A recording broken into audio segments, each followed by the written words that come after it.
The light filters in through a nearby window, curtains floating from the slight breeze. Sitting on his bed just by the window is Korenlock, our main character. His eyes widen from the shock and he immediately questions his faculties. He rushes to look out the window and asks himself if he's inside the game he was playing. 3 years ago, our MC possessed a game character in the action-packed game, The Heroic Legend of Archon. It was about various kinds of dangerous events that went on in an academy and its endless incidents. Monsters of all kinds arise, even the end of the world comes up, with multiple humans turning into zombies. As bad as the story seems, our hero isn't the least bit worried. He concludes that the main characters of the game will come to his rescue and take care of everything. He's just an extra, a level 1 NPC in the beginner's quest where the main character saves a villager. Korenlock then steps out to fraternize with the other NPCs, hoping that if everything goes as planned, as it went in the game, everything will be resolved. He chooses to track down the main character, Park Sahu, who's going to become wealthy and famous soon enough. He walks past a lady singing as she walks with her son, and continues walking until he stumbles upon Park Sahu. He first of all wonders where the starting point was, but soon notices a dude regally dressed, squatting and calling out names of modern-day food. The mention of Sprite makes it clear to our boy that this person is not from the game. He overhears Sahu telling himself that he will live for his own sake, and grabbing his face to strengthen his resolve. He then yells out efficiency, only for Korenlock to grab the knight by his hand and say that he, too, wants to live his life for himself. Sahu is confused at first. Apparently, he was also a regular person possessing a game character. He goes on to defeat monsters, enveloping them in the purple of his magic and cutting them down with his sword. Frankly speaking, I just love these tiny details in this manhwa. And speaking of details, one of the most detailed worlds I've ever explored was in the legendary comic, Tales of Demons and Gods. I'm sure most of you may have already read it, but the world of that manhwa is truly filled with bewildering mystique and a sense of never-ending grand adventures. That exact same legendary comic is currently collaborating with the highly acclaimed immortal cultivation mobile game, Overmortal.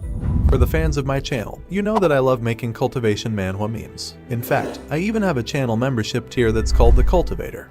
I have also covered plenty of these stories on the channel. But of course, none of those compare to the absolute scale of the tales of demons and gods, and now is your chance to experience it firsthand with Overmortal. In this event, you'll be able to witness an exclusive storyline where Niai and Ezian cross over into the world of Overmortal. There's tons of new added gameplay, including exploring the Trials of Glory City via the Dimension Gate, unlocking exclusive world locations like the Heavenly Sacred Boar, and achieving legendary rewards like the Chrono Book, Nightmare Urn, and Avatar Frame Bucktooth Panda. You can also gain manhwa-themed skins for the characters. Experience what it's like to actually cultivate. Break through to newer realms, gather strong allies and sexy disciples alike, and pave your way towards the path of an overarching deity that rules the land. Overmortal has over 500,000 downloads on the Google Play Store alone, with an overwhelmingly positive user rating. Get ready for daily login rewards packed with limited legendary curios, Fatium, and a wealth of resources. Dive into World Chat for a chance to snag bountiful Destium chests, and make every day in the game more exciting. Download the game now, and join the clan of future immortals using the QR code on the screen or with the link in the description. With my promo code, you'll also acquire some in-game rewards, 1 treasure token, 150 Fatium, and 20 Nimbus Jade Slips. This is a limited time collaboration, so make sure you hop in early and grab all the exclusive avatars and characters only available in this event. A huge thanks to the Overmortal team for sponsoring this video. Now then, back to our story.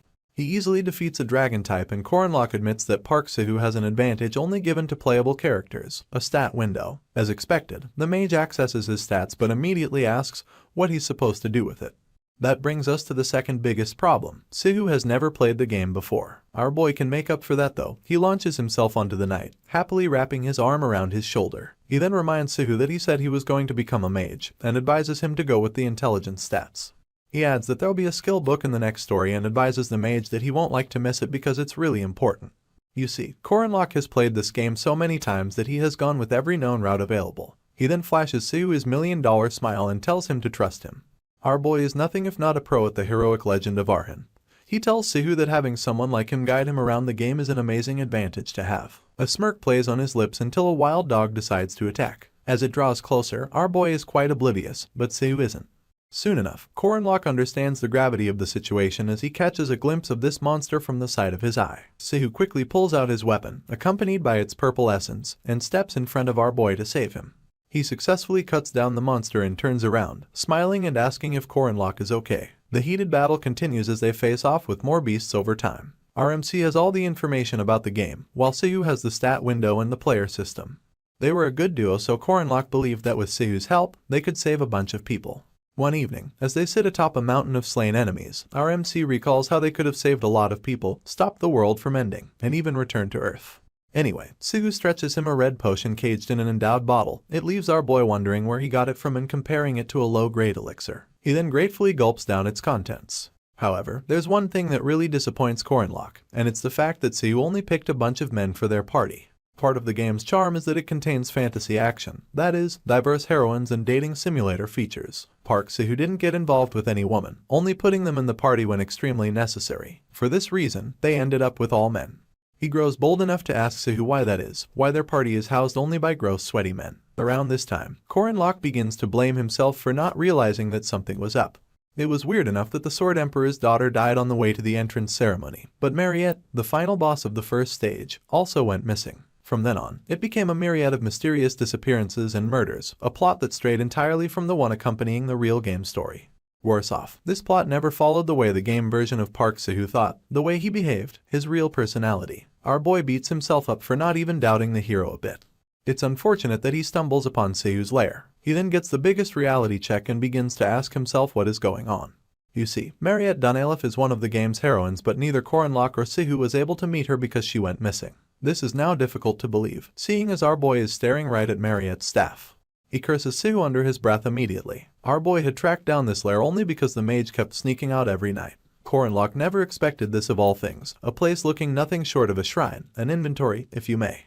It's an underground facility, with multiple show glasses containing different keepsakes like the Odachi, a sword that went missing when a heroine named Alicia went missing, Jaeger's mace, and even Lark's spellbook. The place was chock full of items that went missing as they progressed in the game. To worsen things, our boy comes across a girl chained up and passed out in a chamber. All he can do is stare in horror as Mariette Dunelif floats in liquid like a drowning sleeping beauty. His panic increases as he overhears Sahu curse from a distance. The mage asks why our boy is in his lair, but that's irrelevant to Corinlock as he questions everything in sight. He reminds Sahu of when he claimed to have gone after Mariette and lost her. The mage doesn't even deny it. He just refers to Mariette as just a demon, and then asks our boy if he would like to waste an elder-class vampire's blood. He claims to be using the blood efficiently and references the machine in the distance which distills the blood directly from Mariette's veins. He wastes no time reminding Corinlock that he drank quite a bit of the blood too, and the potion incident on the battlefield comes rushing into our boy's mind. He immediately feels like throwing up and grabs his cheeks in a feeble attempt to hold himself. Sahu remains unremorseful as he asks our MC what the problem could be. Corinlock just sits on the ground and buries his face in his palm, listening to Sahu express how hard he worked trying to capture Mariette. Apparently, he had set traps and hole up in the forest for about a month. All Corinlock wants to know is why, and he asks this through gritted teeth. Sahu just stares down and claims that it's to efficiently progress with the story. He declares that our boy's route is way too frustrating, adding that he keeps taking losses from trying to save people and not killing annoying bastards like Lark and Jaeger. Our boy is furious now, looking up at this monster who has been in sheep clothing this entire time. Sahu goes on about our MC trying to befriend people they can't even manipulate without upping their friendship level. His eyes go lifeless as he declares that using people the way he has is the most efficient. He then makes it abundantly clear that he's better at the game than Corinlock. So, Sahu has been lying to our boy from the start, and that he's nothing like a newbie. With his head bowed, our MC asks how many people Sahu has killed. The mage takes some time thinking it over, claiming that he's not sure. He then admits that if he kills just 3 more people, it'll become 100,000 kills. This infuriates Corinlock even more, so he concludes that Sahu isn't human. He grabs the mage by his shirt and calls him a monster. Still unfazed, Sahu tells our boy to wake up, stressing that they're just NPCs. He defends himself by claiming that our MC has killed many NPCs too, but he immediately defends himself by reminding Sahu that he only killed evil bastards with no saving grace. Our boy yells loud enough for people 2 miles away to hear, screaming that the people he killed were trying to end the world. Words from Sahu's speech stick to our MC, words like efficiency and frustration. He slams the mage against the wall, asking him why he took Odachi if he's so concerned with efficiency, why he would steal a hidden piece meant for a knight. He doesn't even give Sahu the chance to answer before asking what the problem is with a regular elixir, seeing as he can easily make one via his stat window. Corinlock doubles down as he wonders aloud why Sahu would go through all these inefficient BS to create a farm.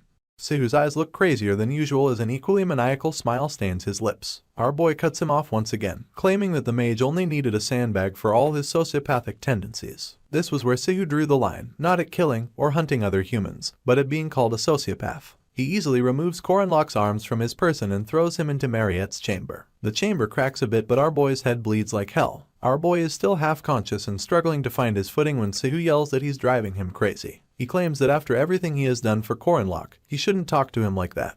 He then breaks into a small speech about how our MC is all he thinks about and yells that he should be Korenlock's everything, his entire world, if you may. He proceeds to grab our boy by his collar, eyes crazier than those of Popeye after his spinach gets stolen. Sahu yells that Armik doesn't know his place, and gets hurt poking his nose into everyone's business. He blames him for always staring at girls, leaving no other way to grab his attention. The mage resolves not to hold anything back anymore, and an injured Korenlock is now more confused than mad, seeing as he's thrown off by Sahu's behavior. He throws a tantrum, yelling that the mage is not supposed to be this kind of character. Our boy reminds him that they've been together for 199 chapters, and wonders why he's trying to change the genre so late into the game.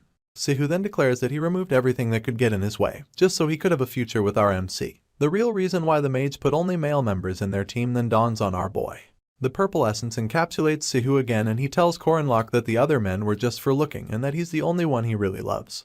Our MC immediately screams and punches Sahu in the face. He admits to himself that he finds the mage really terrifying and at that moment regrets never even having a girlfriend. While Sahu is knocked down, our boy tries to make a run for it. The mage just sends forth his magic and a purple vine traps Korenlock's leg and then his entire body. It ties him up like a dominatrix's offering, making tears gather in his eyes. Sahu then walks up to our MC, tied up and on his knees, and tells him that he cannot run. He promises to trap him forever and adds that he's now his. He refers to Korenlock as the only real thing in this fake world, but all our boy can do is scream and cry that he's being freaked out. He calls Sahu an insane bastard, but it doesn't stop him from getting trapped. Sahu promises that everything will be over soon and wears an ungracious smile as he declares that they'll be together forever once his fight is over. Our MC sinks into a different plane and wonders if it's one that Sahu made, only to get a notification about the last stage opening. Korenlock just stays on the floor as he accepts his fate, telling himself that the mage has always fought everything on his own and that he's certain Sahu will also beat the final boss. He grows weaker as he wonders what will happen to him once the mage defeats the final boss. Suddenly, a notification pops up, stating that a player has died and failed the challenge. Our boy just lays there amidst the nothingness, cursing under his breath as he realizes that Sahu just lost. Suddenly, we're back to sunlight filtering in through windows. That is, Korenlock finds himself back in his room. He freaks out, but this time, it's because of his wariness. He sits up in bed and stares out the window. Only then does he realize that he regressed to 3 years ago, vis-a-vis the first day he arrived in the game. He stares at his hands and clutches them into fists as they tremble. Tears flow down his cheeks soon enough, and he tells himself that he needs to kill Park Sahu. Korenlock remembers the Rhodian River flooding accident during the water monster subjugation quest. During this mission, the dam broke and it swept an entire village along with it. Unfortunately, 1,000 water monsters and thousands of people in the village drowned. Our boy remembers how, at such a horrendous scene, Park Sahu was smiling and calling it an awesome occurrence. At the time, Korenlock couldn't understand why the mage was snickering so much, but now that he thinks of it, whenever countless people died, Sahu only saw his profit in it with the chance to monopolize EXP. The image of the mage declaring that his kill count will soon be 100,000 sticks to our boy's mind like a fly to a spider's web. He calls Sahu the devil and declares that he can stop him, seeing as he regressed. At this point, the mage is simply a rank 5 bum. Just like our MC, so all roads lead to Merkaba Academy. It's a place where all the factors that strengthen the players are centered at. Only after entering the academy did Sahu get a whole lot stronger. Our boy races down with all his might because he had no idea how long it'll take for the mage to grow stronger after entering the academy. The entrance ceremony starts in 5 days, giving our MC a very narrow window to kill Park Sahu. As he runs through the forest, he stops by to pick up some mushrooms and continues his journey. Sahu gets a tutorial quest to protect some civilians and guards on a carriage. The carriage is headed towards Merkaba City and breaks down in a monster-infested forest. That night, the moon shines bright enough to bear witness to any events that will unfold. Beneath it, 2 knights talk. One successfully kills a monster, and the other commends him for his skill. Of course, the killer is none other than Park Sahu, and he thanks his superior for the compliment. The carriage rider then calls out to Mr. Leon and Ms. Laura, 2 other knights accompanying Sahu, telling them that the carriage is fixed. The mage goes on ahead, while Leon and Laura drag their feet. The former is excited to get a move on things while the latter just wants a chance to get some shut-eye. They then suddenly hear an ungodly howl emanate from behind them and look back with trembling. Out of the blue, a tree trunk comes launching towards them, but Leon is fast enough to push his comrade out of harm's way, yelling at her in accordance. He calls out her name as he hears up, only for her to have gotten the message before he speaks. She also wields her weapon close to her chest as they recognize the cries of a rank 2 werewolf monster. This beast huffs and puffs with its horns battle ready and fangs sharp as the tongue of a scornful woman. It lets out another howl for good measure, loud enough to draw Korenlock's attention. He wonders if the mission has already started and is surprised because he ran to the forest as fast as he could and still couldn't stop the mission. He wishes he had more time to prepare, just so he can save the other knights. Unfortunately, the werewolf gets busy tearing them apart. Laura, being its first victim, falls to the ground and Leon yells to check if she's okay. He doesn't have the luxury of letting down his guard, so he tells Sahu to get on the carriage while he buys some time. The mage takes the opposite option and tells the rider to head out, adding that they'll catch up. Another knight tries to stop him, but he tells her that he can't abandon Leon and run away. It is too bad that by the time he returns to battle, the werewolf already has its hand wrapped around Leon's neck. It towers over Sahu while it's at it, overwhelming him with its size. Meanwhile, Coronlock is already near the scene but waits in the bushes to confirm if the mage is either the one who will save this world or if he's a possessed player just like him. Sahu admits that the werewolf is really huge but readies himself to fight it off. The beast howls once again, only for the mage to overhear a female knight yell at him to get down. She comes at the werewolf with an unholy force, swinging her sword with all she has. Unfortunately, the beast stops it with its bare hand, shocking the knight in the process. She lands close to Sahu but tells him to stand back while she handles the monster. It turns out that the knight is the second daughter of Arden, who wields Odachi, one of 6 king swords. She's not only a named character but also the most influential party member. She's Alicia Arden.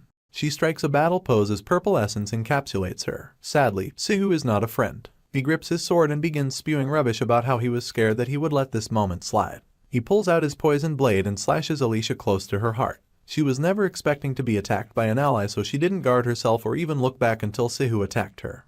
It turns out that in the game's tutorial, Alicia Arden's death event existed as an Easter egg. Coronlock is mortified at the sight of Sahu striking Alicia and grits his teeth in rage as he confirms that the mage is the same possessed player after all.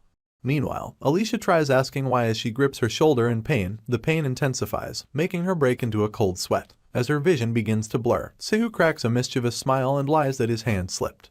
The werewolf howls once again, as if to remind the knights of its presence. Alicia then stares helplessly as the beast chooses to attack her. It takes a swipe at her and she manages to block it with her good hand. Our boy does the math. If Alicia should die on this quest, Sahu would get his hands on the Odachi and later join Lunia Arden's party. Meanwhile, the mage wonders why his victim is still able to hold her own against the werewolf. He then blames it on the fact that she's a named NPC. She continues to block the monster's attacks, telling herself to calm down even though her pain is painfully obvious. She reaches for her blade and closes her eyes to focus. She then shoots her eyes open and plans to use her perfect footwork skills. Her stance switches alongside her essence, which is now a furious blue. The beast howls, but it does so in vain. Sahu realizes that she might as well kill the monster at this point and vows not to let that happen. His mischievous smile returns as he pulls out his poison dagger and throws it straight at Alicia's head. She instantly swipes it aside, acknowledging that the first attempt on her life wasn't a mistake after all. Sadly, the werewolf had come inches away from biting off her head during the short while Sahu had distracted her. Alicia is fast enough to lift her sword and bury it inside the head of this beast, spraying its blood like fireworks set off by a drunk. Unfortunately, the beast falls on top of her and she's too weak to wiggle free because of Sahu's poison. She just lies there, dazed, and the mage comes through and extracts the sword from the werewolf's corpse. He lifts it to the sky happily and declares that he has acquired the Odachi. He spends some time admiring the sword, seeing as the gear is only usable with a special skill. He decides to think about the second part later. For now, he's more interested in killing Alicia for the exp that comes with an NPC. The poor girl lies there, bleeding and weak, staring up at a heartless Sahu as he raises his blade to end her life. The look on his face is much too maniacal for our boy to handle, so he throws a small sack of ground mushrooms at the mage's head. Sahu cringes and begins to cough. He glares in every direction and yells as he asks about the mushrooms thrown at him. Furious, he dares the culprit to come out, screaming at the top of his lungs. Little does he know that a bunch of horned rats are making their way to him. You see, Coronlock had thrown to panic mushrooms at the mage and they just happened to be the favorite of forest monsters. Sahu exclaims when he notices that he's nothing but fresh meat marinated in tasty powder in the eyes of these monsters. He tries fighting his way out but finds it really difficult. Meanwhile, our boy infiltrates the scene and drags Alicia away, thanking God that she's still alive. He returns for the fangs of the werewolf, prying away at them with his dagger. He's still on his knees when Sahu shows up and asks for his identity. Our boy then mentions that the mage defeated the horned rats easily, thanks to the Odachi. Sahu is surprised to hear his voice and is even more surprised when he stands to his feet. Sahu still can't believe his eyes, so much so that he asks what Coronlock is doing there. Our boy gets the sense that the mage may have lost his memories from before. He also thinks it's great, so he plans to use it in his favor. He flashes him a smile and says hi, telling him that he'll cut his hand if he continues to hold his sword by the wrong side. When the mage seeks to confirm it, our hero takes a bunch of sand and swiftly throws it at the mage's eyes. He reacts immediately, cursing out loud and yelling for our boy to die. This is escorted by 2 mighty slashes of his blade. Our hero remains calm in the face of this, but admits to himself that the mage is pretty quick with his sword, even though he's clumsy on a good day. He realizes that Sahu is still stronger than him physically, but he's at a crossroads and has no choice but to defend himself. Locke then takes an offensive stance, using the fang of the just slain werewolf. Our boy follows up with a bunch of swift attacks that his opposition barely dodges. He thinks to himself that the mage can obviously smell that he'll die if the fang pricks his neck.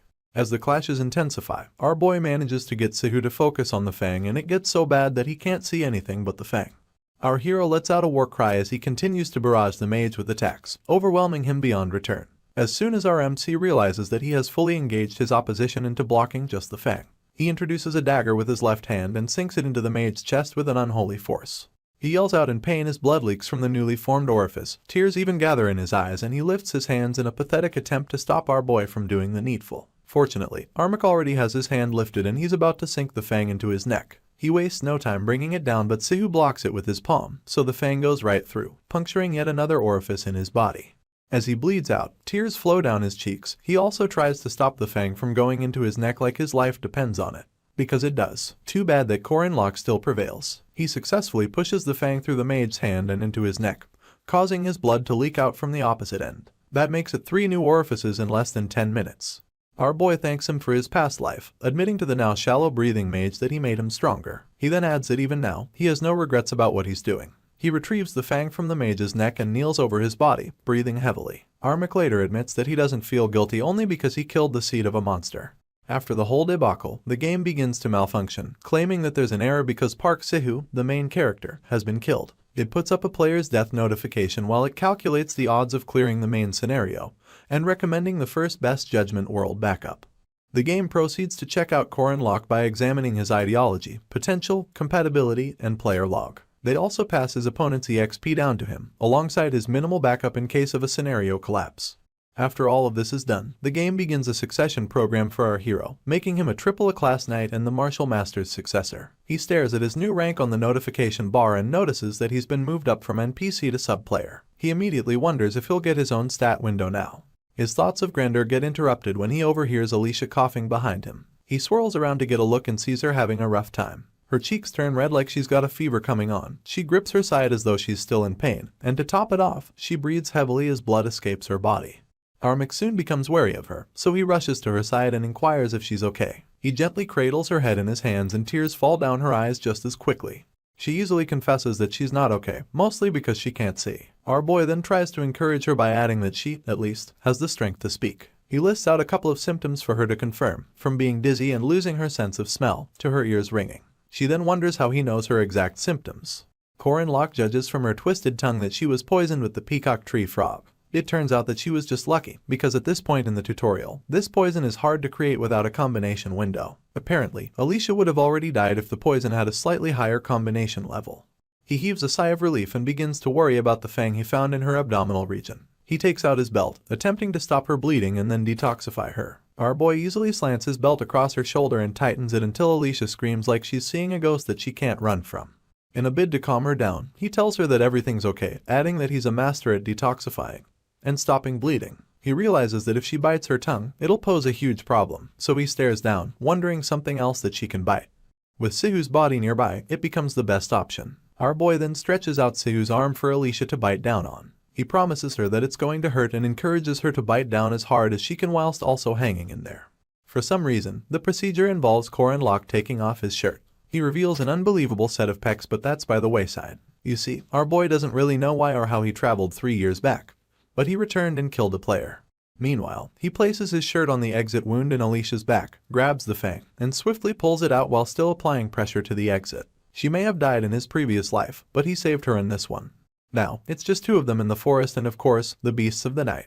This doesn't bother our boy one bit. He's just glad that he saved a person. He then sets up a fire and gets to cooking an antidote. He had set up a makeshift bed for her and covered her up to her chest. He then tells her to hang in there once again, seeing as she's struggling for her life.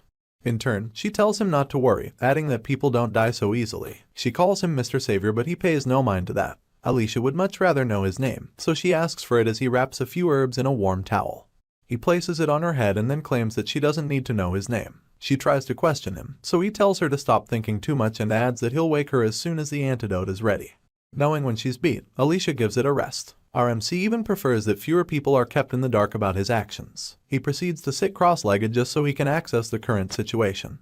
Our boy draws a circle in the sand, remembering the story of the heroic legend of Akan and how it's about the hero. It turns out that said hero will have to attend Merkaba Academy, where he'll have to solve incidents and accidents that will occur there. This player will become the hero that will save the world, and said hero will have to defeat countless villains before defeating the final boss at the end.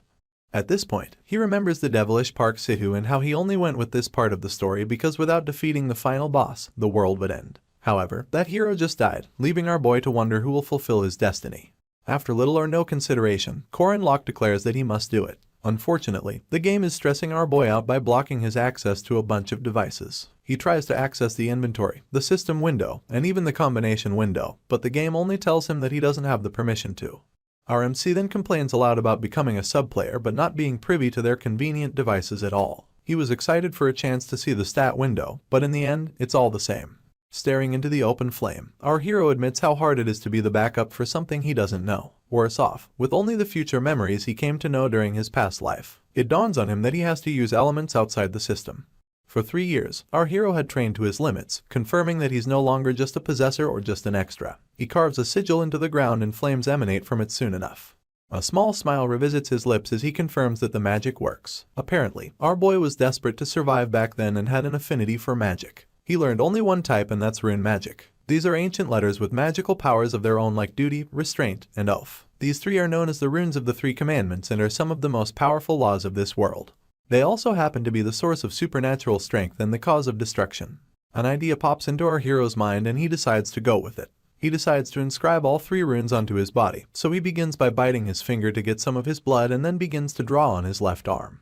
He starts with duty and tries to stifle the pain as the inscriptions begin to sizzle. This commandment grants the user extra strength when honoring a self-imposed oath. For example, you could keep doing simple duties like not eating chicken, but you won't earn reasonable stats because they're easy to adhere to.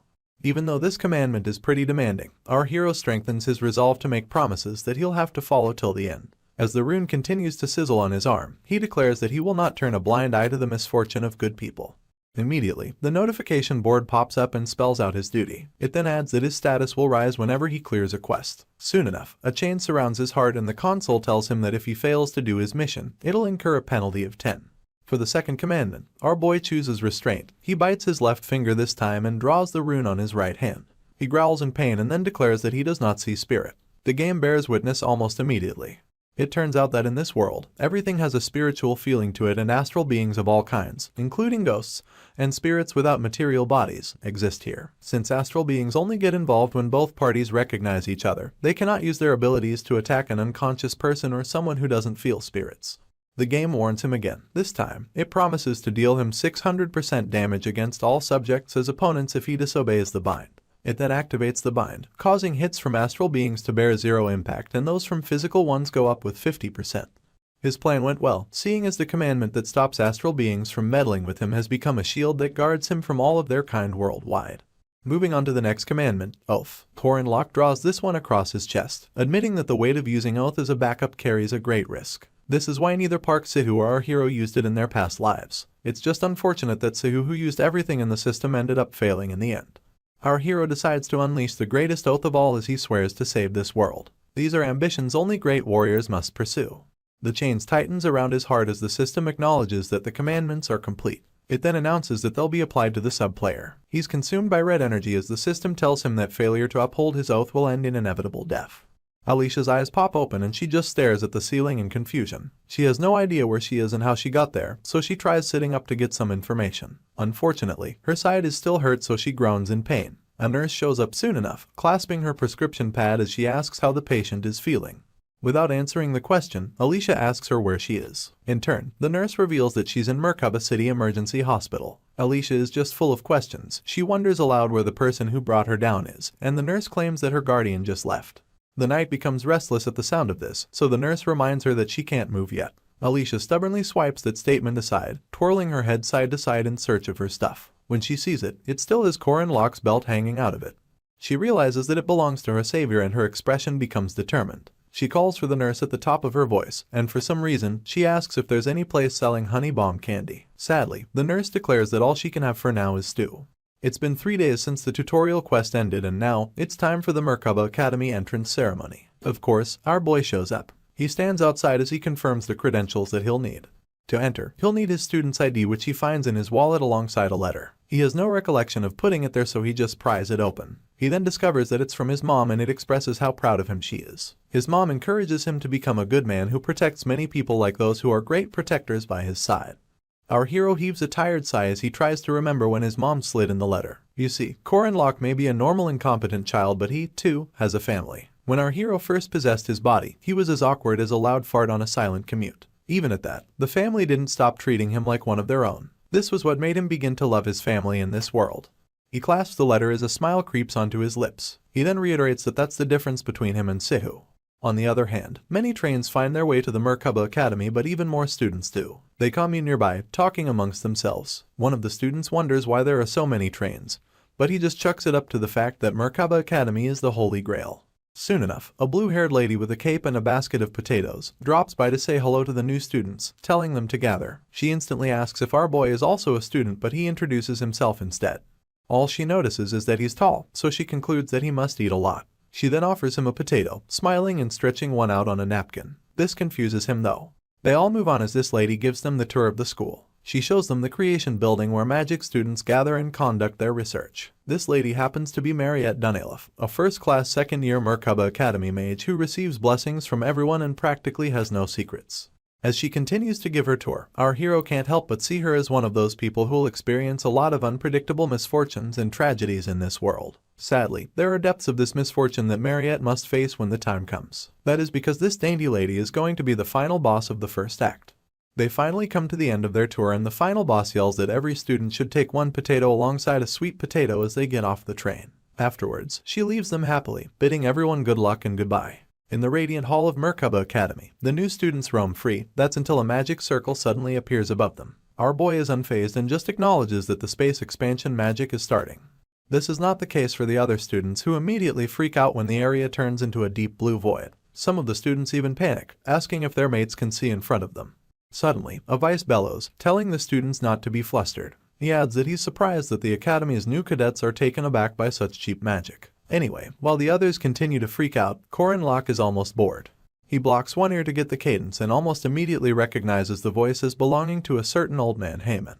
Our boy feels like the old man's pattern is always the same and that it's basically like boot camp. Undoubtedly, this generation has a history of battle against the evil tribe. At the time, the best weapons against this evil were superhumans who could control mana and aura. The Guardian Academy in Merkaba was where these superhumans were trained. Back to it, a silhouette approaches the crowd and says hello. He then comes into the light before telling everyone that he's Professor Firmak Damon and that he's in charge of the new students' welcome ceremony. Our boy is in the back, smiling ear to ear as he remembers that it's been a while since he last saw the professor. Firmak goes on about how all the students have come to either be knights or mages and adds that they must have been issued certificates upon entry. The build-up was just to make it clear that all the new students aren't that great, even though some of them must feel like they are. He then gives everyone a chance to showcase their abilities. Everyone gets their stats out, including our boy, who by the way has 0 abilities, a low mana rank, a terribly low aura rank and an overall rank of 6th. Corin Locke instantly admits that his stats are boring and that his physicals are even worse. Just then, the professor announces that what they're looking at is their own overall ranks, and beneath him there are numbers spanning from 1 to 6. He then instructs the students to stand in front of the number that matches their ranks. Of course, our hero starts the queue of 6th rankers, noticing that there's a total of 400 students. He also realizes that he's in the bottom 1%. At this point, Firmak grins mischievously and wishes everyone good luck in battle. The students then begin to glow as they are transported to where they'll be tested. Meanwhile, the higher-ups discuss how this year's freshmen possess some diamonds in the rough. A blonde-haired professor adjusts her glasses as she points out that there's no need to measure the 1st and 2nd rank students. She then suggests that they just wait until all the other students are assessed. The 2nd rank students include Alicia Arden, granddaughter of a sword genius, and someone lucky enough to be saved by our hero. Then there's Yule, one of Avalon's druids. There's also Drenworski, mercenary of sword control. Lastly, there's Cranel Ludin, a golem sorcerer. For this year's freshman there is only one 1st rank, blessed with power so immense it leaks out of her body in a red essence. She's the heavenly Yaksha, H. Warren. The blonde professor furrows her brows as she stares at the 1st ranker, confused as to what the director was thinking when he enrolled her. One of the professors cuts her off as he suggests leaving the 6th rankers out of the tests. He even thinks that the 5th rankers look like a waste of time. He doubles down and reiterates that the 6th rankers should simply be thrown out. Unfortunately, this pisses the blonde professor off. She snaps her whip and reminds the professor that the director wants every student to have a learning experience. She then rhetorically asks him if he disagrees with the director. The professor swallows his opinions moving forward, and starts the test by snapping his fingers. In turn, a weapon's chest emanates and drops down in front of our hero. A warning then comes through, telling him that monsters will swarm out in 30 seconds and that he should do as much as he can. Locke sees this as a bias test, one that puts you in a place with nothing and makes you fight monsters based on your level. His expression is one of disgust and he declares that the place is as unfriendly as ever. With 5 seconds left on the clock, our boy digs through the weapon's chest knowing full well that most 5th and 6th rank students will be anxious. This anxiety will push them to grab anything they can and it'll most likely be a sword. Our hero also picked a sword in his last life's rank test. With 3 seconds to go, monsters begin to forge. These monsters are called shorthounds and they're only 5th rank. They seem to have flames in their eyes and jewels encrusted into their heads. They begin to growl as though the timer is the only thing stopping them from tearing our hero apart. A gust of wind begins to surround our hero as he warms up his weapon of choice. He declares that swords are all good and fine, but it takes 100 days to use a spear, 1,000 days for a blade, and 10,000 days for a sword. At this point, the timer runs out. Our hero wastes no time as he takes in a deep breath and lifts his weapon for attack. He launches it with all the strength that he can muster and like a missile with optimum precision. It leaves a red trail until it takes out the first shorthound. Our boy had chosen a spear and rightfully so. He apologizes to the other hounds ahead of time, but they chase after him anyway. Sadly, before they can reach him, the spear returns and takes the 2 of them out at once. Our hero simply flashes a smile as he announces that he has way too much experience killing off monsters. Locke retrieves his spear from the guts of a shorthound, using his leg for support as he announces that he used 12 seconds to take them out this time. In his past life, our MC had gotten himself eliminated by these shorthounds and couldn't even kill any of them. Now, he's standing over the disintegrating corpse of the last one, swinging his spear in victory. Of course, this time is different. He then mounts his weapon on his shoulder, wearing an arrogant grin as he claims that he'll kill all the beasts until the next rank comes. Our hero declares that the next wave can enter, but nothing happens. 5 minutes pass and he's just standing there wondering what the problem could be. He begins to worry soon enough and asks himself why nothing's coming out. He breaks into a cold sweat as thoughts of the system being broken seep into his mind. Meanwhile, a 5th ranker is somewhere struggling with one shorthound and losing. He screams upon seeing the beast, making a run for it as it howls at him. Ultimately, the poor student gets cornered, so he yells for someone to save him as he comes face to face with the exposed jaws of a shorthound. The monster wastes no time aiming for his neck, only for this so-called warrior to curl up pitifully. Their professor just watches with disgust and he openly asks what the students are going to do if they can't handle common low-rank beasts. Apparently, the professor had set a record for killing 5th rank monsters in 1 minute and 22 seconds. The professor is deeply disappointed as he stares into the crystal ball. He then concludes that there's no point in checking out the 6th rankers if the 5th rankers are this underwhelming.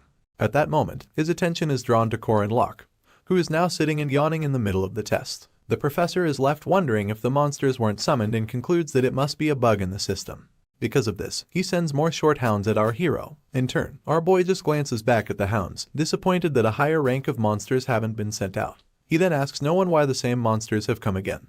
Back to the professor who's busy lording over the test, shaking his head in disappointment. As the losing students cry for help, he refers to them as pathetic bastards. Meanwhile, Locke wastes no time destroying his monsters with the aim of his spear. The professor is distracted the whole time, thinking that he has finally found the first student to pass at 7 minutes and 20 seconds. He then deduces that the 3rd ranks will only need 2 to 3 minutes to finish up their monsters. As he asks himself what the 5th and 6th rankers are up to, he notices our hero again, sitting and yawning just like he was the first time. This gets the professor even more confused, so much so that he calls our hero a bastard and asks what's up with him. He tries touching the crystal ball to check if it is broken and yells that the monster summons keep malfunctioning. His much bigger colleague shows up and confirms that there's nothing broken about it, seeing as Madame Josephine, the test magic creator, has never made a mistake in 20 years. The professor then points at our MC, telling his colleague that he should have been eliminated a long time ago, but is still sitting bored in the middle of the test. He then adds that it is obvious the test magic isn't working. In turn, his colleague inquires if the professor witnessed the monsters not being summoned. His hand reaches his chin as he admits that he didn't, and asks if there's a need for him to witness such a thing. His colleague just repeats the question for confirmation's sake, but this time it annoys the professor into yelling that he's sure it is a bug. To settle everything, the professor agrees to summon the monsters again. As the shorthounds appear before Locke for the umpteenth time, he gets so pissed that he curses out loud and then asks why the same monsters keep coming. He continues screaming that it is not like he's training a dog, and channels all of his anger into his next attack. Our hero wields his spear with both hands, tainting the tip with flame magic as he stabs all 3 short hounds into oblivion, one after the other. The poor beasts never stood a chance and they squeal as they get eliminated. The timer stops at 7.3 seconds, surprising the professor and his colleagues so much that their jaws almost touch the ground. The professor is the most taken aback by this, so he calls on Fermac to come take a look. In turn, Fermac would like to know what's happening, so the professor asks him about the fastest record for the 3rd and 4th ranks that he's in charge of. Mr. Fermac takes a while to think it through before announcing that a kid named Jaeger got it done in 3 minutes and 30 seconds. After getting asked why, the professor averts his gaze, claiming that it is nothing much.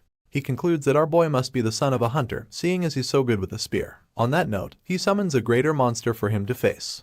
Just then, a 4th rank Mat Boar appears before our hero, eyes red and full of malice. The professor then stands aside to watch how he'll fare against this beast, only to be shocked beyond his expectations mere moments later. Our boy had successfully defeated the boar in 3.7 seconds. The professor sends another beast, announcing that this one won't be easy. He sends a 3rd rank owlbear for our hero to combat. This beast comes with fur white as snow, but has a battle cry that could keep children up at night.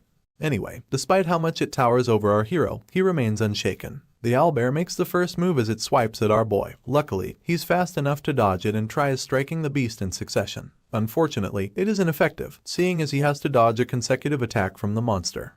To gain the upper hand, our MC calls forth Kenaz, the rune magic for flame, and in accordance, it surrounds the owlbear. For unknown reasons, fire is ineffective against the monster, but every professor present is intrigued when they see our boy's rune magic, even Professor Fermac. While the monster struggles to put out the seemingly never-ending flame, our hero stands a few ways from it and deduces that his last attack has no effects. At that moment, he has an idea, so he begins to twirl his spear in anticipation and jumps high enough that he's right above the distracted beast. He then comes down on it, piercing the spear into its head with the help of gravity. Apparently, it was enough that the flames blocked the vision of this monster.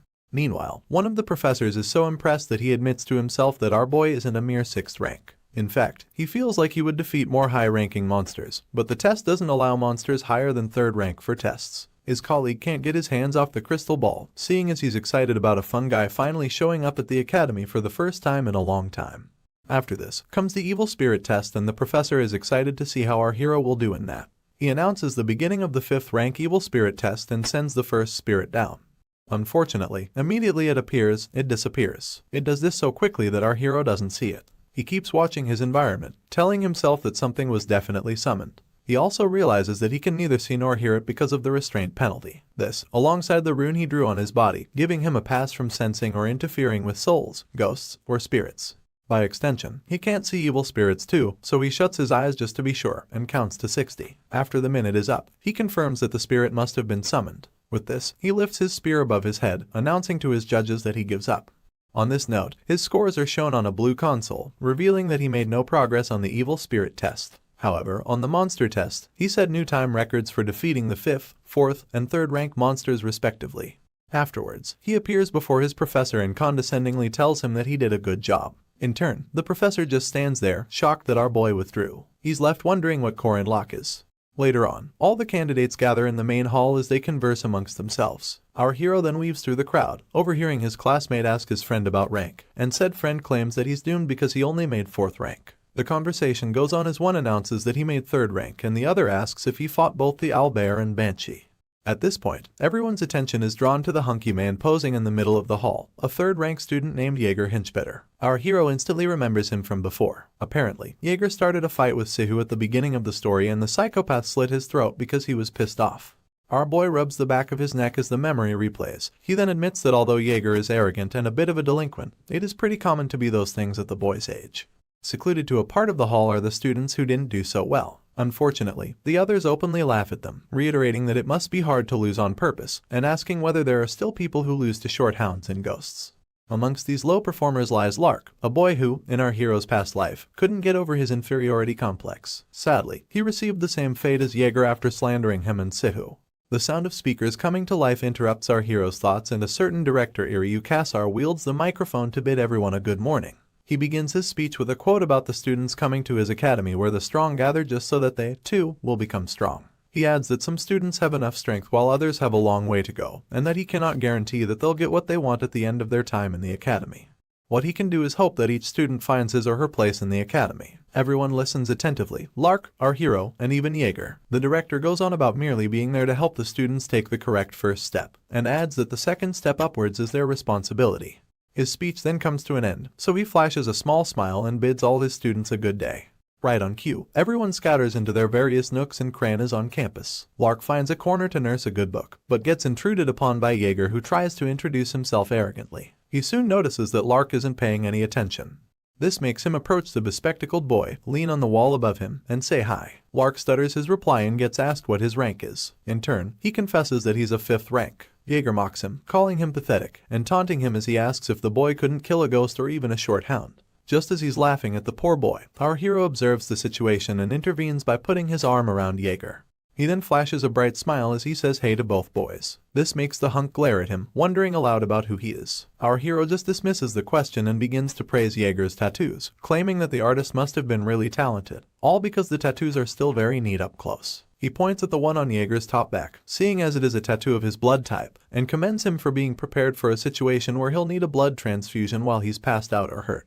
Anyway, the air is thick with tension until the hunky student loosens up. He then flashes our hero a smile, telling him that he knows his stuff. Jaeger also points at the tattoo as he announces that his mom did it for him, adding that she's a tattoo artist. Apparently, she originally specialized in line work, but since her son asked, she did it in the old school style. These are both types of tattoos.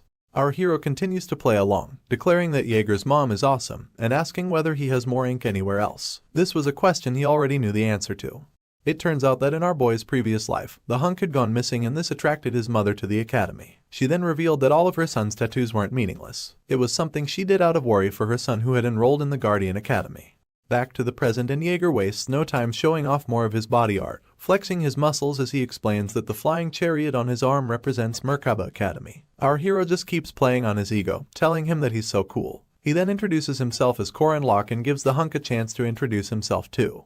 Of course, he claims that he's Hinchbetter and then asks the bespectacled boy for his identity. Lark is startled that he got asked, so he quickly twirls his head in their direction before stuttering his name.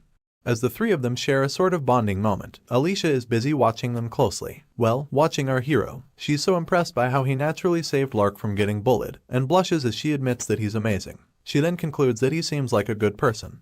Back to our MC. He takes note of the way he left a good impression on his bespectacled friend, and remembers that Lark's ability was memorize. He smiles mischievously with his hands against his hips, acknowledging that he has found his free skill book. Meanwhile, Alicia thinks that even his smile is pretty, and wonders what type of person our hero is. You see, the great Merkaba Academy makes almost all of its facilities free for its students. The cafeteria is much cheaper than outside, and the dorms are also free. Amongst all of these facilities, the most recommended remains the training rooms, and the reason for this is quite simple. Take our hero for example. He makes use of one of the training rooms, a place where the impossible becomes possible, a place where spirits which he normally shouldn't see become visible to him. Meanwhile, two other students watch him from a distance, and one tells the other that our hero is training with a spirit body. He adds that students normally train with spirit bodies in their second semester, and mentions that he's sure our boy must have come to train after hearing a rumor somewhere. His colleague finally replies, accentuating the fact that there are countless second-year students who still can't catch a wind-type spirit body. All this while, Mariette Dunelif overhears them speaking. As for our hero, he's unfortunate enough to get smacked on his head by the spirit that he's up against, and the onlookers waste no time laughing at him. They point out that it is what a first year gets for fighting a wind spirit. Our boy begins to breathe heavily as he grips his spear with the little strength he has left. He then wonders aloud if he has taken on more than he can handle, only for an instructor to reiterate the fact that he's a freshman. This is enough to distract our hero, so he turns around to say hello to the instructor. He gets asked why he's practicing against a spirit body, and our hero claims that it's to strengthen his spear skills. In turn, the instructor asks if he's confident he can do it, and our boy declares that he will. On the inside, he mulls over why the old man approached him out of the blue, and welcomes the possibility that something may have gone wrong during the entrance exam. The instructor just glares at our hero, only to suddenly burst into a wide smile and commend his take on life. As a reward, the old man presents our MC with 10 meal tickets, and adds that he should find him when he succeeds so that he can praise him. Korin Locke is excited and confused at the same time, and just watches as the instructor laughs his way out of the training room. He then admits to himself that he got nervous for no reason, and acknowledges the instructor as a man who shows affection using food. The only thing under contemplation now is whether or not it is a good sign. Anyway, he declares that he's going to start the training again, while Mariette just observes as he goes about it. He twirls his spear as he uses it to combat the wind spirit, but eventually gets struck in the stomach. He groans in pain and falls on his back, more groans escaping him. Our hero simply stays down, staring at the ceiling and heaving tired sighs. Suddenly, someone tosses a napkin at his face, asking if the training is hard. It turns out to be Mariette wielding an empty glass on the other side of the demarcation. Our boy admits that he's having a hard time, so the heroine tells him that he can rest, and that he has worked hard enough for now. In addition, she uses her water magic to fill up the cup and hands it to our boy, informing him that he just needs to get the hang of it. She proceeds to encourage to try again next time and declares that he'll be able to do it someday. Our hero simply peels off the napkin from his face and stares into the abyss in silence. He mutters to himself that he does not have a next time even though he had one 3 years ago. He stretches his hand to collect the water and then goes down memory lane. You see, back when he met Sahu, they had the player's stat window, as well as potions and skill books from the combination window. Unfortunately, Sahu is no longer around. Having gulped down the contents of the cup, our boy sits upright and recalls killing the former hero. It dawns on him that he now has to do everything on his own. He thanks Mariette for the water as he returns the glass. He then adds that he thinks one can always give up later. For now, he has to become the strongest. With this, our MC gets back on his feet and wields his spear, keeping in mind that he must first figure out his limits. As the spirit comes for him, he realizes that he must test how far he can use his abilities from the past even though it might seem a bit excessive. Our hero starts with the ominous serpent stab, twisting his blade in a slithering manner. Up next, he uses the tiger wind attack, which involves him using his fist as a claw alongside his spear. He goes on to the black capture plaque counterattack, making 2 quick and successive motions to make it seem like he's more than one person. After this, he tries his hand at the returning heaven spin, and then the pagoda tree mountain throw. Our hero decides to take a breather, reminding himself that he neither had a strong body nor vast magic power. He then realizes that all the information gathered on Park Sahu and the future was all useless in the face of monsters and geniuses. Anyway, in order to make it out against these monsters and geniuses, our boy had to work harder than anyone else. This was the only identity he possessed. He grips his spear once again, tighter than he did before, telling himself that the last 3 years of training will not betray him. With this, a reddish essence begins to surround him, and he unleashes the technique known as Ominous Serpent. Deep Righteousness. His spear, still encapsulated by the red essence, pierces the air until it grazes the wind spirit. Mariette concludes that he just threw the spear because he's giving up, only for her to realize that he caught it once again. Her eyes widen as this dawns on her, but our hero wastes no time preparing a follow-up attack. As literal flames leak from his person, he gains sight of his opponent and summons Slithering Serpent, Calamity Serpent Intent. This attack meanders its way through the wind spirit, making it impossible for it to dodge. Soon enough, the spirit explodes in defeat and Mariette just observes in awe. The after effects of the attack literally blow her hat off, and she's so impressed that she admits that calling our boy strong, or even outstanding, is not enough. Only words that could summarize her honest appreciation lingered on her tongue. She can't help but gaze upon Korin Locke in all his glory, seeing as the blue of the wind spirit spreads across the room, giving our hero a certain majesty. She then admits to herself that he's so awesome. At this point, our boy begins to drop to the ground, parting ways with his spear on the way down. Mariette immediately asks if he's okay, and when she doesn't get a response, she calls out for him. It turns out that our hero is being excessive after all, because he just lays on the ground exhausted and unable to move. His spear also had the misfortune of getting broken in the ruckus. The next day, Mariette comes before all the freshmen, smiling as she announces that she'll be showing them the academy's facilities. While she goes about her mission, our hero chews on a potato even as his face is patched up. He can't stop thinking of how to get his body into shape so that he can fight properly, of how to raise his physical capabilities without using Park Sahu's elixirs. As he mixes with the crowd, the only way to achieve his mission comes to mind, and that is to invoke commandments. He looks at Lark as he remembers that the first one is not to turn a blind eye to the misfortune of others. With this in mind, he approaches the bespectacled boy and puts his hand around his shoulder as he says hello. Lark shifts his gaze from the book he's reading to our boy's face, and overhears him inviting him for a bite. This doesn't excite him, so our hero whispers that they'll also talk about grimoires a bit too. He gets wide-eyed after this. Simply put, a grimoire is a skill book, a powerful artifact that allows you to acquire the corresponding magic or trait just by reading it. For some reason, the library at Merkaba Academy is almost as large as the academy itself. It also stores and passes on humanity's knowledge to future generations. Our hero doesn't believe a word of the last statement though. What he believes is that the library exists to hide grimoires. On this note, he and Lark rummage through the library in search of one. Our MC tells his companion that it is a tree in the forest situation, but Lark just wants him to keep his promise. In turn, Korin Locke smiles at him, adding that he'll have the grimoire with the traits written on it as long as his companion fulfills the preset conditions. You see, Lark is a hard worker, an intellectual and model student who memorized all sorts of magic and stored them in his spell book.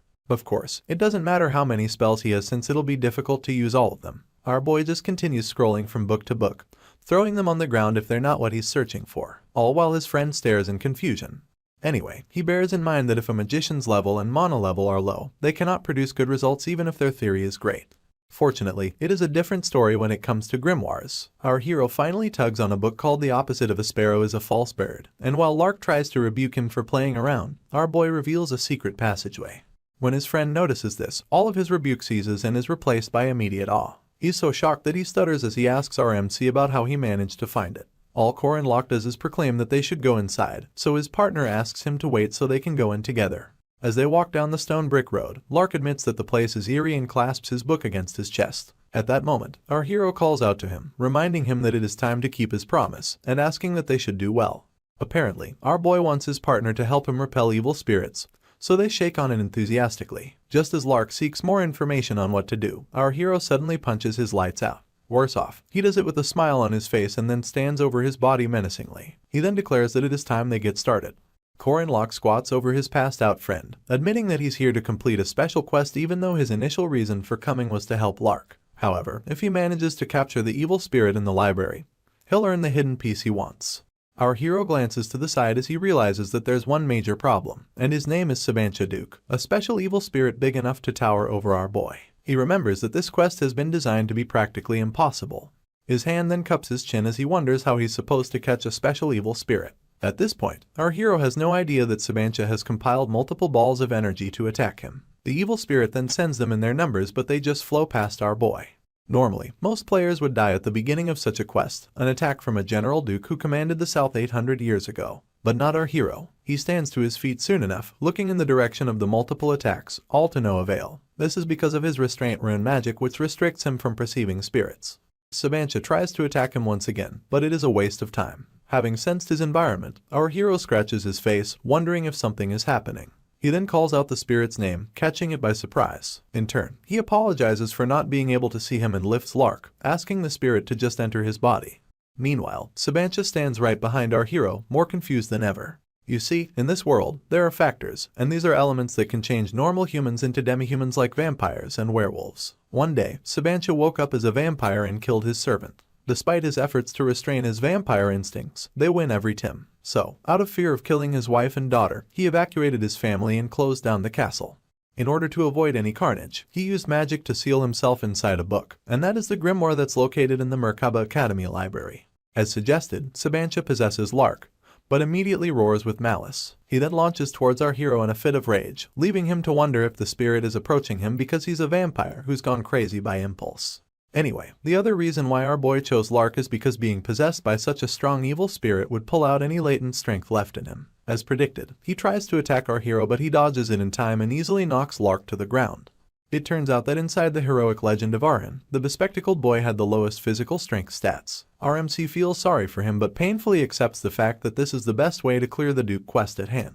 He's now stepping on Lark's back as he welcomes the idea of killing the poor boy to attain the highest grade items, like the Duke's cape and the vampire's armor. These were the same weapons wielded by Park Sahu, and they played a big role in the incidents that occurred in the future. A barely visible smile creeps onto our hero's lips as he admits that he's different from Sahu. At that moment, he asks the evil spirit if he's curious about his wife and daughter, Luina and Cecilia Duke. This prompts Sabancha, stopping him in his tracks as he rests on all fours and looks at our boy. In turn, Core and Locke tempts the spirit with the promise of information about his family's lives after he was sealed. Our hero went on to tell Sabancha many stories, from how his wife died after leaving the castle, to what an amazing adventurer his daughter turned out to be. He went on about how the girl traveled the world, reminding himself that he didn't like the way Sahu did things. So, as Korin, who had a family he loved in this world, he wanted to properly end the life of this poor soul.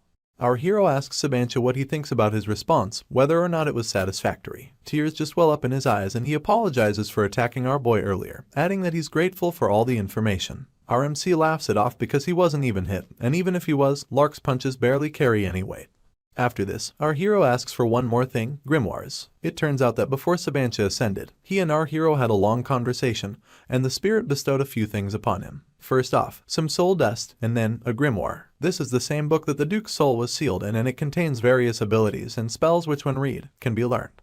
During this process, our hero attains a new ability called Persistent Warrior's Regeneration. This ability works on the principle that the wielder's fighting spirit be maintained. If he can do this, he will continue to recover.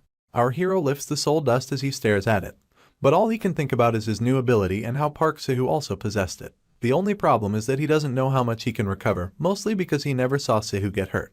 At this point, Lark regains consciousness, groaning and rubbing his face as he sits upright. Our hero turns to him, asking if he's okay and telling him not to push himself. He then adds that an evil spirit possessed him until just now. In turn, his bespectacled friend asks if chins are supposed to hurt when evil spirits possess people, and our hero quickly averts his gaze due to all the guilt he's feeling. He pretends not to know what happened, telling Lark to shut up and take the grimoire. Still nursing his chin, his friend stares in awe of this magical book, trying to confirm if it is the real thing. Our hero then squats so he can be on eye level with his colleague, and the boy asks if he can really have the grimoire. You see, there's another reason why our MC chose Lark, and it was because he wanted to see how sometimes the ones who try hard receive a reward. As expected, the bespectacled boy is overly excited as he flips through the grimoire's pages. Just then, our hero's console pops up, revealing the rule accompanying the duty commandment, the one obligating him not to turn a blind eye to the misfortune of those who are kind. For executing a difficulty level B duty, our boy gets 80 points equally distributed. He's giving Lark a hand when he discovers this, and it dawns on him that based on the game logic, if one can get 5 stats from leveling up once, he just got the point equivalent of leveling up 16 times. For some reason, he didn't get a level up notification, so our hero concludes that the first level quest rewards must only be points. He continues to carry his friend out of the secret passageway, asking himself if the total is compensating for the fact that he can't gain stats directly. He's still impressed by the amount of EXP he got though. Soon enough, another commandment duty pops up, the one requiring him not to turn a blind eye to the misfortune of others. It then details how he got 40 points for not turning a blind eye to Lark's misfortune, and another 40 for not turning a blind eye to Sabanch's. Back in the stamina training room, Mariette asks the students if they want potatoes, and many of them scream that they do. In turn, she waves one while she wields the rest in a small basket on her arm. Later on, she walks up to our hero as he does his stretches and inquires if he's going to catch spirit bodies today too. Our boy replies positively, only looking at her through the side of his eye. Mariette then declares that she believes he can do it, and smiles widely as she promises to cheer him on. Meanwhile, the other students munch on potatoes, and one of them asks Mariette how possible it is for a 5th-rank first-year student to catch a spirit body, pointing out that he didn't watch carefully the previous day, but is certain that our boy also failed. Another student then yells that she shouldn't give our hero false hope, and calls him a jerk for hogging Mariette's attention. In turn, the instructor flashes a small smile and proceeds to bet 2 gold coins that our hero will succeed. This immediately causes a ruckus and the other students surround her. One of them bets 70 silver that he won't, and another asks why she keeps taking care of Corin Locke. At that moment, our boy sulks in a corner, half pissed that everyone is betting on him when he just came to practice. This doesn't keep him down though, so he reaches for his spear and tells himself that all he has to do is focus. He recalls that he has the stats he earned from helping Sabancha ascend, so he feels that he can definitely catch the spirit body. Our boy admits that he's also curious about how much stronger he is now, and decides to start with the weakest basics. The first tactic he uses is the stab ominous serpent, waving his spear fast enough to raise some wind. He remembers that he used the slithering serpent tactic to beat the first spirit body, adding that it is one of the most difficult amongst the calamity serpent intents. With this in mind, our boy concludes that using the simplest technique will probably not do anything. Unexpectedly, the first aim of his spear pierces the spirit into oblivion, surprising him and every other student present. They refuse to believe that he did it in one blow, and with the ominous serpent technique at that, all of their mouths stay open from the shock, and our hero isn't left out. He's left contemplating that he may have gotten too strong. Mariette interrupts his train of thought, reiterating how it took him 3 swings to create a shock yesterday, and 1 to create it today. Our boy stares back at her as he reluctantly concurs. He then turns to face her, certain that she must have been watching everything the day before. More importantly, our hero realizes that she must have insane eyesight to be able to track the movements of his calamity serpent's intent with her eyes. Once again, she interrupts his thoughts, but she presents a bag of coins to him this time. She then adds that it is his share from the bets. Our boy leans back as he begs her pardon, and she explains that thanks to him, she earned quite a bit of money. Mariette thinks it is only right to cut him in on the proceeds. While the losers break down in tears, our hero questions the instructor about his share, making her wonder aloud if he doesn't like things like that. He stays calm on the outside, but all he can see is that Milla. Internally, he asks what type of person would hate money and admits that Mariette is so intelligent. He then bursts into an extended laughter as he grabs the sack of coins from the instructor, hoping that she also does her best in the future. The moon sits high in the sky that night, and our hero munches on a potato beneath it. He recalls how he fought tooth and nail to polish his martial arts skills in his past life, and now he can barely do up to the 5th step in the 6 steps of enlightenment. After yet another bite of his potato, he admits that he still has a long way to go but is not that worried because he has been advancing at the spear faster than he expected. The problem now is rune magic, Hagalars to be exact. His console pops up to notify him that he's short of mana. You see, he couldn't fully resolve this in his past life either, seeing as rune magic takes up a whole lot of mana. Our hero chews a mouthful of potato as he walks down to his dorm. He believes that if he can just resolve the rune issue, he can get stronger than he was in his past life. Just as he decides to keep thinking about it, someone calls out to him from the darkness. Our boy pauses only because the voice sounds familiar. Apparently, no matter how much Korin Locke polishes his spearmanship and masters his rune magic, there's one bastard in the academy he just can't beat. She's the only female character that even Park Sahu couldn't kill and one of the strongest forces in the heroic legend of Arren. Our boy glances back at her, a notorious balance breaker and an adamant Jiangxi. She's none other than Huron, the heavenly Yaksha. She just sits on her legs, flipping through a book under the moonlight. This makes our hero wonder why she's randomly there, and even speaking to him. With his mouth still full, he decides to just ignore her and leave, seeing as she's a bomb he can't handle. Things don't go as planned because Huron calls out to him a second time, stating that he has been combined. Our boy stops in his tracks as the girl announces that she doesn't think he's the owner of his body. Her dead eyes seem to peer into his soul and this makes him break into a cold sweat. He turns to face her, contemplating whether or not she knows that he possessed Korin Locke's body. You see, Huron as a Jiangxi is a contradictory existence, a corpse that bears both human and monster souls within her body. She wields the eyes of those who are between life and death, and these eyes are said to see the color of your soul. If anything, it would have been strange for her not to see it. Our boy keeps staring at her until she breaks the silence with a question, wondering aloud about what it feels like to crush and consume the original soul. Our hero intertwines his arms as he nonchalantly tells her that he doesn't know. This surprises the Jiangxi. It turns out that our boy worried a lot about the whole soul thing in his past life, whether or not he and Korin Locke are different people, whether Korin Locke's memories that have assimilated with his are not his own. It was an identity crisis where he asked himself who he was, questioning if he was the one who made it through the male middle school, male high school, kinesiology major, and even the military. Our hero had discovered that it was all pointless. He now thinks things are different for Huron, mostly because the original soul is actually in her body too. She just repeats that our boy isn't the original owner of his body, and calls him a thief and a robber. She announces that he has no right to the body, so our boy waits for her to finish speaking. He then tells her about someone in the neighborhood next to his who turns into a green giant when he gets mad, adding that his name is Bruce. He asks the girl if she knows him, but Huron has never heard of such a person. Our boy uses this as a yardstick to elaborate, explaining how funny it is that Bruce's opposing personalities hate each other. He adds that it is more fun since what they're good at are so different. Unfortunately, this confuses the Jiangxi even more, so our boy cuts to the point. He declares that whether it is the original soul or the newly formed one, they both have different characteristics. He then asks her if that isn't how they coexist and live, and points out that they were born in one body whether they wanted to be or not. Our boy makes it clear that there's no sin in being born, and this infuriates Huron even more. She grits her teeth in silence and finally tells him that there are people in their world for whom being born is a sin. Our hero can relate to this agony and refers to himself as a 3-year-old child. Soon enough, he walks away from the girl, promising to see her later. Huron doesn't utter a word as he leaves, and just continues to sulk by the tree. The sun has barely climbed the top of the school buildings when our hero steps out in search of the southern part of the academy. He left the dorms before the birds could even announce the start of the weekend, and this is because of one thing, the mission board. You see, the small and big commissions there help him level up in preparation for the next main quest. For this reason, our hero rubs his chin as he scrolls through the board, admitting that it is a necessary course for progression. Apparently, his goal isn't to level up either, so he decides not to get too hung up on it. He does want to test something else though. At that moment, he gets distracted by Alicia staring too hard at the board. It then dawns on him that he doesn't have that much information on the girl. As she continues to focus on the board, our boy recalls how Park Sahu gutted her, and how his memories were different from what he had seen in the game. He decides to call out her entire name, and Alicia bows her head to say hello. In turn, our MC asks if she's doing missions right from the first weekend, and adds that it can't be that she's desperate for results since she's a second ranker. The girl comes clean about needing money and this surprises our hero a little. He inquires about the activity support fund for second rankers, asking if it isn't hefty enough.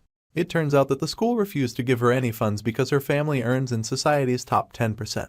She sobs as she reiterates this to our hero and he doesn't know how to react afterwards. All he does is stare and think to himself, comparing the situation to Korea's state scholarship. Apparently, there's no support fund for wealthy families in that regard either. Alicia is downtrodden as she continues to lament about her situation. She goes on about how her parents believe in independence and make her earn her minimum living expenses on her own despite how much she wished otherwise. This makes our hero conclude that she must be in a complicated situation. He then turns to the board, pointing out a patrol mission and explaining that it is pretty cost-effective if she needs money immediately. The sound of this excites Alicia, so she exposes all of her teeth joyfully as she checks out the option our hero put to her. She discovers that they'll accept up to 3 people, so she asks if he would like to do the mission together. He almost instantly turns her down, claiming that he has something that he needs to do. Afterwards, he picks up a rough sketch of Butterfly, a missing 2-year-old cat with a reward of 5,000. Our boy decides to give up his weekend as he chooses the cream of the crop, promises to finish the mission, and then to spec up. He pays the owners of the cat a visit, keeping in mind that finding Butterfly is his first mission. Although the pay and EXP may be little, it doesn't matter because Korin Locke's goal is to fulfill a commandment. He feels that if he saves and returns the cat who almost died at the hands of water monsters, he'll be able to block the owner from the misfortune of losing their pet and falling into depression. On that note, he and his spear go for a swim as he comes across and defeats a water monster to save the cat. He then returns it to the little girl who owns it, and tears of joy flow down her cheeks.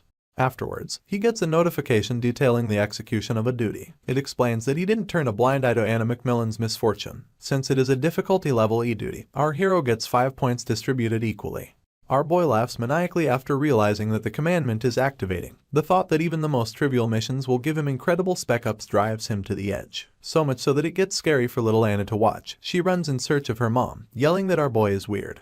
After this revelation, our hero goes on a spree of good deeds with misguided intentions. He saves a crying youngster from getting bullied by 3 men. He even helps a couple retrieve their ring from the rooftop. Korin Locke gets an epiphany immediately after completing the ring mission, telling himself that there's one mission more important than points. Our boy even wrote a memo about it before coming out that day. Meanwhile, at a chicken restaurant, the chef laments that he hasn't gotten the taste he's searching for. He tries something else and gets infuriated that it also isn't the right taste. He gets so mad that he smashes the table, recalling how he made the sauce using more than 10 ingredients but still hasn't found a sauce that appeases his desire to make delicious chicken. The chef feels like he just can't find it. At that moment, he hears a voice from the door telling him that he got it wrong. He wonders who it is, only to overhear our hero telling him to add starch syrup to the sauce. The maniacal look is still heavy on his features when he proclaims that the syrup will solve the chef's problem. After this, he prances away, bidding the cook goodbye, and leaving him thinking that our boy is a crazy person. Just to cross it off the list, the chef pours some starch syrup, thinking that adding it won't change anything. After taking a bite, he immediately exclaims how delicious it tastes, yelling that this is what he has been looking for. Meanwhile, our hero is right outside feeling proud of himself. Apparently, this was a mission he really needed to crack, since for most Koreans in this world, they can't survive without yangnyeom chicken. This is a type of sweet and spicy Korean fried chicken. Our hero gets a notification about not turning a blind eye to Yoon Kaijo's misfortune, and gets a level E reward of 5 equally distributed points. He's so stunned that he stops walking, and his eyes widen when he realizes that he gets points for something so menial. Worse off, for something he did out of his own selfish interest. He exposes all of his teeth as he proclaims that this is the best, yelling that nothing wrong can happen to the person who makes yangnyeom chicken. Our hero continues to laugh like a crazy person, oblivious of Hyorin who's staring at him from the rooftop in the distance. She just calls him a weirdo, and soon enough, some lady appears from a portal, announcing that she now knows where the Jiangxi has been. The lady adds that she let her be, only because she didn't leave the city, and reminds her that she still needs permission to go out. Hyorin averts her gaze from this lady almost instantly, leaving her quite confused. The poor girl then recalls our hero's words from before, how he told her that there's no sin in being born. Unfortunately, she also recalls being told that she shouldn't have been born. The girl just continues to check our hero out. Back at the hunting ground, Madame Josephine, who appeared to Hyorin, announces that the first-year students will be evaluated based on their survival tactics. She gives them instructions to make their way to the cabin at the northern end of the forest in order for them to pass. For now, she also instructs them to wear their rank armbands, so Alicia does as she's told. The professor then adds that the armbands can be returned when students get to the cabin, and announces that they'll be awarded points depending on how fast they can finish the mission. Lark smiles mischievously as he hears that the points won can be exchanged for a prize. Afterwards, our hero searches the crowd for Hyorin and realizes that she's not present. He then recalls that she's forever exempted from practical to even the playing field. At that moment, someone calls his name, so he twirls to answer and his gaze matches that of Alicia.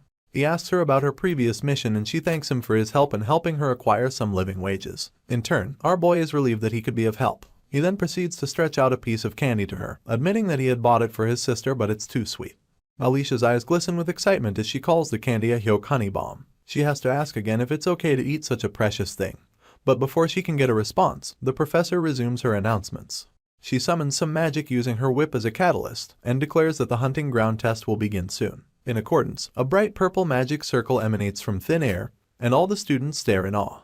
Well, except Korin Locke. Our boy just smiles softly as he thinks to himself that Madame Josephine is the only person he knows can create space magic for such a large number of people. He then admits that she's indeed a great witch.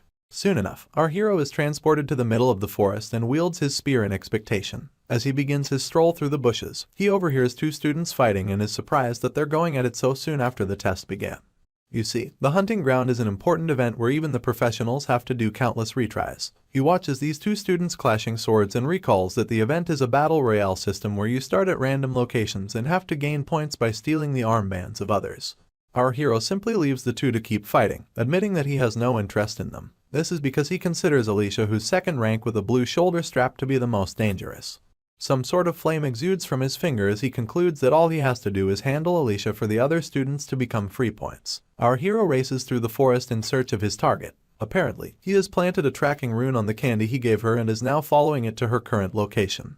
Our friendly neighborhood freak puts up the creepiest expression as he declares that the rune will make them meet again. It gets worse as he wields his spear, running, laughing, and calling out the poor girl's name multiple times.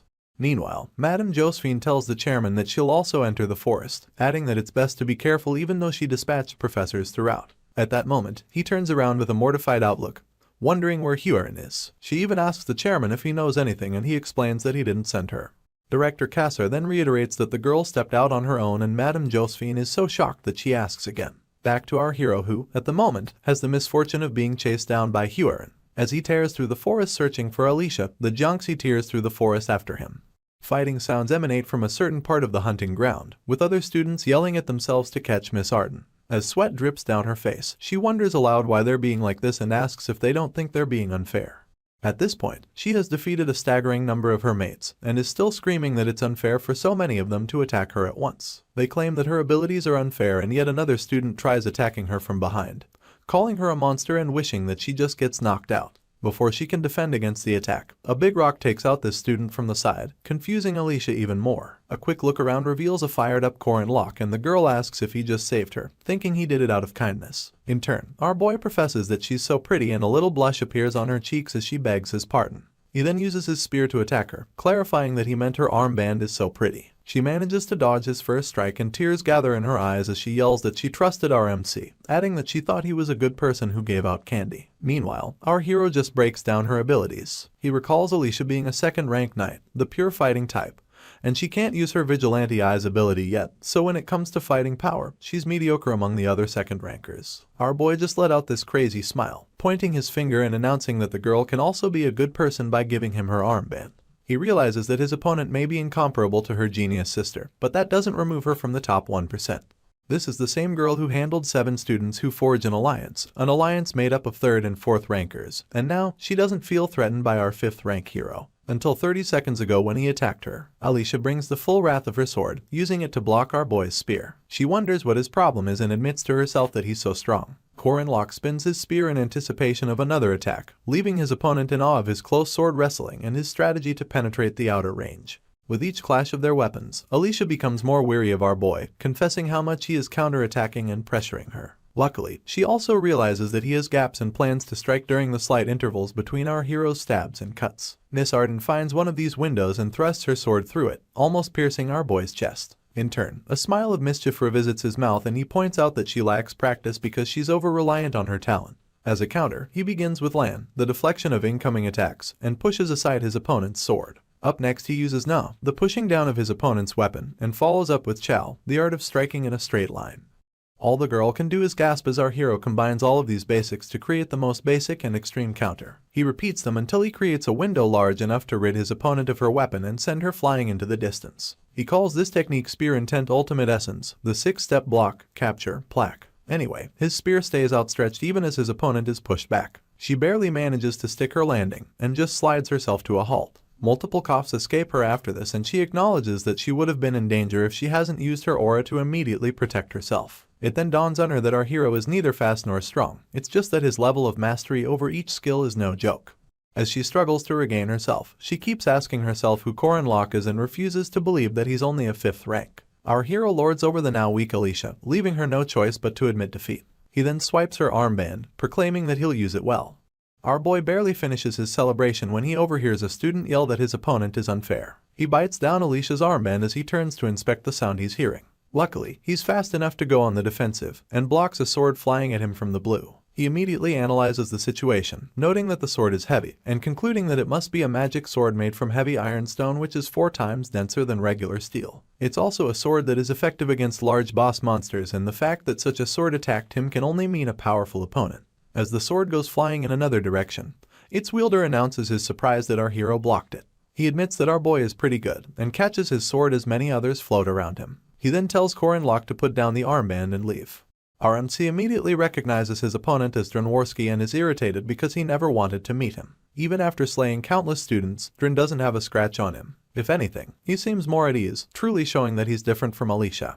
With the armband still in his mouth, our hero declares that there's no helping it, and makes a run for it almost immediately. He admits that there's no point in fighting now, and Dran just watches him flee in bewilderment. At this point, he gets fired up, remembering that our hero had a blue armband in his possession. Master Worski then attacks with multiple weapons as explosions go off one after the other. Meanwhile, our fleeing hero yells, asking what Dran's problem is. He thought the young master wasn't into things that wouldn't bring him money, but before he can continue this train of thought, he asks Alicia why she's running behind him. The poor girl then admits that she doesn't want to die, adding that she actually doesn't know the way out. Our hero switches the armband from his mouth to his hand, admitting once again that fighting is pointless now, seeing as all he has to do is take the armband to the cabin. Good news is that he finds the cabin soon enough. Bad news, it's mounted by some spry kid with a mighty golem. This kid smirks and then announces that our hero has to give him the armband if he wants to get past him. This is none other than Cranel Ludin, a named first-tier golem sorcerer. Alicia screams that the guy is being unfair by blocking the exit, and our hero admits that things just got difficult, seeing as Cranel is in front, and Dran is closing in from behind. It becomes clear that while trying to avoid a fight, our MC may have to fight 2 named characters at the same time. He cracks his neck in preparation, and a very surprised Alicia wonders if he plans to fight both boys. Our hero readies his spear, looking danger in its eyes and proclaiming that if he can't avoid a fight, he has no choice. Right on cue, Cranel's golem reaches out to grab our hero, just as Dran's swords come flying. Some time passes and silence falls upon the forest. Our hero knocks on the cabin door and a lady inside it exclaims as she wonders who got to the cabin first. She opens up the door, only to see our hero biting down 3 armbands and asking if he can choose his prize. She's really impressed that our boy got 3 blue armbands and doesn't bother hiding it. In turn, Korin Locke just claims that he was lucky. Alicia had the front row seat to how our hero defeated both Cranel and Dran. She thinks it's nothing short of incredible. You see, he began by piercing the sword's magic core before it was able to reach its maximum output, while simultaneously ramming another one into the ground to make it impossible to be pulled out using telekinesis. Using as little movement as possible, our boy dodged the swords he couldn't block, guided them to the golems, and moved behind Dran. This leaves his opponent no choice but to defend against the golem's attacks, and while he was busy defending, our hero shattered the core crystals of the golems, thus neutralizing them. Afterwards, he dealt with the powerless Cranel.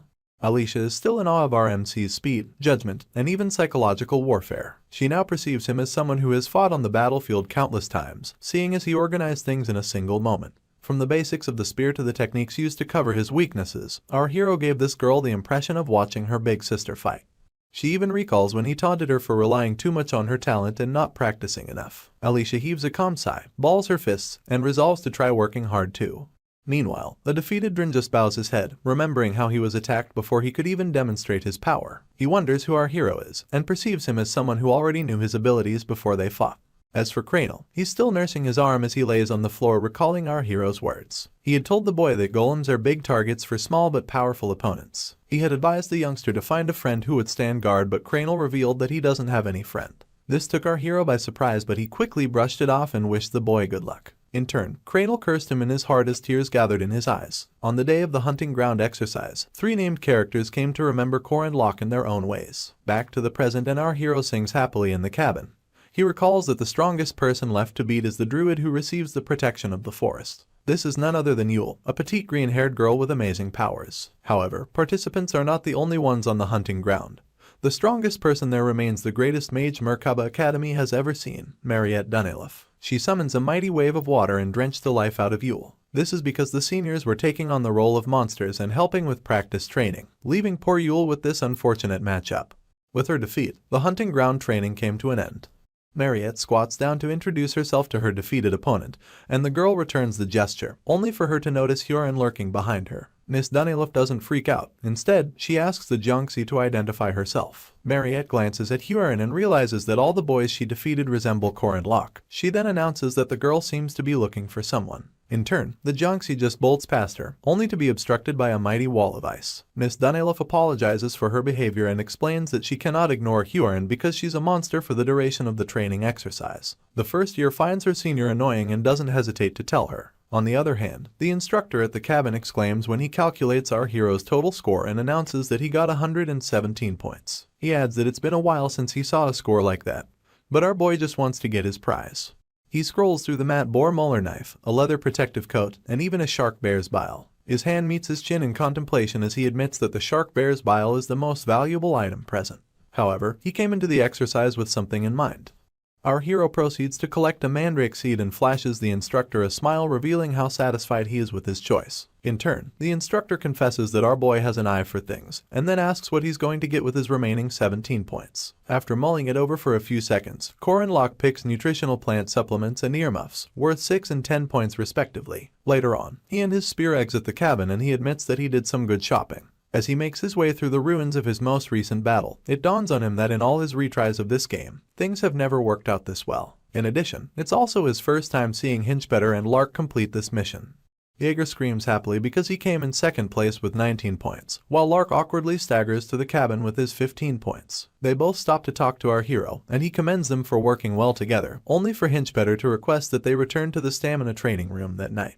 Our boy sights Cranel searching for something, so he asks that they help him find his golem's core since they have enough energy to visit the stamina training room. Cranel overhears this and is shocked. Upon glancing in our hero's direction, he confirms from the ginger that the golem core is important and reiterates that they'll help him find it. His colleague claims that it's fine, but our boy corrects him, telling him to just say thanks at times like these. Apparently, our MC worked a lot with Cranel in his past life, seeing as there aren't many aggro tanker dealers as good as golems for the semi-large monster battle. Our boy then exhales loudly as he realizes that things are slowly ending. Cranel successfully recovers his core. Alicia is still injured. Drin just plays around because he's out of fighting power. And lastly, Yule. Well, our hero finds her in a state so despicable that he wonders if she's dead. Upon closer inspection, he discovers that she's not, so he helps her up, still scared at how far Mariette was willing to go. As they drag their feet through the forest, our hero senses a disturbance and asks what the problem could be. Suddenly, animals of all types seem to be fleeing in the opposite direction. Yule then musters enough strength to warn our boy to run away, blaming it on Mariette. She doesn't finish her sentence, so Corin Locke is more confused now than he was at the start. Miss Dunelif is a genius to say the least, with the natural ability to analyze magic, and blessed with a large amount of mana. She's a mage who seems to have never experienced despair, frustration, or even failure, the one talent rumored to continue Madame Josephine's path in future. To this mage, the hunting ground is like a playground, seeing as she just has to manage the difficulty moderately and help her juniors grow. Well, this same mage is getting overpowered by Hyorin. She holds herself as she feels pain everywhere, and all she can mutter is that she needs to analyze. The raging first year comes launching towards her senior with intense malice, leaving Mariette no choice but to fire ice bullets at her. Unfortunately, Hyorin just breaks through them like they're cotton, forcing Miss Dunelif to increase the intensity of her attacks. She then stutters that she can't just block with elementary level magic and asks herself what type of magic to use.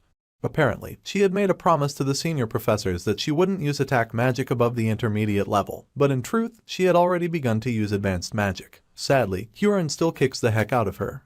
Mariette wouldn't admit it, but despite using her full power, she gets launched into a nearby tree with the force of a speeding bulldozer and drops to her knees afterwards. The after effects leave her weak and wary, and she begins to yell at Hyorin not to come any closer to her. What was standing before her wasn't a knight, a mage, nor was it played. It was just a natural disaster in human form. This natural disaster exudes so much malice as she continues to approach her senior, leaving Mariette to continue yelling at her not to come any closer. At this point, the voice of Madame Josephine echoes through the air as she orders Hyorin to stop. She then emanates through a portal and asks if Miss Dunelif is okay. She's too tired to even answer and falls to the ground soon enough. During the hunting ground training, a lot of things happen differently, starting with Corin Locke coming in first place when he is a 5th rank. Then, there's the conflict between Hyorin, the first-year ace, and Mariette, the second-year ace. The result of this ended with the latter in the infirmary. Our hero pays her a visit, leaning against a wall near her bed, and thinking about how scared he was when he thought she had awoken as a villain. A quick glance at her reveals that she is fine for now, so our boy concludes that everything is still flowing according to the original plot of the game. He brushes it aside, telling himself that he'll think about it later because she still has about 3 weeks until she awakens. For now, there are things to prepare for. Our hero makes his way out of the infirmary and over to the outskirts of the hunting ground forest. He moves his head side to side as he searches for the being that dwells in it.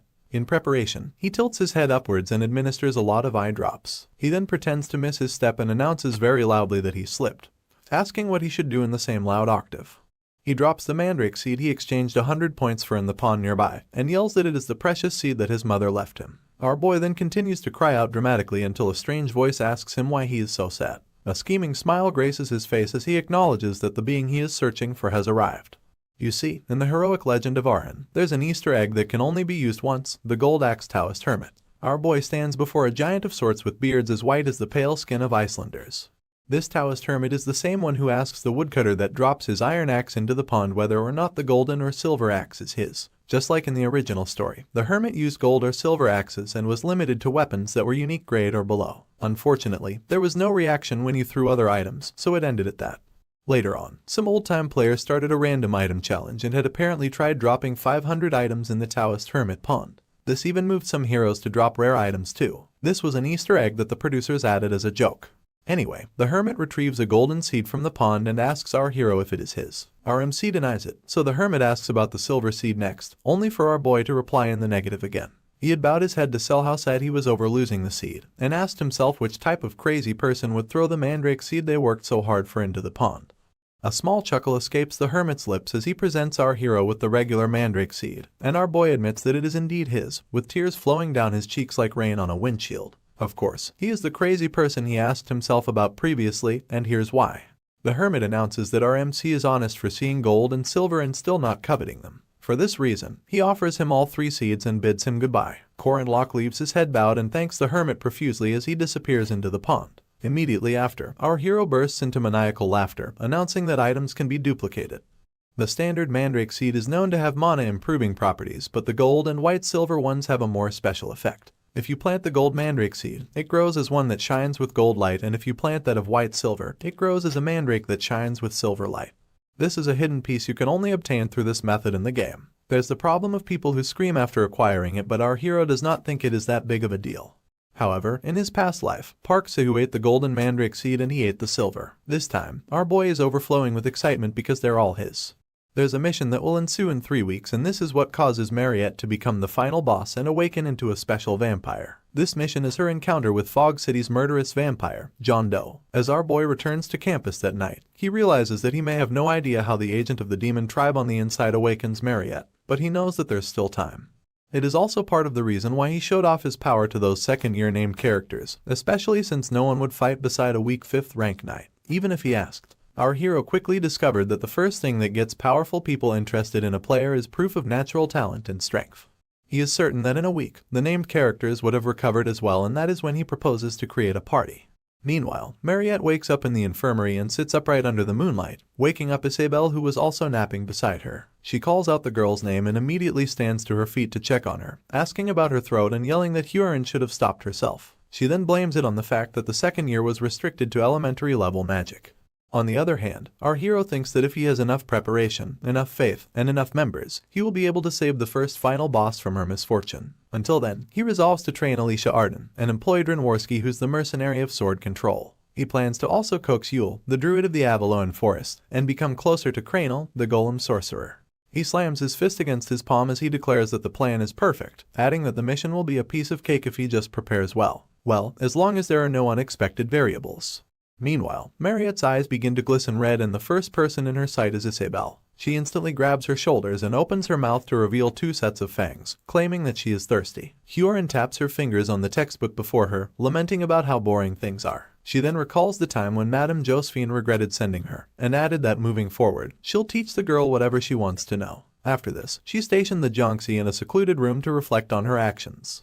Present day, and Huron just stares out the window with lifeless eyes, wondering if she should jump the wall. Suddenly, our hero appears upside down, smiling and announcing that he knew she'd be in that room. His sudden appearance scares the heck out of her and she yelps from the shock. Our hero is hanging from a tree just outside her window as he reintroduces himself to her. He then asks her if she can open the window and presents her with a small cake, admitting that he knows how random it seems. He also quips that he did it because he didn't want to come empty-handed. Huron stares at him for a while and then opens the window just so she can tell him that visiting her is against school rules. Our hero flashes her a smile as he claims that he is not breaking any rules by hanging out on a tree. He then implies that it does not even matter if he enters, seeing as Madame Josephine is not around at the moment. Our boy had just come by to check on her, and he was right to suspect that she would not have any scars whatsoever. He segues into wondering if she is now banned from going out and getting visitation because of what happened at the hunting ground. He begins to judge Madame for locking up the girl for more than 4 days despite her concerns about the girl being a special demi-human. To worsen things, Huron laments that the professor didn't just leave, but hasn't come by in all 4 days. This revelation jolts our hero so much that he snaps the branch he has been hanging from, yelling to confirm if the madam came by at least once. Huron has barely finished confirming this when our boy lands roughly on the floor beneath, groaning every step of the way. Luckily, his persistent warrior's regeneration activates, so the first-year ace just stares down at him as he admits how much the fall hurt. Seeing as he also lost her cake, our hero promises to buy her some food later and then bids her goodbye. As he makes a run for it, the fact that Madame Josephine left the most dangerous person in Merkaba Academy unattended lingers on his mind. It makes him conclude that something abnormal must be going on. Meanwhile, Professor Dana questions Mr. Fermac if he has found a certain girl. In turn, the man replies negatively and tells her that he is going to go check the outskirts. Our hero sees these two former guardians scampering in search of someone, the representative martial artist of the magic faculty, Professor Dana, and the night faculty professor, Fermac Damon. He crosses two of them and arrives at a guarded infirmary entrance where the knight on duty immediately recognizes our hero. He asks what he is looking for and reminds him that his visitation request was rejected. In turn, Corin Locke pretends as though his mission is not to enter and with a faux smile on his lips, refers to the knight as third guard Kron. He then presents Mr. Kron with a slushie and a sandwich, lying that Madame Josephine told him to bring the guard something to eat and drink. Mr. Kron actually falls for this as he accepts our hero's token. He then admits that the madam really takes care of those below her. You see, our boy's request to visit Mariette was rejected and Isabelle, who was put in charge of protecting her, has gone missing. He deduces that it is weird enough that a guard is stationed in front of the infirmary, and the more he thinks about the situation, the more his suspicions seem right. He watches the guard as he takes a bite of the sandwich, and sooner than later, Mr. Kron groans from bowel discomfort. Our hero just acts innocent, asking if his stomach hurts and pointing out that there's a washroom in the opposite direction. The guard begins to rush in that direction, begging our hero to help him stand guard while he uses the washroom. Unfortunately, our hero already pushes the door open before the guard can tell him not to enter. He just replies in a mocking tone as he quips that he definitely won't go in. Cold sweat comes down our boy's face and he heaves a sigh as he steps into the infirmary. He refuses to believe that the inevitable happened so quickly and tells himself that it is 1 month too early. He begs whatever deity is in charge as he grabs hold of Miss Dunelif's bedsheet and hopes that his suspicions are wrong. He then calls out her name and pulls away the sheets simultaneously. Unfortunately, the only person beneath them is Isabelle. Our hero grits his teeth as the discovery begins to bother him. He soon notices the bite marks on Isabelle's neck and concludes that this is what the professors wanted to hide. His face gathers into a worried frown as it becomes clear that Mariette Dunelif has awakened as the first act's final boss, a vampire. Worse off, she awakened 3 weeks early. Our hero just stands there, distraught, and begins to recall the 4 phases of the attack strategy involved in defeating the final boss of the first act. Phase 1 involves easily dealing with the monster wave. Phase 2 involves holding back the vampire using magic circles, and after gaining the upper hand from dealing damage, you can move to Phase 3. This involves facing the powerful enemy who is rampaging in the realm of blood. When said enemy is knocked down, it goes to the last pattern, and this activates the final phase. The last pattern also happens to be the heart of this attack. Apparently, even without the main player, a combination of named first-year characters are capable enough to reach Phase 3. Unfortunately, our hero injured Alicia Arden, destroyed Drenworski's weapon, and also obliterated Kranal Luden's golem core. All of the first-year named characters have been eliminated from the running because of Corin Locke. He digs his hands into his hair in frustration, and admits to himself that they're doomed. In the original story, after encountering Fog City's murderous vampire, Mariette attacks her roommate and goes on a rampage. In our boy's last life, he and his team had been waiting below the dorms where Mariette and Isabelle were, just so they could quickly defeat the murderous vampire. Although Park Sahu purposely let it go that time, this time, our boy feels like he has messed everything up. Alicia has 8 broken bones, Kranal is basically useless with his broken golem core, and this makes Huron come to mind. The only problem is that our boy has no idea how things will turn out if he introduces her into the situation. Later on, he tracks down into a corner of the stamina training room and pitches the mercenary and employment commission situation. He explains that the difficulty is special and that he will need to find somebody and capture them without killing them. Drin immediately asks if our boy is crazy, adding that the first rule of mercenaries is to not join fights they can't win. He continues lamenting that he only has 2 swords now that our boy broke the other one. Corin Locke then cuts him off with an offer of 20 gold coins, adding that if he does not trust him, he can hold on to his soul dust as collateral. Before our hero can complete his sentence about how pure the dust is, Drin stretches out his hand to collect it. He then tells our MC that he is a desirable employer and his sparkle to show his enticement. A notification bar pops soon enough, announcing that the mercenary is now part of our boy's party. In turn, he gives Drin the thumbs up. Up next, he heads to the library to track down Yule and helps her with a particular book about her language. She wonders how he came about the information, seeing as she thought all the records had disappeared when the forest burned down. In turn, our hero admits that he read it in a book. He confirms if Yule's traditional alphabet is the Ogham alphabet and asks if she is in the library to find it. He then proposes a deal, telling her that if she agrees to help him, he will teach her all of it. Yule wears a determined look as she asks what he wants her to do, and just like that, she also joins our hero's party and gets 2 thumbs up for her troubles. Afterwards, he makes his way to the canteen where he catches Lark and Jaeger having lunch. He explains that he is searching for a party for a hard mission with low pay and a lot of danger. He even adds that they may die, seeing as the opponent is a strong special demon tribe. The only cherry on this devastating cake is that they will gain fame and honor if they manage to succeed. Both boys stop munching on their meals as they digest the offer. They are so silent that it makes our boy scared that the mission may be too much for them. But it is not. Jaeger pastes a smile on his face as he admits that it is quite romantic. The same smile appears on Lark's face and he declares that they should give it a go. This really makes our hero happy, the fact that these boys are obsessed with romance, that is. He has now successfully gathered a subdealer, a support, and enough people to help them pass through the first phase. Seeing as they've met the minimum conditions, all 5 of them make their way into the forest that night. They do this because our boy remembers when Sahu mentioned that Mariette was crying and hiding in the forest, and how hard it was to find her. Apparently, in our boy's last life, the girl had dug a tunnel in the forest and hidden there for a month. Back to the present, our hero makes use of Sahu's information. Seeing as there is only one forest in Merkaba Academy, their target is obviously at the hunting ground.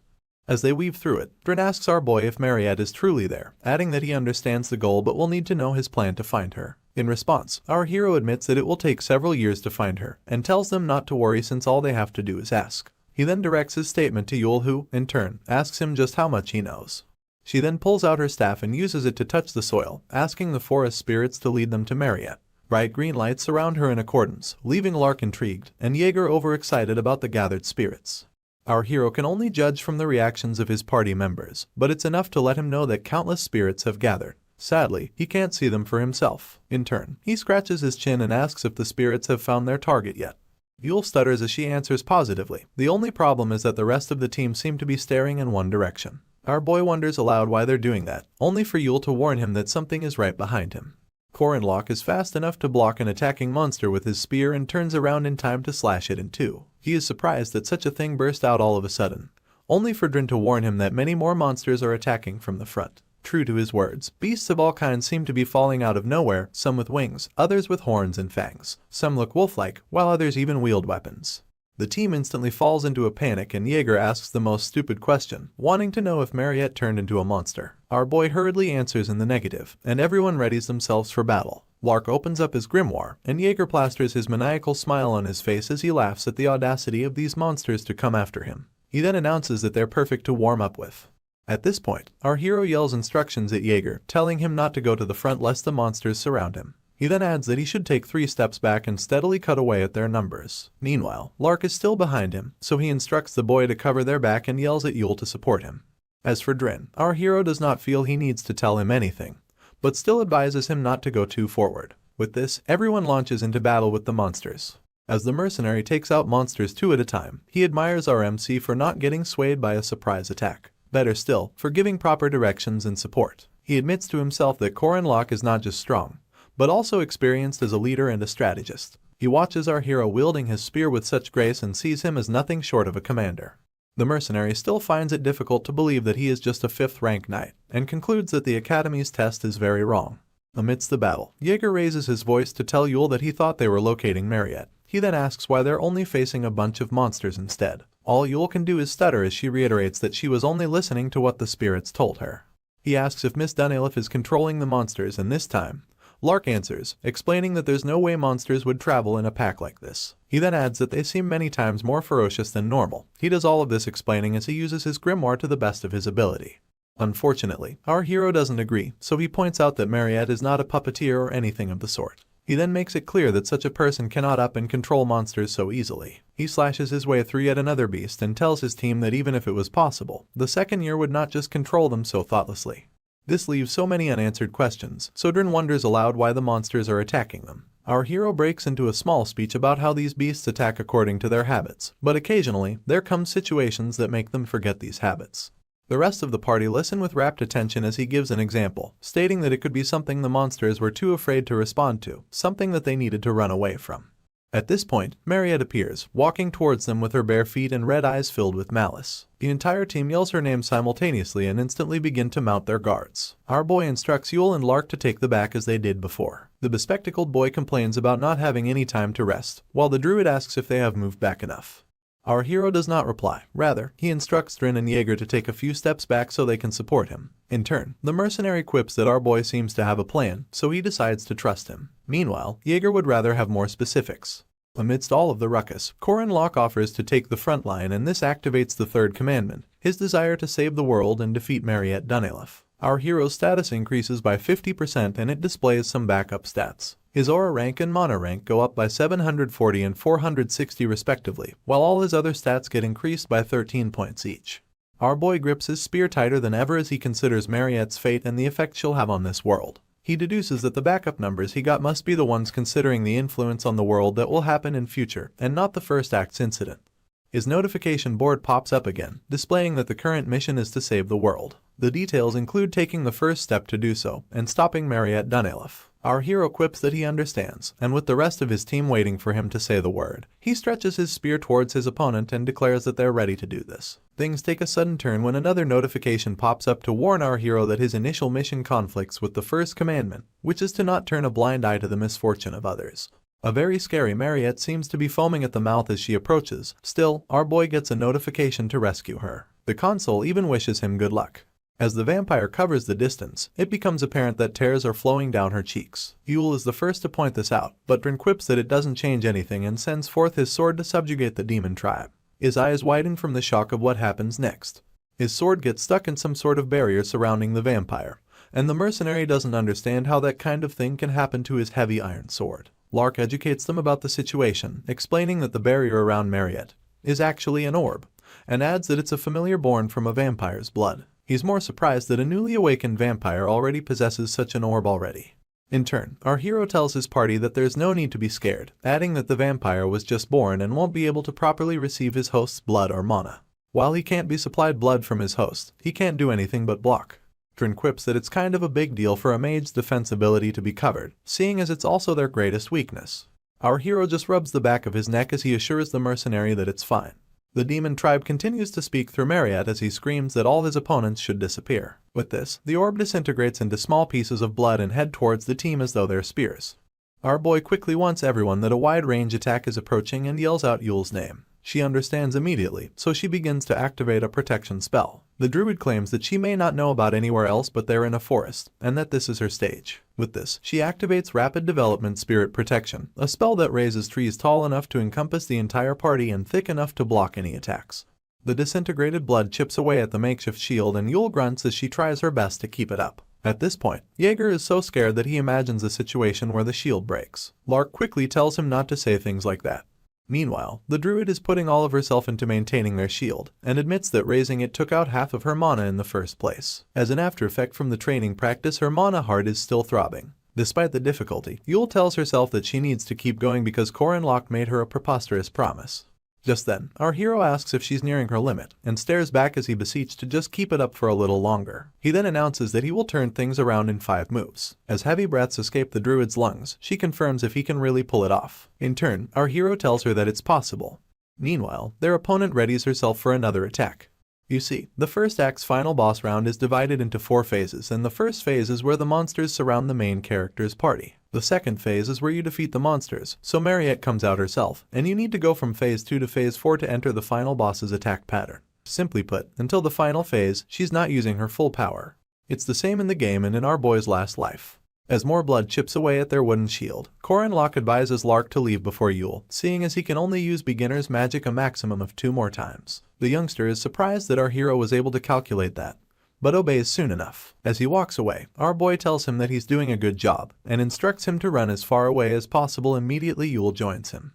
Until now, the number of attacks and their scale were big, but they weren't that powerful. The real problem is the alchemy that happens after. All of the blood that got stuck in the shield begins to crystallize and eat their way through it, making our hero conclude that his opponent is coming. The crystallized blood continues to grow bigger with every passing second courtesy of freeze, a type of alchemy magic. It successfully shatters the shield and huge chunks of it begin to descend. Jaeger is the first to scream that the shield is collapsing while Yule, although almost out of strength, begins to chant a new spell. She calls forth the earth that summons the trees and barley, the gods and the bugs, the ashes that help keep the world full. The druid then summons the sail, Ifin, Uath, and Strafe text respectively. In response, the vines on her head grow, a green essence surrounds her, and trees in the environment seem to come together. Our hero is impressed that the trees are responding, and although he's the one who engraved the texts, only a pure-blooded druid has the ability to activate it. It may seem similar to rune text, but it's actually an ancient text with a system and methods that belong to another ancient time entirely. In the game, you can only obtain this secret text after finishing the Yule scenario, mostly because she always works to grow as a sage of the forest.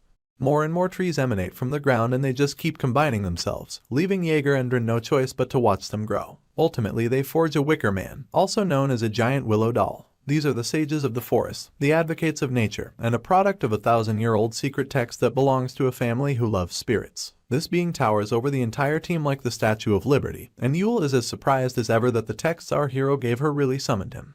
Corin Locke just smiles as he thinks to himself that it's kind of considered cheating for him to help her with summoning it, but in their current situation, there's no other way. Our boy instantly switches back to battle mode as he commands Jaeger to throw an owlbear that survived amongst the monsters to the Wicker Man. The hunk is more surprised about an owlbear surviving than about throwing it to the Wicker Man. After looking around, he discovers that one of them is actually alive just like our boy said. In turn, our hero flashes a smug smile. Apparently, he had prepared everything beforehand, even if his party didn't notice because they were all busy fighting. Our hero yells at Jaeger once again, telling him to hurry up and throw the owlbear. In turn, the hunk obeys and throws the beast. It lands on top of a fixture in the Wickerman's chest and immediately burns to a crisp. It turns out that while the Wicker Man is burning a sacrifice in its hollow wooden prison, it becomes a golem-type magic weapon that moves until it completely burns out. Its once red eyes turn green as it approaches Mariette. In turn, the vampire fires multiple attacks at it. As it takes on more damage, Yule grips her chest in pain, grunting as she tries her best to hold on. Our hero soon realizes that it's too much for the druid to handle, and that at this rate, it'll be hard for her to maintain it for even a minute. For this reason, he spins around and yells at Yule to not stop, adding that if she stops controlling the Wicker Man, they'll all die. In turn, the druid screams that she knows this. Mariette and the Wicker Man come face to face again, and the vampire screeches as it sends out multiple blades of blood. They pierce right through the ginormous wooden monster, making Yule ask our boy if something like that is really okay. Our hero tells her not to worry, seeing as a Wicker Man isn't a living creature, but a structure, and having holes in its body won't break it. Logically, in a battle of fire versus ice, fire basically has no chance of losing. Well, our boy gets the surprise of his life when Mariette sends out a ginormous blood blade and it pierces through the Wicker Man's hollow wooden prison, putting out the flames completely. Corin Locke remains in shock as he watches their last wooden hope drop to the ground in defeat. The entire party shields their eyes as the Wicker Man raises an enormous amount of dust. As for our hero, he grits his teeth as it dawns on him that the common sense he thought he had is flipping over and collapsing. Mariette emerges from the ruckus unscathed, proving to them why she is a special level difficulty mission. Yule drops to the ground in pain and our hero tells her to back off. She tries to argue with him but he makes it clear that her hanging around will not change anything. She quips that she understands and runs in the opposite direction immediately. Jaeger, on the other hand, is skeptical that they can handle the situation on their own, and wastes no time questioning our hero about it. In turn, he reminds that hunk that Mariette has used up all of her wide-range attacks, and asks if he knows what that means. Our boy spins his spear as Jaeger asks for some clarity, and tells him that it's time to deal some damage of their own. His eyes are riddled with excitement, and he rushes towards his opponent with a smile of mischief pasted on his lips. The other two then yell at him to wait for them. As soon as the vampire sees them approaching her, she unleashes a myriad of blood blades, leaving our hero, Jaeger, and even Drin no choice but to counter them with their weapon.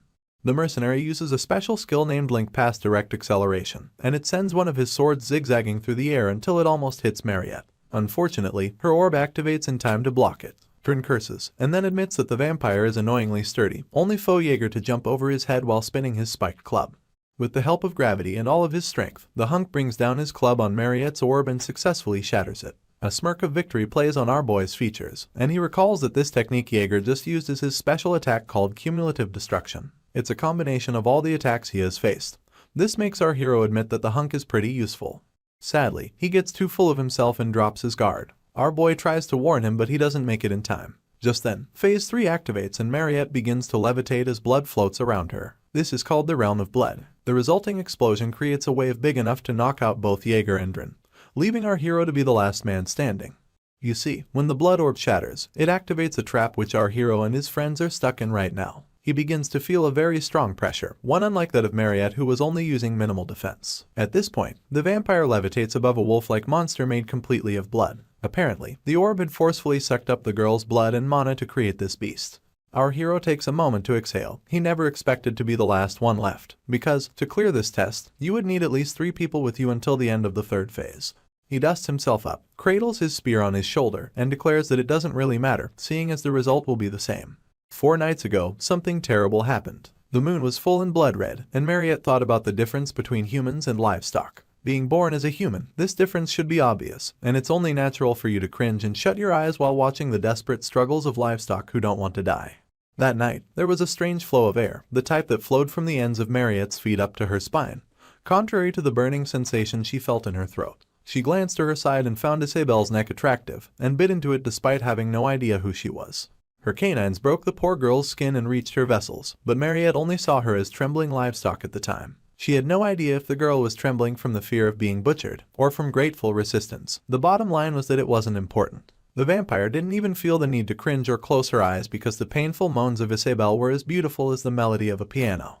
The warm blood that came to her lips had wet her throat, and it flowed throughout her body, warming up her cold skin. Afterwards, she sat with blood all over her person, and her vessels, which felt like they had stopped, began to expand once again. The moans of poor Isabelle alongside the creaking of the bed had all stopped, leaving only the beating of Mariette's heart. It felt as though her heart might explode, and this feeling spread throughout her body.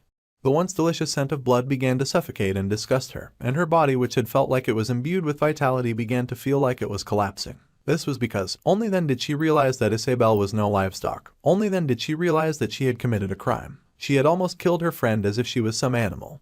Tears began to pour down Mariette's eyes as she became conscious of her wrongdoing, and this realization made her grab her famished stomach and run away. She had managed to stay in the forest until our hero came to find her. Back to the present, the orb monster growls loudly in a bid to intimidate our boy. It does not work, so the beast gathers a burst of energy in its mouth and unleashes it as multiple attacks. In turn, Corin Locke calls it a bastard dog and prepares his spear for the stab 6-step technique, utilizing only the 4th step. He jumps into the air, challenging the monster for trying to bite a human. Our hero then cuts through all of the beast's attacks using spin, returning heaven. In retaliation, the monster grabs hold of the core in its chest and sends forth 2 more demon dogs to go after our boy, confirming his initial suspicions about the breed of the monster. Undeterred, Corin Locke charges headfirst at his opposition, throws his spear into the sky and slides past both dogs. He then catches his spear move again and activates the 5th step this time. As though that wasn't enough, he uses the pagoda tree mountain technique as he throws his spear through both dogs in one attack. Our hero retrieves his weapon and asks his main opponent if that was it for his welcome drink. He then smirks at the monster, claiming that it was quite simple compared to its initial scream. He asks if it has anything else to throw at him, and this seems to infuriate the beast, so much so that it growls some more. Sooner than later, it begins to phase through the air. Our hero concludes that the beast has disappeared, but soon realizes that it's just moving too fast for him to see. Another smirk visits Corin Locke's lips, and he asks the doggy if he should teach him some more tricks. As the monster approaches him at top speed, our hero clarifies that what's needed in a victory isn't 100 steps, and adds that looking for weak points in 1 step is what's more important. With this, he dodges the beast's feeble attempt to hurt him and announces that there's no way that would have worked because the monster has shown it to him before. He proceeds to activate one of the Calamity Serpent intent, the Rising Serpent Skies to be exact, and he stabs the demon dog straight through its core using the Poisonous Dragon exit. In accordance, the orb of this beast begins to crack and continues to do so until it shatters beneath the night sky. Our boy just stands majestically as he watches the destruction, and soon enough only the body of the beast is left in a small crevice created by the after effects of our hero's last attack. The poor thing still coughs, showing very little signs of vitality. It even stands to its feet as its body begins to turn to mush, growling with the last of its strength. Our boy acknowledges that the dog will protect its creator until the end, adding that it has committed no crime. Afterwards, he tells it to be patient and promises to save its mother, the vampire. With this, Corin Locke enters the final phase, coming face to face with a burning Mariette. Normally, as soon as this phase starts, she puts the members of the party into critical condition. This time, she launches off the ground and her silhouette is the only visible thing under the moonlight. The fact that she puts the team in critical condition is inevitable, and our hero knows this. He even acknowledges that it's the reason why this phase cannot be cleared alone. He begins to unbutton his shirt in preparation, realizing that in order to save the party member who became Mariette's target for bloodsucking, all members would have to stick close and rip the vampire off. At this point, said vampire is mere inches from our boy, but he seems to be the most unbothered person on the planet even though there's no one to help him right now. Mariette makes a move for his neck and a notification pops up to signify that her mana and stamina are recovering due to the blood sucking. She pushes our hero to the ground as she continues to feed on him, and he realizes what it feels like to be robbed of your life. However, he balls his fist and declares that he can endure it. This is because he possesses the persistent warrior's regeneration, which helps his body continue to recover as long as he doesn't lose his fighting spirit. He continues to tell himself that he can endure something like this, but grinds his teeth from the pain. Our hero gains solace in the fact that he's returning the favor that a kind child did for everyone while sharing potatoes with her small hands. He proceeds to pet her head, telling her to take her time lest she choke. The whole cradling thing gets to the vampire, well, enough to make her stop sucking his blood and stare at him with tears flowing down her cheeks. At this moment, our hero remembers Sabancha Duke and how he had sucked the blood of his servant, killing him the moment he awakened as a vampire. He realizes that even a great commander who was left in history couldn't control his lust for blood. As for Mariette, our boy remembers that it took Park Sahu about a month to find her in his past life, and by feeding on monsters to quench her thirst, the thirst became worse. Even at that, the girl didn't kill people. Instead, she endured her urges through superhuman willpower. Our MC just feels like this is an unnecessary setup for a final boss that only has a bad ending. This is why he has always believed that there must be another ending. At this point, Mariette's tears drop down on his person, and she begins to apologize profusely. To Corin Locke, it doesn't matter how many times he almost died, or if the girl is a first-rank mage. The fact that she's a vampire is also a trivial issue. He unveils a pitiful smile as he realizes that he may have looked at the girl as just another character, like Sahu did. Luckily, the teachings of the master he met in this world have made him into a different person. She had called him a child and declared that her being an adult leaves her with the duty to protect him. He looked down on her as a game NPC until she protected him. Now, he decides to make it a little bit obvious that he's an adult, seeing as he's her disciple who studied all of her teachings, her successor, and also the one who witnessed her final moments. He smiles with all his teeth with Mariette still on top of him, and later on, declares that he's going to walk a different path from Park Sahu. At this point, the notification bar pops up to show that he cleared the difficulty level S mission. His mana and aura ranks rise, and he gains pain tolerance alongside 100 points equally distributed. Madame Josephine, a master at space magic, had made a special prison for Mariette, and our hero decided to pay her a visit. Upon getting there, he sees her feasting on a steamed potato and admitting how much she missed potatoes. Unfortunately, the poor girl was so lost in her feast that she gets the shock of her life when she realizes that our boy is mere inches from her cell, so much so that she begins to cough. In turn, Corin Locke asks the madam if he can go in and she asks if he will be okay. Our hero claims that he will be, adding that he trusts Mariette. Upon entry, he meets the girl still coughing and tapping her chest vehemently. He then tells her to eat slowly so she won't choke, and wonder aloud about who would give someone potatoes without any water. She finally calms down, so our boy confesses that he thought her taste buds would also change, and explains how unexpected it is to see her enjoying potatoes. She flashes one of the brightest smiles as she admits that potatoes will always taste good, adding that it's a happy plant that tastes good no matter how you cook them. At this point, our boy comes so close to her face that she goes red in the cheeks. She immediately freaks out and begins to rain mock punches on him, telling him to give her space because she smells. All our hero can do is block the punches as he asks her if she's still self-conscious after everything they've been through. He even points out that he hadn't washed up when she bit his neck. This only makes her yell at him to stop it. Afterwards, she goes to the opposite corner of the cell and curls up. Our boy then makes it clear that she doesn't smell. In response, Mariette admits that she was scared. Corin Locke didn't get her the first time, so he begs her pardon. The girl proceeds to explain how scared she was when she fought Huron, adding that she thought she would really die. Mariette continues to lament about how scared she was, claiming that she couldn't do as our hero did. Meanwhile, Corin Locke remembers his initial meeting with H. Warren and blames himself for invoking something in her that pushed her into participating in the hunting ground practice. That was where the Jonxi coincidentally ran into Mariette, and in order to face the first-rank mage, she used her actual power. In turn, this provoked Mariette and awakened the vampire inside her. The second year, Ace wonders aloud about how our hero doesn't give up, adding that it was the same thing when he was training against spirit bodies. She reiterates how everyone mocked him, claiming that he won't succeed. But in the end, he did. Mariette then admits that our boy is so cool, and this leaves him stunned. He just tries to be modest and proclaims that it wasn't that impressive. Apparently, he keeps fighting because he likes happy endings. When the girl overhears this, she just signals her confusion. Our hero then explains that he loves situations where the good guys get rewarded and the bad guys get punished. That kind of obvious yet touching story. He goes on to tell her that she's a good person, and with a smile on his face, he adds that she's also nice and pretty. He then rounds up by saying that he wants Mariette to be happy. This gets her red in the cheeks, so she claims that she wants to wash up and finish her potatoes, just to get our boy to leave. He begs her pardon, trying to explain that he only just arrived. He ends up agreeing to leave and waves her goodbye as he promises to see her later. Mariette can't stop smiling as she thanks our hero for comforting her. Unfortunately, she doesn't feel like she has the right to be happy. As he makes his way back to campus, the vampire comes to mind. He feels like she will only be isolated temporarily, seeing as it'll be difficult to go back to normal immediately after such an incident occurred. He also believes that the isolation will end soon because H. Warren, who's the definition of demi-human, is going to school without problems. Should Mariette awaken as a demi-human, our boy is certain that most people won't feel threatened by the fact she's one. Someone calls out Corin Locke's name as he makes his way down the hallway. He instantly glances in the direction of the voice, only to see Director Kassar asking for a moment of his time. The director admits that it's his first time meeting our boy personally and asks him how he's feeling. Rubbing the back of his neck, our hero claims that he's alright. He then follows up by asking what the chairman wants from him, only to discover that it's about punishing Mariette. His face scrounges up in shock as he stutters the chairman's last words back to him to confirm if he heard right. You see, our boy didn't even think that the vampire would get punished, and is shocked about the story not leading to her happy ending. He instantly bursts into defense, raising his voice as he tells the chairman that he can explain everything. In response, Director Kassar tells him that there's no need, because the girl's punishment has been decided already. This doesn't deter our hero from defending her, mentioning that the director should hear from someone who actually fought the vampire. He then inquires about what sort of punishment is decided this quickly, yelling as he continues to prove her innocence. The director just cuts him off, revealing that he expected things to go this way. He then flashes our boy a soft smile and tells him not to worry because there's no punishment.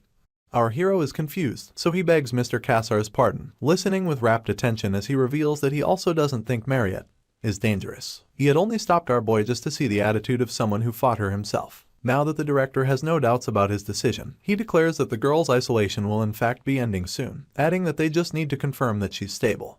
He doesn't stop smiling as he reveals his curiosity about the details of their battle, despite hearing about it from other students. Meanwhile, our boy exhales loudly to ease himself from the initial shock he felt. At this point, the chairman tells him that it's okay to explain in simple terms. As expected, our boy explained only what was okay to be exposed, that Mariette was safe, and that H. Warren was not a monster. He is uncertain about how much of his story the director bought, but he was sure to send a clear message. Mr. Kassar rubs his chin as he thanks our boy for taking out time to explain, adding that based on recent events, they'll need to make an official announcement. The director also thinks that they can't say everything transparently, and proclaims that he needs to do his job now that he has heard everything. This surprises Corin Locke so much that it's obvious from his features. He is even more surprised when the director bows to thank him for his help. This is because our hero was able to prevent the danger caused by the inexperience and complacency of the adults. Madame Josephine simply adjusts her glasses as she listens to the chairman promise to repay our hero should he need anything. Our boy is in awe of Iryu Kassar, and now sees him as a man worthy to be the academy chairman, a man who always acknowledges his weaknesses, and a man who always tries to take on more responsibilities. He reminds our hero of his teacher, and how she admitted to having experienced many failures, but never counted him as one of them. At this point, our boy also recalls the words of the director from his past life, and this makes him trust the man's goodwill. He pastes a smile on his lips and begs the director to raise his head, adding that it's his one request. In response, Mr. Kassar lets a small grin slip. Meanwhile, Mariette is lost in thought as she pulls the sheets over herself and crosses both arms on her knees. She remembers how Corin Locke cradled her head when she was feeding on him, and how he told her not to choke. She remembers his hand to be soft and his embrace to be warm. He kept telling her that it was okay, and her rationality, which had drifted away, was pushed back by the waves of feelings. When she vomited the cold beast out and found her humanity, the only thing that came to the girl's lips were apologies. She had bawled her eyes out as she kept saying how sorry she was. Now, she digs her hands into her hair as she wonders if she has the right to ask for apologies, if Isabelle is safe. Because Mariette is a person who likes people more than anyone, her guilt keeps eating away at her. It's also why she never resisted when Madame Josephine used her magic to imprison her. Instead, she just accepted it and locked herself up within the iron bars. When our hero visited her, she pretended otherwise, but in truth, she was exhausted. She only saw herself as a beast, a monster, a demon. She saw herself as an enemy of the human race for yearning for their blood at random times. At this point, the girl remembers one sentence from our boy that sent all her concerns flying. He had said that he would like for her to be happy. His words ring with more honesty than anything the girl had heard until now. Tears roll down her cheeks as she remembers our hero's devotion in throwing his body to her in order to save the same girl who had turned into a monster. That strong and hot moment, alongside his goodwill and devotion, makes Mariette realize that a piece of her life will forever be immortalized in her memory. She then pulls the sheets up to her now red cheeks as she calls out our boy's name in his absence. On the other hand, he overhears some students gossiping about the second-year ace. One of them mentions her to his mate, and the other refers to Mariette as the potato senior. You see, it's been a week since the incident. There was a bit of chaos because some no-good people opposed Mariette staying at the school. Luckily, H. Warren, who's also a demihuman, was already attending school obediently, so the contrary opinion quickly lost steam. In the cooking classroom, the students continue to gossip about the vampire, asking if she's still in isolation because they heard that she's not coming to class, while Jaeger and Lark cook up something dangerous in the background. All our hero can think about is why the girl's still isolating herself after a week. Officially, her isolation has finished, so the second year tries to mingle with other students. They bombard her with attention, asking if she's okay and congratulating her for becoming special. Meanwhile, Mariette's eyes can't stop searching through the crowd, and she becomes jittery when she doesn't find Isabelle in it. She instantly returns to her room, a blood bag in sight, as it becomes apparent that she's not ready to free herself yet. She thinks to herself that Isabelle must hate her, that she must be scared of her. She then puts herself in her victim's shoes and concludes that if she were the one, she wouldn't want a friend who bit off a chunk of her. She resolves that she doesn't want to get in the way of Isabelle, or anyone for that matter, and for that reason, she decides to disappear from the academy. The girl is still staring at the blood bag before her when her attention is drawn by someone knocking on the door. She asks for the person's identity and walks up to the door as she wonders who would come to see her at this time. As she opens the door, Isabelle instantly embraces her and bursts into tears as she asks if the girl is okay. Mariette is so stunned by the visit that she questions why the girl came by. In turn, Isabelle doesn't let go of her and asks if she's not supposed to come. The second year begins to stutter as she tries to defend herself, but her confused friend asks once again if she doesn't want to see her. The vampire is quick to debunk this opinion and goes on to ask if Isabelle isn't afraid of her. In response, she smiles softly and reveals that she saw everything before she passed out. She had seen Mariette's face after biting her, how she didn't know what to do, and felt sorry about it. At this point, she cups the vampire's face and declares that she'll always think of her as a friend no matter what happens. She then joins foreheads with her, looking into her eyes as she quips that she would like her to always think of her as a friend too. This confession brings tears to Mariette's eyes and she cries out, thanking her friend at the top of her voice. Soon enough, she admits that she expected Isabelle to hate her, but her friend asks if she's been feeling bad about herself until she came along. She doesn't wait for a response before flashing the vampire a smile, and admitting that she already felt better after some time, but the hospital told her not to go out. This was why she couldn't go out even after her friend's isolation was over. She then reveals that she's only there because a certain first year snuck her out of the hospital, but when she turns to point him out, the student is nowhere to be found. She swears to the vampire that there was a tall junior right behind her, and Mariette's eyes shoot open with realization. As our hero walks away from the vampire's room, he admits that trust towards a girl like her would not collapse from such a small incident. Meanwhile, she's back in her room burying her face in her hands and worrying her friend while she's at it. She realizes that Corin Locke has helped her again, and keeps calling his name as she blushes profusely. This is how the first act of the story ended, with a happy ending for everyone, unlike what happened in the game and our hero's past life. Although some unexpected things occurred, and not a single thing went according to plan, our boy likes it even more. He has successfully proven that without a main character, the world goes on, and that even without following the plan, better endings can still exist. He smiles ear to ear as he savors the moment that helps him confirm the beginning of a new world. Corin Locke's schedule has become quite desolate with a repetition of class, lunch, more class, training, dinner, and yes, more training. Unsurprisingly, he's in the stamina training room at this moment, telling himself that he has to be stronger although he's still riddled with bandages from his last battle. He wants to learn to be faster because of the scenario that's approaching with X. He unleashes the Calamity Serpent Ultimate Essence, the Rising Serpent Skies, and finally, the Poisonous Dragon Exit. All this time, Mariette has been watching, so she draws our hero's attention, happily telling him how amazing he was. She then adds that he seems to be working hard. Our boy points out that she's back to normal, but she swipes this aside as she offers to feed him for working so hard. Mariette claims that she didn't prepare much, and then encourages our hero to eat up. Contrary to what she said, the girl made 5 different dishes and our hero wastes no time mentioning it, adding that all the dishes are even made from potatoes. He admits that he was getting anyway, so he gratefully digs in. The vampire plays along but soon gets distracted when the wound on our hero's hand begins to drip blood. Our boy is oblivious to this, so he inquires why the girl is looking at him, asking whether there's something on his face. In response, Mariette averts her gaze, screaming as her fangs pop out. She thinks to herself that she drooled at the sight of the blood and this makes her ashamed. Our hero goes on to ask about how she drinks blood these days, and the vampire refers to the pack beside her. In turn, our boy inquires about the difference between fresh blood and a blood pack, so his friend goes on to explain that the difference lies in the freshness and in the taste, adding that Corin Locke's blood was yummy. Shame falls upon her once again and she proclaims that her last sentence makes her seem weird. Our hero easily swipes this away, replacing it with his curiosity about whether the blood difference is similar to that of organic food and pesticide-sprayed food. In response, the second year admits that it's similar and makes a better example using frozen meat and just cut meat. Understanding the assignment, our boy expresses his sympathy that his friend is fated to eat frozen meat for the rest of her long life. He then announces that it's okay to drink it sometimes. Mariette has no idea what he means, so she asks about it. She instantly freaks out when our hero clarifies that he meant she could drink his blood. He informs her that he regenerates anyway and invites her to come find him if she gets tired of the blood packs. Worse off, he presents his neck to her, asking if she wants some of his blood right now. The poor girl averts her gaze as she screams that our hero shouldn't say stuff like that. She then refuses his offer because she doesn't want to be a bother. Afterwards, she presents him with a potion and our hero wonders if it's blood. Mariette then clarifies that a vampire's blood is one of the greatest magic ingredients, adding that it's good for the body despite how nauseating it may seem. In little to no time, our boy gulps down the contents of the vial, making his friend admit how embarrassing it is for him to drink it in her presence.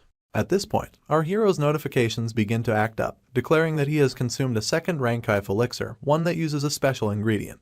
Up next, it announces that his aura rank has moved up by 1 stage, his maximum aura has gone up by 500, and that 10 points have been equally distributed. Mariette asks if it was yummy, but our hero is more preoccupied by the fiery essence surrounding his features. He then admits to himself that the potion didn't taste good, but he's stronger than in his past life. A smirk comes to his lips as he tells the vampire that the potion was great, and continues thinking about how he's now ready to start the scenario with X. Alicia Arden is a direct descendant of the renowned Arden swordsmanship family and a first-rank knight. You see, her life has changed a lot from before. After feeling an unknowable wall between herself and our hero, she realized that she needed to develop herself more, and began to put her efforts into that regard. Until a while ago, she was a fundamentally lazy and unaspiring girl with no heart or concern towards swordsmanship. Alicia spends her time taking down mountains of honey bomb candy and goes shopping simultaneously. She picks out 2 dresses at once, yelling that she wants to try them all. Although her talent was near genius, when it came to her attitude, she was a terrible student who always received failing grades. The only thing she thinks about at the mall is how she doesn't need to wave her sword 10,000 times every day, get examined as she repeats her basic moves, or duel with her sweaty and brutal martial brothers and sister. Her eyes then fill up with excitement, mostly because her big sister is nowhere in sight. Just as she declares that she should enjoy times like this, Corin Locke pops up and asks what she means.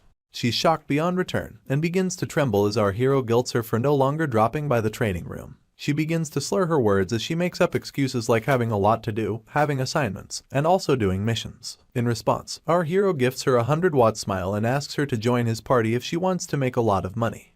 Tears start to fall down Alicia's cheeks as she asks the universe why our hero keeps looking for her. Apparently, Corin Locke became difficult for the girl to approach at some point, because when she was in front of him, she felt like her lazy habit of trusting her talent alone was exposed. The bare face of a genius swordsman who received a second-rank Knight Guardian certificate at a young age had been revealed. She just stands amidst the honey bomb candy and dresses, balling her fists as she stares at our hero. She can't help but regret his tactics, and how his methods are too difficult. She hates that he keeps talking about the basics and wonders if it's not normal to try to make cool lethal moves at this age. Alicia's outlook instantly changes when our boy mentions that the reward for the second-rank mission is 2 gold coins. She begins to calculate how many honey bomb candies and dresses she can get with that much money. Our hero intrudes on her thoughts, asking if she's interested, only for the girl to give him an enthusiastic yes. G then tells her that they'll leave in the middle of the following week and adds that she should prepare her stuff. He remembers at the last minute that he has a 20 silver coin short-term mission to handle that day, and asks the girl to do that with him too. The mention of more money pushes Alicia into instant agreement. An evil smirk revisits our boy's lips as he realizes that she just needs money. He then admits that it'll be just enough for the next scenario. He's not certain, but based on his predictions, it's supposed to happen today. Apparently, Alicia likes the patrol missions from the board, seeing as all she had to do was follow a designated route in the middle of the city and check if there were any problems. The monsters that came near the city were 4th or 5th rank at most, with the occasional appearance of the mid-level ones, though the likelihood of that is slim. Meanwhile, they come across some monsters during their patrol and the other men with them tell Alicia that they're done with things on their end. In response, she suggests that our hero, who's their captain, takes the claws and leather and sells them later. There wasn't much to do and one could make enough money from it. This was the swordsman's favorite type of mission. The other men begin to rain encomiums upon Alicia's name, telling her that she's amazing for defeating 10 monsters instantaneously. She just wears a smug look as she claims that it's nothing much. This brings about another round of praise, seeing as the men consider defeating an owlbear to be a great deal. As they praise her, she smiles ear to ear. All the talk from her family members about how her big sister achieved the supreme stage at her age, how they'll finally have an heir to the Arden name, and even how they talk down on her for being an illegitimate child compared to Lunia Arden. All of these get wiped away by the praises, and she tells herself that she's not that bad. At this point, our boy interrupts her thoughts as he announces the presence of an owlbear nearby. In response, Alicia just laughs and reveals that she already took care of it. Our hero admits how amazing that is, and soon enough, nightfall arrives. He quips that nice it is that their patrolling is done. It's supposed to have ended easily, safely, and happily as long as no sudden changes occurred. Unfortunately, things don't always go as planned. A green signal gets shot into the sky and one of the men with them announces that it's from the preceding patrol group indicating a nest of second-rank monsters. Alicia declares that she can't see it, so he clarifies that it's a magic signal that can only be seen using the special goggles that they're wearing. He adds that it's a secret method used by guards and quips that they should head down immediately. Tears run down the girl's cheeks as she realizes that she has failed to leave work on the dot. You see, when nothing much happens on a patrol mission, it can end without even killing a single monster, but when changes like a monster signal occurs, one has no choice but to participate in the raid. The other men begin to cheer, announcing that they have no reason to fear because they have the granddaughter of the sword genius. While they celebrate in the background, our hero just smiles, realizing that he was right. The nest of second-rank monsters that were found by the preceding patrol group was the nest for the wolves centered around Werewolf. Werewolf was the monster that Alicia managed to defeat while she was poisoned in our boy's past life. This time, they managed to defeat it as well. However, a more capable beast comes riding in, shocking the girl to her core. It's none other than the mythical Dullahan, a first-rank monster. Moving on, we see that the Dullahan comes riding in with green flames exiting every crevice in his bony body. Alicia begins to worry instantly, wondering what such a beast is doing in the forest. In the midst of the ruckus, she reaches for her sword and tells herself that it's not over yet. As she pulls it out, it's escorted by a blue essence and she administers the one slice Arden style, and follows up with the territory cut which sends mighty waves towards her opponent. Her eyes pop open as she witnesses Dullahan bend over in such a way that her attacks just fly past him. She's left wondering how he's so flexible and compares him to a mollusk. Scaly tentacles suddenly extend from this being and they grab hold of Alicia soon enough, causing her to scream from the shock. As the tentacles elevate her, she admits that Dullahan is fast and experienced, and deduces that he's at least a first-rank monster. This discovery makes her cry out for Corin Locke, begging him to come to her rescue. You see, the girl lacks the pride of a warrior. The other men then inform her that our hero is off battling another monster and she bawls her eyes out, asking why he's not around when she needs him. At this point, some sort of greenish light flash comes flowing towards her, so she freaks out and closes her eyes. By the time she opens them, she witnesses as the heads of both the Dullahan and the horse it rode in on get crushed and severed. Still wrapped in tentacles, she and the beast fall to the ground, and she immediately thanks Corin Locke, thinking that he's the one who saved her life. She stops mid-sentence when she sees a familiar sword, only for its wielder to lambaste her for still being as weak, lazy, and cocky as ever. Alicia elevates her gaze to see who it is, and realizes that it's the eldest daughter of the Arden swordsmanship family, and the most likely next-term heir, the greatest swordsman of the new generation, and the one who will continue the path of the sword genius. She realizes that it's none other than Lunia Arden, her older sister. Lunia just glares at her younger sister with so much condescension, and the girl averts her gaze to the ground as she gets asked why she's in such a state. Alicia has no answer, so her big sister continues to barrage her with questions, asking why she didn't back up when she saw Dullahan, why she didn't properly analyze the enemy, and above all, why she unsheathed her sword in such a stupid manner. It irks Lunia because she feels her little sister is trying to copy her, and is doing it sloppily. Alicia is quick to apologize, but her sister doesn't want to hear excuses. She makes it clear that the results of the girl's actions are totally her responsibility. She adds that it can't end with a few words and helps the girl realize that her casual actions are what endangered the soldiers who trusted and followed her. At this point, the soldiers in the back help each other up as they confirm whether they're okay. Meanwhile, Lunia drills her sister for slumping her shoulders, and the poor girl fearfully adjusts her posture. In turn, the divine sword cradles her blade on her shoulder, telling our girl that swordsmen of Arden must always be confident. All Alicia can say is yes ma'am. Soon enough, Lunia diverts her attention to our hero, and he turns around while spinning his spear to fight nothing in particular. He then wonders if he got caught for pretending to be busy. The divine sword just stays quiet until our boy covers the distance between them, and then goes through the painstaking process of listing out all of her titles just to introduce herself. She claims to be the divine sword, the great disciple, as well as the first sword pavilion master. Our hero stays quiet at first, and then bows his head as he introduces himself as the 8 hanging spears disciple and Alicia's friend, Corin Locke. As he claims that it's nice to meet her, Lunia retires to her thoughts, and later wonders aloud if our hero and her sisters are only friends. As usual, our boy plans to keep information to a minimum, admitting only to himself that he can't reveal his spearmanship, because there are only 2 other people who use this type of spearmanship, his former teacher and one other master of the spear.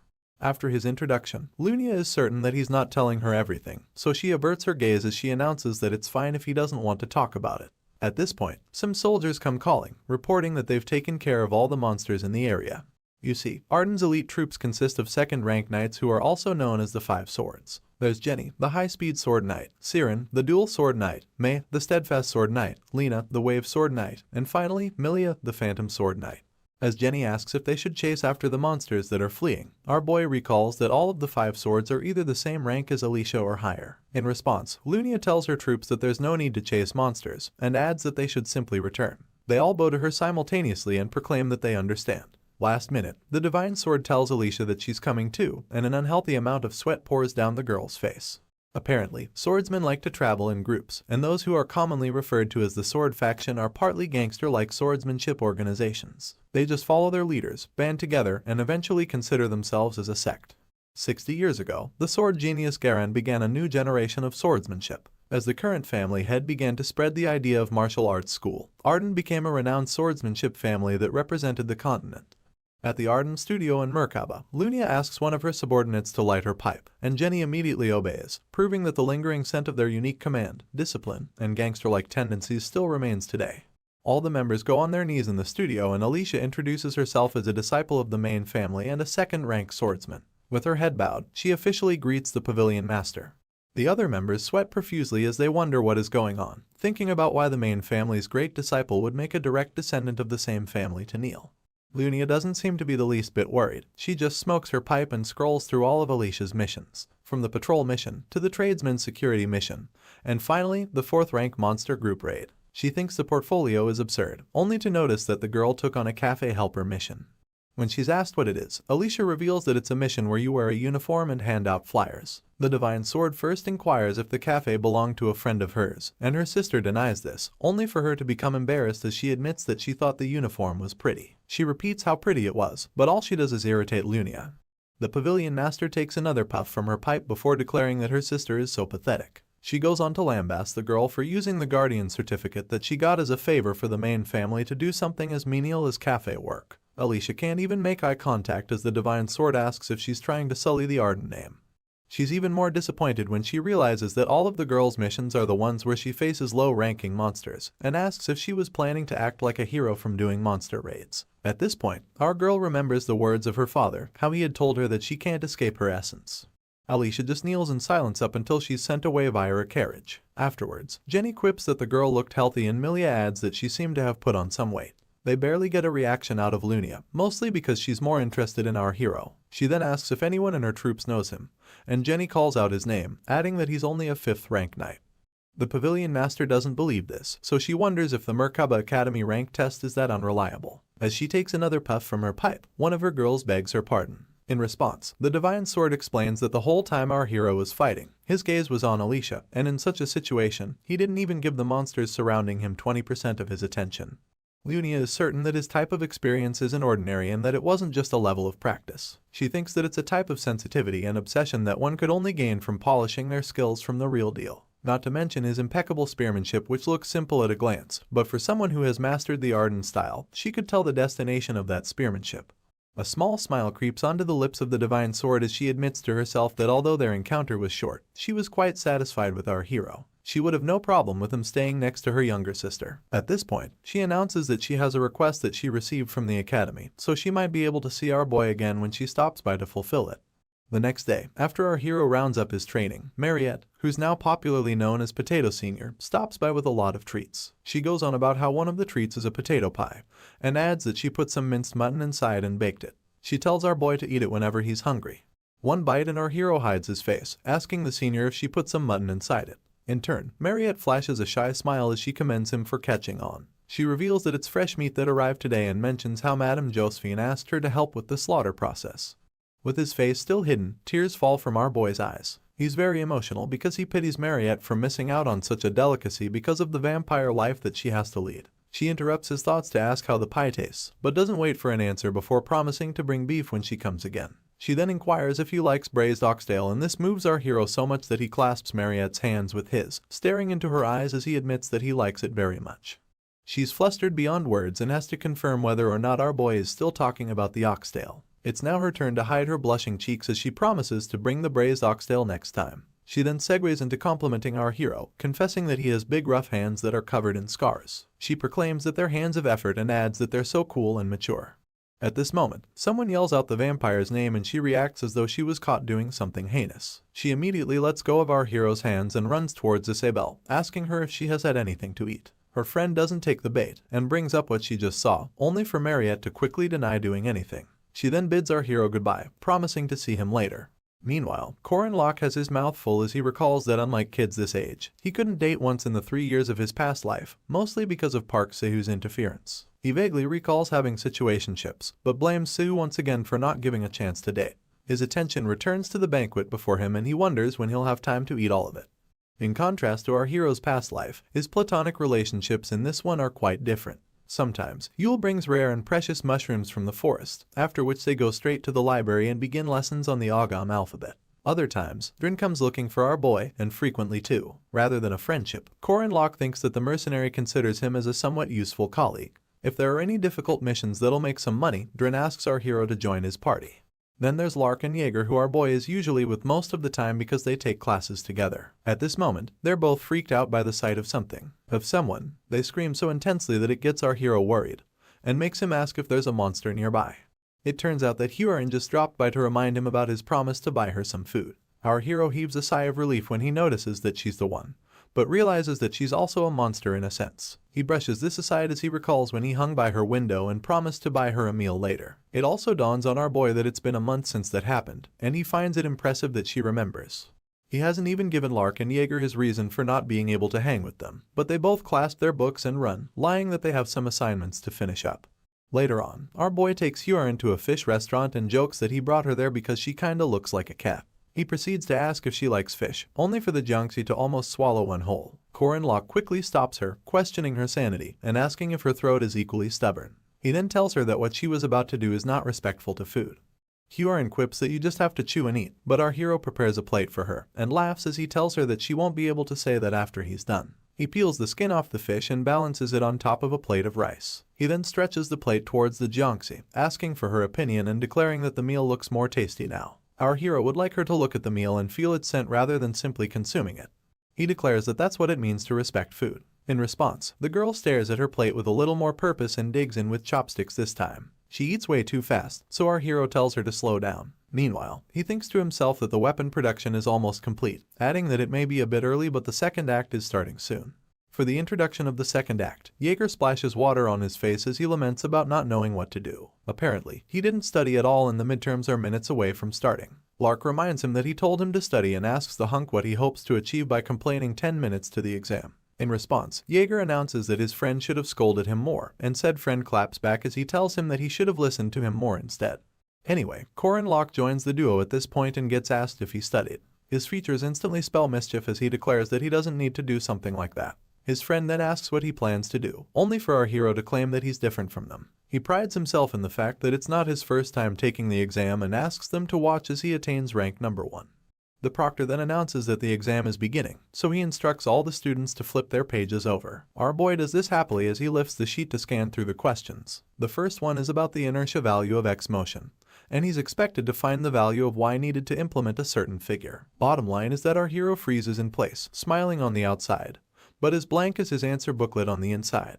He has no idea what any of it means and just watches as time flies by. Afterwards, Jaeger, who has been sleeping, yawns as he comes awake. He then asks if the exam is over yet. Lark is unsurprised by his friend's behavior, so he goes straight to asking about our hero, only for him to claim that knights just need to know how to write their names. His shoulders slump, giving away how hopelessly he did in the test. Lark is shocked that our boy's answer sheet is blank, and even Jaeger announces that he could do 1 or 2 questions before he fell asleep. Apparently, our hero had forgotten that he never studied in his past life. Tears roll down his cheeks as he recalls that back then, he continuously researched the expert skills, so he didn't know any of the knowledge of this world. He squeezes the answer sheet, telling himself that it's fine and that there are still ways to redeem himself from a written test like this. Up next, all the Year 1 students gather in the festival conference hall and get encouraged to have strength. Our hero takes his stand as he reiterates that the faculty exam is the highlight of the midterms and one of the easy events in the game. He sees it as a golden opportunity to redeem the marks that plummeted during the written exam. You see, these exams are composed by the night faculty professors or temporary instructors invited from the outside. There are 15 students per team and they're to face the instructors and show them what they've got. Afterwards, they'll receive a grade from the professors in charge of evaluation. Our hero is a 5th rank knight in name, so he's certain that the level of his assigned instructor won't be that high. He even plans to defeat the instructor to get additional points, and laughs as he apologizes in advance to whoever they may be. The other students, including Jaeger, begin to panic over someone's arrival, and it's just as our hero tells himself that he'll defeat whoever comes so he can recover from his written exam. The reactions of the students baffle him, so he wonders who the instructor could possibly be, only for him to overhear someone asking him if he has been well. With his arms intertwined, he diverts his attention to where the voice is coming from, only to see Lunia Arden announcing that they meet again. Our boy freaks out on the spot and is left wondering why she came. An announcement blasts on the public address system, declaring that the special guests for the practical exam are the elites of the renowned Arden swordsmanship family. He then adds that they're the 5 swords of the first sword pavilion. Lena asks if they should take it easy, and May points out that their opponents are only students. On the other hand, Milia tells her teammates to watch out for Drin, the sword sorcerer, adding that he's strong. The students waste no time charging towards the 5 swords, but Drin stands behind and thinks things through. He notices that all the girls in the 5 swords are second rankers, compared to their team where it's just him and Alicia that hold a second rank. It dawns on him that their odds of winning are still low. The 5 swords get into battle stances as they activate the Arden-style sword formation and use the 5-sword combo technique to send a myriad of slashes at once. This blows away almost all the students upon impact, taking pieces of the ground alongside it. Mid-air, some students begin to lament that they can't see while the others just scream in pain. In all of this, Drin hasn't taken a single step. He reevaluates the situation, having concluded that the odds aren't in their favor. He notices that their opponents began the match by taking out the vision of the students, and this proves how experienced they are. With this, the mercenary concludes that their opponents are moving with combat experience and not rank. His first line of action becomes creating a proper line of sight, so he manipulates his sword to spin until enough wind comes from them to clear the air. At this point, Milia, the phantom sword, comes attacking from above, but Drin is fast enough to block her and begins to wonder if the girls have decided to ambush them. From the distance, Alicia yells his name and Jenny, the high-speed sword, takes advantage of the distraction to attack her. The girl barely blocks the attack and gets told that she's the swordsman's opponent for the exam. She stutters her words, wanting to know if her opponent is marking her. Jenny then goes on about how there are about 15 students, and adds that 6 swordsmen are more than enough to take them on. With this, she kicks our girl's foot, throwing her off balance and sending her falling to the ground. The high-speed sword then points out how unstable Alicia's posture is. She tries to stab the girl while she's down, but the Arden quickly rolls over to dodge it, leaving the remaining students to cheer in awe of the power the 5 swords wield. Siren, May, and Lena tear through the other students like they're nothing, willing them to at least do something to put up a fight. The onlookers even realize how the majority of the students keep falling, with the exception of Drin and Alicia. At least, that's what it seemed like. In truth, it was the exact opposite. The mercenary sends forth his fire spirit sword and his heavy iron sword, setting his experience up against that of his opponents. By the time the dust clears, Milia is overwhelmed by Drin's 5 magical swords. Even with her 2 swords, she is forced to admit that it stands no chance against 5, making it clear that the sword sorcerer will soon be victorious. Alicia, on the other hand, is still clashing blades with Jenny and gets brought to her knees. The high-speed sword advises her once again to put in more practice, and expresses her disappointment over the fact that she claims to be the Sword Emperor's heir with such lame skills. She discourages Alicia from graduating, telling her that she would be better off staying at home and receiving proper training there. These last words strike a chord in our girl, so she pushes back her opponent's blade, declaring that she won't go back home. Alicia activates her vigilant eyes to see the territory, but is shocked that her opponent still manages to knock her down. Apparently, our girl isn't looking directly into the territory yet. Jenny then tells her that she has to stay focused until the very end. She stares down at the defeated Arden and announces that she still has a long way to go. Jenny, the high-speed sword, looks down at Alicia in disappointment, telling her that she still has a long way to go. You see, Lunia Arden was supposed to take on her younger sister in the original storyline. This leaves our hero confused as to why she's the examiner for Group B, which is his group. Jaeger still can't believe his eyes, so he just stares at the first sword with a mix of dread and awe. In response, she lets loose her purple essence and asks that they begin the bout. She even tells them to think of it as an experience in a great special rank war. Her last statement really causes a ruckus amongst the other students, but Corin Locke and his inner circle remain calm.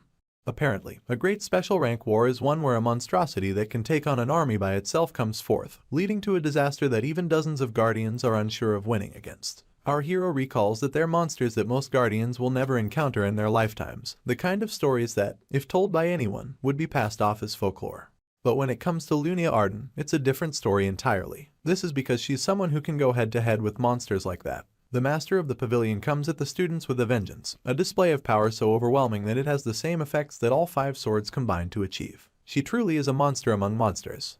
The after effects of Lunia's strike shatters the training ground, throwing some students in the distance and sending others slamming into the ground nearby. Meanwhile, our hero had quickly found a safe place to take cover, and from there, he admired the amount of chaos one person caused. Soon enough, Jaeger comes yelling that the attack almost killed him, and asks if the first sword isn't overdoing it. He's so disheveled that he wonders aloud about why Lunia is going so hard against mere students, only for our boy to correct him.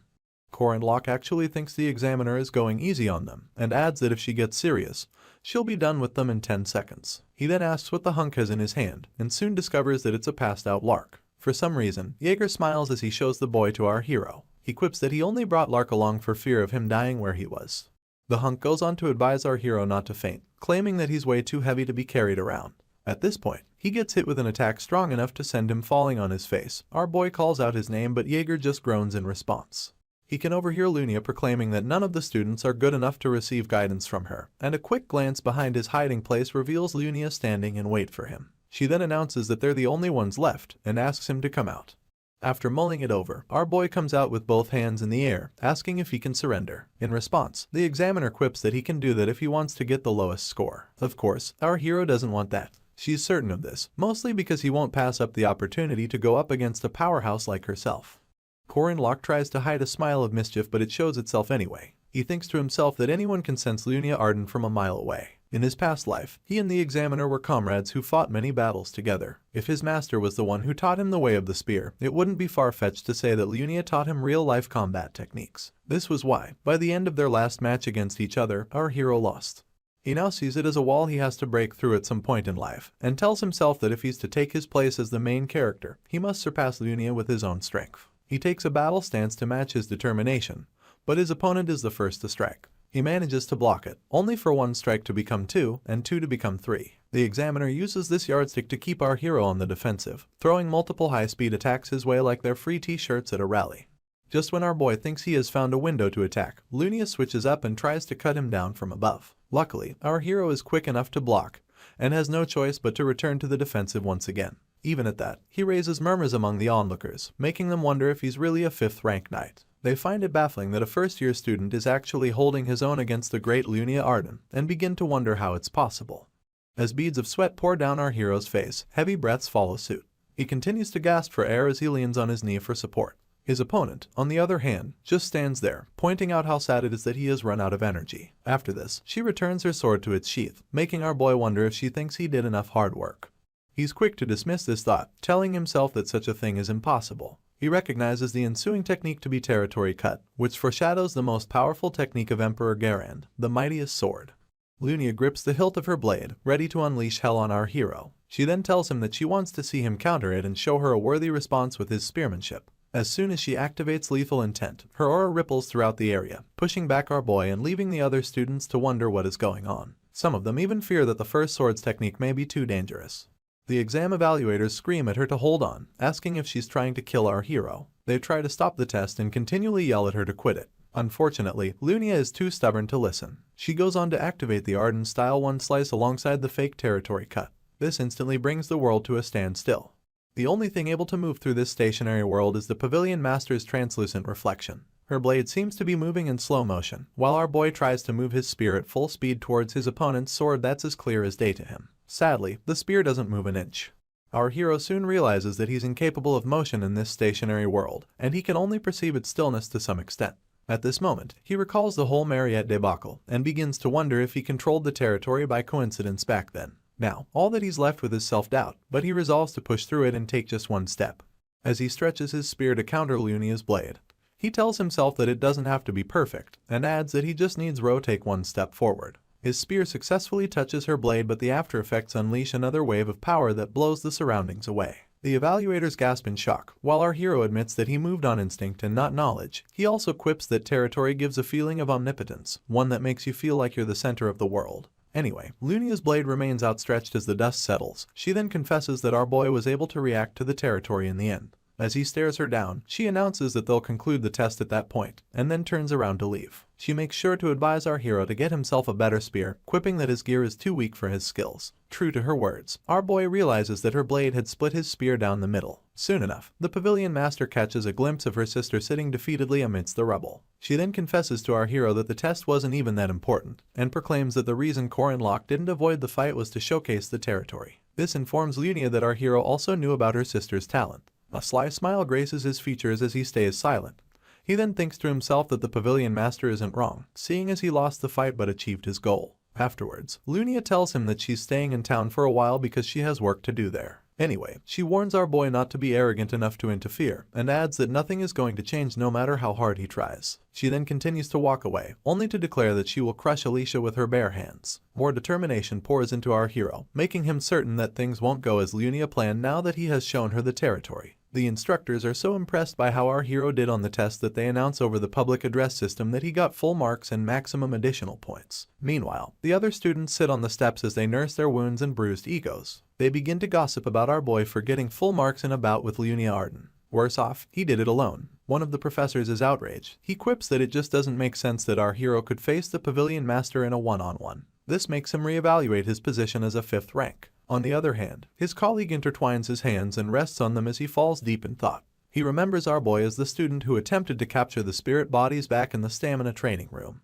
Even Professor Firma can't believe Corin Locke's ability, and ends up breaking his glasses as he wonders how our hero is using his techniques. A few days pass and our boy pays the blacksmith a visit. Even before Lunia advised him to change his weapon, he already felt the need to get a good one. Just like everyone else, the blacksmith asks who our hero is, seeing as the academy readily provided him with precious and rare ingredients. The blacksmith is even more cautious because our boy happens to know his family's secret methods. In response, our hero just tells him not to worry about it. In truth, he did a lot in his past life and finds it quite annoying to explain it all now. Anyway, to acquire such super expensive ingredients, one would need at least several hundred gold coins, and there are no high-stake players who are ready to pay for them in cash. Typically, these ingredients are made using more ingredients obtained from scenarios or quests. Then there's our boy who already has some special soul dust from Sabantia, a 2nd rank runestone, a 1st rank silver stone, and the wholehearted support of Director Kassar. Put all of these together and you can make one of the very few weapons capable of handling the territory. The sight of it brings a smile to our hero's lips. The legendary grade weapon, Shadow Kingdom Silver Knight's Spear, also known as Silver Spear. On its own, this weapon already exudes power, and our boy reaches out to grab his new baby. Later on, in another part of Merkaba, Alicia is on a temporary mission. Sadly, all that comes to her mind is the bloodshed from when she was little. She keeps remembering how it didn't stop despite striking a non-lethal blow. You see, when she was much younger, she went out in a real battle for the first time and she cut down a 5th rank monster. She recalls the disgust, and how she winced at the sight of its blood and intestines spilling out of its body. However, it made her distinguish it from the smell of human blood.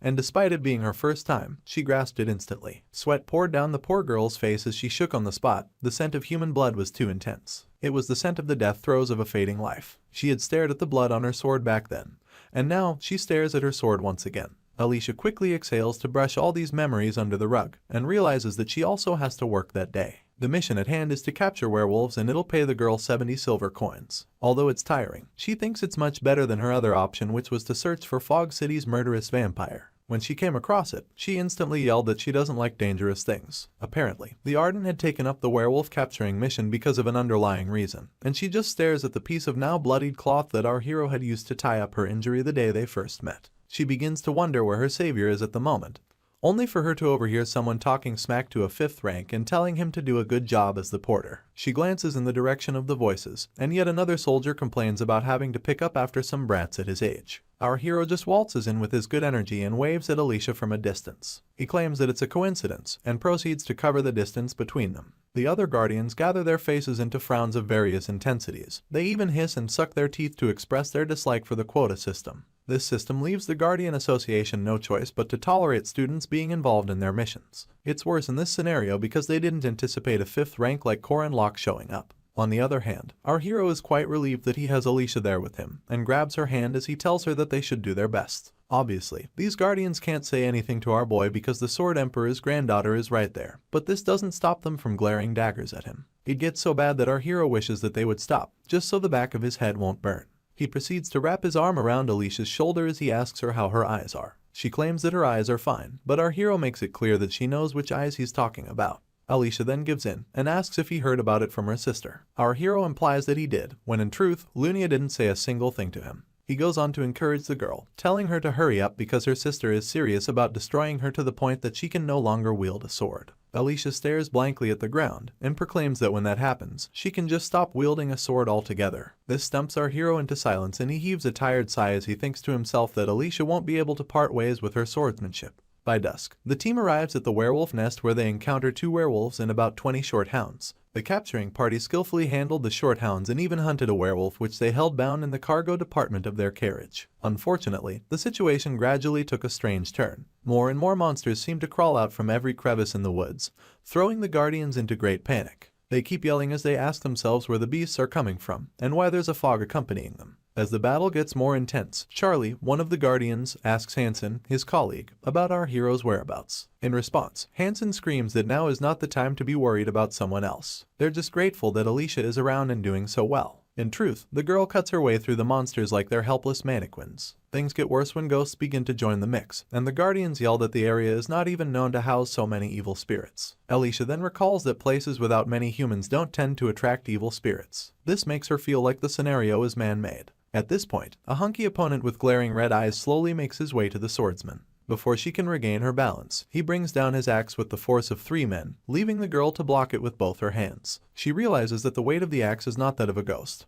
but a knight. For this reason, she yells at her opponent, asking him why he's attacking her and telling him to stand back lest she cut him down upon his next attack. Sadly, another hunky knight comes running from behind and Alicia catches a glimpse of him from the side of her eye. While she's distracted, she gets struck so hard that she screams. The girl is now stuck between 2 opponents and one of them raises his weapon to attack her again. Alicia refuses to err on the side of caution, so she glares at her enemy and strikes him down with 2 slashes to the chest. At this point, his blood sprays every which way and his severed mask comes falling to the floor in front of the swordsman. Once again, she's reminded of how different the smell of human blood is, the intense scent representing the death throes of a fading life. She freezes in place, mortified that she just took a human life. Unfortunately, the other knight doesn't care about her existential crisis and jumps in an attempt to cut her down. Suddenly, someone bursts a hole through his head and yells at Alicia for just sitting there. It's Corin Locke and he wastes no time informing the swordsman that her opponents are not people. She spins around in a frenzy as she asks what he means by that. Our boy first beheads the knight before explaining that they are corpses raised from the dead using black magic. It turns out that it's all part of the main event of the opening act of the second part, the subjugation of Fog City's murderous vampire. According to the storyline, the lunatic serial killer that Mariette didn't catch in the latter half of the first act would start chasing down the main character's party. Things would be different if one chose the capturing werewolves mission.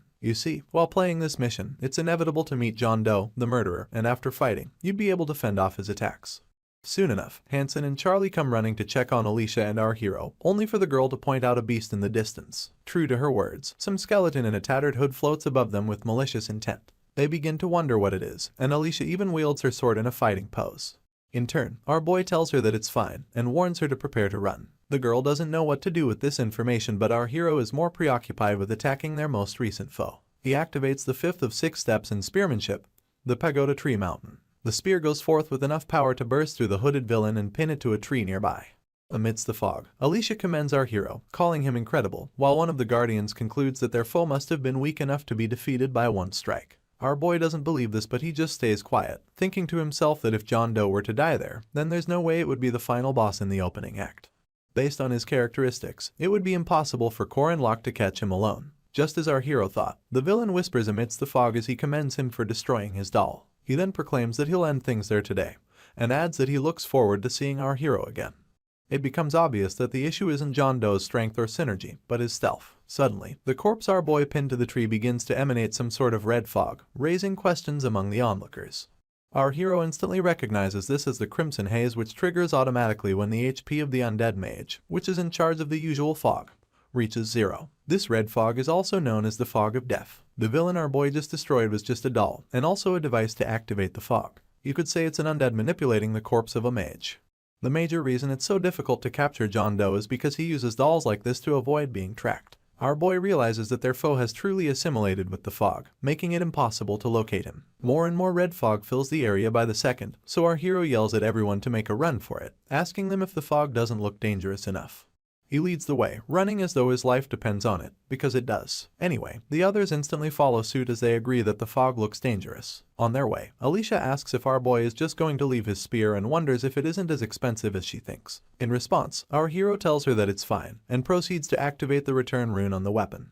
Just like a missile with a homing device, the spear makes its way into Corin Locke's grip and Alicia admits that he has made something incredible. Their attention is drawn when one of the guardians yell out in pain, so they both turn around to see what is going on. Unfortunately, Charlie tripped on a root and is now lying flat on the ground. Both parties make their way back to help the guardian, and upon reaching him, Alicia asks him to grab her hand. He thanks her, but just as quickly yells that she should dodge. The swordsman is oblivious to the reason why he said this, only for a mighty hand to emanate from the fog and grab her. It instantly pulls her in, leaving our hero to admit how annoying the situation just became. He helps Charlie up and tells him to run, adding that he should just forget about the situation and make his way out of the forest. For some reason, our boy confiscates the guardian's robe before he leaves. Soon enough, he wraps the robe around himself, wields his spear, and dives into the belly of the beast, in this case, the fog. With gritted teeth, he admits that he didn't expect to be in this situation twice. You see, in his past life, our hero tripped and got trapped in the death fog. He even fell into critical condition in less than a minute. This time, he's lucky enough to have regeneration, so he'll be able to last much longer. But of course, the real problem now is Alicia. Alicia swings her sword over and over again in an attempt to cut the hands coming at her, but they just seem to be endless. She keeps screaming for them to let her go, but John Doe pays her no mind. Just like our boy fears, blood begins to exit Alicia's body and she screams as it becomes obvious that she will not last long. The hands seem to increase, but the girl keeps on cutting, telling herself that it is all she has to do. Unfortunately, she grows weaker with each slash of her sword and she is left wondering why the hands are not giving way. She begins to question her strength and her posture, only to remember Lunia's words when she saved her from the Dullahan, how she looked down on her for being in a pitiable state. Alicia's blade escapes her grip and goes dangling on the ground, making her wonder if she is in her current situation because she is weak. As more blood exits her body, she apologizes for wanting to be cool, for wanting to save somebody. All she wanted was to become a respectable person in our hero's eyes, especially because he had saved her life. At this point, Corin Locke screams her name and a very weak Alicia struggles to look up. All she can make out is a hooded silhouette, but her eyes glisten with hope when she recognizes the voice. It was as familiar as the first time he saved her life, and our boy interrupts her dreaming as he screams her name once again. He stretches out his arm in a bid to retrieve her, and it is at this point that it becomes clear that he is her savior. As the bloody hands hold up Alicia, our hero grabs her shoulder and asks if she is alright. She struggles to speak just so she can confirm if it is Corin Locke, and afterwards, she cries out that the hands will not budge. She goes on to beg him to save her, adding that she thinks she might die like this. Our boy wraps the cape he collected from Charlie around her and tells the girl to calm down.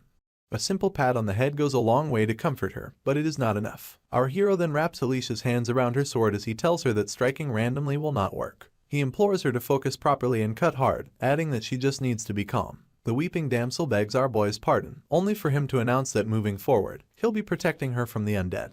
True to his words, multiple corpses drag their feet as they cover the distance between themselves and our hero. He just tells his friend that she knows what she has to do, but she instantly laments that she doesn't have enough power to pull it off, crying that she is dizzy and hurt from the fog. Corin Locke grabs her by the shoulders once again, encouraging her that she can do it. He presses his forehead against hers as he proclaims that she is the most talented of all the swordsmen that he has met, and that if she decides to do it, she can. He then tells her that one step in the right direction is all she needs. The hope in his eyes brings more tears to Alicia's, only for our hero to thank her and run off to face the herd of undead soldiers. The girl tries calling out to him, but he is long gone by now. She is left thinking that she cannot last long in the fog, talk less of our boy who has a lower aura rank than she does. She grits her teeth at this point, remembering everything that our hero said to her. This fills her with fresh vigor and she reaches for her sword as she concludes that she has no choice but to take that one step. As the bloody hands try to grab her once more, she recalls her grandfather's secret technique. Capable of cutting anything, and to wield it, Alicia must awaken Eyes of the Boundary. This is a cursed ability that forcefully allows you to see other territories. She shuts her eyes in a bid to focus and the whole place seems like a sea of tranquility to her. At this point, our hero's encouragement plays back in her mind and she tries her best to take that one step. She channels all the tears that she had shed, all of her blood that had spilled, and even the overwhelming emotions, all so that she can take that step towards a frozen world. The instant her feet move, she activates the Arden First sword style, and a blue essence emanates from her body. With one swing of her sword, the essence spreads far and wide enough to cut down multiple undead soldiers. The activation of Domain Severance makes her attack cover even more ground, leaving Core and Locke shocked. John Doe also gets caught in the wave, and he wonders how she was able to see him. The attack goes on to wipe out the fog alongside half of the trees in the forest.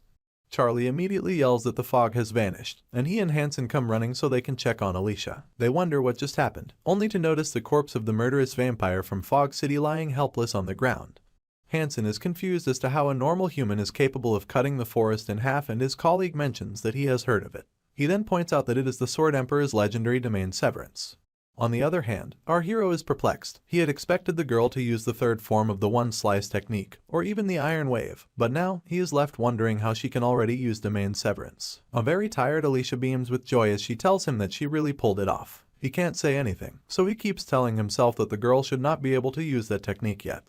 To make matters worse, the guards wonder aloud whether Alicia will become the new Arden head after this development. Our hero's jaw almost meets the ground as he overhears their conversation. The other guard concurs with his colleague's speculation, seeing as no one else but the Sword Emperor is able to use Domain Severance. Well, other than Alicia. All the guards present begin to rain encomiums on the girl, calling her the future of the Arden family and the next Sword Emperor. In turn, she happily yells out our hero's name, leaving him to wallow in self-pity. As everyone else celebrates, our boy wonders why his plans always get so twisted. The next day, news spreads like wildfire. The newspapers carry Alicia's feat and turn it into headline material. Some of them mention how she single-handedly defeated John Doe. Others call her the next heir to the Arden swordsmanship family. Some ask what will happen to the Arden family's succession structure, and others ask if the heir will change. The worst of them all carries a false confession from Core and Locke stating that Alicia is the true genius of the Arden family. May comes across the paper and it infuriates her immediately. She rips it to shreds as she laments about how cocky it sounds and then hands the paper to Milia to get rid of. Meanwhile, Lunia just sits quietly, sipping her tea and thinking about the past. You see, the Arden-renowned swordsmanship family operates within the Sword faction and moves based on the logic of power. Beneath the overwhelming charisma of Garand Arden, they have been anticipating the swordsman who will succeed him. Domain Severance is one of the criteria for this decision, seeing as it exists on the stage of the Heart's Path, a realm unknown to most martial artists. Garand Arden, on the other hand, has long awaited someone who can continue his legacy. For this reason, Lunia has trained while dripping blood and sweat, and the calluses on her palms are evidence of the life that she has led. In spite of all this, in spite of being called the genius of her generation, she still could not satisfy the Sword Emperor. Then came Alicia, who fearfully clashed swords with Lunia, who had sweat dripping from her person as heavy breaths escaped her little lungs. Alicia had only just held a sword for the first time and engaged in a friendly duel with her older sister. She was the illegitimate child that the head of the family had brought from outside. For this reason, the Pavilion Master had never thought of her as a competitor. As they continued to clash swords, something awakened inside the little girl.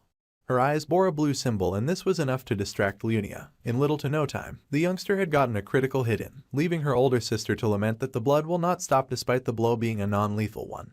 Stained all over with Lunia's blood, the youngster stood scared. Her older sister began to play back the events from the last minute but still could not place when she got attacked. Soon enough, she realized that she could not have, and that by the time she pulled herself together, the little girl had already cut her. It was not a matter of speed, more like a matter of domain. Alicia had somehow managed to take a step in that profound path of martial arts. While Lunia was still incapacitated, she kept asking herself how possible it is for such a young and lazy child to pull off the domain technique. It was obvious to the blind that the little girl was taken aback, but Lunia understood that the title her grandfather told her about was at play in Alicia, the twisted nature that other mortals could not understand. It was the Sword Demon, also known as the talent of a demon. After the little girl won the duel, Garand Arden held her head and announced that he is appointing her as the next head candidate as well. And that was how Alicia overcame everyone's objections and became Arden's head candidate.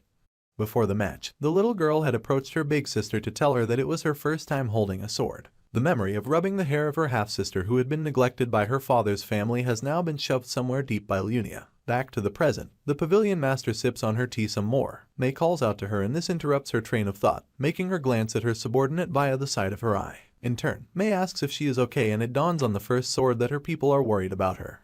In response, she declares that they should not worry and finally stands to her feet. Apparently, she wanted her sister to step into the domain as well. This is because she feels like she might also be able to reach the domain if she were to see that sword once more. As she makes her way out of the dojo, she asks her subordinates to prepare the sword challenge. Back at the Merkaba Academy infirmary, our hero questions Alicia about when she thinks she'll recover. In response, she tells him that she'll be good in a day or two, provided she applies potions. She then asks our boy if he would like some honey bomb candy and all he says is that she is quite carefree. Moving on, he asks her point blank how she pulled off domain severance, stating that even though she can see domains using Eyes of the Boundary, it still does not mean she can use the technique immediately. Her cheeks turn red and she averts her gaze as she proclaims that Corin Locke believed in her, adding that he believed that she could do it. This leaves our boy stunned and with more unanswered questions. Alicia does not notice this, so she just quips that if she tries, she can do it. While she celebrates her win, our hero freaks out silently, telling the girl that she is truly a genius who defies effort. Just then, someone knocks on the door to Alicia's room, announcing that she came to visit. Mariette does not wait for a response before barging into the room and asking if our hero is okay. In turn, he just says hi, leaving her to formally introduce herself to Alicia as second-year magic faculty student.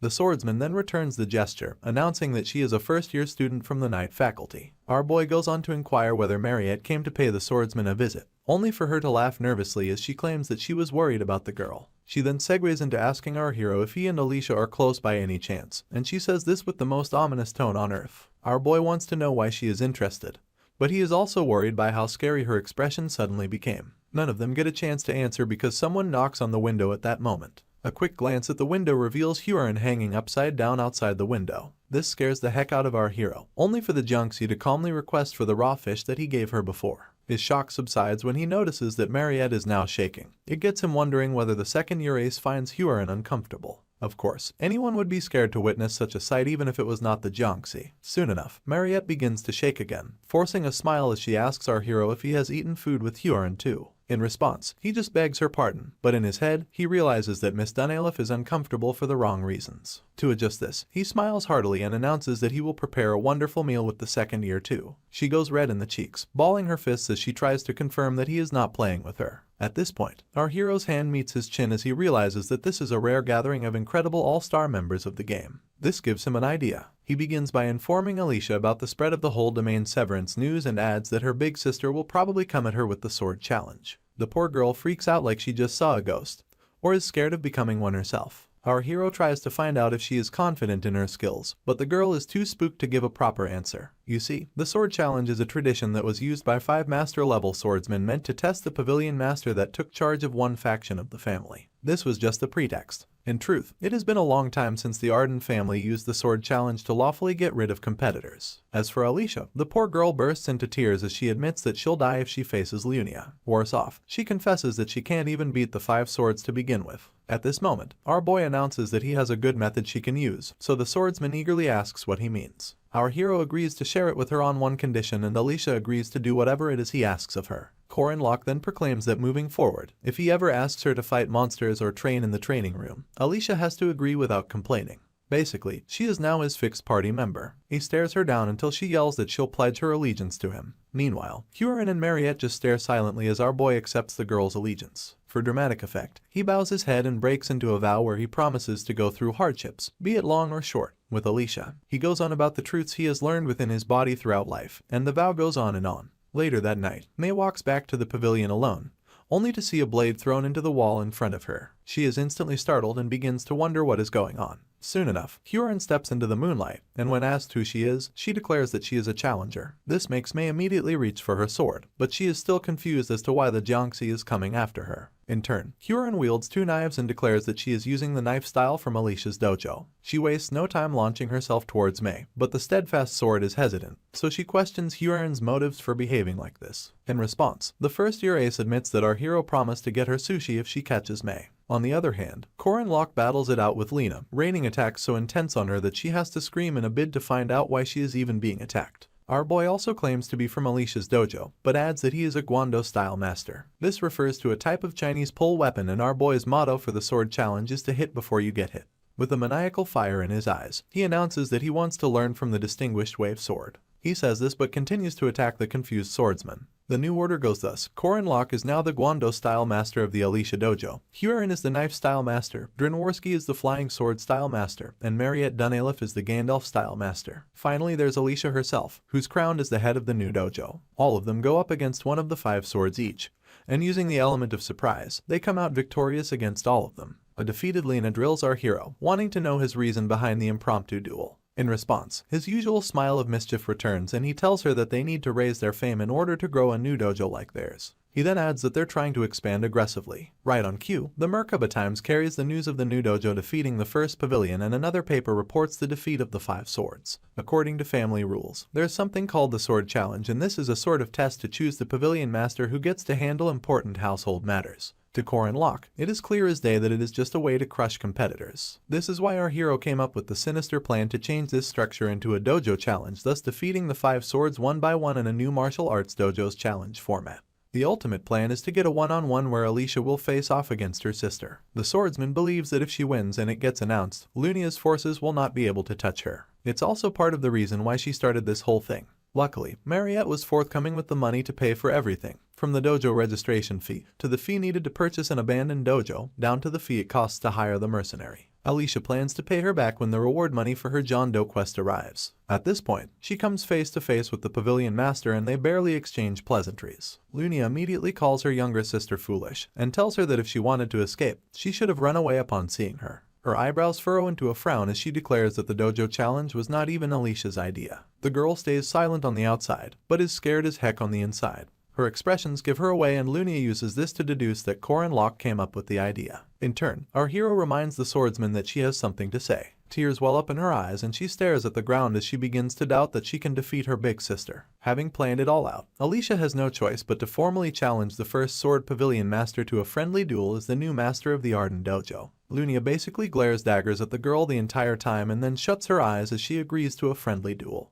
She proceeds to warn her little sister that she doesn't use practice swords or non-lethal weapons, and our girl stutters that she is prepared. The battle between first sword style, great disciple Lunia Arden and second rank swordsman Alicia Arden gets set officially and both sisters ready themselves to fight it out. Mariette is a bit nervous as she watches things play out. She even admits to herself that if she were to go all out as a vampire, Lunia would still be an opponent that she couldn't guarantee victory against. With this in mind, she asks our hero if the swordsman is ready, and he proclaims that he believes that she can handle herself. The vampire smiles again, announcing that she trusts our boy's conviction. Just then, a notification pops up and displays that there has been no change in Core and Locke's credibility rank in Mariette's eyes. Afterwards, Lunia throws our hero a sack of gold coins and he instinctively catches it. He then admits that it is too much for a dojo repair fee. In response, the pavilion master disagrees, launches towards her sister, and then declares that the money is a reconstruction fee. The clashing of swords begin with only our boy and the vampire as witnesses. The next clash sends waves so mighty that they practically consume anything in its path. The one after that is so bad that it sends Mariette and our hero screaming for their lives. Both sisters remain at loggerheads for a while, with Alicia gritting her teeth as she recalls how Lunia used to be her object of admiration when her passion for swords was still burning. Back then, she would hear stories of Lunia defeating minotaurs at 15 and how the Sword Emperor was keeping an eye out for her. People would cheer her on and she seemed like a hero from a fairy tale, a hero like her grandpa, Garand Arden, whose stories she grew up hearing. Compared to her big sister, she was just the daughter of a concubine. Her mother had died giving birth to her and her father only saw her as a reminder of his shameful mistake. For him, the only worth he had was having the blood of the great Sword Emperor running through his veins. She had approached her big sister after she returned from a mission, and congratulated her. In turn, Lunia patted her head and told her that she had gotten quite tall. That was a beautiful memory compared to the day she first cut a human. That day, all she could do was stare as her opponent bled out, and took deep breaths as tears fell down her cheeks. Everything went awry from then on. Lunia Arden resumes her battle pose, pointing her blade towards her sister while the girl reminds herself of her previous training. She tells herself to take a step back and deflect her big sister's first attack to the side. Her eyes shoot wide open as she seeks to apply this. The moment she knocks Lunia's blade to the side, the pavilion master recognizes this technique as the irregular guard. Her little sister wastes no time going for a follow-up attack, keeping in mind that her opponent is sticking to textbook procedures. She then makes the mistake of thinking she won't be expecting tricky irregular guards despite being skilled at what she learned officially. Anyway, Lunia hits her opponent with the force of 3 men and sends Alicia and her blade flying into the distance. The girl manages to slide to a halt while her big sister condemns her footwork for being as sloppy as always, adding that she's a scaredy cat. Our girl takes a deep breath, reminding herself to use her speed to confuse Lunia's line of vision and to strike her from the closest distance. To implement this plan, Alicia takes off so fast that all onlookers can see her zigzag lines of light. She quickly surfaces behind her big sister using the advanced forward third form technique called lightning. The only problem is that her opponent catches a glimpse of her via the side of her eye. The pavilion master instantly uses the upward slice technique known as Makawaza, throwing off Alicia's game, and almost cutting her up in one move. Our girl has to yell in protest, but Lunia's expression doesn't show the tiniest form of guilt. Instead, the pavilion master attacks her little sister with more intensity. Unfortunately, she soon realizes that her opponent has switched from fighting with her sword to fighting with her body. In retaliation, Lunia tackles our girl and successfully throws her to the ground nearby, while she lands on her own feet. She calls out her sister's name with the fury of the gods, and proceeds to kick her chin into oblivion as she calls the girl an idiot. She raises her sword to cut her opponent down, asking if she thought she could defeat her with such cheap tricks. As she brings her blade down with a vengeance, it's all Alicia can do to block it. Literal sparks fly as their blades clash against each other, only for our girl to use Makuwaza. She notices that everything is going just as Korin Locke said, so she uses a combo strike to push her sister back. This gets Lunia to admit that our girl is countering well against an attack that almost brought her to her knees, adding that it can't be too easy. One would think she was complimenting her, but the pavilion master proceeds to kick Alicia in the gut with an unholy force as she tells her that she's still inexperienced. Our girl barely lands on her feet as she grips her stomach to stifle the pain and wields her blade with her less dominant hand. During this window, Lunia jumps into the air, surrounded by blue essence. She then attacks from above, leaving Alicia to defend once again. This time, the swordsman manages to fight back, delivering an attack of her own. In turn, the pavilion master literally bends over backwards to dodge it before striking back. After our girl blocks this, she puts some distance between them to catch her breath. It becomes obvious that our girl is catching up to her big sister and is even seeing the domain at the moment. This brings a sinister grin to Lunia's face as she admits to herself that this is the version of Alicia that she wanted to fight. She goes on the offensive once again, but our girl is quick enough to block it too. Apparently, the pavilion master always wanted to see our girl's true self that she denied despite all her talent. At this moment, Alicia takes heavy breaths and then proceeds to sheath her sword, putting her hand on the hilt. In turn, her big sister notices that our girl's victory is just one step away. So, in response, Lunia sheaths her sword too and dares her little sister to come after her. Both swordsmen begin to emanate such intense aura as they warm up for the ultimate strike. They then run towards each other from opposite ends of the battleground. The aura gets more intense with each step they take, and the pavilion master admits that she's what her little sister has been chasing. The aura only gets more and more intense, until both girls cut each other in what seems like a double activation of the domain severance technique. The resulting light alone would make passersby think it was the rapture, but the fear of God certainly falls upon Korin Locke and Mariette as they watch the resulting destruction. Our boy quickly regains his composure, but the vampire is left asking if everything is over. All they can see in the dust is the silhouette of one swordsman left standing. It's obvious that the winner has been decided, but no one knows who it is yet.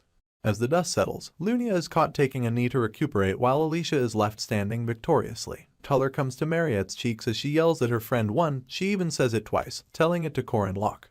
Our hero only smiles softly, knowing full well that it was his plan all along. You see, compared to Swordmaster Lunia Arden, her sister's only strength was domain severance, so the only way to win this fight was inside the domain.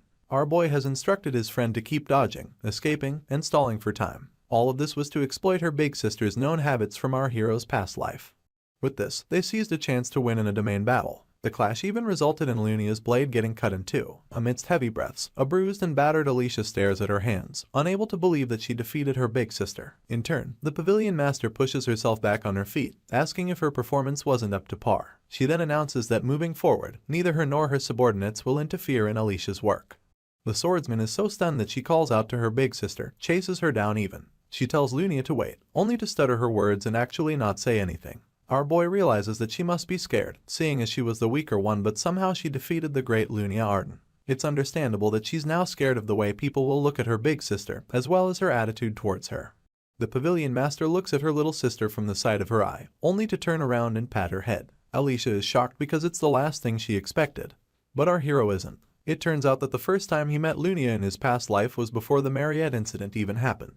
He remembers being surprised because they met sooner than they were supposed to in the game's storyline. The whole time, the pavilion master searched high and low for Alicia's murderer and couldn't find him because she had no idea that it was Park Sahu. She had visited her little sister's grave on her 3rd death anniversary and never gave up looking for the killer. It was raining that day. Our hero had mentioned that Lunia dropped by to pray every year on the anniversary of Alicia's death and quipped that he thought the pavilion master hated her sister. This, she didn't deny. In fact, she admitted to only knowing her sister to be lazy, unserious, and annoying clingy. Our boy just listened quietly as she spoke amidst the rainfall, adding that other than herself, there's no one who can resolve Alicia's bitterness. It's now apparent that Lunia never turned her back on her little sister. If anything, should Alicia take the lead, the pavilion master would quietly support her with a smile on her lips. Back to the present, and the first sword is still ruffling her little sister's hair, telling her that she has grown quite tall. This brings a soft smile to our hero's features, seeing as the Lunia he remembers is that kind of person. Tears pour down Alicia's cheeks almost immediately and she calls out to her big sister. At this point, a notification bar pops up to announce that Lunia Arden has been defeated. Apparently, the mission was a B+ difficulty level, so it increases our hero's aura rank from mid-low to medium. His aura amount gains 600, and he gets 40 points distributed equally. He also gains domain severance. Alicia ends up back in the infirmary, telling our boy how scared of fighting she is. In response, he tells her that he knows, but she goes on about having a part of her that fights with a smile. Luckily, our hero saw it too. The swordsman then explains how she has always avoided fighting because she doesn't feel like the real her, and adds that she only sought simple tasks and pretended to be less serious because she feared facing Lunia. Locke just keeps peeling an apple as he points out that she's not the only one who does stuff like that. The thing is, Alicia looks a bit overwhelmed as she announces that she'll become an official heir of Eden now that she has defeated her big sister, not to mention the pavilion master and her followers being wary of the swordsman. She fears that if she runs away, her ties with Lunia will truly be cut. Our hero is quick to debunk this assumption, staring at his apple while he's at it. The swordsman begs his pardon, so he explains that there might be more distance between them and that their relationship might even become awkward. But relationships aren't something that someone can cut so easily. This is because at the end of the day, both girls are still sisters. His small speech leaves Alicia emotional, but he doesn't stop there. He commends her for doing a good job and narrates how he got beaten up by the neighborhood thugs every time when he was younger. He later realized that his anger towards himself for not standing up for himself was what made it hard. He tells his friend that she's much stronger than the child he was back then and that he hopes she can always be proud of herself. In response, Alicia quips that he's a strange person and this makes our hero glance in her direction. She then points out that they're the same age and wonders why he keeps acting so mature. Our boy wonders aloud whether he looks old and the swordsman wastes no time affirming it. She adds that our boy seems like he has experienced all sorts of hardships. Locke admits only to himself that it's because he has lived 14 more years than Alicia, and if you include the memories of his 30-year-old self, our hero's actually 50. His friend becomes sober again as she thanks him. He asks her what for and she claims that it's for the incident that happened earlier that day. She then stretches a bit and also thanks him for the forest incident. Our hero doesn't get it, so she tries to confirm that he was the one who saved her back then. In turn, he asks how she knows and a smug expression comes to Alicia's face as she reveals the connection she drew with his voice and belt. Our boy quips that there's no way she's that smart and soon declares that he can't overlook the incident now that she knows. The swordsman lets out a nervous laugh as she declares that she's so indebted to Locke, adding that he should feel free to ask her should he ever need anything. After mulling it over for a few seconds, he simply asks that he and Alicia become friends. She's stunned into silence by his request, so our boy asks if she doesn't want to be friends. In response, the poor girl stutters and stutters some more before finally agreeing. She's so flustered as she points out that she has never had a boyfriend before and quickly rephrases her sentence to mean a boy that's her friend. Our hero does his best not to make it weird, and just flashes her a smile as he asks that they get along. Alicia then winks at him as she acts that she's glad to have a reliable friend like him. Flashbacks of killing Sahu come to mind as our hero admits that punishments await the evil, and the image of Lunia patting her sister's head reminds him that a bright future awaits the kind-hearted. For children, well, there are better choices. As the chandelier lights up the academy hallway, Isabel Carmen lurks right beneath it, sweating anxiously as she spies on someone from behind one of the pillars. That someone is none other than Mariette Dunelif. Isabel watches as yet another admirer stops the vampire in her tracks, taking a knee and pleading with her to take a blood bag from him. He tries to get her to accept his feelings but chickens out and begs her to take his blood instead. This leaves Mariette flustered and it gets worse when this boy offers to let her have his neck.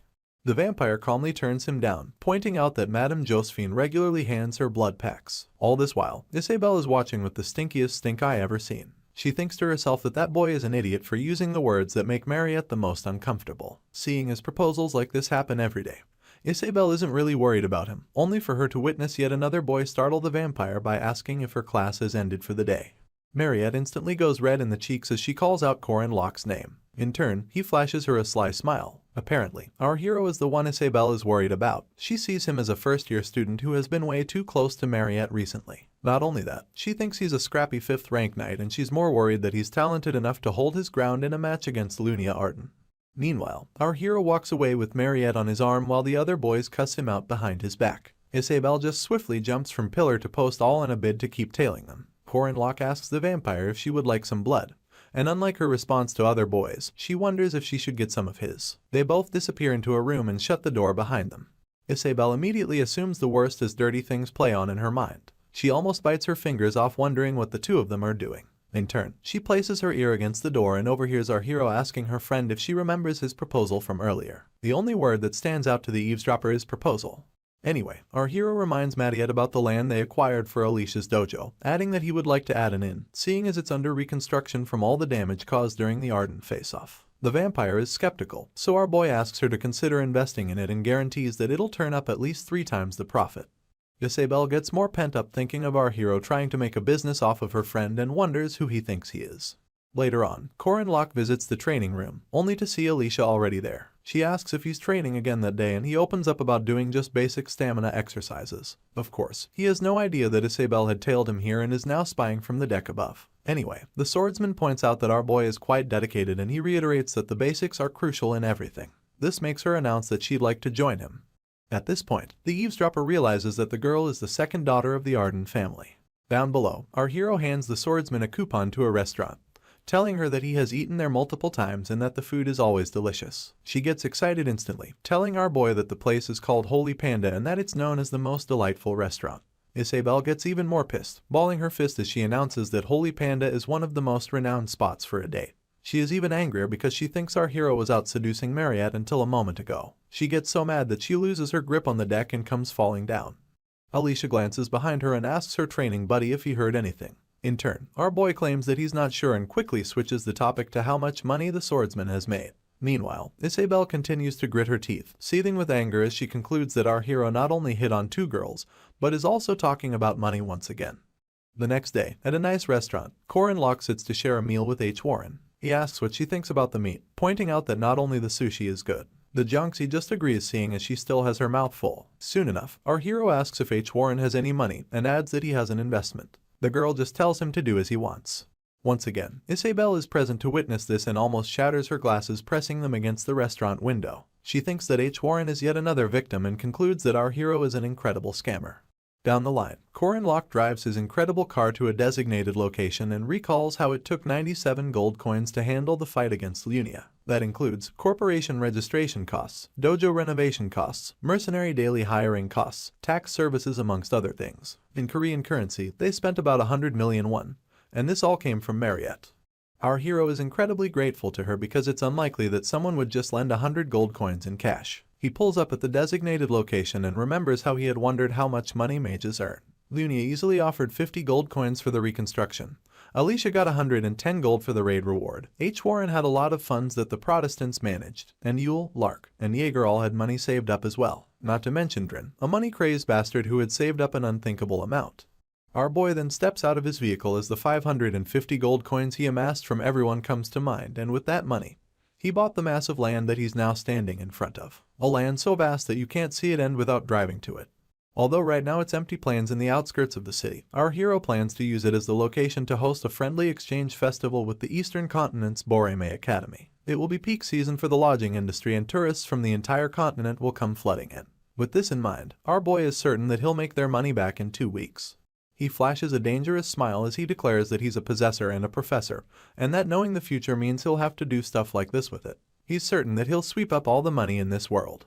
Back at the academy, Director Kassar has a conversation with Madame Josephine, explaining that the stance of the Catholic Church, the royal family, the Mage Tower, and the association towards Merkaba Academy isn't very good. He then looks through some files and declares that it's not something that they can't resolve. In response, the Space Mage tells the chairman that he has the support of their order, adding that she thinks opportunities should be given to everyone.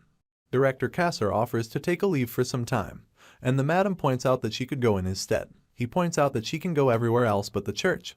This is because it really isn't a pleasant place for her. Afterwards, he tells her to take care of the academy while he's gone, adding that she should use the emergency communication network if anything should go wrong. He then slams the door behind him before the madam can even wish him a safe trip. She adjusts her glasses almost immediately and gets to work. She starts by disapproving a request to experiment on a vampire's regenerative power, and defers permission to build a 3rd dormitory. Up next, she comes across a proposal from Corin Locke and is instantly mortified when she reads through it. It gets her wondering what our hero is up to now. Madame Josephine reads through our hero's proposal for a land for harvesting mandrakes and questions every bit of it. Meanwhile, in the testing facilities on the west side of the academy, Alicia asks our boy if they're harvesting mandrakes in a place like that. He in turn wonders how much she knows about mandrakes, and the swordsman admits that she only knows that they scream a lot when you pluck them. Our hero confirms that she's right and adds that it's the reason why people have to be careful not to burst their eardrums when plucking them. Apparently, high-quality earplugs are a must, and having ample space in a vacant plot is all the more important. They both put on their earplugs and our hero asks if Alicia is ready. She returns his energy, yelling that she is. These were the same earplugs our boy had won from the hunting ground practical, and they're made of silver fox leather. Corin Locke admits that he can't harvest mandrakes on his own, seeing as someone has to hold the flower and pluck it by its roots, while another person cuts off the roots and stem. The swordsman holds a hand trowel in preparation while our hero gets to pulling. In a situation where one doesn't separate the roots from the stem, the mandrake will continue to scream endlessly. This is our hero's fourth time harvesting mandrakes, seeing as he and Park Sahu worked on it together in his last life. In this life, he confesses that he's a bit nervous, but Alicia didn't hear him because of the earplugs. She shifts them to hear him, but our hero absent-mindedly pulls out the mandrake at the same time. The plant takes a few seconds and then begins to shriek in an unusually high tone. With veins pulsing on his forehead, our boy yells at Alicia to cut the roots and showcase her exceptional swordsmanship. Before he can finish his sentence, he notices that the swordsman is foaming at the mouth and it becomes clear that she didn't wear her earplugs properly. Our hero curses, seeing as he now has to do this alone, and grabs a dagger to finish off the screaming plant. The noise annoys him so much that he begins to scream too, successfully subduing that of the mandrake. At this point, he quickly cuts off the root, throws it into the air, and cuts off the stem. Finally, silence returns to the X. Moving on to the next episode, the veins on Corin Locke's head begin to pulse as he screams at a passed-out Alicia to wake up. As his ear bleeds, he goes on about how he brought her to the farm, only for her to be absolutely useless. In turn, the totally dazed swordsman asks our hero if he slept well. He follows up by angrily questioning her if she wants to die. Soon enough, our boy cleans up his bleeding ear with a handkerchief, recalling how he wanted to continue harvesting mandrakes until he came across the silver ones, but now he feels like he'll collapse if he uproots another mandrake. At this point, someone calls out our hero's name and he turns abruptly to see who it is, leaving Alicia to follow suit as she perks up. Our boy is quite confused because he put up a no entry sign, only to realize that Mariette is the one visiting. He wonders aloud if she didn't have some tests scheduled at the testing facility that day, and the vampire doesn't deny this. Instead, she just admits that it was too noisy, so she jumped down from the facility. The window from which she jumped is still open and it's so high up that our hero wonders how she made it down from the 12th floor. Anyway, Mariette's smile gets tainted with malice, and soon enough, it's her entire aura. She asks what our hero is doing with Alicia, and her aura is so scary that it stuns the swordsman into silence. Corin Locke, on the other hand, reminds her that he had mentioned harvesting mandrakes before. The vampire lightens up after this, and wonders if our boy plans to harvest the others as well. In turn, he replies positively, adding that they'll return later because they're tired at the moment.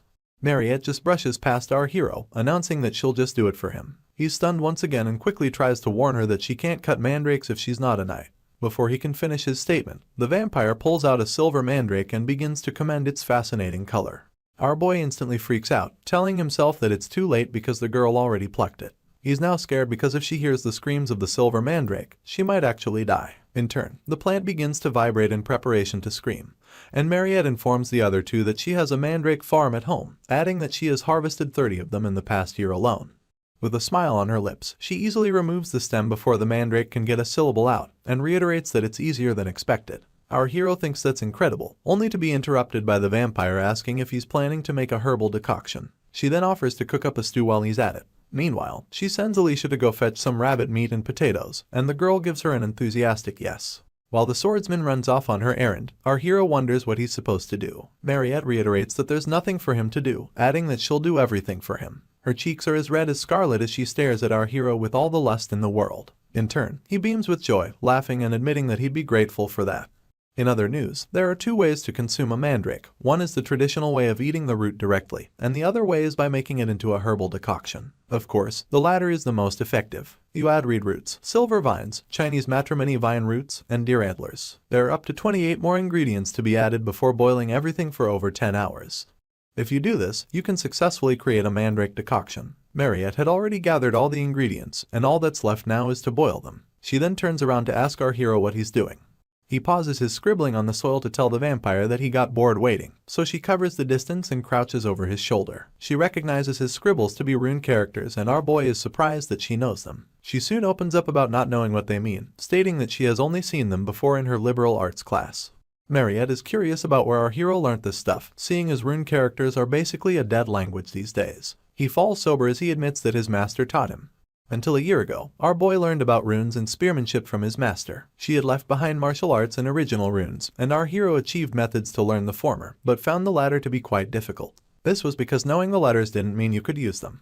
You see, original runes were retrieved and engraved onto the body, mostly because it's a power that can only be wielded by one person. One of the final boss's goals was to retrieve and possess the original rune, and our boy's master passed away before she could pass them down to him. This was all because of their sworn enemy. Back to the present, Mariette wonders who our hero's master is, adding that she must be a member of the Mage Tower for her to know about runes. In turn, he claims that his master is just a normal person that can be found anywhere. He recalls her being normally kind, being a person who does her best. The vampire then points out that Corin Locke seems kind of affectionate and springs up to ask if he wants some potatoes. He signals that he won't mind some, quipping that he actually did not eat. After this, she states that she brought some and calls forth Diaku to bring them to her. The mention of this name worries our hero, seeing as it belongs to the highest form of familiars. The huge red dog from the initial battle against the vampire appears with a basket of potatoes, and it's none other than Diaku, the vampire's orb. Our boy stares up at the beast in wonderment, and after accepting the potatoes, he asks Mariette if she has fully bound the orb. She just laughs and claims that it's all thanks to our hero for sharing his blood with her. Because of him, she finally got a familiar, and now she asks him if he doesn't think Diaku is cute.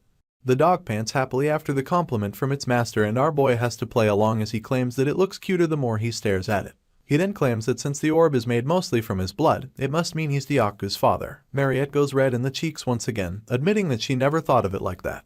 Right on cue, our hero pets the beast and the vampire asks him to play with it. The request seems weird to him, so he points out that the orb is not a real dog, only for the beast to shrink into the size of a regular dog and roughly play with our boy. Mariette just stands by happily watching things almost go wrong. Apparently, the one-year-old vampire-type dog was too active and it had our hero rolling until his limits. Later on, he announces that the decoction looks good and immediately gulps some of it down. At this point, he looks rough-handled, so Alicia whispers into the vampire's ear, asking about what happened to him. In turn, she admits that it's because he played with Diaku. The swordsman doesn't know who that is, so she asks about it. Before she can get an answer, our hero's notification bar pops up and announces that he has consumed Mandrake's herbal decoction. His mana recovery ability greatly increases, and his max mana amount increases by 13-0. As this knowledge comes to him, he declares that he now has dignified name-level stats. He's looking much better as he tells the girls to drink some decoction too, stating that drinking it more than once has no effects. The vampire is surprised by the offer and tries to confirm if it's really okay. It turns out that as strong as mandrake herbs are, the effect only applies once. Our hero imagines how happy Lark and Yule will be if he gives them what is left of the decoction after Mariette and Alicia drink from it. Now, all that's left to handle is the white-silver mandrake, and seeing as our boy has to eat it by the roots, he stuffs it into his mouth as beads of sweat fall down his face. Instantly, his notification bar indicates that he has consumed the white-silver mandrake and later adds that his aura core has been created.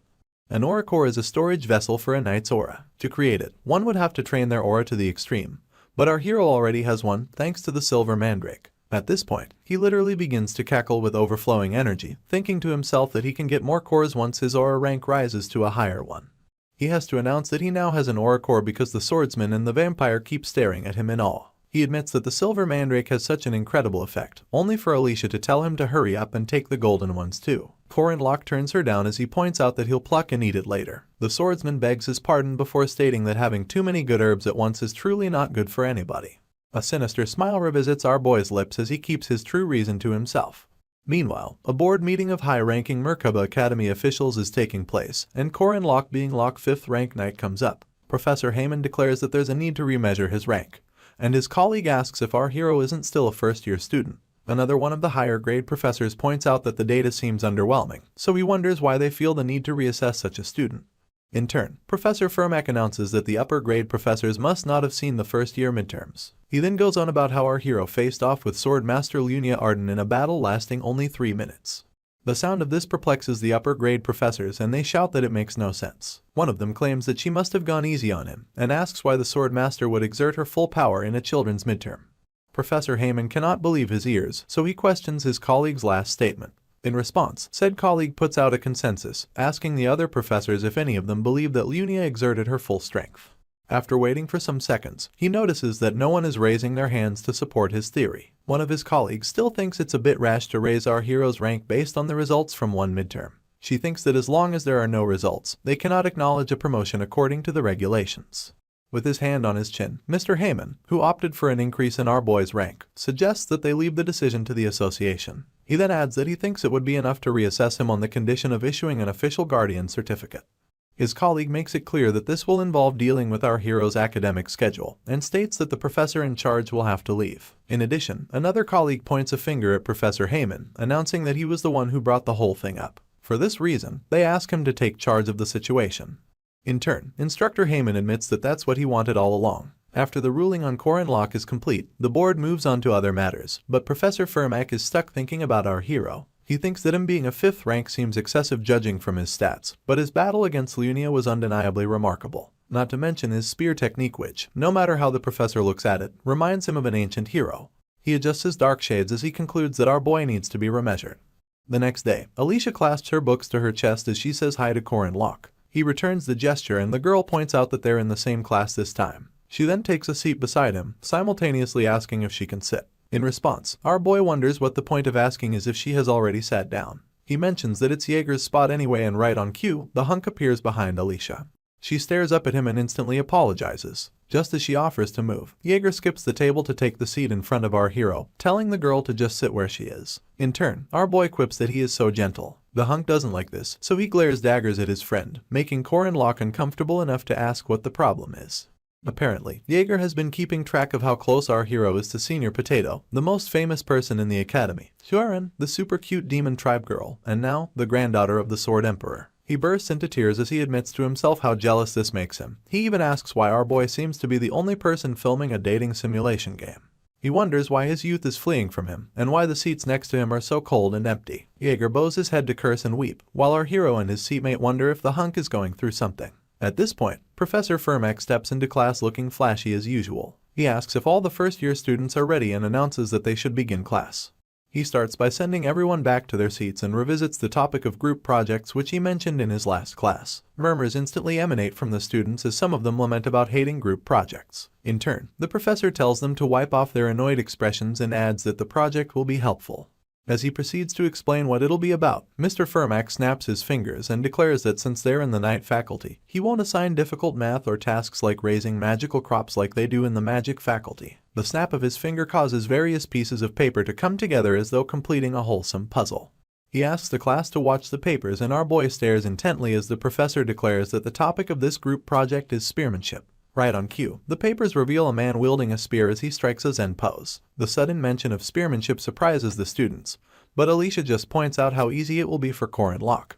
Meanwhile, our hero wonders what's going on, seeing as in his last life the project was about boxing. You see, Mr. Firmak is a boxer represented by range adjustment and dash, as well as shadow, which is his special technique. He's also a first-rank knight from the North Sverkut Academy and is famous for the rune magic engraved on his gauntlet.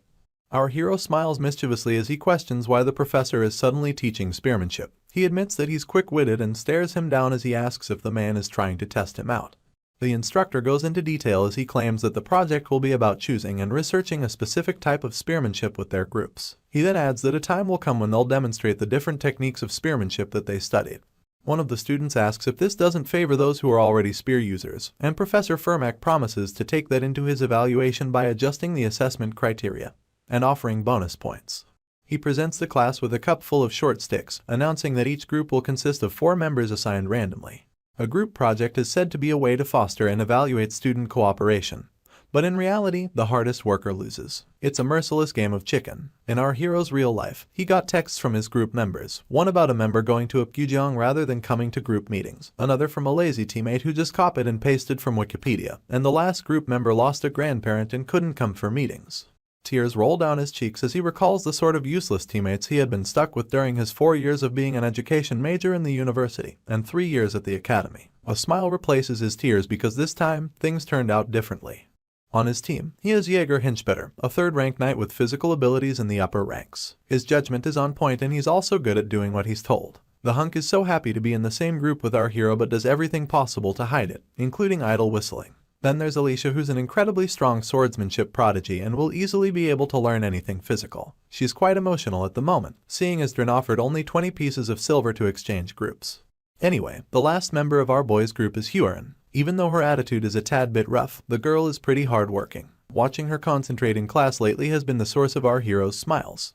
Since his group members are all strong and hardworking people, our boy can say goodbye to his painful past. A dubious smile plays on his lips as he tells the others that he has made a reservation in the training room for 3 hours from now. In the meantime, he proceeds to teach about theories and attributes of spearmanship. Contrary to his thoughts, this group also has a problem. Dust is still thick in the air in the training room as Jaeger asks our boy if they've not been using the training room for about 2 months now. He confirms that they have, and the hunk wonders if the walls are made from high-density shock-absorbing material. Consequently, our hero confirms this one too, adding that they weren't cheap either. Jaeger trembles as he follows up by inquiring if such walls are something that could be destroyed. This is because at this point, Huron has already left multiple cracks in the floor, coupled with a ginormous hole in the wall, all resulting from a single punch.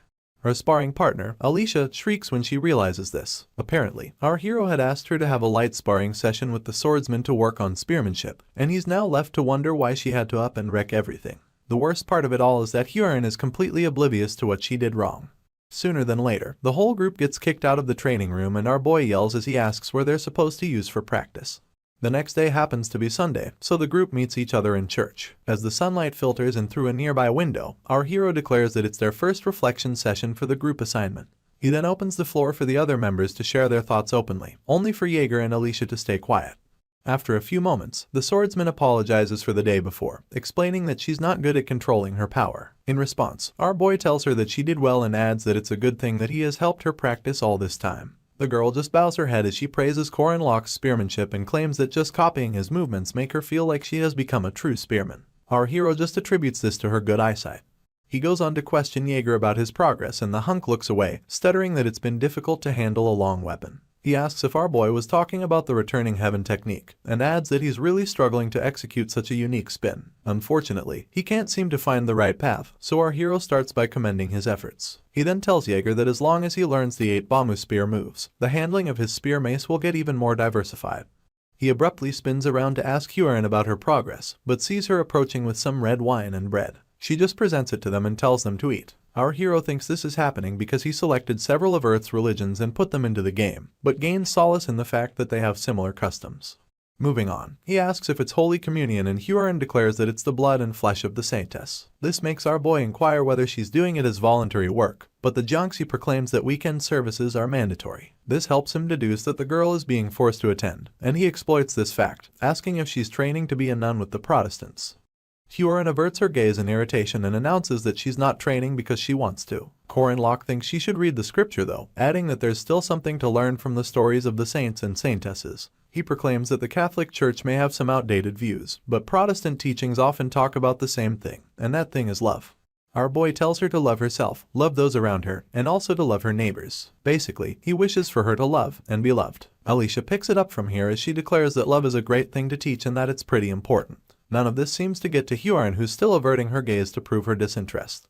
The only thing that makes her look at them is when our hero asks if she knows the source of yesterday's failure. She then makes it clear that her teammates are all too weak. All 3 of them shoot questioning looks at the Jiangxi. This doesn't stop her from repeating how weak they all are. She thinks it's a problem because no matter how little the strength is that she puts into training, they break anyway. Basically, she feels that no matter the amount of training, the weak will be weak and the strong will be strong.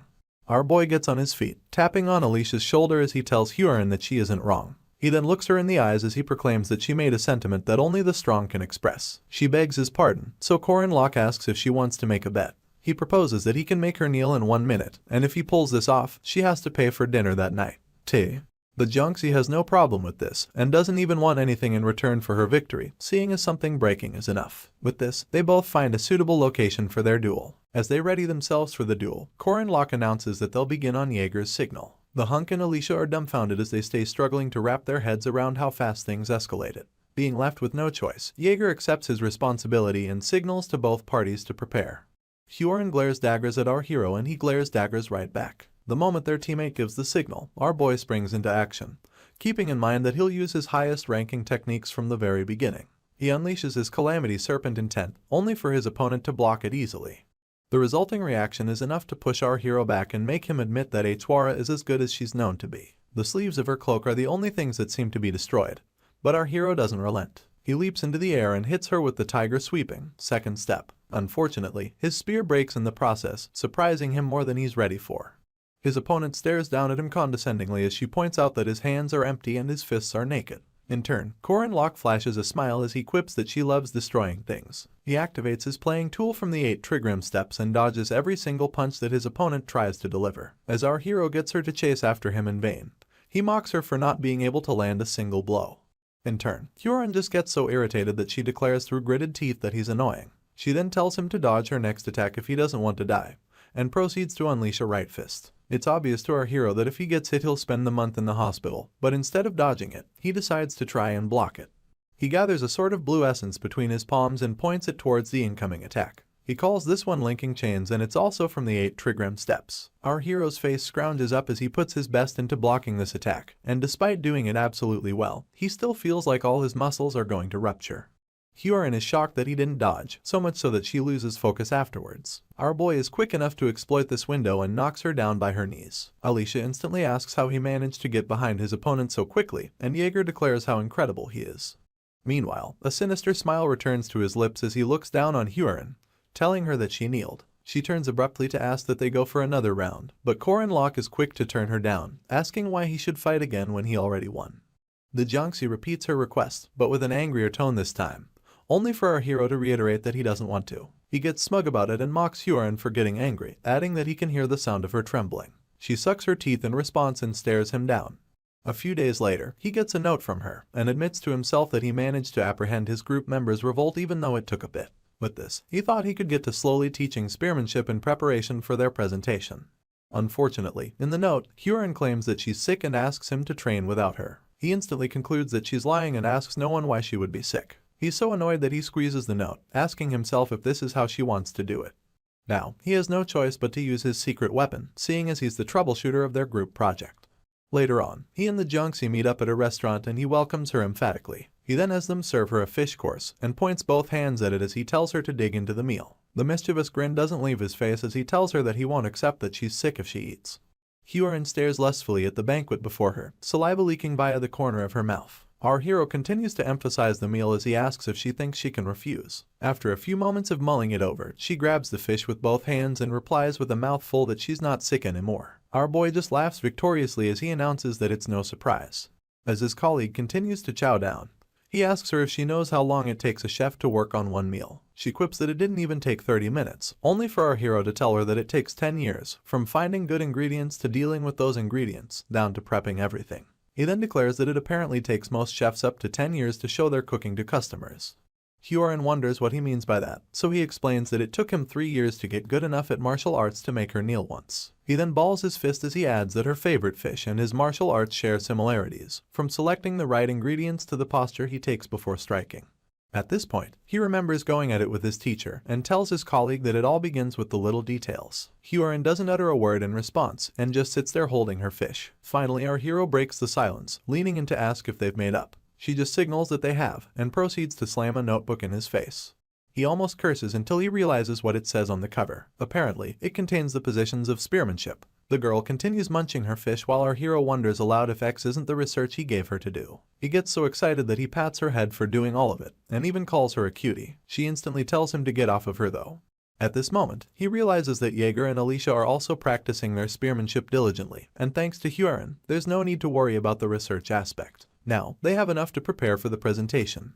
Time flies right by and the team finds themselves in the middle of May, the first week of project presentations to be precise. Professor Firmak stands before the first group to present, wielding his notepad and staring them down. It turns out that the order of presentation was based on numbers, and the group that comes before Korin Locke's go ahead to present.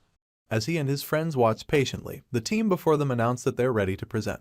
The leader of Group 1, Pale, yells as he introduces himself, and adds that their topic is based on 5-star spearmanship. In turn, the professor asks for a demonstration. Group simultaneously showcases all that they've learned, so much so that Alicia admits that they all prepared quite well. Afterwards, Mr. Firmak tells a mo-panting Pale that he did a good job. The boy thanks him in response, only for the professor to add that he'll now try to get through their formation. Sweat drips down the poor boy's face, seeing as he didn't expect this to be a part of the presentation. Meanwhile, Professor Firmak Damon, a distinguished graduate of Northern Guardian Academy Virtute, and the former El Lost Kingdom first-ranked knight, fires up his gauntlet. As a haunting essence surrounds him, he tells Pale and his team that if they last 10 seconds, he'll give them full marks for the project. Apparently, the real group project starts now. All of Group 1 just stare helplessly as their professor announces that they should block. He throws his notepad in the air and it's enough of a distraction for him to pick off the first group member, and then the second, third, and finally the fourth. He had used the southpaw boost combination to uphurl all the students within mere seconds. Jaeger is so moved that he exclaims that the professor is so fast. Our boy just thinks to himself that Firmak is really not holding back. In turn, the professor catches the notepad he threw as a distraction and announces that it's good they chose group spearmanship, adding that they may have lacked practice, but it wasn't terrible. He then grades them a B- and asks if they have any objections. Of course, all 4 students are still groaning on the floor as they announce that they have none. Up next is Group 2, and some other students are already having doubts about facing the professor. They even wonder if they should just give up from the start. The leader of Group 2 yells that they chose the deadly spearmanship of the North 9 deadly dragons because it looks like 9 dragons flying. In no time, Professor Firmak pummels Group 2 and tells them that their technique is not only uselessly elaborate, but they also haven't learnt it properly. For this reason, he grades them a C-. Next is Group 3, so he asks Core and Locke to step forward. With a smile on his lips, our hero asks his team if they're ready to go. They all step forward soon enough, and our boy declares that they'll be showcasing the 8 trigram spearmanship's Lan Naja. In turn, the professor asks them to demonstrate. Jaeger is the first up, so he demonstrates Lan, which is the deflection of incoming attacks. Alicia handles Na, which is the pushing down of an opponent's weapon. And finally, Huron demonstrates Sha, which is the stabbing of an unguarded opponent. Tears of pride roll down Corin Locke's cheeks as he declares that his team has done an incredible job. He's particularly proud that the Jiangxi worked harder than expected. Professor Firmak also thinks they did incredible work, and points out that they removed all redundancy. He thinks that the principles were excellent, but simple. As he scribbles into his notepad, our hero announces that he'll get the rest of his team to prepare for the second part of the evaluation. In response, the tutor tells him not to, adding that he only wants him. Our boy glances back in surprise, only for the professor to repeat that the real fight will be between only him and Corin Locke. He asks if there are any objections, but our hero just stays silent. A knowing smile comes to his lips as he realizes that Mr. Firmak planned this from the start. He then announces that he doesn't have any objections. Excitement escapes the professor's eyes as he declares that he'll be starting. Without wasting time, he launches himself towards our boy and attacks using a technique called Rado. All our boy can do is stare down at his opponent as his gauntlet powers up for his southpaw jet boost attack. Luckily, our hero recognizes this technique as the right hook that continues from the posture that one has in boxing arts, especially when they're about to punch. He deduces that he's supposed to block his right side in such a situation, but also realizes that the professor's body isn't moving with his right foot as the axis. Instead, it's his left foot.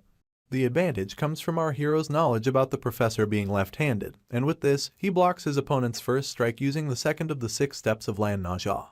Mr. Firmak is left in shock as he wonders how our boy predicted his movements. Meanwhile, one of the students who faced the professor already points out that his speed has increased, only for his colleague to express his awe towards our hero.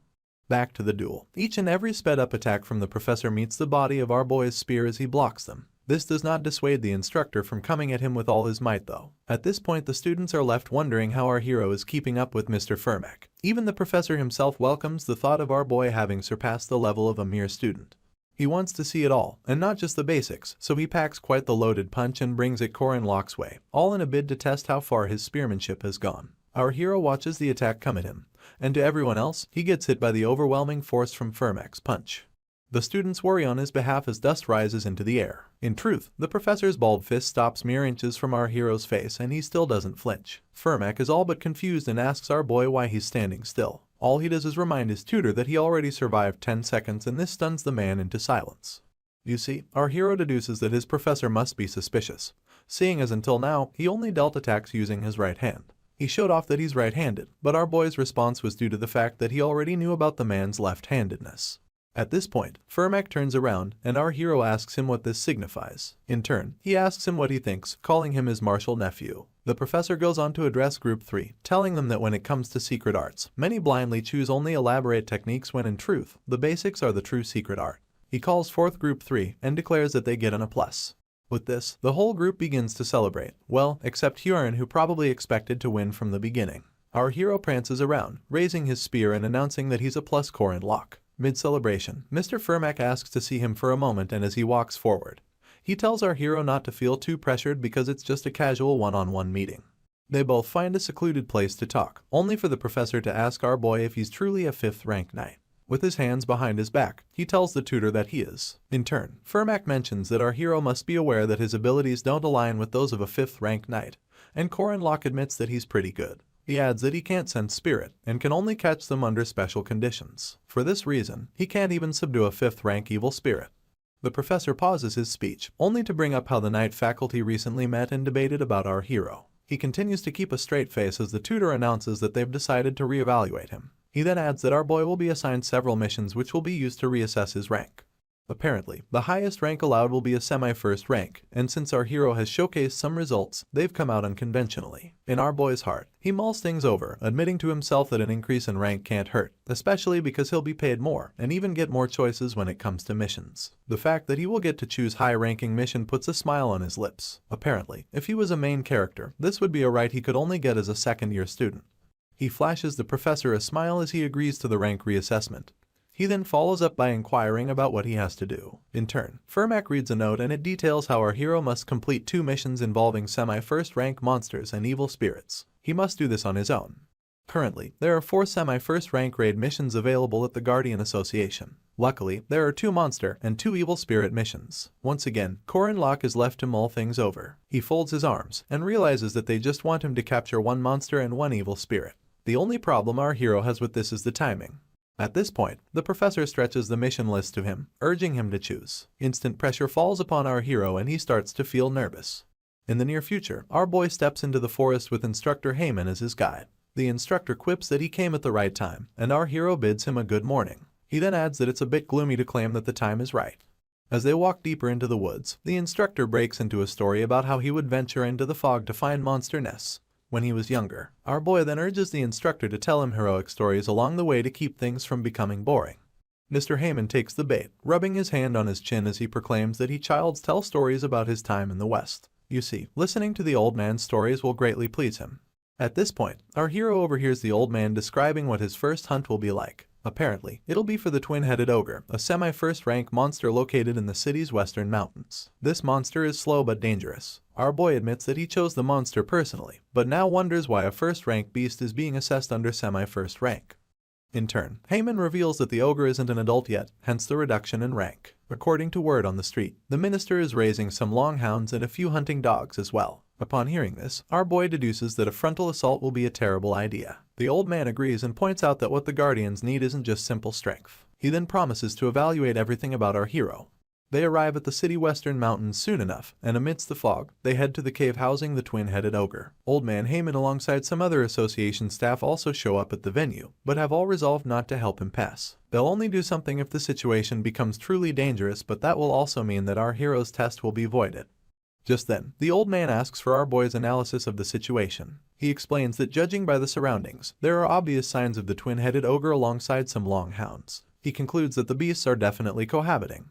Mr. Heyman would like to know the exact number of hounds, so our hero tells him 3. After this, the old man reminds Corin Locke that there were only the footsteps of 2 4-footed animals following those of the ogre. In response, he tells him that one god the hound seems to be female and pregnant.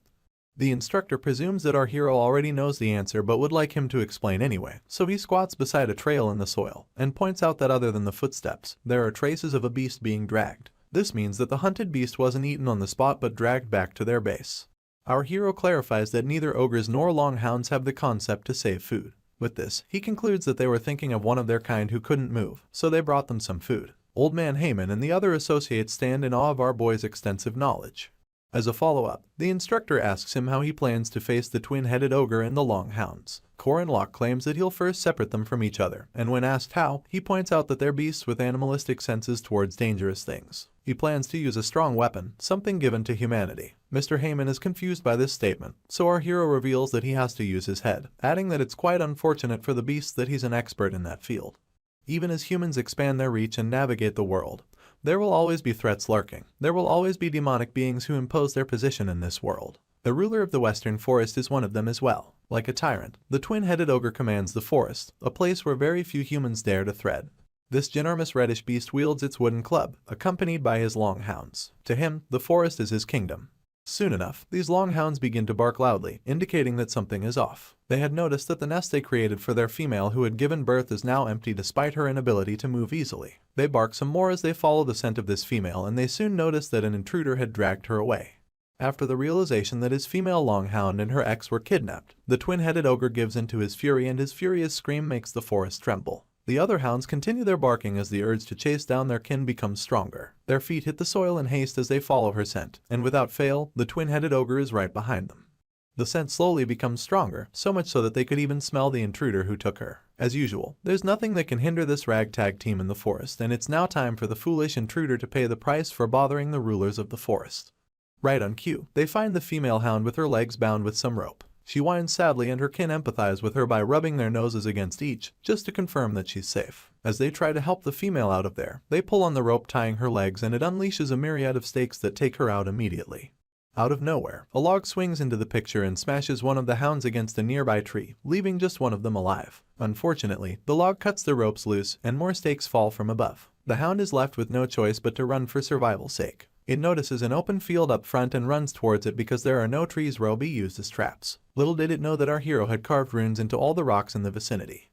In no time, a mighty inferno arises and consumes this hound. The two-headed ogre then emerges from the flames, only to witness the last of his hounds still burning to a crisp. He grits his teeth in anger for he had lost his loyal subordinates, and howls so loudly that it rings throughout the forest. At this point, the flames burn up the ropes holding back more logs, and they get unleashed on the tyrant. As the flaming logs make their way to him, he swipes them aside one after the other. Nothing can touch him, with the flames doing nothing but warming up his skin, and his eyes as red as scarlet. This creature is truly the ruler of the forest.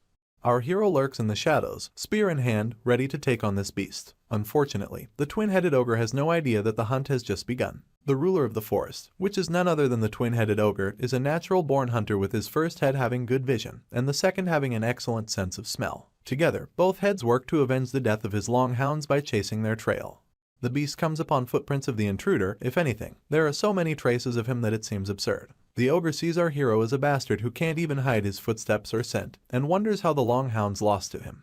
Unfortunately, throughout his first day of chasing this intruder, he ends up not finding him. The beast sits dejected, resting his back on a nearby tree trunk. You see, even though the traces were abundant and he chased them down diligently, this intruder always slipped away, leaving the impression of almost getting caught. Now tired, the ogre puts his unfortunate feelings aside and sets up camp for the night. Sadly, it's at this point that he gets ambushed by rocks with the rune Hagalars carved into them. This attack would have caught the beast off guard if one of the heads wasn't alert. The head had awakened to see hail raining down from the sky, and prompted his entire body to make a run for it.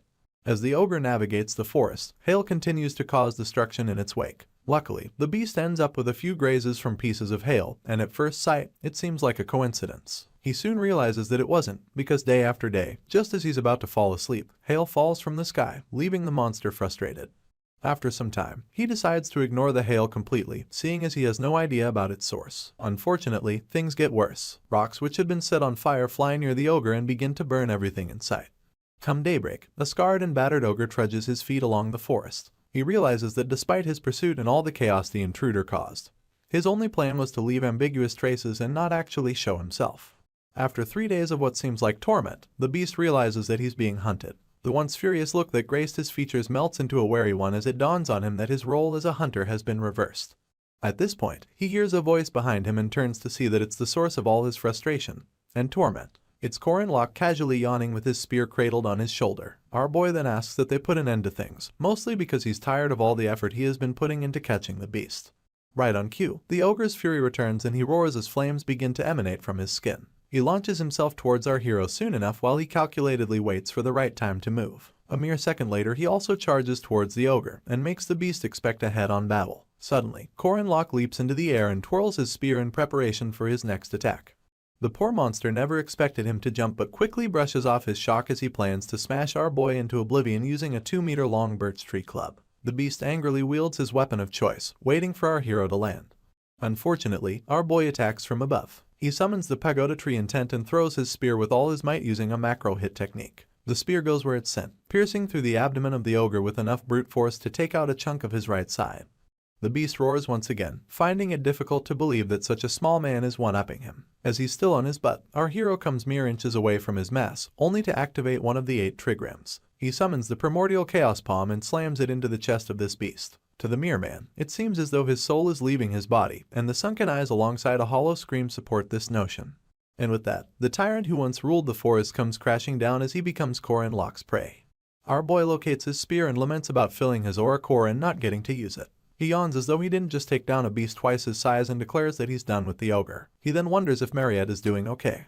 You see, 3 days ago, he had asked her about how much she trusted him. As he gulped down his soup, the vampire announced that she would trust him even if he said he was going to make kimchi out of potatoes. After pointing out that it's actually possible to make kimchi from potatoes, he asked his friend how far she was willing to go with him since she claimed to trust him.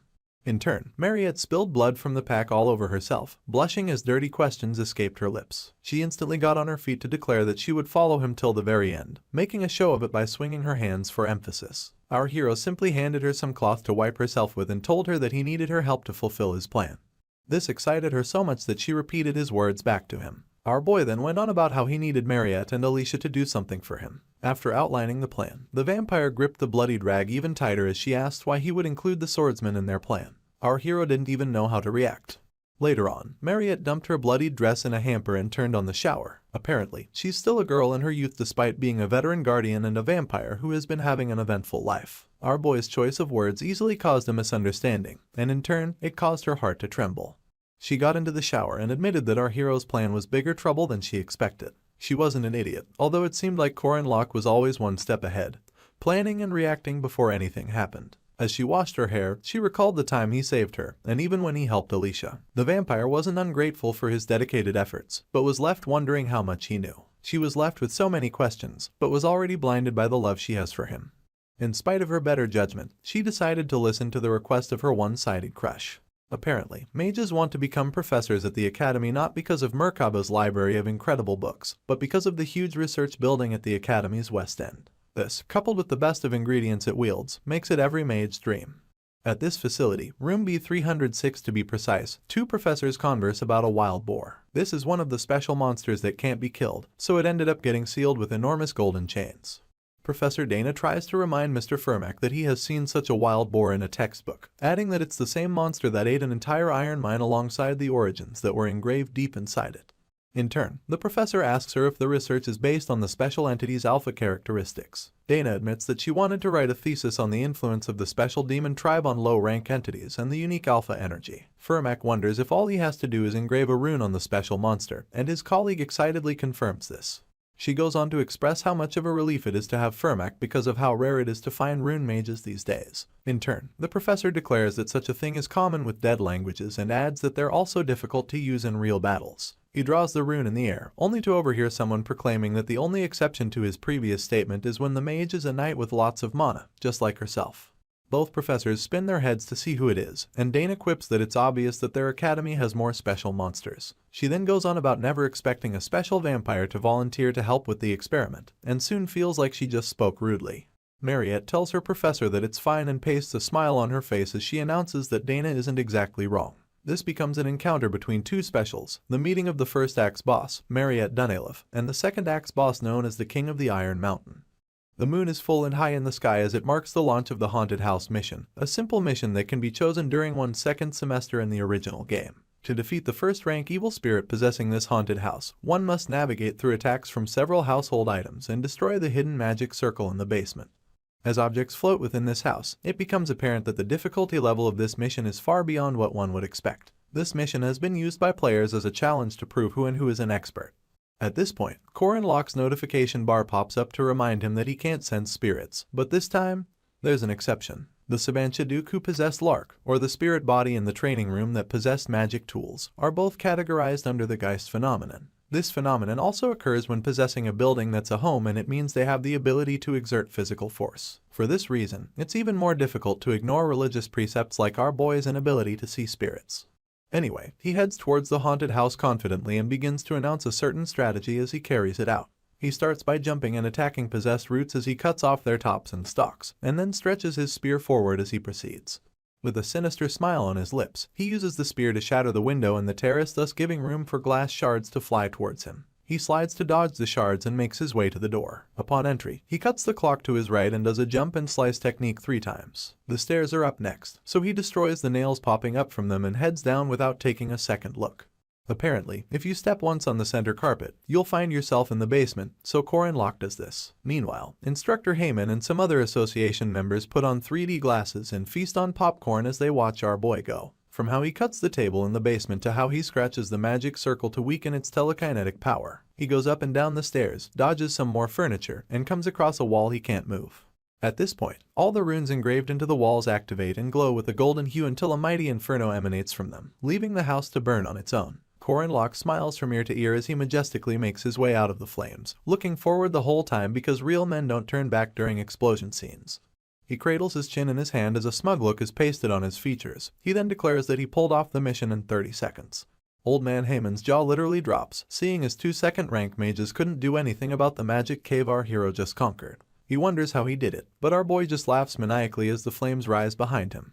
Apparently, he used the last strategy that a legendary streamer had left behind, the same streamer who had shaken South Korea's internet streaming world. Soon enough, Old Man Heyman approaches our hero and grabs him by the shoulder as he congratulates him. He chuckles as he adds that our boy is definitely confirmed to be a semi-first rank. The instructor then mentions Sar, a port city nearby, and invites Corinlock to join him for a meal at a very delicious restaurant in the city. Our hero inquires if it's a raw fish joint, keeping in mind that there's a restaurant with a special dish that made him choose to do an evil spirit raid in this region. The old man seems to know the place our boy is referring to, so he wraps his hand around him and asks if he likes raw fish. In turn, our hero quips that he loves it. As the instructor promises to show him to a nice raw fish place, our boy glances behind them, only to notice the Otaku lurking behind a tree. For some reason, he thinks to himself that it's nice that the orb is following them. In other news, something happened on the Dingle Peninsula located in the polar region of the northern continent. 88 years ago, this bitterly cold region harbored countless natural resources deep within its frozen expanse. Amidst these icy mountains laid a vast mine so rich in resources that it was called Iron Mountain. The miners who pioneered in this region to search for iron or gold witnessed something unbelievable. It was a massive boar greedily devouring the iron ore. It was Dingle Peninsula's demonic king, a beast also known as the King of Iron Mountain. This was the first sighting of him, and he stood meters upon meters taller than any of the miners. Present day, Alicia's feet hit the ground as though they're angry at it as she hurriedly makes her way to the Academy's research facility. She wonders why she slept in on a day like this and struggles to remember if our hero said the testing facility was on the 4th floor. She picks up her speed as she tells herself that she can't be late, mostly because it was what our boy asked of her. A few days ago, Alicia had met with Mariette on the 1st floor of the testing facility. She had slipped in too quietly, so the vampire admitted that she was startled. In turn, the swordsman apologized and asked if the experiment Mariette was so focused on is an important one. The vampire just laughed it off and told the girl that it's something she's trying out during the rest period. Alicia cut straight to the point as she asked why Otaku summoned her to the facility. The vampire laughed once again, explaining that she was going to pass on a message on Corinlock's behalf. The swordsman blushed upon hearing this, only for Mariette to stretch her a vial, asking if she wanted to try it out before they start. In turn, she stared down at it and wondered if it was an elixir. The vampire only gave a vague reply to this, but Alicia took the entire vial and gulped it down. She happily chugged it because she thought it would be good for her body. Mariette tried to get her to slow down because of how hot the elixir was, and also because she wanted to check if it was safe. The swordsman had drunk too much of it before she heard the last statement, so she asked the vampire to repeat herself. Unfortunately, she began to react before she could get an answer, leaving Mariette to ask what the problem was. Alicia just lifted her head, abruptly announcing that the elixir is tasty and that it somehow tasted like home. Her eyes continued to glisten with excitement as she took in the entire experience. Meanwhile, the vampire checked off her list that the taste, safety, and toxicity of the elixir is good. Afterwards, the swordsman finally asked about what Corinlock wanted her to know, and in turn, Mariette revealed that it was something that was going to happen soon. This piqued Alicia's interest even more, and she found out that it was about the King of Iron Mountain. Back to the present, the swordsman begs the pardon of multiple passersby as she weaves her way through foot traffic. She recalls the whole demonic pig warning and picks up her pace, telling herself that she has to go to the facility quickly despite not knowing why our hero chose her. Meanwhile, in the 4th floor basement, Professor Dana asks the vampire what she thinks distinguishes special demons from monsters. Mariette suggests that it's because they're strong, and in response, the professor declares that strength is a given among the specials, adding that one of their special abilities is the power of domination. Our girl doesn't understand what she means, so the professor opts to explain. At this point, Fermac is left wondering if his colleague was the one who summoned the vampire. Anyway, Dana goes on about how some demons emit a different energy than normal demons and stares that they're theoretically called alpha entities. She waves her finger around as she proclaims that these demons are stronger and give commands, unlike their normal kin. It turns out that they can easily dominate their kind of monsters, but their domination ability is ineffective against demons that are different from them. For some reason, it works for special demons. Mariette takes over the conversation from here, pointing out that special demons can command any demons weaker than them. The professor instantly concurs with her logic and asks if she has had any experience with the concept. This takes the vampire down memory lane, back to the time when ran away from the hunting ground. Crazed by her thirst, she controlled the monsters and had them bring her their blood. Back to the present, the girl tells her professor that she thinks the concept is a bit different from domination. They both fiddle with their chins as the vampire announces that she used the fear of monsters rather than dominating their minds back then. Dana then reveals that it's based on Mariette's species. She goes on about the existence of 3 types of demons: the monsters, the evil spirits, and the demihumans. She adds that these 3 types are simple but possess different influences of alpha traits. This is news to the vampire, so she wonders aloud whether it means that she can control other demihumans. In turn, the professor clarifies that they need to do more research on the subject and states that she doesn't think it's generally possible. Apparently, the intellects of demihumans are greater than that of humans, thus nullifying the effects of that kind of domination. With this, Professor Dana announces that they'll be stopping all talks about theory and getting into the real deal. She then instructs the lab attendants to bring in the fang boars, and right on cue, they roll in various cages containing these beasts. The professor declares that the core point of the experiment is to see how far the alpha traits of a special monster can go, to see if Mariette can freely use this alpha trait. This is because, according to theory, humanity should be able to control most monsters and evil spirits.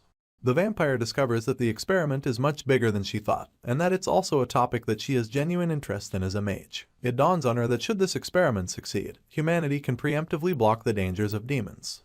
Suddenly, the professor whispers to her, asking if she succeeded in making the elixir to be as yummy as she wanted, adding that she's referring to what the girl asked her previously. In response, the vampire admits that it turned out deliciously thanks to her. The professor heaves a sigh of relief and apologizes for the sudden curiosity. She moves past the topic just as easily, asking Mariette to try and dominate the fang boars. She just stares at these monsters as they growl from behind their cages and steadies herself. She then commands all of them to come out, and a sort of reddish hue spreads all over the place as these beasts calmly exit their cages. They take a few steps toward our girl before she commands them to stop. Right on cue, they all halt their movements as though they're under hypnosis.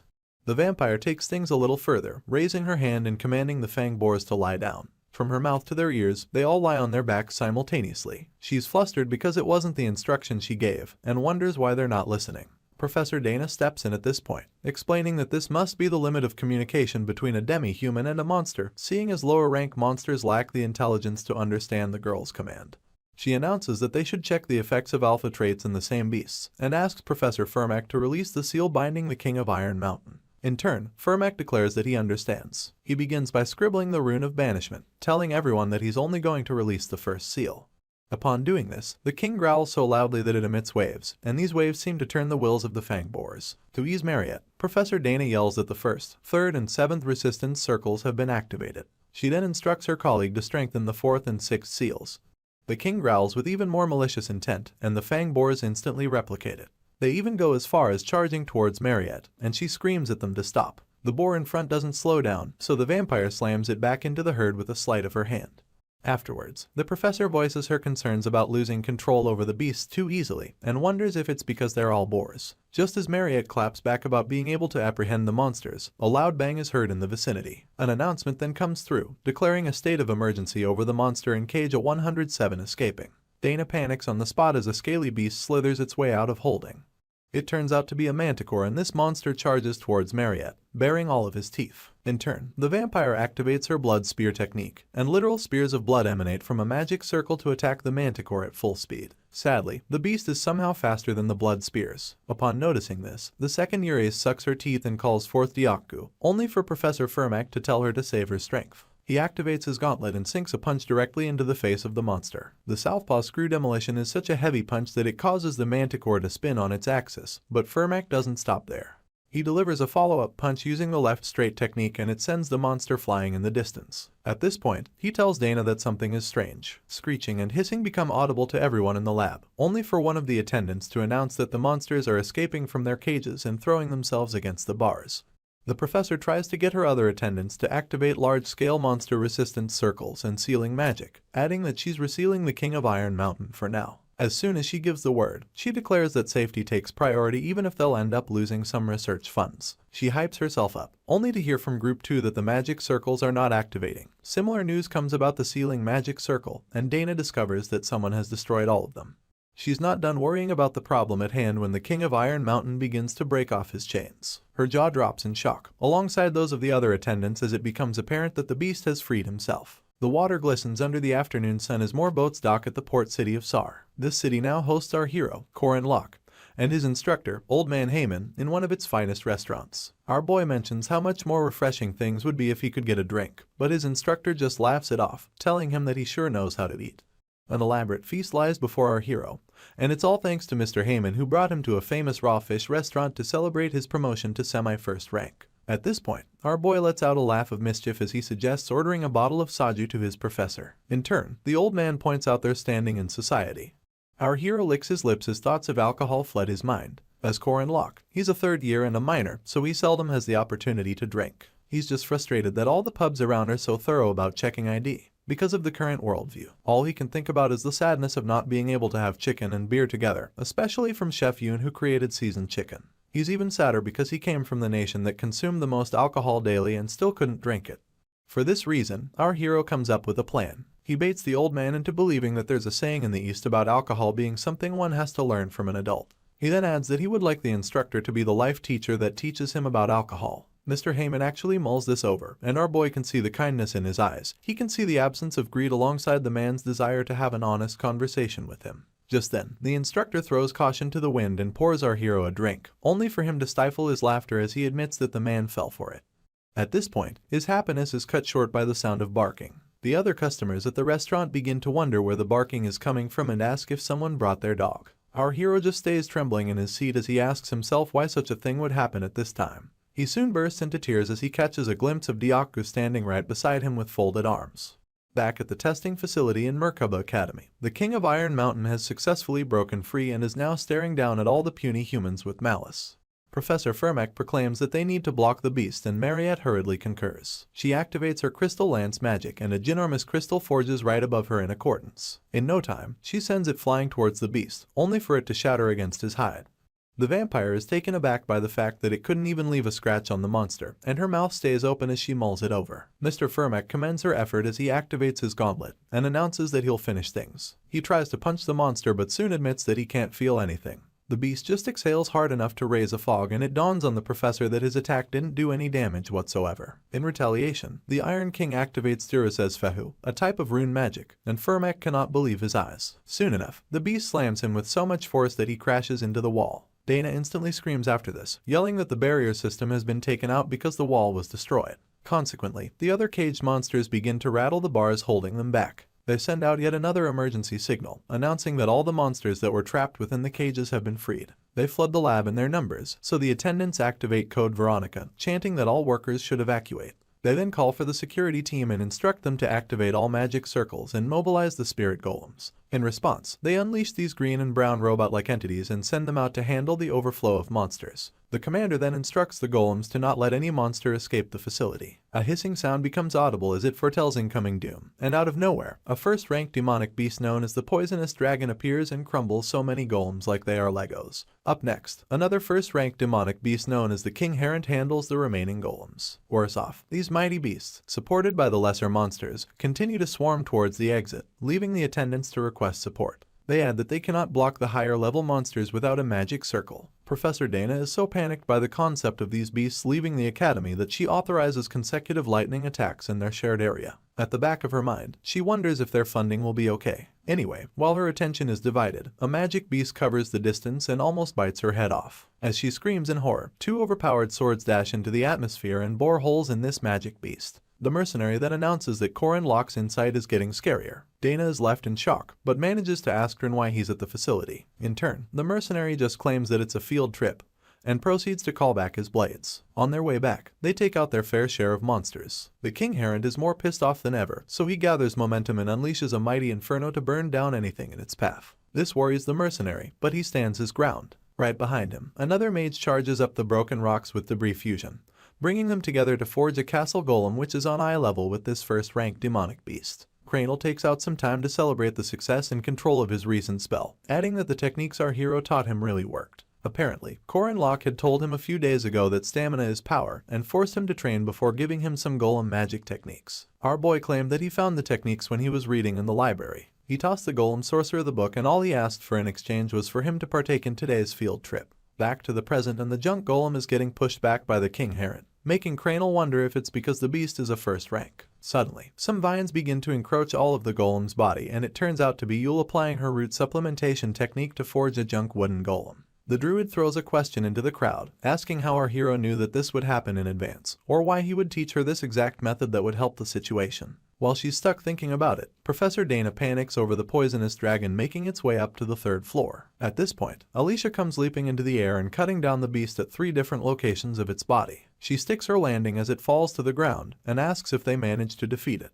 The professor shields herself from all the dust raised and admits that it's such perfect timing that every student that has appeared is at least a 2nd rank knight or mage. She has never been so thankful for students. Mere seconds later, she gets an epiphany, so she asks why they are at the testing facility. They all stare at her as they simultaneously chorus that they're there for a field trip. As they speak, they have no idea that Corin Locke, who isn't even at the academy, cooked up this plan, which is going splendidly. Mariette comes through with the Realm of Blood, mounting a giant reddish orb to encapsulate the Iron King. She declares that it's a good thing that they prepared the barrier beforehand, just like our hero said. Hopefully, this will make it harder for the Iron King to get to the ground. The vampire follows up with crystals big enough to keep the beast stuck in place. He looks so angry, but the inability to move keeps him still, while the lab attendants just watch in awe as Mariette does her thing. In turn, the girl screams that they shouldn't let their guard down, and then tells the Iron King that she's a special just like him. On the other hand, the King Herent is still a problem. This 1st rank monster seems more like he would star in a monster movie rather than be a demonic beast. He roars so loudly that it shakes the foundation of the building, leaving Drin to lament about how it breaks everything in its axis just by moving.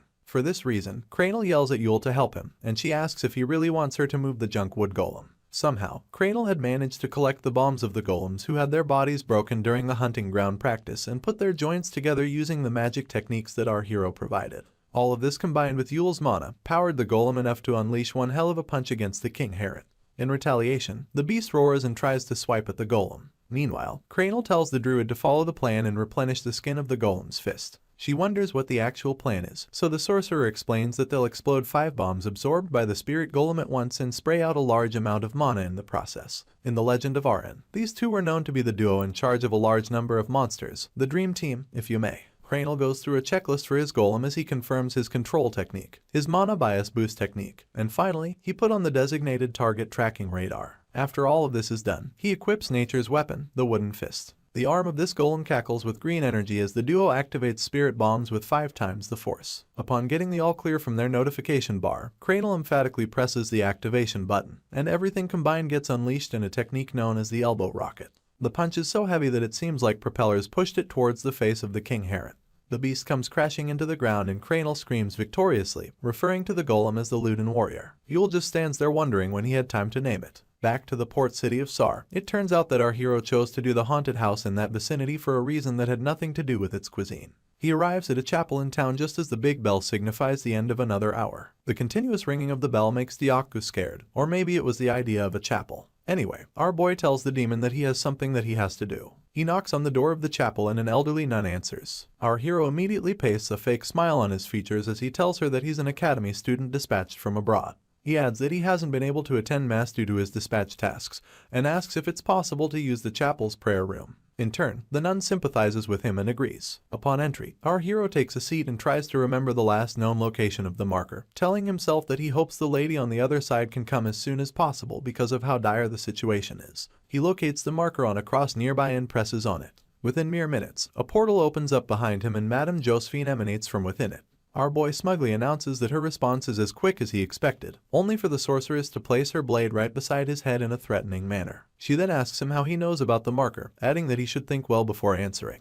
Our hero realizes that she may have many questions, but also that now is not the time. For this reason, he tells the sorceress that they have to deal with pressing matters. After Cranel celebrates the good work of the Luden Warrior, Alicia stares in awe and admits that she has never seen such a golem before. At this point, the poisonous dragon comes slithering in her direction, and it prompts her to not look away. As the first rank beast hisses at her, she realizes that she has to face it alone, and recalls the time Mariette gave her a message from our hero to not use domain severance under any circumstances. She dodges the dragon's attack by flipping over it and chucks up our boy's instruction about domain severance to mean that he saw potential in her. The beast turns around for a second at its attack, while our girl is left thinking about whether or not she can defeat it. She suddenly hears a weird warping sound in the distance and wonders what it is. Soon enough, the air before her seems to pulse in the shape of an orb, and it continues to do so as cracks appear in it.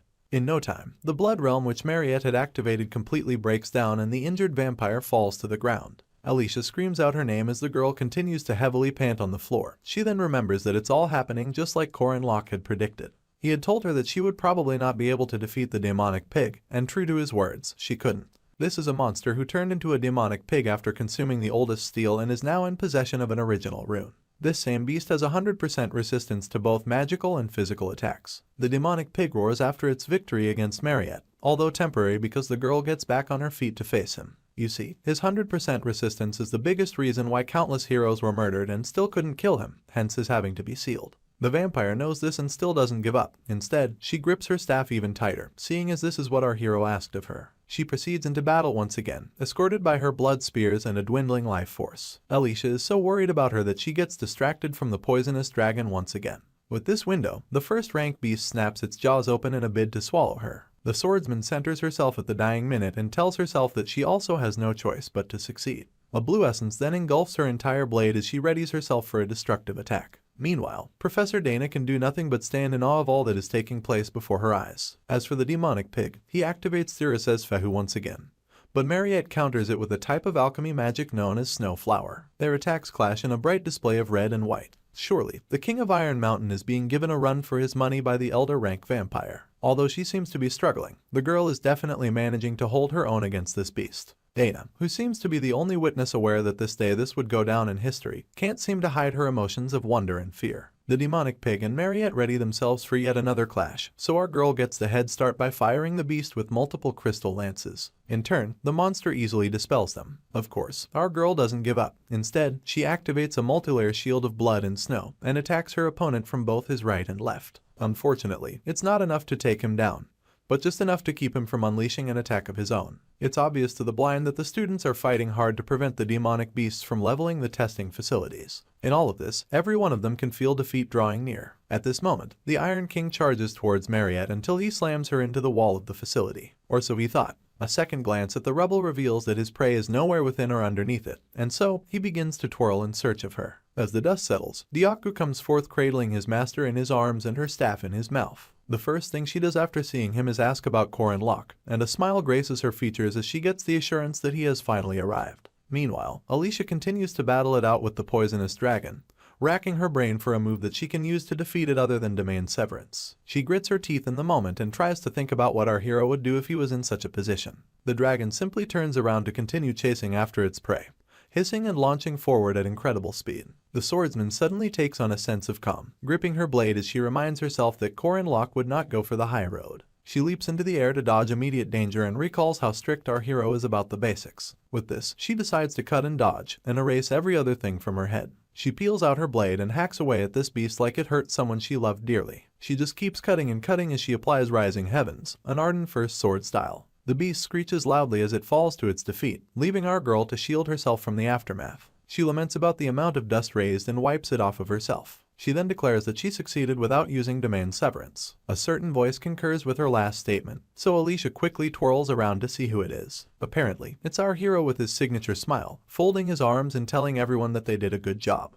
At this point, even Cranel is celebrating his victory against the King Herent but gets so carried away that he announces that he neither needs Corin Locke nor his friends to defeat monsters. He then claims that all he needs is the Luden Warrior. You'll waste no time reminding him that the Luden Warrior wouldn't have been actualized without the help of our boy and his friends. Our hero acknowledges the defeat of the King Herent but wonders where the injured poisonous dragon has slithered to. Alicia brushes off his question with one of her own as she asks him how it's possible that he's here. It's not a competition, but our hero also answers her with a question, wanting to know the location of the demonic pig. She then reveals that Mariette is still blocking it and adds that she needs to go help her. Madame Josephine interrupts their conversation to ask our hero what the plan is, seeing as he must have something in mind since he dragged her all the way from the church. In turn, he boldly declares that he does have a plan, and mentions that all she needs to do is help him catch the demonic pig. She's surprised by this, and points out that there are other monsters besides the Iron King. In response, our hero hits the edge of his spear against the ground and as it resonates, he tells her not to worry. Apparently, there was something that he predicted must happen while he was telling Mariette his plan days ago, and that was to feed rocks engraved with runes to all the monsters in the testing facility. After feeding these rocks to them under the pretense of giving them food, he planned to sweep up all the monsters using the rune resonance activation function. He had made it so the resonance activation could be possible with his silver spear made of runestone. At this point, he bolts in the direction of the demonic pig and calls forth Alicia to join him. Post-resonance activation, only about 30 mid-upper rank monsters survived, with the special demonic pig standing among them. Our boy smiles mischievously as he declares that there's no cause for worry. He then calls for Drin to join them and the mercenary acknowledges the arrival of his boss. Up next, he calls for Cranel and Yule, telling them to stop acting intoxicated and join the team. Of course, the sorcerer is so full of himself that he screams about not needing our hero. Yule shuts him down on the spot, telling him to get a move on. With this, all the named characters of the heroic legends of Arhan gather, and these are the heroes that will save the world in the nearest future. Our boy asks Mariette if she's okay, and despite her rough outlook, she gives him a positive reply. Corin Locke then declares that they should start again, so everyone powers up their weapon of choice in anticipation of their counterattack. Our hero realizes that the dream team isn't just for luxury, but it actually flows. It's now obvious that the only reason why the team's members cannot still be confident is because their opponent is the King of Iron Mountain. This same beast has only dominated and never been ruled, pulverized and has never been subjugated, and has ravaged without an ounce of mercy. Mariette calls out to everyone, urging them to split up, because at this point, the tyrannical beast who consumes everything is charging towards them. Still drunk with power, Cranel commands his Luden warrior to take on the demonic pig. Our hero tries to warn him that they can't take the beast head-on, but the sorcerer doesn't care to listen. He just keeps hyping up the warrior, yelling that it's the strong castle warrior that defeated the King Herod. While a freaked-out Yule watches, Cranel points at the demonic pig like it's just another monster and orders the Luden warrior to apply 7 times the spirit nuke, alongside a forced explosion to deliver a flying knee kick. As expected, the leg of the golem shatters the second it makes contact with the hide of this beast. Cranel then screams in pain as he freaks out about the loss his warrior just took. In turn, Corin Locke refers to him as an idiot and asks him to just keep attacking the demonic pig no matter what. He then instructs everyone else to fan out, while Yule is to grow plants that will hold on to the beast one way or another. Cranel keeps sulking and lamenting that his warrior can't lose, but the druid thinks it's easier said than done. Anyway, she obeys our hero's instruction and summons mighty roots which emanate from beneath the beast and wrap themselves around him. As she asks if her technique worked, the demonic pig activates one of the original runes, and his hide takes on a reddish hue as he breaks free of Yule's roots. Cranel and Yule cannot believe their eyes, so much so that the druid wonders why the beast is so strong. Corin Locke, on the other hand, gets a move on it as he yells at Drin to flank the beast with 2 of his magic swords. The mercenary also makes his way to the Iron King and yells back that he knows what to do. In his mind, he pays our hero his respects for being a strategist who knows the right thing to do, and waits for the perfect timing to execute it. He realizes that there is no reason for a mercenary like himself to not listen to our boy. With this, he sends forth his flaming blade alongside the magic lightning blade. Apparently, these weapons were powered by the first-rank Mana Stone which he got as a reward from the Mariette incident. Anyway, one look at this beast and Drin is certain that he will be difficult to take down. He doesn't even move an inch as the 2 overpowered blades make their way to him. He just activates his rune magic instead. His eyes go red alongside the hue that covers his body, and by the time the blades come crashing into his hide, they have absolutely no effects on him. The mercenary refuses to believe it, but all he is left with are questions about how his blades did not deal any damage whatsoever.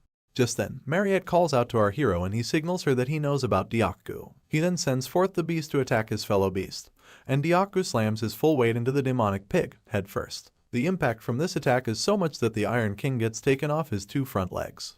Corin Locke's sinister smile comes creeping back as he declares that in order to target the demonic pig, they need to split the physical and magic attacks half and half. Apparently, it is a fairly common attack method. You see, the original runes refer to the 8 texts needed to go to paradise, a paradox which existed but became something that did not. Through the original runes, these texts could give the demonic pig the power of an imperfect concept. Its red fur would deflect all physical attacks, and its blue fur would do the same for magic attacks. Together, they would forge absolute tolerance, not to mention its secret weapon, the gold fur.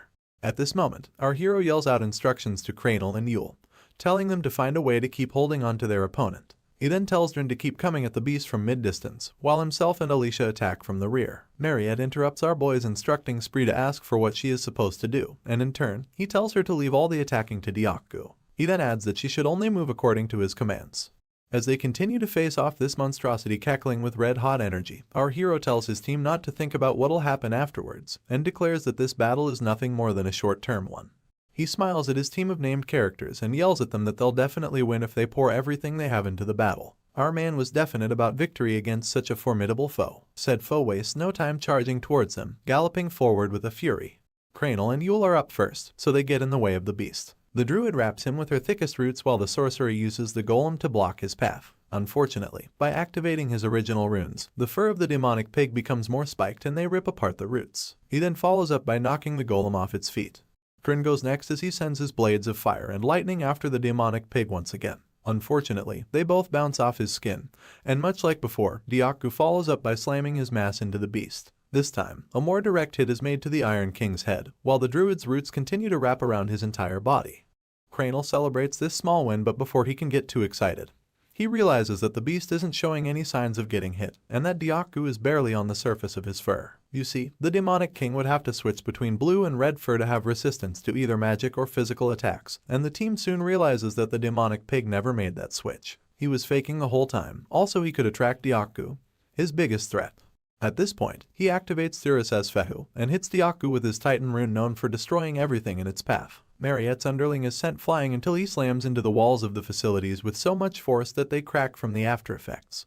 Corin Locke has no time to waste, so he immediately tells the vampire to retrieve the orb and activate her blood spear spell. She concurs, and without hesitation, sends multiple blood spears flying towards the demonic pig. As expected, they all shatter as they make contact with his hide. At this moment, our hero smirks and rhetorically asks if she should get started. He then charges headfirst towards the beast and calls him a smurf to draw his attention. Just then, our boy powers up his spear, leaps into the air, and asks the demonic pig how he plans to dodge his attack. In turn, our hero utilizes the pagoda tree intense macro hit, and unleashes his spear on this beast with the same force that took out the twin-headed ogre. Unfortunately, the demonic pig is quick enough to dodge it, leaving Yule and Cranial shocked at how much damage the spear caused to the surroundings.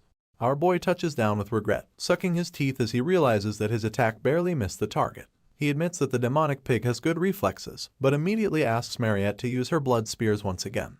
You see, if the Iron King manages to block the blood spears, which are magic attacks, there's no way he can make the switch in time to dodge our hero's spear, which is a physical one. The same rules apply vice versa. In turn, the vampire sends more blood spears flying towards the beast, while our hero goes behind him simultaneously, begging the question of how the beast will block both attacks at the same time. The Iron King just smiles as he pushes back our boy and shatters all of Mariette's blood spears. Cranial doesn't know how to react to this. Even Corin Locke is in awe of this new power that the beast has activated to block both physical and magical attacks at the same time. This power is none other than the indestructible gold fur. The beast has his lips upturned, seeing as he has finally played his trump card, which gives him 5 whole minutes of invincibility. In this state, no one can beat him, so he instantly charges towards his puny opponents. Our hero yells as he warns everyone about this, and then screams that they should run because no attacks will work on the beast for the next 5 minutes. At this point, Prince scrounges his face into a frown and points out that running is impossible, seeing as there's no place to run to. A quick look around reveals to our boy that the building's ruins have covered every possible exit, and he sucks his teeth as he realizes that the monster planned it all. Right on cue, the demonic pig smiles again because this time, he had successfully cornered his human opponents by ramming into the walls so many times. Left with no choice but to fight, Cranial leads the Luden warrior into battle, balling its fist for a punch and screaming that it is their time to shine. The beast easily flattens the Luden warrior, so Mariette activates her blood ice technique to slow him down. Sadly, he also flattens the demi-human's magic like it is nothing. All that's left is for the King of Iron Mountain to escape the prison that he has been confined in. Our hero stands still amidst the ruckus as he remembers how the final phase of the demonic king, and the 5-minute invincible pattern of the final boss of the second act, had led to despair for so many players of the game. He simply stares at the ground, concluding that there's nothing they can do. Just then, a smile creeps its way onto his lips as he remembers that they also have a trump card. Right on cue, Alicia releases the seal on her blade and fills the air above the beast with her blue essence. The demonic pig looks up as the swordsman prepares an attack with 100% penetration ability for both physical and magic defenses. She then seamlessly peels out her sword as she activates the Arden First Sword style, that which works best against all legendary opponents. The Iron King cannot stop staring up at her as she comes with unbelievable force and delivers her signature technique, the Demand Severance. As her attack continues to deal damage to the demonic pig, Alicia lands safely in the distance. She is in awe of her capabilities and just stares at the beast as it goes down. Her trance is broken when Corin Locke begins to sing her praises, chanting that a well-raised Alicia is better than 10 party members. Her cheeks gain extra color because of this and she screams as she asks him what he is saying. She then inquires about what will happen if the beast somehow gets back up. Our hero simply mentions that it is Madame Josephine's time to shine. In accordance, she activates an enormous magic circle which appears above the demonic pig and seals it in place. She just watches things ensue as the swordsman wonders how the professor managed to recalibrate such a huge magic circle in such a short amount of time. Meanwhile, our boy folds his arms as he recalls that as powerful as the beast's gold pattern is, once it is shattered, he can't use original runes for a while. It is basically a type of cool-down period. Just then, he gives Mariette the signal, and she declares that she is ready. The vampire goes on to gather all of her blood ice into a single enormous spear, making her other teammates run to safety. As they flee, Corin Locke pleads with Madame Josephine to shield them from the after effects herself. Even the professor stands in awe of Mariette's power.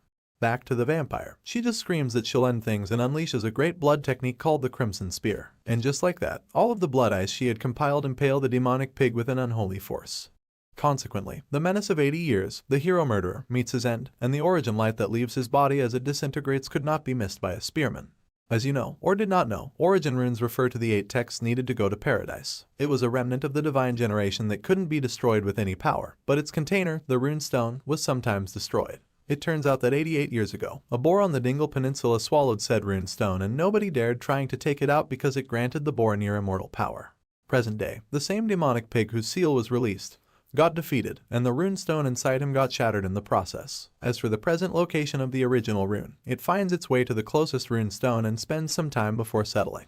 It turns out that the nearest rune stone was in Professor Fermac's possession. 10 years ago, this man had entered the academy for this very reason and pretended to be a professor.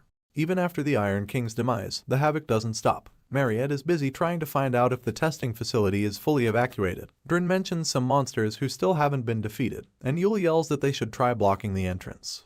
While all of this is going on, Mr. Fermac plots his way out of the academy with the weakened original rune that had been sealed for over 8 years. His plan is to sneak out of the city using secret tunnels, but he gets the shock of his life when he sees someone blocking his path.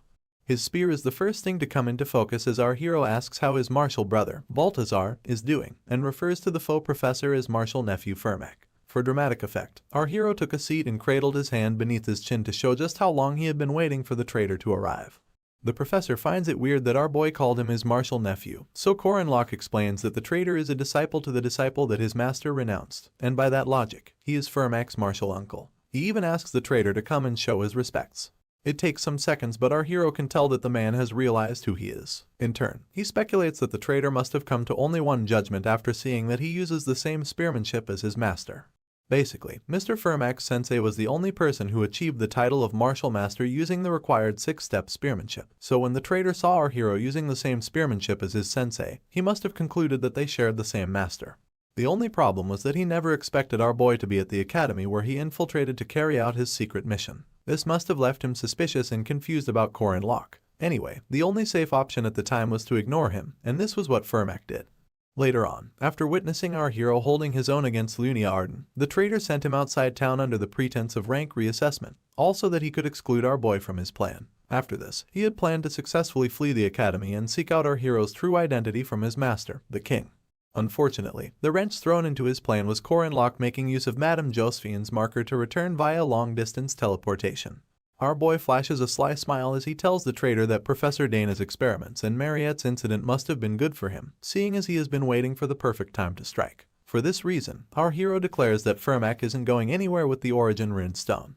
The faux professor panics on the spot, announcing that what our boy just said isn't information that a mere student should know. He then wonders whether Madame Josephine told him, only to brush the thought aside almost immediately. The traitor proceeds to put on his gauntlets as he acknowledges the existence of a spearman that he was unaware of, one who blocked all of his plans and is standing in front of him.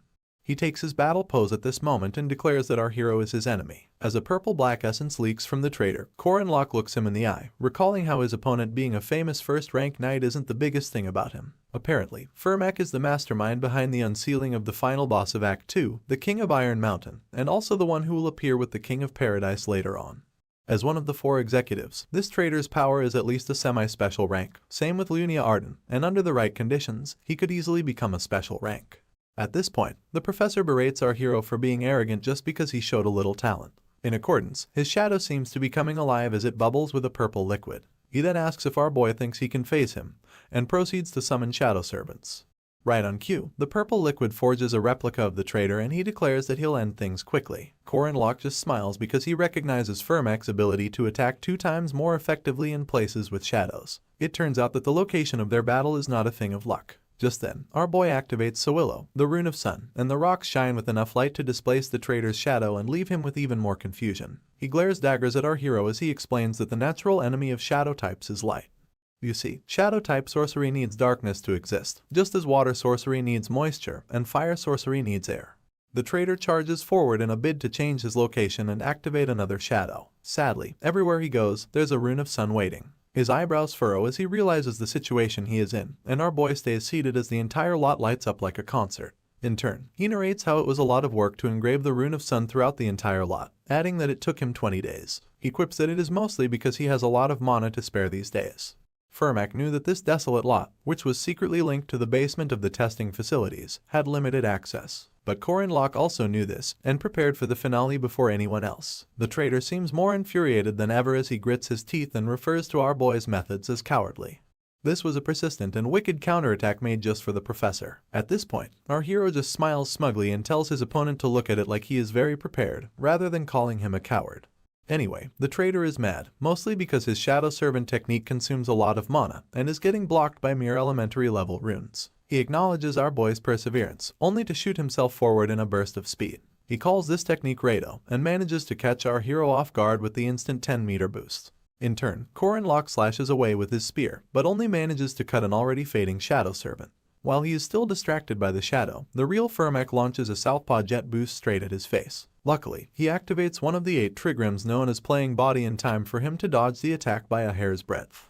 Sweat drips down his opponent's face, seeing as he did not expect our boy to evade that. The traitor's Rado technique is one that consecutively stabs at your blind spot, and our hero wonders why his opponent would think he couldn't dodge it. Anyway, he proceeds to use the 4th step known as returning heaven, and twirls his spear in preparation. In the blink of an eye, he applies the full back technique, and unleashes multiple slashes on his opponent. Somehow, the traitor dodges all of them, and even commends our boy for applying a balance of technique gained through training and experience. Corin Locke keeps the attacks coming as he mocks Furmak for still pretending to be a professor. In turn, the traitor phases through the attacks and admits that it is an occupational hazard that accompanies 10 years of repetition. Our hero goes on to mock his opponent's speech pattern next and gets called a sassy brat for his troubles. The attacks take a very temporary pause as both contenders clash in the middle, spear against gauntlet. Our boy then yells that the traitor will die on the lot regardless of what he does. In turn, the faux professor quips that it is unfortunate that he won't be able to finish the battle on the lot, and adds that he'll make sure to kill the spearman when next they cross paths. This helps our boy realize that his opponent needs to leave the city as soon as possible, and in accordance, Furmak puts considerable distance between them. Apparently, the traitor also has to avoid the attention of those who still think he is dead, and if he decides to escape, he can even shake off Madame Josephine using space magic. At this point, the traitor scribbles the rune text known as Rai in the air, but our boy tries to interrupt him, announcing that they're still dueling. Furmak stares at Corin Locke as he stretches his spear and declares that he cannot let him use the rune. In turn, the professor tells him that he lacks the loyalty to partake in a duel with someone like him. Just then, the spearman reminds him of the commandment that imprisons him and adds that he should probably agree. A sinister smile revisits our hero's lips as his opponent calls him a bastard. According to the method of the great warriors of the Shadow Paradise, accepting a duel is one of the conditions that is both high risk and high return, and would ultimately give you enormous power. Furmak's commandment to not refuse duels has been sealed, and refusal to cooperate will lead to dire consequences. This leaves him with no choice but to accept duels. The traitor wonders aloud if that is the reason Corin Locke tracked him down alone, only for our hero to state with a lifeless expression that the duel has to be one-on-one, seeing as it is fair and sacred that way. They both ready themselves for the one-on-one per the imprisonment limitation of the duel. Furmak lifts his gauntlet-covered arms, because as long as our hero is alone and the rune of duels has activated, the traitor has no choice but to give in. He introduces himself formally as Furnak Damon, ordinary warrior of Tata's Valtazar, King of Paradise, and our hero does the same, introducing himself as Corin Locke, First Spear of Arandanua, Queen of Paradise. With this, both parties have officially adhered to the sacred rules. They both overflow with essence, and in the blink of an eye, they take off from opposite sides of the lot and clash in the middle with overwhelming power. Having reached a pivotal point in the plot, our hero's notification bar pops up as it reveals a system backup alongside a review of the commandments. The first commandment being duty, and having a relevance of a plus, is to never turn a blind eye to the misfortune of others. The second commandment being restraint, and coming with additional damage of 50%, is the inability to see spirits. Finally, the third commandment being oath, holds our hero bound to saving the world. Furmak Damon happens to be a relevance omission, so the system grants our hero a 100% rise in status. Basically, all his skills including aura, mana, strength, agility, and stamina all double in quantity, not to mention the 100% rise in his persistent warrior regeneration, pain tolerance, and domain comprehension. Finally, his aura core reaches a storage amount of 3,500, and the system urges our hero to take the first step in defeating the traitor and saving the world. It rounds up by wishing him luck, and the notification bar disappears once again. A blinding light escorts the first clash of overwhelming power between both duelers, leaving the ground shattered after their impact. The battle between a spearman and a fist fighter is one of distance. While fist fighters like Furmak use acceleration runes to cover distance, spearmen like Corin Locke will not let them get so close. The battle gets heated after the opening clash, with the traitor phasing through most of our hero's attacks in a bid to sink a punch where it'll hurt. In turn, our boy seeks to use the Calamity Serpent intent and smiles slyly as he utilizes the Slithering Serpent to unleash nothing less than 7 quick stabs consecutively, keeping his opponent farther away. Fernek keeps an eye out for the exact moment when our boy retrieves his spear and launches himself towards him with a burst of speed. All of this to cover the distance previously created. Unfortunately, it's pointless. Our hero had seen through this tactic and used his spear as a pole to leap into the air, dodging the traitor's attack simultaneously. Apparently, the fist fighter sees this as an act of weakness and spins around in a bid to catch our hero the moment his feet touch the ground. Once again, Korin Locke already thought of this. Mid-air, he utilizes the infinite returning heavens technique, the Chaos Spear to be exact, and strikes the traitor multiple times before he lands. All Fermek can do is block, and he admits that his opponent is quick. He still doesn't miss the moment our boy touches down though. Instead, he utilizes his burst of speed once again and appears behind him before he knows it. Our hero tries utilizing the second technique from returning heavens known as the demonic spear, and this allows him to slash his opponent's arm. This doesn't stop a determined Fermek. The traitor just works through the pain and sinks a marvelous punch into Korin Locke's cheek. As he bleeds out, our hero is sent flying. The only problem is that the professor runs after him while he's still being pushed back. He's determined to work through the pain just so he can keep the distance between them to a minimum. Our hero seems to be on the passenger's seat of everything, because all he does is suck his teeth and wonder if his opponent doesn't feel pain. Anyway, the professor unleashes a myriad of punches at this point, and they're so quickly that it's all our hero can do to block them. Amidst the meaningless punches, Fermek sneaks in a meteor strike which our boy recognizes as the punch packed with all of his opponent's strength. He wields his spear with both hands, keeping in mind that if he can just block this attack, he'll have a chance to return the favor. Suddenly, our boy's eyes catch a shift in the traitor's movement, and he watches as he swiftly opens his fist. Instead of sinking a punch, the professor grabs hold of our hero's spear, making him realize that his initial attack was just a fake-out. Consequently, Fermek scribbles the rune text known as Rado on the spear and throws it into a wall nearby. Now unarmed, our hero staggers a few steps backwards, and his opponent asks him what he's going to do next. The traitor wastes no time landing a left hook as he asks what a spearman with no spear can do. Korin Locke tries to shield his vital organs with both hands, but the punch is so heavy that it knocks some wind out of his mouth. He's barely done coughing when the entirety of the punch sends him flying in the distance. To break his fall, our hero screeches to a halt on all fours as sweat drenched his features. He then readies himself for a counterattack, yelling at his opponent to come at him, and keeping in mind that he'll be fine as long as he can retrieve his spear. He tries to repossess it using the return rune already engraved on it, but soon realizes that it's lodged too deep into the wall for it to respond. With his usual burst of speed, Fermek appeared behind our boy once again. He becomes aware of his presence last minute, but Yuna quick enough to evade the southpaw flicker jab. The new plan is to weaponize his limbs. Our boy tells his opponent that he's still a martial artist with or without his weapon, adding that a spearman, even one trained in martial arts, would stick to the fundamentals. With this, he utilizes the raised palm technique from the 8 trigrams and sinks multiple hefty slaps into the upper body of the traitor. He then stares him in the eyes, whispering that the basics of a martial artist is physical combat. Without wasting time, he preps for a follow-up attack, summoning the 3 piercing palm technique from the 8 trigrams. This entails him practically putting all his strength into one hand and knocking the wind out of his opponent's chest. Unfortunately, this doesn't seem to do anything to Fermek. The traitor even expresses his lack of surprise, and this perplexes our hero. In turn, the purple-black essence returns to his opponent as he tells our boy that his boxing isn't as good as his spearmanship. He seems to be towering over him at this point, while Korin Locke is still in shock over his attacks not leaving a scratch on his opponent.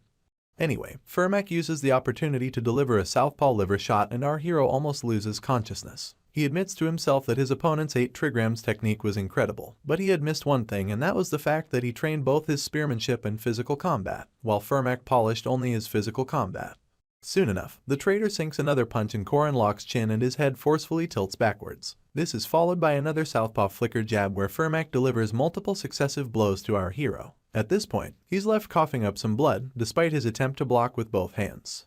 From nowhere comes the southpaw jet straight punch, and then another liver shot, followed closely by a southpaw elbow, all layered side by side as they deal damage and push our boy back. The traitor comes mere inches from his face, just to check if he still has the will to fight after getting hit so many times, and promises to end things immediately. With his powered-up gauntlet, the professor preps the ultimate punch and brings it towards our hero's chest, only for the boy to block it with his spear. Fermek is just as confused, seeing as he vividly remembers throwing his opponent's spear away. The spearman reveals a sinister smile as he admits that the fist fighter is a pretty formidable opponent. It then dawns on him that our hero had only been taking hit after hit just to get to the location where his spear got stuck. Korin Locke interrupts his thoughts with a slash of his spear, giving the traitor almost no time to dodge. He then grips his weapon once again and preps for a dilapidating attack. In turn, he utilizes the slithering serpent technique and unleashes multiple quick stabs in the direction of the fist fighter. Having lost his balance from the shock of seeing our boy with his spear, he fails to dodge this one and is sent bleeding out from several locations in his abdomen. He then hits the professor with a finishing move strong enough to push him back. Of course, the fist fighter screeches to a halt despite his fresh injuries and admits that he finds our boy's composure quite impressive. From how he dealt with the period he didn't have his spear, down to the period when his physical combat skills didn't work. The traitor then peels off his jacket as he grades our hero's performance to be a standard close to the correct answer. Anyway, he realizes that he's at a disadvantage once again, only for the spearman to point out that the traitor is still acting like a professor even after getting beat up. He asks him if he can stop, but Fermac just removes his glasses and repeats our hero's question. All he says after this is that he really needs to end things now. He raises his gauntlet-covered arms to his face and weigh his own blood. He scribbles 3 rune texts on his arm, Tiwaz, Othalia, and Ingwaz. Suddenly, the Suillo sun runes begin to disintegrate from all the rocks in the lot as the fist fighter summons a world where the sun does not exist. He summons a part of paradise that has been neglected, and the skies become dark almost immediately. He calls this the Shadow Citadel, and within it, the traitor oozes with unbelievable power. This is as a result of his 3rd commandment, an oath to always serve the shadows. The professor balls his fist as he commends his opponent's effort to erase his shadows using the sun rune, only to summon more beastly shadows, and announce that with our boy's petty ability, he won't be able to dispel these ones. Apparently, this domain is a place only allowed for great warriors of the Shadow Paradise. Seeing as the traitor now has the backup of his shadow army, he's certain that our hero will lose. He gives him 2 options, to either be torn by the demonic beasts of paradise, or get beaten to a pulp by fists. With this, Fermac launches his attack and the shadows follow suit. For some reason, Korin Locke remains unfazed. He even flashes a smile, telling the traitor that he thought they were having a one-on-one battle. In turn, the fist fighter shoots questioning looks at our boy and gets infuriated when he's called cheap. At this point, our hero announces that he expected his opponent to pull the Shadow Paradise card if he got rushed, and pulls out a golden mandrake to match. Before the traitor can gather his bearings, the mandrake begins to scream and doesn't stop. Its scream reverberates throughout the lot with so much intensity that it bleeds our hero's ears and blows away Fermac. You see, a golden mandrake is one of a kind, and has 7 times the volume of a normal mandrake. This is something that cannot be blocked by any magic abilities. Even the shadow demonic beasts bear the brunt of the mandrake's scream as they wither into thin air.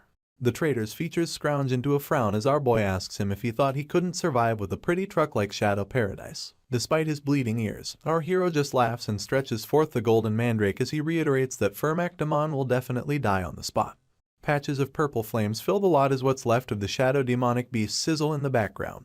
Meanwhile, the traitor jams his palms against his ears in a bid to block the screaming, only for our hero to yell at him, asking what he's going to do now.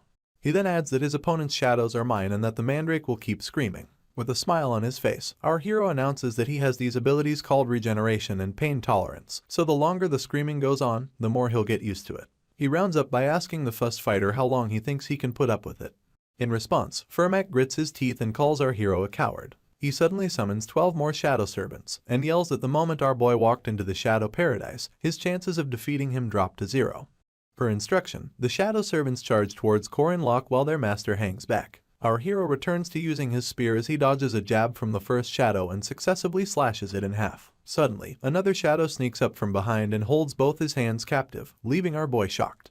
Luckily, he's quick enough to apply his returning spear technique to take out his enemy without even looking back. He's still preoccupied with his shadow enemy when the real Fermac uses his rune text Rado to attack from behind. Our hero only catches a glimpse of him via the side of his eye, but the traitor successfully utilizes his X-Jet screw combination to blow both our hero and spear into the distance. The force is so great that Korin Locke ends up shattering the wall he slams into.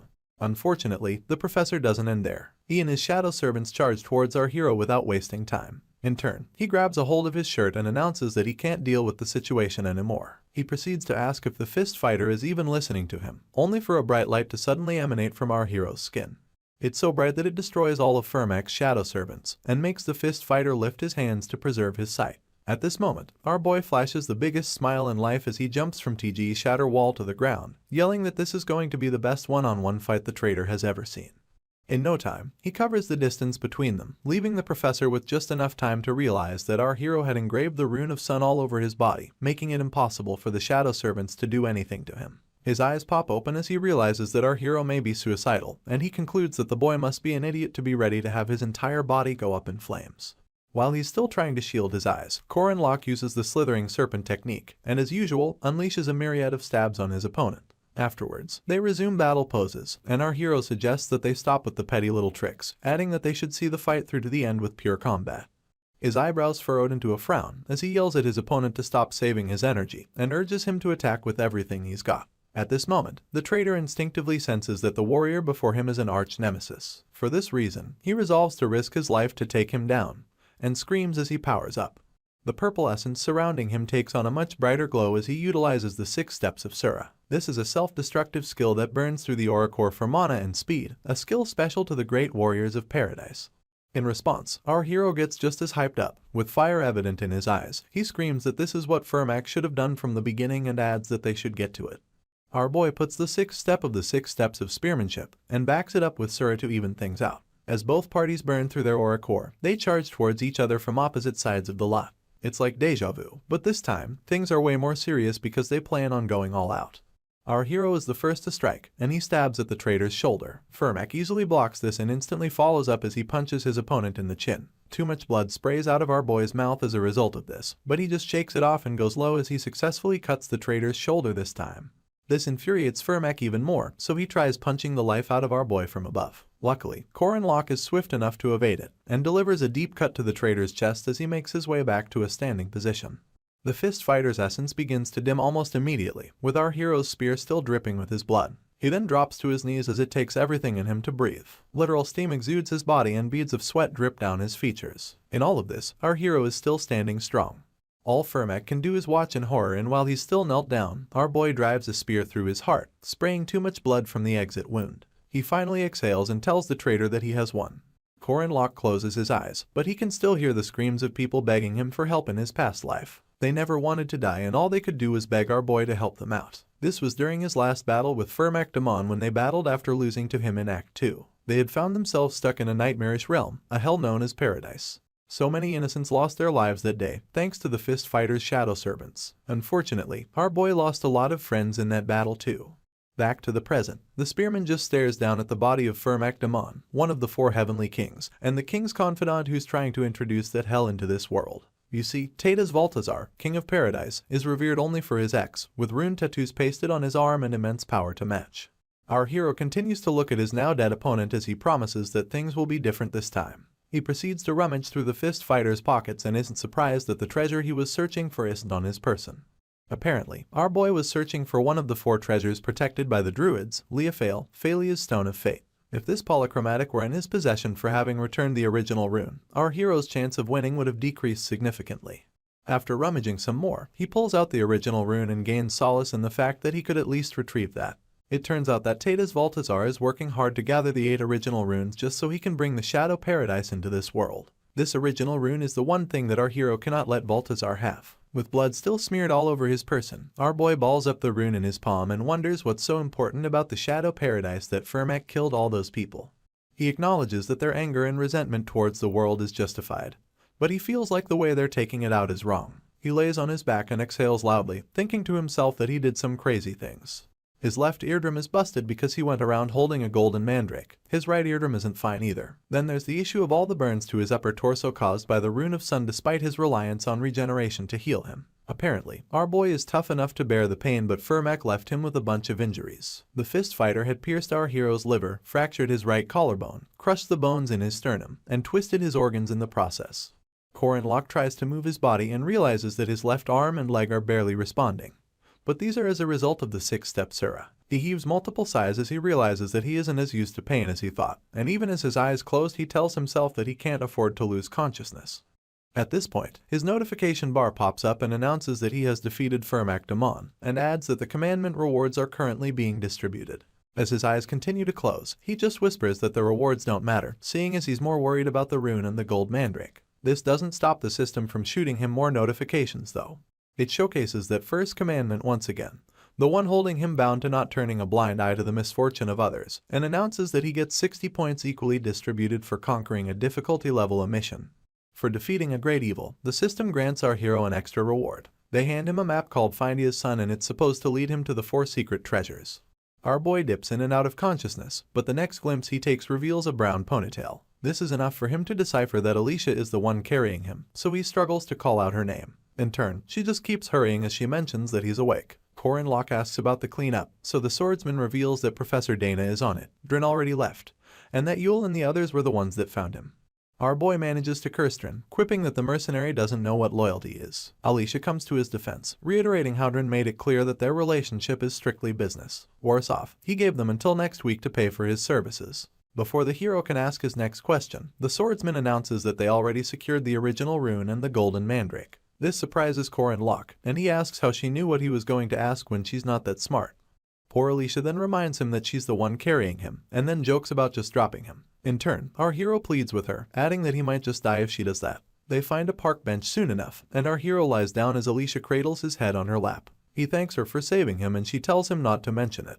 He then brings up demand severance, which piques the girl's interest immediately. She just tells him that she would have defeated the King of Iron Mountain without his help, only for our hero to point out that he didn't even do much. The swordsman then quips that the results are just as important.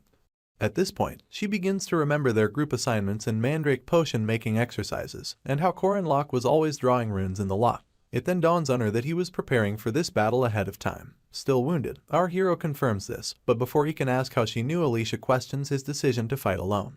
She becomes emotional as she tells our boy that there's nothing wrong with fighting together. He just stares up at her, stunned into temporary silence. He then laughs as he quips that it's even better when less people die. They stare at the sunset as the swordsman wonders why everyone is so insensitive, and brushes it aside just as quickly. She later stares at our hero and tells him that he did a great job. After this, they just lounge on the park bench and enjoy the sunset. The next day, Lark and Jaeger walk the halls of Merkaba Academy as the former brings up Corin Locke being admitted to the hospital. In turn, Jaeger points out that the hero's ribs are broken and that he didn't ask them for help because what he did was very dangerous. With this, they resolve to pay him a visit and Lark points out that they're the only ones who would visit him anyway. They arrive at the hospital soon enough and barge into our boy's room, asking if he's okay and announcing that they brought him some snacks because they know he'll be lonely. Contrary to what they thought, Corin Locke is surrounded by 3 girls. Mariette asks him if she should cut some peaches for him. Huron has brought him a big flatfish, and Alicia offers to feed him some dessert. It takes some time, but the hero finally notices the 2 boys by the entrance and says hey to them with food still in his mouth. He asks why they brought him snacks when he's already full, and both boys get so angry that they destroy the snacks on the spot. A bunch of food lies on the table before Corin Locke, with Mariette urging him to try the apples, and Alicia urging him to try the sweets. Our boy tastes the apple first, so the vampire stresses him with questions about whether or not he feels like it's filling him with vitamins. The swordsman leans closer, telling our boy that she heard about sweets helping people recover. The only thing Huron says is that flounder is good too. In all of this, Lark and Jaeger sit by the side, shedding tears and cussing out the hero. Lark even regrets showing up. Just then, the swordsman points out that they don't gather in the same place this often, and suggests that they play a game to pass the time. Mariette thinks it's a good idea and even wonders if they should invite the other boys to join in. Upon hearing this, Lark and Jaeger instantly turn their frowns upside down and thank their stars that they dropped by. The whole room goes silent as they hear someone knocking on the door. Hinchbitter wonders if there is someone else who was supposed to drop by. He opens the door and is taken aback when he sees Madame Josephine. The hero and his vampire friend both stare at the entrance as Jaeger asks why the professor came. Little did he know that Corin Locke already predicted their coming. Apparently, Director Kasser escorted the space sorceress to the hospital and is now asking about our boy's health. Worse off, it turns out that he's actually a lady and is publicly acknowledged as the chairman of Merkaba Academy. Our hero says hello to the chairman, keeping in mind that it's about time he started to reveal his cards a bit. To top this off, he refers to Kassar as his teacher. In turn, she has the other students leave the room and apologizes to our boy for it, adding that the nature of their next conversation calls for such confidentiality. Immediately, Corin Locke claims that he understands. The director makes it clear that unlike the Mariette case, they have many questions for him this time. Still sitting up in bed, the hero wonders if these people are still feeling him out, and for this reason, he feels like he needs to move the conversation further along. Our boy begins by revealing that Professor Fermac was a spy, and this instantly sparks some sort of confusion between the director and Madame Josephine because they talk in incomplete sentences. The hero soon realizes that confusion doesn't equate to surprise, and deduces that they must have drawn their own conclusions after seeing the markings on Fermac's body. In all of this, our boy is certain that there's a truth that these 2 officials have no idea about. He mentions Tata's Valtazar and Chairman Cassar is surprised once again, even more so when the hero adds that the traitor was a disciple of Valtazar. The space sorceress interrupts as she yells that it's impossible, stating that the King of Paradise had died off 80 years ago. In turn, Corin Locke just mentions the 6-step spearmanship, infinity, and commandment techniques, pointing out that these were things that the chairman taught Valtazar. To clarify things, he adds that he was also taught these techniques. Madame Josephine doesn't take his claim well and even readies her weapon to do something about it. Pink essence surrounds her as she tries to decipher if our hero is also a disciple of Valtazar, King of Paradise. In response, Corin Locke just gets out of bed and tells the sorceress that there's no need to be wary of him, especially because she wouldn't kill anyone without proof. He announces that the information he just gave isn't for them to act on right away, and asks Director Cassar if her body that's in the hospital isn't just a spare. He then points out that the chairman's main body should be at the main castle, and isn't probably in good condition to come out. The chairman is left in shock, but she does everything in her power to hide it, only asking how our boy knows about her body. Anyway, the hero brushes past this as he reveals that Valtazar is very much alive and has become very strong too. To worsen things, the Paradise King is no longer alone like he was before, and our boy blames this on the chairman's indecision 80 years ago. Director Cassar continues to hide her shock, so Corin Locke continues to divulge information. He goes on about how the origin runes were split across the world due to the betrayal of a disciple that the chairman trusted, and adds that she could only recover 2 of them. He covers the distance between them as he makes it clear that they would have also lost both runes if he wasn't there to safeguard them. At this point, he brings out the origin rune and tells the chairman that Valtazar probably has the 4 secret treasures of Danua, including Leofail, the Stone of Fate. He then adds that if the coronation should take place, the King of Paradise will no longer be viewed as a usurper. The hero gives the chairman a chance to guess what will happen after this, and refers to her as Erin Danua. She's even more taken aback by this, but does everything possible to maintain composure. She just stares at our boy's outstretched hand as he keeps in mind that everything is beginning to come into the light. From the reason why Professor Josephine never became a chairman despite her 80 years of tenure, to why Iryu Cassar, the rising star that suddenly appeared, became chairman instead. You see, 80 years ago, she was Chairman Byron, 50 years ago she was Chairman Weig, and now she's Chairman Cassar. The truth is that all of these people were just bodies made of rune stones by none other than Erin Danua, Queen of Paradise. She collects the origin rune from the hero and simply asks him what he plans to do now. He stays quiet for some seconds and then begins to take off his shirt as he proclaims that he and the chairman have the same plan. He reveals the commandments branded into his skin and tells Erin that he'll gladly become her first spear. She shoots him questioning looks as she wonders aloud what he means. In turn, our boy takes a knee and asks to be used to protect the world, adding that the Queen of Paradise can even use him like a dog if she wants to. At this point, she recalls when she had declared that she has a duty to protect children like him first because she's an adult. He stares up with eyes filled with sadness as he proclaims that he still hasn't forgotten Erin's warm act of sacrifice, and then resolves that it's now his turn to save her. Once again, she stays silent as she mulls things over. Later on, Madame Josephine tracks down the real body of Erin Danua to the main castle and calls out to her, announcing that she's against using Corin Locke. The Paradise Queen sits weakened on her throne, hair glistening with a bright gray as she expresses her surprise over Tata's Valtazar being alive. She then asks the sorceress if they can trust the hero. The madam can't seem to answer the question, so Erin makes it clear that she knows not to trust people easily, and requests that they at least watch our boy since they can't be sure of him yet. In turn, Madame Josephine quips that she understands. Meanwhile, the Paradise Queen gets lost in thought, wondering how easy it could be for all that the hero said to be lies. She also realizes that she can't make split decisions so easily because she's a person who holds great responsibility. The only thing that is still tugging on her heartstrings is why our boy looked at her with such sad eyes, and like everyone else, she's left wondering just who Corin Locke is. Much later, Merkaba Academy hosts a summer break ceremony where there'll be reassignment of ranks based on the performance of students. The hall is dimly lit with yellow lights as the students sit in descending chairs. You see, the rank reassignment ceremony also has a special meaning. Take, for example, a student receives a temporary rank upon entrance into the academy. This rank given by the Guardian Association is much more official. At this point, the public address system goes live as the compere tells all the students that they've worked hard, and adds that their growth during the semester has brought great pride to the school. All the students are now munching on steamed potatoes whilst the hero reiterates how getting an official high rank could grant the student a chance to exercise rights equal to that of guardians. Seated close to the front, the spearman asks Mariette why she brought so many potatoes, and in turn, she happily quips that it's the day of the summer break ceremony. While her subordinates go about sharing more steamed potatoes, she goes on about how it will be best to hand out all the potatoes in storage so that they won't rot when everyone goes home for the break. The hero just stares at her with this deadpan expression, wondering why there is a storage for potatoes, and admitting to himself that it's kind of amazing. Just then, the public address blares with news of ensuing announcements about the students who will have their rankings changed. Corin Locke asks the vampire if they should get going, pointing towards the stage while he's at it. Fortunately, Mariette is the first to be announced as she gets tagged the second-year magic class valedictorian. In turn, she just gulps down saliva and stares at the multitude of students. The compere continues announcing how the vampire showed strong will despite facing unfortunate accidents, and proved herself by making great contributions to preventing a huge incident at the testing ward.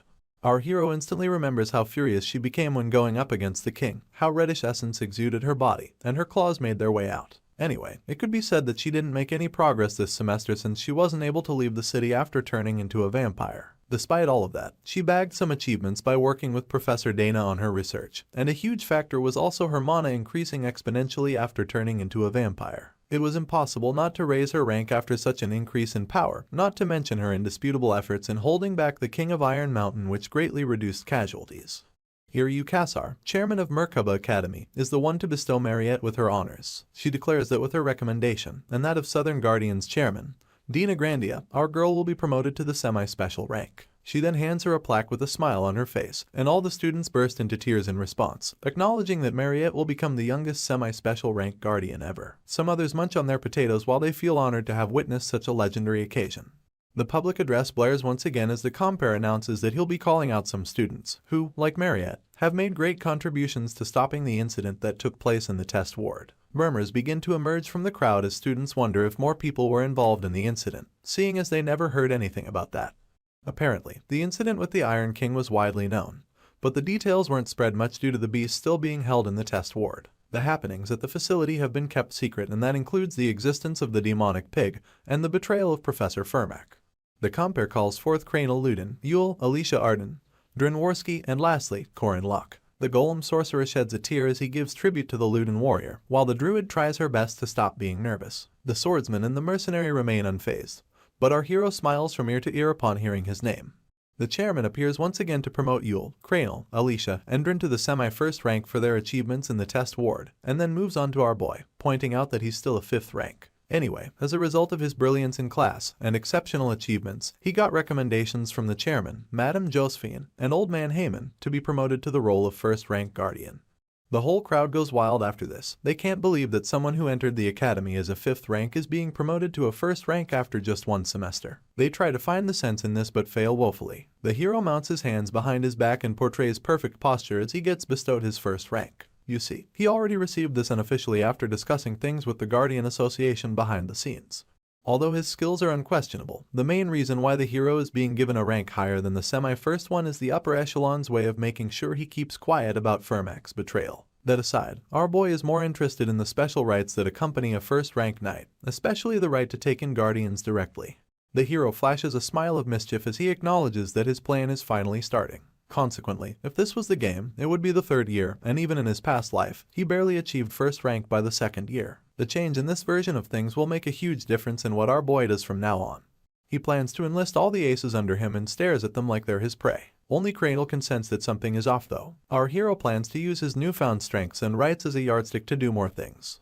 A few days pass and summer break finally arrives. Corin Locke asks his teammates what they're planning on doing. Sodrin quips that he plans to make money. Jaeger plans to head home, and Lark applied for an internship at the Magic Tower. Yule, on the other hand, has plans to visit places where other druids reside, seeing as there are some druids in the west that she has already had contact with. Cranial plans to head west too, but because of an old castle being torn down there, he thinks it'll be a good chance to create a new core. As for Alicia, she expresses her sadness over having to return to her family, seeing as her grandfather, the Sword Emperor, is personally asking her to come. The hero simply wishes her a safe trip, and in turn, she asks what he plans to do, wanting to know if he'll head home too. He instantly replies in the negative, and this is because he has tried going back home before, at least, the place the Corin Locke character of the game had in his memories. Unfortunately, he met it empty, so he lies to Alicia that his family decided to take a trip without him. The swordsman drags her response, making the hero stare at her in a questioning manner. She then summons enough courage to yell out a request for him to follow her home if he likes. Her cheeks go red instantly, only for our boy to repeat her question back to her. She then admits that she's scared to go by herself. Our boy mulls it over and chucks it up to be a side effect of the swordsman's personality. He racks his brain for any problems that occurred when she went home in the game, but can't find any. For this reason, he concludes that she'll probably be fine. He then tells Alicia that he'll have to join her next time, adding that he did want to see the East. In turn, she brushes her rejection aside and announces that they'll go together next time for sure. Apparently, our boy has somewhere he needs to be during this break, and right on cue, Mariette comes waving. She then calls out his name and covers the distance between them. All the hero can think about is having to leave the academy at that moment, keeping in mind that he still has some time before Act 3. He has to leave, because if he doesn't go now, he won't be able to make it to his expected destination.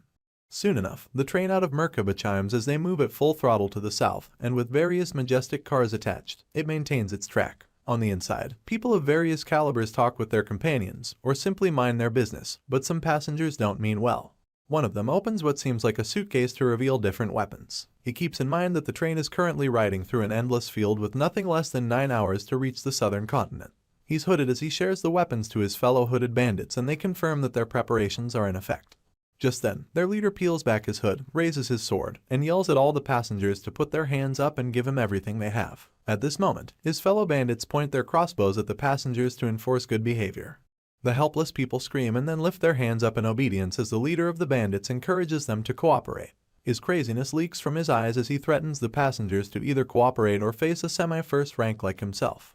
While he's smiling and cradling his blade on his shoulder, Corin, Locke, and Mariette walk into the car being robbed, only for our boy to point out that they may have walked into the wrong room. Anyway, the bandit leader catches wind of them and yells as he asks for their identities. He even asks if they can't read the room and stretches his blade as he threatens them to raise their hands if they value their lives. With the blade against his neck, the hero keeps his calm. He then demonstrates raising his hands, only to unleash a devastating uppercut on the bandit leader. The punch packs so much oomph that the bandit gets stuck halfway into the roof of the car, sending shivers down the spines of the other bandits. Our first-rank hero just leaves his hand in the air victoriously as Mariette stares at him in awe. Back when Corin Locke visited the secret library at Merkaba Academy, he had picked one of 3 grimoires, the one that bore the persistent warrior's regeneration, and spoke with Duke Sabancha in the process. The Duke had mentioned seeing a warrior who was dying in a battlefield that reeked only of blood. He had met this man tied to a boulder with his own intestines but remained standing nonetheless. Wielding his blade, Sabancha asked the warrior if he should put him out of his misery by slitting his throat, but all this man did in return was to graciously ask for some water to quench his thirst. Respecting this tough warrior, the Duke used his palms to fetch him some water from a nearby lake and helped him quench his thirst. At that point, something miraculous happened. The warrior began to glow and continued to do so until all his wounds healed up. Present day, our boy asks himself why the story was so intense, remembering how the warrior was tied by his own intestines. He just thinks to himself that his posture must have been as good as that of General Yi Sun-sin, the famous Korean general who saved his people from the Japanese imperial forces. Back on memory lane, he recalls the Duke possessing Lark and asking if his castle in the south is still standing. In turn, our boy told him that it is. The Duke then instructed him to look in his office if he was to ever visit the castle, adding that a certain object might still be there. Our hero wondered aloud about what it could be, seeing as he didn't find anything there in his past life. Sabancha went on to insist that Corin Locke searches for this object by himself, referring to him as a rune sorcerer. He hoped that our boy possessed the same ability and courage that the warrior he met by the lake possessed, adding that if he possesses such courage, there'll be nothing he cannot do. The Duke made it clear that it was a humble man who swore to save the world, not a hero or a sage. He also pointed out that our boy had the option of running away. It was at this point that he exited Lark's body and extended his respect towards the spearman for choosing not to run. As he began to disintegrate, he thanked our hero for telling him about his wife and daughter. Back to the present, the train docks at the intermediate platforms by the entrance of the southern plains. Our hero gives Mariette a hand as she tries to disembark, and reminds himself that he's in the south because he followed the words of the Duke. Better still, he decided to come with the vampire because she's a southerner.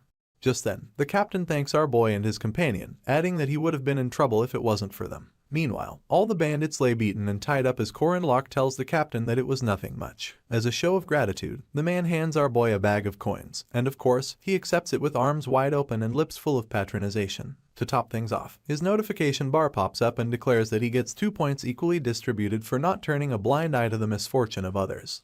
Our hero can't stop laughing after this, telling himself that people need to live kindly. He then asks Mariette if they should eat first and she quips that she can recommend some places. He wonders if she knows the area well and she just claims that she has visited quite often. While the train captain watches them go, our boy declares that his companion need only say the word and he'll buy all the food they need. The captain stays thinking of them as kind students who are so happy after doing such a good deed. The entrance of the southern plains is beautiful to say the least, and is characterized by carriages that all go to Left City after stopping there. Left City is a big city further south and unfortunately, you have to take the carriage for 8 hours to get there. Upon hearing this, Corin Locke jokes about just being killed instead, only for Mariette to point out that there's a transfer station nearby that she often patronizes. With this, both parties visit the Wyvern landing zone where these winged creatures of various sizes lounge around. Our hero recalls using this mode of transportation a few times in his last life, and also recalls that it's much more comfortable and faster than carriages. The downside is that it's so expensive that even Park Sahu didn't like it. For this reason, our boy asks the vampire if one wyvern ride will cost them 30 silver coins, but she just quips that her family sent her one that is a bit different. This surprises the spearman, so he asks about it. Soon enough, the ever-majestic Hriesvelger passenger arrives. The Hriesvelger, being a majestic giant eagle, heads towards the Dunelif mansion soon enough. The ground hands instantly begin to communicate among themselves as they clear a space for its landing on the outskirts of the mansion. This giant eagle is the boss vehicle in the heroic legend of Arhan, and it costs 12 times the price of a wyvern. Controller Mac reaches out to command, and in turn, Duff replies, announcing that they'll clear a site for landing immediately. He then asks for confirmation of visual reference at 200 feet in the air. Just as quickly, Duff gets told that Miss Dunelif is expected to arrive in 10 minutes and adds that they'll slowly lower her altitude. After clearing the site, two guards stare up at the eagle as the wind from its wings almost blows them away. The first guard wonders what the Dunelifs are up to, so his colleague explains that Merkaba Academy is on vacation. With this, the first guard concludes that the princess is returning. Their boss gives them the heads up when Mariette is mere moments away from arrival and instructs them to prepare to give her a fierce welcome. Right on cue, the Hriesvelger slowly lowers its altitude into the landing site.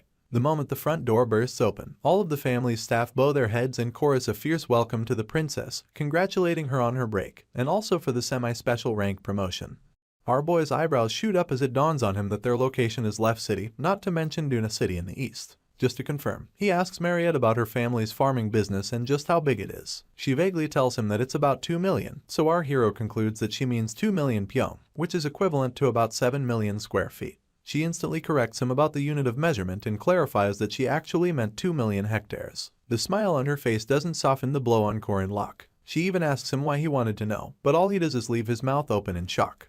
He does the math and discovers that the Dunelif farm covers about 6 billion pyong in land, which is equivalent to 20 billion square meters. The vampire just stares back at him with a soft smile across her lips, and our hero deduces that her family are icons in the south.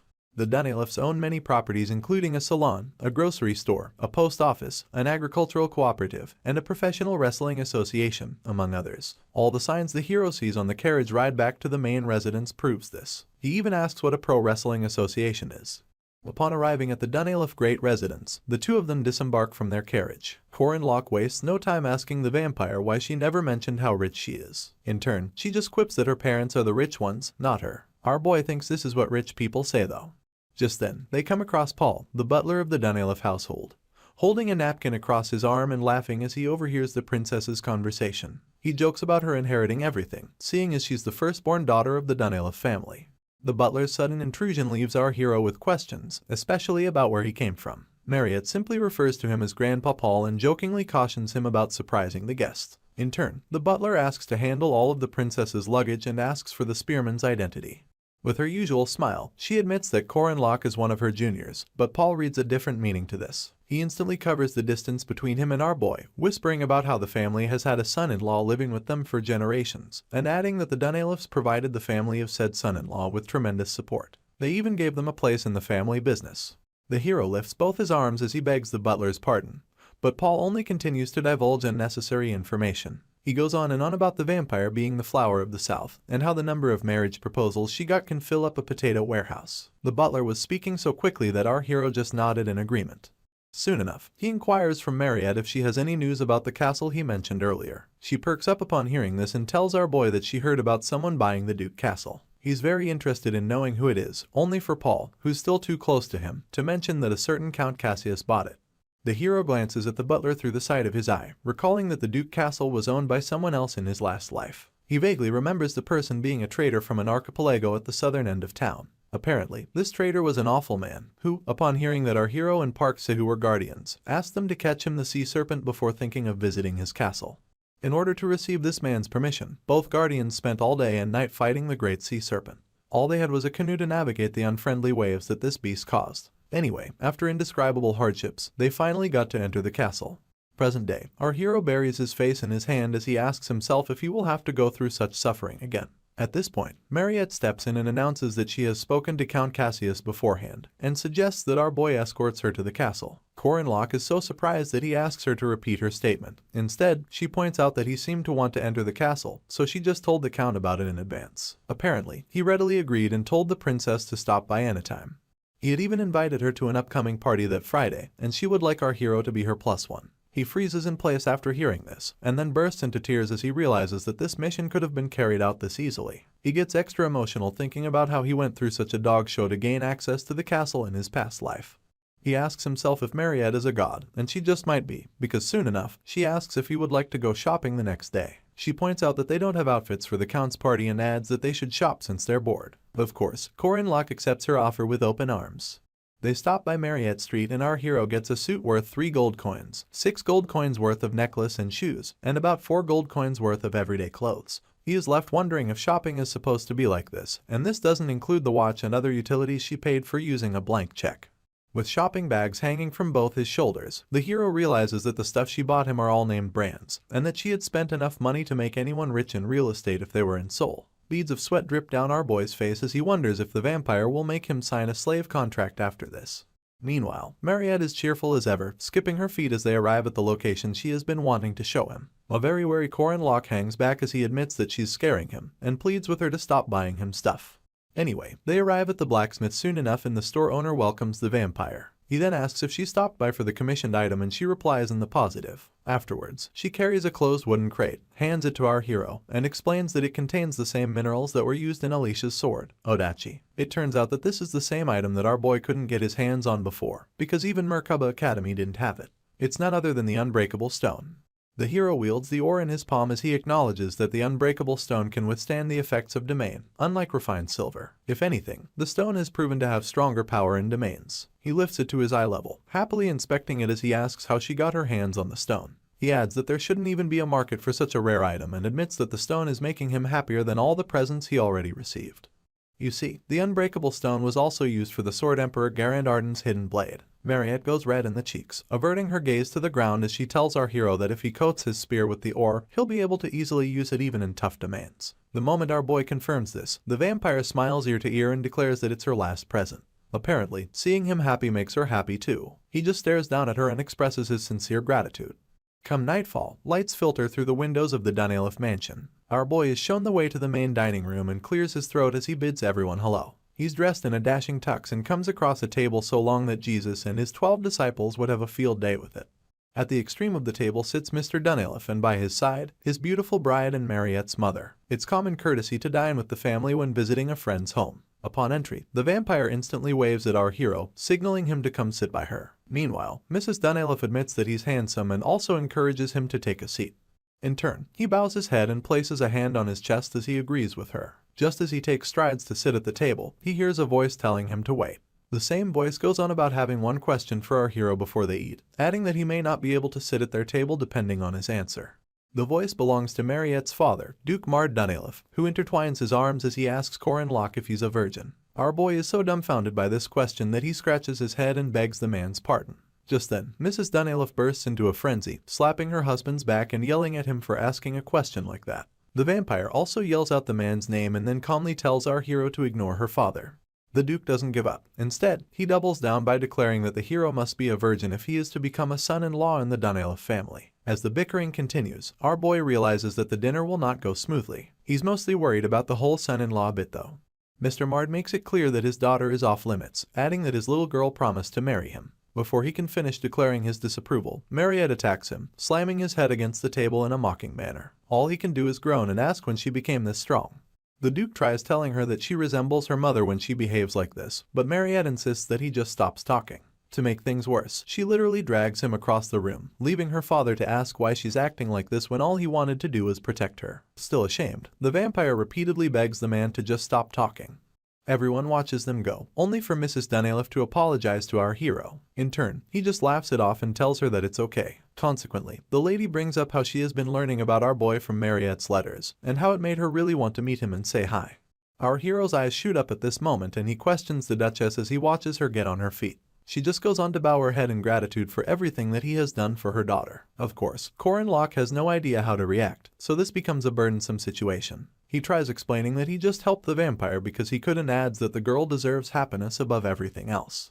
The Duchess is really impressed upon hearing this and covers her lips as her cheeks stain red. She then asks if our hero means what he said, and points out that she thought her daughter was looking through rose-tinted glasses when she read the letter she sent. The Duchess almost refers to him as her son-in-law once again, only for Mr. Mard to pop out of the corner, pointing an accusing finger at our hero and yelling that he's only going to allow up to hand-holding.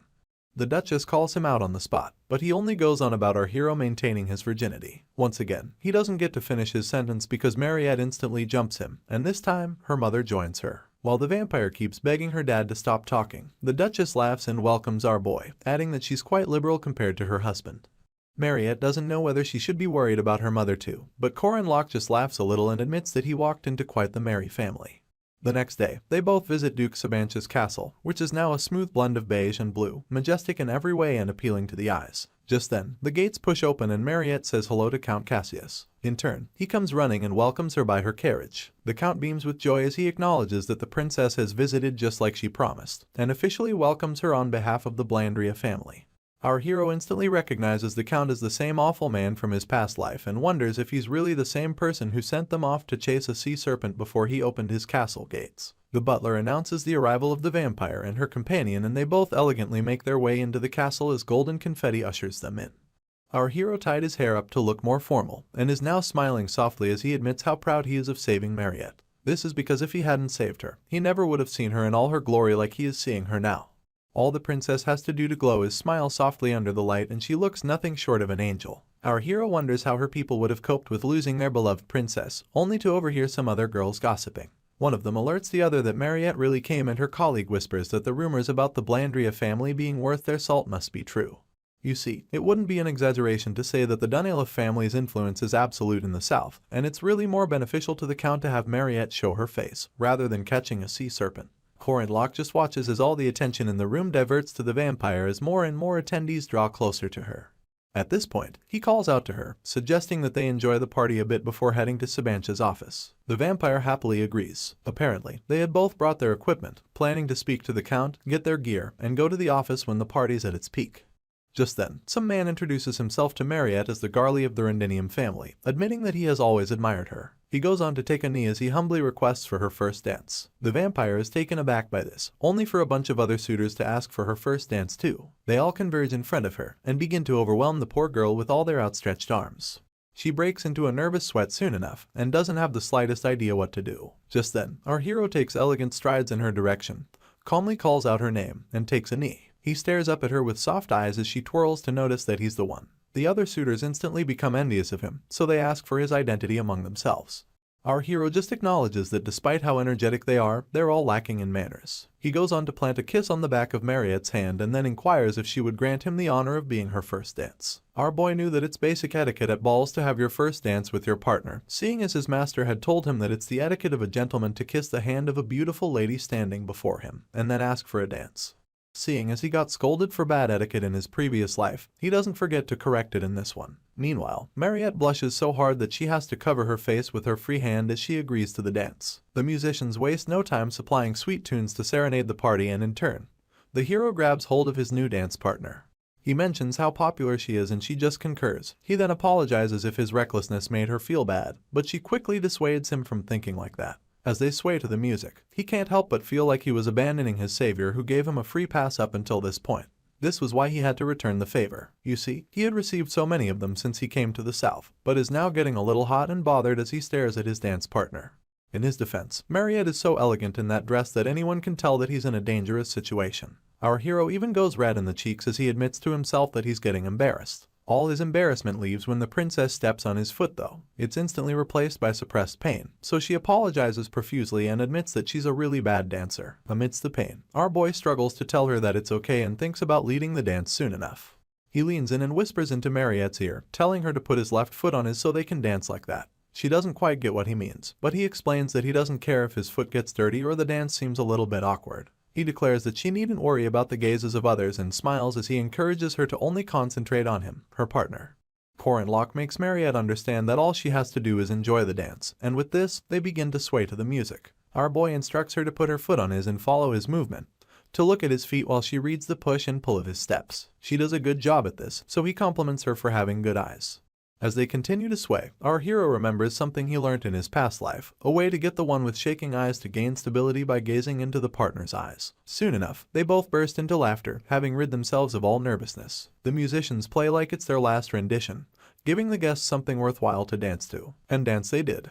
With this, our boy and his favorite vampire share a dreamlike moment. After the first rendition rounds up, the other suitors waste no time fighting for a second chance. Unfortunately, the princess tells them all that she's quite tired, adding that she would like to take a brief recess. Consequently, our hero takes her hand and offers to escort her to the lounge. She admits that she'd be grateful if he could, and walks away, leaving a host of suitors to stew in their jealousy towards Corin Locke.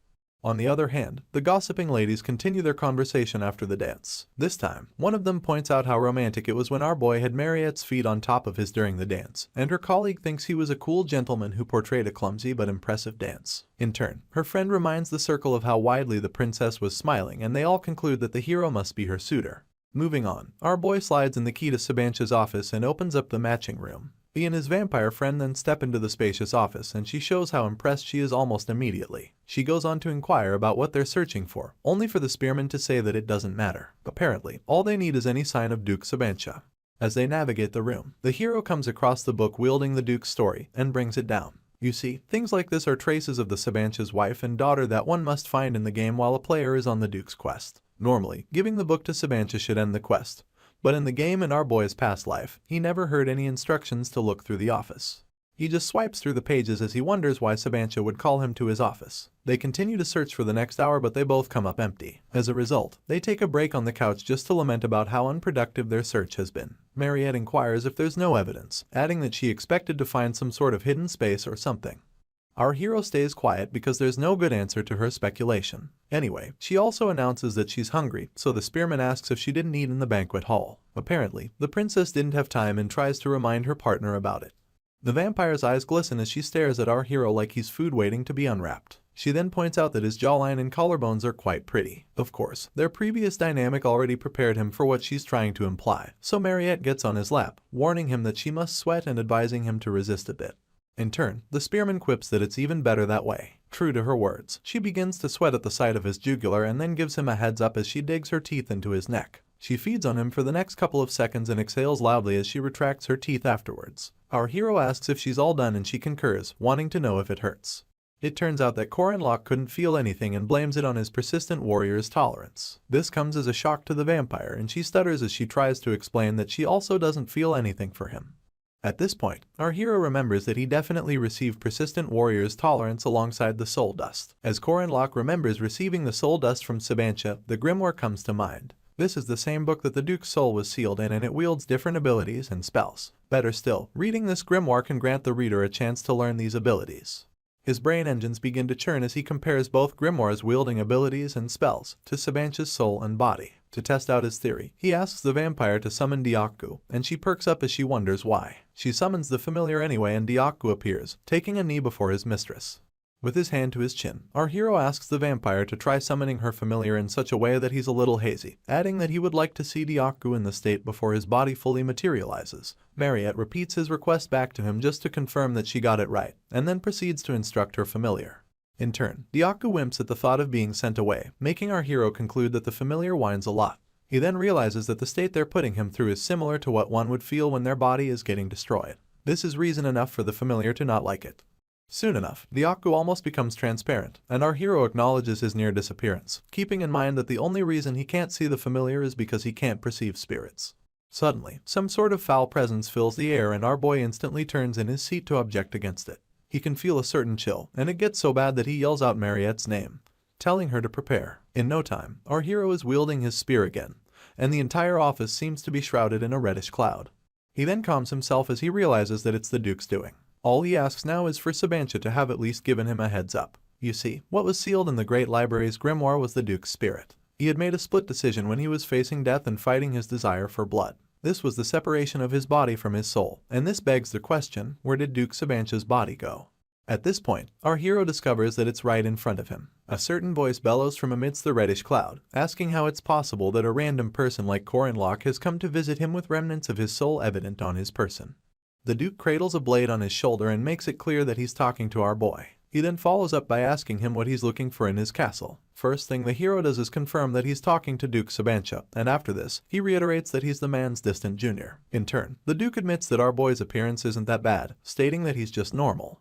For this reason, the spearman reiterates that Sabancha's assessment is much better now than it was in the library. This provokes the Duke into asking if our boy has come in contact with his soul. Corinlock replies in the positive and instantly follows up with a question about how the Duke is normal if he separated his body from his soul. Sabancha doesn't seem taken by this question, so he tells the hero to stop. He then stretches his sword towards him and announces that he'll be the one asking the questions, while our boy does the answering. This makes him unsheath his spear as he quips that he thought things were going too well. He then lodges it on his shoulder with this new fire in his eyes and a devious smile on his lips. In no time, our boy declares that Sabancha never had a present for him after all. 800 years ago, there was a great general who commanded the south, and he's none other than the fearless Sabancha Duke. The world not only spoke of him as the strangest of his time, but as the strongest of all time. His blade meets our hero's spear in an unprecedented show of force, and the Duke realizes that his opponent mentioned coming from meeting with his soul. He then asks if our boy killed it. Just as Corinlock dodges a swing of his opponent's blade, he makes it clear that all he did was grant the soul peace and help it ascend. Apparently, our hero expected something other than the grimoire this time. They continue to clash weapons as the Duke screams that our boy wouldn't have brought a vampire to his office if his soul truly led him there. He then asks if the spearman thinks he'll fall for his lies. A heavy swing of his sword accompanies this question, but the hero is quick enough to evade as he poses a question of his own. He thinks Sabancha doesn't know what he's saying, so he inquires how a body is even moving without a soul attached. Of course, this doesn't slow down the Duke's attacks. He brings down his sword with the force of multiple men, but Corinlock's reinforced spear easily deflects it. In turn, the Duke proclaims that his body, being that of a vampire, only needed a small piece of his soul to be trapped in the castle. He adds that this was to ensure he wouldn't become a beast like the one our boy invited into his office. Having been pushed back, the spearman screeches to a halt and wastes no time running to Mariette's defense. He makes it clear to the Duke that she's different and beseeches him to believe that she's keeping her vampire powers in check. Sabancha digs his blade into the ground, annoyed by our boy's request for him to believe his words. The Duke buries his face in his hand as he proclaims what he had to do to keep his bloodlust in check 800 years ago. Apparently, he has lost his soul, senses, and emotions, but declares that there's one thing that hasn't disappeared. Our hero stares at his opponent in horror as he realizes that he sewed his mouth shut. The Duke then announces that his taste for blood hasn't diminished, adding that it's the one impulse that vampires cannot resist. He claims to have been like Mariette too, but now he reiterates that he cannot believe Corinlock worse off. He claims not to trust anything he cannot check himself. With his hands still covering his face, he makes it clear that should his opponent plan on stopping him, he'll do everything in his power to make sure that he's not safe. At this point, a dreadful essence escapes from the Duke's body and sends waves of terror into our boy's person. He grits his teeth as he admits to himself that he never expected things to take this turn.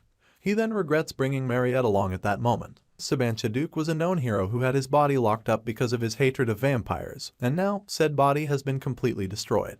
Our hero realizes that if the Duke was the strongest of all time 800 years ago, he must be a semi-special rank in this age. With this, he grips his spear tighter than ever as he activates the sixth of the 6 steps of spearmanship, Sura. This was the same ability that he and Firmak Damon fought each other with in the traitor's last moments, but our hero is activating it from the very beginning because of how powerful this opponent is.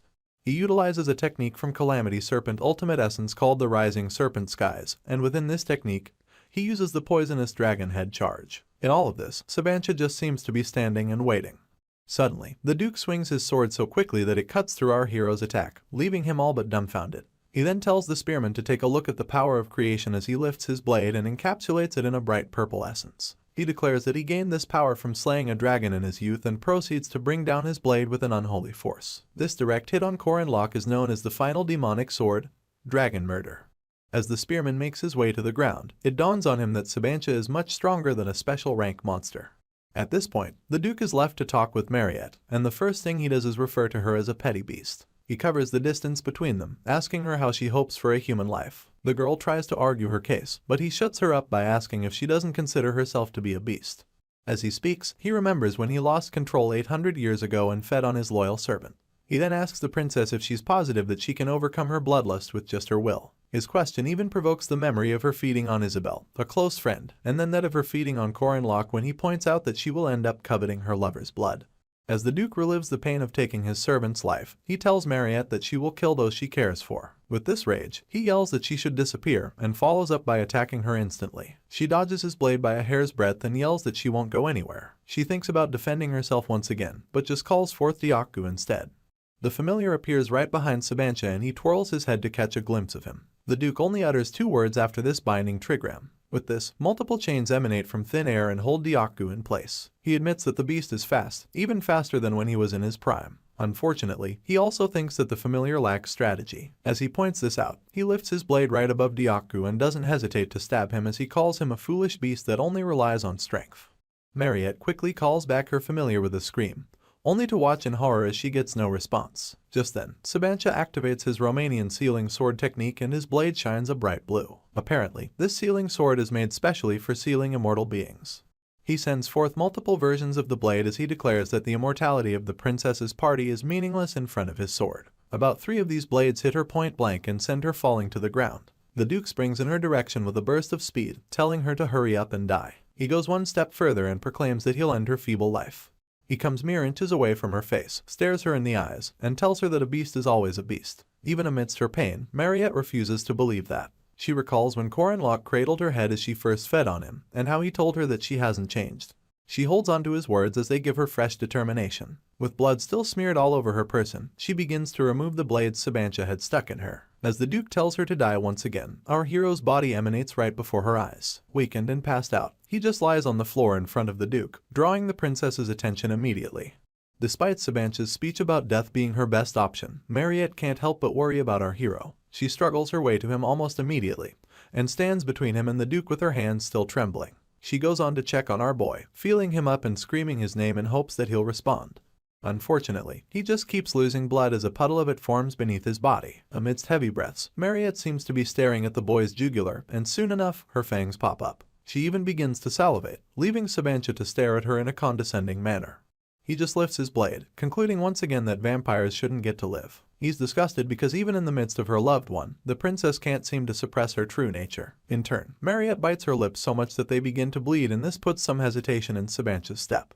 He then witnesses as she plants a kiss on Corinlock's lips with tears rolling down her cheeks. The Duke begins to question himself, wondering if the princess wasn't going for the spearman's blood in the first place. He then realizes that she's only using her blood as a healing elixir and injecting it into our hero via a kiss. The fact that she's the one giving blood rather than taking it leaves the Duke in shock. He soon admits that the princess has overcome her limits in this situation, seeing as she shouldn't have the rationality to suppress her urges. Anyway, he walks up to the 2 of them and overhears Mariette begging our hero as tears continue staining her cheeks. Sabancha fills with dread towards himself and confesses that he has failed. Back in his day, he couldn't save anyone. Instead, he knelt in the face of desire. He watches as the princess continues to beg our hero to wake up, and looks up in shame as he tells himself that he couldn't judge everything. At this point, the Duke's blade switches from blue to a lighter shade of crimson, and he lifts it in a bid to stab our boy. In turn, he plunges the blade into Corinlock's chest, only for Mariette to panic immediately. She yells out the hero's name as a certain form of energy seems to circulate his body. She then faces the Duke, yelling at him as she asks how far he is willing to go. All she wants is for Sabancha to not take her favorite person from her, and she begs him with gushing eyes. The Duke remains stoic through all of this, only for a bright light to spread from their location outwards. Sooner than later, all of the theatrics begin to die down, and our hero grabs the princess by the shoulder, telling her that he's fine. He then sits up as he proclaims that he's there for her. In turn, Mariette twirls in shock, bursting into more tears as she wonders if he's really okay. The spearman just feels up his chest and then questions Sabancha about why he saved him. The realization comes as an even bigger shock to the princess. The Duke emphatically throws his blade aside and both of them watch it fall to the ground. He then reveals that he has transferred his aura core to our hero, and he listens attentively as the Duke adds that he now understands why his soul led him to the office. He goes on about seeing the qualities of a hero in Corinlock and feels like our boy lacks the greed, but has the beliefs and pride that those who seek power often do not have. To top it all up, he proclaims that our hero has changed what he couldn't, and believes that he has the right to change the world. He then begs our boy to correct the mistakes he made through his 800 years. As he pleads with the spearman, he slowly disintegrates from reality, and the 2 of them watch him go. Soon enough, there's nothing left of Sabancha Duke, and the reddish cloud disappears with him too. Still seated on the floor, our hero feels for his heart, keeping in mind that he never expected the Duke to gift him his aura core. His thoughts get interrupted when Mariette dives in for a hug, so he tries to remind her that his body isn't 100% yet. She shuts him up as she expresses how scared she was. The girl had thought that he actually died. She presses her body against his as she asks him to promise to never die without her permission. Our boy just flashes a soft smile, thinking to himself that things ended well regardless. He then agrees to the princess's terms, telling himself that this is reward enough. Just then, his notification bar pops up, signifying that he has obtained the aura core of Sabancha Duke. His aura rank has increased, and that his core ability has been formed. The hero now possesses Duke's demonic nature and gains the dual core ability. You see, if there's one thing Korin Locke hopes for, it's for the Duke's body and soul that were in pain for 800 years to finally find rest. The hero is still trying to catch his breath as he goes through his stats. Meanwhile, Mariette is already asleep on his lap, and the new scar on his chest is undeniable. He realizes that his aura rank increased and now has a second core that came with a special ability of its own. The only strange thing is that Sabancha never gave this power to the main character in our boy's previous life, or even in the game. This raises more questions and leaves the spearman wishing the Duke was this nice from the beginning, rather than making him suffer so much. He takes a glance at Mariette's blood-drenched clothes and keeps in mind that he'll have to help her wash them despite how long they'll take to dry.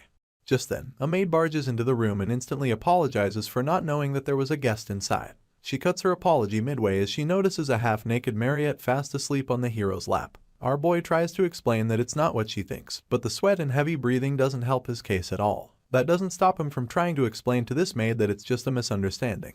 All of his words are like water on a duck's back, seeing as the maid is more concentrated on the sweat, muscles, and hot air. She goes red in the cheeks and almost dies from embarrassment. Korin Locke doesn't give up trying to explain things, only for the girl to scream an apology and tell him to enjoy his time. She slams the door behind her before the Jiro can say anything, and he begins to freak out as he wonders what she meant by enjoy your time. The world becomes gloomy to him, so he stares down at a still sleeping Mariette, thinking to himself that something has gone very wrong. Right on cue, the whole household can hear her father screaming as he calls our boy a bastard. He accuses him of touching his daughter and promises to kill him. It took about 20 days for this misunderstanding to clear up, and during this time, the spearman hid in the mountains. The guards rode wyverns in search of him, wondering where he found the audacity to touch their dear princess. He also used that time to train his aura, and somehow, the misunderstanding got cleared up. Present day, our boy and Mariette are on a carriage leaving town, and laughs as he realizes that he almost became the #1 enemy of the South. As they ride away, the princess points out that they'll be starting the second semester by the time they arrive at school, and our hero adds that it'll be festival season 2. This makes the vampire ask if the inn business they invested in is doing well. In turn, the spearman assures her that she'll get several times what she invested. Consequently, the festival will attract a large number of tourists, and that will cause a rise in the value of the lodging industry. This is when our hero plans to sell that land he acquired, make it big, and get a stupendous amount of money. He can only imagine that the money will multiply, and a big smile comes to his lips as he thinks of this. He even believes that he's invincible and admits that the festival is the best. The hero's good mood gets ruined when a strong wind begins to fan the area, bringing leaves to his face. He wonders what could be going on, but soon realizes that they're up against a typhoon. Our boy begins to panic because something like this never happened in his past life. At this moment, Mariette points out that the typhoon is sure to cause a problem in opening the festival. She then adds that it's okay to fail at least once when a man is trying to do something big. This doesn't stop her from creeping onto his shoulders and asking if they should write an IO. She stares at him lustfully, making it clear that he will grant her one condition that she wants if he cannot repay her, adding that all he has to do is sign the IO. Our hero is downtrodden, not to mention the suspicious offer that the vampire is making. He's left thinking that there must be another way out of this situation. Soon enough, they arrive at the special dormitory at Merkaba Academy while it's still pouring heavily outside. Director Kassar welcomes them back as she points out that the journey must have been difficult because of the typhoon. She proceeds to hand both parties hand towels to dry themselves, only for our hero to ask after Madame Josephine. In turn, the chairman reveals that she's returning with Huron, seeing as they both spent the break at the Xian Chapel. The chairman insists that they spend the night at the special dormitory, and our hero asks if that's really okay. She tells him that he's no longer an outsider, and adds that she's thinking of letting him stay there starting from the second semester. As our boy continues to dry himself, he deduces that the offer is probably to surveil him, seeing as the sorceress and Aaron need a way to watch him because they don't completely trust him yet. Korin Locke conveniently changes the topic as he asks about the typhoon, and Mariette instantly bites as she declares that it must have done quite the damage on the city. She wonders if the city will be fine, so the chairman educates her about the main city not taking any major damages currently. She thinks the outer areas will be more damaged by the time the typhoon is done. The vampire continues to contest this logic, and she indicates that the moving typhoon will hit the city directly. Once again, the chairman disagrees, pointing out that the natural disaster won't move because it's in fact not natural. It turns out that it's the work of a monster. The chairman narrates how everything began at an important sea route of a southern archipelago going upstream along the Aegean Strait. At some point, the monster got entangled in the strait, the lone emperor of the ocean, also known as the sea serpent. This lone emperor went wild without a care for the economic situation of humans and began sinking trade ships that invaded his territory. On the other hand, there was one man who wanted to become a hero and set out to defeat the sea serpent. His father had tried to dissuade him from leaving, but the young man was determined to defeat a first-rank monster so that he can be promoted to the position of first-rank knight. This was none other than Levent Bladria, son of Count Cassius Blandria, the same count that sent our hero and Park Sahu to catch the sea serpent in his previous life. Levent Blandria strongly believes that getting promoted to first-rank knight will prevent what happened at the dance from repeating itself. You see, he was the first gentleman to take a knee and asked Mariette to dance with him, only for Corin Locke to swoop in and take the girl. In Levent's mind, he could only envision our hero mocking him for being low rank. He believes that the spearman is a scammer and that he'll be able to get the princess back from him. Levent balls his fist as he declares that he will defeat the sea serpent and return peace to the strait. With one man's fiery heart, a raid group battled the Emperor of the Sea for 5 nights and 6 days. After the fierce battle, the sea serpent sought asylum by escaping the strait. The members of Levent's crew then celebrated his victory over the beast, leaving the Count's son to dedicate his victory to Mariette. They had successfully brought back the peace of Aegean Strait. Unfortunately, their mission went uncompleted, seeing as they chased but couldn't capture the sea serpent. This same serpent that got away ended up causing the loss of innocent lives. Apparently, there are some animals called alvins and they're also known as typhoon bats. These bats become the cores of typhoons and protect themselves from enemies in order to breed. 2 of these bats were breeding in the distant islands when the sea serpent suddenly grabbed one of them out of the typhoon. These animals are nicknamed the golden bats because everything about them is an elixir, so much so that even other animals want them. This is why the sea serpent couldn't just swim past the alvin nest without nabbing one for itself. At that moment, the female alvin made a decision for the child in her womb. She began to fly towards the north and continued flying until she felt safe enough to have her baby. This is how she and her typhoon got to the outskirts of Merkaba Academy. Sadly, the typhoon is now taking out most of our hero's construction, leaving him to panic as he watches his plans go to ruin. He never would have guessed that a typhoon bat would come into play, mostly because they're such a rare species. He recalls them to be animals that couldn't even be seen on the continent in the summer. This is because they lived on small stone islands in the archipelago. The spearman keeps asking himself why such a beast would come to his plot, but just as quickly realizes that it has to be his fault. He chucks it up to something he changed in the game coming back to bite him, and puts on the most desolate expression to match his mood. To make things worse, the construction workers put on their raincoats and backpacks and announce that they're evacuating the site. Our boy tries to get them to stay, claiming that they're almost done. Even as he literally grabs the hem of their garments, the workers reiterate that the typhoon is only getting bigger and add that they'll die if they continue to work. Our hero calls out to his workers amidst the pouring rain, but they just keep walking away. One of them even tells him to give up, announcing that things like this happen in life. It's easier said than done really. Still kneeling, the spearman realizes that his plans for the festival are done for if the typhoon continues to rip apart his construction. The only sure thing is that his ends will go flying if the disaster persists for a week. Corin Locke had spent 280 gold coins to purchase the land. Another 330 coins went into buying raw materials and paying for labor and construction. All he can do is stare at the dilapidating building as he remembers that all he has left to invest is just 220 gold coins. Worse off, he owns only 110 of the total cost, and borrowed the rest.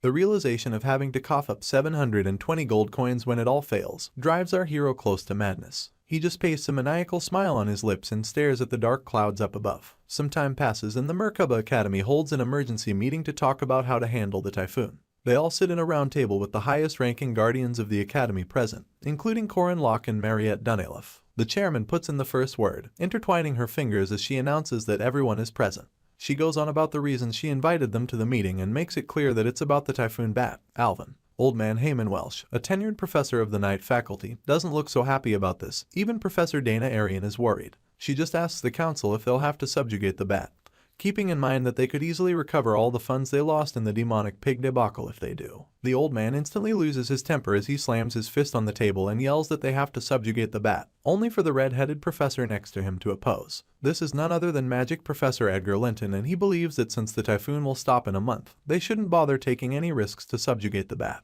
Alchemy Professor Lauralamas feels the need to add her 2 cents, so she asks Edgar in a soft voice to provide proof for his opinion. In turn, the redhead breaks into an explanation about how alvins breed from June to September and are popular for repeating the short-term fertilization and pregnancy process. For this reason, Professor Edgar believes that the typhoon will stop in a month even with external variables involved. Old Man Heyman just stares at Edgar with folded arms and a reserved opinion. At this point, Lorala just smiles and agrees with the redhead's take on not having to risk anything. She then votes that they maintain the status quo. Just then, the new professor at the night faculty, Ojin Rentry, raises his hand in protest, adding that he thinks it's important to try subjugating the bat at least once. He announces that it will not only push back the resumption of students but also disrupt the festival plans. Above all, he thinks that others will view the academy as people who are playing it safe and sparing themselves. Some other professor speaks up, telling Ojin that their academy is an educational institution, adding that subjugation of monsters is a job for the association in the first place. More opinions arise around the table with more professors leaning towards Edgar's idea. All this while, Corin Locke has been quiet, stewing in a broth of his own thoughts until he can't take it anymore. He rises to his feet with the vigor of a wrestler on steroids, and slams the desk with so much force that it instantly draws everyone's attention to him.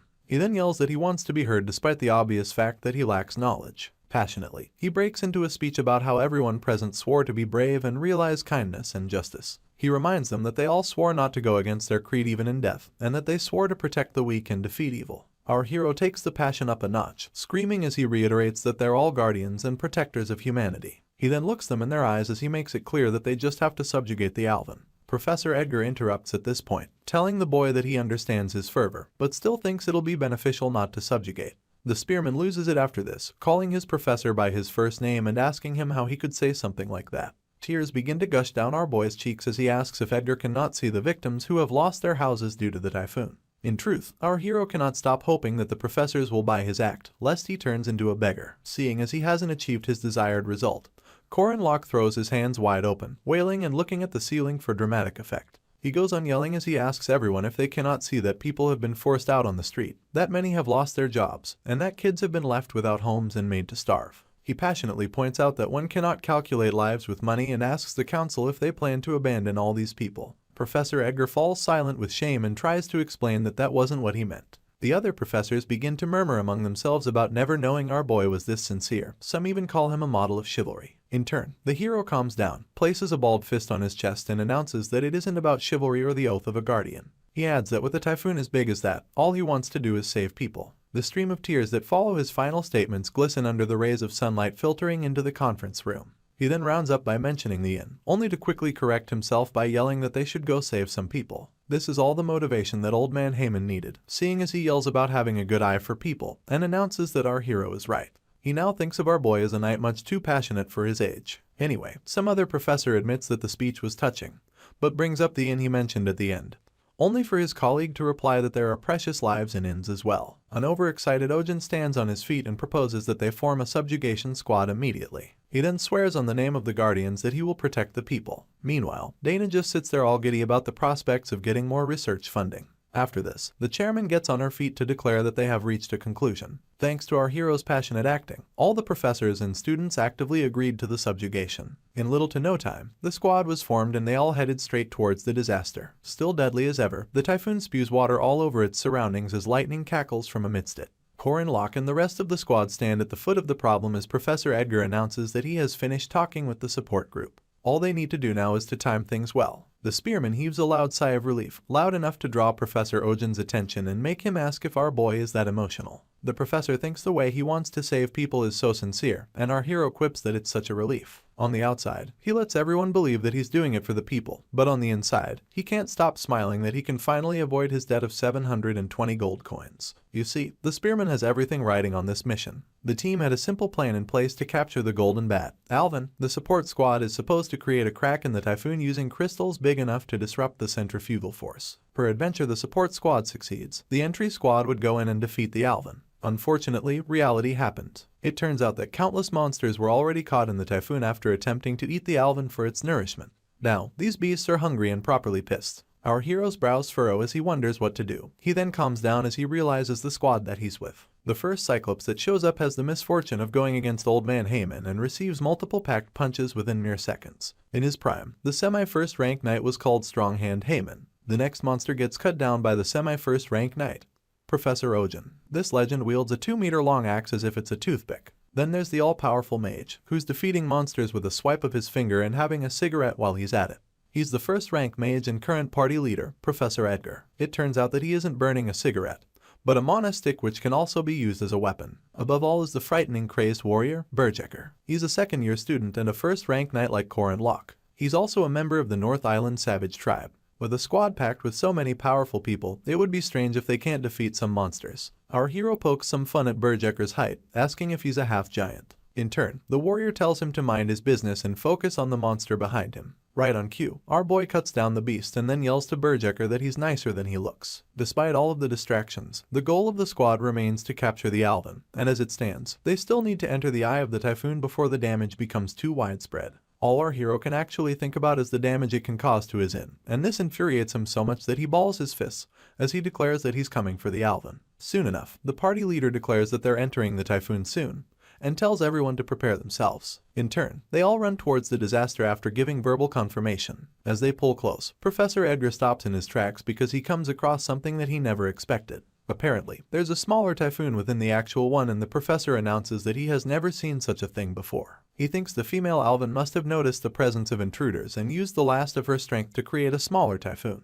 Old Man Heyman stares in awe and then asks Edgar if the Alvin has always been such a capable animal. In turn, the party leader reveals that it's possible only because of her maternal instincts, adding that it's an incredible animal nonetheless. He looks to his left as he asks Professor Ojin if he thinks they can get through. The professor thinks they can do it, but only if they're ready to endure wounds all over their bodies. Taking this into consideration, Edgar quips that there's no need for them to overexert themselves since their side will have a lot of losses too. He then pulls out a flare gun and announces that they'll leave the breaking through to the support squad. With this, he pulls the trigger and a green flare flies into the sky in accordance. Professor Dana is instantly alerted about the call for support and she laughs as the opportunity to show her power for the first time in a while presents itself. With a lifting of her hands, reddish essence begins to surround the sorceress, and soon enough, red lightning emanates from her and shoots into the sky. One of the party members quickly asks Professor Edgar if the spell isn't a little too dangerous, and a quick glance at the sky makes the party leader confess that Dana might be trying to kill them. In turn, he quickly puts up a shield as her spell intensifies, and tells all of his squad members to get behind him. Afterwards, he laments about Dana's use of excessive force when all they need is a way to break into the typhoon.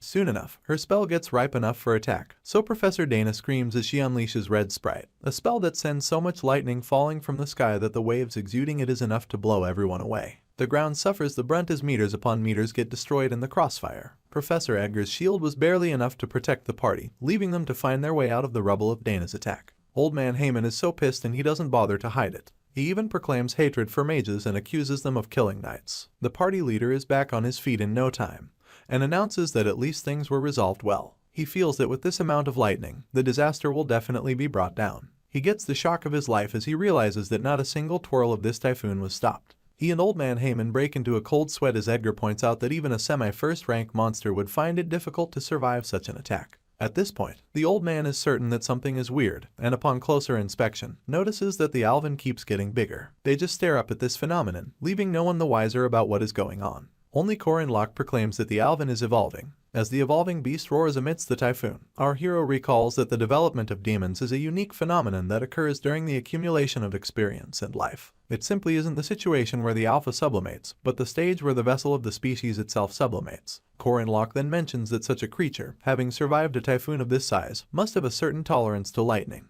The hero's brow furrow once again as he realizes that they can no longer consider this Alvin to be a weak creature. The beast has successfully evolved into the King of Thunder Clouds. With this, she makes the typhoon even bigger and sweeps up some party members in the process, including the old man, who's now telling everyone to be careful. He yells at the support mages, asking them if there isn't a method to get them out of there. Professor Edgar then tells him that even if they request him from the support squad, it'll only make the Alvin stronger. While everyone is worried about what to do, our hero just laughs and tells himself that it's time for him to step up. With his spear dug into the ground, he attempts to utilize the Calamity Serpent intent, but soon realizes that he can't do it because he literally has no ground to stand on. At the moment, all that's keeping our boy grounded is his spear, and he holds onto it like his life depends on it. All he can do is think about how much he hates not being able to do anything, and while the heavy wind almost blows him away, he prays for a chance. In desperation, he yells at Berserker to do something, but the warrior is in a dilemma similar to that of our hero, so he tells him to shut up. Apparently, both spearmen with 2 cores and 2-meter-tall giants are weaklings while in the air. At this point, our boy grits his teeth, grips his spear even tighter, and remembers that he has 720 gold coins on the line depending on whether or not he defeats the Alvin. After this, he yells out Berserker's name once again, and this annoys the warrior because our boy has been calling out to him since the beginning of the mission. Just then, the hero retrieves his spear from the ground and apologizes as he uses the warrior's head as a boost. He tells himself that just because he's in the air doesn't mean he doesn't have anything to step on. Having made his way up, he thanks Berjecker and gets called a crazy bastard for his troubles. He refuses to give up, so he jumps on Professor Ojan's back for his next boost, and then Old Man Heyman's head, before finally jumping off Edgar's back. Our hero just refuses to surrender to a monster and screams that he'll kill the beast as he bolts through the typhoon. It becomes a clash between a man fueled by vengeance and a monster who wants to protect her child. Both of their lives depend on this moment. With the fury of the gods, this Alvin screeches at the incoming threat, and our hero remains unfazed. Unfortunately, the next object he uses to boost himself seems a little too soft, and in no time, he begins to sink into it. It turns out that our hero had stepped on a slime and is now covered up to his armpits in it. All he can do is ask what such a monster is doing in a typhoon. But despite the disadvantage, he refuses to accept that it's over. He screams at the top of his lungs as he prepares the Pagoda Tree Mountain intent and throws his spear using the macro hit. The Alvin just watches our boy's weapon approaching like a toothpick and easily stops it with some lightning emanating from the typhoon. Just then, gravity gets a hold of our hero, alongside the lack of solid ground to properly do anything as a martial artist. All he does is struggle to stay afloat in the slime, but gives in soon enough. With a smile on his face, he asks himself if this is the end for him and begins to accept the fact that it's all over. The skies are still lined with multiple lightning strikes as Corin Locke gradually shuts his eyes. He acknowledges that he shouldn't have invested all that money and bursts into tears, thinking that he should have just bought something yummy with it. He curses under his breath as his world falls apart within the typhoon. Just then, a silhouette bursts into the not-so-natural disaster and instantly delivers a flying kick to the Alvin. The sound is so loud that our boy can hear it amidst the typhoon. It dawns on him that someone is currently battling the beast, so he opens his eyes in shock, trying to figure out who that could be. Of course, only a monster like Huron can take on another monster. She spends a few seconds powering up her right fist until it glows the red of Dana's lightning, and then sinks it into the head of her opponent. That singular punch sends the Alvin bursting through the first typhoon, and then the second typhoon consecutively. A light so bright emanates from the dissolution of the twirling disaster, and our hero shields his eyes so he doesn't go blind. Just like that, what was once a strong wind scatters into a gentle breeze, and all of the party members it had swallowed up begin to fall to the ground. Professor Ojan still doesn't know the people behind it, so he's left wondering who has that much power. The shadows of Huron and Madame Josephine come into view, and they seem so glorious that Ojan and Corin Locke are transfixed by the sight of them. Our hero keeps staring as he quotes Psalm 23, verse 4, "Even though I walk through the valley of the shadow of death, I shall fear no evil, for the Lord is with me." His eyes go wet with tears, and as the Alvin lies defeated, Huron asks our hero what he's doing. He just drops to his knees as he acknowledges that before he will be buried by a debt of 720 gold coins, a rescue squad will come. He then clasps both palms above his head in gratitude to Jiangxi and Madame Josephine. Luckily, the commotion caused by the typhoon only left a few damages, and thanks to early suppression, only the highway bore the brunt of the disaster. It's a bright and sunny day in Merkaba, and although there are a few civilian casualties, they're promised to recover soon. The students of Merkaba Academy set up a stand near the disaster in a bid to do some community outreach. Mariette asks the next civilian she sees to get some food, adding that the menu for the day is potato and onion soup. You see, the academy is funded by taxes, so their heroic image and symbolism is pretty important. The vampire puts on her brightest smile as she advises the queued-up civilians on how to go about collecting their meals. Anyway, volunteer work is part of maintaining the school's image, especially for guardians attending it.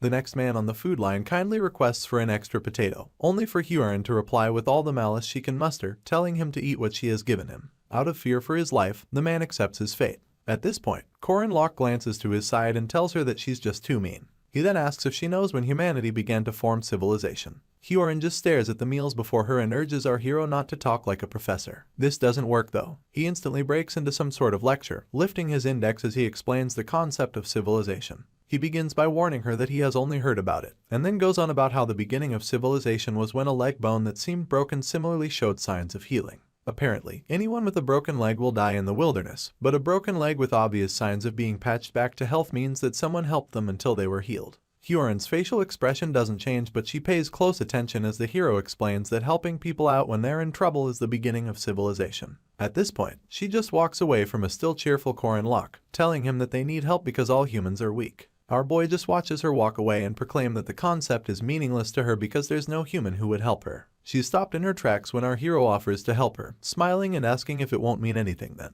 Hyorin simply takes a deep breath and exhales loudly before telling him that a weak person should not jabber. This leaves our hero no choice but to shut up about the matter. As for the nun, she thinks to herself that she's a living Jonxi, a being created by using a human that's close to a monster. She feels like our hero won't feel the same way if he knew her past, and begins to recall a young boy crying and telling her that she's a monster. She thinks that when the spearman comes to know about her essence, he won't trust her enough to turn her back. She just stares at him as he goes about the outreach, and calls him an idiot under her breath. Just then, she freezes in place as a voice from within whispers that she should return something. Her hand meets her head in a bid to shut the voice up, only for a separate consciousness to request that she gives her body back. Hyorin tells her to shut up as she reinforces that the body belongs to her. In truth, she knows the body doesn't belong to her, but promises never to give it back. As she struggles with this dilemma, she wonders if the spearman will still help this version of her. In other news, Merkaba City has been rumored to be the safest place in the world, and this is because it's where the Guardian Academy is located. Anyway, the truth is a bit different. A crescent moon graces the sky that night, and in the back alleys below it lies a treacherous group leading these lawless areas. They're none other than the Black Star faction. The main sources of income for this group range from slavery to selling bootleg liquor illegally, but to solidify themselves in the area, they have special businesses. They're also known for dealing with bad customers in a certain way, so our hero crashes a bar under the pretense of being drunk. He grabs the maid with his cheeks all red and yells that they serve him some more alcohol. The waiter almost loses his mind, seeing as he doesn't know how to handle such a situation. It even gets worse when they actually serve the spearman some liquor and he accuses the waiter for serving him rubbish. He points at the poor man angrily and asks to speak to the manager immediately. Right on cue, a man with short hair barges in with his escorts, screaming as he asks for the bastard acting up in his bar. Our boy instantly recognizes them to be the faction, and just lazily glances back at them as he recalls that they sell bootleg liquor to the tavern and also collect protection tax. He then acknowledges that he's in the best place to actually meet a member of the Black Star faction. The so-called manager calls out our hero for being an academy student and asks him what a minor is doing in his bar. Keeping up with his act, Locke grips his cup, hiccuping as he struggles to get a complete sentence out.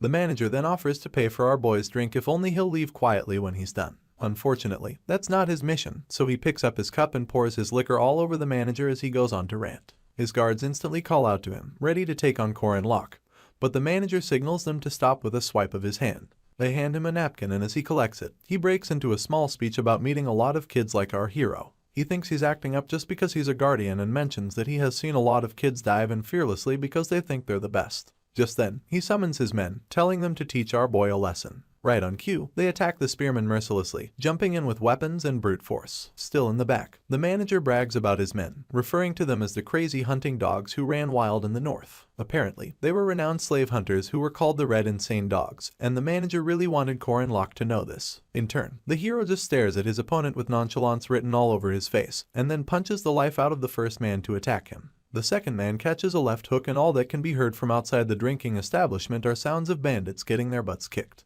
Our boy drops the last bandit right in front of the manager, leaving him to scream in shock. After all is said and done, the hero stands victorious while his opponents lie in pools of their own blood, some bruised beyond recognition. Beads of sweat fall down the manager's face as he wonders who our hero is, and in turn, the spearman declares that he's the dogman who catches insane dogs. At this point, a sinister smile creeps onto his lips and he punches the manager square in the face. That day, the Black Star faction disappeared. In other news, our boy has been more interested in another matter unrelated to a gang faction, and that's the people the faction sold and bought like slaves. He pushes open the door leading to their secret operation in a bid to free the demihumans, only to meet all of them in separate cages. This immediately saddens the hero, mostly because the faction truly treated these people like their animals. Sadly, demihumans are the target of stigmatization in this world, and in several ways, they're far from ordinary. This makes it easy for them to be avoided in human society. The spearman proceeds to open up the cages, leaving the demihumans to make their way out. He then puts some distance between himself and their cages before announcing that there will be a carriage provided by the Dunalef family once they go outside. He points in the opposite direction and tells them whoever has come out can go there. He did this in a bid to get them to trust him more, and it works. Some of the demihumans burst into tears at the prospect of their long-lost freedom coming back. Anyway, our hero approaches a druid-looking demihuman and asks her if she has seen any siblings named Ren and Rom. In turn, the druid points to her right, so our boy follows her directions until he comes across a locked cage. He's surprised upon seeing them, mostly because they're much smaller than he remembers. The female sibling instantly guards her little brother as Locke comes into view, but all he's worried about is how different they look from when he saw them in his past life. Back then, they were in their 20s and now, our boy blames the fact that where humans grow physically in accordance with their mental development. Even with this in mind, our boy still thinks they're too small. Since he already made the trip, he squats to say hello to the siblings, but they're still too jumpy. So much so that the girl screams that Corin Locke shouldn't hit her brother and wraps her arms around the boy in accordance. It becomes obvious that she's the older sister, Ren. The hero had heard about the were-human gene awakening the moment they're born, and that it's the reason why many of them can be sold at a young age. Just then, the former image of Ren comes to our boy's mind, an image of a gruff and heavily muscled demi-human threatening to kill him. He finds it hard to believe that the scrawny girl before him will transform into that in just 1 year. You see, in our hero's past life, the siblings were the demi-humans working as villains for the Catholic Church. These were fundamentalists and radical demon segregationists, who, in trying to promote public opinion, committed all sorts of atrocities with enslaved were-humans. This led to the political confrontation of both the first and second princesses. The siblings were not easy enemies, so Park Sahu killed them off. Back to the present. Our hero pries open their cage and confesses that they're much different from what he thought. This doesn't stop him from stretching a helping hand and urging them to leave with him. Apparently, he finds it noble to save the unfortunate villains who later turn into mid-level bosses. In response, Ren slaps away his hand and screams that he should leave them alone, leaving our boy to urge them to follow him obediently. Unfortunately, his words don't appeal to the demi-human. He ends up catching the hand she sought to strike him with and tells her that she'll get hurt. She tries to wiggle her way out, but our boy just reassures them that it's okay. He then pulls both siblings in for a hug and assures them that no will hurt them anymore. The moment he affirms that they're now safe, Ren practically bursts into tears. It turns out that kids who have not received the protection of adults but have been persecuted by them will always be on edge. He proceeds to ask the siblings for their names and Ron and Ren introduce themselves. Our boy then returns the gesture by telling them his name, and soon enough Ren asks if he's a guardian. The moment he affirms that he is, she falls on his body and sleeps off. Our hero concludes that she must have relaxed, only to realize that her brother has done the same thing. As he cradles both kids, he heaves a sigh of relief for having calmed them down. All that he can think about now is whether or not he really has to hand them over to the guardians. He heads back out to the bar where Lenya, a bar employee who's actually the manager of an information guild, asks him what he's thinking about. She stares down Corin Locke with folded arms, but our hero is thinking about how he expected Ren and Ron to be mid-level bosses, and not just kids. He groans as his plan to use them to keep this act's enemies in check comes crashing down. In turn, he tells Lenya in a desolate tone to take the siblings to his inn and get them some food. She wonders if he was a philanthropist, but our boy is too tired to give her an answer, so he tells her to think what she wants. He exhales loudly and ruffles his hair as he's left with the dilemma of saving Huron by himself. The next day, in the Flying Beast landing zone of Merkaba City, a huge one-legged eagle from the eastern platform village lands. In turn, the attendant refers to the passengers on the bird, welcoming them and mentioning that they must be from the east. He proceeds to request for their registration, only for 3 guests to make their way down from the bird, 2 men and a woman. The first man flashes a badge with an eagle on it, and the attendant acknowledges him to be an official from Boreme Academy. In turn, he introduces himself as Senior Professor Kang Ryan and explains that the kids with him are his disciples. The boy claims to be Jin Hyuk, and the girl quips that she's Kang Yuwa, the student council president.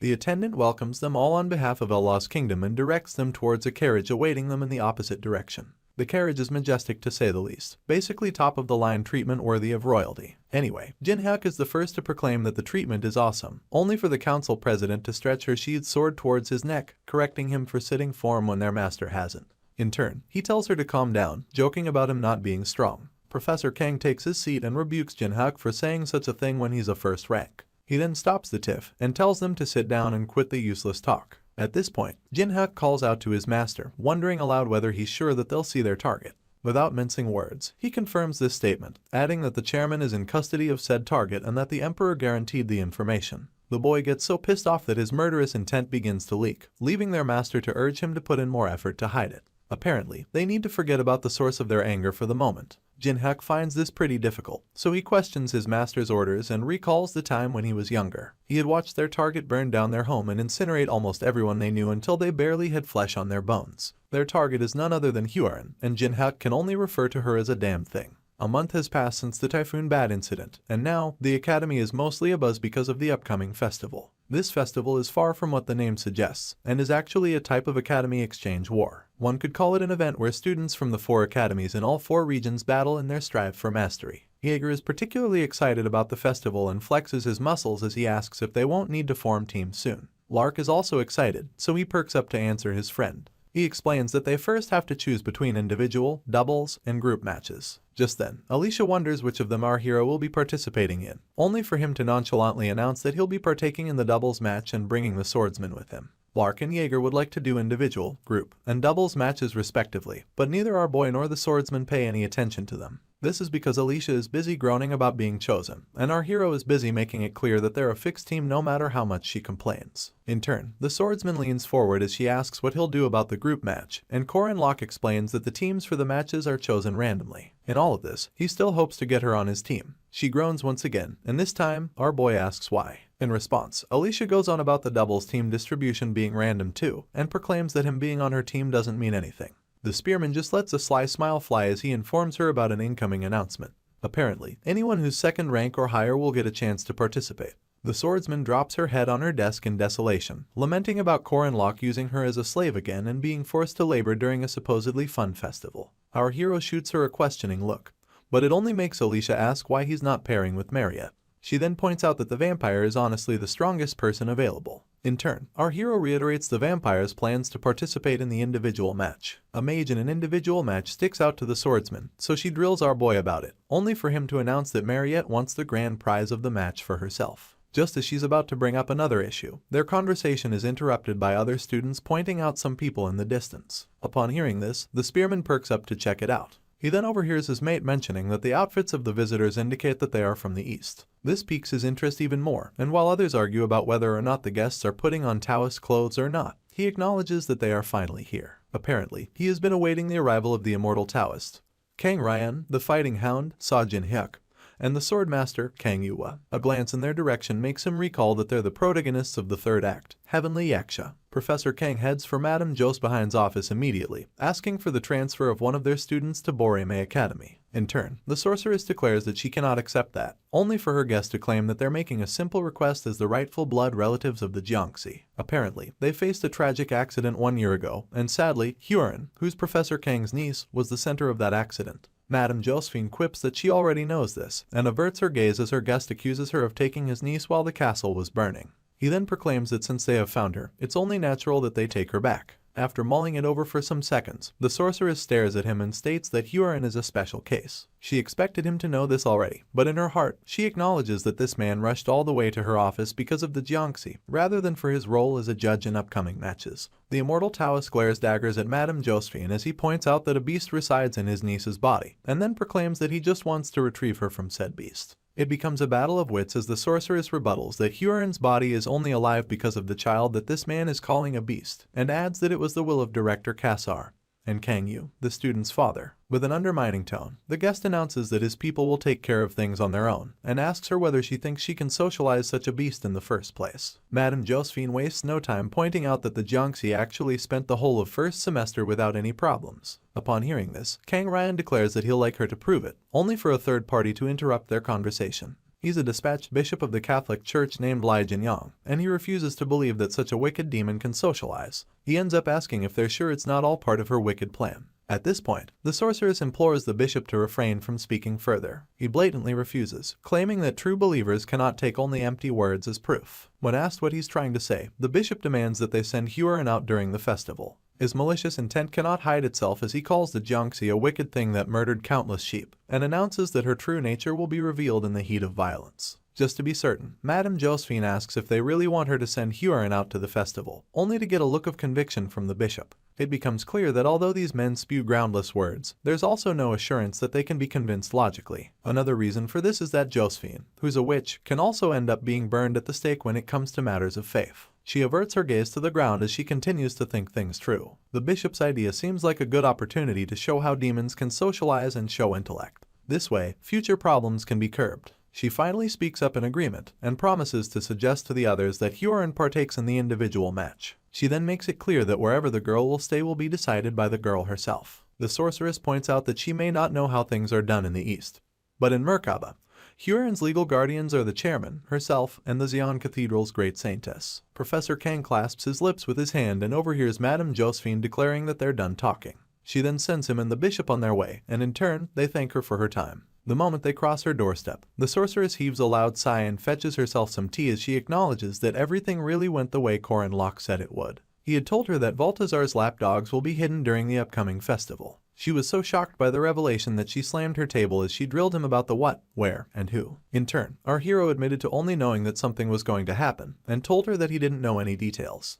He went on to guess that either the Catholic Church or Borome has something to do with it and speculated that it could even be both. Our hero didn't tell Madame Josephine, but he was already sure that both establishments will have something to do with the ruckus.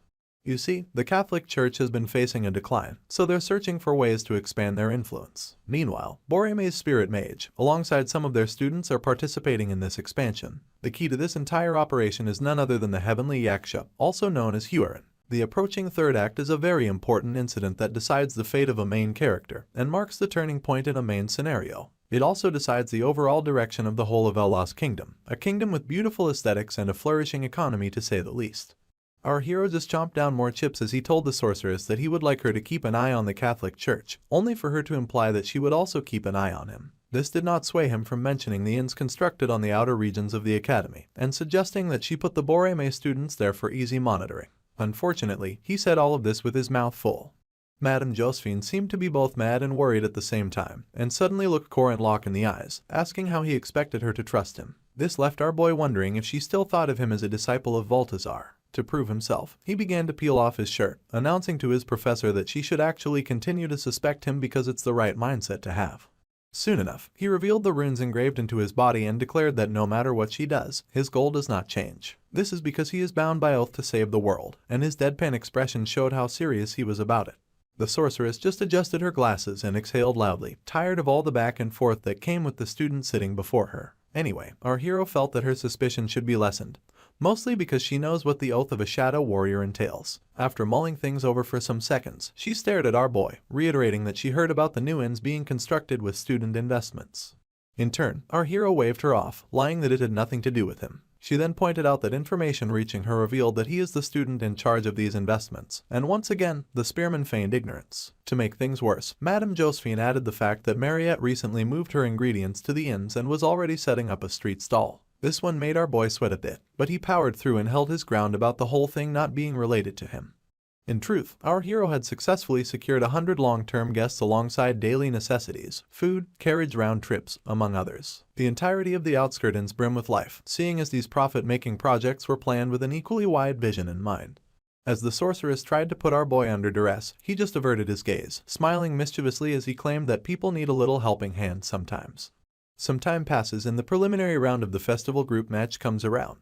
The ever-towering buildings of Merkaba absorb the sunlight on this beautiful day, and below it, Lark and Jaeger are busy freaking out. Beads of sweat cannot stop falling from their faces as Jaeger asks his friend if they will be able to survive.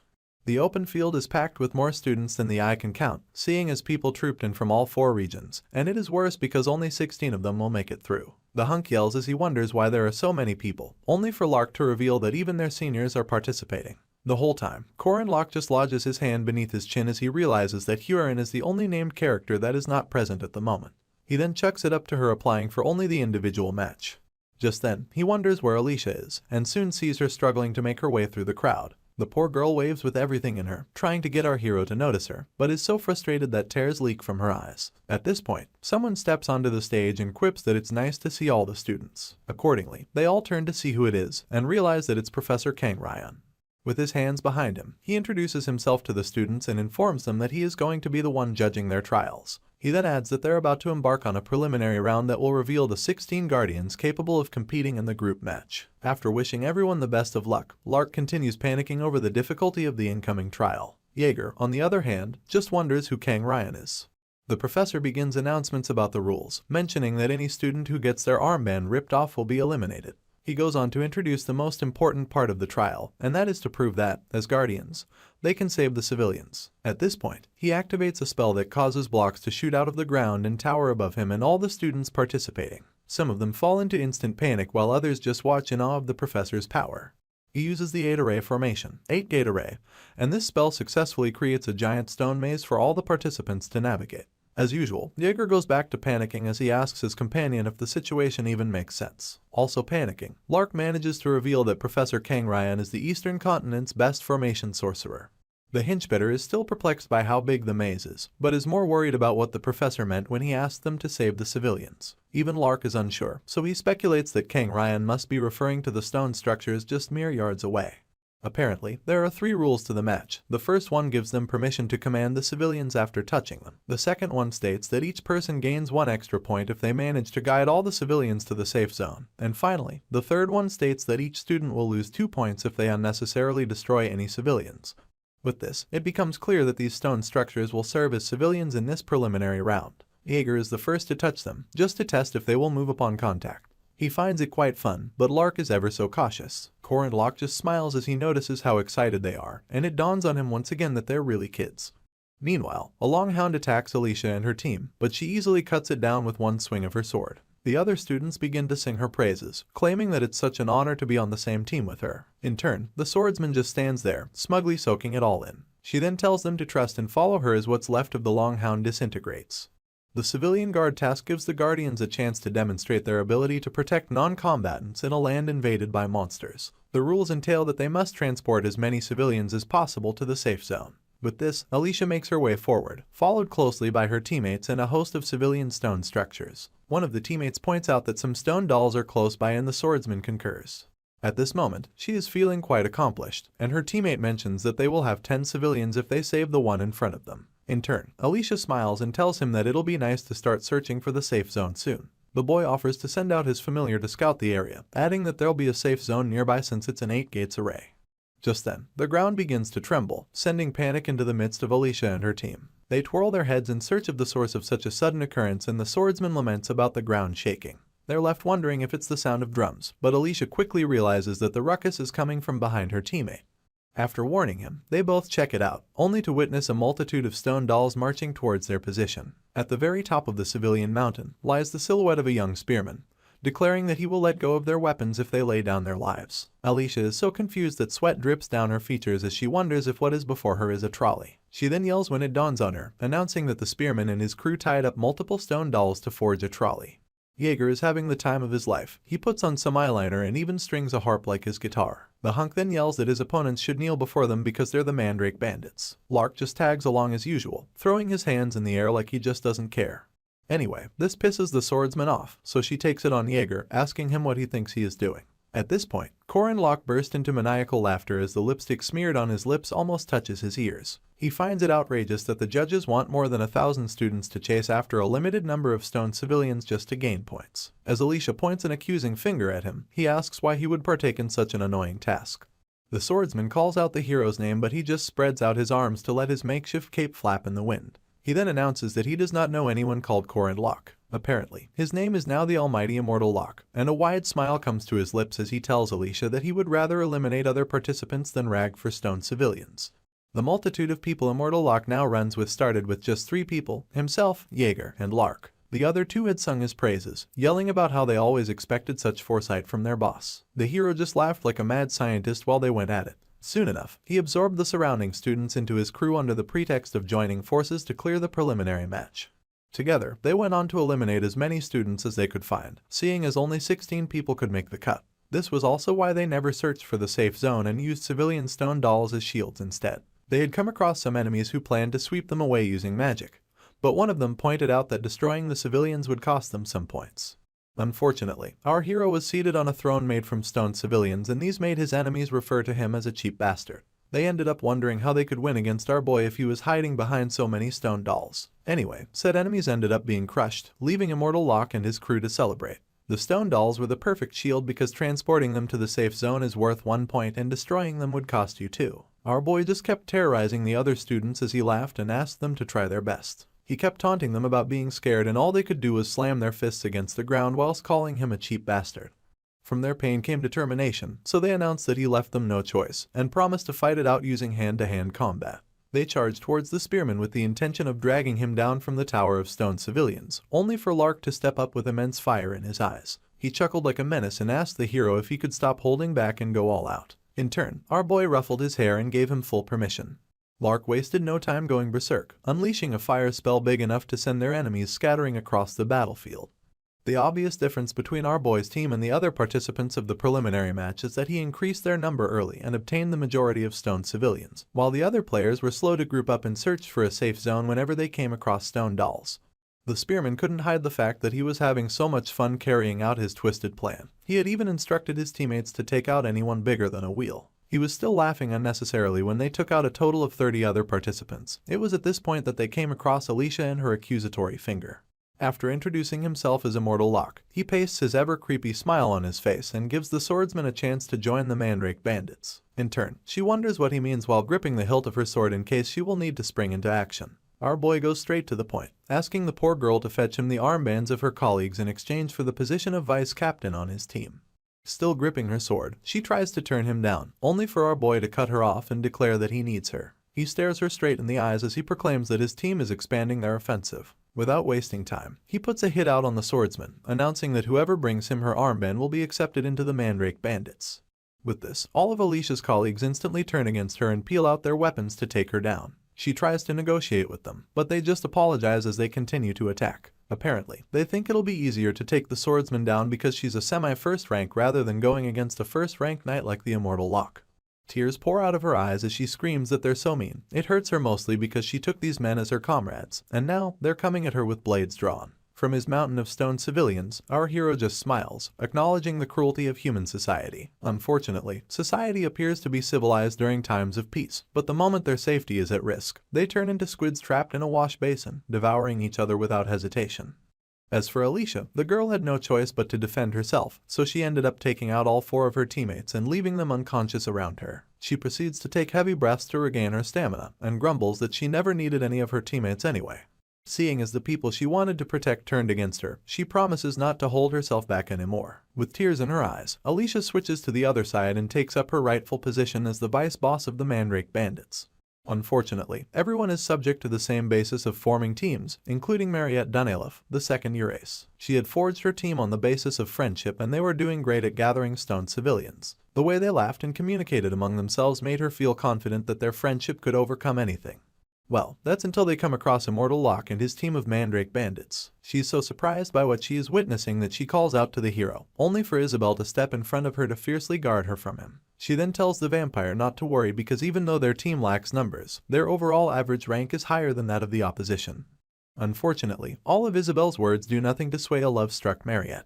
All the vampire can do is stare at our hero lustfully as he calls out her name in a soft tone. He then asks if she is going to hit him and lets out some tears for dramatic effect. Of course, it works, and Mariette bleeds from her nose in response. She begins to tremble soon enough, leaving her bespectacled friend with the most confused look on the planet. Poor Isabel couldn't figure out that her 2-year friendship with the vampire meant nothing compared to the love she had for our boy. She finds out soon enough, seeing as Mariette raises her staff to the heavens and chants the name of Immortal Locke with her nose plugged to stop the bleeding. Sadly, it does not stop there. The vampire takes things up a notch and jumps in a bid to take out her teammates, leaving the girl even more confused. She tries calling out to her friend, but gets knocked out before she can finish her sentence. All Isabel can do is watch in horror as Mariette turns against everyone on their team. Beads of sweat can't stop falling down her cheeks as she fears the inevitability of also being attacked. At this point, our hero and his team cheer her on, with Jaeger calling her their new recruit and telling her that she's doing a great job. All Lark cares for is that she destroys everyone in her path, and she does exactly that. After defeating everyone on her team, she raises her staff once again and begins to chant the name of Immortal Locke. Soon enough, the other members of the Mandrake bandits join in while our boy places both hands on his hips to take in all of the glory. Just then, he lets himself go as his maniacal laughter echoes through the battlefield. He then declares having others hunt for him is awesome. All this while, Professor Kang Ryan and Madame Jospehine have been watching our hero's tyranny via a magic communication screen. The guest judge is so taken aback that he asks the sorceress about the identity of Immortal Locke. In turn, she adjusts her glasses and pretends like she has no idea. You see, it wasn't hidden that our boy is a brilliant strategist, but it's also not news that he is quite loathsome. For this reason, the sorceress tries to hide her nervousness, asking her colleague if they ever had a student like the spearman. She then claims that he's not from Merkaba Academy, thus cutting ties with him as quickly as possible. With this, the hero's team gained a loathsome image, but they passed the group match with excellent results. After rewards, the festival moves on to the preliminary round of the doubles match. There, the Chen siblings show off their skills, seeing as they're the second-ranked Boreme twins. The male twin wields a sword and the female uses talismans. Miss Chen wastes no time throwing a couple of talismans at our hero, but he easily dodges them with a swing of his head. Arrogantly, he sends Alicia forth to body slam their opponent, and she is so surprised that she repeats his instructions to him just to confirm that he means it. Having no other choice, the swordsman grumbles and laments about our hero bringing her into the match just so he can exploit her. She goes on to apply her annoyance to the fight, and in one swing of her blade, she cuts down both Chen's siblings, causing the boys' blades to fall to the ground and the girls' talismans to fly in every direction. After this, our boy simply gives Alicia a thumbs up, telling her how nice it is that they easily won the doubles match. In turn, she yells at him for leaving only her to fight and complains about being tired. Corin Locke defends himself by claiming to have cheered her on, but this just annoys the swordsman even more. At this point, Sa Jinhak and Kang Yua sit within earshot of the two of them. Jinhak then claims that Alicia is nothing special despite what he heard about her being the Sword Emperor's granddaughter. In response, Yua quips that she gets the impression that the girl's foundations are just lacking. She is more worried about who the spearman is and stares at him from amidst the crowd. Even Jinhak confirms that our hero is the real deal, and the council president adds that she heard about him being a 5th rank knight until just recently. Apparently, before their arrival at Merkaba Academy, they had kept two people in mind as their hardest enemies, Berjecker, the crazed warrior, and Mariette Dunelef, the semi-special rank vampire. Corin Locke, on the other hand, was never in the running, but witnessing how he easily dodged the attacks from the Boreme twins changed their perspective about him. Yua is certain the Chen siblings are nowhere near weak. In fact, she is certain that they are among the strongest within Boreme. She acknowledges that she can feel the hero's strength through his breathing, his senses, and even his gaze. To top things off, she can tell that he is strong through his obvious experience, and keeps in mind that he is currently the strongest 1st rank knight in the 1st year class. Jinhak rests his head on both his palms as he laments about how annoying it'll be to meet our hero in the group match, seeing as guys like him shine in such matches because they use their brain. He then hopes that the spearman does not get in their way when the time comes for them to use their special formation. Just then, someone pulls Jinhak's attention in the crowd and he turns to get a proper look. Immediately he confirms who it is, his gaze becomes malicious. While everyone cheers and has a good time at the festival, Huron is busy taking a walk all by her lonesome. She blames the fact that everyone is gathered at the festival venue for the emptiness plaguing the other parts of the academy. Unfortunately, the silence in places where there are usually loud noises reminds her of a dreadful day in her past. In turn, Huron shuts her eyes as she recalls the day she became a yaksha, standing amidst the flames as a little voice whispered to her, pushing her to kill everything she could see. The memory of standing atop a mountain of burnt corpses is still fresh on her mind, but this walk down memory lane gets rudely interrupted soon enough. Her eyes shoot open from caution, and she instantly realizes that she is being ambushed. Luckily, she is fast enough to evade the first attack, only to discover that no one actually attacked her. All of it was just a result of killing intent, and she's quite impressed when she sees that it's emanating from Sa Jinhak, who's still a few ways from her. In turn, the fighting hound points out that most people don't even realize his killing intent and just collapse from it instead. Huron does not utter a word in response, but her eyes stay peeled for any danger, mostly because someone having such a strong killing intent that she mistook it for an attack is cause for alarm. She felt as though he was reaching out from the flames, yelling that he was going to definitely kill her. Huron glares in his direction and asks him point blank if he knows her, only for Jinhak to repeat her question. He proclaims that he has never seen her before, and then calls her a nun in the most menacing tone. Sa Jinhak switches up his outlook as he apologizes for the mix-up. He claims that he thought she was someone familiar, and blames it for his lame attempt to joke around. Huron stays quiet as she mulls things over, but she cannot shake the feeling that the fighting hound looks familiar. It is just unfortunate that she cannot pinpoint where she knows him from.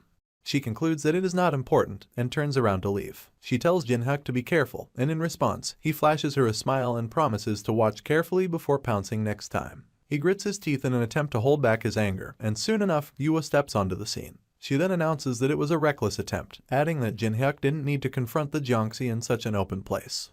All he says in return is that he has been able to confirm that their master's 8-gate array works on Huron. They only see her as an adamant monster, a masterpiece put together by necromancers, and they think that to seal her and save the girl trapped within her, the 8 gates array, utter annihilation technique, has to be perfect.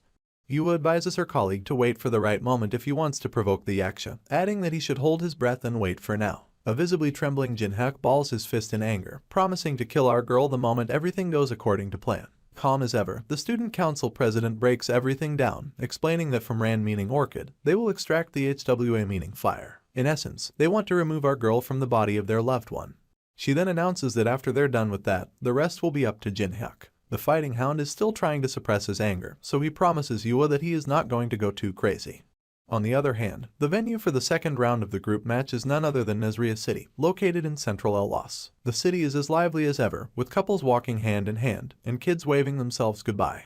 Meanwhile, in a secluded bar, a bunch of students from the preliminaries alongside some indigenes of the city just lounge around. Corin Locke is particularly bored, so he lodges his chin on his hand and taps the table to pass the time. He never expected that they would come so far from the academy for the third act, and was surprised when he heard the news from Madame Josephine. She had come to him claiming that Professor Kang Ryan changed the stage for the group match, and then mentioned some complaints from Borime. Apparently, their supplies were stolen by bandits and the sorceress wanted to know if our hero was behind it. In turn, he instantly feigned shock and announced that he didn't steal anything.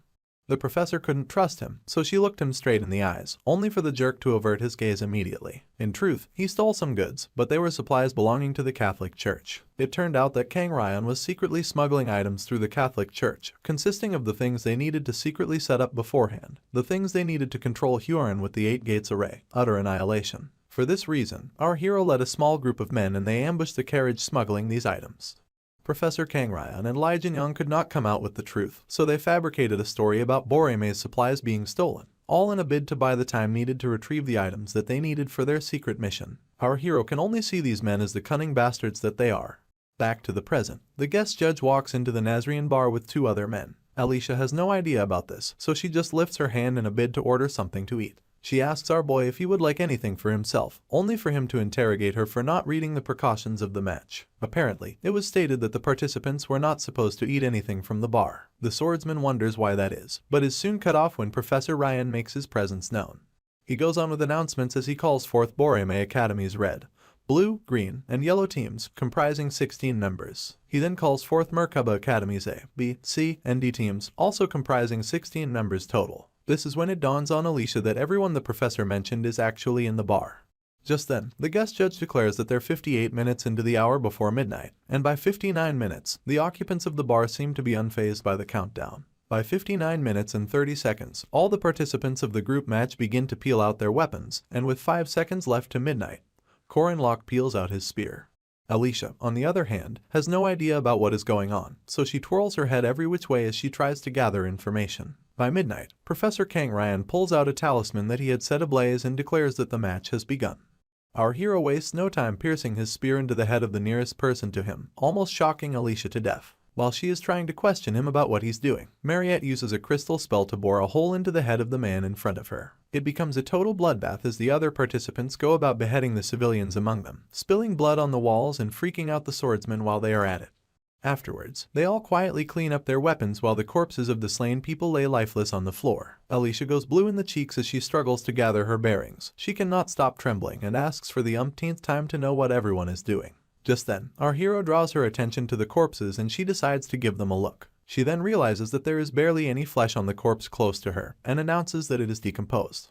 Our boy falls deep into thought, scratching his chin as he wonders why the guest judge had to use Nazria for the match. You see, for 300 years, the city has been stuck in time, with the people living their ordinary lives during the day, and upon nightfall, all 1.2 million indigenes transform into undead. For this reason, Nazria is known as the land of the undead, and right outside, a multitude of them drag their feet as they scour the town aimlessly. At this point, the professor confirms that everyone understands the situation and goes on about how the group match will begin soon. He declares that he will let everyone know the division of teams and adds that each team has to retrieve the moonstone. According to the rules, they have 3 nights and 4 days to complete their mission, and also reserve the right to give up halfway through.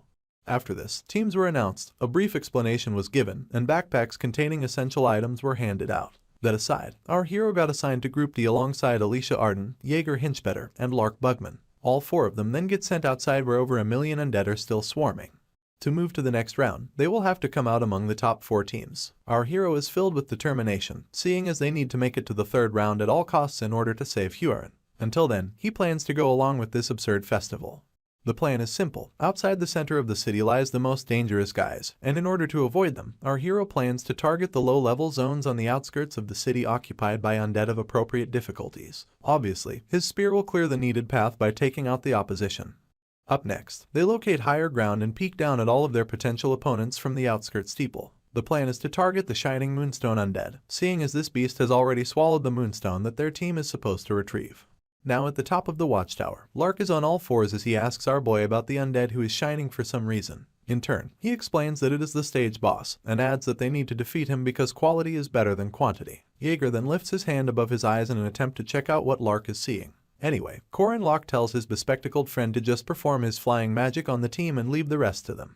Lark admits that the team is pretty trustworthy and stares down the tower as he offers to check things out using telescope magic. Unfortunately, he notices that something is wrong. He is certain that he hasn't used his telescope magic, but for some reason, the Moonstone Undead seems to be drawing closer to them. This undead is also known as the Revenant Titan, and it towers above the others like the twin-headed ogre did to our hero in the past.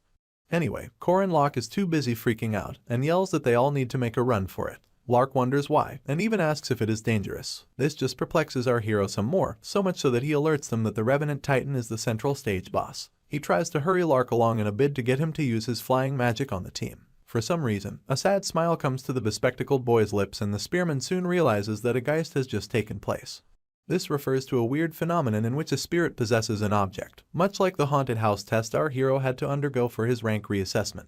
Anyway, Lark is unfortunate enough to be knocked off the watchtower by a possessed bell and screams as he makes his way down. At this point, the notification bar pops up and announces that he has been eliminated. It turns out that anyone who receives a significant amount of impact will be eliminated and transported instantly. Just like that, the bespectacled sorcerer blinks out of the watchtower, leaving our hero to panic over losing the prospects of using any flying magic whatsoever. He quickly regains his composure as he remembers that he still has Alicia and Jaeger to take care of. He proceeds to avert his gaze to the Revenant Titan, pulling a ginormous sword and covering the distance between them. The Titan roars as loud as it can and throws his sword with all the strength he can muster. In turn, the blade lodges into the tower and causes significant damages. It begins to collapse almost immediately, leaving the lesser undead to scamper. Amidst the ruckus, Corin Locke directs the remaining 2 members of his team to climb to the top of the tower and run in the opposite direction when it falls. Of course, they both obey, but Jaeger is left wondering why such bad things happen when he's with the spearman. In no time, the watchtower crumbles to the ground, raising a considerable amount of dust while it is at it. After the dust settles, our boy struggles with a huge rock until he fishes his way out of the rubble. He yells in a bid to find out if everyone is okay, only for Alicia to also fish her way out from beneath the crumbled building. She also quips that she experiences all sorts of things when she is with our hero, and he tells her to look at him like that one fun friend. He is still lamenting about how messed up their first day is when Jaeger surfaces from beneath the rubble. This does not stop Corin Locke from complaining about the loss of Lark, or the fact that they've been tagged by the Revenant Titan. All he suggests that they do now is to run and hide until it is daybreak. At this point, huge talons suddenly grab Jaeger by the shoulders and lift him into the sky. As the henchbetter screams for his life, our hero recognizes this flying beast to be an abyss shrieker. They are not done panicking about the appearance of this beast when Alicia draws our boy's attention to yet another monster. His entire face turns blue from all the craziness of the night, and it is even worse because all he dreaded is happening right before his eyes. Anyway, this new monster is none other than the White King. This is a beast made entirely of bones encapsulated by blue flames. He wields a lance as his weapon of choice and rides around atop a unicorn also made entirely of bones. Our hero breaks into a cold sweat as his reality sets in. A Revenant Titan, an Abyss Shrieker, and a White King, which are all 3 of Nazria's bosses, are now gathered in one place, and they are all first-rank monsters at least. As they surround him and Alicia, the girl asks if it is over for them. In turn, our boy admits that the situation is driving him nuts. He lifts his spear with caution and yells that the beasts are coming, making the swordsman grip the hilt of her blade in preparation. Our hero can only grit his teeth and curse under his breath as he recalls that he wanted to avoid getting eliminated. He then asks himself if this is how he is going to be kicked out of the group match. Out of the blue, a bright light comes falling from the sky and it piques our boy's interest immediately. His gaze follows this light until it crashes into the ground and takes out the Abyss Shrieker while it is at it. It is also bright enough to push back the White King and the Revenant Titan. Our hero quickly raises his hands to shield his eyes from this bright light and struggles to locate the source of it soon enough. He ends up realizing that it is emanating from a spear nearby, but before he can regain his bearings, the owner of the spear picks it up. She is covered head to toe in a hood, but is also our boy's last hope of escape. This strange savior then brushes past him and asks that he follows her.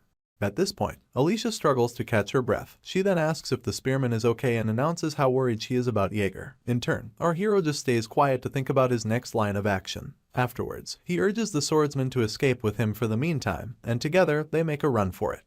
After making a couple of turns, they come across a secluded alleyway. Our hero leans on a nearby pillar in a bid to catch his breath, and with her back turned, the strange hooded woman asks if he is hurt. She then mentions that it is a relief that they are safe. After taking a few more seconds to catch his breath, Corin Locke thanks her for helping them, and points out that there was something unique about the spearmanship she just displayed.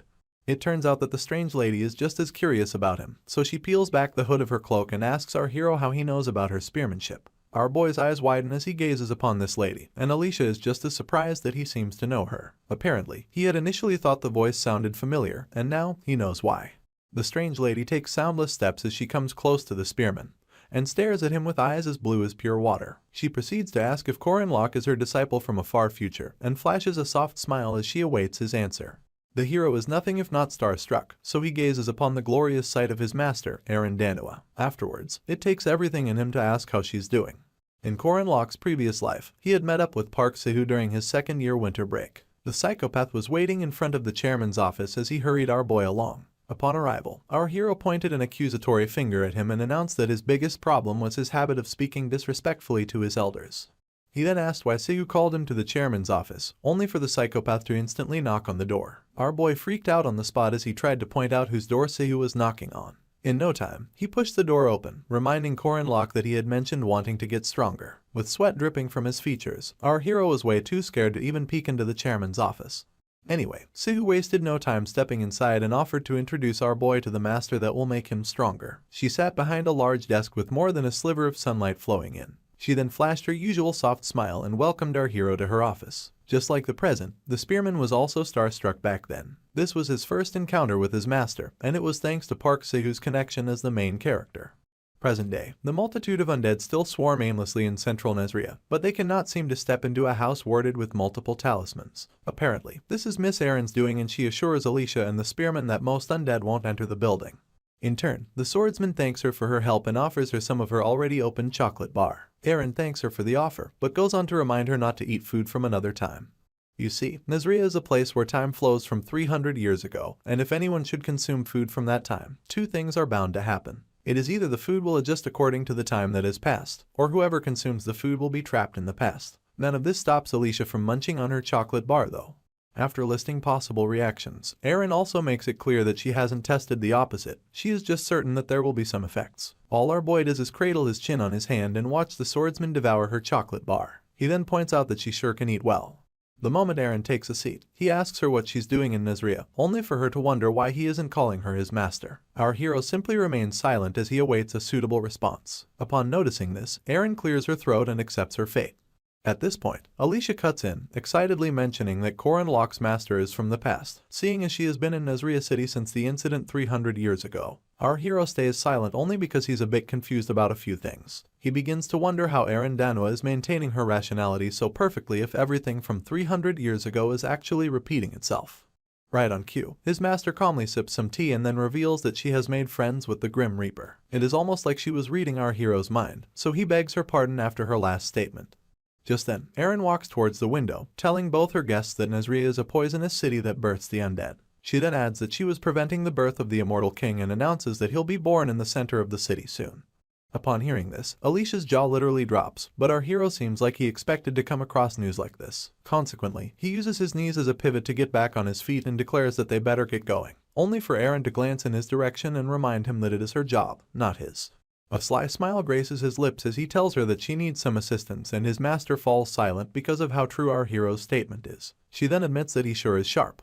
Soon enough, they all head into the streets just as our boy predicted. He also knew that she didn't have the option of rejecting this quest in the first place. This is because it is Nezria Field's main quest. Weapons in hand, all three warriors race towards the center of the city. The main quest entails the main character and the Grim Reaper assisting the unknown spearman to prevent the birth of Nezria's immortal king. Alicia is the first to see a monster and she wastes no time pointing it out to Korin. It turns out that our hero also has no reason to turn down this quest, seeing as he'll have to defeat 3 undead bosses just to weaken the immortal king. At this moment, the Revenant Titan roars, having accumulated more scars than before. He instantly swings the full weight of his sword in a bid to cut down the spearman, but our boy is nimble enough to evade the attack. He and Erin then stand back to back, both wielding spears and preparing to fight back. Together, they activate the Tiger Sweeping Wind, whirlwind of the Great Magic Spear. This coordinates both their attacks in such a way that both spears rotate and cause an unbelievable wind to emanate. The lesser undead fall to the ground as a result of this, and it takes everything for the Revenant Titan to stay standing. He roars once again, swinging his blade in Korin direction. In turn, our hero blocks it with his spear, thus creating a big enough window for Erin to draw closer to the beast. After covering a considerable distance, she stabs him in the chest, but it is not enough to defeat an undead. With this in mind, the spearman yells out Alicia's name in an attempt to signal her. In response, she peels out the Odachi, bolts towards the Revenant Titan, and cuts off his head with 2 strikes. As she gracefully sticks her landing, the body of the beast begins to wobble, and in no time, it slams against the ground with enough force to emit a ripple effect. Our hero then approaches the corpse and retrieves the moonstone. It is so big that he has to admit how crazy it is as he lifts it above his head. Alicia just hangs back, asking him if she did well. Corin Locke acknowledges that they only have one more enemy to defeat and admits that he never expected such a difficult mission to become so easy. He just stares at his master and tells himself that she must be the reason why. In turn, Eren tells the other two that they did good work and suggests that they end things for the day. She also mentions that it'll be dawn soon and advises that they return later that night. True to Eren's words, the sun peeks out soon enough, quietly lighting up the city with its warm yellow glow. Normally, one would sleep after setting up camp at night, but that's only the case if you're carrying out job assignments outside. In Nazria, it's the exact opposite, seeing as it's a contradictory battlefield where night is dangerous and day is safe. Meanwhile, Alicia gets some shut-eye, spreading herself and snoring like she doesn't have a care in the world. Eren asks our hero if the swordsman is still asleep and he simply replies in the positive. It turns out that they're both sitting on the steps with our boy constantly avoiding locking eyes with his master. Anyway, she tells him to try and get some sleep too, adding that children need to go to bed on time to wake up on time. In response, Corin Locke asks her if he seems like a child to her, and his master wastes no time telling him that he does. She then inquires if he's supposed to be something else, only to smile as she points out that she seems to have taught him everything. Still averting his gaze, our boy mentions that she taught him 6-step spearmanship, infinity, and even origin magic. He then quips that it's quite surprising. Eren agrees with him, only because she never expected to take on a successor, much less an ordinary child like our hero. During this time, the spearman recalls that his master chose Balthazar before him, but regretted the decision for well over 80 years. He just tells himself that there's no need to burden this version of Eren that's stuck in a 300-year time flow, only for her to distract our boy's thoughts by poking his face. After drawing his attention, she stares down at him with clear blue eyes, just to inquire about what he's so afraid of. She goes on about how she's the most lucky woman to be so loved by her disciple. As she chuckles, our hero wonders what she's doing. In response, Eren proclaims that her future doesn't seem to be very bright, and when Corin Locke confirms that it's not, she asks him if he knows who she is. He recalls her history as an adult who has faced off against great evil like Balthazar and his disciple, Firmak Damon. Back then, she had sent the hero away from the gory scene under the pretext of buying time. He was so pissed that he questioned his master about doing such a thing. Just as he was about to offer himself in her place, she told him that she was the adult, and added that as long as she was one, it was her priority to protect him, the child. Her words had broken our hero's spirit. She was a master who had taught him, led him, and even changed him. At that point, she glanced in his direction, her usual smile pasted on her face as she assured him that everything would be okay. Unfortunately, she lost her life protecting our boy, and he can't stop blaming himself for not catching on to Park Sahu's gimmicks earlier. He welcomed the possibility of saving his master's life, but despite knowing the future, he failed to protect her countless times. Worse off, each time he tried to fix things, he saw the adverse effects a single flap of a bat's wing could cause. He had participated in this festival with the mission of saving Huron, but for some twisted reason, he ended up in Nazria, not to mention meeting a version of his master stuck in a 300-year time loop. None of these were part of our hero's plan. When changes like these occur without Corin Locke's expectation, things tend to get futile, and it makes him wonder if he'll fail this time too. Still deep in thought, our boy just concludes that he can't sleep with so much on his mind, only for Eren to knock him out of it by pinching his nose shut. While our hero flails his arms in protest, she cheerfully tells him that he'll fail. He questions her actions quite loudly before she lets go of his nose. She then offers him a few words of advice about how a person who dwells on the failures of another is foolish, but the one who dwells on his own failures is wise. She wastes no time telling our hero that he falls into the latter, but he remains unfazed and asks if she can speak so freely if she's the one who fails. To prove her point, Eren confesses that she is a failure who has failed countless times and will continue to do so. She proceeds to put her arms around the spearman and admits that the fact that she chose him to be her successor seems to be the one thing she didn't fail at. Her words bring light back into his life and his eyes shoot open as he tries to take it all in. Still hugging him from behind, his master announces that she'll bless his future using her standing as the Queen of Paradise, but for now, she wants him to get some rest and assures him that everything will be okay. This gets him thinking if it really will be, if he'll be able to save Huron. Meanwhile, the Jiangxi stands in the arena set out to host the individual match between Borime and Merkaba academies respectively. The ascending seats are scantily filled, and at the very top, some student wonders what type of match he's witnessing. In the arena, Huron's opponent almost shed tears from the frustration of all his attacks just bouncing off of her. Madame Josephine had warned her not to take her opponents seriously, so she took things to the next level. Her opponent literally climbs her in an attempt to get her to at least move a step. Unfortunately, Huron remains stoic as ever, leaving the opponent to struggle in futility. Madame Josephine had also told the Jiangxi that most people in the world are weaker than her and begged her to handle them like she would handle a young branch. Back to the duel. Hyorin's opponent is now trying to cut her head, and gets even more frustrated when he discovers that not even a strand of her hair is giving way. The sorceress had mentioned how so many people find fault with Hyorin's existence, so she pleaded with the girl to cooperate and let the festival pass quietly. After trying everything humanly possible, the Jiangxi's opponent falls to the ground, crying and admitting utter defeat. In response, she just stares down at him and declares that the match was boring. At this point, a training session she had with Korin Locke comes to mind. He had told her to start with the small things, but all she can remember is that the punching lessons she had with him were much more enjoyable than this god-forsaken festival. Hyorin had even asked Madame Josephine if any of the festival contenders are stronger than our hero. In turn, the sorceress admitted that she won't find anyone who can compare to him. Back to the present, she readies her fist for a punch, keeping in mind that she can definitely recreate all of the lessons she took because she practiced every day and memorized it. She balls her fist as she asks herself if she's preparing for a punch the right way. Soon enough, she backs it up with her descending dragon's destructive strike, courtesy of the 8 poles technique. This technique exudes a reddish essence around her fist in the form of a dragon, and a simple swing of her hand sends the essence flying in the direction of her opponent. He begins to sweat buckets, thinking it'll take him down, but the attack only consumes his weapon and ends up exploding in the sky. A bright red light shines across the whole arena, and while her opponent continues to sweat, Hyorin just stares at the light in awe. Soon enough, the contender realizes that the head of his axe is gone and begins to freak out once again. So much so that he calls the net a monster. In turn, she just stays quiet, having been called a monster so much that it no longer angers her. Now, it only makes the pit of her stomach churn. She keeps staring into the abyss as she tries to collect her thoughts, and in no time, the 8th round of the individual match arrives. Hyorin will be fighting the final match in Group C, and her opponent happens to be a student from Borime Academy. As her clothes get caught in the wind, the new contender steps into the arena. The Jiangxi doesn't feel anything different about him, so her expression remains stoic as he says hi to her.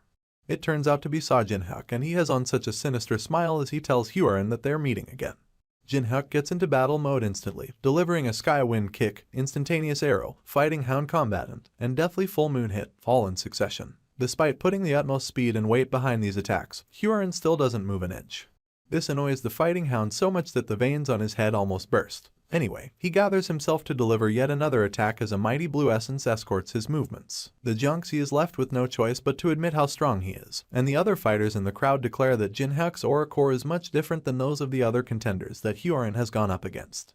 After collecting enough momentum, Jinhyuk leaps into the air and unleashes a roundhouse kick straight to the head of the Jiangxi. The impact is so forceful that a blue explosion escorts it, almost blinding anyone who has the tenacity to stare right into it. The fighting hound stares into the blue flames, but is shocked to his marrow by what he sees, an uninjured Hyorin with the most bored expression on her face. In turn, she wonders aloud if Jinhyuk is done with his attacks, seeing as her adamant body and ultimate defense attributed to a heavenly yaksha makes any attack pointless. As the dust begins to settle, she tells her opponent to just give up, adding how meaningless it is to continue.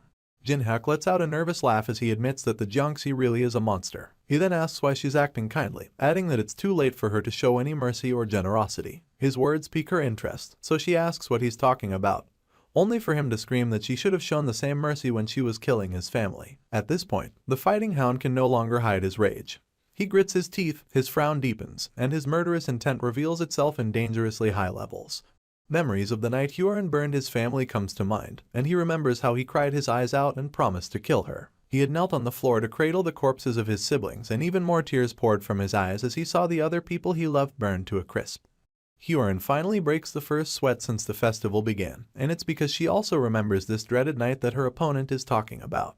On the other hand, there's a workshop in Nizria occupied by a somewhat crazy alchemist. As the sun filters into his lab home, he realizes that something weird happened and is left doubting his calculations. This is none other than the black mage known as Jerorg.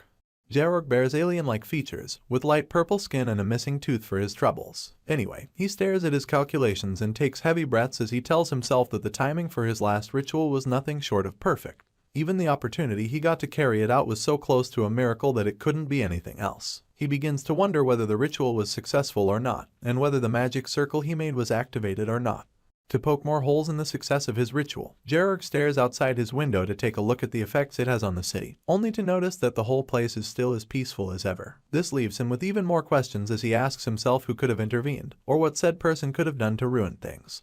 Upon closer introspection, the black mage realizes that it could only be the witch. He screams her name like he just learned to pronounce it and keeps screaming it as he makes his way to his door. He also calls her a damned spearman alongside a silver-haired, blue-eyed monster rune sorceress. After cursing her to his heart's content, Georg runs out with his hood covering his head, wondering how it's possible for her to be behind everything. Worse off, he wonders how she managed to make the same 3 days repeat themselves for the last 300 years. Upon reaching the middle of his yard, he stares up at the huge magic circle he had initiated. He had engraved this magic circle onto the city after drawing substantial mana from the moon, and it was pure mana that possessed power much stronger than any other great magic in history. Sadly, it took the Black Mage less time than expected to discover that a foreign occurrence had been inscribed into his grand magic. This was the language of beginning, also known as an origin rune. The rune uses a special letter that had begun to decline and be forgotten, seeing as it's from 300 years ago.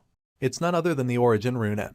Just then, Georg overhears someone calling his name and is shocked to his marrow at first. He quickly regains himself as he lets the witch know that he has figured out her secret. In turn, she just stands in front of him, also hooded. With menacing eyes, he yells that she was the one responsible for making time repeat itself. For some reason, his tooth, which had previously fallen out, falls out once again.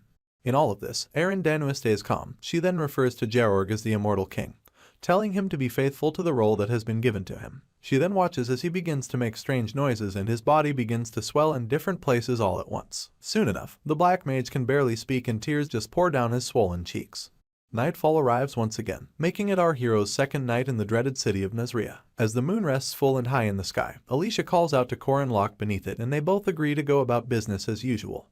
In no time, the swordsman manages to cut down the Abyss Shrieker while our boy eliminates the White King. Although both of them aren't on the level of normal students, their opponents were still first-rank undead bosses. After their victory, our hero sits on an undead corpse to catch his breath while Alicia lifts a moonstone to show him just how big it is. You see, the fact that they could easily hunt down these undead bosses in a city full of undead people is entirely thanks to Danua. In turn, our hero's master tells them that they did a good job and announces that all they have to do now is take down the Immortal King. This gets the spearman thinking about the way Erin was able to easily defeat her foes. It was almost as though she had fought against them hundreds, no, thousands of times before. Her guidance was clever, not to mention how she had the perfect plan. By the third night, all three of them stand before the menacing Black Mage as he exudes so much dark energy that it makes the air foul. Erin declares that they've finally gotten to Georg and adds that they have to stop him from awakening into the Immortal King. In turn, the Black Mage stares at them with piercing purple eyes, ready to unleash havoc. Apparently, he had raised the immortal army in Nazria 300 years ago and had sought out to become the Immortal King of the Undead.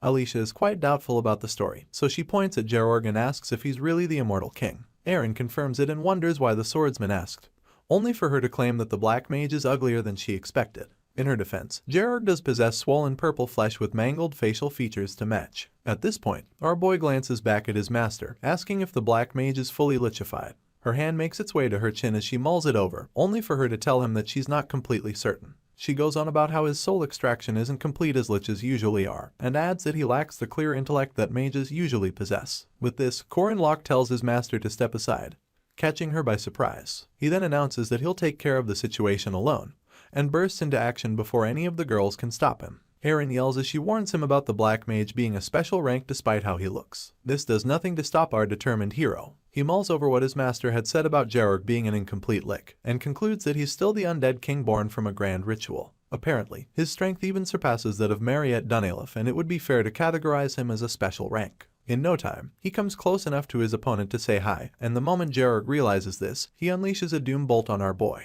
This attack is so wide in range that he has to leap high into the air just to escape it. It ends up crashing into a wall nearby and destroying it completely. Mid-air, our hero laments about how strong the Black Mage is and heaves a sigh of relief after dodging his attack. As he somersaults to safety, he admits that his opponent is no joke, and this pisses off Georg even more, making him growl as he sets his sights on Corin Locke. He goes on to activate a time curse and even a death wind, lifting both his hands as these spells manifest. He follows up with a spell named Apocalypse, and this one is so brutal that it consumes multiple houses whole and shatters them into nothingness. Once again, our boy is left to lament, so he calls out the Black Mage for using so many devastating spells back to back. Alicia does her best to shield herself, but she's more worried about our hero. She tries yelling at him to find out if he's okay, but all she can hear is the menacing laughter of the Immortal King. Suddenly, Georg receives multiple slashes to his entire being, and his laughter turns into an unpleasant surprise. Our hero follows up with an infinite returning heavens technique and chops the Black Mage into pieces. A sly smile visits his lips as he points out that his opponent can't see in front of himself after delivering so many large-scale attacks.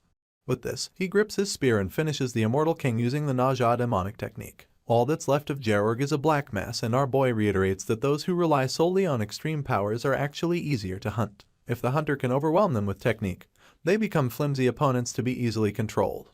Our hero then stares down at what's left of the Black Mage, keeping in mind that Nazria is a repeat quest and that he has defeated this same opponent thousands of times.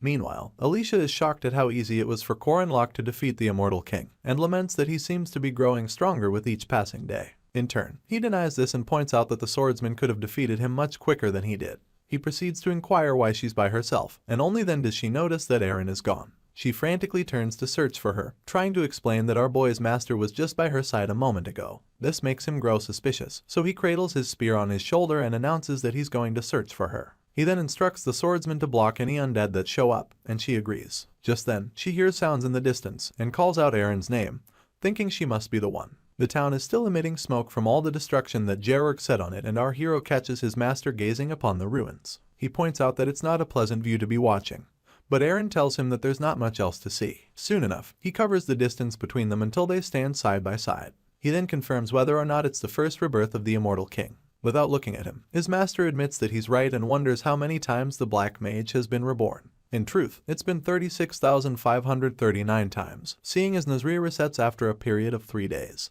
It turns out that the day Georg used the lunar eclipse to turn the entire city into undead people was 300 years, 3 months, and 27 days ago. So, for 1.2 million undead people to suddenly appear and disappear alongside the Immortal King, Aaron Danwa has had to repeat this process 36,539 times. Our hero leans on the railing in front of him as he reiterates how it took his master 3 days to defeat the Black Mage, and speculates about the reason why it is so. In response, Aaron reveals her usual soft smile, and admits that she made the city the way it is. Aaron had trapped Nazria in a loop for fear of the 1.2 million undead flooding outside the city. She feared that if they left Nazria, it would only be a matter of time before the whole world collapsed. This was why she used the origin rune to keep this semblance of paradise going, and to interfere with Georg's magic. Our hero is shocked beyond measure, and mentions the adverse effects of even reversing 1.2 million deaths. At this point, an ominous voice announces that the spearman is a quick thinker. He instantly glances to the direction of the voice, only to see that it's the Death God, popularly known as the Grim Reaper. He towers over both humans as he declares that he has been watching. He then refers to Corinlock as a man who deceived Death. This makes our hero wonder if Death knew about him going back 3 years, but the obvious grin on the god's face doesn't clarify anything. You see, the Grim Reaper exists with the system window as one who harvests dead souls, and his goal is to purify these souls so they can be reborn. This is the major reason why the undead, who are continually revived, are the greatest problem for the Death God. Not to mention that it has been a recurring problem in Nazria for the past 300 years. Aaron averts her gaze as she reiterates that the repetition of the 3 days is her fault, and adds that it's also why the Grim Reaper paid Nazria a visit. The original rune that she used to alter Georg's spell defies death, so the god came by to destroy it. To stop him from doing that, Aaron decided to make a deal with him.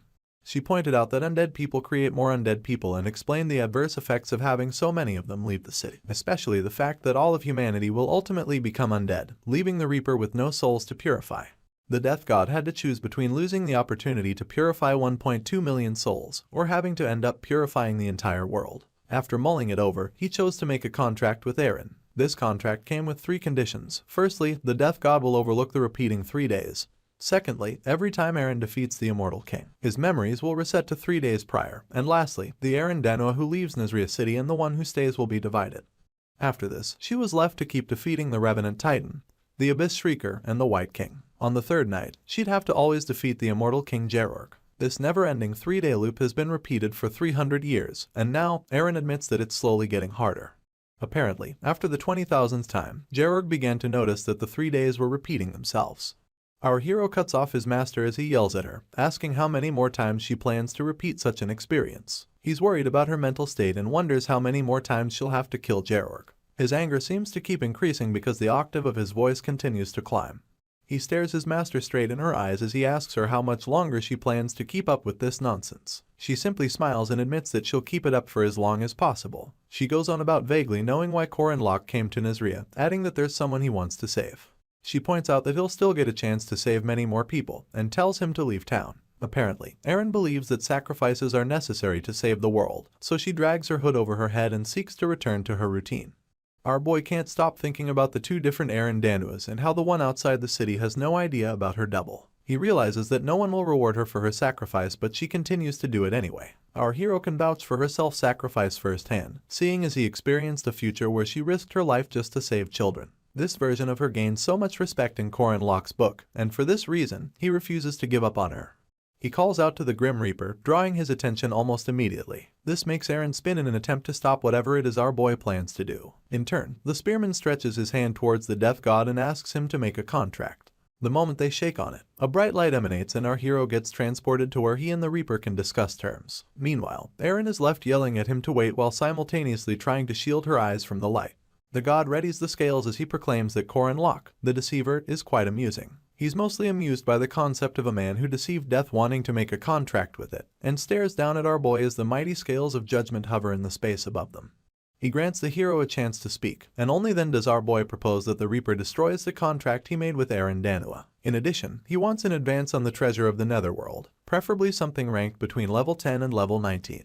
All the Death God wants to know is the price our hero is willing to pay, and after taking a few seconds to think it through, Corin Locke declares that he'll purify Nasria City in 6 months. The celestial being is taken aback by our boy's proclamation, so much so that he quips that it's impossible. In turn, the hero tells him that he's not the judge of that, and urges the Reaper to put the weight of his promise on the scales of judgment. After some time, he queries the Death God to know if his contract is fair, only to get told that it's not enough. Apparently, the price our hero will receive for purifying 1.2 million souls is not enough, so the Reaper asks him to choose a netherworld treasure ranking in the single digits. Only then will there be a semblance of equality. This surprises the spearman more than he can hide. He furrows his brows as he recalls that the single digits contain the 10 highest epic items, including one that he has been searching for ages. With this, our hero replies to the Death God and chooses an item within the single digits.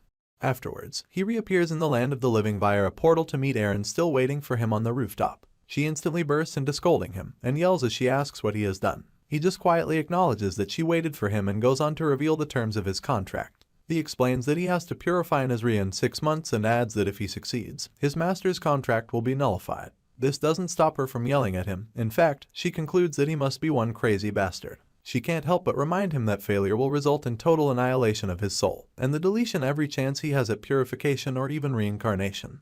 Calmly, he reiterates that he learned it from her, and then grabs her by her shoulders as she wonders what he's going on about. Our hero explains how he first looked at this world as just a game, but ended up meeting a real adult and a hero when he was most afraid. This hero had protected him, but he couldn't do the same for her, so, this time, he decided to save her. Tears gather in Eren's eyes as she hears this, only for her disciple to go on promising not to fail this time. He makes it clear that he's much stronger now and adds that even if it's not something as grand as saving the world, he's just doing this as a return gesture. He then follows up with a smile so bright it could soften Pharaoh's heart. A while later, Eren comes face to face with Gerorg for the umpteenth time. He screams as he accuses her of being a witch and powers up his skull staff to attack her, just like he has been doing repeatedly for the last 300 years. As usual, the witch defeats him in one fell swoop and goes ahead as he explodes into pieces. She peels back her hood and exhales loudly as she stares down the hellish pandemonium that is Nasria City. Having fought this dreadful life time and time again, it becomes obvious that she's nothing short of a hero, the last example of a deity in Nasria, a paradise which has turned into the exact opposite. Eren has now gained the right to be called the Queen of the Shadow Kingdom. You see, she has always been aware that she was a special human, so she accepted it as her obvious duty to live as a hero. Now, she admits that something has changed. She recalls our hero telling her that he wanted to save her this time, and because she has always been the hero, she thought it was only natural for her to be the one doing the saving. This is because one usually neglects their own needs when living the life of a hero. As she reminisces on the rooftop, Corin Locke's bright smile revisits her mind alongside his promise to give back. She quickly draws her hood over her head once again, trying to hide her face. Our boy had rekindled something she had forgotten in her long years of solitude. He had promised to stay by her side. Her cheeks stain red as she bites down on her index. All she can think about now is him, and how he's the first person who has cherished her.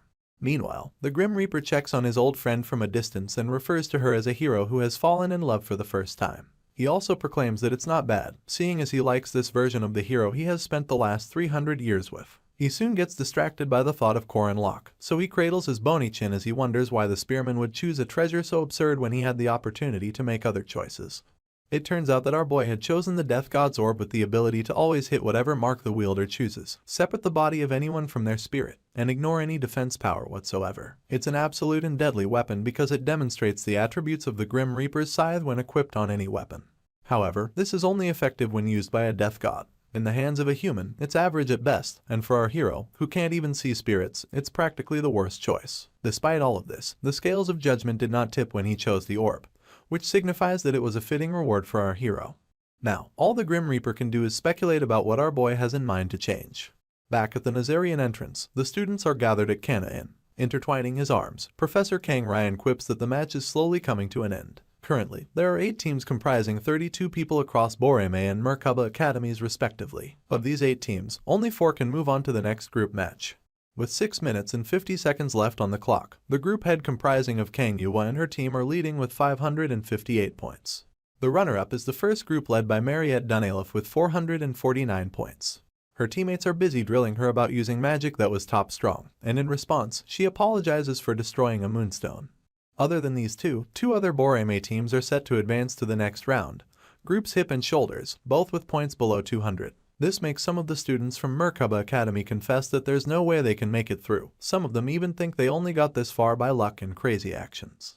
Lark practically bursts into tears when he overhears someone asking if the Mandrake Bandits have come to an end. But Jaeger just wears a frown as he recalls the rumors about the immortal Lock Bandits being strong in gang fights but being weak individually. This made it harder to expect good results from them in the first place. At this point, 2 of Boreme's students discuss right behind the guest judge, and the first knight tells his colleague that there's no hope for Merkaba Academy without Mariette or Corin Locke's help. In turn, his mate reveals that 2 people from the heroes team were eliminated on the first day, making them completely hopeless. Professor Kang Ryan then clears his throat as a sinister smile sneaks onto his features. He thinks to himself that it will be 3 Boreme teams and 1 Merkaba team that make it to the finals, only for the bar's door to push open. Alicia bids everyone hello and good morning while our hero points out that they're a bit late. He had left the swordsman to carry the moonstones, and upon entry, she reiterates that they really cut it close with a minute left on the clock. Our boy literally swipes this away, announcing that it's all good since they made it in time. The guest judge interrupts their little chit-chat in a bid to scold them for coming late, and Alicia instantly laments that she warned our hero to let them eat after the event. He arrogantly claps back that it'll take forever to leave the city for some food, and asks who has the time for that. Once again, Professor Kang Ryan is left to break them up as he announces that they should submit their moonstone for scoring. He already concluded that Corin Locke will be eliminated. But it doesn't stop Alicia from confirming if all they have to do is place the stone on the measuring tool. She proceeds to drop it on the tool as the professor declares that the score will be low anyway. He doesn't get to finish his sentence before the measuring tool reveals that they attained 250 points. The other students are shocked by this, but the professor maintains his composure. He then announces that Group D came in 3rd place. Our hero quickly objects to this, smiling as he tells the judge that that's not all they brought. They go on to measure the moonstones of the Revenant Titan, Abyss Shrieker, and the White King, leaving their mates to wonder just how far they went. Some of them speculate that Corin Locke must have defeated all 3 bosses by heading for the center of Nazria, only for him to cheerfully peel out 1 more moonstone. This one belonged to Gerorg, and it brings their points to an even 1,000. The professor begins to sweat buckets as he calls out the score with the biggest shock since the festival began, only to realize that there's more. The measurement tool rounds up the final score to be 1,768 points, and our hero flashes the judge a thumbs up. In turn, the immortal Taoist proclaims that none of it makes any sense. After rearranging the scoreboard, the spearman and his team take their rightful place as number 1. They take a carriage back to the academy later on, and Alicia tells our hero that the match was quite eventful. His reply is quite unexciting, so the swordsman deduces that he'll be returning to Nazria. This draws his attention, so after averting his gaze, he replies positively, wondering how she figured out that he was going back to save his master. In turn, the swordsman announces that she and Mariette can go with him, adding that they'll be helpful despite not knowing what he has planned. She lets out a nervous laugh and then encourages our hero to stop being so down because it's making her anxious as well. This makes him feel guilty, so he calls himself an idiot for worrying his friend. He then thanks her and advocates that they get some rest, mostly because it's too tiring to keep working after everything they've been through. As he closes his eyes for a nap, he resolves to find a way to use the power he gained from the Death God, seeing as he gained a netherworld treasure in a much different way than he imagined. Now, there's the possibility that if he does well with this item, it could be the key to cracking the 3rd act wide open. He remembers Huron at this moment, and how she had claimed that there's no human who has helped her. Our hero cracks a devious smile because his netherworld treasure might just help someone as arrogant as the Jiangxi.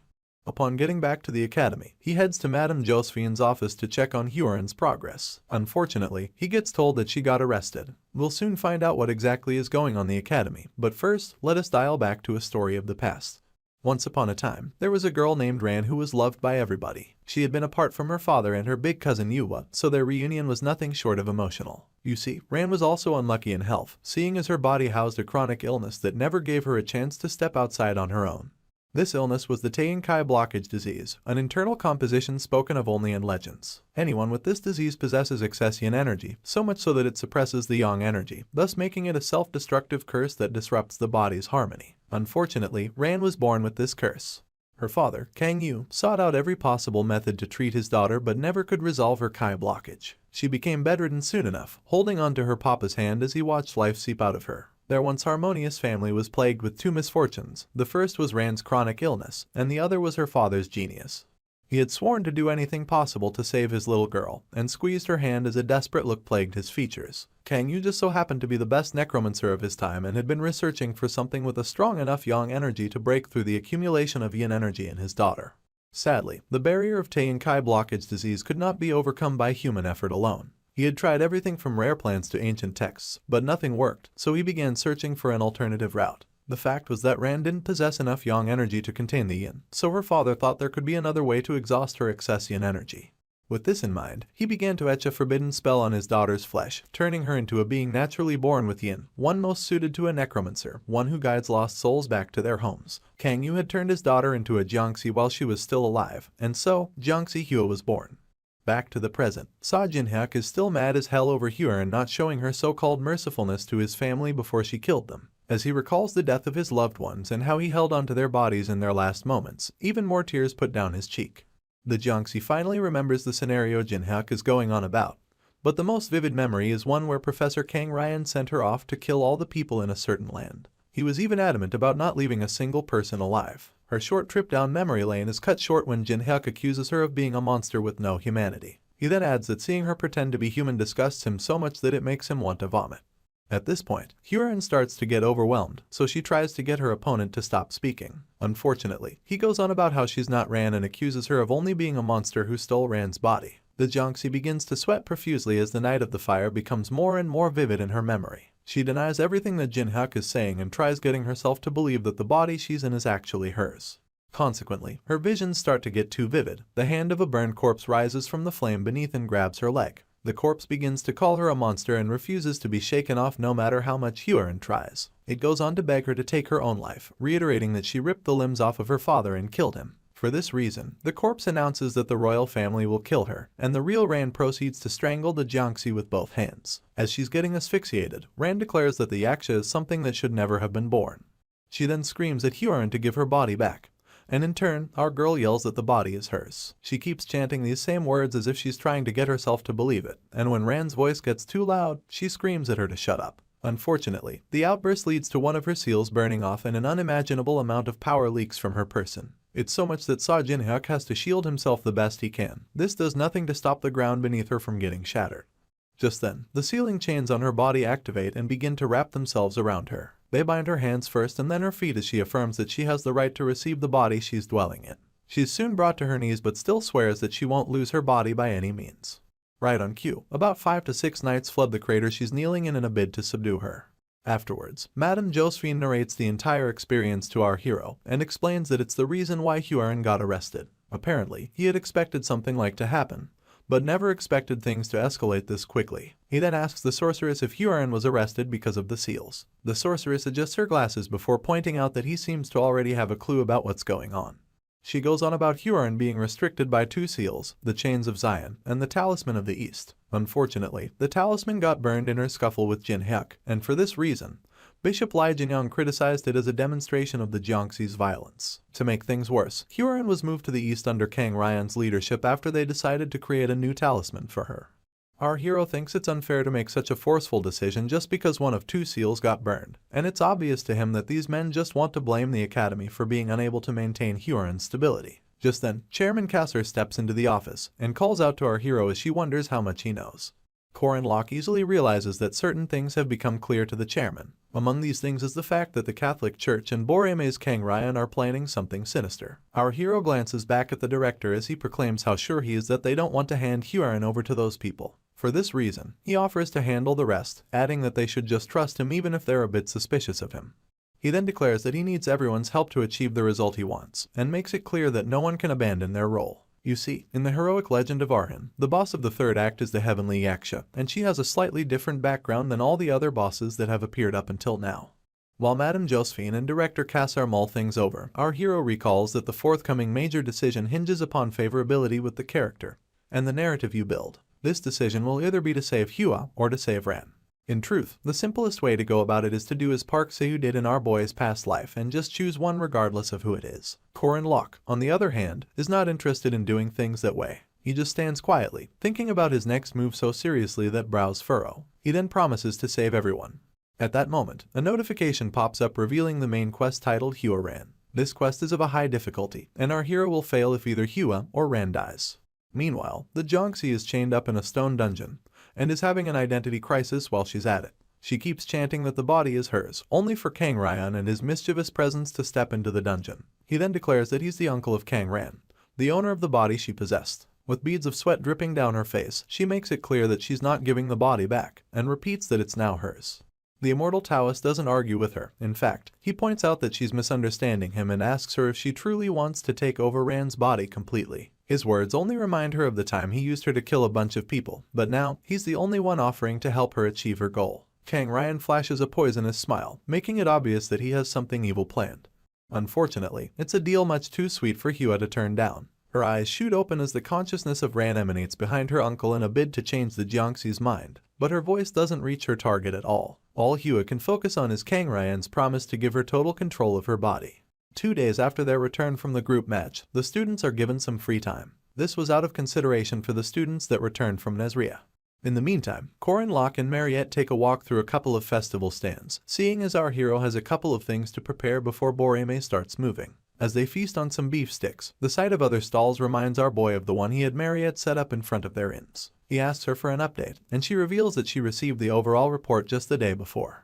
The spearman is very interested in how many sales they got, so he bends his head as the vampire whispers their progress in his ear. Apparently, the ingredients used for the stall were delivered by the Danilov family, and they sold their products at 3 times the original cost after putting some sauce on it. Our hero can't hide his excitement, and his mind instantly goes to a scenario where it's raining gold. He keeps declaring that the day for him to be rich has finally come, and Mariette is just happy that he's happy. He then mocks Boreme Academy, announcing that he knows the best way to price tourist attractions. Soon enough, the vampire's attention gets drawn to a mana stone throwing stall, and the vendor takes advantage of her interest to invite her to come throw some stones. Little did he know that Korin Lok was actually searching for him.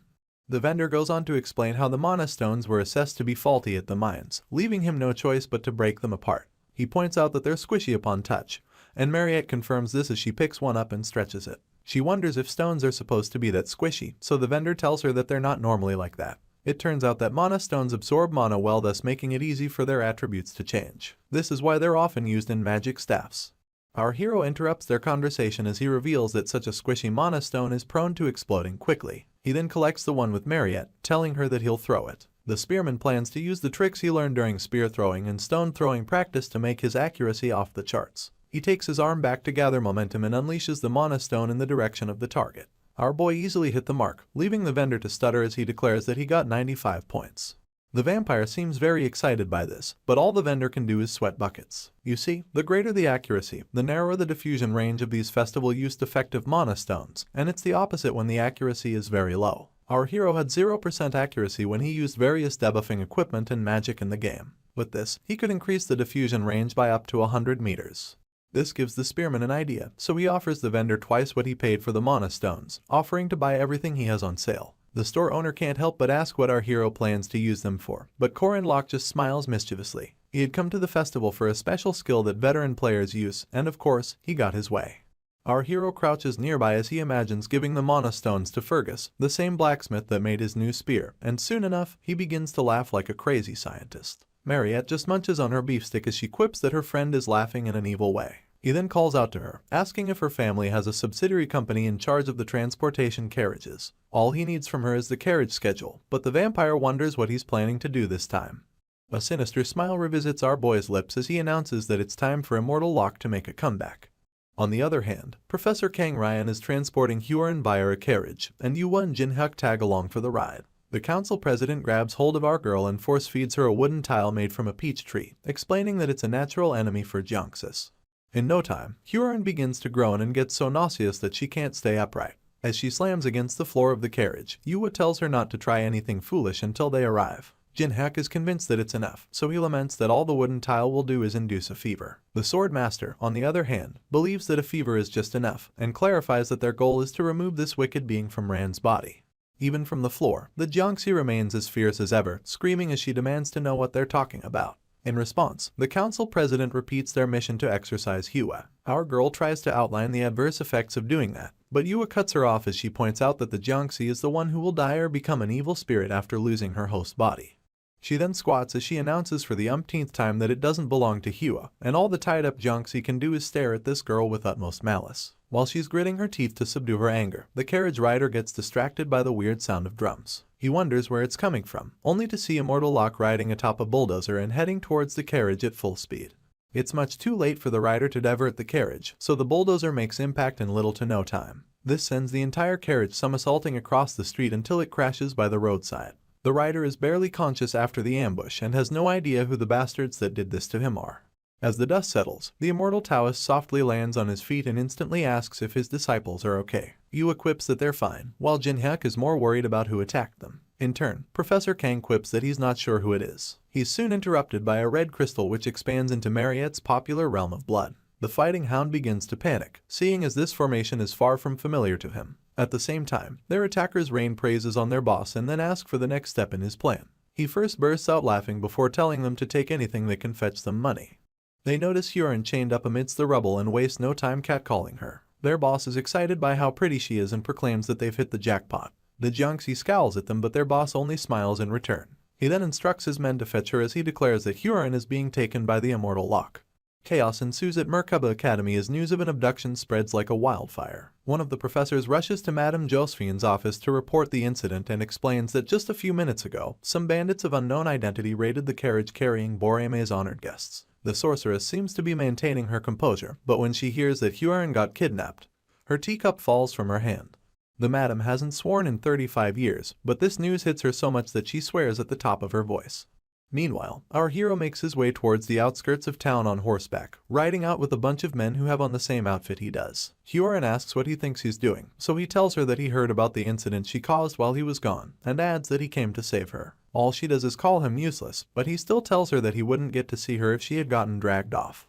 The Jiangxi tries to tell him that it's none of his business, but our boy insists that it is, seeing as they live under one roof. In his heart, he's just relieved that he's not too late. If Kang Ryan had successfully dragged her off, the poor girl would have her soul forcefully separated from her body, and that would lead to either Hua or Rand disappearing forever. Soon enough, our boy and his decoys arrive at an agreed-upon location in the woods. He then announces that they'll have to leave as many clues as they can to distract pursuers and buy some time. The decoys thank him for the money, referring to him only as Mr. Immortal. After this, they ride into the woods while our hero continues on foot. He yells that they should live well so he won't come and find them again. Just then, Huron almost drops to the ground, and this makes our boy worry about how sick she has been looking since they rescued her. She quips that they fed her something, but this is a big enough clue for our hero to deduce that it's a wooden tile. He's sure that it'll only give her a fever, but welcomes the possibility that she'll be down for a couple of days. For this reason, he lifts her off the ground and carries her like a princess, making Huron freak out on the spot. As our boy runs with her in his arms, she keeps yelling that he should put her down, and even claims that she can run. In turn, he tells her to stop acting tough and reminds her how hard it is for her to even walk. He continues speeding through the woods, assuring her that she has nothing to worry about because of how light she is. The Jiangxi has never been so embarrassed, so she asks to be put down once again. The response, the spearman just tells her to charge it to his account, leaving her to almost curl up in shame. Back to Kang Ryan and his disciples. They're still caught up in Mariette's realm of blood while she stares down at them from a rooftop nearby. After concluding that the blood barrier is enough to hold them, she plans to keep it that way for the next hour, just as our hero asked of her. Suddenly, she notices a disturbance in the realm, only for Professor Kang Ryan to unleash a spell using two spirit animals to break through the barrier. He signals Yuwa and she understands that her duty is to chase down the abductor and the abducted. Before the realm can close up, the council president slips out, leaving Mariette more worried about tying up the other two.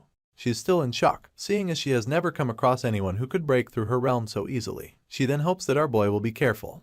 The rain pours down mercilessly as our hero races through the woods. Unfortunately, Hyorin's condition seems to be getting worse as she coughs repeatedly in his arms. This, alongside the fact that he has come a long way from his trail, urges Korin Locke to find a place to rest. At the same time, he notices the silhouette of a pursuer in the distance. It's none other than a pissed-off Yua wielding 3 shurikens and announcing that she's disappointed at how slow our boy runs. He's still in shock about how she could possibly come this far or even defeat Mariette's realm, but this doesn't stop her from throwing the shurikens at him. He manages to dodge 2 of them, but the third one gets him in the shoulder. He continues running with Hyorin, and the Jiangxi struggles to ask if he's okay. He just tells her that it's nothing, seeing as he knows Yua didn't poison the dagger. Soon enough, he cradles her against a tree and tells her to wait there. She then wonders what he's going to do, only for our hero to glance back at the council president and declare that he has no choice but to fight. Yua comes at him with her blade, but Korin Locke is quick enough to block it. She becomes intrigued that he refuses to flee, but our boy tells her that he's not one to make a choice with a low possibility of victory. With this, he unleashes his rotating demonic spear technique, only for Yua to block it with the sheath of her sword. She finds it quite absurd that our hero thinks he has a higher chance of defeating her, and slams his spear with her blade in retaliation. The resulting force is so much that it sends the spearman flying into the distance. He somehow screeches to a halt and admits to himself that his opponent must have an incredible amount of aura. Yua, also known as the Swordmaster or the Sword Fairy, is Borime's strongest knight, and is known to possess so much aura that it is tangibly visible to anyone who cares to look. She covers the distance between her and our hero, yelling at him to come at her with full force, and announcing that she knows he must have an aura core too. She admits that it's something she acquired through tricks and proceeds to give our hero a hard time as they continue to clash weapons. You see, Korin Locke has resolved to keep his aura core a secret until the very last moment, seeing as the core he obtained from Sabancha is more of a burden. In truth, our hero can't fully control it yet, and he likens it to a dam where a massive amount of aura keeps accumulating with its release mechanism stuck. Yua is now pissed that our boy wants to conserve his power, so she promises to force him into using it. With this, she moves at a speed so fast, one would think she teleported, and as a counter, the spearman takes a battle pose. Soon enough, she utilizes the second technique from the slaughtered dragon sword known as the True Dragon Strike. This makes her move as fast as lightning with just as much power packed into a single strike. For his defense, our hero utilizes the Slithering Serpent technique from Calamity Serpent Intent and charges headfirst towards his opponent. The collision of both their attacks brightens the entire forest as a myriad of colors dance beneath the rain. Afterwards, the spearman has to stay on his knee to support his weight, but is well enough to joke about how brutal his opponent is. He stares up at her as she balances on a tree branch and asks if she doesn't think she's going a bit overboard. Yua remains silent on the outside, but her heart is plagued by the fact that her lethal move didn't even leave a scratch on our boy. She wonders who he is, and goes on to inquire about his reason for going to such lengths to protect Hyorin. He just shrugs it off as he jests about abducting the Jiangxi. Yua doesn't appreciate it, but introduces herself as Rand's older cousin. She then proclaims with utmost malice that our girl isn't a human but a monster and a cruel yaksha, and asks our hero if he hasn't heard of the tragedy of Moonlight Castle. Once again, he shrugs her off, explaining that the tragedy was someone else's doing, but they have their underlings doing all the fighting. The Swordmaster falls silent after this revelation, and our hero uses the chance to warn her about how brutal the dojos in Merkaba are, adding that they go about challenging other dojos. Right on cue, Alicia applies her rapid severance technique and cuts down the branch Yua is standing on. The council president is agile enough to jump to safety, and immediately recognizes the swordsman to be the dreaded Alicia Arden. She wastes no time asking if she plans to openly challenge her, and the swordsman follows up by screaming an official challenge at the top of her voice. She seems as nervous as they come, but our hero just plays along, mentioning that people of the sword truly think differently. He goes on about how passionate they must be to request a duel in such a remote location, and Alicia picks up where he left off. She then tells Yua that she has the utmost respect for her and would like her to teach her some things. This catches the Swordmaster by surprise, but Alicia goes on to attack her anyway. She tries to complain about how absurd their plan is, and wonders if they think such a distraction will work. Well, the swordsman doesn't hear any of it, seeing as she's busy signaling our hero to get a move on. In turn, he grabs Hyorin once again, wishes both swordsmen good luck, and makes a run for it. Yua tries to get him to stop but ends up yelling his name in vain. After getting away from her, Korin Locke camps in the dug-in section of a large tree. He squeezes his bloodied shirt, and wonders if he chose a bad or good day to carry out this rescue. On the other hand, the only thing the heavy rain is good for is interrupting the sharp senses that will help the guards and night chase down our hero. He just sits there, legs folded, as he acknowledges that the manhunt will definitely be delayed. He then glances back at Hyorin, who he had laid to sleep, asking her if she's okay. The Jiangxi doesn't respond, and this lets him know that she's in worse shape. He places his hand on her head to check her temperature and realizes soon enough that she has a high fever. After this, he cradles her on his lap and pulls out a potion for her to drink. He urges her to drink up because he thinks it'll make her feel a bit better. In truth, he has no idea if it'll do anything to improve her situation, but he feeds her Mariette's premium elixir anyway. Afterwards, she asks him for their current location, only for our hero to reveal that they're in an owlbear's habitat. It turns out that when they can't find any suitable caves, owlbears dig up big trees in order to build nests. The spearman stares down at Hyorin once again, but she seems even worse as she continues to sweat profusely and groan under her breath. He wonders if the elixir takes a moment to kick in, but after some time, he drops her on the ground again, admitting to himself that the elixir won't be enough. The Jiangxi notices this, so she wants to know where he's going. In turn, he quips that he wants to catch a bear. Apparently, he wants to hunt one down so he can use its fur to cover up Hyorin in the hopes that it'll help her get better. At this point, there's a thunder strike, and the Jiangxi rushes to grab the helm of our hero's trousers. He turns to look at her on impulse, but she just keeps panting. She finally gathers enough strength to look up, and all she does is tell the spearman not to go.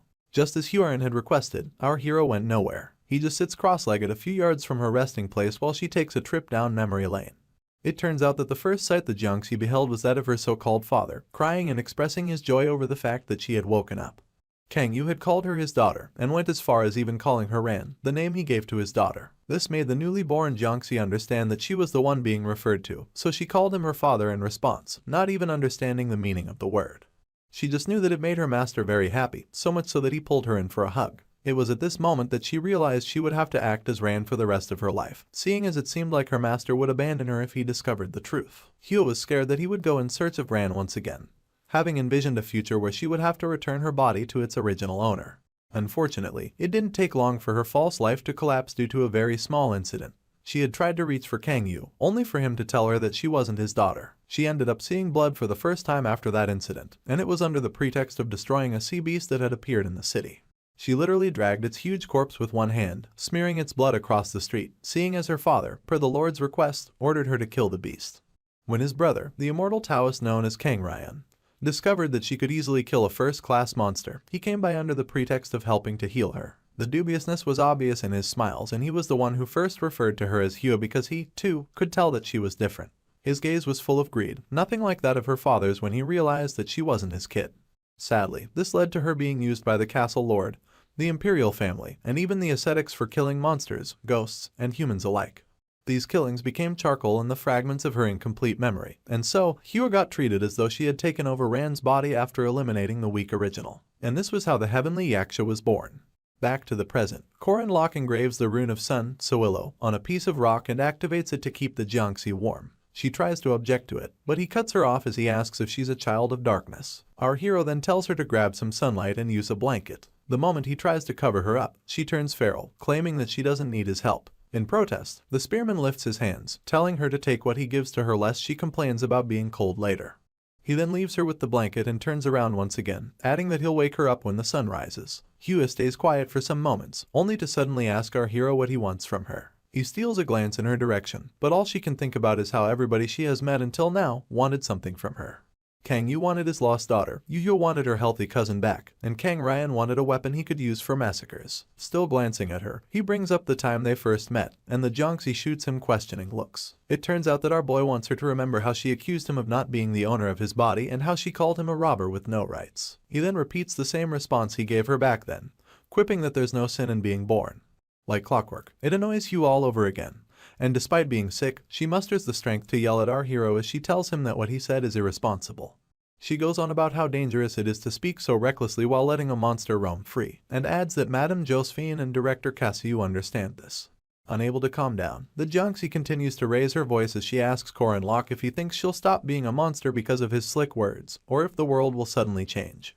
In response, our boy just scratches his chin and quips that nobody knows. Worse off, even he doesn't know if the world will change, or whether or not Hyo will stop being a monster. All he's certain of is that he wants to save the people in front of him, and he says this with the warmest smile. This is because he is the only player who can help the people who are living fixed misfortunes, the likes of Mariette and Alicia.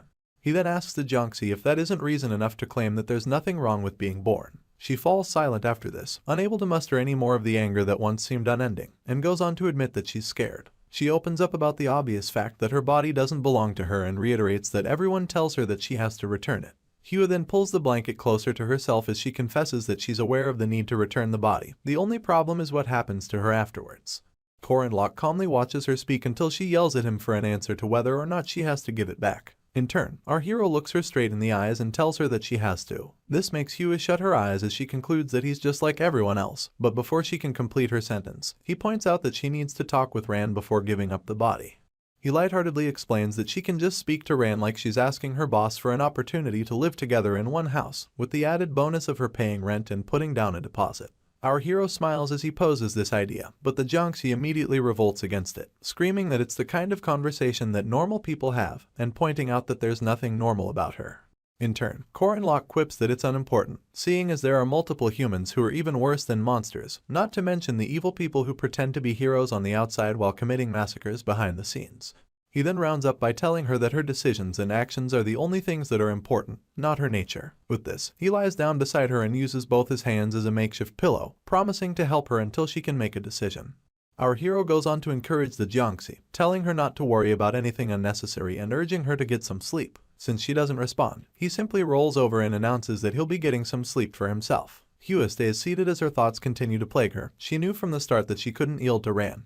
Nor could she tell this to Corin Locke honestly. This is because coming clean would mean losing the only hand outstretched to her, and she couldn't let that happen. She hugs her knees at this point and her heart begins to ache. She could neither grasp nor reject our hero's hand.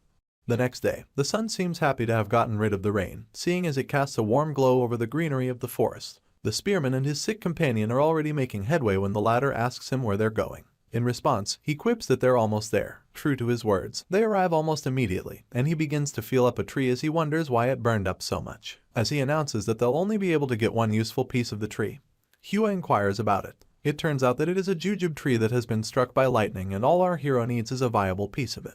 He carves out the piece and stretches it out to our girl, quipping that he thought they would need it since they are already in the forest where it grows. Anyway, he gets her to agree that she's a Jiangxi after this and points out that her kind have a few weaknesses due to their overflowing yin energy. Hua wonders what he's going on about, so our hero explains that jujube wood is filled with a tremendous amount of yang energy and adds that it's usually used to ward off ghosts. He then buries the piece within our girl's palm, simultaneously telling her that her yang and yin energies will balance out if she ingests it. The only catch is that her traits as a Jiangxi will temporarily be neutralized. She tries to wrap her head around what Corin Locke is saying but still doesn't get it, so for clarity's sake, he simplifies that she'll lose control of her body if she eats the piece of wood. Hua is immediately mortified upon hearing this, and throws the wood away as she asks why he's giving her such a thing. In turn, our hero calmly picks it back up, acknowledging to himself that she needs to decide because she can't monopolize everything and reap the benefits without taking responsibility. At this point, Park Sahu comes to mind as a prime example of what people who've stood on the extremes of greed are like. Our hero didn't want his friend to become like that. He wanted to help her decide and take responsibility. He goes on to cup her palm around the piece of wood once again,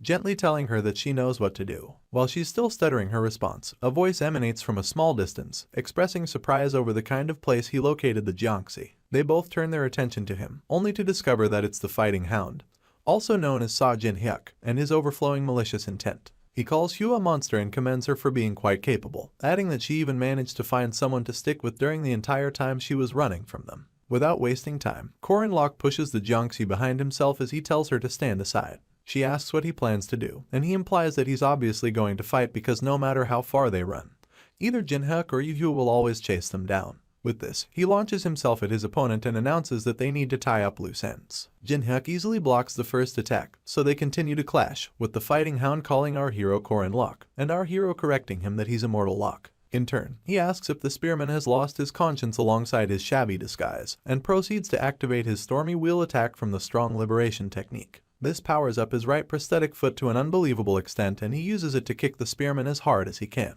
Luckily, our hero is strong enough to withstand the effects, but it's so obvious that he felt it that Jinhyuk asks him if he found the attack impressive. Just as he's done giving credit to the Jiangxi, the spearman admits that the Stormy Wheel is quite nice, mostly because he realized that the Fighting Hound could pull it off without using an alchemy circle. He then dares Jinhyuk to prove that he can actually use alchemy, and unleashes a myriad of spear jabs at him at unbelievable speed. It takes everything for his opponent to dodge these jabs, so much so that he begins to sweat as he admits to himself that Corin Locke's speed may even be faster than that of Yuhua. He finds a little window and immediately activates his Stormy Wheel attack once again, leaving our hero to block it with his spear. He then taunts Jinhyuk about attacking too recklessly and spins his spear as he points out that his opponent is leaving himself wide open. The Fighting Hound quickly guards himself by crossing both his hands in front, only for a strange voice to announce that they've played enough. Corin Locke becomes wary of his surroundings, But before he can move, talismans begin to fall from above, pinning him to the ground while they're at it. It's at this point that Professor Kang Ryan reveals himself and tells our boy that there's no point in struggling.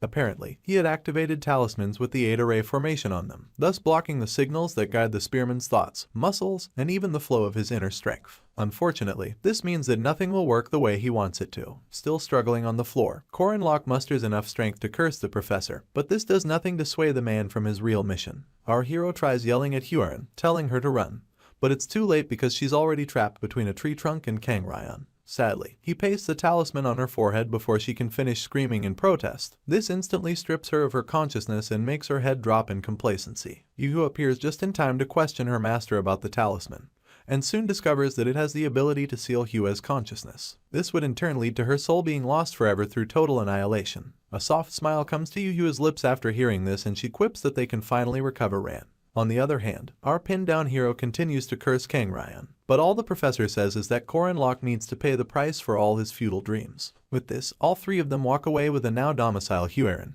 and the professor tells our hero that he'll serve as good food for the monsters of the forest. In response, he yells out Kang Ryan's name and continues yelling as he asks what happened to Alicia. He seems to be visibly going through so much pain, screaming and declaring that he cannot let Hyorin go like this. He calls out to her one more time, but neither she nor any other opponent spares him a second glance. Our hero balls his fist in frustration and falls suspiciously quiet afterwards. Soon enough, he begins to chuckle quite slowly, and a chuckle turns into full-blown maniacal laughter as he reveals that everything is going according to plan. Shortly after everyone else clears out, some short hounds begin to step out of various bushes until they surround Korin Locke. While they're still looking for a way to infiltrate the talismans around him, some golden wolves make their way into the midst of the hounds. Of course, the lesser creatures paved a way for the golden wolves after hearing them growl, but these ones were not enemies. In no time, they tear apart all the talismans, keeping our boy down, and while on his knees, he smiles and asks if Kang Ryan is gone. With this, he gets on his feet, stretches his arms, and laments about being so stiff. He then asks the golden wolves if everything went well, only for them to actually respond. One of them claims that our hero is a really good actor, and the other quips that it was even overkill. He refers to them as Ren and Ron, wondering if they did what he asked them to. In turn, both demihumans transform into their humanoid forms, and Ron reveals that Lenya promised to take care of everything. Ren, being the youngest and most uninformed, bugs our hero about what he asked for, so Korin Locke simply tells him that it's nothing much. A sly smile revisits his lips at this point, and he follows up by asking if the youngster has heard about the corruption in the defense industry. On the other hand, Yu and Bishop Lai Jinyang meet up in a secluded church where she drills him about still not discovering the culprits behind their missing items, or even finding suitable replacements for said items. In response, the bishop laughs nervously as he urges her to have a little more patience. He then points out that they don't have as much influence in Merkaba as Yu and her people do, only for her to continue drilling him about attracting too much attention to himself to say such a thing. This really pisses off Jinyang, but he can only backbite in his mind as he claims that pagans like Yu wouldn't dare speak to a bishop of the order like this if these were the old days. On the outside, he just reveals that the men he sent are mere shadows and that they're not the type to show themselves easily. He keeps in mind that he must not offend her, seeing as the order is declining and they need the strength of Yu and her people. In turn, the council president stares down at him as he proclaims that he has found a merchant group that can provide substitute items. Apparently, they're traders who have been doing business with the eastern continent for quite some time. He then declares that these same merchants will deliver the necessary items before day's end. Yu would like to know the name of the merchant group, so Bishop Lai reveals that they're called the Mandrake Merchants. The council president is certain that the name sounds familiar and just says it back to herself in a bid to rack her memory. Later on, the public address system goes live in Merkaba as an announcement about the highlight of the festival comes through. Apparently, it's already time for the final round of the group match and everyone is wondering who will emerge as the winner. At the same time, Professor Kang Ryan secretly meets up with the Mandrake merchants and asks for the supposed item. The moment they show it to him, he comments on how good it is, adding that Hyorin is also in good condition. Through all of this, our girl refuses to let go of the piece of jujube wood that Korin Locke gave to her. Soon enough, an announcement comes through, inviting the finalists into the arena. The crowd cannot contain their excitement and it's evident in the way they stand up and cheer on the players. Group Head and Hip led by Kang Yu make their entry first, followed shortly by Group A led by Mariette. As for Group D, the announcer proclaims that they have a disqualified member, adding that the match will mostly not hold because Korin Locke, who's their leader, went missing and didn't show up for the doubles competition. Just then, a new development takes place, making the MC announce that he can see someone familiar making his way into the arena. This person's spear makes an entrance before him as he proclaims that the moment of victory has come, and adds that his people will run with him and shine like eternal chrome. To round things off, he declares that he will lead all his men to the gates of Valhalla himself, and while they continue to cheer him on, Yu is quite annoyed that he was crazy enough to survive. This is none other than the immortal Locke, and the moment he raises his spear, his numerous followers begin to chant his name at the tops of their voices. With this, he tells his professor to start the match, seeing as all the players are now complete. Kang Ryan has no choice but to play along, keeping in mind that he can't deny our hero's extraordinary presence no matter how annoying he is. The professor activates his formation spell, which raises a stone maze, and announces that he will now begin the test. He goes on about how the rules of the match are simple and explains that the 8 doors of his formation will continually transform to mislead those who will get trapped inside.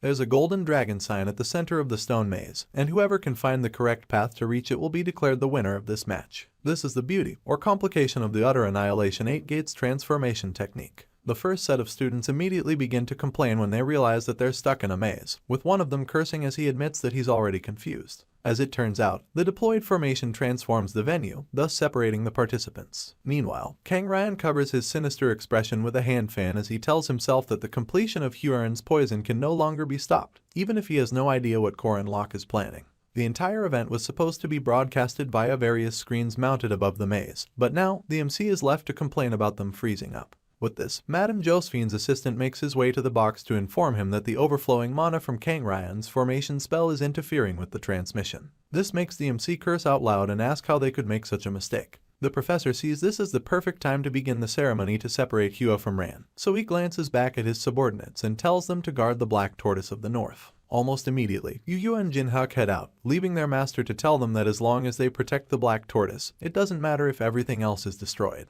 The council president then calls out to her uncle, pleading with him to take good care of Ran. In turn, the man tells her not to worry. As for our hero, he simply laughs while others around him bring up their theories and questions. One of them wonders the location of the 9 cardinal directions, and another tells his mates to find the entrance of the formation. Meanwhile, another participant simply pleads with Corin Locke to wipe off his makeup, seeing as it makes the student want to refer to him as his boss. In all of this, the spearman knows what to do, but remains quiet as he recalls that from the olden days, it has always been the Black Tortoise, controller of the North, that has protected the Emperor in the center. This is because the tortoise stands right behind the Emperor in a location where he can either protect said Emperor or suddenly attack him. Just then, Jinhyuk alerts his sister about an incoming threat and she looks in the direction he's referring to. Meanwhile, our hero had discovered that when attacking a formation with 4 symbols as its base, aiming for the Black Tortoise is the best way to go. This makes him and Alicia waste no time in attacking Jinhyuk and Yu respectively. Of course, they both block the attack, the former with his leg and the latter with her blade. Corin Locke goes on to mock the fighting hound and his prosthetic leg, claiming that it hasn't been long since they last saw each other. In turn, his opponent is left wondering just how much the spearman knows, seeing as he came to the Black Tortoise without any confusion.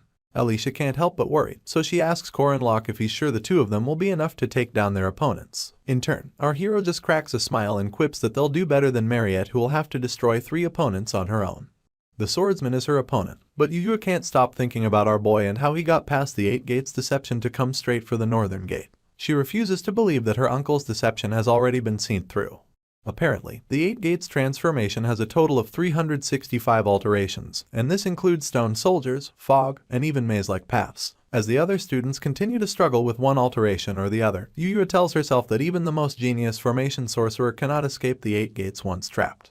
Our hero interrupts her train of thought to let her know that he can hear her gears turning. In addition, he reminds her that her people recently bought some items and that he tracked them down using a rune inscribed on one of them. The sound of this perplexes the council president and she asks how our boy would know about it. She retires to her mind once again, recalling how the items in question were stolen by a group of bandits and how they had no choice but to buy new items from the mandrake merchants. Realization washes over her at this point, and Corin Locke reveals everything from how he stole the items to how he sold them again. A sinister smile then crawls onto his lips as he announces that he's the one in charge of both the Mandrake bandits and the Mandrake merchants. As he laughs dubiously, Yu grits her teeth and hurls curses at him.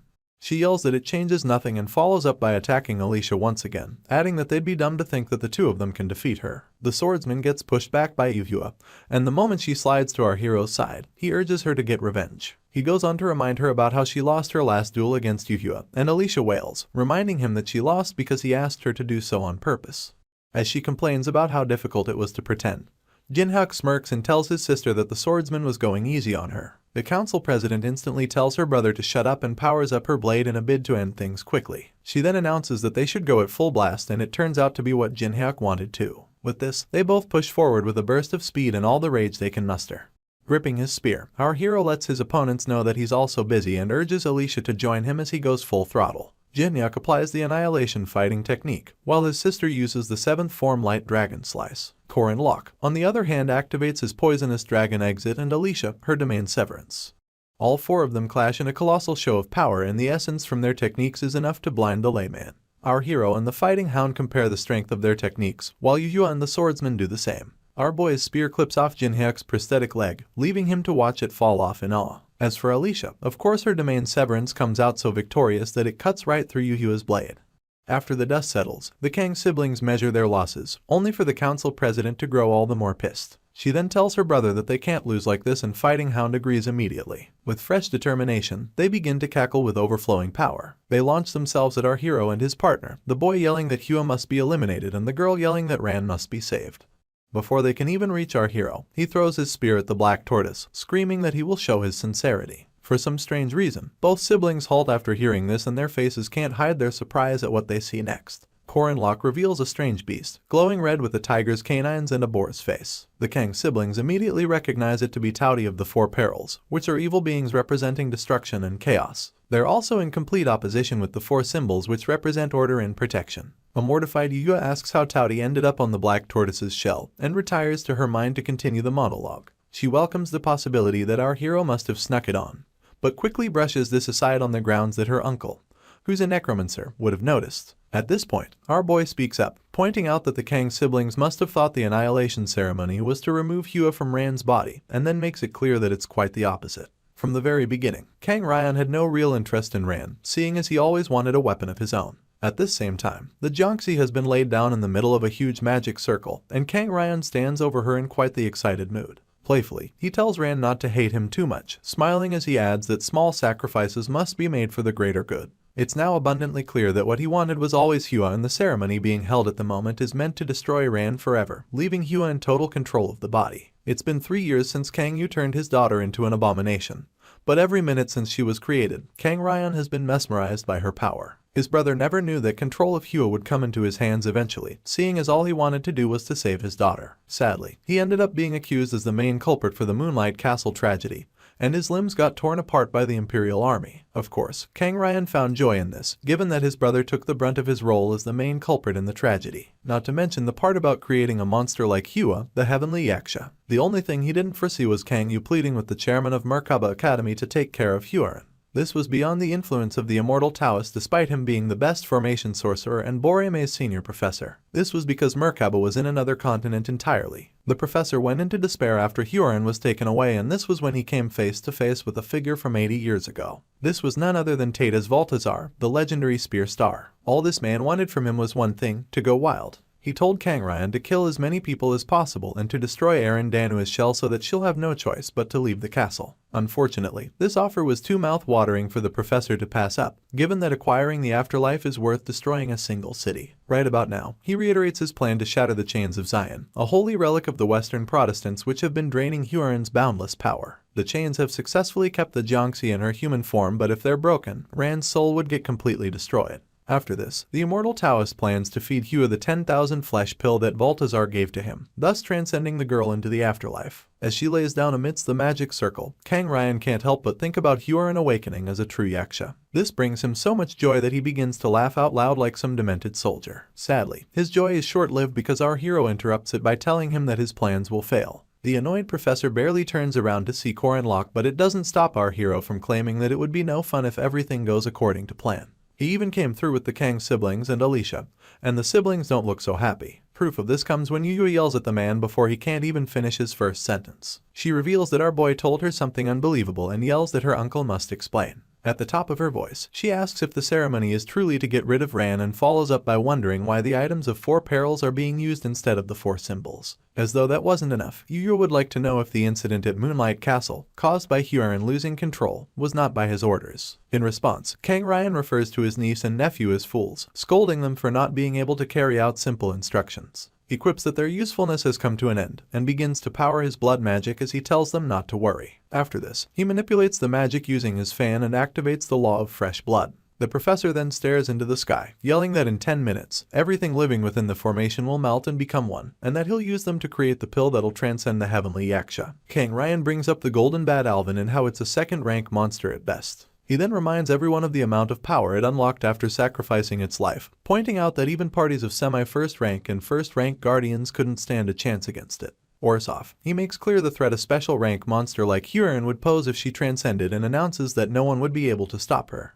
Locke keeps smiling through all of this and taps his spear against the magic circle, telling the professor not to forget that the deep-rooted corruption in their community cannot be defeated. King Ryan's eyes widen as he witnesses his fresh blood magic circle disappear, and instantly yells as he questions how such a thing is even possible. This is when our boy lets him in on a fun fact. He starts by revealing that he's the one who stole the items King Ryan was smuggling through the Catholic Church, not to mention how he introduced the merchants who could quickly source replacements. The icing on this dubious cake was how he successfully resold the items and engraved runes on all of them. Boldly, he declares that he's responsible for all of it and cusses out the professor for good measure. Locke's glorious moment continues as he asks the immortal Taoist for what he plans to do when Marriott is done destroying the other 3 or 4 items of perils, pointing out that it's obvious Huron's transcension will never happen. The professor screams as he calls our hero a bastard and activates his blood magic in a rage. He quips that it's not over yet and throws his magic-infused fan towards the chains of Zion wrapped around Huron. They shatter upon impact, leaving everyone else to panic about the seal being broken. Our hero can't help but stew in his rage, and his opponent yells that he can always do the ceremony another time as long as he kills the obstacles in his way.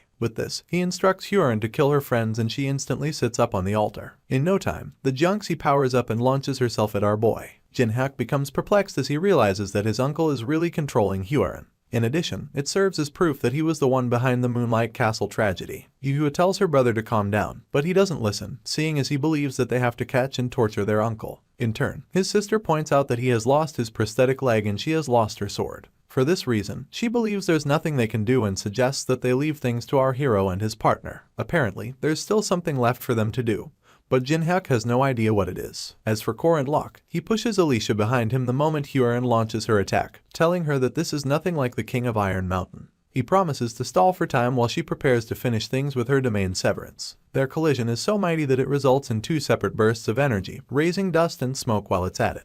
The swordsman is transfixed by this sight, so much so that she forgets she has to prepare her domain severance. Our hero is nothing short of magnificent, seeing as he is enveloped by a fiery essence courtesy of the status amplification that accompanies one of his sworn commandments. On top of this, he maxes out his aura core, thus granting him the ability to breach the atmosphere just like a meteor would. Still in awe, Alicia admits to herself that she wouldn't last 30 seconds if she went up against Korin in his current state. She welcomes the possibility that no human could stand a chance against him right now. Unfortunately, the swordsman was completely wrong. For Huron, what seemed like a meteor to others felt like a simple full-body sauna. She easily clashes with our hero and proves herself to be a woeful opponent within the first minute and 20 seconds. It takes everything in Locke to keep up with her, and even though he burned everything in a fierce attack, Huron doesn't even flinch. Instead, she summons a ball of energy within her palm and calls it the demonic Kai, poisonous claw. The moment she unleashes it, an outburst of energy follows, leaving our hero no choice but to jump to his left as he dodges. Alicia, who had been looking from the outskirts, yells out our boy's name for fear of him getting hit.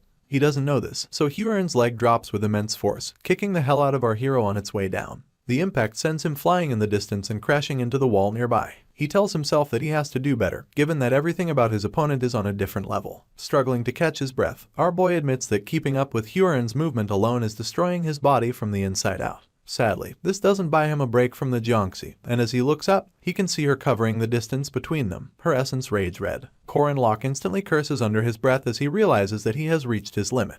Worse off, his regeneration has worn out and he stands the chance of being wiped out by this next hit. Upon covering the distance, Huron leaps into the air with her hand balled into a fist and her relentless prey well in sight. At this point, our hero makes peace with whatever the outcome will be and plans to at least go down swinging. Luckily, he doesn't have to do that, seeing as Alicia activates her domain severance in time for it to counter Huron's attack. With a sizzling blade, the swordsman can barely stay standing, causing our boy to yell at her for doing something like that. In response, an injured Alicia explains that she understood his plan but moved because she thought he was going to die. Due to the premature strike, the girl had to take dozens of steps within the domain, and this means a burden even greater than receiving Huron's attack is currently crushing her body. None of this sways the Junxi, so she uses the opportunity to launch another poisonous claw attack. Alicia still wields her blade to defend her friend, and said friend calls her an idiot as he tries to grab her. Huron's attack leaves a rippling effect on the terrain. crumbling the ground beneath it and raising enough dust to create a good cover. After this, she tries to see through the dust, but her opponents are nowhere to be found. In truth, our hero had successfully pulled Alicia into another part of the maze, using the walls as cover. He calls her a fool this time, adding that she should be taking care of herself and asking why she would push so hard. Now resting on our boy's body, she admits that her body moved first. He instructs her to open her mouth, so the swordsman obeys without even looking. In turn, Locke feeds her the special elixir made from Mariette's blood, seeing as she'll either be paralyzed or die from blood loss if he doesn't heal her immediately. With the little strength she can muster, the swordsman admits to thinking she was going to die, thus pushing our hero to silence. The initial plan was to wait until Mariette took out the 4 items of perils, thus creating a brief opening for Alicia to use her domain severance. She would deal 100% penetration damage to the enemy, and our boy would follow up by revealing his trump card. This has been the plan since he returned from Nezria, but 2 variables changed everything. The first was the undoing of Huren's seal, which revealed her unimaginable strength, and the second was Alicia getting injured just because she wanted in order to save him. Despite handling the immediate crisis, the swordsman can no longer fight because she took dozens of steps within the domain. Corin exhales loudly as he wonders if he can hold out until Mariette is done. It's at this point that his friend apologizes, and while she struggles to even out her breathing, our boy realizes that there's no way he can blame her for breaking the plan. It was obvious that he would have died if he took that attack, regeneration be damned. He finally asks what she has to be sorry about and thanks her for saving him. After this, the princess carries her to a safer spot and lays her down to rest. She then asks if he's okay, only for our hero to admit that he's not. It turns out that he has used up all the aura stored in his aura core, not to mention all that was left in his body. He had used up too much aura between his fights with Jinhak and Huren, and is left wondering if he should use the core that Sabancha left him. Our boy realizes that he can pull it off if he forces himself to, but the core holds a power that his body struggles to withstand. Even with his commandments backing him up, Locke is still not certain that he will endure it. Alicia interrupts his train of thought by calling out his name and pointing out that Huren hasn't used her right hand throughout the fight. She suggests that it's because the Jiangxi had been holding something in it the whole time, and this brings a smile to our hero's lips. He recalls the time he handed Huren the jujube wood, and it becomes clear that she's still bearing the heavy burden of what choice to make. Upon staring into the reddish hollows of her eyes, our boy wonders if his friend is still in there. He stands under the cover of the dust and powers up his weapon after staring at Huren for a while, quipping that he has no choice. Back when Huren was still finding it difficult to accept the jujube wood, our hero picked it up every time she threw it away and handed it back to her. He knew that she had to decide, seeing as it's impossible to monopolize everything and still reap its benefits without taking responsibility. Knowing full well what people like Sahu and others who are greedy are like, our boy didn't want his friend to become like them. He wanted her to make a decision and take responsibility. Still under Kang Ryan's influence, Jiangxi does not hear when our hero asks if she's still in control of her body. For this reason, Locke lifts his spear into the air, and with a look of determination plastered on his face, resolves to remember the Sabancha Duke's swordsmanship he witnessed in the castle. Given that the Duke's demon energy has been passed on to our hero, he devises a means to recreate the myth that is the 800-year-old hero. Dark energy begins to surround him, from the tip of his spear to the soles of his feet, rhetorically asking the Jiangxi if she waited a long time. Huren doesn't utter a word in response. Instead, she balls her left hand into a fist, ready for a fight. With this, our boy activates Black Mystery technique from the first demonic spear and outs it up against Huren's demonic Kai. Both parties collide in a beautiful explosion of pure power, pulling chunks of the earth apart just from the impact. The collision between the power of a heavenly Yaksha and Sabancha Duke proves to even out each other, causing Kang Ryan's jaw to drop as he refuses to believe his eyes. He wonders how someone like our boy is even capable of holding his own against a heavenly Yaksha, and then yells at Huren to kill him. Upon hearing this, she readies her fist, radiating with an aura of about a husband, and to counter this, our hero prepares his demonic spear ominous serpent technique, backing it up with 1,000 aura as well. You see, even though the Jiangxi possesses 100,000 aura, each attack can only bear 1,000. For this reason, Locke believes he can face Huren if he can just offset her attack using the same amount of power. He manages to strike back and a fierce battle ensues. With each counter our hero puts forth, he can feel his breaking in real time. This is the adverse effect of borrowing the Duke's aura, not to mention how enough pain will traverse our boy's body until he can no longer hold a spear. Worse off, all the tendons in his body could break and lose their function, but none of this sways his mind from facing off against Huren. With a bloodied face, he tells himself that he can't stop and catches a glimpse of the Jiangxi still holding onto the jujube wood. It's accompanied by an incoming punch, but our boy takes it as a gesture. He proceeds to power up to the max, unleashing his 8 trigrams extreme fist. This grants him the ability to block Huren's punch, so she switches to her leg in an attempt to kick him like she did before. Fortunately, our boy is strong enough to block it without moving an inch this time. There's barely any distance between him and his shocked opponent, so he sets up for the ultimate move by planting his right foot like Mount Tai and pulling his balled fist back like a javelin. Kang Ryan's jaw can't seem to close after witnessing this display of power, but Korin Lok simply resumes his preparations. He takes a half-step movement as he sinks his consciousness, breathing, and muscles into a single fissure that will only be allowed once. Hyorin sees it coming but can't avoid it because our hero doesn't miss his moment. He merges the 8 trigrams extreme fists with primordial palm and sinks an unbelievable punch into the Jiangxi's gut. The after effects alone send waves of wind all around the area, forcing Hyorin to slide a few ways backwards. Sadly, our boy's body gives in at this point, so he gets on all 4 as he struggles to catch his breath. The Jiangxi is the most surprised, seeing as she coughs up blood for the first time in a fight. Perplexed, she states that the blood that had poured into her palm when it did not matter that our hero had broken through her ultimate defense. She begins to take slow steps towards him in a bid to return the favor, and it dawns on him that he couldn't completely subdue her. After seeing how powerful Hyorin still is after his ultimate attack, our hero concludes that death is closing in on him. Kang Ryan bursts out laughing as he mocks Korin Lok for not being strong enough to do anything and declares that he's going to die at this very moment. Unfortunately, the Jiangxi is on standby to fulfill his wishes, so she prepares a furious fist as she stands over our crouched hero. He barely looks her in the eyes, but Hyorin seems to be frozen in place. She doesn't move to attack, rather, she parts her lips in an attempt to talk to him. Sooner than later, chunks of the earth rise into the air, clearing the path necessary for the chains of Zion to take their place around the Jiangxi. The moment she's wrapped by these chains, our hero gets on his feet and flashes a billion-dollar smile. He can't help but feel fulfilled, seeing as the reason he has been stalling for time finally paid off. Apparently, Mariette, Yuhua, and Jinhak joined forces to take out the remaining items of peril within the formation. Cold sweat pours down the face of Kang Ryan as he tries to figure out how such a thing can happen.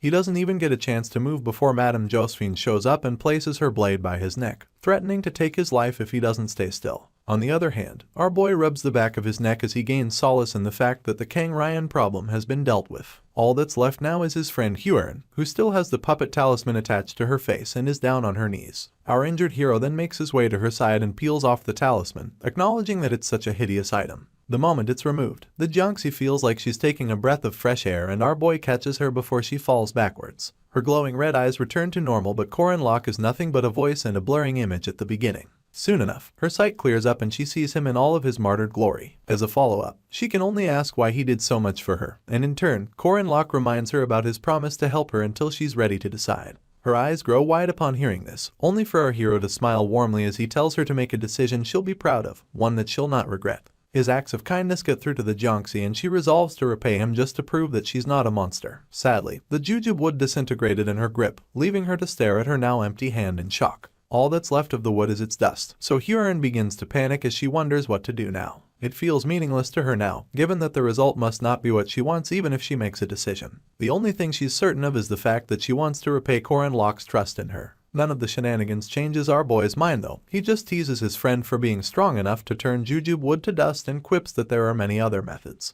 After this, he falls into her embrace and thanks her for repaying his trust. In turn, Hyorin announces that she's a monster who hurt him, not to mention how she killed people and even stole Rand's body. She then asks if there's a way for her to be forgiven for all her sins. Still smiling warmly, our hero quips that he's not sure, and then pulls her closer to himself as he tells her that they should find out together. This pushes the Jiangxi to uncontrollable tears and she just remains in his embrace. After Kang Ryan's transcension ceremony failed, he was thrown into a dungeon with his hands bound. Master Arandanua and Madame Josephine already had plans to handle the aftermath of the professor's actions. They plan to cover everything up, and if this works out, it'll save everyone, including Hyorin, a lot of trouble. If news got out about Kang Ryan, a professor of Boreme, causing such a ruckus, it would raise many eyebrows. In addition, the transcension ceremony which involved Hyorin would draw more attention to her if people heard about it. This would lead to those who feared her denouncing her and those mesmerized by her power seeking her out. In the infirmary, Madame Josephine pays our hero a visit to talk about the matter. She reveals that they're planning on making it sound like Kang Ryan returned to Boreme first and suffered an unfortunate accident along the way. Apparently, they've spoken to the chairman of Boreme about it and he's on board.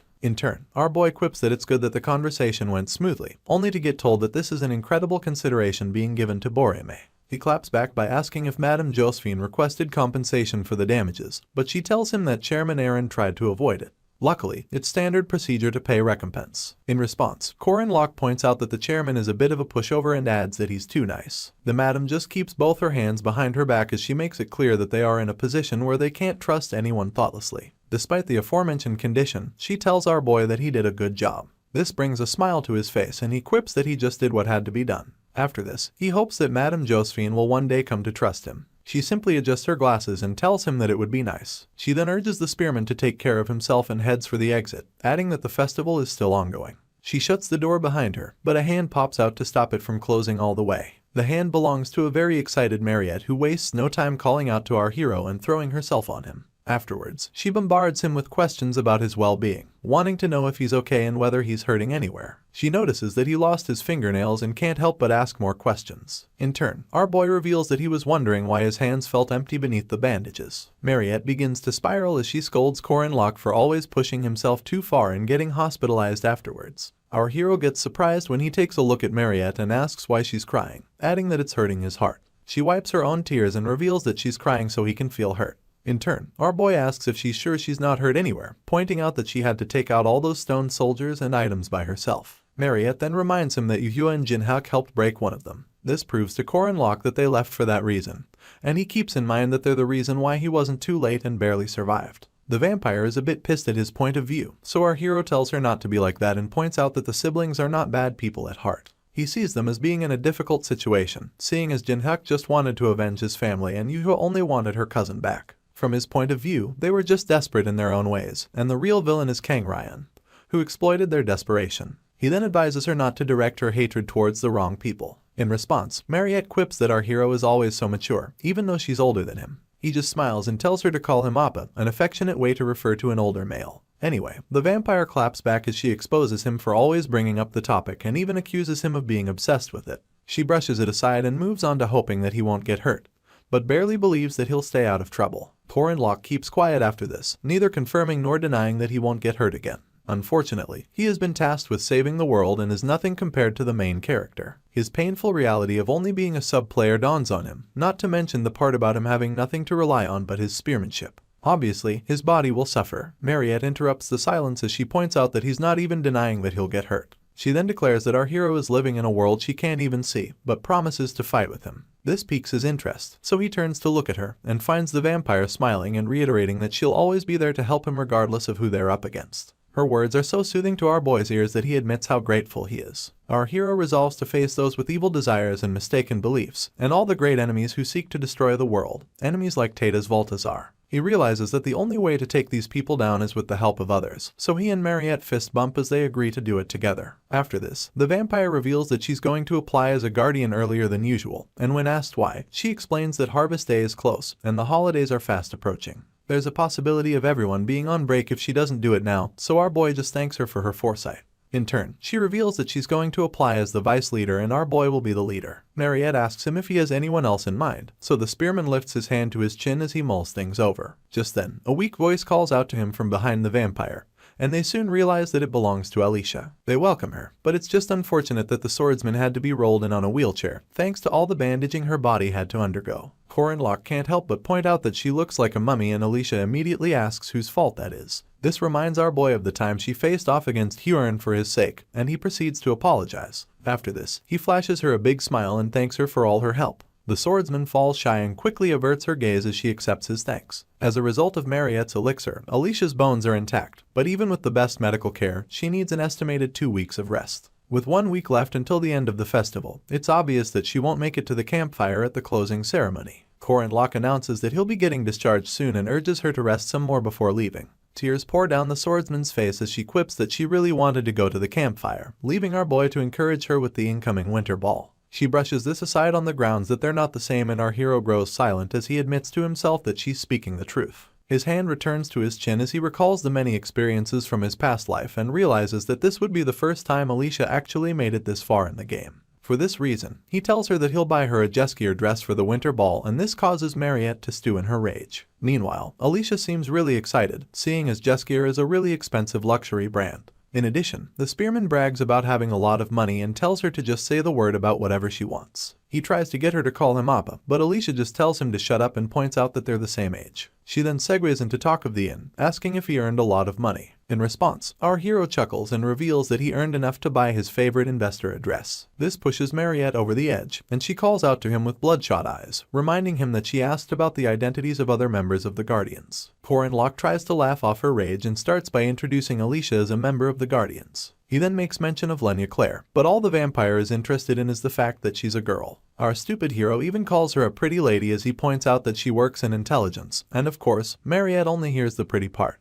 He quickly moves on to Ren and Ron, and when asked who they are, he reveals that they're Wolfman siblings, advising her to remember that Ren is a girl. He goes on about how he wanted to recruit Yule, but is unsure because of her ambiguity. He just covers it up by claiming that she'll join because of how close they are. Mariette has out her pen and notepad to jot down the names, and is interested in knowing how close our boy is with the druid. The oblivious spearman then reveals that they're close enough to joke around and grab a meal together now and then. Even Alicia flinches when she hears this, given that cracks begin to appear on Mariette's pen. To make things worse, our boy mentions that Huron will be the last person on the list, adding that the vampire should write her down in advance. This is the last straw. The pen shatters in her grip, leaving Alicia all the more wary. Our oblivious hero doesn't notice this, so he goes on about gaining permission from Madame Josephine and adds that it'll be fine.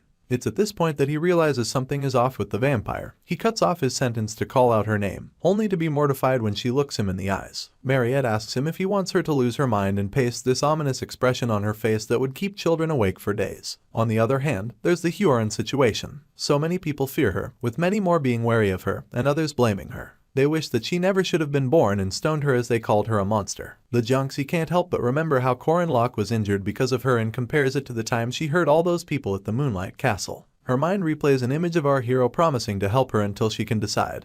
But she can't stop thinking that her strength is all she's worth. It was her excuse for holding on to Rand's body after pushing the original owner aside, and is why she thinks she can't depend on anyone for help. More memories of our boy flood her mind, from how he promised to help her, to the time he urged her to make a decision she won't regret. They had promised to figure things out together, but Huron finds herself wondering what she's supposed to do now. She grips her chest as she admits that the warmth she feels hurts, not to mention how Corin Locke's care and concern felt like a sharp knife. The Jiangxi then claims to hate him, telling herself that he makes her hurt. You see, Hyo has always been alone and had only lived a life of being used. This is why she never allowed anyone inside her walls, but now, things seem to have changed. While she's sitting alone in her room, someone pushes aside the curtains to her window as he says hey to her. It turns out to be Corin Locke and he just leans on the window pane as she points out that he's better. He asks if she was worried and the Jiangxi instantly replies in the negative. Before our boy can finish his next statement, she tells him to hurry up, leaving him quite confused. In turn, she glances at him via the side of her eye and asks if there's another way to change back to Ren.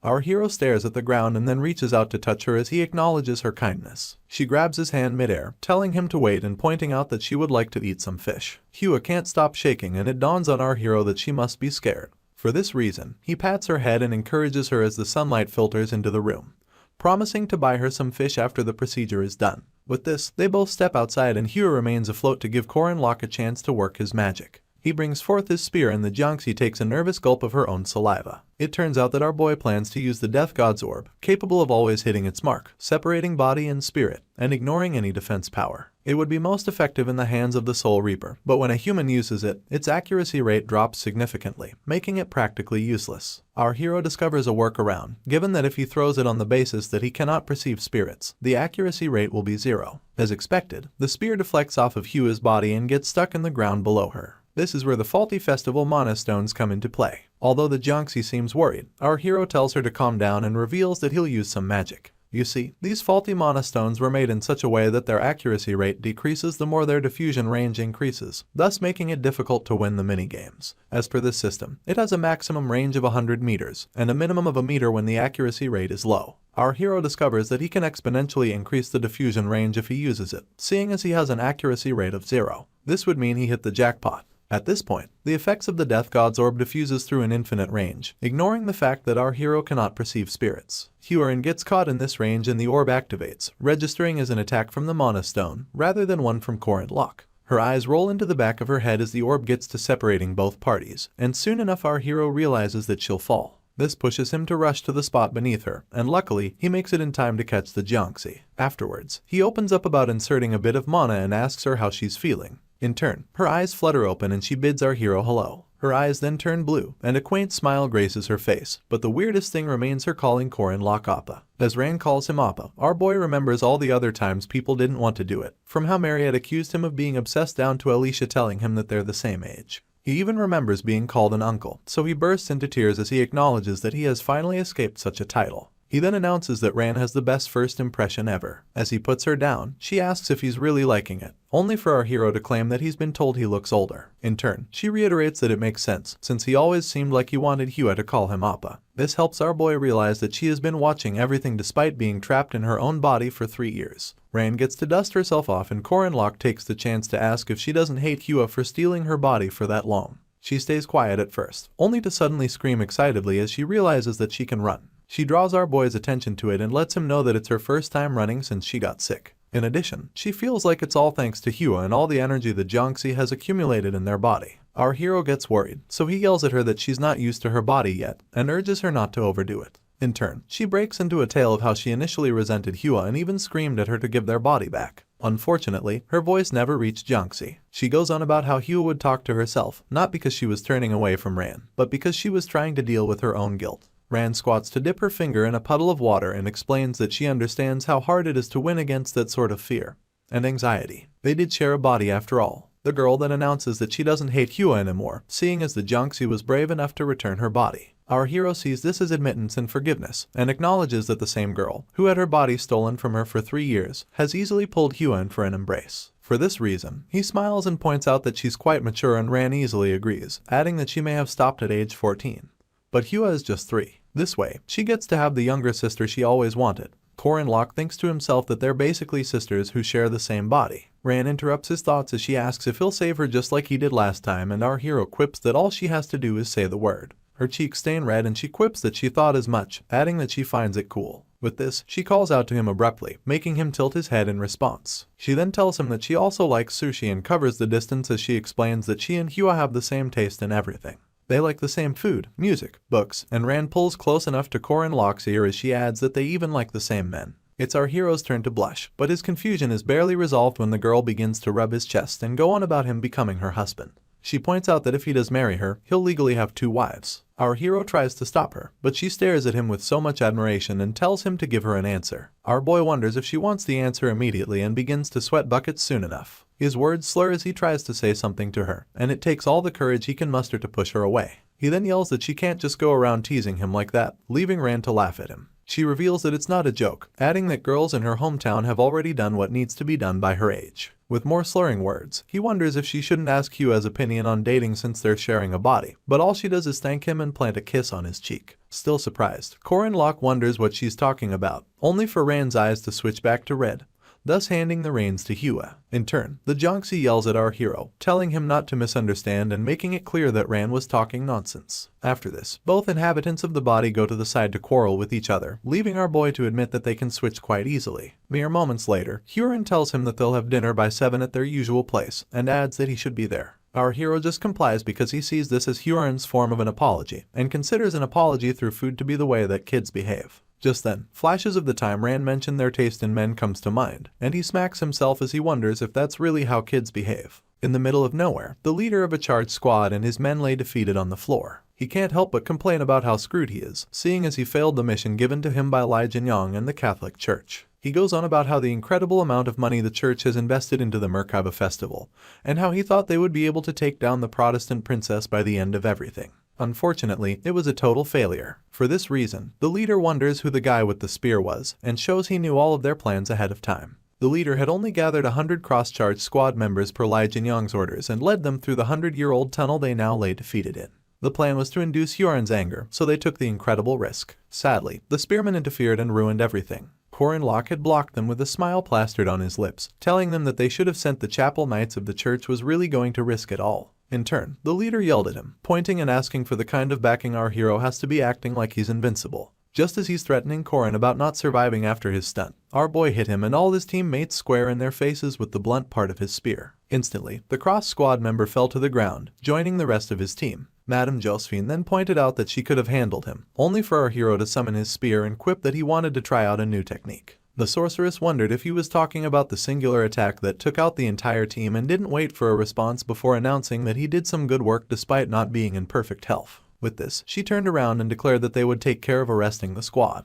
Just then, Corin Locke pointed at her and warned her to take out the suicide-use poison capsules in their right molars in advance. She stayed quiet, but her mind was riddled with questions about whether he knew there was a 100-year-old underground invasion route set up by the Catholic Church, or even why he asked her to keep an eye on the church in the first place. The sorceress just brushed this aside for the meantime, glad that our hero was her ally as she went about restraining the soldiers. Back to the present. Beautiful rays of sunlight lace the ever-beautiful Merkaba sky, spilling onto their tall buildings while they're at it. In one of the rooms, Huron lays awake in bed. Given that she was someone born with strength and a body that can't be injured by anything, her vital functions were programmed to be slower than others. In other words, she's lazy as hell. Proof of this is her twirling side to side in bed even though it's past the time to start her day. At this point, Rand speaks up, telling her that they should get up.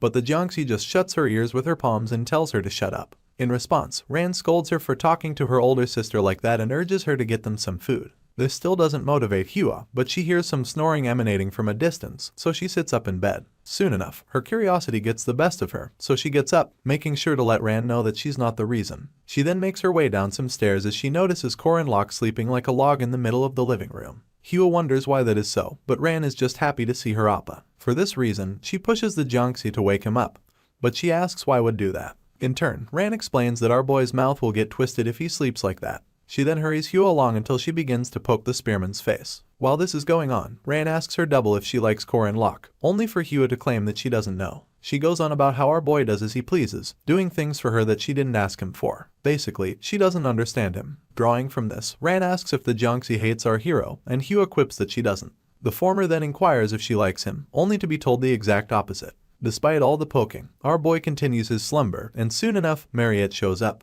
crouching with a smile on her face. She quips that Huron woke up early, so the Jiangxi explains that it was noisy. With this, the vampire summons the Aku and instructs him to lift our hero onto her bed, adding that they can't have Huron not getting her sleep because of Corin. She then walks away, telling the Jiangxi that she can go back to bed if she's still feeling sleepy. In response, Hua mentions the sofa, pointing out that it would be better to leave him there. Mariette keeps up her smile as she points out that there are no blankets on the sofa, so our hero may freeze from the cold. This shuts the Jiangxi up, mostly because the vampire is right, and said vampire goes on about having steamed some potatoes in the kitchen. She urges Huron to eat some before announcing that she'll be eating with Corin Locke. A taunting smile graces her lips as she says this, and she follows up by walking away cheerily, leaving the Jiangxi to wonder what she meant by grouping herself with our hero. Classes continue despite the festival not ending, so the professor stands before her students, telling them how to pull something off using just the materials in their surroundings. Having heard all of this in his past life, the spearman decides to focus on something else, his new triple core and demonic Kai release abilities. He realizes that he has now surpassed the stats that Alicia started the game with, not to mention the new abilities. With his aura core ranking in the lower high, our hero realizes that it's where a normal knight would be upon obtaining their first core. In all of this, he recalls that he's in possession of the core he gained via the Silver Mandrake and the one he gained courtesy of Sabancha Duke. Basically, while others were scrambling to gain one core, Corin Locke already possessed 3. Alicia comes to mind at this point, and our boy remembers that she also gained her first core in the course of the last battle. This was as a result of the multiple steps she was forced to take within the domain. In addition, her aura rank had risen from the upper middle she started with to lower high, making it so that she developed half a year faster than she normally should. Moving on, Corin Locke can't hide how excited he is to explore the demonic Kai release, seeing as it draws out his inner power and accumulates it in high pressures. It's obvious that it's an incredible skill, but our boy can only release 20% of it at the moment. His current aura amount is about 8,130, putting 20% at about 1,600. Our hero realizes that this will make for an absurd amount of instantaneous power, but the major problem is that he couldn't get a feel for it when he tried activating the power earlier. Massaging his tempo warily, our boy welcomes the possibility that he'll be able to do something similar to what Sabancha Duke did with his final demonic sword. Doubt creeps in at this moment, making Corin Locke wonder if he'll really be able to split the skies and cut down dragons using only his spear. The voice of the lecturer slowly seeps into our hero's consciousness as she announces that she'll check everyone's notes 5 minutes before the end of the class, and when he realizes this, he begins to panic. Our boy wonders why the professor is doing something she has never done before and deduces that it could be because everyone is dozing off in her class. It turns out that Professor Lorala is the type to keep her friendly demeanor while dealing out punishments such as making everyone clean the classroom. This sounds easy, but said classroom is the exclusive property of the alchemy faculty, so the amount of ingrained sort from various experiments is incredible. Bowing his head, our MC overhears his classmates scurrying around in search of notes to copy from. All this while, he can only think of his initial plan to enjoy the festival after this class is over, but reality trumps fantasy as he hurries to find something to write. He swipes his arm to the right, only to touch a hand much more slender than his. This comes as a surprise to him, seeing as he can only recall Jaeger who's sitting on his left. The moment he lifts his gaze, he realizes that the hand belongs to Huron, so he tries to quickly retrieve his, only to have it snatched back. The Jiangxi goes a bit further as she intertwines her fingers with his, pushing our boy to blush way too much. He instantly recognizes this to be a move only Ran can make, and she wastes no time confirming it. She then flashes a warm smile, asking if he wants to see hers and calling him Appa as the icing on this heartfelt cake. Corin Locke is flustered to say the least. He has no idea if she meant he should look at her notes or something else. In turn, the girl clarifies that it's what she meant, and tells him that he can start from there. She then asks if he'd like to eat lunch together, only for him to instantly agree and claim that he'll get her something delicious. Two of his classmates sitting behind him begin to gossip. They ask what Corin Locke's problem is and why he's always hanging around Huron. To make things worse, Dyaku is seated right behind these two boys, spying on our hero like his life depends on it. Later on, the spearman asks Ran about her double, and she reveals that Hua was dozing off so she switched them out. In fact, she's certain that the Jiangxi won't wake up for a while. As they walk down the hallway, our boy changes the topic to Jinhaek and Yuhua, asking if Ran met with them. Well, the girl thinks the two of them bear quite the responsibility in the most recent incident, and although they were used, Ran finds it ambiguous that they didn't take any responsibility at all. As for Professor Kang Ryan, word came that he will be secretly executed by the royal family. With him gone, Kang Yuhua is now the lord of the Kang family. This comes as a surprise to Corin Locke, so he tries to get some clarity about Yuhua's duties. In response, Ran explains that the new lord will be in charge of everything from small household work to the marriages in the family. This is why Ran got permission to marry him. She presses herself against his chest at this point and looks into his eyes as she calls him her husband. Our boy instantly begins to sweat buckets, and all he can hope for is that Hua wakes up to save him from her double. On the other hand, Mariette is not taking Dyaku's report lightly. She even yells at him to tell her everything that happened from the beginning to the end. Dyaku goes on to bark multiple times, speaking a language only his master can understand, and the vampire who's busy preparing a meal for our hero is all but perplexed. She begins to rationalize things, recalling that she and Corin Locke are not dating and claiming that she's on the reasonable side. Her actions may seem more about food than affection, but she thinks it should be obvious that the amount of times she has done it has a special meaning. Things get worse as Dyaku reveals the marriage conversation between Ran and our hero, adding the part about her calling him Appa and telling him that he'll basically have two wives. This infuriates Mariette beyond her own understanding, and she ends up breaking the spatula she's cooking with. She then resolves to take special measures to make things work for her. The vampire is left wondering if she should go on with potato farming and diamond mining, or whether she should be bold about our boy. She quickly swipes the last thought away, telling herself that she can't be any bolder than she already is. The dilemma keeps getting to her and flames surround her as a result. Poor Dyaku just stands there watching in horror until his master asks if he knows what it means to like a male. Sadly, the only thing the overpowered dog is interested in is bones. Later on, Mariette gets Corin Locke to sit with her for a meal, explaining that she spent a long time doing her research just so she could prepare the meal for him. When asked what she made, the vampire only reveals that it's a dish that her ranch workers often make, special ox blood soup. She hopes our boy will like it, and it turns out that he loves it. His face practically lights up upon seeing the contents of his plate, and he wastes no time gulping them down.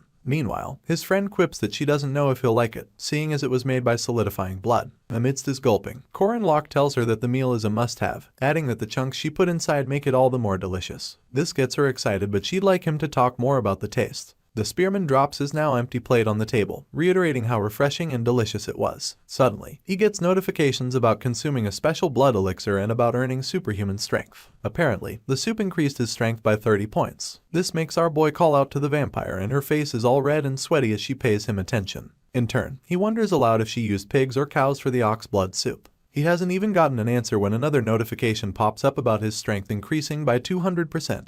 And not overlapping with other buffs. The spearman begins to curse from all the excitement and grabs Mariette's face as he tells her that he loves her. Of course, he only said it out of excitement, but the vampire is still grateful that she did as Dyaku advised. At the same time, Hugh approaches Madame Josephine with a dilemma of her own, claiming that she has questions to ask on behalf of her friend. Apparently, when this friend is with a certain person, her heart pounds, and the sorceress already has an idea about who she's referring to. This doesn't stop Hua from explaining that her friend also feels soft in this person's presence, like she's floating on clouds. When they hug, her friend's heart can't stop pounding, and it's so bad that she feels like she's trapped in a swamp.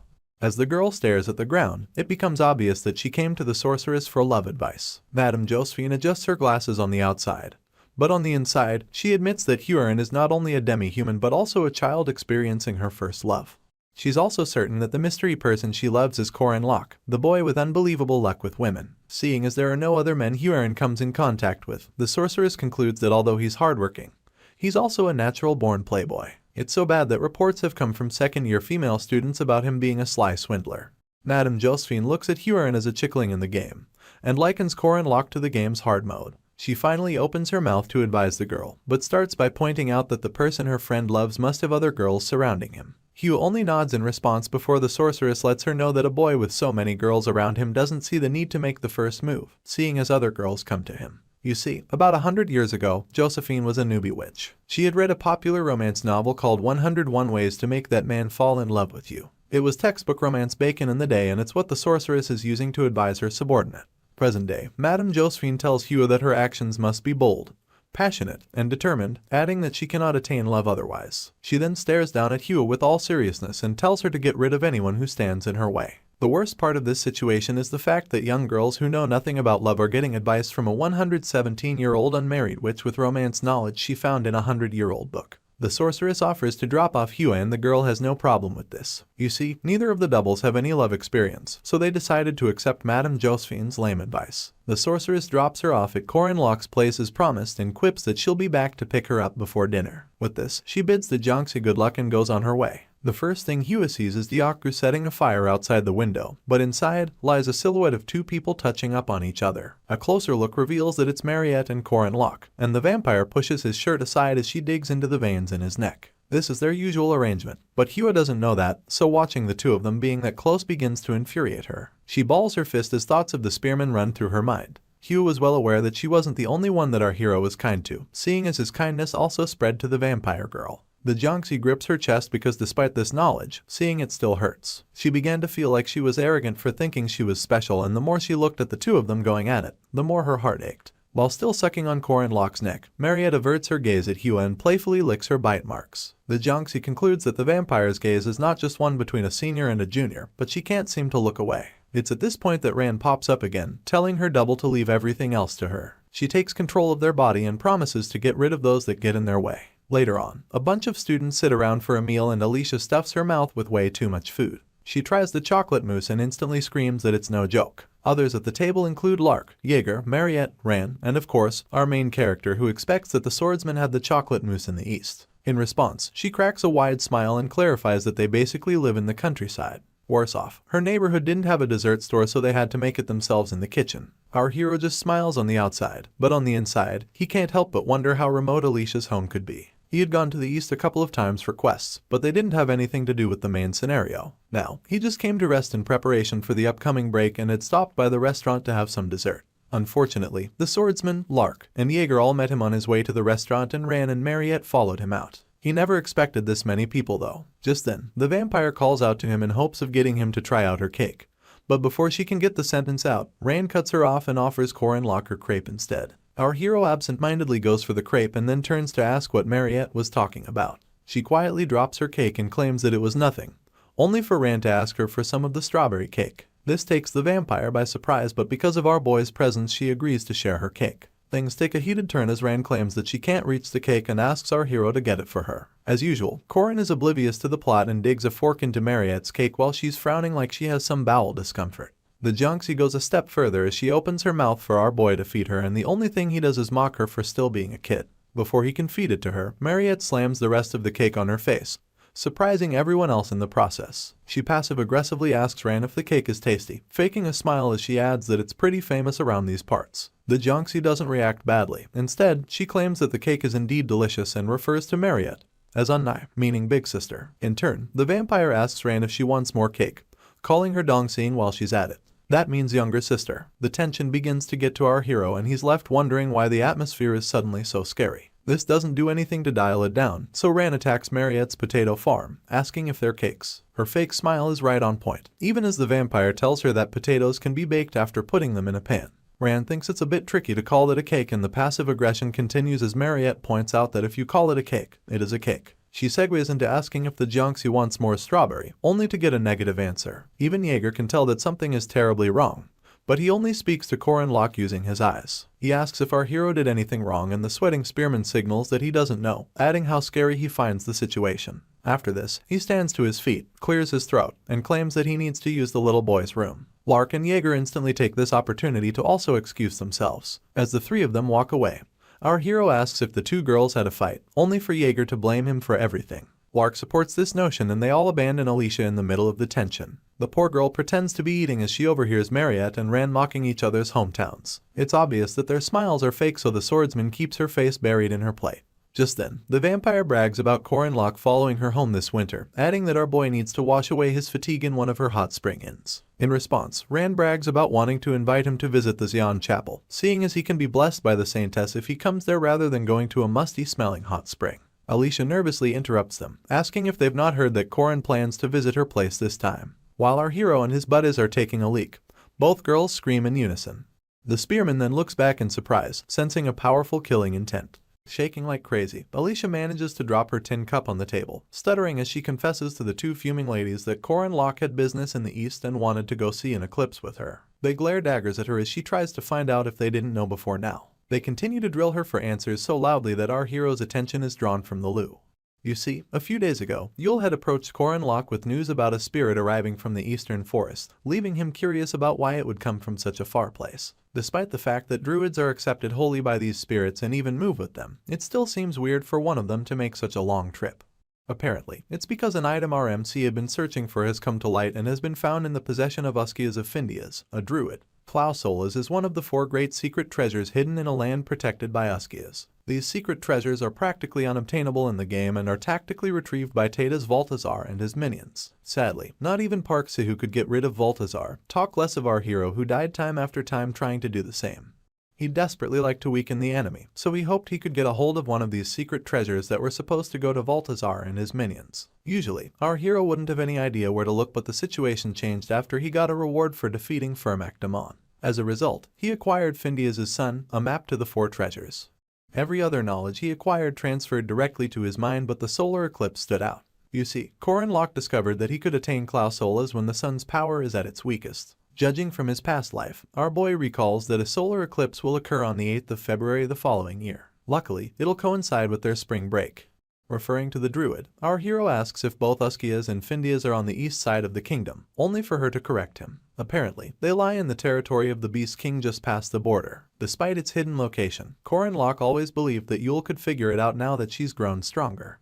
A smirk comes to his lips as he realizes that everything is going according to plan, and he follows up by balling his fists, planning to obtain Claus Solus when he visits the east during their break. The smirk doesn't leave his features, mostly because our hero relishes the idea of ruining the plans of Voltazar and his minions. Moving on, Mariette manages to catch our boy in a tight spot and he tries to answer her questions. She'd like to know if he's really following Alicia home, and Corin Locke, who's drenched in sweat, gives a positive response, adding that he'd also like to ask a sword-crazed man in the east about Sabancha Duke's abilities. Despite our hero's swift response, Mariette doesn't stop staring at him like the enemy. Corin Locke would like to know why, but she switches the topic and asks if he'll be heading to the east immediately the spring break commences. Our boy doesn't quite understand her motive until she hands him some sort of sigil, clarifying that it should allow him receive assistance in most places, seeing as it's from the family of a duke. Taking it, the spearman can tell that the sigil is quite important and wonders if Mariette should be handing something like that to a nobody. Averting her gaze, the vampire stutters until she announces that Corin Locke isn't a nobody. Her face is redder than fresh strawberries as she admits this, so she's quick to follow it up with some yelling about getting ready too. Our boy just rubs the back of his neck in concurrence and points out that he'll need her help with a dangerous foe. Once again, the vampire yells her response, promising to come and help him. Taking things a step further, she yells at him not to get hurt and not to follow strangers who offer him potatoes. Corin makes it clear that he's not a kid and seeks to leave after this, only for the vampire to grab his hand.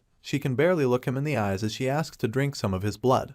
But our hero just shoots her a small smile and encourages her to drink as much as she wants. This is because the poor vampire will be stuck with blood bags for most of spring break. It's a day before our boy's journey and all he feels is tiredness. He wonders why that is when he was just getting drained. You see, the only reason he was able to leave Mariette's room was because it was midnight, and since then, he hasn't gotten much sleep. He heads to his bed to do something about it, but he meets HWA lying on it, her legs spilling over the side. Staring at him with literally no effort, she announces that Corin Locke had quite the long bath. In retaliation, he wonders why she cares how long he uses the facilities and switches to asking why she's in his bed. Without hesitation, HWA claims that she's sleeping in it. Our hero refuses to believe his ears and goes on to correct her about saying stuff like that. The Junxie doesn't see the problem, mostly because they slept together in the woods, only for Korin to point out how inevitable the situation was. Tired, he decides to give in, realizing that it's not a big deal as long as Professor Josephine doesn't catch them. He pushes his reservations aside and begins to take off his bathrobe. His eyes are still closed when HWA throws a pillow at his face, accusing him of stripping while she's at it. Our hero then clarifies that he sleeps without his clothes on, and HWA gets so pissed that she prepares to throw the other pillow. Korin quickly admits that he's kidding, adding that he does have to sleep in his pajamas though. With this, HWA yells at him to change somewhere else, leaving our hero to wonder why he has to leave when he's the owner of the room. Anyway, he changes clothes and they get into the bed together, and HWA leaves the pillow for him, claiming that she sleeps better without one. In turn, Korin offers his arm and she instantly complains about how hard it is. He tries to retract it, but HWA quickly indicates that she didn't say anything about that. A few moments later, she pleads with him not to get hurt in the east, leaving room for our boy to mock her about being worried. She doesn't even take it as a joke, seeing as her heart hurts whenever he gets hurt. Korin wasn't expecting this, so he stays quiet and listens to HWA go on about how she'll protect him. She turns to face him, coming so close that only mere inches separate their lips, and then reiterates that he should try to get hurt less. Breaking character, Korin looks away, joking about how she still wants him to get hurt. They then talk about how she'll come to the east later on, and he admits that it makes him feel better. Come daybreak, Korin, Alicia, and Yule head to a cafe where our boy notices that the swordsman has been featured in the Eastern Times newspaper. Apparently, her grandfather, Sword Emperor Garen, has left Alicia in charge of the 5th Pavilion. She almost chokes on her coffee after hearing this and wipes her chin as she admits she didn't expect something like this to happen. Our hero can tell, so he moves on to pointing out that she'll be out of the ditches because of the status change. The moment she agrees with him, he asks if they all brought their snow equipment alongside their belongings. Alicia is the first to respond, claiming that she brought a coat and a bag with food and clothes. Yule, on the other hand, proclaims that nature is her protection, so she doesn't need to prepare. This just tells Korin that both girls are still amateurs, leaving them to question him about what he means by that. In response, he reveals that they'll be heading straight east by Wyvern, but the girls have no idea about its implications. Our hero just leaves them to their fate, knowing full well that they'll be in deep trouble the moment they embark on the trip. True to his words, the Wyvern ride is nothing if not intense. Alicia and Yule can't stop screaming as the beast flies at top speed, and the swordsman yells that she can't even open her eyes. While she's crying for help, Yule joins in the yelling, screaming that nature does not protect all of her and that humans need to learn to stand for themselves. Korin Locke, who's kitted with his coat and goggles, mocks the newbies for not preparing for a trip at 1 kilometer in the air. After the struggle, they finally arrive at Taklaken in the eastern region, and a flailing Alicia points out that something is going on right beneath them. He doesn't understand her at first, but a glance below reveals a herd of oliphants, crooked-tusked elephant-like beasts, running towards a nearby town. A worried Alicia can barely get the words out, but it's obvious that she's worried about the stampede taking out the town. Realizing that they aren't tight on time, Korin Locke decides to save the town. As they make their descent, he instructs Yule to create a bunch of roots to disrupt the path of the oliphants and asks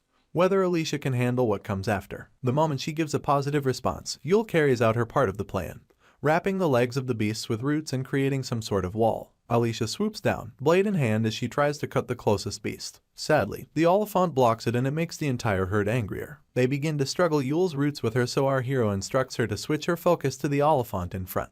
He's barely done talking when the monster hunters of Arden appear on horseback and kill off the entire herd with nothing but their blades. As monster blood splatters every which way, Korin Locke can't help but conclude that Alicia's sister is among the hunters somehow. As though summoned, Lunia calls Alicia pathetic and comes close just to ask if she lacks the abilities to slay such slow pigs. All three students stop in their tracks upon seeing her, and a curious Yule asks about her identity. Korin quickly informs her that she's looking at Lunia Arden and goes back to staring at the tension between the sisters. Lunia looks mad as hell as she chews Alicia out, claiming that the swordsman could have caused more damage with her weakness. While she tries to explain things, our hero can't help but think that Lunia is warning her little sister because of the news about her becoming the leader of the 5th Pavilion. His thoughts are interrupted when Lunia throws something to Alicia and then him. When he opens his palm, he realizes that they've been given some honey bomb candy, contrary to what he thought. Alicia pops it into her mouth immediately, admitting how scared she was as she munches on it. In turn, her big sister urges her to be more careful next time, adding that she can't just run in without thinking. Without turning, she speaks about our hero becoming a first rank and urges him to continue doing good work. He just chucks her dry conversation to the way she is, but the swordsman stops abruptly. She twirls her head ever so majestically and asks if Korin Locke would marry her. Yule and Alicia practically lose their minds as evidenced by their screaming. Our hero, on the other hand, just can't believe his ears. Unlike the Dunelifs who control the major trade routes in the south, the eastern regions border a country of heretics and face countless monsters trooping in from uninhabited lands. The only reason the eastern region has been able to go about their activities is because of the Arden family, also known as the Defenders of the Wastelands. Upon her return, Lunia gets a resounding welcome from all of the Arden staff and she wastes no time instructing them to give Corin and Yule rooms. After this, she calls out to Alicia, asking her to come along. To while away time, our hero and his druid friend play some shogi and he wipes the floor with her. She complains about how difficult the game is and wonders if Corin has played it before. He gives a roundabout response about playing from time to time. And afterwards, Yule begins to whisper about Alicia. Apparently, she's scared that things seem pretty serious between her and her big sister, but our boy just brushes this aside, claiming that they're family. Mid-conversation, a maid steps into the room, bows her head, and announces that Miss Lunia requests Corin's presence. In turn, he makes his way to her and sees her standing with both palms intertwined behind her back. She turns around the moment she notices him, offering him a seat and indicating that they have a lot to talk about. Our hero wonders if he's being punished, but Lunia puts his mind at ease. She serves him some tea and asks about him turning 18 soon. Corin Locke confirms it, not failing to add that he's the same age as Alicia. This does nothing to dissuade the swordsman, judging from her next question about whether or not our hero is married. Corin coughs up some of his tea upon hearing this and then clarifies that he's still single. With the straightest face ever, Lunia asks if he would be interested in marrying her. Our boy has to question how serious she is, but the swordsman points out that she's not the type to joke around. She goes on about how Corin is the perfect specimen because of his prowess in martial arts and his mindset to improve. She adds that he is just as handsome as she likes them, so Corin expresses his surprise about her caring about looks. In turn, she admits to being a woman after all, mentioning that she has to choose the face and body she'll be sleeping next to. With his hand on his chin, our hero asks about her true intentions, badgering Lunia to tell him her reason for pulling this stunt.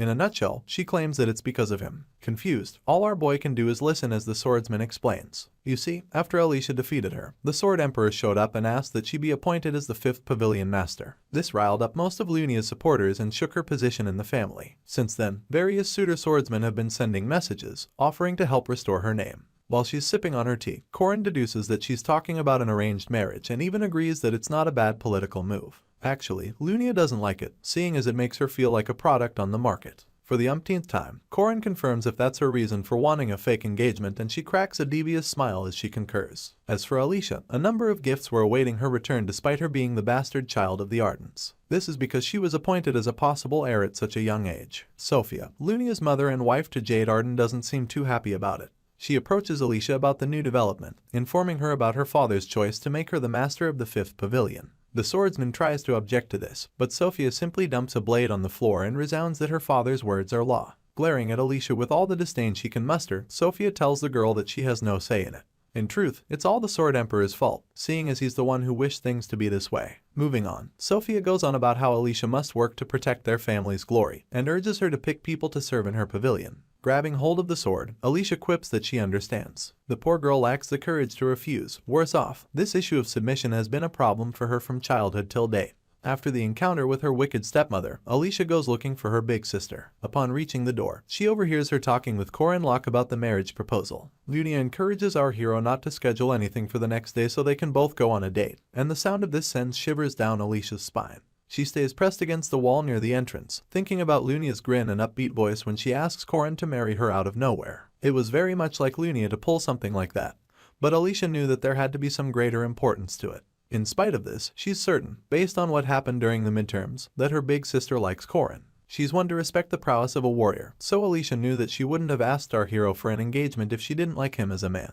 A small smile creeps onto Alicia's lips as she mumbles that it's a good thing, seeing as she likes both of them. Lunia, as the half-sister who played a motherly role to her, and Corin Locke, who helped her countless times on her life's journey. Crouching to the ground, Alicia tries so hard to make herself okay with the fact that the two of them are getting married. Later on, Lunia takes a puff from her pipe and thinks back to when her mom, Sophia, handed her a piece of paper. Lunia wasted no time questioning her about its purpose, and apparently, it was a list of suitors, renowned family heirs and swordsmen from eastern regions alike. This bought Lunia's silence for a few minutes, making her think about how most of her supporters came from her mom's side of the family. Back to the present, and Corin Locke also comes to mind, his handsome face, coupled with his strong desire for power. Seeing as her grandfather, Garand Arden, will be the one to choose the next head of the family, Lunia is certain that he'll shut down any opposition after seeing the potential Corin has to reach the domain. she exclaims calmly as she thinks about her sister and our hero, wondering if they have feelings for each other or are just friends. She tosses the tobacco out of her pipe, regretting the burden of having to care for a sister's emotions. She then tells herself that she has the right to do whatever she wants, banking on the fact that a warrior doesn't hesitate. Just then, Jenny drops by, questioning her master about her secret meeting with Corin Locke. In turn, Lunia clarifies that it was a meeting to properly propose to him and wonders if Jenny has a problem with that. A fierce look of determination visits the subordinate's features as she begins to compare our boy to the suitors Miss Sophia had put forward. Apparently, Jenny believes that Corin Locke is more than qualified to be her master's partner, seeing as he pulled off unbelievable feats at such a young age. Lunia can't help but smile as she realizes that her subordinate also has a good eye for men. In turn, Jenny objects, hoping to God that her master does not plan on wearing a two-piece suit to the date. An oblivious Lunia wonders what could be wrong with that, thus confirming Jenny's fears. The next day, Corin Locke walks around the Arden household till he reaches the rendezvous point. In mere seconds, Lunia joins him, but he's so flushed that he can't get a full sentence out. The swordsman wonders if there's maybe something in her face, but in truth, she looked too beautiful in her flowing traditional black dress. Our hero still can't bring himself to comment, and it gets worse when Lunia intertwines her arm with his. As they head out on their date on one side, Alicia gets news about a group of monsters by the border. She instantly rounds up her men and they race down to the border like it's life and death. While she's busy cutting down beasts, Corin and Lunia are having a nice time listening to a masked man sing his heart out. She slashes the life out of these beasts, a scowl of condemnation on her face, all while her sister and friend applaud the singing man on the other side of town. After finally killing all her opponents, Alicia lets go of her blade and exhales loudly, standing tiredly as blood stains litter her garments. She then commends the rest of her team for doing a good job. That evening, Corin and Lunia make their way back home, hands still intertwined as the swordsman asks if our hero had a nice time. In turn, he admits that the singer really had a voice from heaven. But it wasn't what Lunia wanted to know. She asks again if he had fun and Corin admits that he really did, referring to the day as a nice experience. This warms Lunia's heart, so she takes his hand, gets on one knee, and kisses it as she admits that she had a wonderful day as well. Our hero points out that boys are supposed to do the hand kissing, so Lunia promises to leave it to him next time. Coincidentally, Alicia witnesses the whole thing and overhears her big sister planning another date with Corin. They bid each other a goodnight, and only then does Lunia notice Alicia's presence. She calls out to the swordsman, who has her head bowed, pointing out that she's covered in blood and wanting to know if she just returned from an expedition. Alicia doesn't answer any of these questions. Instead, she asks if Lunia was just with Corin. Her big sister casually mentions how much fun they had in the city that day, leaving Alicia to grip her blade tighter than usual as she stutters her response. Pretending not to be hurt, she mentions her sister putting on traditional clothes and even reminds her that she hasn't worn them for 7 years. Lunia cuts her off by calling her name, and a startled Alicia responds immediately. Her big sister then offers to spar with her in the training room, only taking out the time to change her outfit.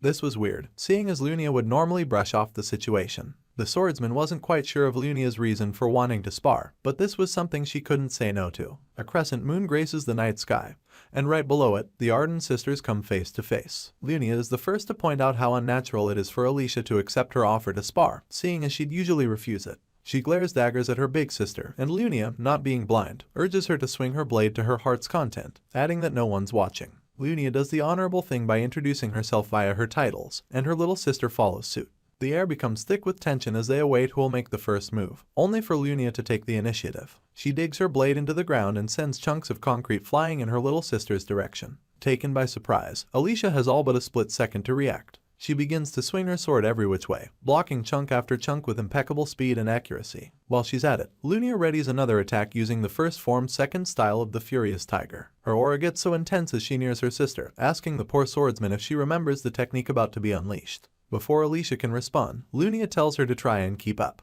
She turns around in shock, only to be met by multiple attacks at once. Lunia is well aware that her sister's boundary eyes are supposed to catch the technique, but she also knows that her reflexes cannot handle it. True to her suspicions, Alicia blocks and blocks all of Lunia's attacks, sweating like she'd been strolling through the desert. Although it was taking a toll on her, Alicia gains solace in the fact that she can obtain victory if she can predict her sister's moves. Right on cue, Lunia tries for a stabbing attack, followed immediately by an overhead slash. To this, Alicia ducks and even sees a chance to counterattack. On her way down, she exploits Lunia's opening and tries to stab her, but the swordsman quickly slides to the right, dodging her little sister's blade. In that moment, she informs Alicia that her breathing is unsteady and follows up with a devastating punch to her gut. Like a rock skipping the surface of a lake, Alicia slams against the concrete of the training ground, only stopping when the momentum expires. Still on the floor, she struggles to catch her breath, giving Lunia a chance to cover the distance between them. She only admits that Alicia has improved and commends her for not slacking off. The girl gets back on her feet soon enough, pointing her blade at her big sister as she listens to her go on about how her change of heart is thanks to Corin Locke. She instantly averts her gaze to hide how it makes her feel, but Lunia doesn't stop talking. She asks if Alicia knows what she and Corin have in common, and she asks to know without looking up.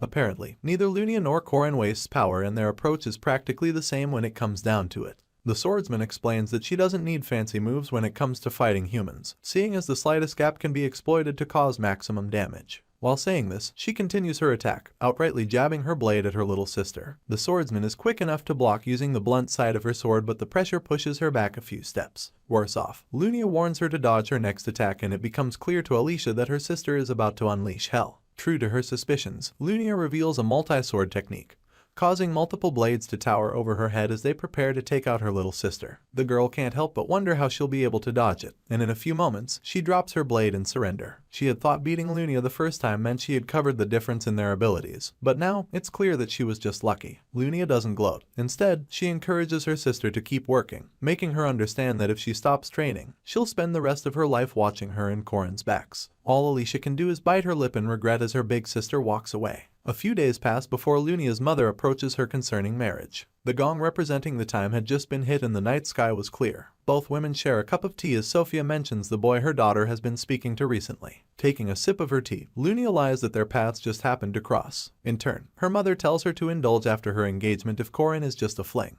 The way she sees things, men are only tools to elevate their family name. Sophia used to be the greatest swordsman in the East, but after her husband's adultery, her ideals on marriage became quite distorted. Facing her daughter, Sophia makes her understand that she must marry the man that benefits her the most. Lunia assures her mom that she has nothing to worry about, pointing out that Corin Locke is a much greater warrior than the men her mother had suggested for her. Sophia still seems skeptical, so her daughter reveals that Corin achieved the domain at only 20 years old, adding that his talent is comparable to that of the Great Sword Emperor. Sophia tries to offer her opinion, but Lunia cuts her off, doubling down on how her prospective husband has the true talent for victory. She hopes to add one more attribute but hesitates long enough to get her mom interested in what it is. In turn, Lunia reveals that she finds Corin Locke to be handsome. Her mother's face is proof that she wasn't expecting that statement, but Lunia just repeats that he's her type. The cherry on top is the fact that she enjoys taking things that Alicia wants. Her mom is still stunned at the daughter she raised, so much so that she informs her that her last statement wasn't ethically appropriate.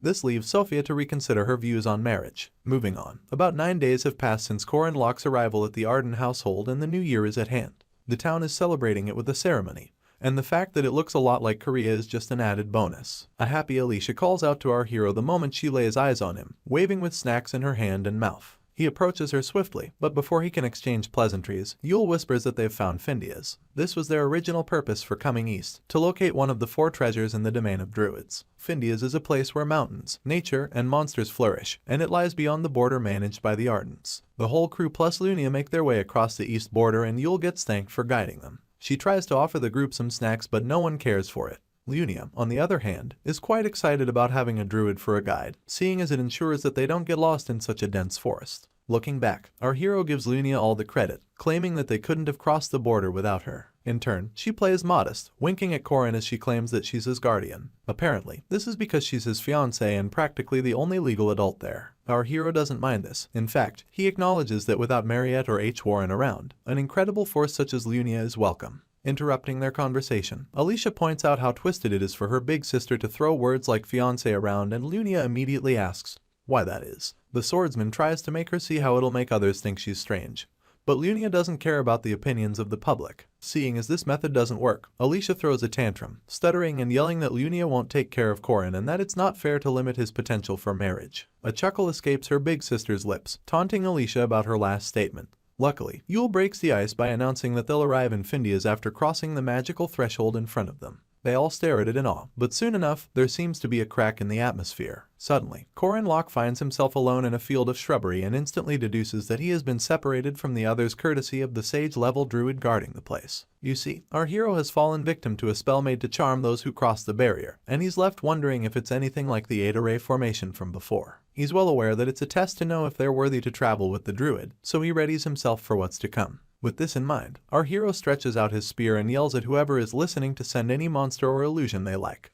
Just then, a voice emanates from the distance and a cold sweat pours down Korin's head as he recognizes it. It's none other than the main player, Sahu, baring his teeth in a fake smile and pointing out how long it's been since they last spoke. Still feigning a smile, Sahu tries to exchange pleasantries, but our hero is much too wary to leave anything to chance. He curses out loud and attacks with his spear in a split second. Sadly, he's nowhere near strong enough to hit his opponent. The main player put up a shield to block our boy's attack, pushing him to yell that the Sahu he's looking at is a fake. With a smirk across his lips, the replica concurs and then accuses Korin Locke of also being a fake. He seems too happy to be fighting him, and soon enough, our hero realizes that his spear has been erased. It becomes all too obvious that Sahu, the rightful main character of this world, may be evil but is truly powerful. He's so strong that Korin refers to him as a god, and he wouldn't be wrong to do so, seeing as he's eons more powerful than he is. Anyway, Sahu transports himself to our boy's side in the blink of an eye, taunting and commending him for killing him in the past. His eyes shine red with unnatural excitement as he asks if Korin is sure he can save the freaking world.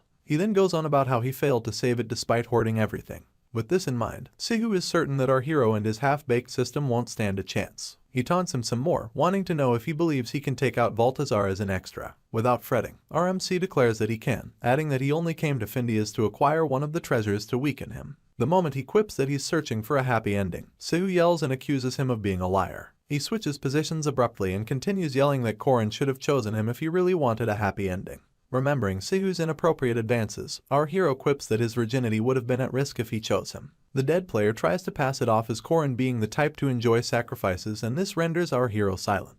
In truth, he sacrificed too easily for people. The time he threw himself at Firmak comes to mind, and Sahu goes on about how much he would have achieved if he didn't waste so much time on an NPC. The possibility of him being stronger if he had spent all that time seeking out items comes up, and the dead player crowns it all by accusing our boy of not playing efficiently. His sinister smile never leaves his face as he brags about killing 100,000 people to reach the pinnacle of his strength, claiming that that's how a player becomes stronger. Sweating profusely, Korin turns to catch a glimpse at this crazy excuse for a player, only to see him smiling and proclaiming that letting as many people as possible die is the only way to save the world leisurely. Korin Locke doesn't agree with Sahu's philosophies, so he powers up his right hand, telling the dead player that he restarted the game and that he'd be lying if he didn't regret not getting all the items and events. The power from his hand continues to increase as they converse, crackling with red energy. He admits that the desires Sahu finds repulsive must be why he's seeing such a foul vision. The player scowls as our hero remembers all the people he's saved, thinking to himself that it'd be a blessing to create a world where those he has saved can live without him bothering about putting efficiency first.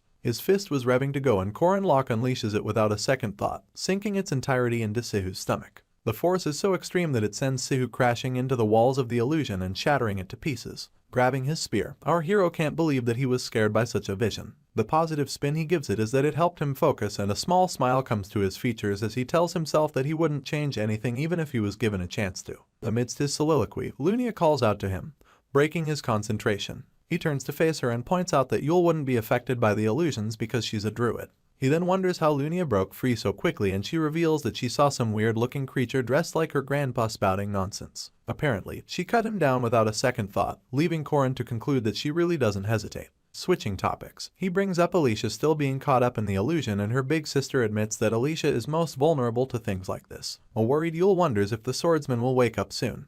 But the other two notice someone in the environment and switch to high alert immediately. With their weapons drawn, they await the enemy, but a leopard shows himself from an overhead cliff, mentioning how impressive they are. Korin doesn't understand why an animal would be talking but falls calm because it's not a monster. At this point, the leopard apologizes and transforms into a human, welcoming Yule and her crew officially. The short-bearded man seems to be glowing as our boy realizes that he's Uskia's, guardian of Findias. The man offers to lead them, and soon enough they find themselves past the barrier. Lunia is taken by the landscape and is informed that they're in the domain where Claus Solus is hidden. They come across some people with blindfolds on, performing little bits of magic, and Korin asks Yule about them. In turn, the druid admits that they're all her kin, and our hero, finding the place impressive, wonders if he can buy some property there. Yule has to ask if he's sure, seeing as people in the city refer to it as the Green Belt, but Korin shoots her a smile, claiming that one has to stay ahead in real estate.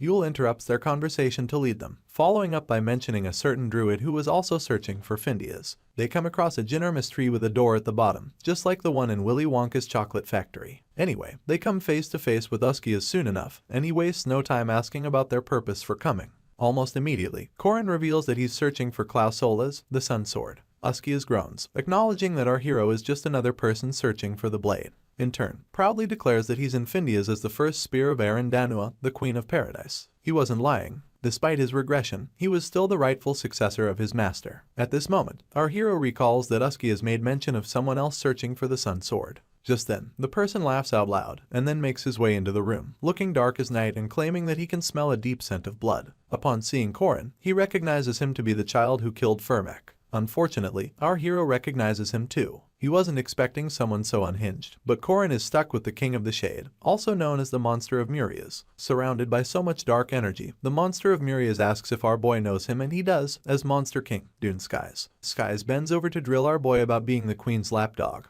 pointing out that there's only one throne. He goes on about Eren being devoured by beasts when the Age of Shadows comes, and leans in for dramatic effect, only to get distracted by someone calling out to him. He breaks character, yelling that he doesn't like to be called, and afterwards, he faces Korin and his crew again, apologizing and claiming that they have someone quite rowdy with them. Interrupting, Uskia announces that both our hero and Skies are looking for the Sun Sword. He then lifts his hand as he makes it clear that he doesn't have the right to give the sword to any of them. The only way out is to test their worthiness. Korin begins to analyze the situation, realizing that he's in quite the pickle despite the druid being a neutral party. You see, our hero has no idea what the contents of the test will be, putting him and his counterpart in the same boat. The only problem is that the Baltazars successfully obtained all 4 treasures in Korin's past life. Uskia finally speaks, instructing both parties to wait in their rooms, and promising to call them after the parameters for the test have been discussed. Skies seems to like tests very much, and the smile on his face is a testament of this. He then refers to our hero as the child who killed Firmak and announces that he'll be anticipating what he can do. Judging from the canon flow of events, Korin Locke is nothing if not scared that his counterpart will pass the test.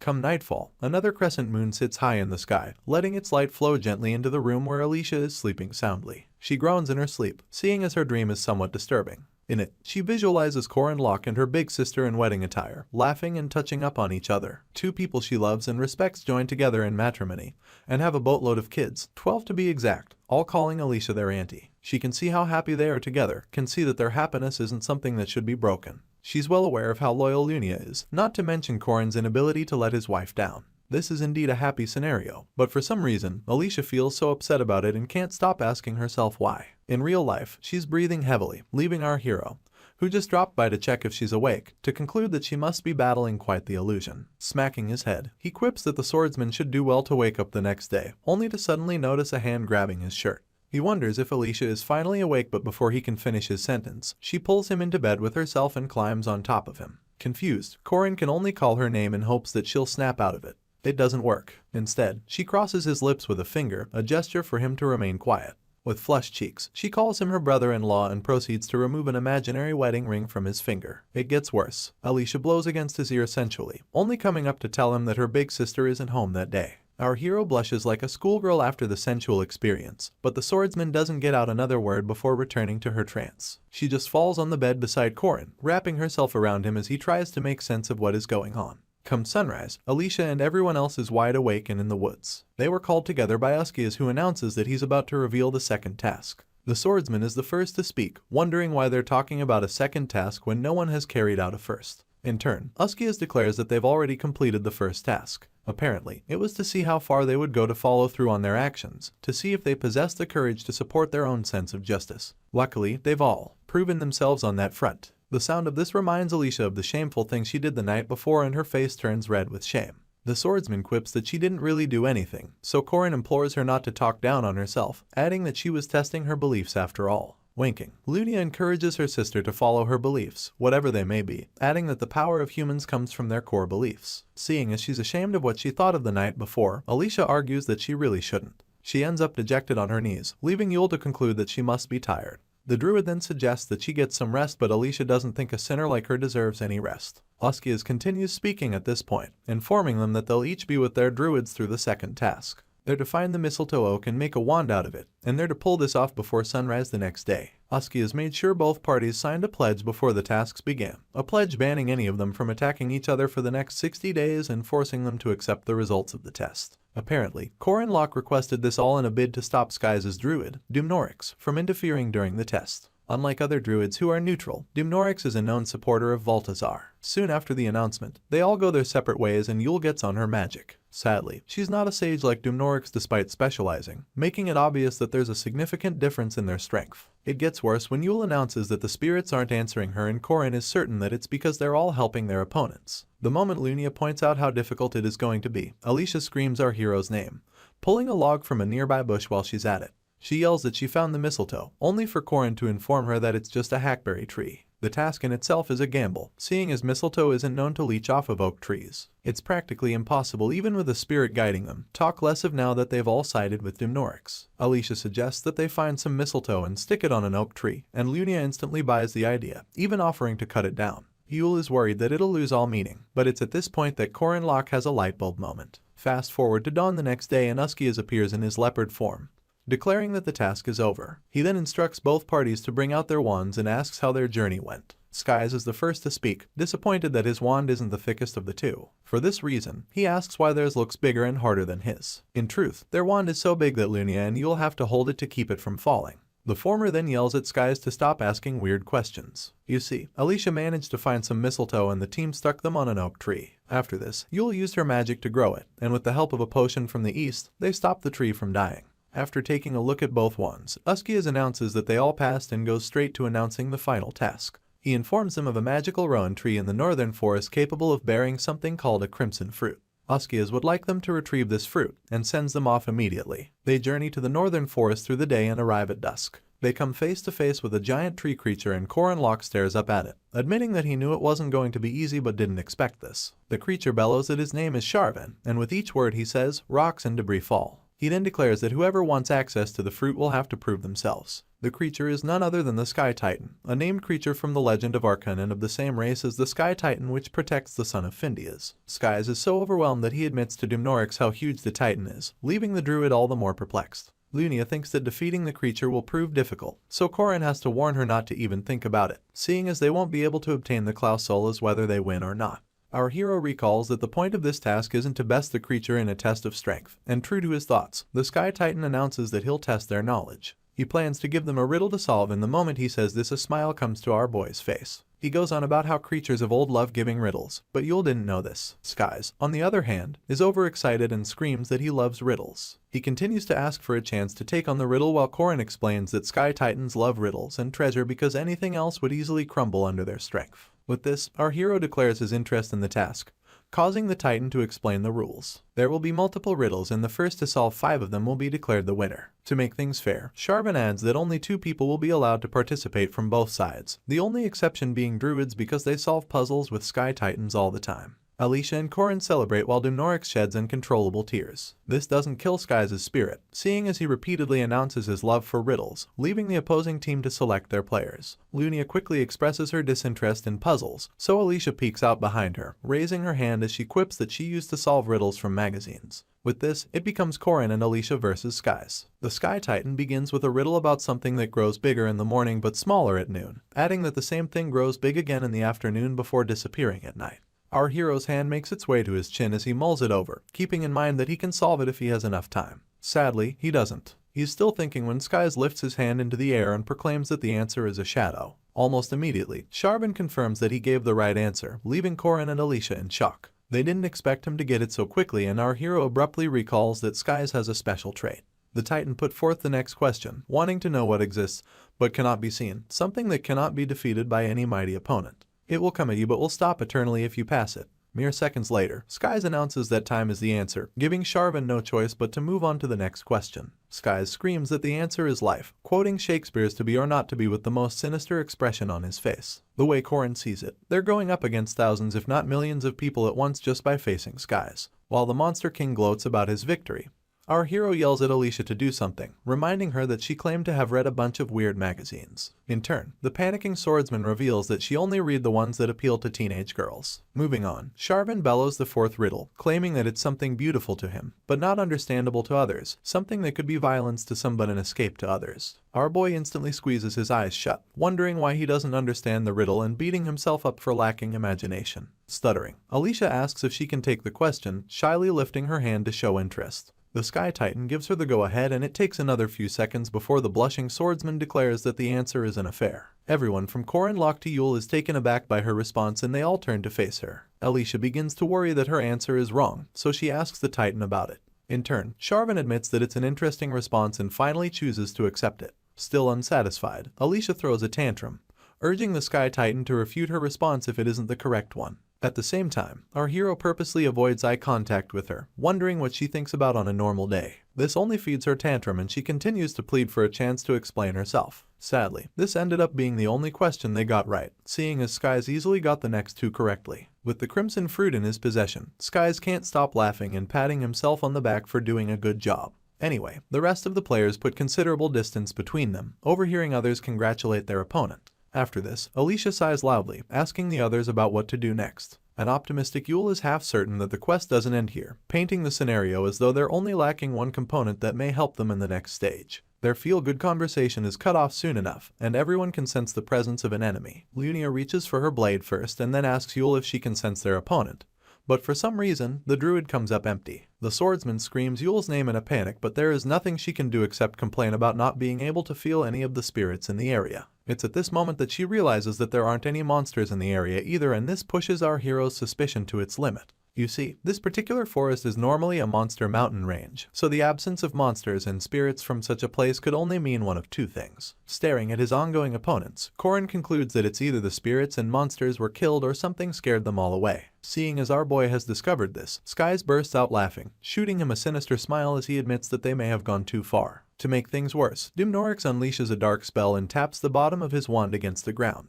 In response, a giant green magic circle appears on the ground, paving way for a small manor to burst forth. Green essence turns red in a heartbeat as an uninvited guest joins the party. Yule seems to be too transfixed to move, so Corin yells at her as he jumps in an attempt to get her out of harm's way. Luckily, he gets to her in time, stealing a glance at the most recent addition to the ongoing contest, a humanoid beast. This beast also happens to be a swordsman with two blades and talons for feet, so a worried Corin Locke warns Yule to stay back. Skies wastes no time sending multiple snakes out from his sleeve in a bid to attack the humanoid beast. With monstrous ease, he cuts them into tiny pieces, leaving Lunia with the most shocked expression ever. She recognizes the style he used to belong to her clan, and soon enough realizes that she's looking at the greatest swordsman from the heroic legend of Arkan. He was none other than the sword demon himself. The territory of demons lies just after the Arden territory. There lies a plain with equilibrium made fragile by the mountain beasts, and demons who consider themselves to be lords of the forest. Only Sword Emperor Garan broke this equilibrium, staring down at the demon and announcing that he was with his sword. The Emperor did nothing to summon the demihumans, mostly because they succumbed to their primal beastly instincts. From time to time, a humanoid monster wielding a blade would emerge, and it made the Emperor laugh. He couldn't quite place its purpose, but he found it amusing for a monster to own a sword. Just like that, a sort of master-student relationship began, but only the Emperor knew this. They fought day after day for 8 days, and on the 8th, the Emperor named this monster the Sword Demon. Back to the present, and the monster mindlessly attacks Dumnorix, pushing Dune Skies to fear. He's still trying to wrap his head around what his eyes are seeing when Corin realizes that only he and the Emperor know this monster's name. He also recalls that, in the future, the Sword Demon would be known as the strongest swordsman and join Balthazar in his ignoble mission. Seeing as he attacked Skies and Dumnorix, our hero deems it fit to conclude that he's not yet on their side. He feels relieved and uneasy at the same time. Relieved about the lack of allegiance to Balthazar, uneasy because he has no idea about how to block the demon's attack. With his blades drawn, he leaps towards Corin in a bid to cut him down.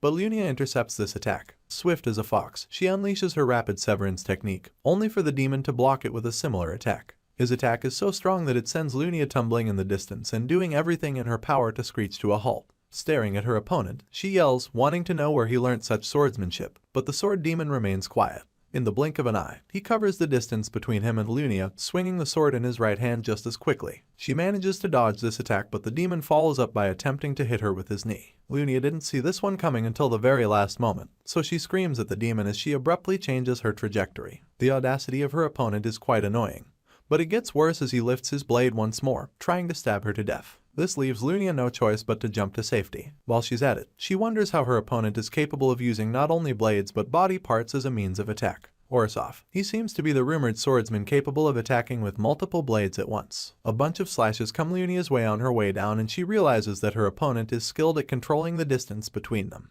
Even in the face of adversity, the swordsman does not waver. Instead, she activates her mind's eye, and like water, flows through all the attacks, blocking them one after the other. She successfully closes the gap between them and comes close enough to step on the sword demon's foot. After pulling this off, she signals Corin Locke and her little sister to finish off the monster. Right on cue, both parties ready their various attacks, Corin with his dragon blood shot, and Alicia with her iron breaker 3rd degree. Unfortunately, their overpowered attacks don't get a chance to hit their target, seeing as he's nimble enough to jump out of harm's way. Surprised, Lunia wonders if it's some kind of circus trick but pushes the thought aside just as quickly. Together, all 3 warriors gang up against the demon, Lunia closing in from above and the other 2 from either side. At this point, they feel like their plan will work, but the sword demon pulls another ace in the hole. He activates his version of domain severance known as the 8-hand peerless and simultaneously unleashes 8 strikes at his opponents. Lunia is shocked for the umpteenth time in this battle, seeing as it's already difficult enough for her to move in a domain, talk less of attacking 8 times within it. Corin Locke struggles until he gains mobility within the domain and his counterpart follows suit.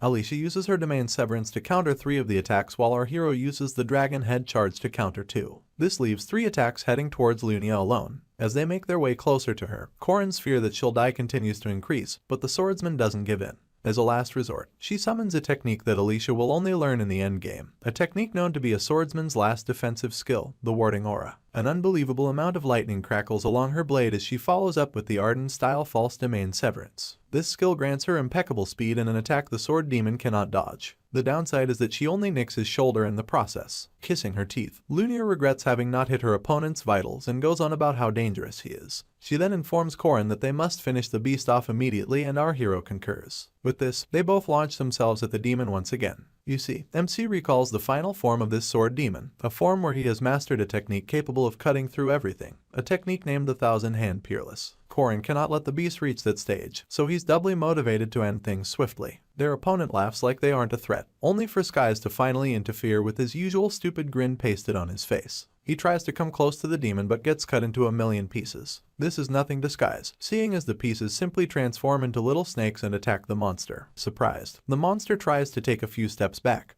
but soon realizes that Dumnorix has his legs tied with thick vines. Together, Skies and the druid make quite the formidable duo, so much so that the sword demon quickly cuts himself free of the vines and makes a run for it. The others remain in quiet awe of these monsters passing themselves off as Skies and Dumnorix, recalling that they're enemies they'll eventually face. Later on, after they return to the comfort of their home, Yule apologizes for not pulling her weight. Alicia tries to encourage her, but the druid holds tight onto the blame despite the swordsman clarifying that she wasn't hurt badly. Mid-conversation, Lunia quips that the sword demon used ardent swordsmanship, and an oblivious Alicia wonders if it read it from a manual. Her big sister is quite disappointed by how dumb she sounds but manages to overlook it. She then reveals that the only way the monster could have learned swordsmanship is through hundreds or thousands of fights. With this, only one person comes to mind as being responsible for such a feat, and it's none other than the Sword Emperor. Right on cue, he walks into the room, laughing and proclaiming that his granddaughter seems to have figured it out. Both girls meet the gaze of Garand Arden, and Lunia wastes no time asking if he has gone mad. She wonders why he would teach swordsmanship to a monster, so Garand admits that he did it to pass the time,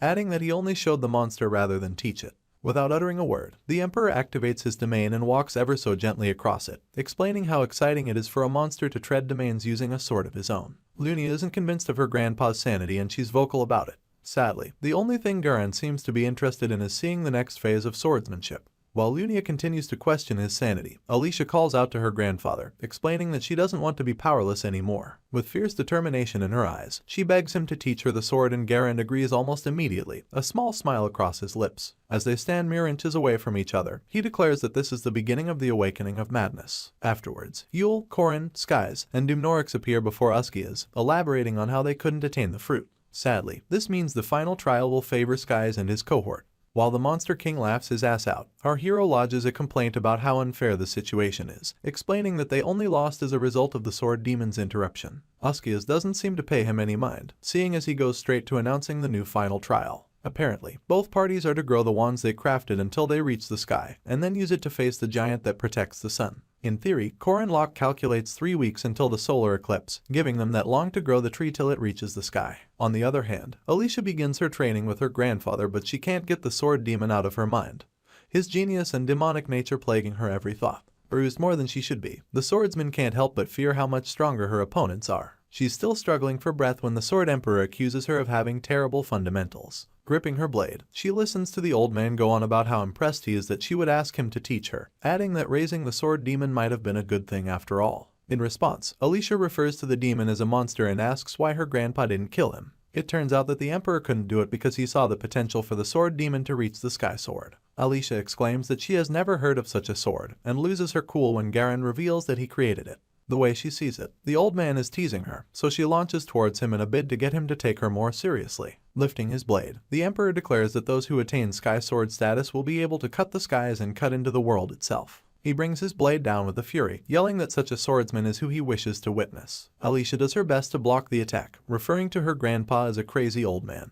Pressing his blade against hers, Garen quips that Alicia is becoming more like her big sister every day. Of course, this warrants her kissing her teeth in disdain. Moving on, the southern castle in Allah's kingdom sits in a pale orange, majestic as Victorian-style mansions. Within it, Mariette yells for her mom, asking if she can leave. In turn, the lady would like to know what the hurry is. You see, it's only 4 days until the spring social ends, so the vampire dresses up hurriedly, pulling on the strap to her dress and putting on her shoes. Corin and his message for her to join him before the solar eclipse is all that's on her mind, so she plans to take the wyvern just so she can make it in time. Suddenly, the memory of Alicia comes to mind and she recalls how laid back the swordsman was when she mentioned that Corin would be following her home. Anyway, it made her nervous, but Mariette Dunelif was no pushover. As she runs her hand through her hair, her father comes yelling that the spring break is meant to be spent with family, only for Mariette to claim that she can make family in the East. Her mom, being on her side, shows up just in time to elbow her husband in the throat, lightly strangling him as she proclaims that it's high time her daughter finds a man. She then pulls her husband out of the room, urging Mariette to make Diaku a sibling. Without even sparing them a look, the vampire announces that she'll be borrowing the wyvern, only to switch it out for Hriesvelger, the great eagle. She calls out to Diaku, and together they take flight on the eagle. Her instincts, courtesy of being a high vampire, begin to tingle at the possibility of a new competitor's appearance. As for H. Warren, she's busy paying the Saintess a visit back at the Grand Church, Akka the first holy ground of Zerum. The Saintess gets wind of her visit and agrees to have a face-to-face with her. Escorted by Madame Josephine, H. Warren makes her way to the pink-haired Estelle Hadasha El-Raz, who seems more excited than she should be at the sight of the Jiangxi. She practically leaps into H. Warren's embrace, but the girl instantly tells the Saintess to get off of her. The deadpan expression on her face doesn't change as Estelle pinches her cheeks and talks about the trouble she ran into during the festival. The Saintess is still talking when H. Warren cuts her off, requesting the seal limiting her strength be removed. Estelle would like to know why, but the Jiangxi is much too shy to actually say anything. For this reason, HWA lets Rand take control of their body. The Saintess immediately recognizes the switch, but Rand doesn't give her time to dwell on it.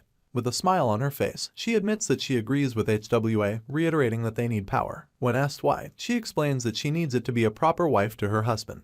Almost immediately, the Saintess lays hands on her head and unlocks her seal. Rand has to ask for confirmation's sake, so Estelle informs her that the seals have been opened up to the first lock. The Jiangxi turns around to leave, but Madame Josephine reminds her that the journey to the east is 24,000 kilometers. She even suggests using a wyvern, only for H. Warren to yell that she can run faster than one. Worse off, she can't let Mariette beat her there. After this, she jumps out the church window, leaving Madame Josephine to yell that it'll take her 3 weeks. The only thing H. Warren says back is that it'll take her 2 days. At the same time, Estelle finds it quite interesting how Mariette, Lunia, Alicia, and even H. Warren are all tied to Corin Locke. She then covers her mouth to hide the small laugh of amusement that escapes her lips. 4 days later, and our hero is trying his best to patch Alicia up. Apparently, the Sword Emperor doesn't pull his punches and they've been leaving their mark on the poor swordsman. Corin thinks she'll probably die of blood loss before they even climb the tree and goes on to tug on her bandages. Alicia lets out a sharp groan, quipping that she feels like she'll die immediately. They put the jokes aside as she takes a look at their wand, which is still at least 10 times smaller than that of Sky's, and quips that she can climb it in her current state.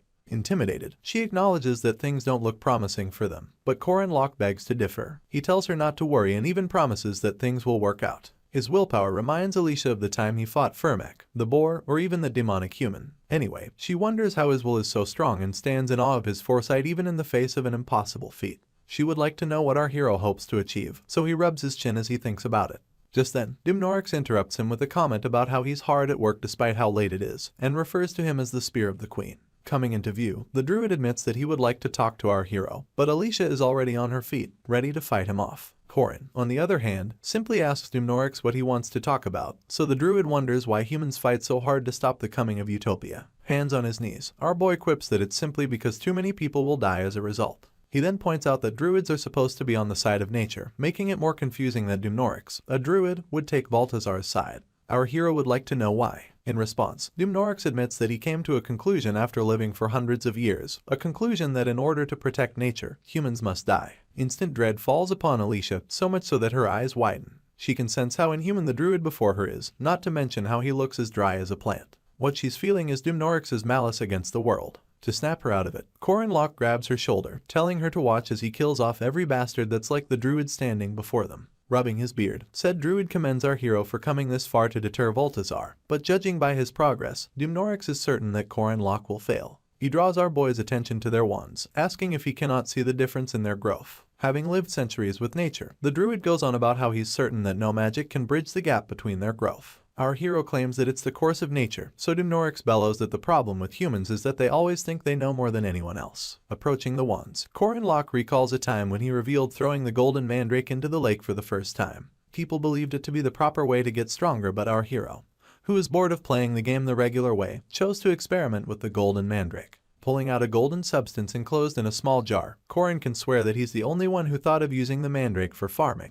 This was the same way he raised the small oak branch Alicia brought during the first task, and he did it with only a few drops. Pouring the entire jar onto the wand, our hero promises that Dumnorix has never seen anything like it in his centuries with nature. This is because it's a substance he made personally, a one-of-a-kind item which he named Gold Mandrake Fertilizer. As the fertilizer makes contact with the wand, its golden essence begins to spread all around it, escorted by the strong wind of change. While Alicia and the druid take a step back, Corin goes on about how he refers to new players as newbies, adding that he has no idea how long Dumnorix has been around. Stealing a glance at the druid, our hero makes him understand that no matter how long one lives, there's always something more to learn. The evil grin on his lips refuses to leave as he calls Dumnorix a noob and tells him to take a good look. In turn, the wand, like the beanstalk in Jack and the giant beanstalk, grows to exponential heights in just a few seconds, leaving our hero to stand with his hands folded and declare that he's about to do some magic. The staff continues to grow until it crosses the clouds, pushing Alicia's jaw to drop in awe. When the air clears up and the sun rises, no one can actually see the tip of the wand, mostly because it has become a ginormous tree. Even Corin Locke admits that he didn't expect the fertilizer to work that well and shields his eyes as he tries to look at all of it.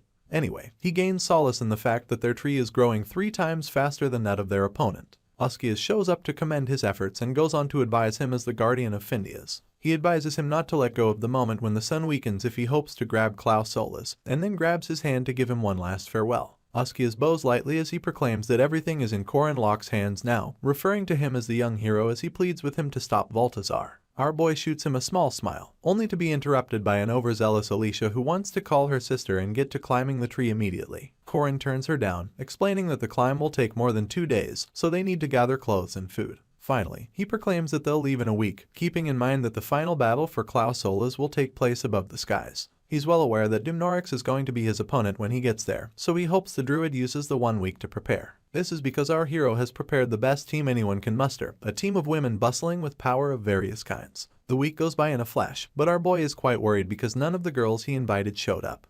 Yule, Lunia, and Alicia begin the climb as he wonders what could have happened to make it so that none of them came. At the same time, at the bottom of the tree, word reaches Uskias about a girl found near the barrier, and soon enough, they find yet another girl. It happens to be H. Warren and Mariette, and they both seem to be having visions so strong that their aura and mana visibly leaks from their bodies. Days pass and it remains the same, so Uskias gets scared that the amount of mana leaking from the ladies may prove a problem to the domain. With this in mind, he resolves to enter their visions himself and lead them out of it.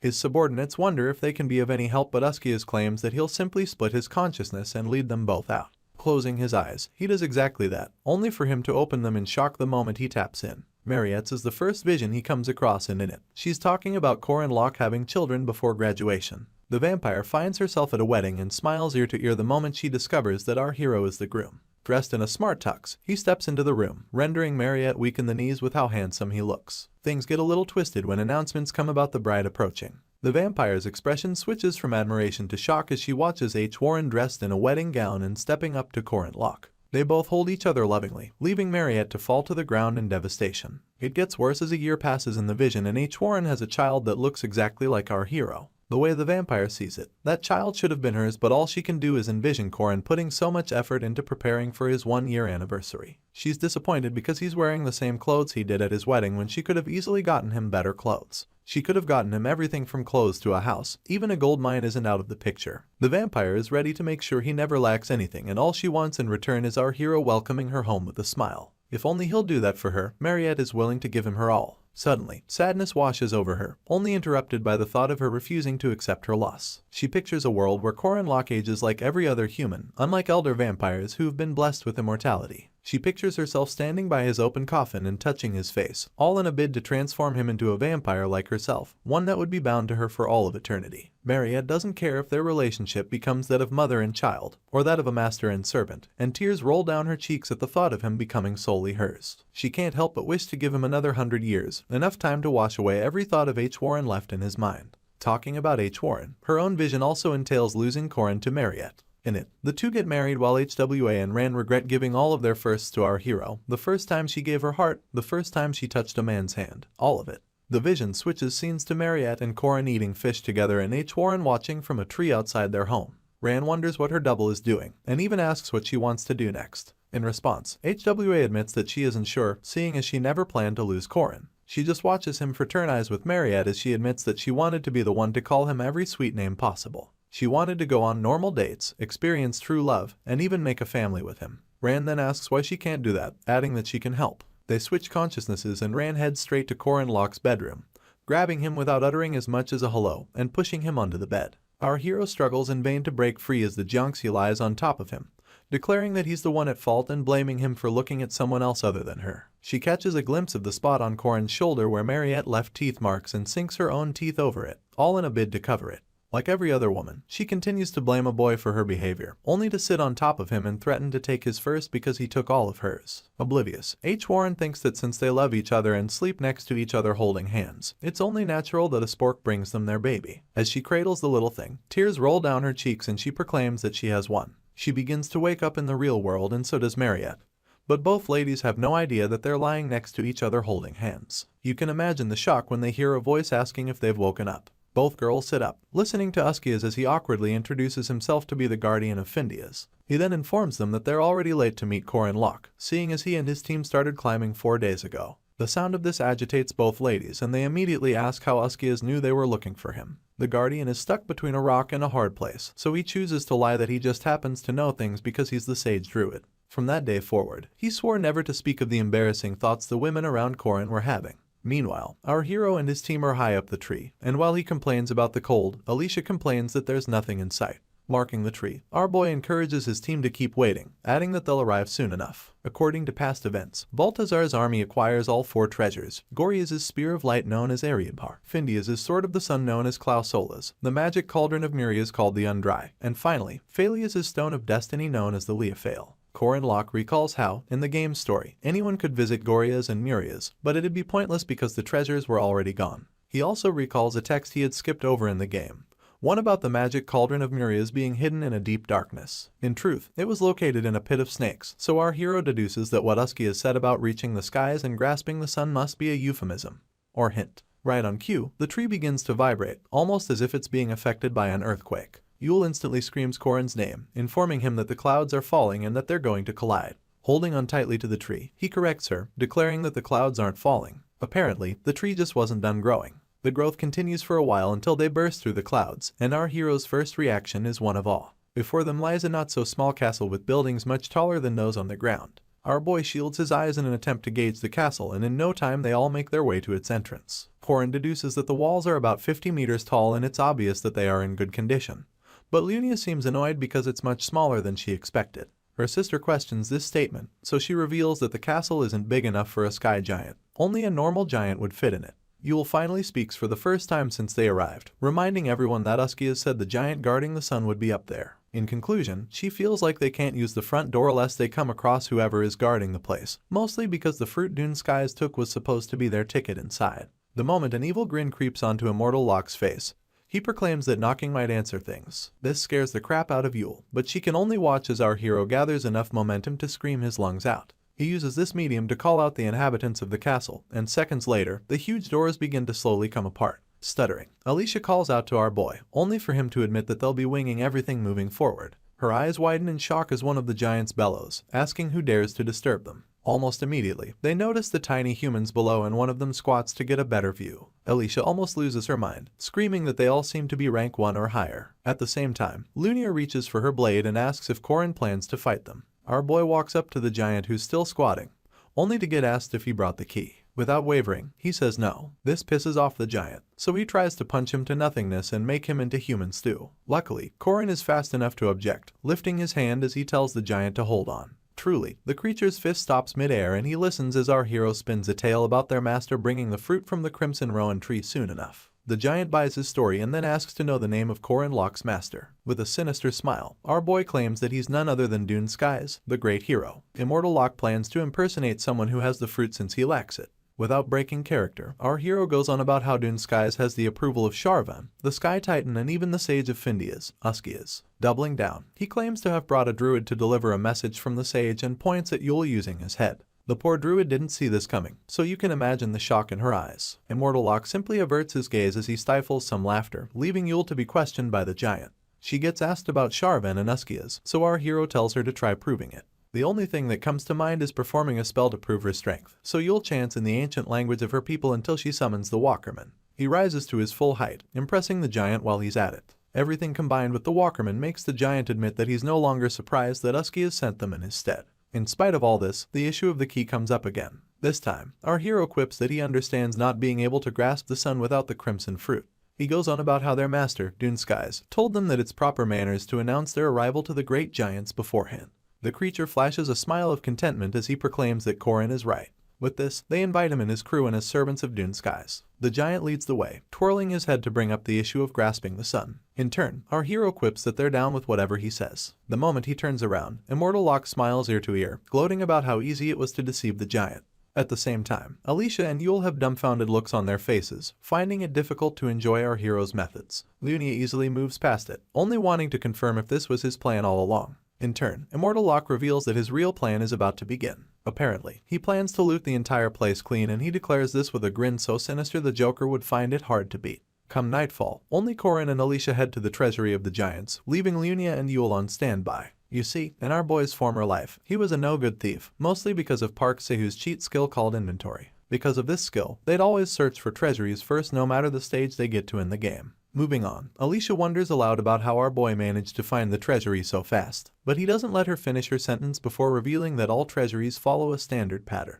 As they come across a boatload of gold coins basking in a room with a magnificent skylight, Korin admits that the real problem will be finding the sun's sword amidst all of the loot. After this, Alicia points out the skylight and the fact that there were no guards on their way. In turn, Korin explains that it's because the Claus Solus needs to absorb sunlight during the day. This is why it can only be obtained during a solar eclipse when its power weakens. The swordsman wonders why they can't just nab it at night, fiddling with some of the loot as she follows up with another question about how they're supposed to locate it. Our hero hears a strange sound in the distance and it draws his attention immediately. He didn't think they'd need a guard but concludes that the giants don't need one because of how impossible it is to find the sun inside the treasury. Amidst all the glittering gold, Alicia tries to give her 2 cents, only to get distracted by the sight of a chicken. This was the same sound our boy heard before, but now, the swordsman is quite confused by the thought of giants feeding on such a little animal. She's interrupted when Korin loudly whispers that someone is coming, urging her to hide immediately. Disheveled, Alicia is left to ask where she's supposed to hide. Mere seconds later, a giant steps into the treasury, making funny voices as it refers to the chicken as their adorable baby. It gets worse when he calls it a cutie pie and waddles after it.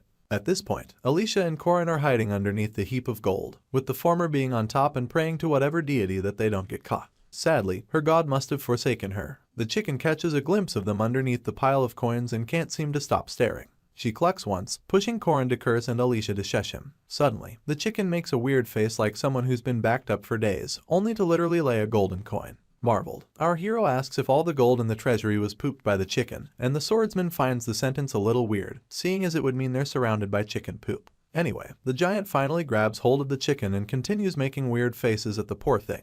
At the same time, Korin can't stop thinking about how rich they'd become if they could just steal the chicken. Alicia has to remind him that they're there for the sun before he actually calms down. After having a sigh of relief, the swordsman realizes that they basically dodged a bullet and Korin Locke agrees with her. In a moment, she becomes conscious of the fact that she's still on top of our boy, and it gets worse when she recalls the dirty dream she had about him. After scrutinizing herself, she stutters our hero's name.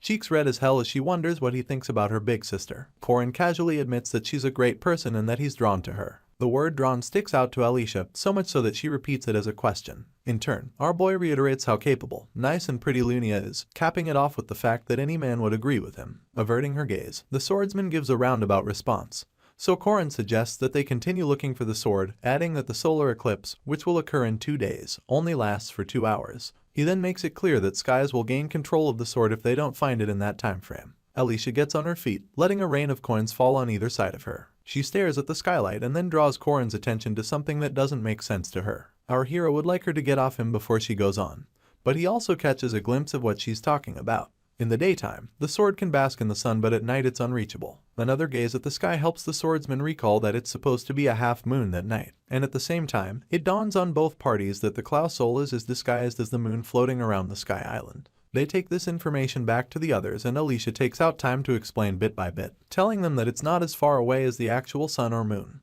but uses a barrier to stay afloat. To round things off, she reveals that it's not so close that they can reach out and grab it either. A curious Yule then asks if there's a way to reach it. Scratching his chin, Korin Locke admits that it's still possible, but that they'll need to find a quiet way before the solar eclipse in 2 days. Sadly, the 2 days go by in a flash and the entire team fails to find a way to obtain the sun sword. With eye bags as black as a panda's, they complain about Skies and Dumnorix arriving after they've wasted their 2-day head start. The giants talk among themselves about eating everyone except the druids, having no idea that Korin is eavesdropping on their conversation. You see, Sharvan the Sky Titan engraved one rule into the bloodline of giants, a rule stopping them from feeding on druids. Along with this rule comes the one making sure the giants give out the sun to whoever brings the fruit of the rowan tree. Back to it, and these giants discuss how they're going to descend on the earthlings the moment they hand over the sun, jesting among themselves about Dune Skies preparing a boatload of snakes and toads as a present for them. From the corner, our hero heaves a sigh of relief, happy that they arrived early enough to set up Skies. Right on cue, the solar eclipse occurs and the Monster King and his trusty druid arrive, escorted by some other members of their crew. The first comment from Skies is one about how jam-packed the giants must be in such a small castle, but he pushes this aside because of how excited he feels. As the gates row the castle open up, the Monster King urges his team to ready themselves to retrieve the Sun Sword, only for him to hear the giants yelling for someone to be caught immediately. Surprise is the only expression on Skies' face now, and he just watches as a walkerman,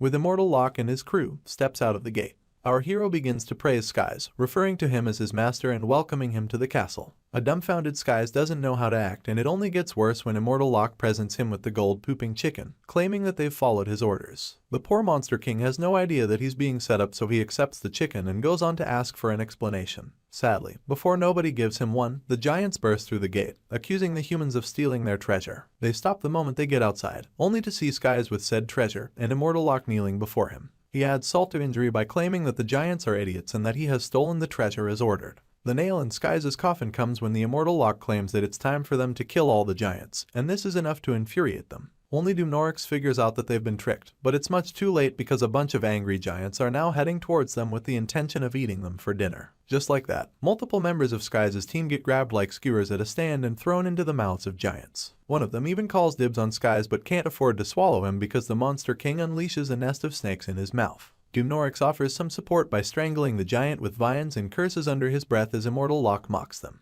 Our hero goes on about how no one can stop him and chooses to make a run for it even as he hasn't gotten hold of the Sun Sword. The way he sees it, if he can't get the sword, then he'll turn it into dust. With this, he announces the plan to leave both parties to fight to the death while they run away. Lunia asks if he isn't the least bit ashamed, but it turns out that Immortal Locke feels no shame. They make their speedy descent down the tree as Lunia wonders what an Immortal Locke is, only for her little sister to explain that it's something Korin does. The swordsman would like him to wipe off his makeup and announces that it makes her weep when she thinks about accepting this part of him. Just then, Alicia presents a scenario where Skies defeats all the giants and obtains the Sun Sword, and Korin, who's busy wiping his makeup, quips that it doesn't matter. His sinister smile returns as he reveals that he plans to cut down both trees the moment they reach the ground.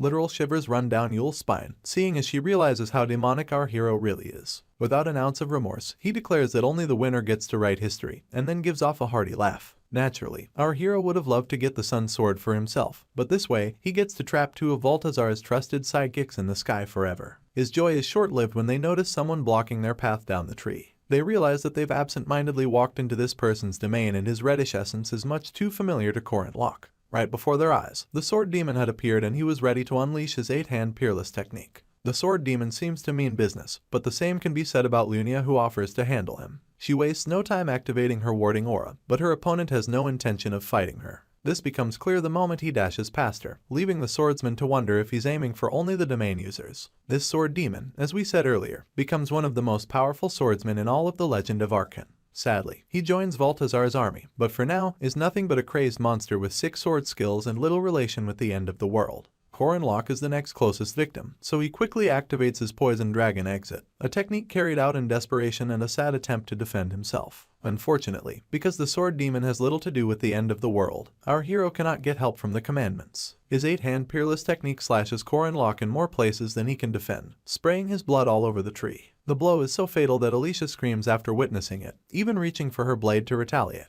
Just then, Korin yells at her not to interfere in their fight and to just keep looking ahead. From around the corner, Lunia's voice filters through, with a simple instruction for Alicia to move away. The swordsman then peels out her blade, now angry that the monster had the audacity to ignore her. You see, Lunia can only make a move half a step after a domain ends. Her false domain severance, that is. In truth, her capabilities surpass that of Korin and Alicia combined outside a domain, and even the sword demon will find it difficult to go up against her. But, ultimately, she's nothing but a copycat when it comes to domains and the sword demon knows this. Lunia activates her false domain severance right on cue, but her opponent doesn't respect her enough to aim at her. Once again, he dashes past the swordsman, activating his 8-hand peerless technique as he goes up against Alicia. It becomes obvious to Lunia that her supposed opponent is only aiming for the domain users. With this in mind, she resolves to use the half-step she's allowed after the domain ends to instantly cut down the sword demon. It's quite the pitiable sight for Lunia, seeing as she's aware of her little sister's limit. You see, Alicia can only block 3 attacks at a time, in contrast to the 8 coming at her within a domain no less. Lunia kisses her teeth, impatiently waiting for the domain to end. Unfortunately, Alicia's blade gets cut in 2 by one of the sword demon's attacks, but just before the other attacks can hit, the domain comes to an end. Lunia wastes no time throwing herself in front of her little sister and taking the brunt of the remaining strikes. Alicia's jaw drops in awe of her sister's sacrifice, but Lunia is much too engrossed in battle to notice. She creates little wiggle room for her sword and spins it around just so it can serve as a stabbing weapon. Holding one hand of the sword demon in place, she sinks her blade into the crevice of his neck, pushing the monster to shriek in pain. In retaliation, he bites Lunia in the shoulder and she lets out a groan loud enough to push Alicia into panic. The swordsman rushes to defend her sister with her broken sword, mindlessly swinging it to keep her opponent away. At the same time, she tries to check on her big sister, but Lunia yells at her to let go. In response, Alicia implores her to stay still, but all Lunia does is advise her not to ever look back once she starts to fight. Sadly, these are the last words she professes before passing out in her little sister's arms, leaving the poor girl to panic even more. At this point, the sword demon spits out Lunia's blood, pushing Alicia to rack her brain for a way to defeat the monster. Luckily, help comes in the form of Yule, who summons her Walkerman. While the Walkerman towers over their opponent, Yule urges Alicia to make a run for it. Appropriately, the swordsman is worried about the druid, seeing as this is the second time she has summoned the Walkerman without paying the sacrifice. Things get worse when the Walkerman tries to smash the sword demon with his open palm and the monster pulls out one of the Arden family's second sword techniques, the sky-raising twin dragons to be exact. With this technique, the monster cuts the Walkerman arc pieces, leaving Yule to suffer the consequences of interfering in his battle. The poor druid coughs up some blood, and soon enough, becomes incapacitated like the others. Now, it's just Alicia versus the demon sword and a swift look around fills her with dread.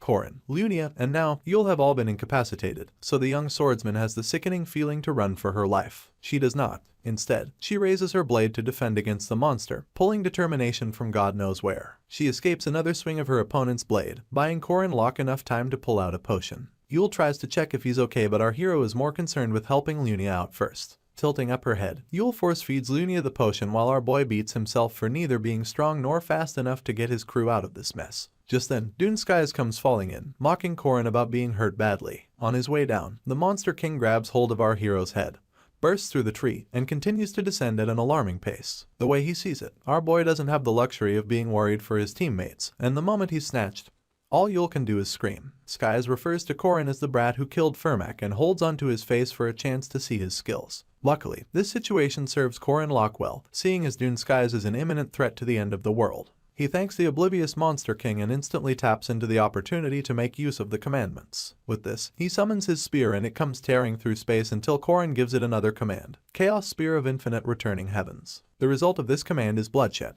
Like a savage, it tears through every snake attached to Dune Skies and digs into the tree to serve as footing for its master to land on. While Korin catches his breath, he also catches a glimpse of Skies hanging from an opposite branch. The Monster King goes on to mock our hero for running a circus, but Korin ignores this. Instead, he reminds Skies that they're not supposed to attack each other according to the oath they swore at the start of the race. Skies announces that he knows, and soon enough, glowing boils begin to form on his head until it explodes. It turns out that he just made his head explode to show Korin an example of what was supposed to happen if he broke his oath. Anyway, his head returns to normal and he doesn't give any FF about the riddles or even the Sun Sword. All he wants to do is kill Korin Locke and take the Claus Solus for himself. Coincidentally, our hero feels the same, but goes out of his way to smile ear to ear as he gives Skies the finger. Distracted, the Monster King doesn't defend against Mariette's blood spear which bursts through his body like pins to a water balloon. Afterwards, the vampire calls out to our hero, wanting to know if he's okay, but before he can respond, Skies regains himself and appears in the air above Mariette and H. Warren with his snakes leaking out of his person. He seems so creepy that both ladies shriek in disgust. Anyway, it buys our boy enough time to get on the offensive, so he dives towards Skies and yells at the girls to quickly make their way up the tree. Grinning, the Monster King asks if Korin would like to save his friends. Segueing into satisfying his curiosity, he paints a scenario where Balthazar gives our hero any level of divinity he wants, mostly because he's the spear of the queen, so he would like to know why he stands against them. Korin glares at Skies like the lowlife that he is and him and all his cohorts of having the wrong method. He lets the Monster King know that he doesn't care to be a god in a world that has become a wasteland. In truth, our hero has only one reason for wanting to kill him and his people, but before he reveals it, all of his commandments begin to activate. Skies gains a relevance level of A+, thus granting our boy a stat increase of 120% alongside persistent warrior regeneration, pain tolerance, and domain comprehension. The hero known as Korin Locke begins to glow as he bursts forth from Dune Skies' stronghold. Spear in hand, he declares that he will witness his own victory. One night, when the sword demon was nothing but a monster, it came across 2 swords in the forest and wielded them quite effortlessly. It was at that point that the Sword Emperor, Garand Arden, appeared atop a cliff to lay ownership to his blades. Since that time, the sword demon still has neither grasped the old man's thought process nor understood why he chose to teach him the way of the sword. Back to the present, the monster and Alicia continue to clash swords in a cacophony of steel and carnage. All the while, the sword demon cannot get the Emperor out of his mind. He had come to understand how he feels whenever he faces a foe, the limits of his blade, the abilities of his body. In spite of this great strength, the sword demon is certain that he's nothing in the face of Garand Arden, certain that he can never reach his level. As for his battle with Alicia, the monster decides to go all out, unleashing a myriad of attacks in her direction. More than motivated, the swordsman escapes to safety, only for her opponent to launch himself into the air with great momentum. He had raised some dust, and amidst it, a fearless Alicia emerged, asking if the monster thought she couldn't cut him. On his way down, he unleashes another round of attacks, unable to understand neither the situation nor the foreboding feeling in his gut. Alicia's shoulder and thigh get cut in the process, but none of these come close to breaking her spirit. She's supposed to be the sword demon's prey, but her unwavering spirit fills him with more confusion than he bargained for. He continues to dish out strike after strike, but the more he attacks, the more the ardent swordsman adapts to his speed and strength. He's left wondering why she's still in one piece, worse off, why she's still laughing. A sinister glint appears in Alicia's eyes as the battle ensues, and she follows it up with a deathly technique, the rapid severance no-light slash. Her blade comes down with vertical quickness, slashing her opponent across his chest. Her smile only widens when she witnesses this, and she accuses him of growing slower. While he's wondering why his strength isn't sufficing, why his so-called prey seems to have gotten faster, Alicia lets loose the Ardent Sword second style, Twin Dragon Heaven Strike. Without giving her opponent breathing space, she follows up with the Makazawa technique, and then the Akitoshi, landing hit after hit. This pushes the sword demon to activate his trademark attack, the 8-hand Peerless, backed up by Domain Severance. Just as one of his strikes is about to hit Alicia, she shows her superiority by not only moving within his domain but by blocking all 8 strikes. The monster has never seen anything like it before, for her movements seemed like she knew where he was going to attack before he did it. Unfortunately for him, Alicia isn't done. She channels her big sister's mind's eye technique, making it her own in the moment and running towards her opponent with the urgency a mom would chase her child into traffic with. She goes a step further by using Leunia's false domain severance and cuts down the sword demon from the crevice on his neck down to one of his pecs. Alicia doesn't even give her opponent enough time to groan in pain, seeing as she's now deep in the zone. Next, she channels Korin Locke, applying his poisonous dragon head charge technique. The sight is beautiful to behold, so much so that her opponent admits that she's just as possessed by the sword as he is, that she possesses a sort of spectral talent. Using Korin's technique, Alicia successfully stabs her opponent, but it's still not enough to bring him down. The way he see it, he was drawn to the tree to cut her down, and drawn to cut her down just so he could finally reach the level of Garand Arden.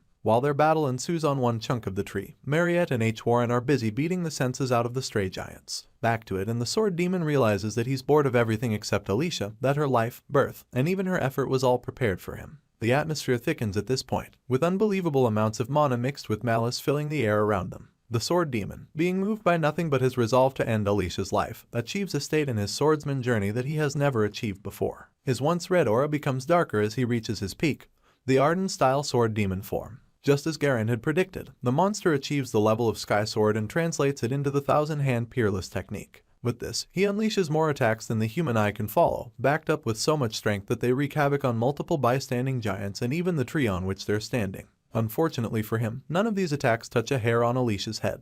He only discovers this when he sees her already behind him, and it gets worse when he realizes that in the space of a split second, the Arden swordsman had unleashed an attack of her own. It was a neck-splitting, fast-paced display of unhinged power combined with the raw talent of the next possible heir of the Arden household. She had already settled down before the heads of various giants began to separate from their bodies, spraying even more blood into the atmosphere. The sword demon wasn't left out. She had also cut his head from the nose all the way through, leaving him wondering in his last moments if there was a resolve higher than the desire to cut. Still crackling with energy, Alicia recalls all the advice her big sister and Corin Locke had offered her. They had both urged her never to look back when she's in battle, and to always find a way to move forward. This was the source of her resolve, the reason why she pushed herself, the reason why she decided that she'll move no matter what. The technique the swordsman had used to end things was an original, the Alicia form, Sky Sword technique. She achieved a state that was never meant to be reached, and despite the sword demon being recorded as the greatest swordsman, she formed something greater from a single step forward. It'll forever be known as a momentary miracle. As a final show of strength, she unleashes the endless domain crusher and silence falls upon the battlefield.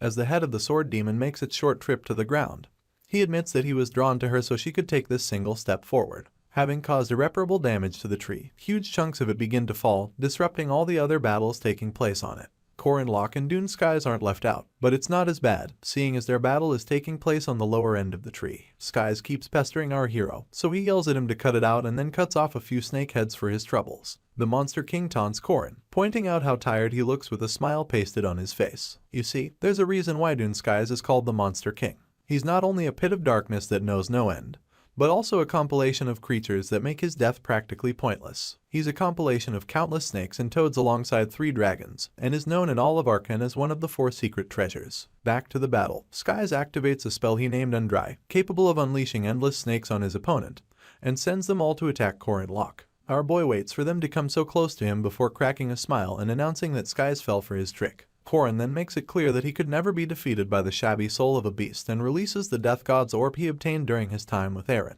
The orb is capable of ignoring defense power, separating the body from the spirit, and finally, always hitting its mark. With this, all of the snake Skies had sent after him wither and fall, leaving the Monster King to conclude that our hero was once a soul reaper. This doesn't discourage him because he believes he can keep going forever, unlike Corin Locke who's cursed with limited mana. Still smiling, our hero jumps off the tree and balances himself on his spear after digging it into the trunk. He mocks Skies for knowing a lot but still being slow to catch on. Mana seems to make its way to our hero, and it's at this point that things begin to make sense to the Monster King. Apparently, Corin Locke knew what he was doing when he grew the oak tree up to the heavens with his one-of-a-kind fertilizer. The roots of this tree have the ability to endlessly soak up mana, and being the king of this territory grants our hero access to an endless supply of mana. Noticing that Corin is becoming too cocky, Dune Skies takes things to the next level, wiping the grin off of our hero's face at the same time. The Monster King begins by acknowledging that he can't defeat our MC in his current state and follows up by merging his army of countless snakes into one sinister being.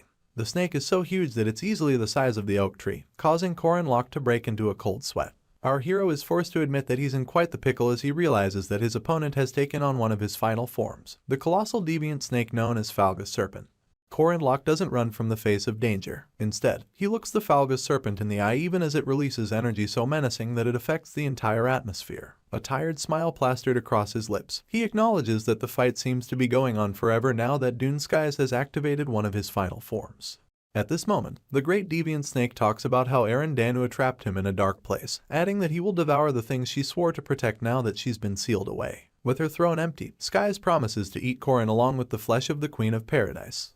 Bored out of his mind, our hero wonders if Skies plans to talk about himself the entire time. He then bounces off of his spear, reminding his opponent that he created the land they are fighting on. He activates some rune magic called resonance and what's left of the tree begins to light up. Sooner than later, light turns into heat and Corin mocks his opponent by telling him to look down before speaking too much. Skies indulges our boy, only to end up hurling curses at him and wondering if he's insane. You see, on his way up, Korin had marked various parts of the tree with different runes and even planned to activate all of them at once, from Kenez to Sawillo and finally Berkanen. The combination of these 3 runes result in the eruption of a mighty inferno, too close for Skies to escape in his giant snake form. He hisses loudly in pain, only to ask Korin if he feels he'll be safe in such a field of flames. Jumping from one part of the trunk to another, our hero smirks and informs his opponent that he came to take everything Skies can dish out in a fight. Soon enough, the snake realizes that Korin keeps running towards the tip of the tree, and a swift look to the skies reveals that the eclipse has begun. The possibility of grabbing the Claus Solus has now risen to a higher percentage, so our boy doesn't stop ascending for anything. It's obvious that whoever gains possession of the Sun Sword will win this battle, and whoever doesn't will fall to their deaths. Korin summons his spear and it comes to him within the second, giving him a chance to look down and taunt his opponent. He advises Skies to fly if he wants to survive, and the snake curses him once again, only to take our hero's suggestion. Skies transforms into quite the winged monster and flaps his way out of the inferno. Unfortunately, this helps him catch up to Korin Locke. He calls out to our boy, mouth open and teeth ready to crush him to dust, but Korin is much faster because of his size. He dodges his opponent's first attempt to crush him, jumping away to a nearby falling branch and using that as a pivot to jump onto Skies' tree. You see, to some extent, Korin's tree had been cut down by Alicia that, combined with the fire, leaves that of the Monster King at its full height. The chase mercilessly continues as Skies chases our boy up to the City of Giants, the atmosphere dim from the encroached sun. At the same time, Mariette and Huron are almost done killing off the first wave of giants. Korin crosses paths with the vampire and she can't help but steal a glance at her beloved. She calls out to him even, witnessing Skies commend him for lasting longer than a mere human should. Our hero doesn't engage in conversation, rather, he quips that they should get the battle over with. Unfortunately, he's up against the second of Dune Skies' final forms, the legendary Mystic Dragon. But this does not dissuade him from preparing an attack. He activates the strength of his third core in preparation for an all-out attack capable of causing havoc upon even a legendary beast. His fist begins to overflow with mana so dense one could taste its efficacy. His eyes carry the fury of a hater, and his gritted teeth are proof that he has nothing left to say to his opponent. He channels this mana into his spear and outstretches it as he activates his black mystery technique of the first demon spear. He comes mere inches away from destroying Skies with it, but the Monster King is nothing if not crafty. He waits until the final moment before switching to his humanoid form, thus reducing his size greatly and pushing our poor hero to miss. Of course, he taunts Korin Locke about it, and even our hero can't believe his eyes. All that power and effort wasted in a single attack that didn't even hit its target. As expected, Skies doesn't wait before unleashing an attack of his own. He sends forth multiple snakes to take out Korin, but our boy is so angry that he cuts off all their heads without relying on any technique whatsoever. Bleeding lightly from his forehead injury, Korin curses, still angry about his missed attack. At this point, Skies goes on to ask what he thinks are the conditions for sprouting the Crimson Rowan fruit, oblivious to the scowl on his face. After hearing nothing back, he points out that the fruit feeds on negative energy to sprout, energy that is plentiful in the event of an eclipse. As explained, the fruits in Skies' possession begin to sprout, growing multiple vines which literally reach for the skies. With their thick vines, they wrap around the darkened sun and Skies transforms into his dragon form to get closer to it, all while Korin stares helplessly from the floating island. He witnesses as Skies undergoes yet another transformation, courtesy of the infinite swarm of serpents and toads, 3 ferocious dragons, and 3 magical cows. Skies transforms into an amalgamation of beasts sealed in the underworld, power bursting from every cell of his body as the transformation grants him horns and enough strength to take out a civilization. He turns into the dreaded Black Ox, king of all cows. To make matters worse, the Rowan tree fruit retracts with the Claus Solus within its grasp and lands safely in Skies' possession. The glowing sword then breaks apart what's left of the vines, emerging as beautiful as the first sunrise witnessed by a man blinded for his lifetime. Skies roars ever so loudly, exuding unbelievable power as the sword does the same. The resulting waves alone leave Korin Locke in a cold sweat, and he chucks it up to bad luck that he'll have to battle the sun all over again. The first strike from the sun sword sends our hero crashing through multiple buildings with the force of a small comet escorted by all its rightful flames and smoke. Upon impact, he's left groaning with even more injuries. But this doesn't kill his spirit. He activates the Kenez rune and various parts of the island begin to burst into flames. Noticing this, Skies commends him for his little trick, pointing out that he must have gotten to the island early just to set it up. As the flames continue to spread in a uniform spiral, Skies mocks our boy for working all day in vain. A bunch of flames in the form of shooting stars bursts into the skies, heading straight towards Skies, but the Monster King is unbothered. All he does is swing the Claus Solus and every flame in the vicinity obeys its power. Korin Locke curses for the umpteenth time, frustrated that his hard work didn't even buy him time to re-strategize. Before his very eyes, Skies commands all the flames to fall back to the island using the Claus Solus, and of course, like an actual comet, they obey. The result is colossal damage, but our hero is lucky enough to have run out of the range of the flames. Skies chases him down immediately, lifting the Claus Solus as he yells at Korin to die. He swings the blade and a bunch of flames follow suit. But once again, our boy jumps to safety. Asking if he thinks he can keep running, Skies lifts his blade of fire for the third time, giving our hero a chance to mock him for being a beast wielding a weapon. In his opinion, the sword demon wouldn't be special if wielding a weapon was so simple. Skies doesn't mind him, seeing as he thinks Korin will perish. Then, they both charge towards each other, leaking with immense power in what seems like a Minotaur versus man battle. At first, it's obvious that Skies has the upper hand, but the moment the Black Ox comes within range, our hero activates his domain. This slows his opponent to a stop and provides the much-needed opportunity for him to attack. He wastes no time unleashing his poisonous dragon head charge and then releases his domain to see its after effects. Sadly, all it does is counter Skies' initial attack at the expense of Korin Locke's spear. He still doesn't give up. Staring at his chest, our boy realizes that his 2 cores are empty now, leaving Skies to watch as he resorts to using his trump card. It's a technique even Huron couldn't completely deflect, a technique that risks our hero's life, the 8th Oracle's ultimate fist of black mystery. His mana becomes so thick that it creates a physical manifestation of waves coursing through the air. With each step our hero takes, the waves seem to increase in magnitude, and this continues until he finally reaches Dune Skies. Korin Locke unleashes his ultimate fist without looking back, causing unimaginable destruction to buildings caught in its crossfire. A mighty explosion even follows suit, but when it comes down to it, only the horn of the Black Ox gets blown clean off. With his hand bleeding, a panting Korin grabs hold of Skies' head, unable to do anything else for lack of strength. Sadly, the Black Ox seems to never run out of it, as proven by his bellowing laughter amidst all the chaos. With blood all over his person, Korin acknowledges that he's up against an invincible monster, a beast that will not fall even though he throws everything he has at it. The giants on the floating island continue to fight Mariette and Huron. You see, when fully grown, these giants become demihumans of at least the semi-first rank, capable of questionable things. Wielding a club, one of them fights his way to the girls, only to have both his legs frozen to the ground. Of course, Huron lands quite the hefty blow on the cheek of her opponent. On the other hand, Mariette and Diaku stand back to back, with the latter yelling at Huron to hurry up so they can give Korin some help. In truth, the blow the Jiangxi had hit the giant with was at full strength, but he just shakes it off like it was nothing, leaving her to remind Mariette that defeating these giants isn't as easy as she's putting it to be. Soon enough, she understands what her counterpart meant, mostly because a stronger set of giants surround both of them. Originally, the giants of the Sky Castle numbered 50, but Alicia managed to perform a miracle by cutting down almost half of their population with her domain destruction strike. Sadly, those were the weakest of the bunch, coming down only to chase Dune Skies. Meanwhile, the ones after Huron and Mariette are being led by their king and are all semi-special rank at least. With a smug smile on his face, the king looks down on both ladies, giving them ample time to ready their attacks. At this point, their survival seemed uncertain, and their escape impossible. On the other side of the castle, Dune Skies throws a weakened Korin Locke onto the ground and walks away from his bloodied body. Small coughs escape our hero's lips as he realizes that his persistent warrior's regeneration has reached its limit. For this reason, his wounds won't be healing as quickly as they should. All of the power in his aura core was gone, and Korin could feel his entire mass getting heavier. Even his eyes seem to be shutting on their own accord, leaving our boy to wonder if he's truly at death's door. The image of him taking Park Sahu's life flashes through his mind, followed closely by an ephemeral manifestation of the player's presence. With a sly smile, Sahu reminds him of the time he told him that players are only as strong as the amount of people they've killed.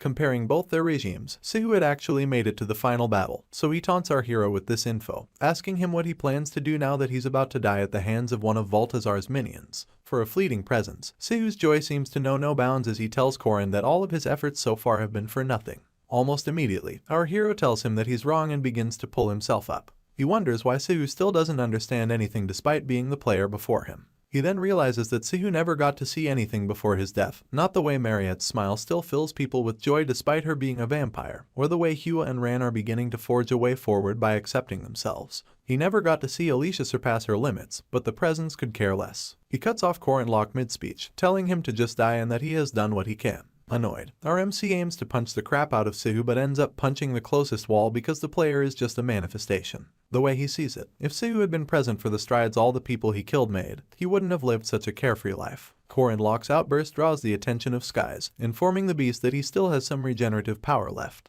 Before anything else, our boy activates the rune of regression and summons his spear to his side. At least he tries to. Skies catches it midair, annoyed that Korin is trying to use the same technique again. He stares at him with so much disdain, threatening him to try catching the spear since he wants it so much. With the strength of the Black Ox, Skies throws the spear at our hero, but he's too weak to even dodge it. It digs into his right shoulder with overwhelming force, pushing him to the ground with extra oomph. Skies then pulls out the sun sword once again, firing it up and announcing that Korin Locke will finally meet his end. The blade makes its way down only to get stopped by our hero's bare hands. His poor hands begin to turn red as the flesh burns off them ever so slowly. Korin screams with everything in him, trying to keep the blade from taking his life. Sadly, the best he can do is deflect the actual sword.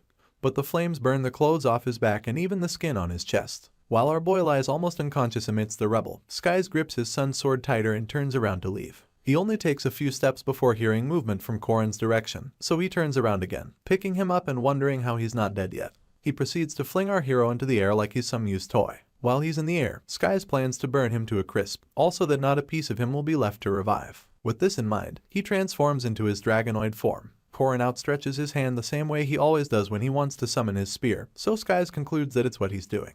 The Monster King deems it fit for our boy to die in the breath of fire with the spear in his grasp, so he gathers enough momentum in his dragonoid form and unleashes a mighty inferno into the skies. As expected, our hero gets caught up in it, and from Skies' point of view, he's being burnt to a crisp. This all changes when the flames seem to be getting sucked into some sort of void. He continues to unleash flames, thinking on one side whether the sun sword is still in his possession. Unfortunately, it isn't. A closer look at Korin Locke reveals that he's wielding the sword and effortlessly manipulating it to absorb all of his opponent's flames. On the side of the blade, the rune of regression shines bright, making Skies realize that our boy must have put it there when he thought his hands were burning. Huffing to catch his breath, our hero lists out all of the pitiable animals his opponent transformed into during their fight, wondering if Dune Skies, servant of the king, is having an identity crisis. A wicked smile, only found across the lips of immortal Locke, comes across his lips as he asks Skies who he thinks he is. The Monster King calls Korin a boring person and follows up with a boatload of flames in hopes that he'll die already. You see, in Korin's past life, he and Sahu made it to the final boss, proving that all 4 of Balthazar's minions in possession of various treasures were somehow defeated.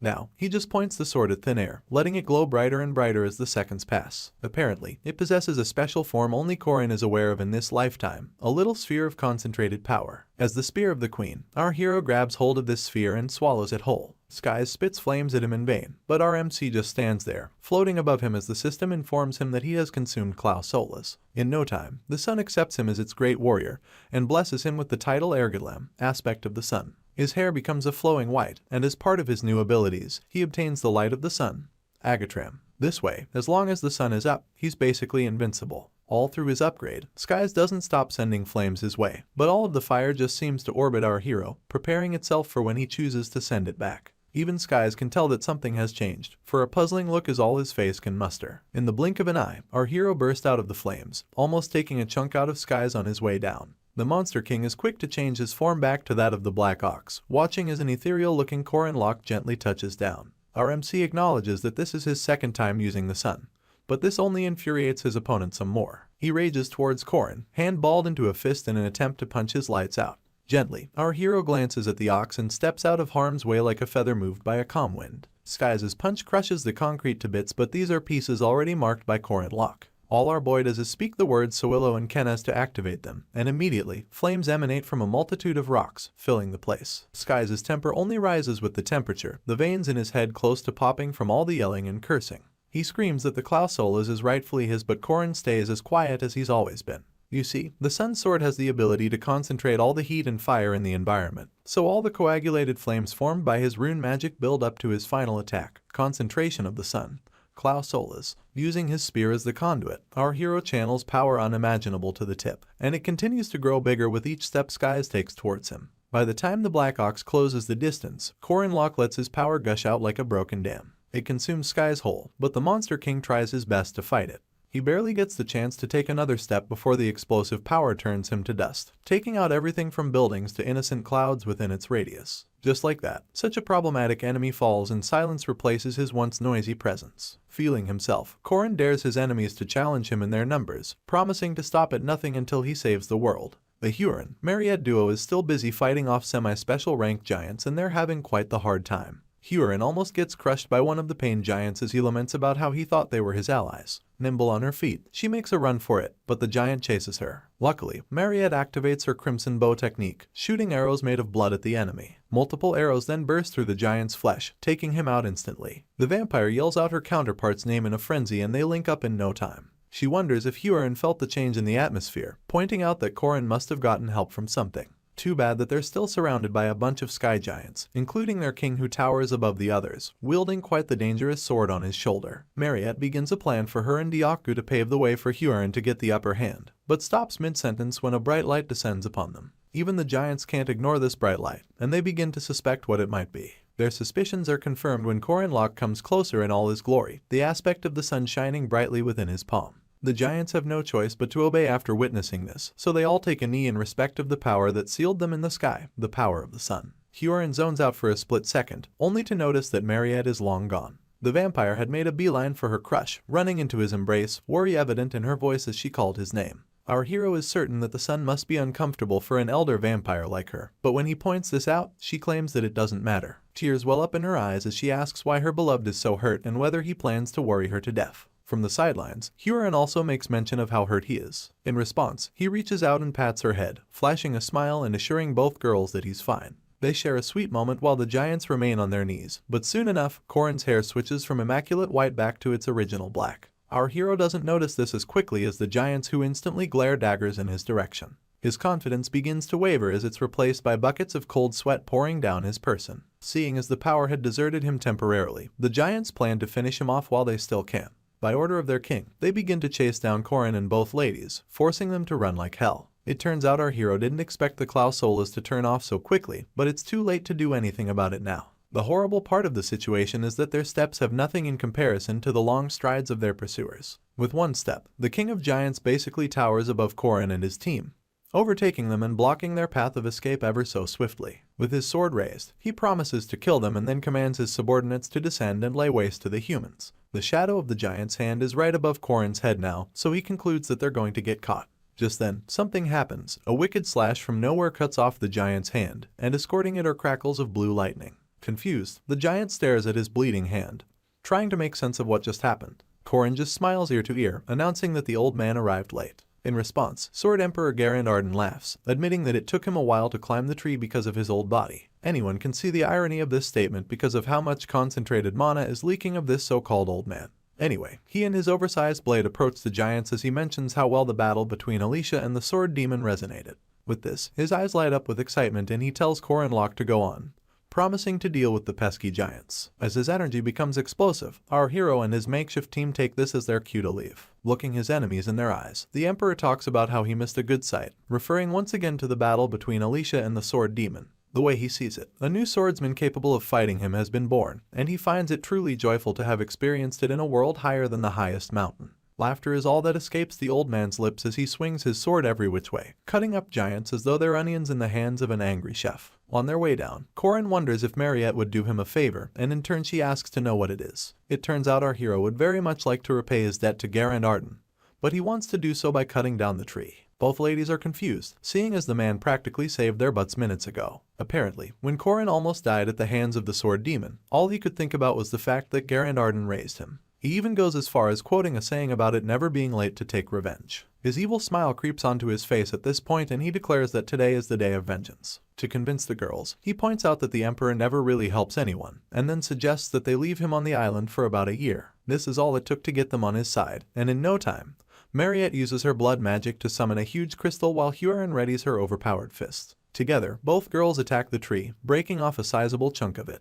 The Sword Emperor looks back in shock the moment this happens, watching helplessly as his only way back home disappears down the clouds. He falls silent for a moment and then calls out to Corinlock. Unfortunately, it's all in vain. Later that night, Alicia struggles her eyes open, groaning upon the slightest movement. Soon enough, she gets on her feet and strolls outside where our hero acknowledges her presence from atop a tree. He shoots her a warm smile and then asks about her injuries. Alicia joins him in the tree before giving her response, informing him that she's still hurt but can move. After this, the moonlight sets the mood and their conversation continues with the swordsman talking about how she expected to have a more normal life at the academy. All she wanted was to have fun all night, sleep in class, and maybe wonder what to eat for lunch. Sadly, she's had a life that's quite the opposite, being left with the yearning to cut people down. Corin interrupts her at this point, assuring her that it's nothing to feel bad about. She turns to face him, seeking clarity with her eyes. In turn, our boy gazes into the distance, explaining that morals and choices are more important. He's certain that she wouldn't just draw her sword on anyone even though she's drawn to the blade, so he brings up examples of weirdos who make strange choices unlike her. The fact that she wants to live a normal life despite possessing this much power is reason enough for her to have more pride in herself. Upon hearing this, she rests on Korin's shoulder, her cheeks pink as cherry blossoms. She proceeds to draw a promise out of our hero, making him promise to stay by her side and care for her. Alicia is unsure of when she may go the wrong way, so she wants Korin to make sure she keeps enjoying the ordinary things, from weekends in the town to having dessert in a nice cafe.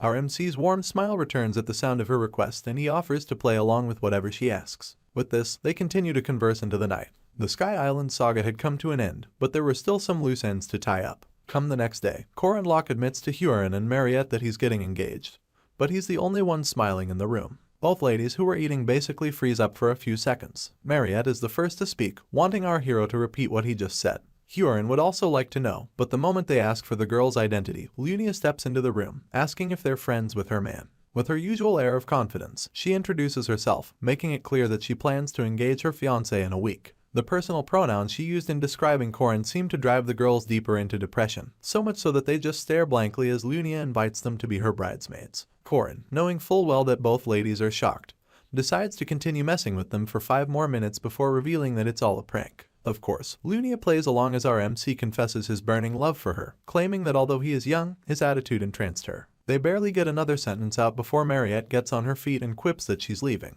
All she focuses on is her plan to revive Korin when he's 100 years old and live with him forever, but on the outside, she looks scary as hell. Our hero is confused now, not knowing who to focus on between the eerie Mariette or Huron, who can barely get words out amidst her sniffles. He tries to explain that it's all a joke, but the Jiangxi rushes out of the building before he can finish. While Korin is beating himself up about how to make things right, Lunia can't stop laughing at him. Nightfall arrives in no time, but Korin still hasn't found any of the girls. He returns to his room, rubbing his neck tiredly as he keeps in mind that he has a lot to apologize for. The fear of them running away at the sight of him comes to mind, especially Huron, whose physical abilities make it impossible for our boy to catch up with her. He takes a few more steps into the room, only for Huron to suddenly pop up behind him. He then tries to explain, but she doesn't want to hear it. Instead, she takes off her coat, pushes Korin onto the bed, and makes it clear that she'll be spending the night with him. Our hero's last argument is that he'll be sleeping with Ran and not Hua, but this doesn't change the outcome. Korin Locke realizes that Huron is still a kid despite all the tough talking she's been doing.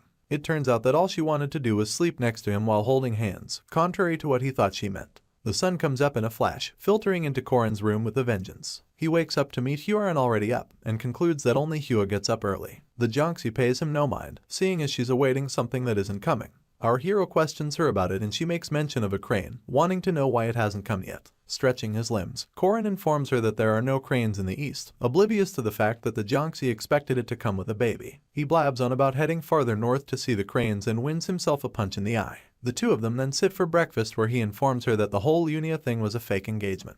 He apologizes to Hua and tells her to extend the same to Ran, only stopping to point out how skilled she has become with cutting fish with chopsticks. She tries to feed him some under the guise of him being too busy to eat, and then urges him to travel with her if something like this ever happens again. After staring at Hua's spoon for a few seconds, he accepts the gesture and thanks her. Moving on, our boy acknowledges that Mariette is the only one left to apologize to, and to pull this off, he has to go through Diaku. He finds the glorified dog perched with sunglasses and a pack of smaller dogs fawning over him. Korin wonders why he's so popular, but brushes his concerns aside to ask about Mariette. He goes as far as trying to bribe him, but Diaku reveals his net worth to be 2956 gold. The dog went on to thoroughly mock our boy before telling him the location of his master. Korin then makes his way to the exterior guest chambers of the Arden Manor, where he reveals the whole story to the vampire. She screams immediately, warning him to tell her things like that on time. Mariette becomes embarrassed by her behavior earlier and spends the next couple of minutes kicking the sheets in shame. Afterwards, with her head still burrowed in the sheets, she lets Korin know that she believes everything he tells her. Apparently, she'd even believe him if he claimed a comet was landing the next day. Mariette finally lifts her head to reveal eyes already watering, and then tells Korin that he can't ever lie to her. On the inside, she keeps telling herself that no matter how things turn out, our boy will be hers in 100 years. With this, all the girls who like Korin become aware of the engagement being fake, so the date that followed between him and Lunia was treated as a disguise to fool other people.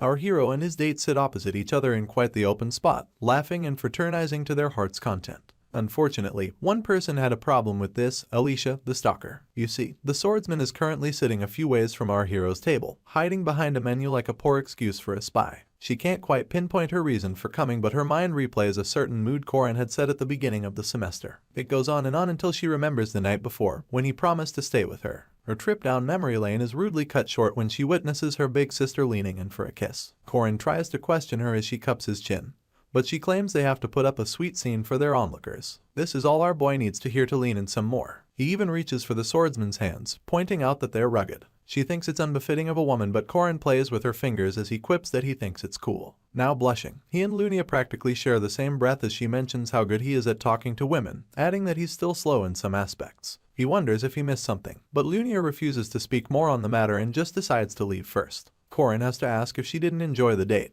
but the swordsman admits that it's quite the opposite. By this time, Alicia had slipped away without our MC ever noticing she was there. It turns out that Lunia had such a nice time that it got her considering actually taking our hero for herself. With a hint of amusement in her voice, she calls him her fiancé one last time before leaving. The day of their engagement arrives soon enough and people turn up in their numbers wearing regalia so beautiful one wouldn't know where to look. The atmosphere buzzes with light-hearted conversation, but it all stops when Lunia shows up in a breathtaking wedding dress, her shoulders exposed and her face adorned with a quaint smile. Korin Locke is the first to tell her how beautiful she looks, but she jokes about him being a man who knows what to tell a woman. Our hero makes sure she understands how serious he's being before the official announcement blares through the speakers. Lunia Arden and Korin Locke are busy basking in their bubble of near-marital bliss when Alicia crashes the event. She yells amidst tears that she cannot accept the engagement, and this reminds Lunia of the past. There was a time people referred to Alicia as a dirty bastard child, but she defended her little sister with everything in her, telling the same people that she was beautiful. Alicia was born weighing a little over 2 kilograms, and as she grew, she wanted to become a cool knight like her big sister. She used to have this spark in her eyes, but by the time she was about heading to the academy, she already became a child who never looked her big sister in the eyes. Back to the present, and Lunia has nothing but pride in Alicia, having spent less than half a year at the academy and coming back capable of taking things for herself. She wonders if the youngin has finally made up her mind, but does nothing to stop the train of events. Right before her eyes, she lets Alicia drag poor Korin away like a bewildered pet on a leash. Anyway, others find it so romantic and moving, so they pay no mind when Sophia, Lunia's mom, commands them to chase after Alicia. Lunia takes advantage of the situation, pretending to be shocked by everything that has happened. Sophia checks on her daughter immediately.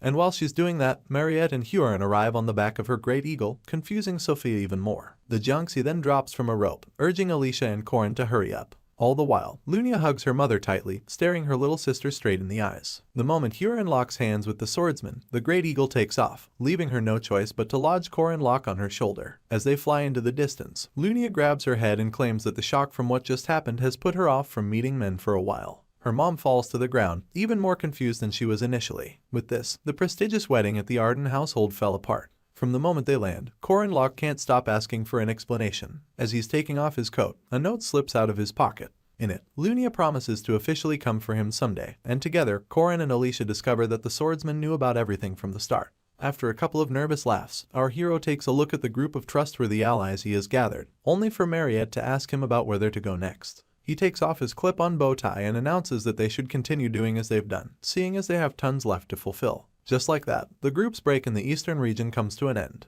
On the other side of the world, Miss Erin Danua is still fighting a race against time, repeating the same events and defeating the same monsters day after day to repay her debt to the death god. For some reason, she finds herself smiling and Death asks her why. In turn, she uses the Kenna's rune to defeat some more enemies and asks if there's a reason she shouldn't be smiling. As her enemies burn to ashes, Death reminds her that Baltazar's armies are growing stronger while she's drawing closer to her limit. He then makes it clear that Korin Locke's life is over if she cannot keep her promise to purify the city. Afterwards, he asks if she's not feeling nervous with the deadline approaching, adding that she seems quite happy. Landing like a feather, Erin admits that she is, and it's because she believes Korin Locke is coming back. The story continues with a scene from 3 years ago, before Korin Cock's regression. Here, we see the hero right after the defeat he suffered to the goddess Erin Danua. From the look on his face, you can tell that he got a serious whooping, and so, with the tip of her spear right under his jaw, he quickly concedes the loss. Sure, he didn't really stand a chance against her, and she knows this, but she doesn't deny the fact that he's clearly practiced tirelessly. From their little duel, she could see that his fundamentals are solid, and as far as she's concerned, he has also focused on the 8-trigram spearmanship. It's truly impressive, so she wonders if there's a reason why he chose to do it. So, while still catching his breath, he confesses that it was the first thing that stood out to him in the martial arts section of the library. Upon hearing this, the goddess curiously asks why he chose the spear at the end, so he admits that it's because he heard it's easier to handle than the sword, to which simply agrees, adding that it's actually efficient. Clearly, the protagonist feels the same way, and suggests that he might as well learn her technique if he's going to learn spearmanship. Unfortunately, Erin Danua doesn't agree with him on this one because she feels that he'll just end up getting consumed by it if he tries. As you'd expect, he's taken aback by this, but before he can get a word in, the goddess bluntly advises him to just stick with the 8 trigram spear for at least another 6 months. Apparently, even though she was pretty impressed with his display today, she still feels that he's not ready to learn her spear technique just yet. The 6-step spearmanship is the secret art of the final boss Valtazar. Korin Loch wanted to learn the 6-step spearmanship, and so Park Sahu introduced him to that NPC. However, he quickly realized that there was much to learn. Even after over a month, Korin saw that there was barely any progress, and he envied Sahu because of it. All the guy had to do was open his skill window and he could cast great magic immediately with ease. Despite being very frustrated, our boy also knew that just being envious wouldn't get him anywhere. Korin locked in, no pun intended. And so, step by step, bit by bit, he trained harder and got better, determined to move forward every day. The hero eventually becomes so good with the spear that even the 7 forms become like the basics for him, and this allows him to get to the advanced 8 forms. And just like that, the rest was history. One night, all of his progress finally becomes truly evident after one of his training sessions. He finally did it, and the goddess confirms this after seeing how much he put himself through over the past 2 months to achieve success. Eren takes his severely bruised hand and expresses how shocked she is by his progress. The goddess had thought 6 months would even be considered a short estimate for the time he used to achieve what he did, and this leaves her wondering why exactly Korin wants to get stronger. As far as she's concerned, if it was only about being stronger, then Sahu alone is more than strong enough. So, the MC reminds her that even a hero needs a companion, stating that someone has to drive the wagon next to the guy. More importantly, if Korin gets stronger, then fewer people will die, and he makes this clear to the goddess. His words catch Eren Danua off guard and leaves her speechless for a second, before concluding that he truly is a good kid. Korin just gives her a warm smile in response before assuring her that he's really just an ordinary guy at the end of the day, to which the goddess agrees with him as she returns the smile. During the Mage Tower Rebellion incident, some of the mages of the tower sides with Firmak Daman. These mages shattered the shell of the goddess, Eren Danua, who had disguised herself as Chairman Ario. Once the shell was gone, the goddess returned to the world in her original form, and according to this scenario, she died shortly after and left the players with her will to protect the world. And as a result, the hidden piece known as the Tribulation Treasure Vault was unlocked. That was the beginning of an event that no player was ever meant to stop. Or at least that's what everyone believed. But now, our hero felt otherwise. The hand he held was warm and the goddess' voice was so kind, and so, simply knowing that she would die inevitably, Korin could no longer even smile back at her. Eren passed on everything including the 6-step spearmanship to her prized disciple, Tidez, but he had a different ambition, which was the coming of paradise. In other words, the end of the world. In the end, the goddess refused the final step of succession, and that turned out to be the greatest and most tragic failure of her life. Eren admits how she hesitated and agonized over the decision. After all, she has experienced too many failures and hasn't always made the right choices. But now, in this moment, she's convinced that she's making the right call, and so, she officially asks Korin Loch if he will be willing to accept her as his master. Hearing this, our boy already knows that it's the line and event that every player of the heroic legend of Arhan knows. An event available only to players who have met a ton of conditions and accumulated good karma. And so, without any hesitation, our hero grabs the opportunity with both hands, accepting her as his master as he goes down on his knee. But by then, game knowledge didn't matter all that much anymore. The goddess embraces him in a tight hug as she gives him a few words of encouragement. She assures him that it's okay to fall asleep as long as he gets back up, and that it's okay to fail if he can just succeed the next time. Eren says that it's okay to cry even as long as one smiles bigger afterward. She says all of this to him, urging him to just stick to his own justice. His own conviction tells him to always walk the righteous path. Korin listens carefully as she says these words, which leaves him in a daze for a while, and that's when she kisses him on the forehead and promises to give him the blessing of the goddess. Till this day, that memory lingers on in the hero's mind, and he vows to never forget the warmth of that moment when her lips touched his forehead. Meanwhile, in Nazria, the city of the dead, for 300 years, the same night of death repeated. Sadly, the immortal king's army was slowly getting stronger. The precarious balance that has lasted 300 years has finally reached its limit, which is why the goddess is currently being hunted down by the undead. Remember that battle from the last chapter? Well, it appears that Eren is about to lose. This is the 3rd night of battle, and at this rate, she's afraid that Jororg, the immortal king, will fully become a lich. Sadly, it's cutting close this time, and the goddess doesn't think she can stop him this time, but just as these thoughts run through her mind, a familiar voice cuts through the air, telling her not to worry as he states that Jororg has already been taken care of, and this knight in shining armor turns out to be none other than Korin. He claims that they don't need to rush and assures Eren that they still have enough time.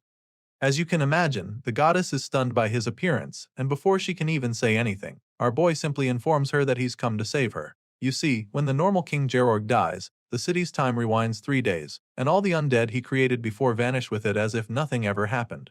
Nazia, the city in question, has a population of 1.2 million people living there, which is a lot, and this means that the entire continent would likely be wiped out if the undead escaped the city. And so, his master made a pact with the Reaper. The terms of this agreement ensured that it's a peaceful city by day, but at night it is ruled by the undead. And so, this continues as an endless cycle, but now, our hero must defeat the undead bosses and kill the Georg within 3 days. To do this, the goddess split her soul in two. This soul that remained here has repeated this 3-day loop and has even been forgotten by the real body's memory for the last 300 years.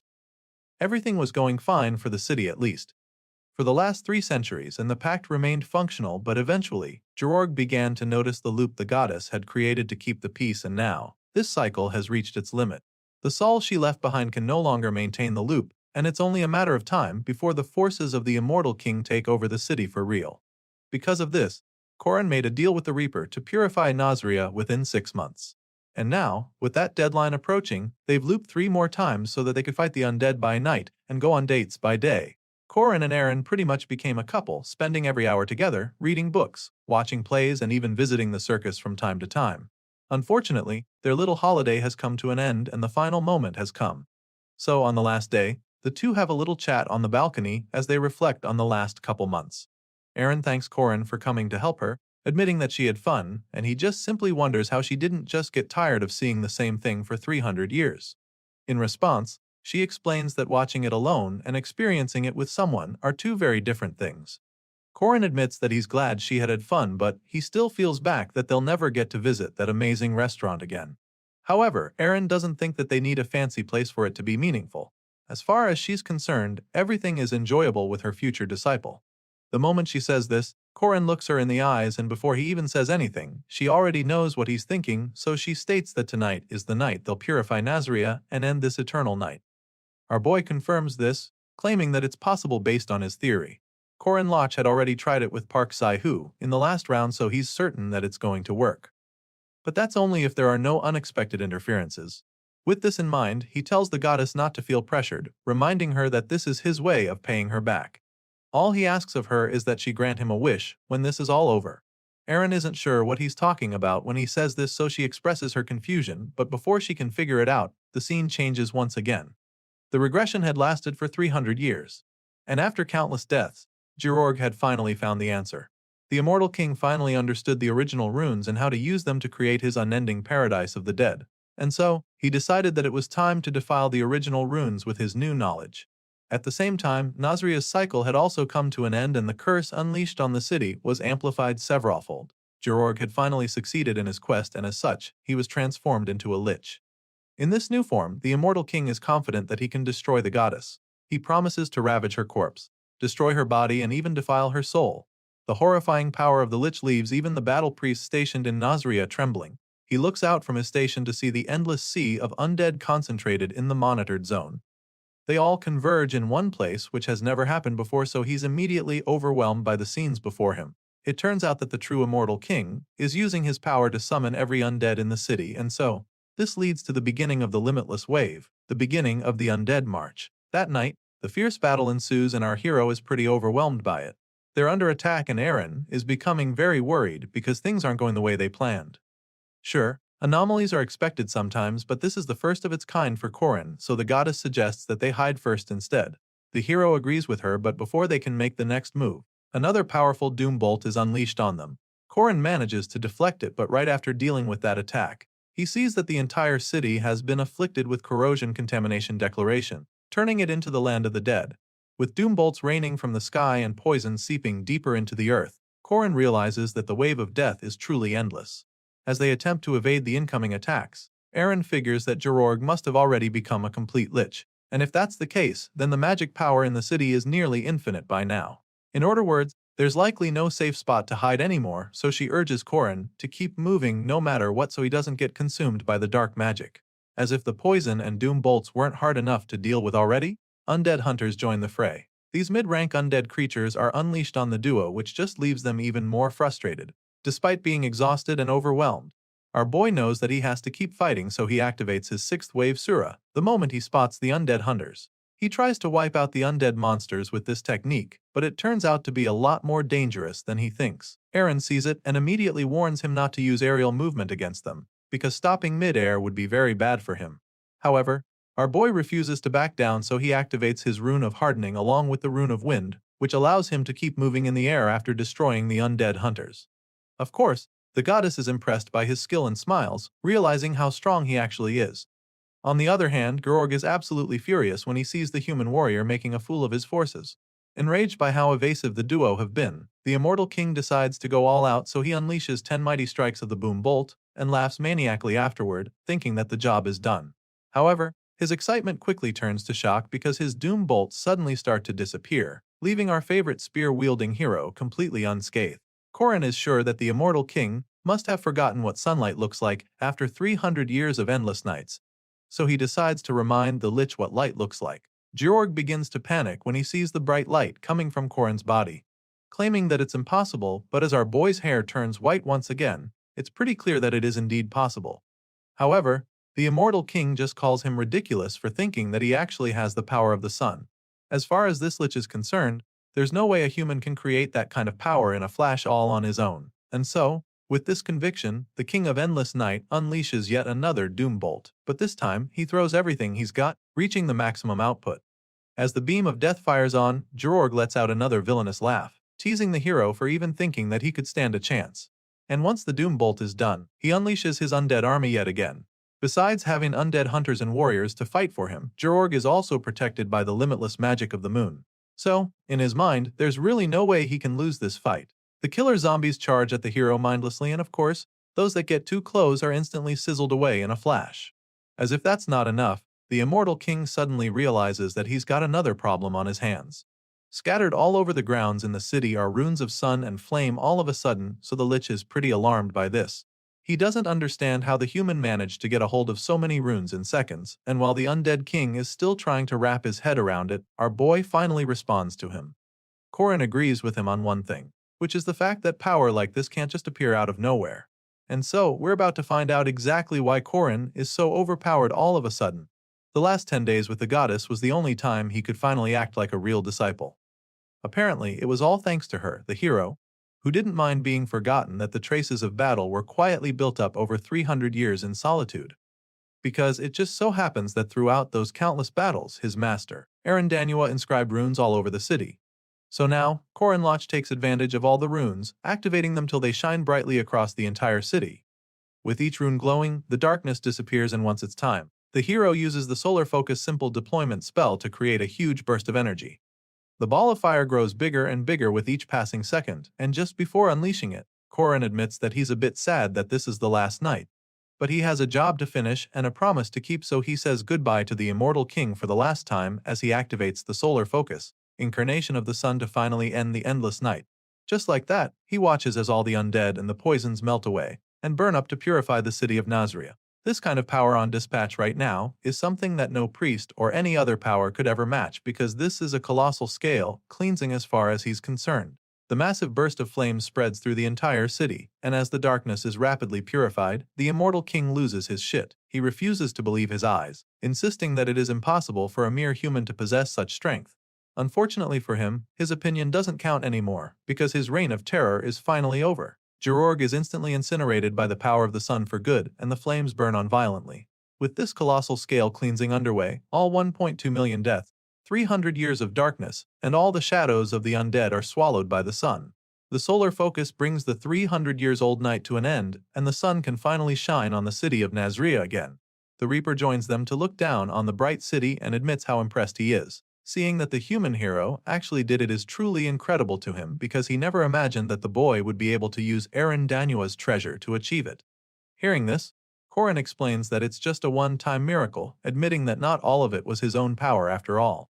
Either way, the Reaper informs him that he has fully upheld his contract, and so, he states that he will also keep his promise. For a while, the goddess trails off staring at the beautiful bright city, but then suddenly speaks again, expressing how surreal it is for her to see that the endless night is finally over.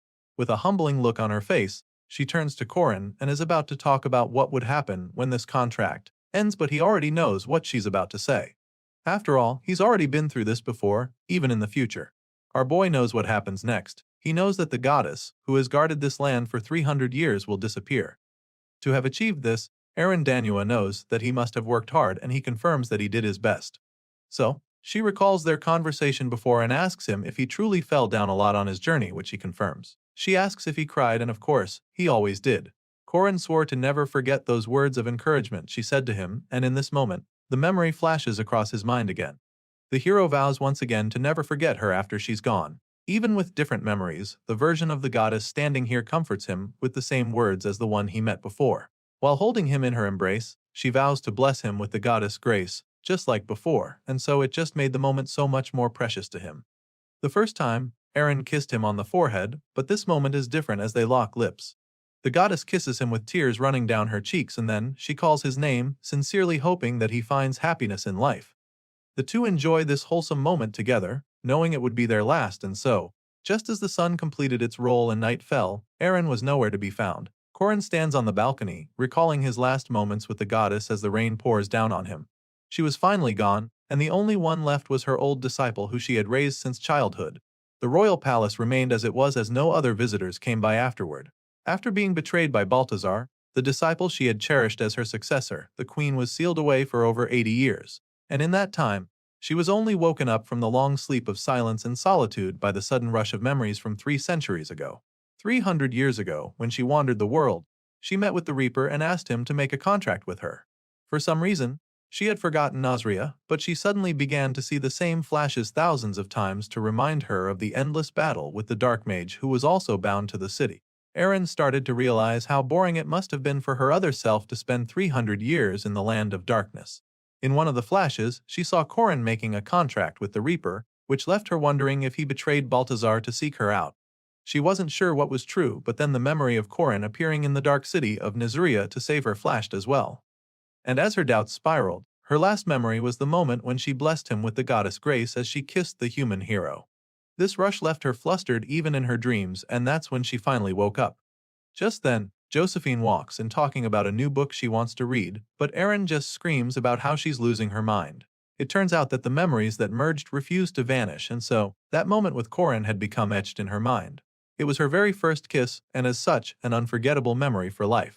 At the Grand Cathedral, in the Second Holy Land Zion, the battle priest who was stationed in Nasria returns to give his report.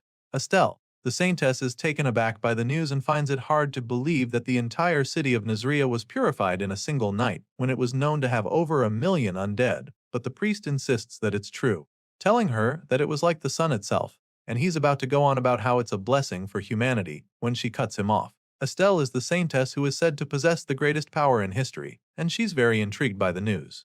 You see, 4 years ago, she visited Nasria and managed to purify the city with ritual prayers, but it reverted to its dark state after only 3 days. For a long time, Nasria has been considered humanity's biggest headache, but it was a controlled problem. But now, the city has been cleansed in a single night, and nobody knows how. The fact that the wielder of this immense power remains unknown leaves the saintess very worried, and she fears that it might even be a greater terror. Knowing that someone out there possesses such power is extremely disturbing for her, so she decides that she'll have to find out who purified the city of Nasria.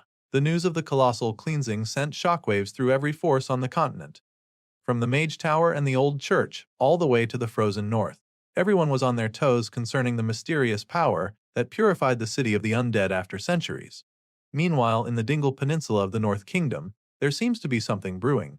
In this world of deadly cold, crawling with monsters, the Northerners were always prepared for war. And as a result, this kingdom became known as one where only those with strength were revered. About 80 years ago, a warrior appeared here and quickly became the most suitable to stand at the top. This warrior was none other than Tetez Balthazar, who quickly made a name for himself and rose up the ranks in a place where the very quality he possessed was all that mattered. Strength. Now, this powerful leader in the north has come to learn that the sun was stolen, and of course, the bearer of bad news is forced to suffer for it. Dunskes begs for mercy after his failure, but Balthazar gives the Beast King a lasting reminder to never mess up. The red-eyed master isn't pleased by the news, but he is curious to know who is responsible. So, with tears in his eyes, Skase confesses that Korin Loch is the man they want. The Beast King is convinced that the hero was the one who killed Fermac because he claims to be Arandanua's first spear.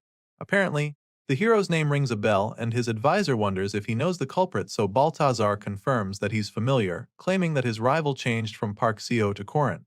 The red-eyed master seems all chill at first but suddenly bursts in rage that leaves his subjects overwhelmed by his power.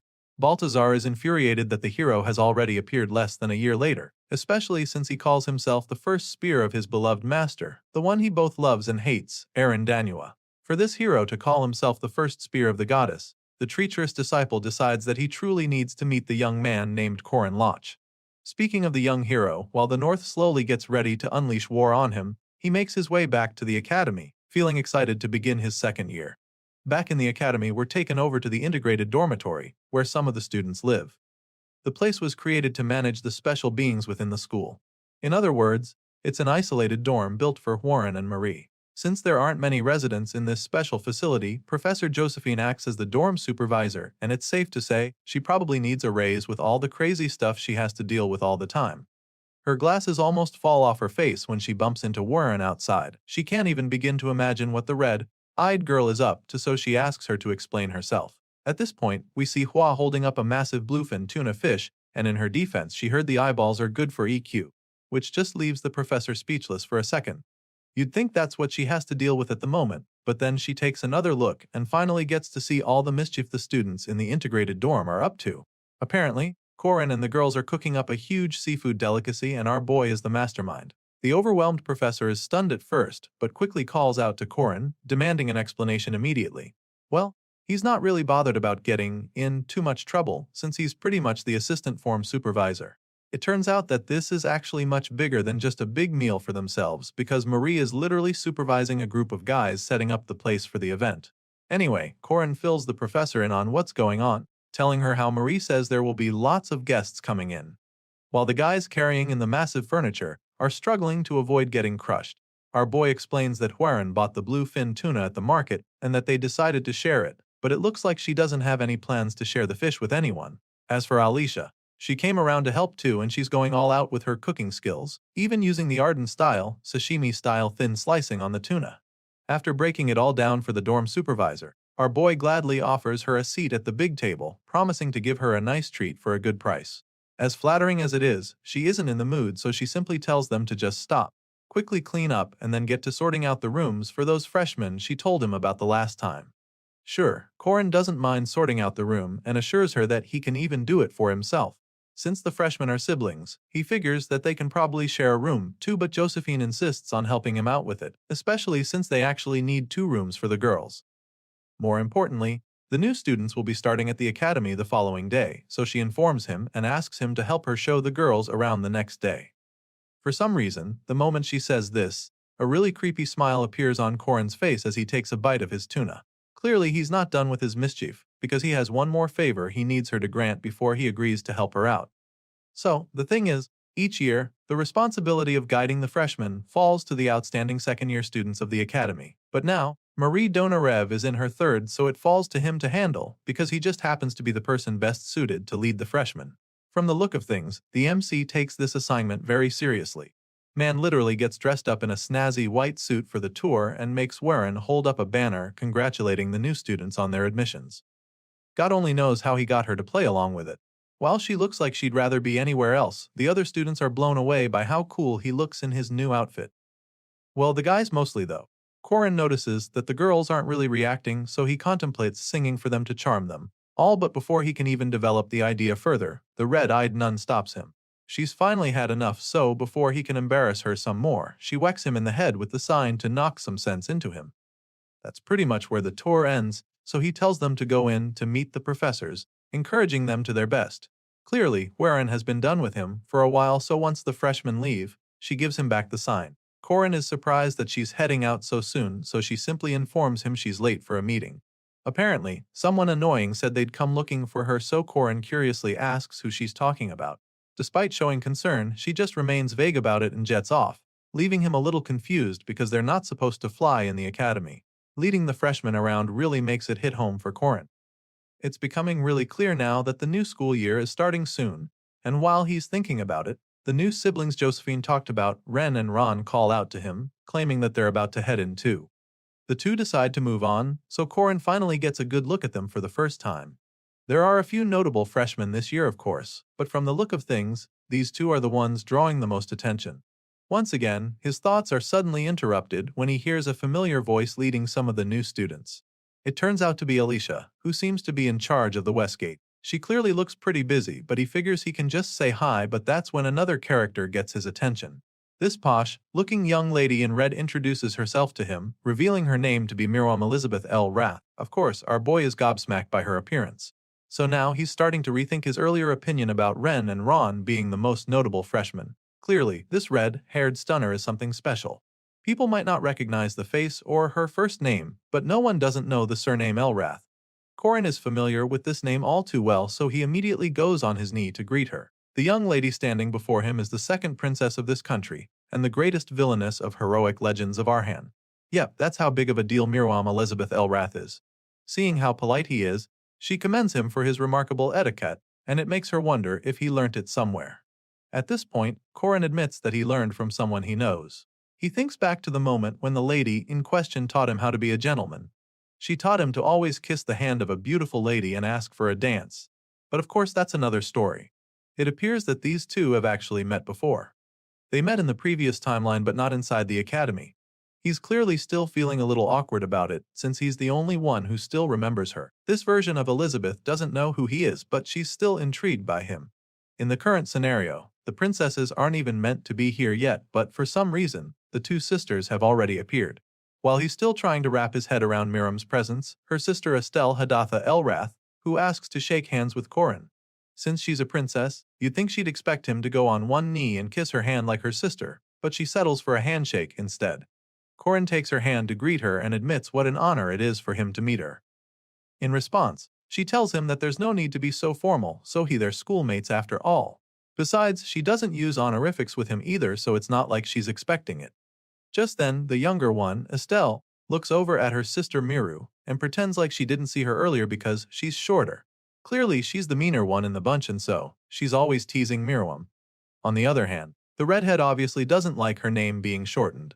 She scolds Estelle, but the older sister doesn't listen as usual. She's more concerned with telling Miriam to just call her Big Sis or Sanba. The pink-haired princess has been on leave for a little over 2 years, but as of today, she's officially back and she wants everyone to know it. Clearly, there's beef between the two sisters, and Miriam simply hits back at Estelle, reminding her that honorifics are for those who are superior to her. As far as she's concerned, the only thing Estelle has more of than her is that dumb lump of flesh. After biting back at her annoying older sister, Miriam tells Alicia that she's heading to the Liberty Hall now. She thanks the senior for escorting her to this far. At this point, Estelle also announced that she'll be taking her leave as well. She greets the other juniors, leaving the two in awe, especially Alicia. As for our boy Corin, he's convinced that he's already screwed. While he's busy thinking about how much trouble he's in for now that the princesses have arrived, we get to see what the other sisters are up to. Ren and Ron are currently taking a personal tour around the academy, and they're both trying their best to fit in and not embarrass themselves. The place is clearly mind-blowing for them because it's literally like a palace. They're still admiring the place when Miriam appears behind them. The redhead introduces herself to the twins, hoping to make some new friends. After all, they're in the same year, so she offers to shake hands with them. They're both reluctant, but Ron is the one who takes the bold step. She slowly stretches her hand out to the new girl, but then in the blink of an eye, Miriam grabs her wrist forcefully. The princess tightens her grip and starts talking about how they hunted down every one of their beaskin. It turns out that this redhead might even be more cruel than her big sister. She expresses how shocked she is to see that filthy strays like the twins are even still alive. With the little girl already in tears, Miriam then threatens to make a living specimen out of her if she touches her staff ever again. The princess shows just how mean she can be to the poor twins, leaving Ren to console her traumatized sister. It's as if Corin already knows that something bad is about to go down now that the Elrath sisters have arrived, because it suddenly feels like walking on thin ice. He seriously can't tell what might happen because the princesses are late-game characters who never even appeared in the academy before now. Unfortunately, now they have both appeared at the same time, and just thinking about the situation makes him wonder what butterfly flapped its wings this time around. The hero has a feeling that all this might be happening because of Nazria's purification. He's afraid that he drew attention way too soon, and now, new characters are popping up all over the place. characters that are likely going to cause problems for him. The situation bothers him so much that he has a hard time remaining focused in the first class of the semester. Life sucks for him right now, and he's so frustrated that the shitty butterfly just had to flap its wings one more time to cause a storm. Eventually, the professor notices that our boy isn't really paying attention, so he calls out to him. He quickly snaps out of it, and the professor scolds him for already losing focus on the first day. He apologizes for getting distracted, hoping to get off the hook, but the teacher doesn't let him off so easily. The man asks him to explain the concept of the magistrate, but our boy doesn't have an answer, and this just pisses the professor off even more. Apparently, the man didn't wake up happy this morning, so he takes it out on Korin by serving him a deduction on the first day. As if things were not already difficult enough for him, now he's got to deal with owing marks too. Usually, the first day is orientation, so everyone just wants to finish and go early. That's like the golden rule, so he's a little confused when he takes a look around and doesn't see most of the students. At the special dorm, Professor Josephine, him, Mary, Warren, and the Wolf siblings are expected to move in, but she said that they need 2 more rooms for the girls, so he ponders a little on how that would work. Just then, his thoughts are interrupted again because he suddenly stumbles into Miriam again, and this catches him off guard. Sitting cross-legged on the bed, she tells him to kiss him right there, but he quickly reminds her that a gentleman only kissed a lady's hand once per day. The princess finds his response quite amusing and wonders how a commoner like him can know noble etiquette. So, she decides to go straight to the point and asks for his support in the royal succession in the coming year. To this, Korin reminds her that he's just a lowly guardian and asks her if she really needs his support. A knight recognized by both the old church and the new, someone who possesses a holy relic, would be a different story. And that's when she reveals that he knows about Claus Solus, which catches him off guard. She's amused by his reaction because all of a sudden, he looks like he has a lot on his mind. Miriam gets a little too close for comfort and leaves our boy pretty rattled. Before he can even react, she wraps her arms around his neck and pulls him to herself. In the blink of an eye, they're both on the floor with Korin on top of her against his will. And then once she's got him in this vulnerable position, she asks him to tell her what he wants from this noble status that no one has even dared to touch. She promises to gladly indulge him in any pleasure he desires. Miriam tells him to ask for literally anything, and the look in her eyes leaves our boy absolutely speechless. The atmosphere in the room changes instantly as the seductive red-haired princess lays on her back, telling him to ask for anything he wants from her. She gives him permission to do whatever he wants to her and urges him to whisper his love to her. Miriam pulls our boy closer to herself, calling him her hero, and desperately asks him to devour her and make her his. Her eyes glint with desire as she closes the gap between them, but just when it looks like they're about to lock lips, Korin suddenly pulls away from it. It's like he snaps out of the trance in that split second, and judging by how breathless he is right now, it's pretty clear that he almost lost himself. Now that he's back to his senses, he simply finds it amusing that she even used an aphrodisiac incense to try and seduce him. It's quite funny to him since that doesn't seem like the kind of thing a noble about to inherit the throne should be doing. Of course, Miriam doesn't feel bad at all for what she did. After all, a union with the Sun God's champion would be a useful political card as far as she's concerned. She reminds him of her ambition and points out how marriage and child-conceiving activities are the oldest forms of transaction. While she's busy trying to justify her attempts to seduce our boy, he's simply hung up on something she said earlier. Miriam made a statement about destiny in Korin. Didn't really understand what she meant, so he asks her about it, but she claims that she doesn't know what he's talking about, appearing to be confused. Seeing that he's not getting any answers from her today, the hero casually buttons up his suit and agrees to leave it at that. He has no intention of making any trouble for what she just tried, so he prepared to take his leave. On the other hand, the princess figures that she'll be more successful if she sets the mood better next time. Clearly, her motives haven't changed, so she makes Korin aware of this by giving him a heads up, but our boy insists that there's no need for that. Nevertheless, Miriam remains resolute, feeling that he might change his mind when he hears her conditions. I mean, she's literally a princess and he's rejecting her, so she wonders how he's so confident in his decision. To this, he responds telling her that he learned to be careful with beautiful women. This is the last thing Korin says before jamming the door behind him, leaving the horny young redhead feeling even more motivated. Miriam laughs to herself, relishing the challenge, and concludes that she'll have to work hard if she's going to break the young hero's defenses. Meanwhile, despite acting all tough, we see our boy breathing heavily the moment he steps out of the room. He pretended to be unfazed by Miriam's advances, but now, it's pretty obvious that he barely escaped that room with his dignity. It was definitely a close call and dangerous one too, which bothers him because it's starting to feel like he's in many similar situations these days. Only recently, he noticed Marriott practically drooling over him with red cheeks after seeing his chiseled body. Alicia was no different when she had some alone time with him at the theater, to the point that she chose a play about an affair between their characters. As for Hua, well, Korin has already realized that she's all touchy with him any chance she gets. Ever since he swallowed the sun, his body has been overflowing with yang energy. Hua, on the other hand, releases an endless stream of yin energy because of her 9 yin meridian physique, and so for her, even touching him feels really good, and clearly she can no longer help herself. Apparently, it's such a good feeling that Ran even comes out sometimes to get a taste of what it feels like to hold him. Later that day, Korin meets up with 2 of his friends to tell them about his situation. He's troubled about how many women are clinging to his body and needs help to fix that. I mean, most guys wouldn't even consider this a problem in the first place, and the fact that he even brought it up with these guys even pisses them off. The first guy calmly flips him off and tells him to go kill himself if he really thinks that his situation is a problem. The second guy, Jaeger, is a lot more physical about his response though, grabbing Korin and yelling at him to just pick one of the girls, fawning over him instead of rubbing his luck with the ladies in their faces. Our boy is pretty taken aback by their reactions because he doesn't get why the both of them are so mad all of a sudden. For some reason, Korin's cluelessness makes the little guy even more annoyed, so he suggests that they kill the MC themselves for being a playboy asshole. The 2 are about to rip him apart when Princess Miriam comes to the rescue. As soon as the guys see her, they let go of Korin and watch curiously as the princess flirts with him.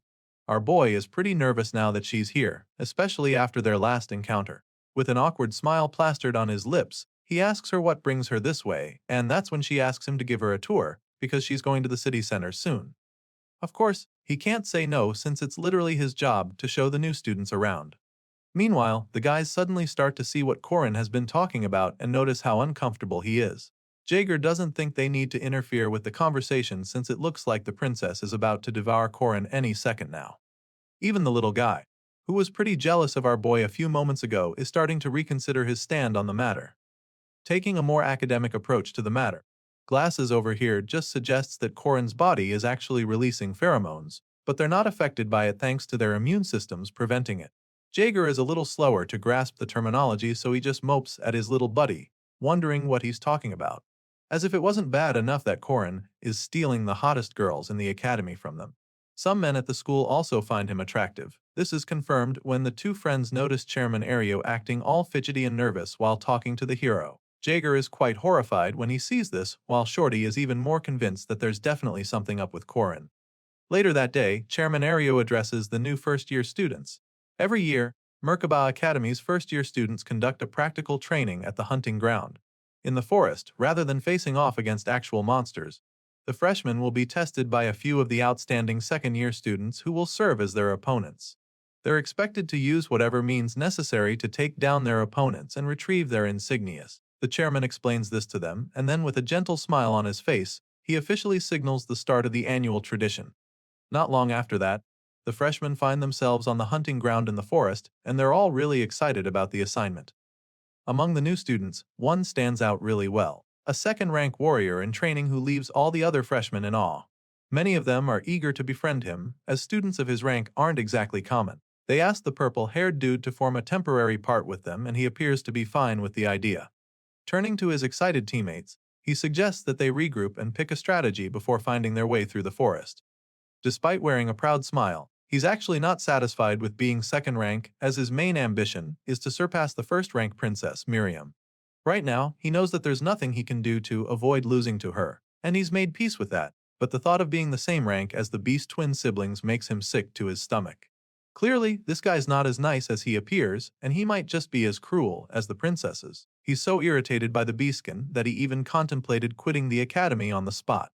The only thing that stopped him from doing that was his holy mission.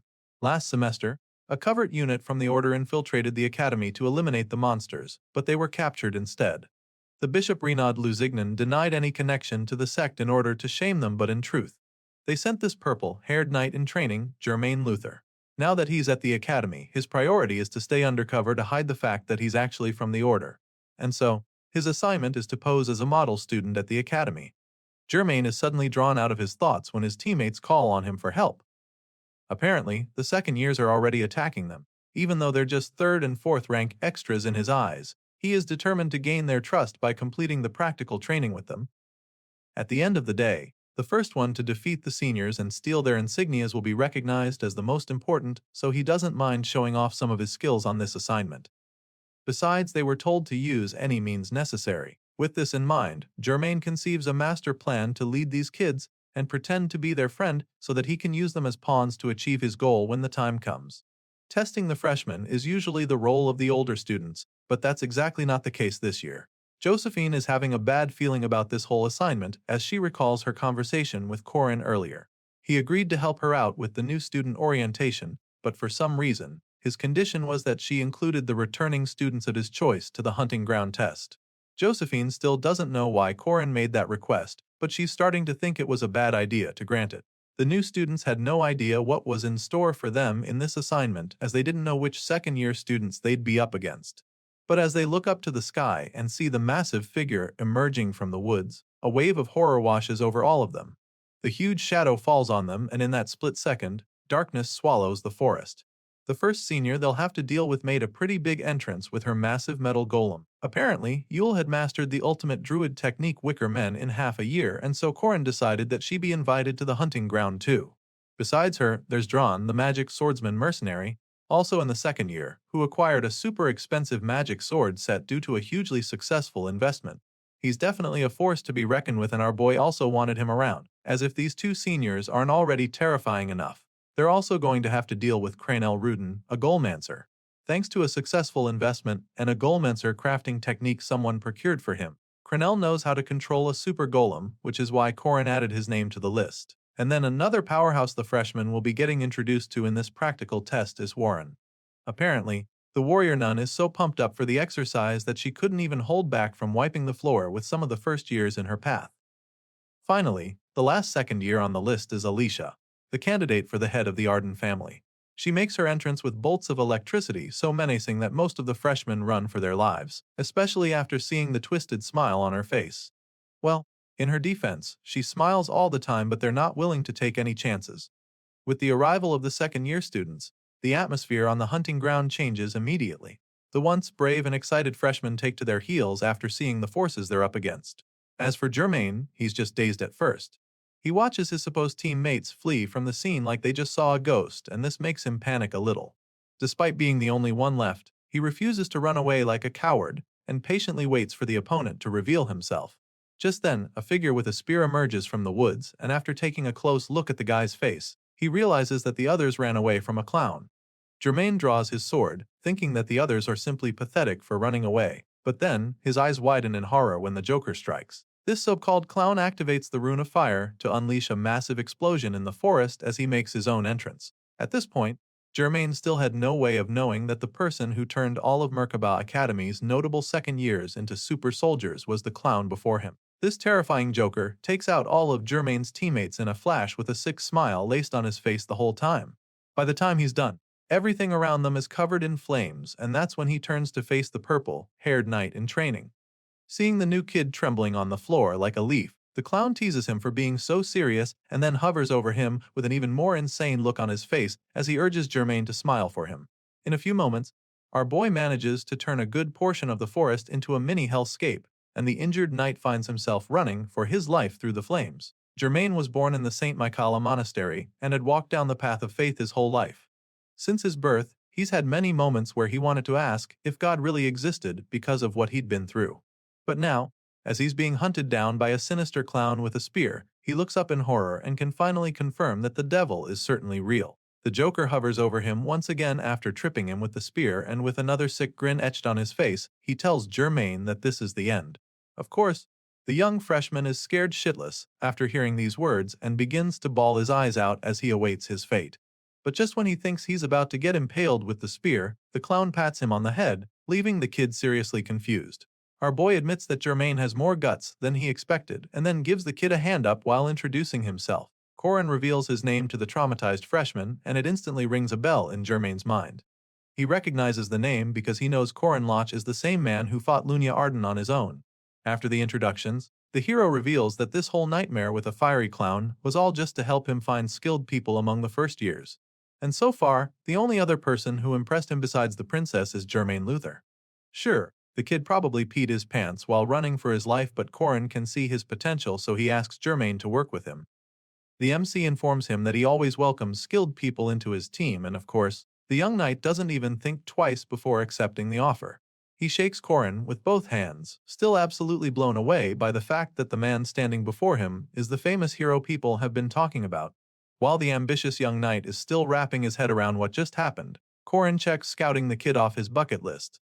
Unsurprisingly, he already knew Germain was a spy from the Order, so now that he's gotten the kid under his side, he walks away with a mischievous grin on his face. Korin hopes to keep tabs on the purple-haired spy for the meantime. You know what they say, keep your friends close and your enemies closer. Meanwhile, an hour after the test starts, the twin siblings are still very much in the game, but they're more occupied with dealing with the other freshmen who attacked them. Ren casually knocks them out and asks Ron to take all their stuff afterward. The Gold Wolf siblings bounce after grabbing everything they need, and as they make their way through the forest, Ron expresses his concerns. Apparently, more and more people are attacking them, and she's starting to think it's because they're demi-humans, but Ren insists that it's because they're second-ranked knights and the others want to take their armbands. Taking the armbands of the seniors would be worth more points, but the second years are way too powerful, so most of the freshmen have settled for attacking higher-ranking classmates instead. In the last part of this test, the first years would be able to trade in all the points accumulated in exchange for prizes. So far, the twins have been racking up a lot of points, so it's time to go get their prizes. Soon enough, they get pretty close to the end where the cottage should be, but Ren is absolutely horrified when she sees the little house on fire. As if that's not disturbing enough, the earth starts vibrating violently beneath them, leaving them even more terrified. They wonder if this is an earthquake or something, but then all of a sudden, a tall, massive structure shoots out from under the ground and rises quickly up to the sky. The siblings find a signpost telling them that the prize is at the peak, which makes them wonder what their second-year seniors are really up to right now. The twins look up at the huge structure, which appears to be some kind of ancient temple that just popped out from under the ground. While the twins are struggling to wrap their head around everything going on, the red-haired princess appears right behind them, looking very excited about it. The assignment just keeps getting more interesting for her, but for some reason, she still sees the need to throw shade at the twins, whining about how annoying the smell of beast fur is. Miriam makes her way into the temple right after that to go investigate it. She knows that it would be hard to destroy if it was mad why a druid, so needs to figure out exactly what it is. As for the other freshmen, they simply follow her lead, convinced that she's the highest ranked among them. None of the others hesitate to follow the princess into the temple, leaving the siblings wondering what move to make now. Ron is pretty worried about what could happen to them, so Ren suggests that they go to the other entrance of the temple. Besides having a bad feeling about the place, she also doesn't want to enter the same place as the mean princess, so just like that, the twins make their way into the strange structure and quickly regret their decision. Not long after entering the place, they're both attacked by the powerful mage who blasts the living daylight out of them. The siblings start to think they should have just followed the others and wonder why the man is being so brutal to them. Well, it turns out that these are the conditions that were given to him by the one who hired him, as he was told not to go easy on any of them. Meanwhile, elsewhere in the strange temple, some students manage to successfully infiltrate the place. One of them finds it pretty simple to do, since he can literally turn invisible and sneak past all the seniors. There are 3 entrances in the tower, which lead to 3 rooms with 3 guardians. Then the corridors join, and then there's 2 rooms on the 2nd floor. Finally, there's a 3rd floor, which is where our boy will be waiting for the freshmen that can make it to him. Soon enough, this invisible student makes it to the 3rd floor, and Korin can instantly tell that his visitor has arrived. He's actually pretty impressed because there's no way anyone should have made it to him so quickly. Sure, he heard that there was someone extremely skilled in stealth among this year's freshmen, but still, he didn't expect the guy to get here this fast. Either way, the student is here now, and so he decides to test him a little further. Korin unleashes a powerful slash from his spear to scare the guest. The invisible guy actually thought that he'd get hit, but the blast missed by quite a lot, and he realizes that the spear must have curved unnaturally. He's still trying to figure out what happened when he suddenly starts to get this weird feeling that messes with his soul. Well, the reason for this feeling is something called the Death God's Orb. It's a kind of spell that ensures that strikes will always hit the mark. It separates the body and spirit, ignoring all defense power. And in that moment, the invisible guy realizes that the strike might have actually hit him. His concentration starts fading rapidly all of a sudden, along with his stealth that drains significantly too. The guy starts to become more and more visible by the second, and as if he wasn't already scared, Korin calls him by his name. This masked assassin is actually Rashida Den Mustali, a first-year second-rank knight, and clearly, our boy knows exactly who he is. Rashid becomes very nervous once his defenses are broken down and Korin simply asks him if the technique he used is from an assassin clan. The fact that the hero even knows about the clan makes Rashid even more wary of him because he's not supposed to have any idea of it. Now, he's convinced that our boy is a big threat to him and his clan, so he attempts to eliminate him in order to protect the secret. With this in mind, Rashid sneaks up on Korin from behind to take him out, but of course, the hero sees the strike coming, so he effortlessly counters it and slams the poor ninja on the floor. The assassin is shocked that Korin saw his attack coming, but it doesn't deter him from trying again. Since sneaking won't work against the hero, Rashid decides to take a more direct approach. So, he takes out a whip and tries to land another hit, but Korin just dodges it once again. The hero evades the attack with ease like it was nothing, and when Rashid keeps trying, our boy proceeds to show just how agile and flexible he is. He avoids every single strike and almost turns the situation into a dance battle. Eventually, he gets tired of dancing, so he uses his spear to stop the whip. With the whip wrapped around his spear, he uses the force to toss Rashid across the room. The assassin clan of the criminal world is where this second-rank knight was groomed, and he always hated those teachings filled with bloodshed. Rashid came to the academy hoping that he might be able to get another life that wasn't about him being an assassin. And with that choice, he left his people behind. Not because he hated them, but because he wanted something different for himself. But now, after learning that Korin knows who he is, he knows what he must do. As far as he's concerned, if revealing his identity would put his entire clan in danger, then the only way to keep the secret is death. Our boy's eyes widen in horror when Rashid leaps at him with a suit ridden with active explosives, and before he can even think of his next move, everything goes up in flames. The assassin opens his eyes right after detonating the bombs, looking extremely confused. He looks at the hero in shock, and that's when we see that our boy just compressed the explosion into a little ball of fire in the palm of his hand. Korin deals with the blast and teases Rashid for playing with some really dangerous toys. Thankfully, fire and heat are his area of specialization, so he lets the Wanab suicide bomber off the hook. The assassin is absolutely mortified by what he just witnessed to the point that he can't even move for a while. As for our boy, he's pretty impressed, so he concludes that Rashid deserves a reward for even getting to this point, and so he tells the freshman to go up and address his points. He also assures the star-struck boy that it doesn't matter if he learned assassination, swordsmanship, or even magic. After all, his stealth ability will likely come in handy very soon. So, just like that, our boy recruits another talented student and then informs the kid that he needs his help with something. This little exercise allows him to check off the second thing he needed to do in this hunting ground off his list, which was to test the skills of the worthy first years. Speaking of worthwhile first years, we catch up with the Gold Wolf siblings, Ren and Ron, who are currently being traumatized by Fromworski on the first floor. The siblings are clearly tired of the assignment at this point, but the thorough senior can't help himself since he was told to do a proper job of testing them. The twins almost died to the demonic sword, but in the end they passed the test. On the second floor, the twins come face to face with the warrior nun, Warren, and when she sees how traumatized the siblings are, she encourages them to try their best. However, they're still pretty shaken after their encounter with Drawn. Warren knows that she won't be able to control her strength against the twins, so she just passes them. And so, the Gold Wolf siblings reach the third and final floor of the temple, where they hope to catch their breaths for a while. Korin welcomes them when they arrive, and they're pretty excited to see their tour guide again. Based on how nice Korin was to them during the tour, they conclude that this is going to be a friendly encounter, so they start asking him questions about what is going on, but he just responds by hurling a spear at them, which changes the atmosphere immediately. Ren is stunned when Korin starts attacking and tries to scold him. But she quickly realizes that this isn't a test for words when the hero kicks Ron right the guy to knock him down. The siblings can't believe their eyes, so our boy enlightens them on where they are right now. He advises them to not look away for any reason if they came here to fight, because that's the kind of mistake that would kill them. At this point, Ren is left in a daze, so Korin attempts to snap her out of it and remind her exactly where she is right now by unleashing his tiger sweeping wind on her. The blast that follows is just way too insane for a test, and even Korin starts to feel bad about having to be this hard on them.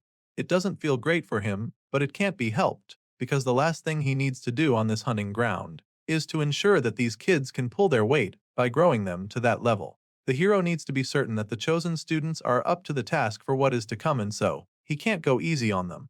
Clearly, his plan worked because his barrage of attacks finally pushes Ren to shift into her beastly form. Usually, suppressing beast instincts is relatively easy as long as it's not a full moon. However, That rule doesn't apply to the current situation because being fully transformed is a different story. The fiery-eyed gold wolf roars menacingly at him, and our boy doesn't need a beast expert to tell him that the creature is made up of 100% pure violence. Still, the hero relishes the challenge. It's not going to be easy to handle the beast siblings now, but he doesn't mind facing off against a gold wolf. The beast charges at him with brute force and murderous intent, but he finds it intriguing regardless. Normally, in their final form they would retain a complete human appearance, but the siblings still haven't matured fully, so they're still limited to this beast form. And so, it's even way harder to handle them this way. While transformed, Ron, who is normally as meek as a lamb, becomes bloodthirsty like a rabid dog.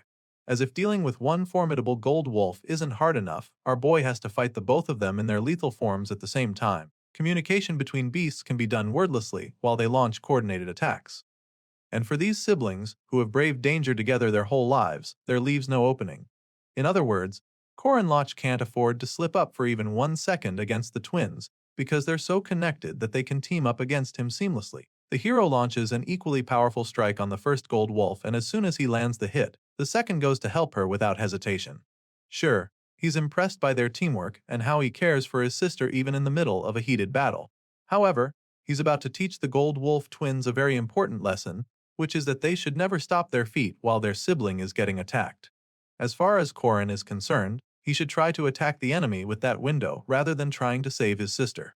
That being said, the MC blasts the two fully transformed beasts. They howl loudly in rage, so he just responds with a powerful first to the face to punish them for another error in judgment. Corin believes that wrath should be served cold, so when the siblings start growling instead of fighting, he uses the chance to land another hit. In his mind, even if they want to use the time they have to cry and whine, then they should at least look at their opponent and not let their guard down even more. At this point, the Gold Wolf siblings are already exhausted, but clearly, their tour guide isn't done with the lesson. Corin informs them that every second they falter is a second they give to their opponent. His little pep talk seems to be doing the trick because Ren suddenly charges at him, and of course, it excites our boy. He's glad to see the fire back in her eyes and concludes that the older sister might just be more brutal than her younger brother. He's impressed by the way she's channeling her rage now, but he still feels that her attacks aren't precise enough yet. Even though she might not really understand anything he's saying right now, he warns her not to just attack haphazardly because she's angry. Corin explains that they need to accurately aim for vital spots if they want to be efficient, and since they probably aren't listening to him right now, he decides to demonstrate exactly what he means. The hero sends a mean slash her way that knocks her right back down after hitting her in the chest. But the time the dust settles, the Gold Wolf siblings are crawling on the floor in pain. Clearly, they've had enough, but Corin isn't done with them just yet. He tells them to get up because as far as he's concerned, they can't give up until their hands and feet are broken. That's the only time he feels they are allowed to give up because that is real life. The siblings eventually revert to their normal forms after Corin wipes the floor with them. They're definitely too battered to keep fighting, and now that they've seen this side of Corin, it makes them realize that they really didn't know anything about him all this time. They wonder if these are the kinds of scary fights that he has been fighting and just when. They think the beating is about to resume. Corin jams the spear into the floor, leaving them confused. Before she can even figure out what's going on, the hero picks her up like she's his little sister to cheer her up. In his mind, this should be enough to test them for now. After all, it's getting way too hard to remain mean to these two any longer. Corin failed to make them teach their final form in one try, but still, they understand what it means to fight now. They've steeled themselves today, and so Corin believes that it's more than enough for one day. Ren wraps him in a tight hug when she sees that he is no longer trying to kill them, so he comforts her and apologizes for being so scary earlier. Despite his efforts to cheer them up, the kids just bawl their eyes out even more, telling him that he's so mean. The siblings cry about how he just treats them like children, and he doesn't even bother denying the accusations. He admits that he was pretty mean to them, but also commends them for having good judgment in the situations he put them in. He also praises their top-tier physical abilities, and then assures them that they still pass even though they didn't beat him. For the first time since they arrived on the third floor, the siblings felt a sense of relief as he hugged them both. But after what they just went through, they vowed not to need that kind of soothing embrace again anytime soon. After examining the Gold Wolf siblings, Corin returns to the center of the room to wait for the next talented student to arrive. That's when he suddenly hears someone applauding him from the shadows. It turns out to be none other than the red-haired princess. She seems surprised that he's still standing there even though the Gold Wolf siblings so long ago.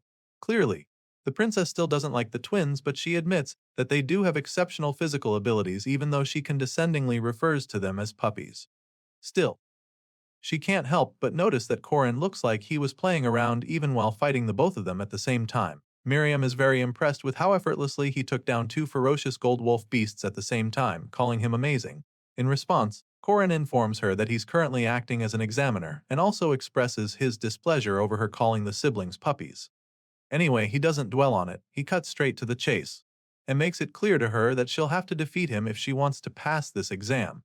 He also informs her that he's not going to play around like he did with those siblings when facing her. Korin has no intention of going easy on her, especially if she takes out the thing she's hiding in her dress. He warns that he'll fight her at full power if she unveils the weapon, but the princess just teases him, joking about how he didn't fall the last time she took off her dress in front of him.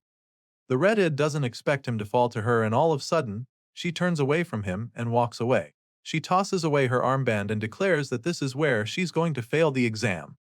It turns out that what the princess has hidden in her dress is something called a snake familiar. It's clearly very dangerous, and even after Korin revealed knowing about her secret weapon, she didn't show the slightest hint of surprise. It leaves the hero pretty bothered because his encounter with her will now be difficult again like last time, and he doesn't know what to do with her anymore.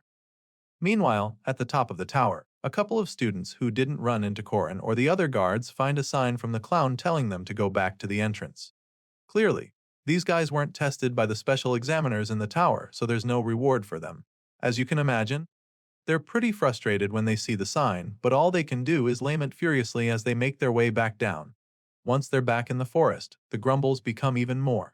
They feel that things went badly for this because of that clown, and one guy is so pissed that he calls Korin a bastard. His fellow freshman scolds him not to insult the senior, but the guy doesn't really give a shit. He tells his angry classmate that Korin is allegedly the future son-in-law of Donarev, and how he's also somehow engaged to Lunia Arden. Of course, the guy still doesn't care and insists that Korin is a crazy son of a bitch. Unfortunately for him, that crazy senior isn't done with them just yet. The injured freshmen eventually run into the crazy clown again. This time around, he's standing on a pile of weapons in the middle of the dark forest path. He welcomes the freshmen with a creepy laugh that echoes throughout the woods and asks them if the practice was fun for them. Of course, they're all still traumatized by him, and it's a miracle they haven't gone insane from hearing his ominous laughter. Korin suddenly pours a glass of wine on the pile of weapons, revealing that these are the rewards that should have been distributed to them during the practice. Among the rewards are rank 4 and 5 magic stones, along with other high-ranking items. Our boy explains this to the freshmen before him and then asks them if they know what they have in common with the items. Just when you think he's about to pacify the injured students after giving them hell throughout the day, the hero proceeds to infuriate them even more. It turns out that the thing the students have in common with the items is that they burn easily.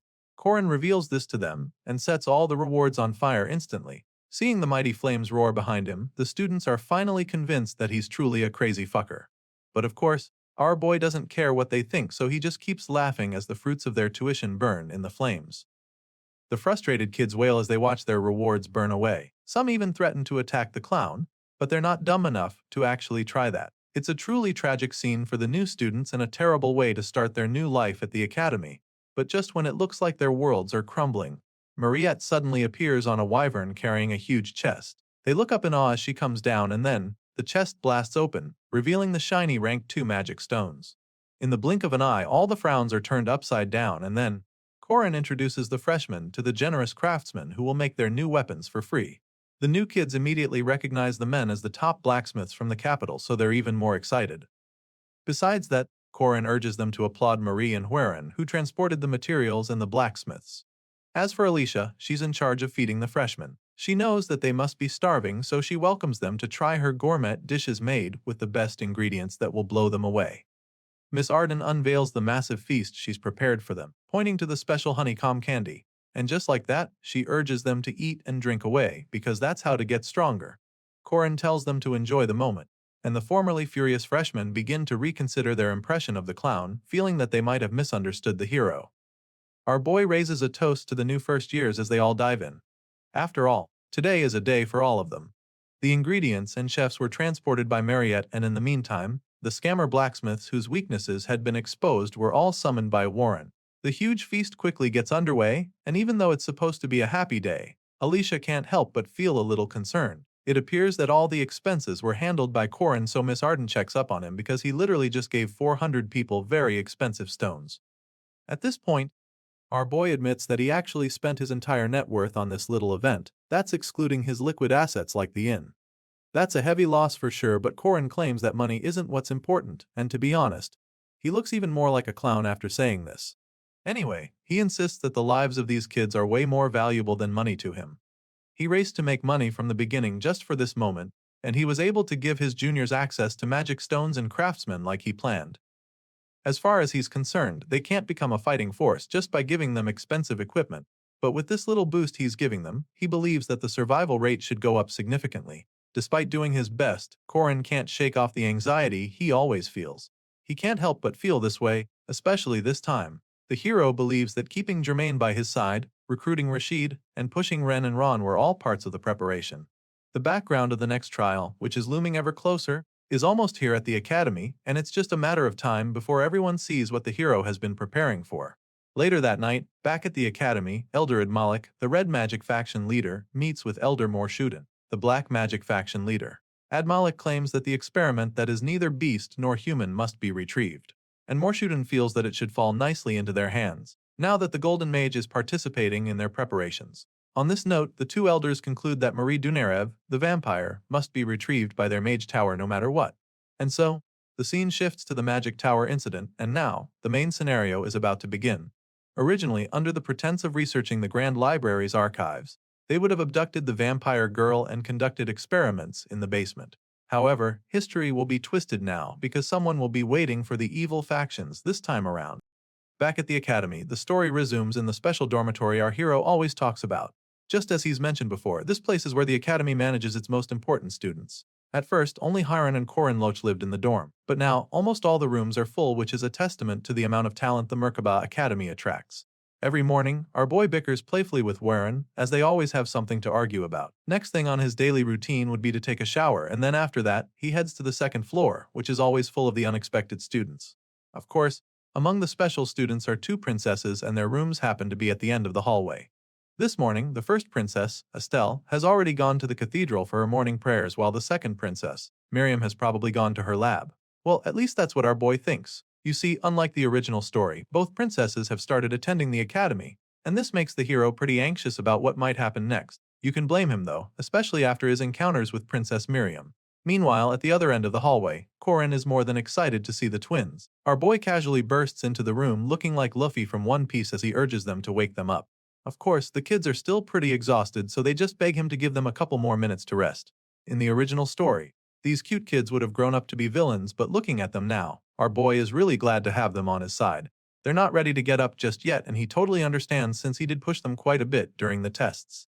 Nevertheless, it's time for them to get up, so he scoops them up from the bed and leads them to the bathroom so they can brush their teeth, but they're reluctant because apparently the toothpaste is too spicy. This just leaves him even more convinced that they're just big babies.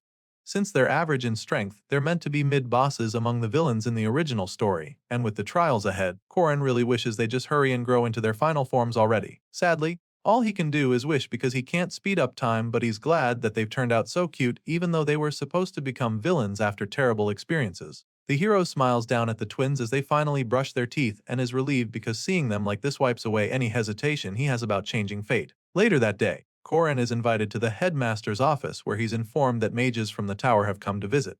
The news leaves him wondering what the purpose of their visit is, so Chairman Ariu explains that the mages claim that they're coming to access the research materials at the Merkaba Grand Library. They also claim that they would like to look into the careers of the students in the magic department. In response, Korin admits that the magic tower has always had a shortage of new recruits. So it makes sense to him that they want to check the career plans of the students at the academy. After all, kids these days prefer to become academy professors rather than tower mages. The hero's response intrigues Professor Josephine because she didn't think he knew so much about the magic tower. Well, he does. Originally, the tower monopolized all mages and magic. It was pretty notorious for exploiting young mages and letting the high-ranking ones hoard all the achievements. However, after the rise of the Merkaba Academy, the tower lost its control and ended up becoming the academy's main rival. And around that time, the old church began its witch hunts. And just like that, the magic tower became the hands and feet of the old church since they usually looked down on the academy and treated the demi-humans as test subjects. It was a recipe for disaster, but then academy heroes stepped up and ended the witch hunts. And that event was what became known as the Witch Revolution. Anyway, our boy knows that it's better to keep his vast knowledge about all this to himself, so he assures the professor that he could never know the tower better than her. After all, she was one of the heroes of the Witch Revolution 80 years ago. It's even in the textbook, so her involvement is no secret. At this point, Josephine figures that it's time to change the topic. As far as she's concerned, the Witch Revolution is ancient history, and besides, it wasn't just her on the battlefield all those years ago. She says this while looking at the headmaster, so Irio chimes in, admitting that he was also a part of it, and adds that Balthazar was there as well. Clearly, anything concerning her traitorous student, Balthazar, is an uncomfortable subject for the master, so Corin can understand why Josephine doesn't feel like talking about it further. However, our boy believes that he has to use whatever he can. Officially, these two adults are convinced that Corin is Balthazar's student, so he decides to leak future info as if it was Balthazar's plan. With this in mind, the hero suddenly informs them that the tower is connected to the red-eyed king of the north. Sure enough, this leaves the both of them stunned, especially Josephine, whose jaw almost drops to the floor. She realizes that the tower visitors this time are working for Balthazar. Corin is clearly now talking about information from the future, which allows him to get their attention. The hero confirms Josephine's fears, stating that the mages aren't actually coming to the academy for the library or student career scouting. After the meeting in the office, Corin meets up with Marie outside to have a chat. Our boy informs her that the visitors are probably here in the academy because of her, which leaves her pretty confused. She asks him why he thinks that, so he reminds her that she possesses vampire blood, which is something that the Mage Tower desires deeply because of their obsession with demi-humans research. It's truly shocking news to the blue-haired girl, and even though she's quite scared, she's confident that it would be a huge mistake on their part if they mess with her. Well, you see, the Donorev family is popularly known as the Potato Empire, and there's a reason for this. They control almost the entire food supply on the continent and are the most powerful house in the south. With this in mind, Corin partially agrees with her, admitting that it's hardly sensible to cross such a family just because of some experiments. However, he also knows that the tower doesn't care about those things because they're followers of Taith's Balthazar. He makes Marie understand this, but the girl is a little hung up on the fact that Balthazar is involved. Corin knew it would body them, but he also felt that it was time to tell them what was really going on. So, he summons the courage to tell her, but first, he lets her understand that what he's about to tell her must stay between them. And once she agrees to keep it a secret, he finally tells her about the goals of Balthazar and his followers. By the time he's done filling her in, Mary understands that the Balthazar is trying to achieve what he calls the coming of paradise. But first, he needs to gather the 4 primal runes and the 4 great treasures. If he gets his hands on them, then he'll use the power to destroy all civilization so he can build the new world he desires. This is what Marie understood from Corin's revelation, and the hero confirms it. He goes on to explain that this is why the old church and the tower mages who follow Balthazar don't care how strong anyone else is in the current world. With the cause they're fighting to achieve, they believe that everything will be erased and only the world they want will remain. With everything Corin just revealed, Marie is amazed that the mages are actually planning something that terrifying. It's really ridiculous to think about, but she knows that Balthazar actually has the power to do it. Now that he's made her understand what is at stake, he decides to ask her for a favor, even though he knows that it might be a lot to ask. At first, she looks surprised, but then reveals that she's actually happy he's asking her for help. She thought he could do everything by himself, so to think that she could actually help him in his mission makes her feel really good. And so, she lets him know that he doesn't even have to ask because she's ready to do anything for him. Marie tells him to just say the word as she gives him a reassuring smile, so he reveals that there's something they need to do later that night. Right after saying this, the hero casually bids her goodbye, asking her to meet him at the Happy Inn at midnight since he has some preparations to do in the meantime. The moment Corin leaves, Marie starts to feel very anxious just thinking about what he wants from her. She almost can't wait for midnight so she can go see him at the inn, since she already has some ideas in her head about what the night is going to be like. Safe to say, she's ready for anything, and if we're being honest, she's actually hoping for something quite naughty. Later that night, we catch up with our boy while he's spying on the evil mages. There are so many of them right now, so he wonders if the tower scum are going to stay on campus during the day and then move to the hotel at night. There are 50 mages from the tower visiting the academy, but only 3 of them are introduced to us by their names. The first one is the elder of the Red Magic Order, Edmalek, and judging by how he's yelling at one of his subordinates, you can tell that he's not in a good mood. Elder Edmalek is the leader of the fire mages, and he's clearly an old, cranky man with a temper to match. Then, there's Elder Morstan of the Black Magic Order, who seems to be a bit more chill than his Red Magic Order counterpart. Just like the rest of Balthazar's followers, his priority right now is for them to prepare a test subject for him. And then finally, there's the Golden Adrian, who happens to be Balthazar's ally and the final boss of the upcoming Magic Tower incident. As such, he's like the most dangerous of the 3, and catching him is top priority for the hero. However, Corin has one major problem right now, making that very difficult. Even though he's got his sights on them, he can't tell exactly who the Golden Adrian is among the 50 mages. The hero's thoughts are suddenly interrupted when he hears one of the mages start yelling at their rookie to hurry up with their luggage, warning him not to drop it. Korin takes a closer look and is surprised to see that it's Rak. Apparently, the little guy has chosen the tower for his career and ended up as their lackey. Our boy feels pretty sorry for him and just hopes that he changes his future plans because the tower is about to disappear. All of a sudden, Korin spots one of the hooded magicians running into an alley, leaving the others behind, so our boy smiles, excited to have gotten his target. Later that night, Korin secretly follows the guy to a tavern. Apparently, the guy is big on gambling and tonight seems to be his lucky night since he's stripping all of the competition bare right now. This professional gambler is actually a dark maid of the 4th floor of the magic tower who goes by the name Minroji. Apparently, this mage is not even interested in alcohol. He just came here for the money because every city's bar basement has a gambling den. As you'd expect, a magician of his status possesses a few tricks that give him an advantage in a game of cards. He can literally see his opponent's cards with his magic eye, so beating them is a walk in the park for him. As much as he's enjoying the wins, he's also trying to kill time because he's waiting for some of the working girls. He feels that one of them should have shown up by now, and just then, a lady appears right behind him, asking if she can join him. Of course, he doesn't say no to the beautiful lady he's been waiting for, so he welcomes her to join him. After all, this is what he is after. The high-stakes card game comes to an end shortly after, so Minroji leads the working girls to his hotel room. The knave lady nervously asks him if she's really going to get her money back after satisfying him. To him, there's nothing more interesting than messing with someone who's flat broke because they're so desperate and ready to do anything for money.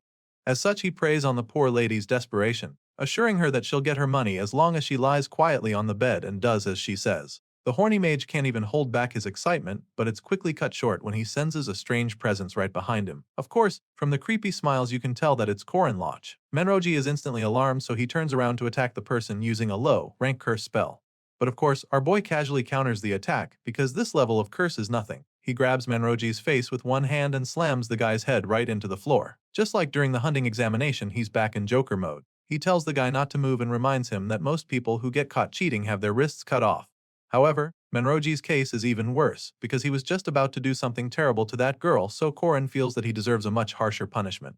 The hero pins Minroji to the floor, threatening him with the magic eye, so the mage starts to beg, claiming that the lady approached him first and that he didn't do anything. At this point, Korin informs the mage that the lady he was about to abuse is Rena, the owner of the place, and not just some random girl. It turns out that this whole thing was a setup to capture the tower mage.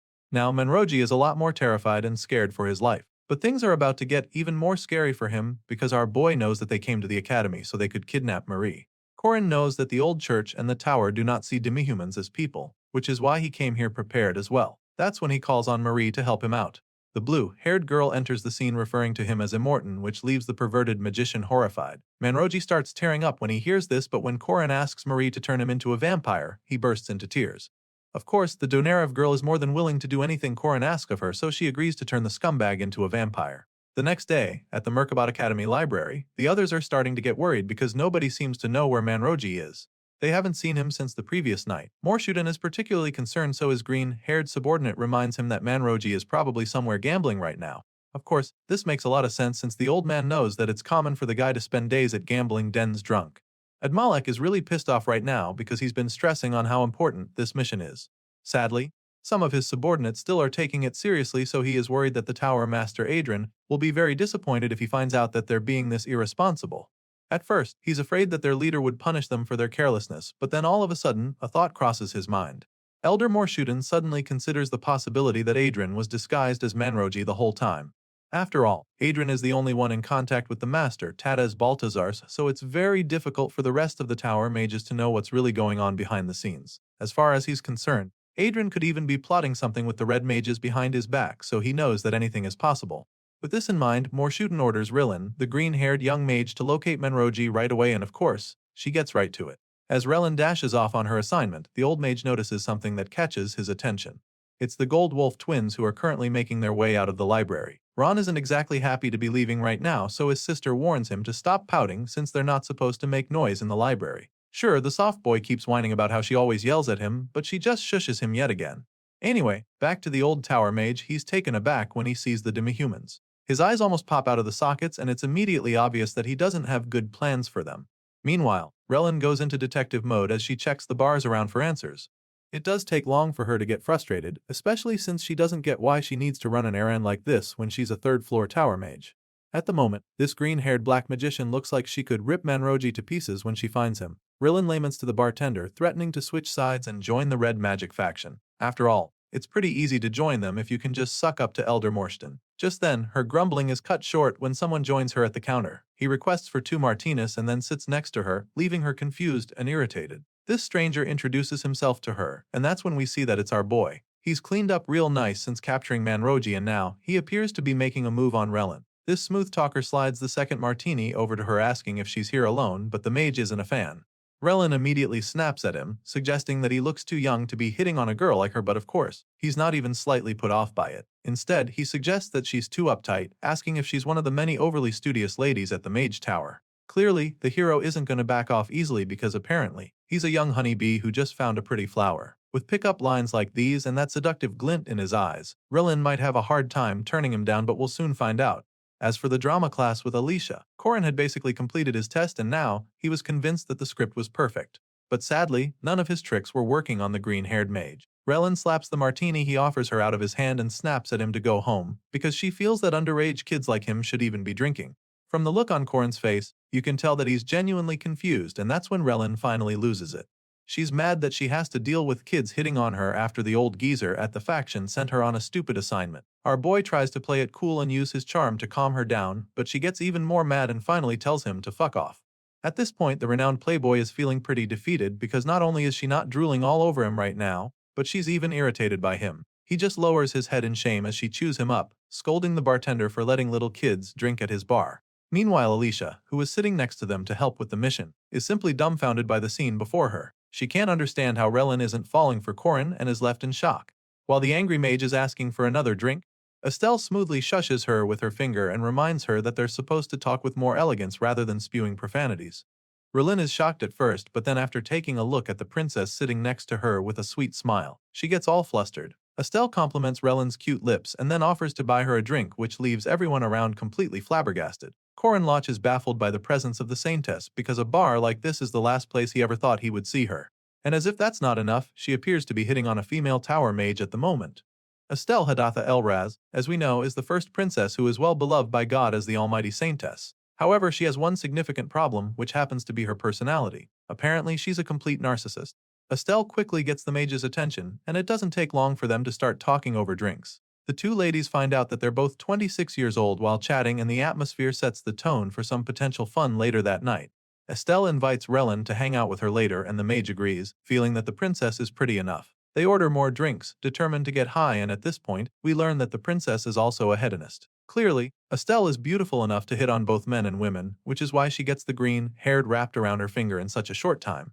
Well, Relin is also quite drunk, so it's no surprise that she loses her composure after a while. Seeing the target now extremely vulnerable, Corin seizes the opportunity to try and take her away. He reminds the princess that he took theater class just to prepare for this very mission and demands to take the mage with her.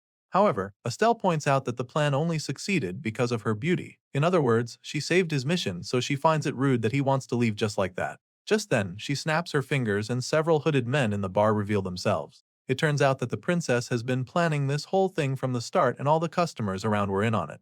Of course, Alicia doesn't back down from the threat. She takes out her sword and prepares for a fight, informing them that she and her partner are first-ranked knights.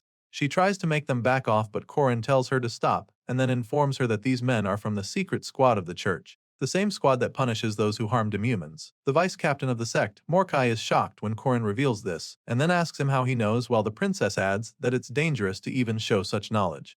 But the hero just smirks in response, informing them that he's never in danger. Corin assures them that they have the wrong impression of him and proceeds to let them know who they're talking to.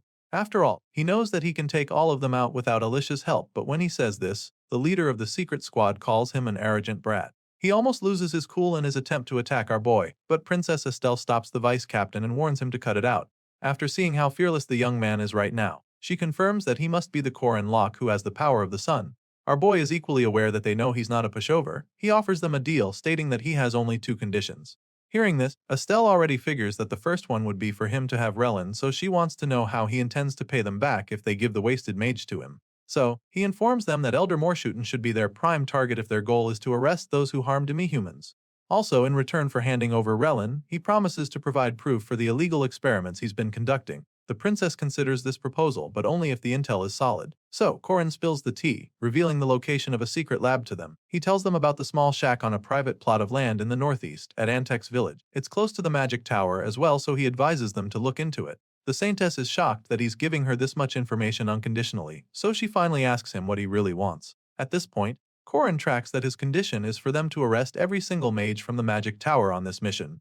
They all know that the magic tower is a corrupt den with rotten members from the elders to the bottom feeders. However, the vice captain calls Korin's request nonsense because it's impossible to capture so many people as far as he's concerned. But then again, the hero knows that the mages will sell humanity to Tata's Baltazar if they don't stop them now. So, seeing how reluctant the squad is, Korin offers to capture the rest as long as they take Elder Morshuden.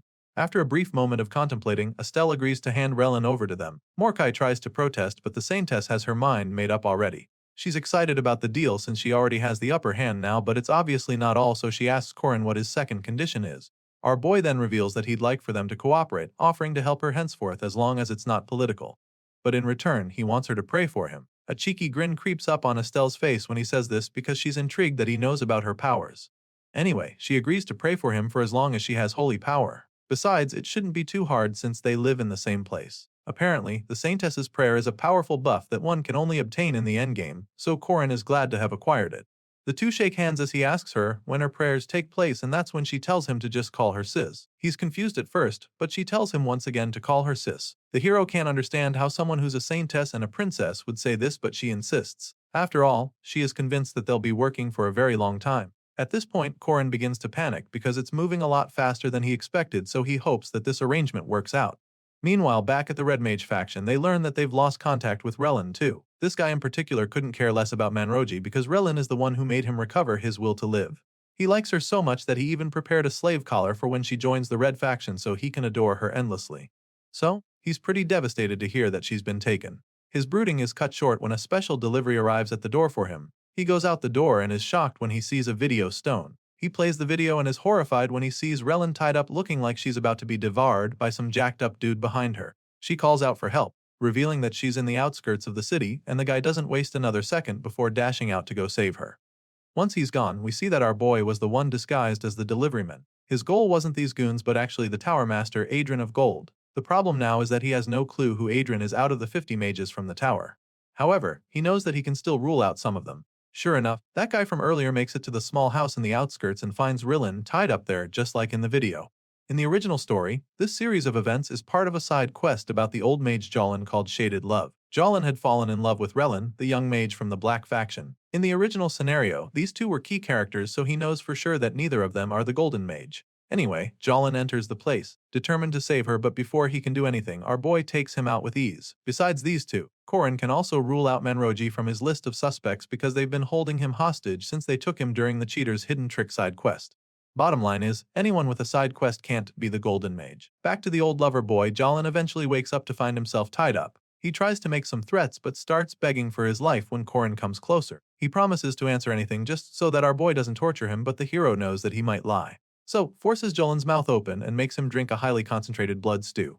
Apparently, this is what he uses to turn all his hostages into vampires, and it takes him 10 bowls to transform this old geezer right here. Unfortunately, Jolin only turns into a ghoul instead. Ghouls are servants of vampires. Apparently, virgins become Dracules while non-virgins become ghouls. Korin finds it pretty annoying that he's the only one who doesn't have any experience in bed, but Marie assures him that they're in the same club. On top of that, he'd become a Dracule. Anyway, now that Jolin is her servant, he won't be able to lie, so Korin asks her to bring his mind back to see if she can get him to tell the truth.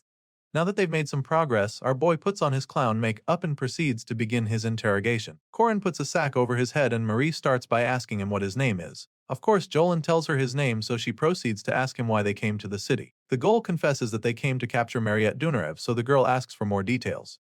At this point, Jolin reveals that they also came to assassinate Chairman Ario. She asks Jolin why and he hesitates for a second, so she snaps at him, demanding him to speak up. That's when he claims that only the Tower Master, Adrian, knows the answer. The Tower Mages just do as he commands since he told them that it was an important mission and that he'd be participating himself. Jolin confirms that the Tower Master is disguised as one of them but admits that he doesn't know which faction he infiltrated. Turns out this is all the information Korin needs for the hostage, so it's time for the next step. He then records a message for the Tower Mages, giving them 1 week to prepare enough gold to fill a boat if they want to save the lives of their members. And if they don't, he threatens to cut one of their fingers every night. starting with their beloved Professor Jolin. Elder Admalik of the Red faction receives the message and is obviously annoyed. He'd have ditched the retard if he wasn't his best disciple. One of the Black Mages whispers to Morshuden, suggesting that they focus on the mission and let the Red faction deal with it. Of course, Admalik tells the nosy man to zip it and Morshuden agrees with him, insisting that no faction can act alone right now. With Josephine, the Witch of Space in the picture, even if they try to capture the chairman and the vampire, she can easily teleport out with her magic. That was why they needed to cause trouble during the academy midterms, to make the Witch of Space use her magic to save students instead. But now, Korin has found out their plans, which is a big problem for them. The two faction leaders agree that they're not paying the ransom because the Mage Tower doesn't make deals with clowns. So they conclude that they must capture him. They're not sure how, but they know that should start by tracking him down. They have an accomplice in the academy already, so they feel she must know something about this mysterious clown giving them a hard time. It turns out that their spy is actually the second Princess Miriam. Miriam is one of the people who saw his outfit in the hunting grounds. Since the Magic Tower is her greatest sponsor, she's sure to tell him his identity. If so, the Magic Tower will immediately switch their top priority to capturing him, which also means that they'll attach the special dormitory to capture him. But this is likely backfire because he knows their plan and this will allow him to capture all of them instead. In the end, this was plan A for Korin Loch. The mages watch as the clown gloats in the video and just like he predicted, Miriam appears. They ask her if she knows the clown but she denies knowing anything about clowns or the abductions, but the mages have a hard time believing that. The next day at school, Korin is shocked to learn that Princess Miriam didn't say a word about him to the mages, and this makes plan A a lot less possible. His spy is none other than Rashid, and the ninja confirms that she didn't say anything about him. Hearing this, Korin is shocked that she took his side in that situation. Now, he has to come up with another plan, so he gets up to leave and offers to pay Rashid, but the guy is more concerned about his health. He feels that Korin should be resting a lot more, but our boy assures him that he's fine before leaving. Now, he has to fall to plan B. Korin knows that he must account for every possibility, and he doesn't intend on losing his master so easily this time. Elsewhere, we see the secret squad from the church arriving to arrest Elder Morshuten for illegal human experimentation and other related charges. The old man is shocked that Princess Estelle would lead such action against the Magic Tower and feels insulted. In response, she assures him that she respects the prestige of the Magic Tower, but makes him understand that they've received a report about him. It's a grave claim for sure, but with the glaring evidence available to them, they just had to take action. Just then, her vice-captain unveils the box of evidence on the floor, leaving the elder horrified. All his records are in the box, so he knows that he's cooked. He does get how they got a hold of them, but the princess just gives the go-ahead for his arrest. Morshuden's lab moves around quite often, but none of the Jackdraw's squad could track it down. Estelle didn't think Korin was the type to lie, but she also didn't expect to be able to get this much evidence so quickly. The records that Korin gave her aren't old but actually completely new. If the Academy had made a move as an institution, Morshutan would have moved his lab, so the Saintess begins to wonder how our boy managed to do all of this in the past few days. And it becomes clear that Korin Loch intends to take down the Mage Tower by himself. It's a normal thing for sacrifices to be made when necessary for the advancement of academia. Witch hunt started with punishments and racism against demumans. But the old church and tower lost to the three heroes who had joined with the Protestants. After that, the witch hunts became known as the Witch Revolution, while the old church and Mage Tower began to lose influence. Now, these two institutions have joined forces with Baltazar and are plotting to eliminate the Academy. They thought it would go smoothly. Well, that's until now. The scene shifts back to the mage factions, where the mages are trying to figure out how the Protestants managed to attack their secret lab. They immediately conclude that the clown must be working with the Protestants, so they decide to hasten their plans in order to save Morshutan. Some feel they burned down the Academy so they can use the chaos as a distraction to get him out, but other members of the Red faction feel it's wiser to retreat to the Mage Tower immediately. The commotion is immediately brought to a stop when Elder Admalek enters the hall looking extremely powerful, but suddenly starts to feel his power depleting. With Morshutan arrested, his powers are not enough, so he calls on Lord Adrian to reveal himself at this crucial time to assist them. Rather than blowing his cover and revealing his identity to them, the Golden Mage uses his magic and fire to spell out the solution to them. He tells him to capture the witch, but Admalek is afraid that it would be too difficult. That's when Lord Adrian reveals the method they must use, and with this confidence, he leads the Red Mages out on their latest mission. Somewhere in the northwest of Merkaba, there lies a secret marker. It was engraved during the Witch Wars, and the only people who know of this secret are Aaron Danua and Josephine. And so, when the marker gave a signal, the professor assumed it was from the goddess. Unfortunately, it was actually a trap set up by the Red Mages to capture her. Elder Admalek unleashes an inferno to overwhelm her, but she fights back and holds her own against them. As you can imagine, she's shocked by this ambush because the only other person who should know about the place is Aaron, so she asks Admalek how he knew about it and how he activated the marker. In response, the Red Mage faction leader informs her that the Tower Master has a powerful accomplice, and so there's one more man who knows where the marker is. Now it starts to make a lot more sense. There were 3 heroes who participated in the witch wars after all, and Baltazar was that third character. Hearing this, Josephine asks him if he's ready to deal with the repercussions of joining forces with Baltazar, but Admalik confidently informs her that those rules mean nothing to the tower mages now. As far as he's concerned, mages should never have abided by such things in the first place. In his mind, those demihumans will always remain test subjects, and he feels that it's ridiculous they were forced to protect them in the name of ethics. Besides that, he also finds it annoying that they'd go as far as to bring near talentless students and reveal the secrets of the arcane to them. In his mind, the demihumans don't deserve all they've been given, and this is why he's of the opinion that the academy has only deterred the advancement of magic. As you can imagine, everything coming out of his mouth right now enrages Josephine and makes her conclude that they can never change. First, they went from hunting demons to demumans instead, and then proceeded to go after witches. They hunted down everyone who opposed them or used magic without their permission, but that wasn't enough for them still. After the hunt, they captured her as a child and began discussing how they would dissect her, arguing between which would be the better to open her up between fire magic and black magic. It was a nightmare for young Josephine, who was locked up in a catch for days until she was finally rescued by the goddess. They thought they would have their way, until their hearts were ruptured by Aaron Danua's spear.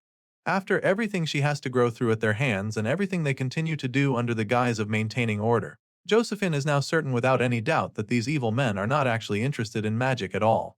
She's convinced that they're just fools who cannot live without expressing their hatred.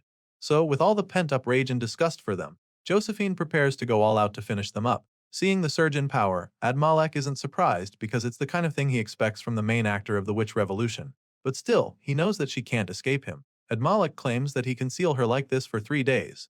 He's disappointed that he had to leave the main event to the Black Faction, but at least, keeping her trapped here would mean that the Mage Tower can slay the chairman and capture the vampire they came for. With their plan in motion, the Academy would be gone in 3 days' time, and only the Chosen will be able to pursue magic in their new paradise to come.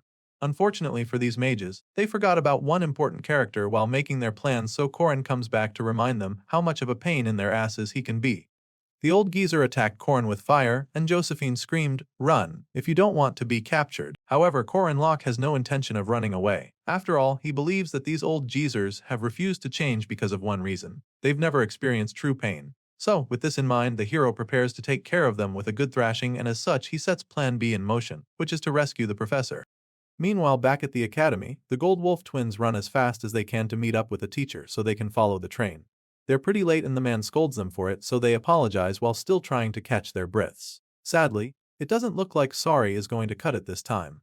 Before now, he had informed them that this would be the first day of their monster hunts, and he's not impressed with their behavior so far. Sure, the Fanged Boar might only be a 4th-ranked monster, but right now, the twins aren't looking focused at all. This stern young man happens to be Ogun Rentry, a night professor of the academy. He's told the twins before that he hates having to say things twice, so he asks them to recite the same thing he's been telling them all the time. Rentry is always telling them that a good guardian must be skilled, but that it's more important for them to be on time. The twins sing it aloud to him which pacifies him a bit, so he figures that it's time to get a move on. Their mission is to slay a Fangboar, so he urges them to follow him and head out immediately. As you can imagine, the kids aren't looking forward to a mission with the uptight professor, and Ren feels that they were late because Koring isn't around. He normally wakes them up every day, but today, he's nowhere to be found, and they can only wonder where he went so early in the morning.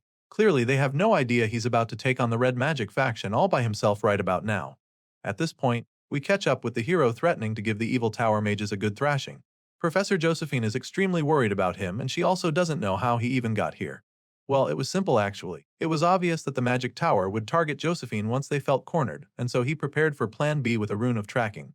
Korin charges up his flaming spear and starts by facing the leader of the Red Magic faction. He's disappointed in the Elder for being here right now, when he should be next to his adorable disciples. Upon hearing the voice and seeing the hero's face, Elder Admalek realizes that the powerful spearman before him is the same clown that has been ruining their plans. Now that he knows who he's up against, the old geezer claims that Korin is getting ahead of himself just because he blocked a mere mid-level spell with fire resistance. So he prepares another fairy attack, feeling insulted that Korin thought the leader of the Red faction would be such an easy opponent. At this point, all the red mages around start adding to the leader's powerful fireball, but this isn't something new to the hero. Flames are the progenitor of all things and are always sufficient to return everything to ashes. This is the ultimate move of the Red faction. It's known as the Sky of Muspelheim, and Elder Admalek is confident that this is what he'll use to defeat the clown for good. As far as this old mage is concerned, there is nothing the blame of the Red faction cannot burn, and so with the combined flames of all the hooded sorcerers, Admalek unleashes the massive ball of fire on the hero to destroy him. Korin Loch just smiles as the mind-bending fireball speeds down toward him. knowing full well that this is exactly what he'll use to win the fight. The flames swallow the hero instantly, and at first you'd think he'd be incinerated in a flash, but that's not the case. Like usual, Korin begins to control the fire, leaving the elder mage absolutely horrified. The old man can't believe his eyes because a clown shouldn't be able to survive such an attack, and in this moment, Elder Admalik realizes that the boy isn't just fire resistant. From the scenes on display, this is an elemental advantage for Korin Locke, and as soon as that's established, the hero decides to let the magician know what he's really up against. He makes it clear to the old geezer that he'll never be a match for him if he keeps using fire to attack. And with that being said, he lifts his spear to unleash the concentrated sun spell attack on the red magic faction. The hero knows that he wouldn't be able to activate such a powerful skill move under normal circumstances, but with this much fire around already, it's going to be a lot easier for him. In other words, these dumb magicians just gave him exactly what he needed to take them out. And so, he activates the Solar Genesis spell as well to finish the job and unleashes the crushing burst of flames on the mages, and the petrified elder mutters in disbelief as his life flashes before his eyes. Following this devastating blast, the red faction mages are scorched, and all that's left is their charred corpses lying in the gaping crater from the explosion. Korin heaves a sigh of relief as the dust clears, and the professor commends him on how impressive that was. In response, the hero agrees with her, adding that the power he just used is one of the 4 treasures of Danon. But it turns out that was actually implying that he's impressive. Josephine hurries over to see if he's okay. From what she knows, the sun counters both the red faction who uses fire and the black faction that uses demonic magic, so she feels that he must have predicted the magic tower and prepared for this as well. At this point, our boy just smiles mischievously because she's spot on with this assertion. After what she just witnessed, Josephine is even more convinced that there are many strange things about this young lad Korin Locke, and so she feels it's only right that she should be wary of him. But then again, to her, this young man's silhouette looks like that of one carrying such a vast burden. Josephine feels that it seems to overlap with the symbol of justice, and so going forward, she makes up her mind to assist him without worry. The professor helps Korin back on his feet, seeing how exhausted he is after his battle with the mages. And then she asks him what the next part of the plan is, so the hero tells her that the next target will be Mariette. Thankfully, he's always made preparations on that front as well, and judging by the coy grin on his face, those black mages are in front a real surprise. The Mage Tower has 2 goals. One is to kill the chairman Irio, and the other is to capture Mariette. Our boy initially had plans to become their target, hoping to handle them when they came for him, but Princess Miriam surprisingly covered for him and pretty much messed up his whole plan. Nevertheless, the protagonist had a plan B to fall back on, and now that he's saved the professor, the next part continues with the official opening date of the Donarev distribution. While our boy would be helping Josephine on one end, Marie is going to be participating in this very event, intentionally revealing her whereabouts to the public. Following Korin's master plan, the blue-haired target will slowly and deliberately move from the concentrated area to a less crowded place, knowing that it would be ideal for an ambush. The vampire makes her way into a dark alley, hoping that the intruders follow her in there. She must be very calculated in her actions to make sure that they actually take the bait, because the mages are equally smart enough to know not to act when too many eyes aren't on her. The entire plan depends on this part, so if there's no attack at first, then Marie will have to keep going as if she is waiting for a carriage. And if the tower mages do make the move to attack her, then their secret weapon will be waiting there for them. Marie arrives at the carriage, knowing that they would likely use it to escape with her immediately if they actually try to kidnap her. With this in mind, she summons her red dragon, Dioka, since the preparations are perfect. At the same time, Warren and Alicia suddenly emerge from the shadows and are astounded when they see Marie. Apparently, Korin also sent them to get ready for the mages at this location, but the baffling thing now is that nobody is actually coming after the vampire. Meanwhile, deep in the forest of the Western Valley, the Gold Wolf twins are in the middle of their hunting session. A massive wild boar tries to act tough in front of them, but Ron captures it with ease. He tells Ren about it, hoping that she would be impressed, but that's when she reveals that she caught an even bigger one than him. The twins are having a pretty good hunting session so far, but they can't shake off the feeling that something weird is going on. From what they were told, there were supposed to be way more of them. Last year, Professor Dana bought up a lot of these big boats to use as test subjects, so now they're pretty baffled that they have only seen a few despite coming this deep into the forest. This a major concern for sure, but Ron feels that they should be more bothered by the smell coming from not too far away. The wolf twins confirm that it's the smell of rotting corpses, but then they sense someone hiding behind the tree, which makes them even more uneasy. Ren summons courage to call out the ominous figure, and then the hooded man reveals himself. This man is none other than Professor Arkai, an elite disciple of Morshuten. He admits that an elder vampire is extremely valuable, but then suggests that 2 wolves with golden pelts can easily match that value. Remember when Elder Morshuten saw the twins for the first time? Well, he's been obsessed since then. He thought about how easy they would be to capture, and so they're practically treasures waiting to be collected by the Black Magic faction. Now, Arkai has been sent on this assignment, so before going all out on the twins, he informs them that all the fang boars in the forest are already dead. And to prove this, he takes control of their corpses and surrounds the kids with the wild beasts. As far as he's concerned, they're basically his test subjects already, so he advises them to follow him rather than resisting. However, the Gold Wolf siblings aren't the type to go down without a fight, so they clench their fists and stand up to the monsters together. Seeing that they intend to fight, the evil mage just feels sorry for them because now he has to use force. So, he unleashes the horde of boars on them, hoping to overpower the kids. Morshuten will be mad if the gold wolves are too damaged, but Arkai doesn't seem to mind taking that risk since he allows the boars to pounce on them mercilessly. Meanwhile, at the entrance of the forest in the Western Valley, Ugin Rentry and his other students are also forced to deal with the same situation. The Night Professor orders the students to form a protective formation around him and charges them to protect each other in groups. Due to their reproductive abilities and vast diets, fanged boars are designated as fourth-ranked monsters that require regular population control every year. The entire assignment was for the annual control, and this is why Rentry brought his students out here, but he didn't expect them to come back to life. Rentry curses at the black mages as he struggles to fight off the boars. He reminds them that they cannot hurt the students of the academy and that this attack is a massive violation of the treaty.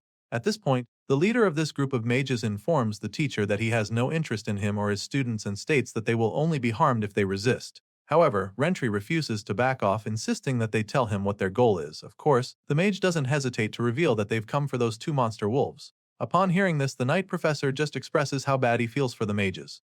To him, it's a real shame that they came this far for the twins, and the sorcerers are puzzled by this reaction.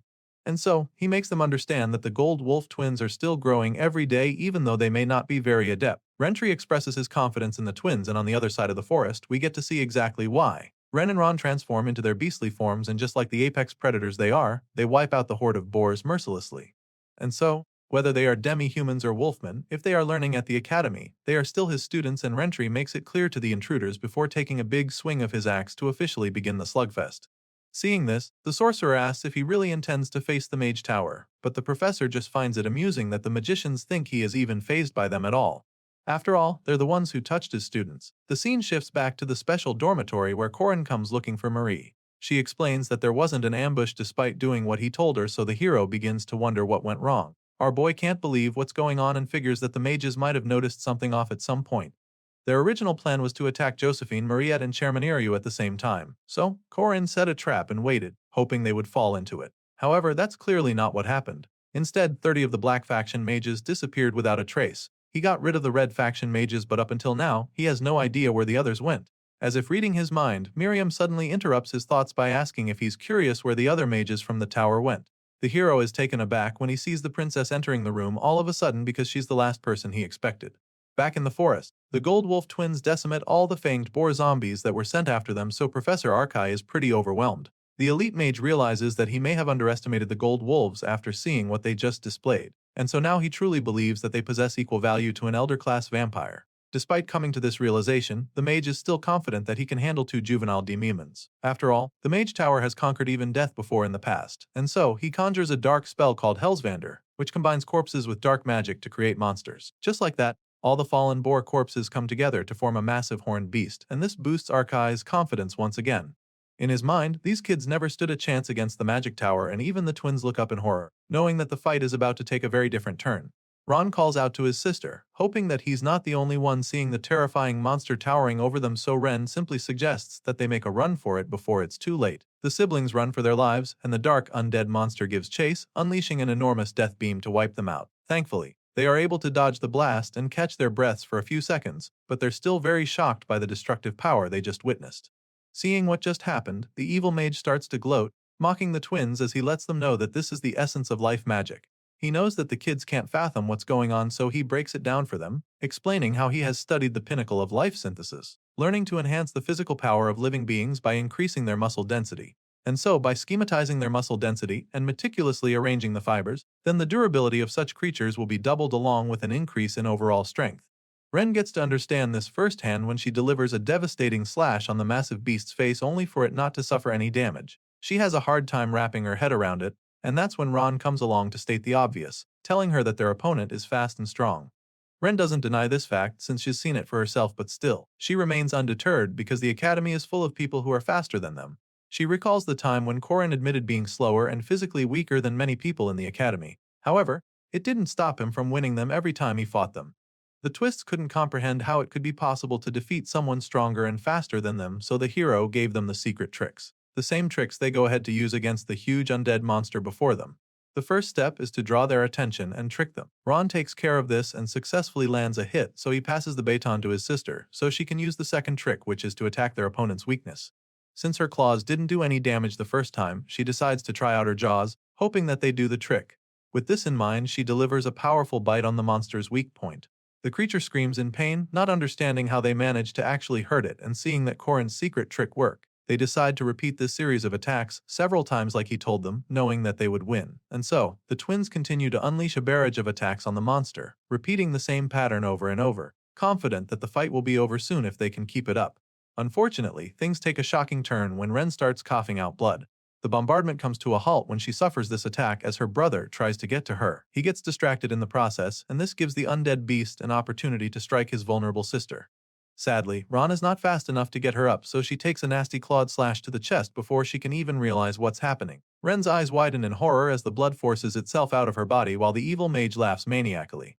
He gloats some more, calling the Gold Wolf twins foolish beasts for thinking their strategy would work. It turns out that the flesh of a chimera is poison itself, and Ren had no idea, so she just kept biting away at it. His excitement is cut short when he suddenly remembers that they're not actually supposed to kill the Gold Wolf twins, so he scolds the chimera because they need the kids alive for the experiments. Professor Arkai starts nagging about how they should have focused more on intelligence when creating the dark monster, and that's when Ren's grieving brother tells him to shut the hell up. The young boy's beastly form is brimming with menacing energy, showing just how mad he is, so before the sorcerer can even react, he leaps at him with murderous intent. Sadly, he doesn't get the chance to rip the mage apart because the chimera suddenly obstructs his attack with its hand. Arkai's heart skips a beat when he sees how close that was, but he insists that Ren be kept alive. There's a bond between wolf siblings who rely on each other and care deeply for one another. So if you take one out, the other will definitely retaliate, but not in the same way they've been. All of a sudden, Ron becomes so powerful, and with this boost, he unleashes a myriad of slashes that destroy the chimera pretty quickly. Arkai watches as his dark creature is torn to pieces, and so he's instantly mortified by it. And in that moment, he realizes that by hurting Ren, he pushed Ron to be fully awakened. And now, not only does he not have his chimera to protect him, but Ron has also gone berserk. The grieving brother howls in pain, swearing to kill Arkai and all his mages, every last one of them. The evil professor is visibly terrified right now, so he orders his disciples to kill the gold wolf beast and forget about the experiments. So they all begin to cast a spell, but before they can complete it, Ron bursts into the scene like a runaway train, killing all the sorcerers in his path. At this point, the evil mage is shitting his pants. He can't believe that this is happening, but Ron doesn't give him a second to figure it out before charging at him. Just when he's about to take Arkai's head off, Korin arrives to stop him.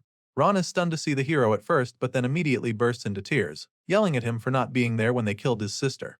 He berates our boy for not coming sooner, and in his grief, he takes out his anger on Korin. The MC allows the kid to use him as a punching bag for a few seconds, knowing how much pain he must be in right now. The Gold Wolf siblings lived for each other, so if one of them dies, the other goes berserk, losing all rationality. Korin understands this all too well, so he pulls the sad boy into his arms and comforts him with a hug before informing Ron that his sister is still alive. Of course, it comes as a shock to him, but it's true, and that's when we see Mary tending to the severely injured wolf girl in an attempt to heal her.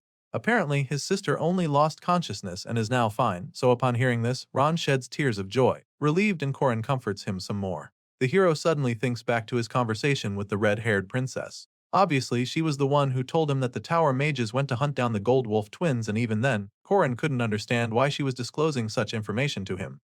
Princess Miriam has been supported by the magic tower for a while, and everyone knows, so he doesn't think she should have any reason to voluntarily tell him their location. After telling him where they were, the princess made it clear to him that she just gave up something huge and that it won't happen again. At the time, Korin was still too stunned to think too much about it, so he just walked away, stating that he owed her big time. But of course, that went without saying, so the cunning princess informed him that he would soon pay the price for her help. Back in the present timeline, we see that Korin and Rentry are done rounding up the survivors from the tower. He makes them get into lines and kneel, informing them that he doesn't give a shit about what faction they're from. Of course, the subdued mages obey his instructions as he just keeps yelling at them. He makes them bow their heads and stay put even though they don't deserve his mercy. After gathering up the hostages, Rentry informs Korin that none of the first years were badly hurt during the attack, and our boy concludes that it's because the professor put his body on the line to protect them. He thanks the knight for this, but Rentry insists that he didn't really do much because the new students' equipment status was much better than last year's, allowing them to fend for themselves for the most part. Apparently, they were able to protect themselves this much because of their equipment that were made with expensive magic stones. Remember when our boy generously spent his entire fortune to give them the high-ranking equipment? Well, it's clearly starting to pay off. The freshmen give him the credit, and he gets all flustered, so he tries to be modest, claiming that he only used half of his fortune. Just then, Professor Josephine appears, and the boys try to give her an update, but she informs them that there's an emergency. Apparently, the marker that the chairman possesses is reacting, and the moment Korin hears this, he realizes that this must be what Princess Miriam was talking about when she said that he'll pay the price soon. The red faction ambushed Madame Josephine, while the black faction attacked Ren and Ron. But amongst either group, the golden mage Adrian was never found, which can only mean one thing. Our boy is overwhelmed by the mage tower's simultaneous attacks and realizes that despite the regressor's desperate struggle, the scenario continues to follow the original path. Professor Josephine opens a portal and urges them to follow her immediately. But first, she tells them to stay alert because unlike the red and black factions, where they had compatibility advantage, things will be different this time around. The hero is also aware of this, so he equally feels that they should get moving. You see, just like the situation before them, our boy is also different from his powerless past self, so he's ready for what's to come. Mariette and Alicia are also ready to follow Korin on this dangerous mission, while Huaren is pretty indifferent about it. Now, a special ranked demi-human vampire, a swordsman who walks the domain, and an indestructible living Jiangshi are fighting along with our hero. The same hero who obtained 3 aura cores and is holding the sun in hand. With such powerful characters on the team, Korin believes that he equally has a force that can truly stand up to the Golden Mage. They teleport back to the academy through Josephine's portal and find that the chairman's body has not been completely destroyed yet. This is basically a moment of hope, but still, he fears that their foe must be extremely dangerous to have been able to put the chairman in this state. Korin believes that whoever did this must be a special rank archimage, but he's no longer sure if this is the doing of Erdrin. You see, our hero arrives to find that the 4 great treasures of Lauda de Danann have gathered in one place. Aradawa, the Spear of Light, Undri, the Cauldron of Infinity, Ria Fall, the Stone of Destiny, and Claus Solus, the Sword of the Sun. He had a recent run with Duneskays, who is Undri's vessel, but now he's gone face to face with the lawgiver, Dunorix, who claims that it's been too long since they saw each other. The blondie at the back, O'Hara Bress, the enchanting monarch, is also intrigued to see our boy, claiming that they have met on the narrow bridge. To him, it's odd that they ended up in such a twisted situation, and he's not sure if it's a blessing or a curse at this point. All of a sudden, a new quest, known as the Coronation of Paradise, is unlocked, and a system backup is immediately activated to review the commandments of the game. The result is a boost in the strength of these 4 powerful characters, including Tatez Baltazar, who hasn't said a word since Korin arrived. Baltazar's power is increased by a whopping 740%, and then, Korin is offered the quest, asking him to save the world by defeating these forces of evil. The hero is dumbfounded by the situation before him, and Baltazar finally speaks up, claiming that destiny has tied their fates together.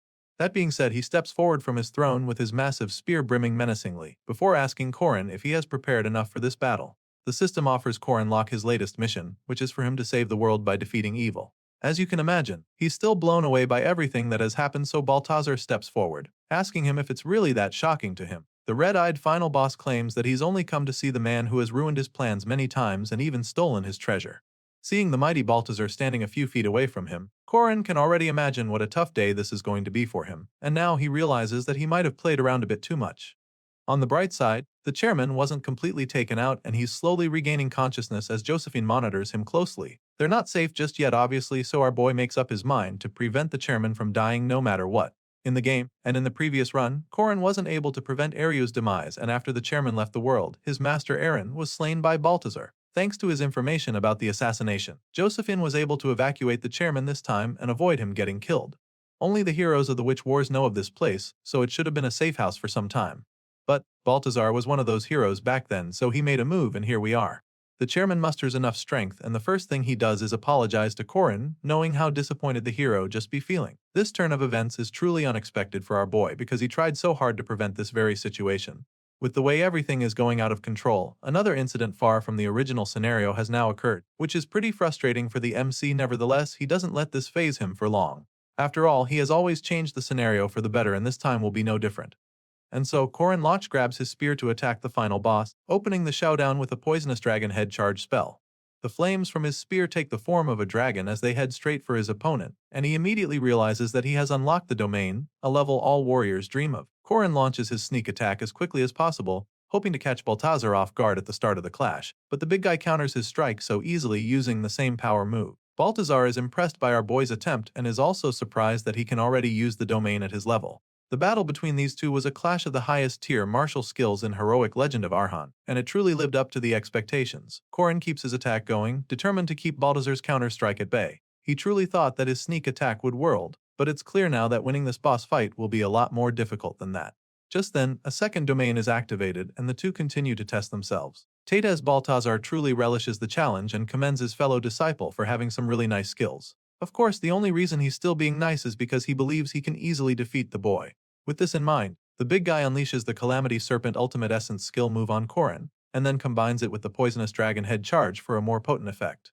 Sadly, our boy didn't expect this one, so when he sees the blast coming his way, he's pretty horrified. Baltazar is using the domain multiple times in a row just like the Sword Demon, and that's never an easy thing to handle. Just then, another system backup commences for the revision of the commandments, and then the four evil forces have their stats increased hugely. As if Baltazar wasn't already powerful enough, his strength instantly increased. But our boy also has his stats increased by over 7 times, and this gives him confidence to show off a little. Baltazar activates a third domain and begins to bard the hero with a crushing burst of energy. And then he proceeds to a fourth domain, landing multiple blows in the blink of an eye, forcing Korin to block them all like his life depends on it. As if our boy wasn't overwhelmed enough, the fifth domain is activated, giving Baltazar a god-like appearance as he continues to attack relentlessly. In the midst of his myriad of slashes, he teases Korin, telling him to increase his speed since he has the fundamentals after all. Baltazar then activates the sixth exchange Sura, but this time around, our boy steps up and matches him blow for blow. Korin activates the sixth exchange as well and charges with the same speed. The two slug it out as they throw blows relentlessly and canceling each other out over and over. At this point, it's like they're both evenly matched because neither is able to get a front foot over the other. Korin attacks with the Calamity Serpent ultimate move along with the Infinite Returning Heavens. On the other hand, Tadez Baltazar attempts to counter it with the Naja ultimate move and combines it with the Infinite Returning Heavens skill move. Judging by the wide grin on Baltazar's face, it appears that this is like a game to him. It's like he's just messing with Korin and trying to push him to his limits. Of course, our boy notices this during the battle because he can see that Baltazar is using exactly the same moves at him every time. It's like he's mirroring his attacks for fun at this point. But even though they look like identical skill moves, Baltazar's inherent strength makes his attacks more potent, which is why just when the hero seems to have a shot, he suffers a tragic fate instead. In a single second after the fight starts, Korin takes a spear to the chest, leaving the girls absolutely mortified. Baltazar thrusts his spear right through Korin's body till it comes out of his back. Our hero falls to his knees in that moment, and all those who can't walk within the domain watch from the sidelines, dazed and horrified. Warren and Marie can't even begin to wrap their heads around this grave situation. They're unable to get to him within the domain, but Alicia, who prepares a counterattack to give the hero a fighting chance. She activates the Arden First Sword style, Domain Severance, and as soon as she does, the enchanting monarch expresses how intrigued he is. It's not just a simple domain, so he feels that she has got some good talent for real. With this in mind, he's convinced that the king will finally have some fun after all. Despite Alicia launching an attack on Baltazar, the big boss remains unfazed. He casually grabs her by the head with one hand and warns her not to rely on the domain as if it's an invincible move. The poor girl screams in agony as he covers her entire head with one hand to flex his power.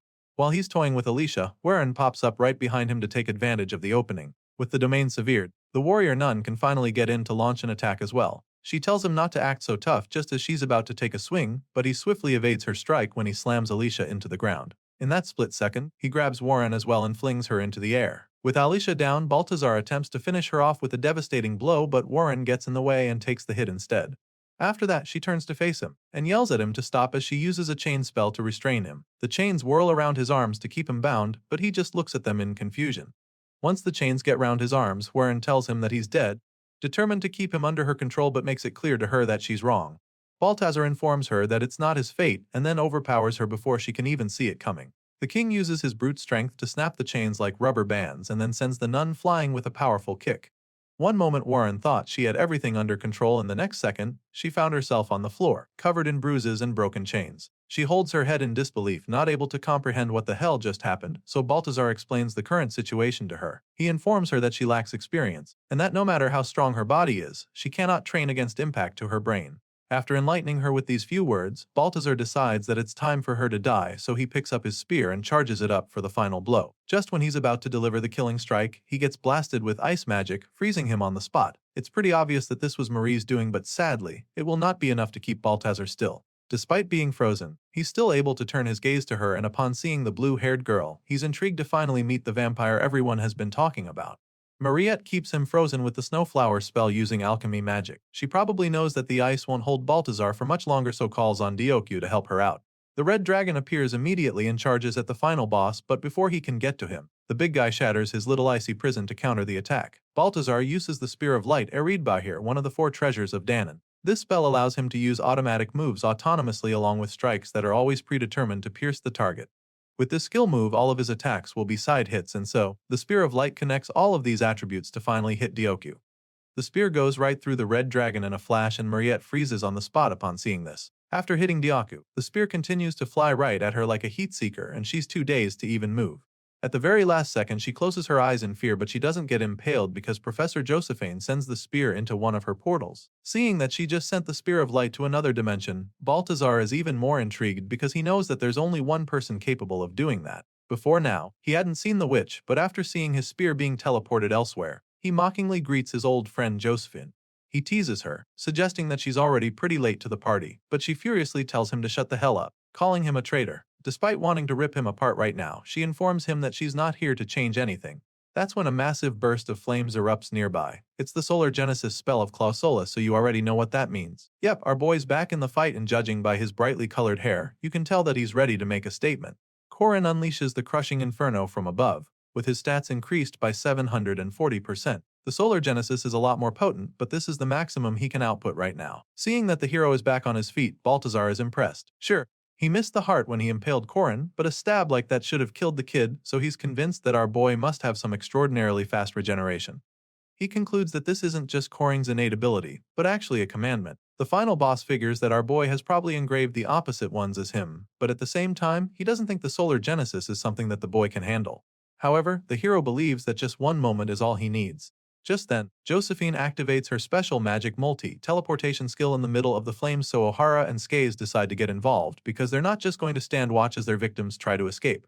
Unfortunately for them, Korin isn't going to sit back and watch them go after his friends either, so he blasts them with a mind-blowing firestorm, giving the others a window to escape through Josephine's portal. They all hurry into the portal, and once they're through, Korin follows them, but not before giving Balthazar and his gang the finger. After the portal disappears, Skaze asks if they should go after them, but Balthazar claims that it's not necessary. After all, his spear always connects to the target he aimed at first. During the fight, Marie seemed to be the target, and she has no idea what's coming for them. Korin and the others are still catching their breaths when the Spear of Light appears and heads straight at them. Our boy sees it coming, so he jumps in the way to protect Marie, but is shocked when it flies right past to impale the chairman. Just like that, our boy realizes that he was gravely mistaken. He always believed that he changes scenarios for the better all the time, but as Iryu is taken away by the spear, it becomes clear to him that he was wrong. Korin tries to catch the chairman, but the Spear of Light disappears with him, leaving our boy feeling defeated as reality dawns on him. He wasn't able to change anything. The story continues with a legend from the past about the giants that once existed many years ago. They were the ones to walk the earth for the first time and were known as the Sky Titans. However, like all great things, their time came to an end too, and the new world was born on their corpses. The sun, light, earth, ocean, and the beings that represented these things formed the new life on earth. They were known as the Danan. As they were the beings who are now called gods in this world, they built a paradise in which a perfect time of peace persisted. This was the era of Danan, and it seemed that life would continue like this forever, but that was until the new guests came to the paradise. These visitors were very small and weak species, but because of their fire, like passion and endless curiosity, they became to be cherished by the Danan. These tiny fellas were called Goidel, but today we know them as humans. Danan gifted them civilization and magic, and the Goidel continued to develop from there. Eventually, there were so many humans in the world, but humanity did not stop here. They raided the woods of the Druids and Elves, and began to take land from the Danan. Of course, humans were no match for the Danan alone, due to their size, but the Goidel has multiplied so much that they outnumbered the giants and overpowered the Danan. And at that point, the age of the Danan had come to an end, and it was at the hands of the same humans they took in and protected. Despite suffering the huge betrayal, the Danan still wanted peaceful coexistence for humans and the world until the very end. Today, the last Danan remaining on Earth still has this desire for peace, and she is the Danan of Justice, Danua. Determined to make her wish come to pass, the goddess guided humans down the path of justice, and her disciples left behind their names in history as heroes. The loneliness from being the last of her people in this world. This loneliness was the reason she always explored the ruins and sites that her kind had left behind. One of these spots was a place named Gorius. Upon getting there, Danua was shocked to discover that another Danan had been left behind. She found him bound in the ruins, and this mysterious character later became known to be Tada's Balthazar. When she found him, he was just a little child, so she took him in, and this eliminated the old loneliness she had in her heart. The little child gave her so much joy, so she gave him everything she had. The goddess gave him her love, spearmanship, and her treasure. She loved him like her one son, her friend and lover, but all the while they spent together. She didn't know why the two Danan were left behind in this world. It was only later that she realized that Danan that had wanted coexistence of the humans and the world had left her behind, the Danan of justice. But those who wanted the end of humanity left behind the Danan of revenge, who would bring the coming of paradise. After learning about the world's history and his true identity, Balthazar, the Danan of revenge, tried to eliminate all humans so that he could recreate paradise for the gods. That is why they stopped the coming of paradise 80 years ago and killed the traitor Balthazar. In return, the goddess was injured and sealed away in the Shadow Castle, where she still is now. Erin tells Corin that she thought Tétez Balthazar was dead, but now they know that it's no longer the case. The hero stands before the goddess with sadness laced all over his face because the words she just said are very familiar to him. He's heard this line before because this is the cutscene that happens after Aaron Danua's avatar is destroyed. And by the end of this scene, the goddess will exit the Shadow Castle and be killed by Balthazar. Corin didn't want to see that happen, so he knew he had to come up with a plan. One thing he finds really strange is the fact that he didn't build a bond with Aaron Danua in this life at all. So, he's quite baffled that she's telling him all this when he's not even her disciple. In confusion, he asks if she doesn't know that he's Balthazar's disciple, wondering why she called him here. In response, she simply calls him her disciple and addresses him as the child from the future who tries to take on all the burdens of the world. As soon as he hears this, a wave of shock hits him because he can't even understand how she knows what happened in Nazria. Remember how the goddess split her consciousness in two? Well, Corin is stunned that this version of Aaron knows what happened to the other. Thankfully, he doesn't let himself get worked up over this because that's not what's important right now. Since the goddess knows that he's from the future, then it means he won't have to explain anything. That being said, he urges her to reinforce her security here and warns her not to let anyone in. However, Aaron once again reminds him that he doesn't have to take on the burden all by himself just because he knows the future. On the other hand, Corin believes that she must be protected at all cost as she's the only queen of paradise. At this point, the goddess informs him that she's never been a king or queen. As far as she's concerned, she was once a mentor and always a hero. Our boy knows very well that she would sacrifice herself even if she knew of the future, so he goes on his knees and begs her to just not do anything. Corin throws himself at her feet, pleading with her to not come out of the castle. At least not this time. Desperate to save her, he tells her that he can change things, assuring her that he has control. Our boy is ready to change history this time, once again like he has always done. But while he's saying all of this, the goddess just embraces him. She reminds him that they cannot deny their fate just because they've finally been reunited. They care about each other, and for this reason, just like the Aaron Danua from 3 centuries ago and the Aaron from the future, she promises to trust and support him in this present. That being said, she embraces him in a long hug and makes up her mind to protect him because it's her duty and choice. The moment she says this, Corin is just stunned because it's clear now that she's not going to let him save her the way he wants. And so, the harsh reality dawns on him in that moment. Despite knowing everything that would happen, he still couldn't change anything, so he's truly saddened by it. A few days later, we see that our boy is back in the academy and training harder than ever, just so he can deal with the pain. Corin Loch has been training so much that he now looks even more jacked than before with no signs of stopping anytime soon. His 2 classmates watch as he pushes himself to the limit from the sidelines, and it's so captivating that they even get some popcorn to enjoy the show. Jaeger admits that he's glad to even see Corin is doing better now, and the little guy agrees with him. Truly, they've never seen the hero this sad before. The chairman's funeral was a few days ago and Corin seemed to be the person who got affected the most by Aryu's death. It was so bad that his buddies were worried that he wouldn't ever get better, because of how depressed he looked on that rainy day. But now, seeing that the guy is back in training and pushing himself like a maniac, the little guy concludes that Corin is definitely not human anymore. Jaeger agrees with this logic and also points out how the girls who were usually around Corin also seem to have been seriously affected by the chairman's death. They all seem depressed too since the funeral. For starters, Mariette returned to the south, and Alicia is currently in the hospital. The only one who still appears to be normal in the group is Warren, but the spectators quickly reconsider this assertion when the warrior nun in question walks into the training arena with a crazy look on her face. The moment she sees Corin training like a madman, she rushes over to him to stop him. He's in the middle of performing another move when she suddenly grabs his and then look at his badly injured hand covered in bruises from training with the spear for so long. As you can imagine, Korin doesn't appreciate being interrupted like this, so he furiously turns to her and warns her to let go of him before swiftly pulling away from her in a flash. He shoots a mean glare at the nun after freeing himself from her grip, and it appears to make her mad because she immediately balls up her fist to unleash a mighty blow. Korin is quite confused when he sees her about to throw a haymaker, so he just keeps staring at her, but then she lands the hit, and we see that she was actually aiming for the wall. Her devastating punch breaks down the wall with ease, and once the human-sized hole appears in it, she sternly demands for Korin to follow her outside. Still not sure what the hell is going on, our boy reluctantly follows the nun out where it's pouring. The rain showers down on them as they stand across from each other, and then Korin finally asks her what she wants from him right now. In response, Warren explains that she called him outside because there isn't enough space in there for what she has in mind. Before Korin can even ask her what the hell she's talking about, she charges at him like a bullet train, demanding that he fight her. Of course, the hero didn't expect this, so when he sees her speeding toward him like a missile, he's pretty taken aback.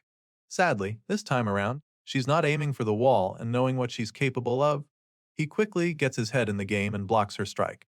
Korin deflects her attack with the spear, hoping to defend himself with it, but just when it looks like the metal is about to stop her fist, she somehow manages to dodge his swing and avoid his counter-attack. The hero's eyes almost pop out when he sees this amazing skill, because he can't even believe that she was actually able to avoid his spear. You see, our boy has taught Warren martial arts ever since the group project for Fermac, but because of the physique she was born with, she can't train in martial arts. Usually, she would just tank a spear attack, which is pretty normal for her, so the fact that she just avoided it with blistering speed was really new and definitely something that our boy has not predicted at all.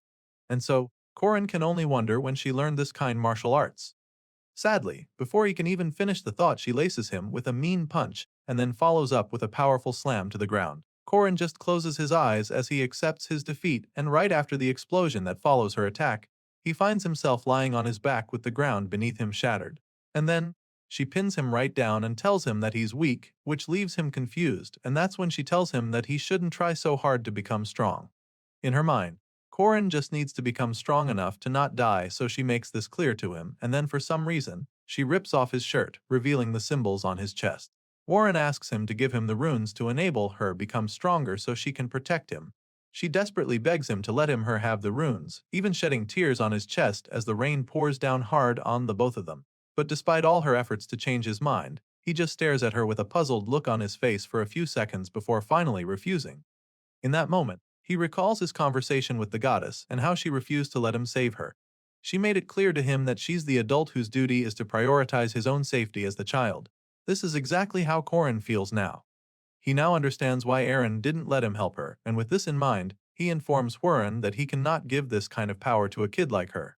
He explains that it's not a power that someone as talented as her should be using, unlike someone as powerless as him, because the risk is too high.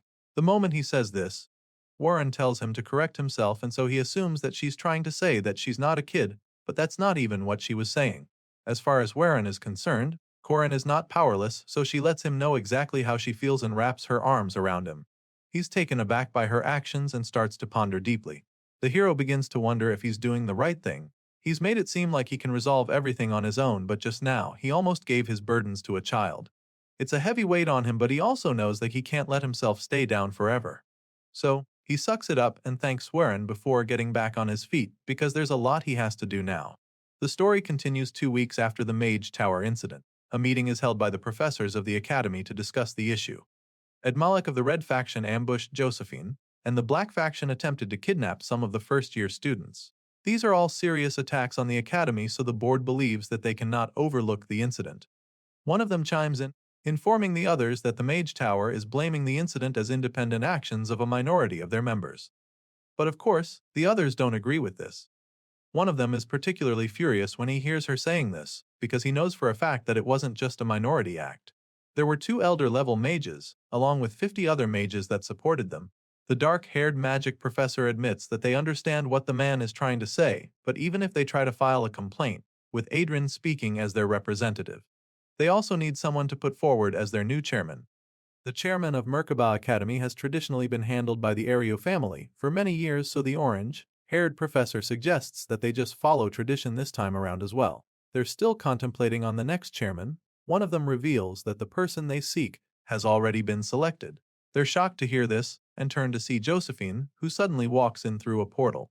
They ask her if the Ario family will succeed the deceased chairman, but she informs them that that will not be happening. The academy is in chaos right now due to the chairman's assassination, but apparently, the first attack was just the beginning. Another lady next to her reveals that they are facing a fight that stands for the survival of humanity as a species and explains that the academy now has one purpose, which is to train heroes that will save humanity in this war. At this point, the lady introduces herself to the professors as the Danan of Justice and Master of Heroes, Aaron Danua. And in order to achieve this new goal, she decides to take up the position of chairman. Later that day, we catch up with the two ladies having a chat at the top of the tower. Josephine tells the goddess that she's still against her idea to take over as chairman because Balthazar is still actively targeting her. To make matters worse, unlike 80 years ago, he's no longer acting alone. From the church, the Mage Tower, and the North Kingdom, his forces have grown stronger than before. The goddess agrees with her on this point, admitting that it's true. However, visiting the academy for the first time in a long time makes her very excited. She's so excited that she jumps off the tower smiling like a kid while Josephine panics because she knows that Aaron hasn't recovered enough to start moving like that. The scene shifts to the Merkaba Emergency Hospital where Alicia is still recovering. The Arden girl is supposed to be resting, but she's desperately asking for her sword because she wants to train. Thankfully, the nurse doesn't give it to her, especially since she shouldn't be behaving this way.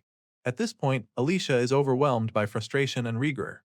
She doesn't understand why things had to happen this way. She was so excited about being able to use the domain, but Balthazar quickly made her regret it. She thought that she would be unstoppable with the domain, but the big guy showed her why she shouldn't rely on it. Warren was the one who got beat up, but Alicia is the one who ended up in the hospital, so she is really baffled by the whole thing. Even Corin was impaled by a spear, but he was training in the gym the very next day. And then there's her, stuck in a hospital bed like an invalid.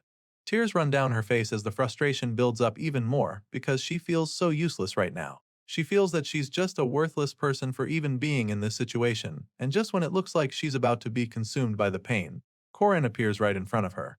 The hero smiles as her, and she's shocked to go see him. He tries to gently massage her cheeks, and she just wails all over again because it hurts.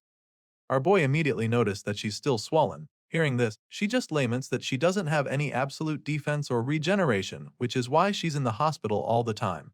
That being said, she admits that she relies on his help, and the hero reveals that he's glad to hear this. Alicia is taken aback by his response, so he explains to her. Corin has a vampire, an indestructible girl, and a swordsman who can use the domain on his side, and so, every time, he wonders if he deserves the help all of them offer him, or if he can even be of help to them.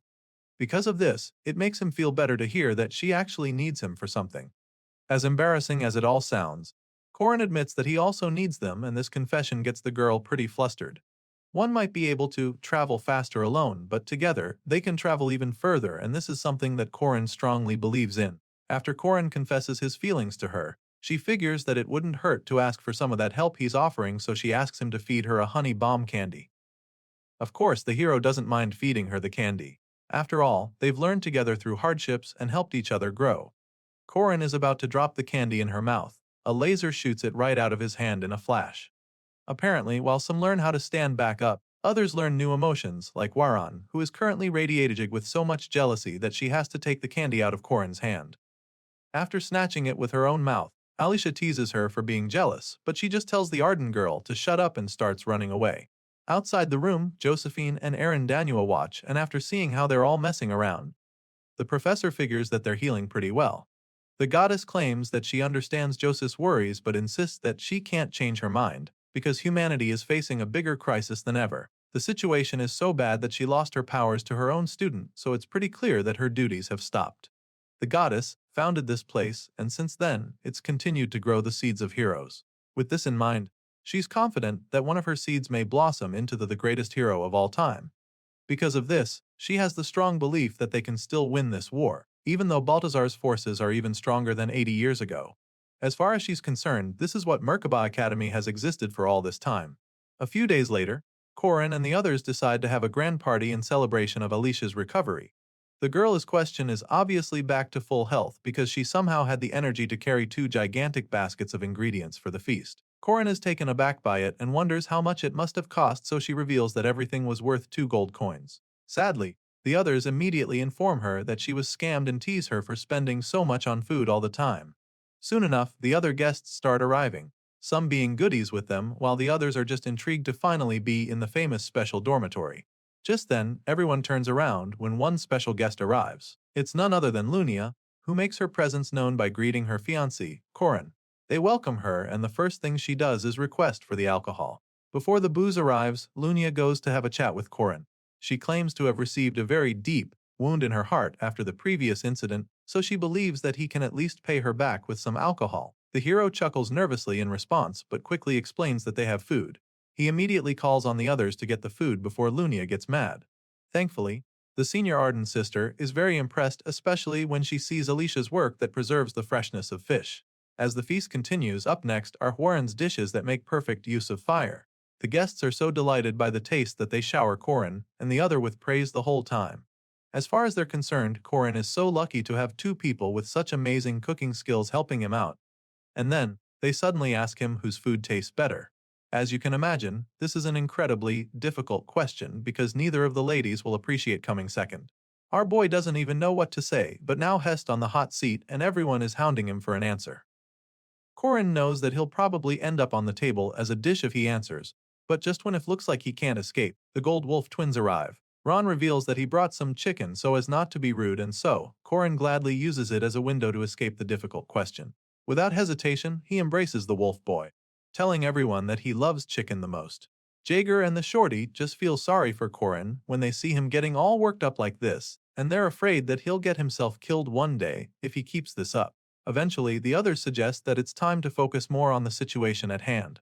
Lunia also doesn't want to believe that Korin invited this many people just to celebrate her little sister's recovery. At this point, the hero reveals that he brought all of them together to discuss something he calls Korin Guardians. During the feats, our boy shares the information he can concerning the assassination incident, as well as the goals of Balthazar and his cronies. He tells them of Balthazar's desire to raze everything to the ground and build a new world for the gods. At first, everyone thought he was saying nonsense, but as he explained more about it, everyone became more serious. He explained how the Catholic Church and Mage Tower had joined forces under Balthazar, and as the Pope of the new church was actually a traitor, but some of the devout believers refused to accept it. However, Lunia calmed the objections and assured them that all Korin is saying is trustworthy information. That being said, she asks him to let them know how he intends to fight against such a large adversary. In response, he praises all of them for being such skilled warriors, but also admits that they will not be enough on their own. For this reason, he's come up with the force known as Korin Guardians to make them all stronger. And on this note, he invites Eren into the room. The goddess enters through a portal and introduces herself, revealing that the reason they've all been gathered here is so that they can now prepare their counterattack. The story continues with our hero revealing his idea of the perfect team. As far as he's concerned, they're already considered strong both within and outside the academy. Sadly, despite having this reputation, there is still a large gap in strength between Balthazar and them. Right now, Korin's guardians are nothing compared to the red-eyed king of the north.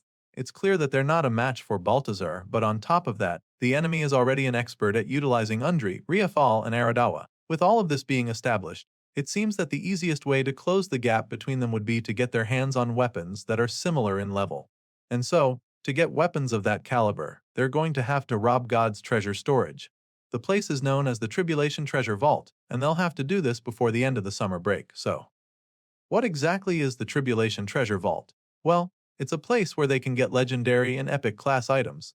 As you can imagine, the location of this vault isn't common knowledge. It's a secret, but thankfully, our boy has got someone on his side who knew it and was ready to tell him exactly where it is. This event is usually unlocked after the death of the goddess Arendanyua. It would also normally be unlocked after the destruction of the academy, but neither of this happened in the current scenario. They didn't even need to because Korin was able to unlock the event a year earlier thanks to his mentor trusting him. In other words, Arendanyua already told him where it was. Anyway, the treasure vault is just one aspect of his master plan to defeat Balthazar, because besides getting weapons, they also need a real army. Seated among the other potential members of Korin's guardians is Lunia Arden, the Arden family's first sword pavilion master, and she's the first to respond to this idea. Lunia realizes that he's probably saying that they should organize themselves into an army or something, but she's not even sure what she thinks about this idea. At the same time, Dronwarski, who's also at the table, expresses his own concerns, asking if the reward system has already been established. In response, Korin explains that the Tribulation Treasure Vault is also called the God's Treasure Vault. That being said, he tells them not to be surprised when they see the contract. Hearing this, Dron is still a little skeptical, but states that the Warski mercenaries will simply go with what their employer says. Korin goes on to assure them that they'll be tempted too, as well as the 5 swords, so at this point, Lunia claims that she wants to help, stating that she can do that much for him in return for the acting he did for her. A big smile creeps up on Korin's face when she says this, but it's quickly wiped off when she reveals that there's a condition. She's ready to help him build his army, but putting the lives of her subordinates on the line is a different matter. The Sword Pavilion has a duty to defend the North. That being said, if the Sword Pavilion has to be sacrificed to make Korin's guardian stronger, then she won't be able to commit. As far as she's concerned, she cannot accept Korin's proposal no matter the pay. That brief moment of excitement is quickly summarized with disappointment at the end. Our boy already knew that it was a long shot to get everyone on board. He already knew something like this could happen, but he just had to try. Just when it's looking like the whole thing is about to collapse, Erin Danua chimes in. She states the 3 things they need for this to work, which are weapons, an army, and finally, combat power. On this note, she asks Lunia Arden to consider making her decision after hearing what the young hero has to say about their combat power. The Sword Pavilion Master is taken aback when she suddenly hears the voice behind her. Erin somehow got so close to her without her even noticing, which sends chills down her spine. While she's still trying to wrap her head around the goddess's insane stealth, Erin keeps trying to change her mind. The goddess admits that Lunia and her subordinates are trying very hard to become stronger, but suggests that it's not enough, and this pisses off the black-haired lady. So, she snaps at Erin, reminding her that they already train every day. As far as she's concerned, it's crazy for Erin to suggest that there's a way to become stronger. Either way, she asks the goddess what that would be, and Erin calmly replies, claiming that she'll teach all of them, which leaves them stunned. Korin and his buddies are still trying to wrap their heads around what the goddess just said when she proceeds to tell them that she'll be their mentor. As you can imagine, the Sword Pavilion Master is not exactly thrilled to hear this. In fact, she doesn't want to believe that she's being included in the list of mentees, so the goddess confirms it, stating that she'll teach anyone who will help Korin. The moment Erin says this, Lunia decides that she's heard enough. She sheathes her sword and starts marching out of the hall, but before she can leave, Korin calls out to her. At this point, she glances back at her fiancé, revealing that she now knows what the secret to his strength was. Clearly, it was the fact that he had a good mentor after all. That being said, she calls on her subordinates, the 5 swords, telling them to listen up. Lunia announces that they need to do maintenance on the pavilion before they go to the treasure vault, stating that they shall also prepare to act as reinforcements for Korin's guardians, in case they are needed. As you can imagine, our boy is left dumbfounded after listening to her say all of this, because he didn't expect her to change her mind all of a sudden. But of course, he doesn't say anything, not wanting to piss her off again. On the way out, one of Lunia's subordinates expresses her concerns. The lady isn't sure that it's alright for them to trust the chairman so easily, but then Lunia reminds the lady that Erin offered to be her mentor. Remember when the goddess made that bold statement a few moments ago? Well, Lunia didn't take it lightly and was ready to use her blade to prove her dominance. She felt insulted that Erin would talk that way to her, so she used her mind's eye to think of all the possible sword paths to defeat the goddess. Since she didn't go ahead to start the fight, her subordinate assumes that Erin must have been as skilled as the Sword Pavilion Master. However, that's not the case, and Lunia explains this with a really twisted look on her face for some reason. Meanwhile, back with the other students, Josephine and the goddess treat the kids to a meal. Erin feels that they should all be energized after the food and suggests that it's time for them to begin the first lesson. The heroes still don't know how the whole thing is supposed to work, so they're pretty nervous, so Alicia simply asks which of them would like to go first. Erin cracks a small smile in response, and after a brief pause, she informs them that they'll all be taking the lesson at the same time. The goddess says this just as she struts down toward them with her massive spear in hand. A few moments later, we see several weapons lying on the ground along with many stones scattered in the rubble. Erin is the only one left standing while all the students are eating dirt. They're all covered in bruises, confirming that they just took a serious whooping, and that's when Erin announces that they're done for the day. Among the defeated students, there are still a few who wish they had the strength to keep fighting. And then, there are those who hope they never have to face the goddess in combat again.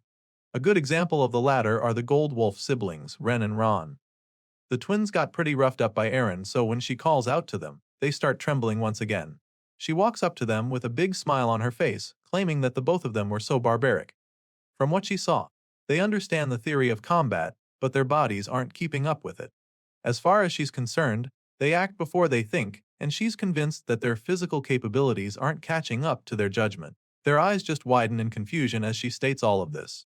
The goddess goes on to commend them for having good balance, while pointing out the fact that they always show an opening when using certain techniques.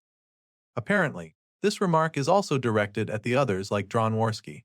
In their case, the issue comes when they suddenly increased the number of their swords.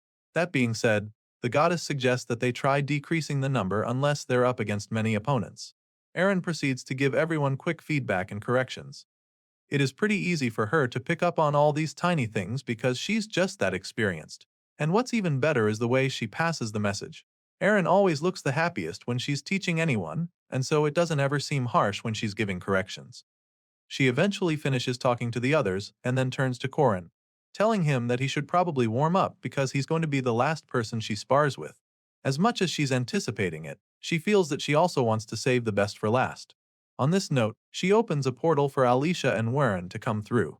The two ladies are up next, and she's eager to take a look at the both of them.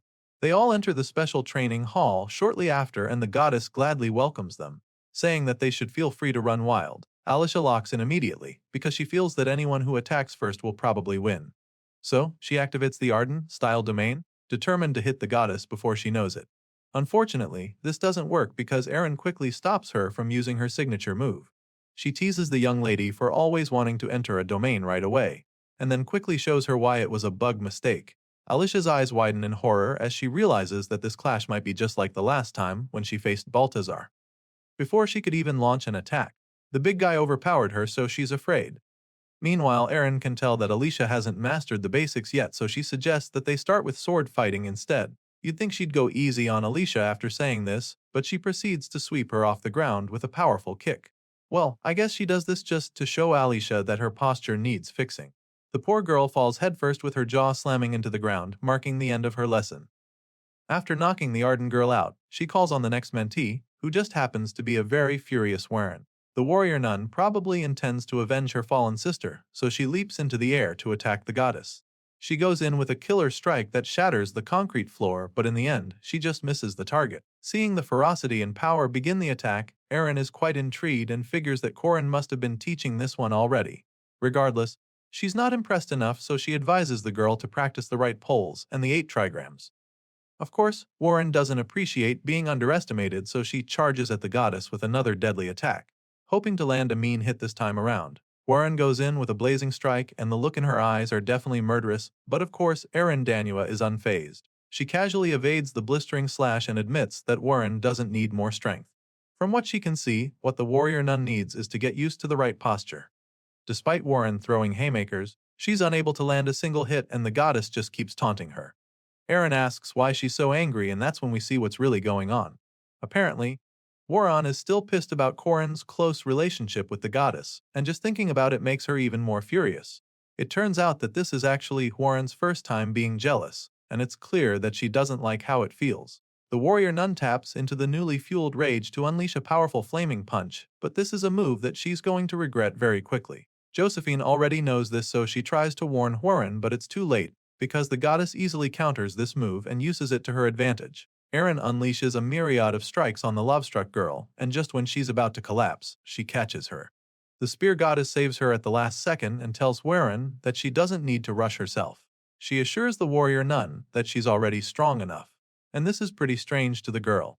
She just stares at the goddess with bright red cheeks as she tries to wrap her head around what is going on. Eren definitely moves like Baltazar, which brings bad memories, but being in her arms right now, the feeling is so similar to being held by Korin Loch. Once Eren is done wiping the floor with the others, our guy pops out nervously and reminds the goddess that it's his turn now. He admits that he's pretty nervous, but he also wants to show her the progress he's made since the last time they trained together. Hearing this, Eren simply informs him that she's been watching him. She told him to stay so that she could open his eyes to a different kind of power within him. As you can imagine, it's a power that he can't control yet, but he has an idea what she's talking about. Korin figures that the goddess is referring to the Sabantia Duke's core, and as soon as he says this, she just smiles. The goddess finds it amusing and admits that she hasn't heard that name in a while. It's true that no one can ever really predict fate, but she never expected that Korin would end up with the Duke's core. It just so happens that Duke was her disciple 800 years ago, and even now, she only has good things to say about his abilities. He was excellent as far as she was concerned, so she feels that it will be difficult for Korin to control his power. With this in mind, she asks our guy if he's confident that he can actually tap into that power and control it. Without any hesitation, the hero assures her that he can do it. It's true that no one can predict fate. Eren ponders on the thought and how all her disciples shined like stars. Some went on to become heroes, and some became their enemies. However, she has never been so certain about any of her disciples as she is now, and so, she makes up her mind to teach Korin everything that she knows to complete him. By doing so, he will become a hero that will save the world, and he'll be stronger than all the other disciples before him, because he will be her very last disciple. While all of this is going on, Balthazar and his followers are equally making plans. Dunskes is currently confused as to why his red-eyed master is not going after their enemies who escaped. In response, Balthazar states that ending the world, which is the commandment imbued unto his body, desires powerful enemies and danger. That being said, he thinks that those women are tied by fate with him and the great adversary. And for this reason, he wants them to be strong enough to be worthy foes. Going after them would be very easy for him because they're currently no match for him, but Balthazar believes that assassination has no honor in it. While explaining all of this, Balthazar calmly summons the goddess using the body of the chairman, who he abducted. Aryu appears all of a sudden with a gaping hole in his chest, telling the big guy that Korin is his great adversary, but the red-eyed villain finds it ridiculous that he'd say that. Balthazar is pretty irritated at the fact that the goddess isn't his nemesis. He didn't imagine that the person yo try and stop him wouldn't be Eren, but her disciple instead. As much as he hates all of this, he has no choice but to go with it because Riafal's fate is absolute. That being said, Balthazar decides that and him and Korin will face each other in the final battle. As far as he's concerned, the fate of the world will be decided by that clash. The big guy once again states that his dream will never change and makes this very clear to his former master. This is where the dialogue comes to an end. Eren's consciousness returns to her body, where she's in the middle of giving the students some important lessons. Of course, she doesn't tell them about her conversation with the big guy, because that would just get them scared. At the moment, she's done with our boy, and she commends him at the end for doing great. She can tell that his basics are there and his proficiency is good too, so she's pretty impressed. However, our boy isn't feeling too good about his performance. He's covered in bruises and struggling to stay on his feet, so you can tell that he had a very tough time sparring with her. He hasn't even been able to catch his breath yet, so he is quite disappointed. He feels that he's still lacking and decides to try again, determined to show her how capable he is. Korin suddenly gets back on his feet and attempts to tap into the power once again. Duke's demonic nature was passed down to him, so he should be able to control it. However, that's not the case because the first demonic spear is all he can muster. He's struggling to harness the energy and Eren keeps trying to support him regardless. She admits that he's made some good progress so far, but also explains that this just means he's not good at manipulating mana. The goddess believes that it's probably because he doesn't understand the nature of Sabantia's aura. Back in the day, Duke mastered how to control the cataclysmic power, which allowed him to kill a dragon. This is the same power that Eren Danua honed just to kill the 5 evil dragons that were causing chaos throughout the kingdom. And so, after watching the hero struggle over and over, she decides to show him how to do it. Eren suddenly takes out her weapon to activate the second demonic spear, a technique known as the 5 dragons fall from heaven. Using this powerful move, she's able to create a massive firestorm with red flames from her spear, and unleashes it as a terrifying inferno that leaves Korin in awe. After demonstrating this mind-blowing power, Eren admits that she does expect our boy to be able to do it in just one try. However, if he keeps practicing, she believes that he'll finally be able to get it. The goddess finishes showing him what Duke's power looks like, but Korin just keeps staring into space like he's in a trance. He's truly blown away, as you can imagine, because this is his first time seeing what it's like to properly use Duke's core. It's an amazing sight to behold, and even though it looks way out of reach right now, the goddess has high hopes for him. She is certain that he will be able to do it too with the right amount of training. She leaves him with these reassuring words, but just when she's about to go away, he asks her if she really thinks he can do it like her, or if he will be able to do it like Balthazar. Eren stops in her tracks when she hears him ask this question because it's a very serious one. The goddess admits that the tatted villain is definitely very powerful, but he wants Korin to stop seeing the man as his role model. Eren claims that Balthazar's existence is her greatest mistake and biggest regret, and so, she makes it clear to the young hero that she's going to correct that mistake. She says this to Korin, but our boy imagines that she's trying to say she'll go fight Balthazar. Obviously, that's not part of the plot, so our boy is pretty confused, but the goddess confirms his guess by saying that she can't leave Balthazar to the young ones like him. Eren claims that she can no longer hide behind children as an adult, and even if things go wrong, she's willing to face the consequences. She tries to tell Korin all of this, but our boy cuts her off just then by attempting to control Duke's power yet again. The hero tells her how he lost many people that he cared about in the previous future. He lost his loved one to the likes of Fermac, Duneskes, Dumnorix, and O'Hara. Countless of his friends died at the hands of these villains. Korin reveals that he lost those that he could have saved too.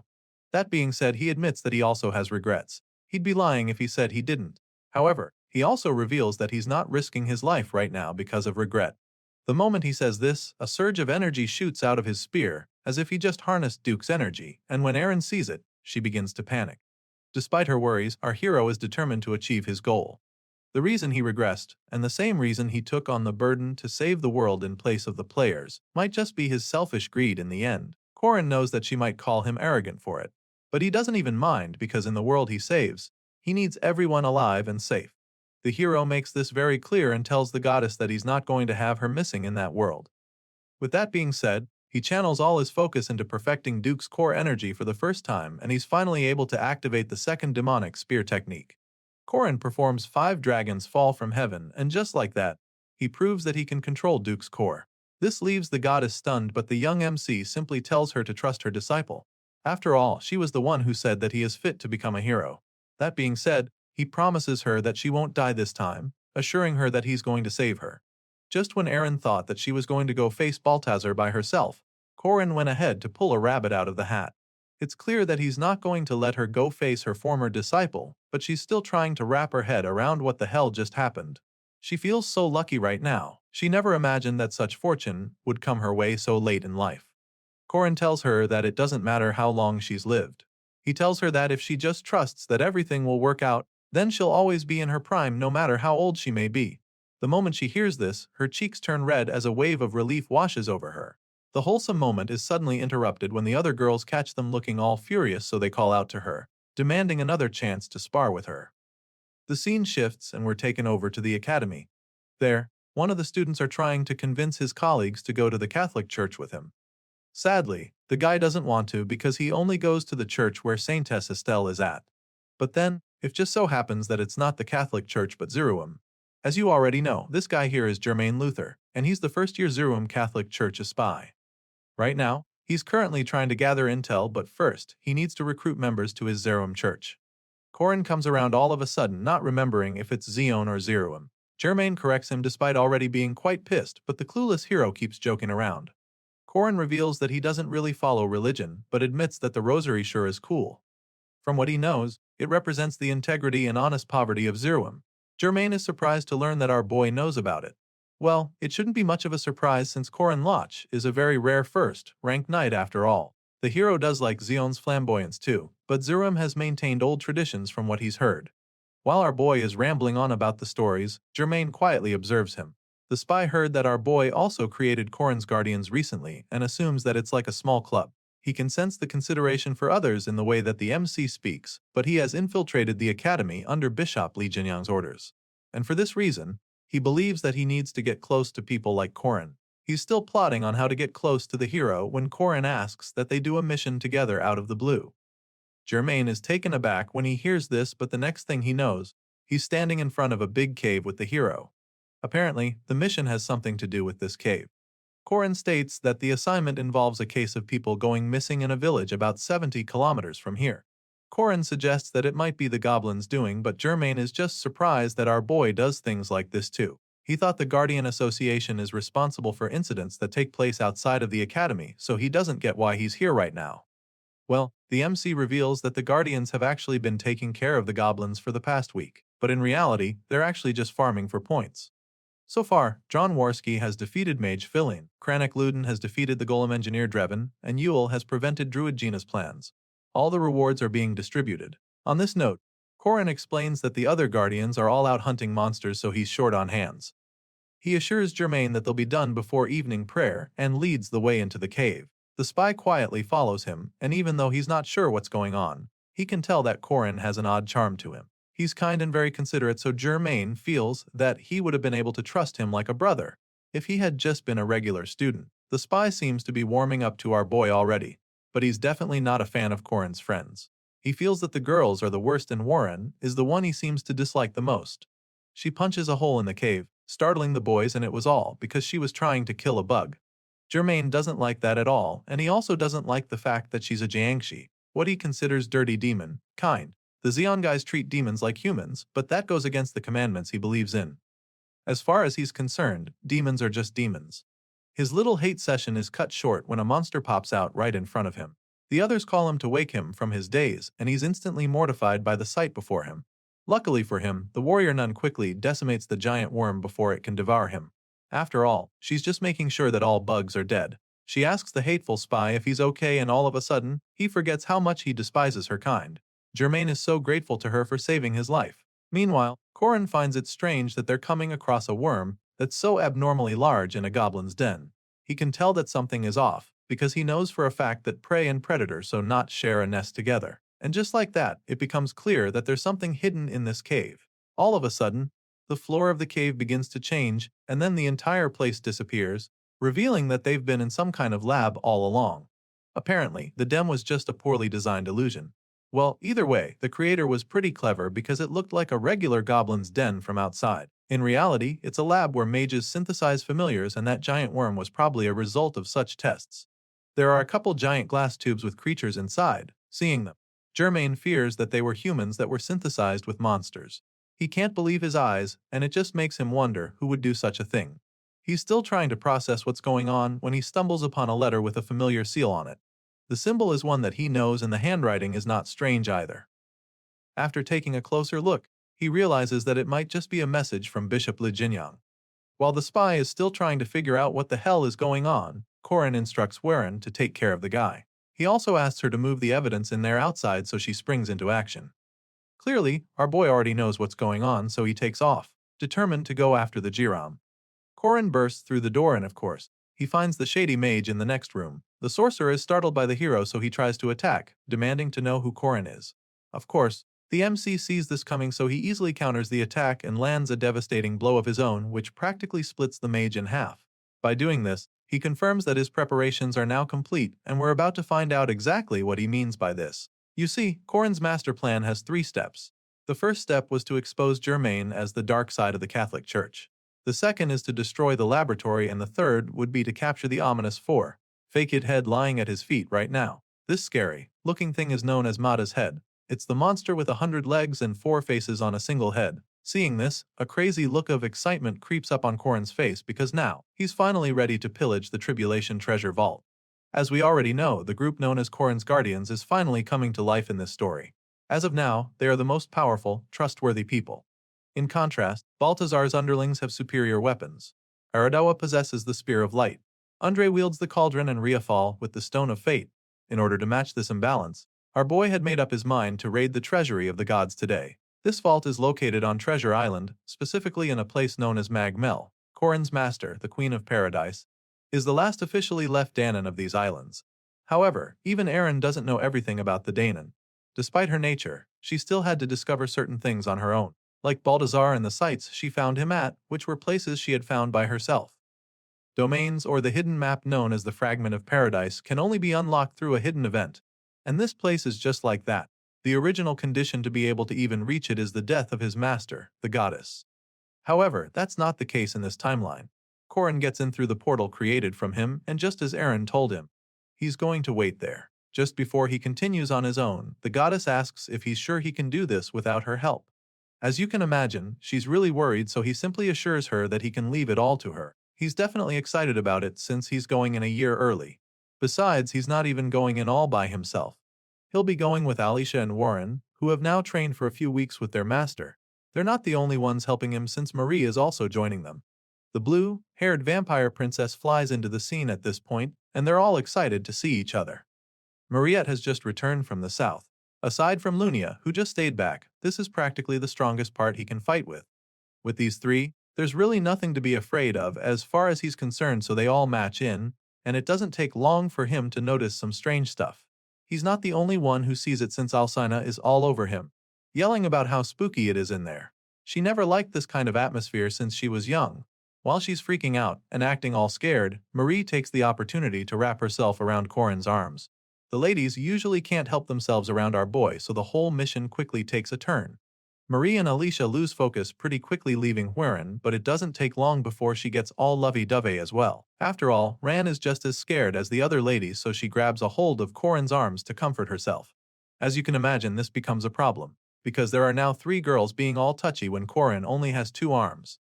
Warren and Marie almost start fighting over his right arm, and just when it looks like they might rip it off, Alicia finally suggests that they just share. Eventually, there is a brief moment of peace, but it doesn't last since there's a chance that ghosts might appear any moment now in this spooky place. However, Corin explains that it wouldn't be ghosts that would appear. As far as he's concerned, they're going to be approached by gods. This place is one where gods or remnants of past Danans reside. Clearly, he seems to know something about this place pretty well, and Alcina can instantly tell after listening to what he just said. Well, of course he does know quite a bit about the place. He visited this very place in the game back then with Park Sahu. This is a place where the remnants of dead gods reside. By passing their trials, one can obtain treasure, and these trials are divided into stages. Those who fail the first stages are unable to take the subsequent ones. But because of how hard the final trial is, it's essential to ensure all of your party members pass the first and the second ones. The issue is that the difficulty of the first and the second stages are random. Depending on which god is randomly selected, it could be a simple riddle, or it could even be a mission that puts your life on the line. This is the situation they're faced with right now, so it's not helping that the girls are acting all silly behind him.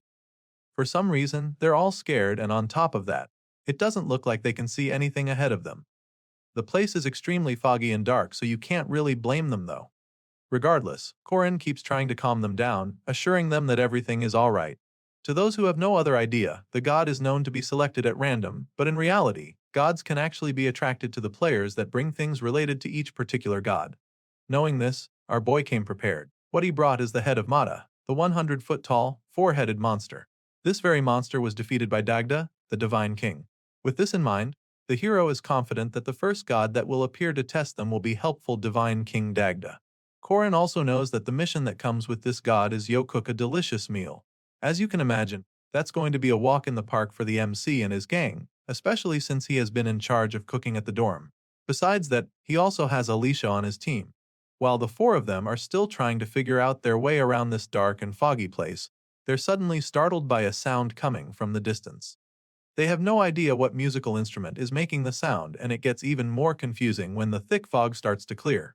Corin also didn't expect this and doesn't get what's up with the sudden change in background. It's at this point that we get to see the string instrument producing the sound.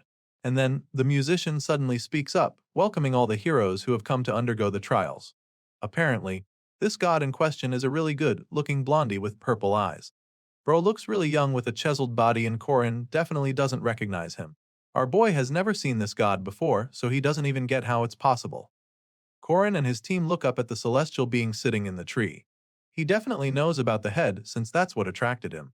The head of the monster is the spoils of war of his father, and the gift that has been given to them by his father. Hearing this, it becomes clear to our boy that the god in front of him is the son of Dagda. Corin is still trying to process this when the nonchalant blondie admits that everything he just said is just an excuse. In truth, he was more interested in something else that Corin brought here. As you can imagine, the hero is taken aback by this because he has no idea what it could be. And in that moment, he announces that women have fallen in love, leaving them even more confused. The blondie finally introduces himself, revealing his name to be Angus, the god of love. As soon as he makes this announcement, the ladies start to get all drowsy at the same time. It's like someone turns off the lights in a flash, and they start drifting away from him. Seeing this, our boy runs as fast as he can, desperate to save the girls. He calls out to them as loud as he can, hoping to wake them up or something, but that does work because they just get taken away from him with ease.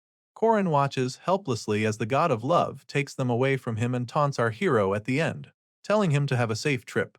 All of a sudden, the voice starts to change, and the next thing he hears is a different voice. It's the voice of Lunia, and in that moment she appears right in front of him.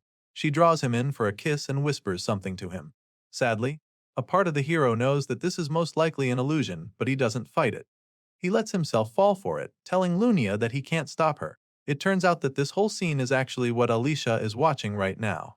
It's her own special nightmare. She watches as her brother-in-law lives a perfect life with her sister. He's the best companion Lunia could have ever asked for, but she can't shake the awful feeling.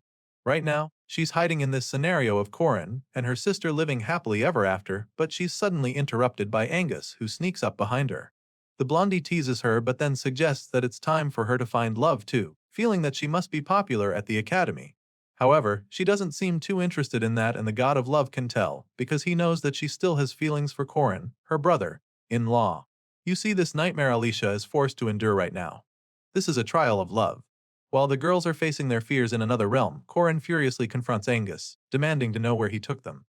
In response, the blondie simply explains that the trial has already begun. The three girls are currently being tempted in the special orbs with the person they hold love for. As you already know, that person is him, but he's pretty perplexed to hear this.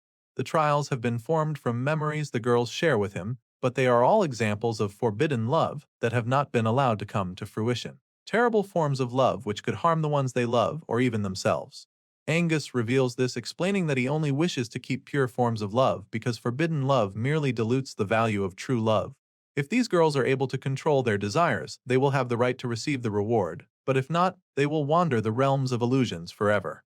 Of course, Corin isn't cool with this so he desperately asks what he needs to do to help the girls get through their trials. Well, the answer is quite simple, and Angus explains it, revealing that the girls just have to give up on him to pass the trial. At this point, the hero decides to take a look at what's going on in their trials. He starts with Alicia, and sure enough, he finds his fiancée's sister having a really erotic dream about him. She definitely has no intention of resisting from what he can see. Sadly, the ardent girl fails her trial and her orb shatters immediately. Next up is Warren, and by the time Corin gets there, he finds that the nun has pinned his TK the bed already. He tries to stop her, but she doesn't listen, telling him that this is the north, like he said, where the cranes are. At the last second, it looks like she's about to fight it as tears run down her face. She says it not too late, but just fails at the end. After watching Warren fail her trial too, she angers us truly intrigued. He admits that Corin is truly amazing, and he doesn't even know whether to take it as a compliment because the blondie keeps glaring at him. The god of love is getting really irritated now. He feels that ladies of this day lack any sense of chastity or sense of consideration for the person they love. Regardless, he hopes to see if the last woman will be capable of having pure, mature love.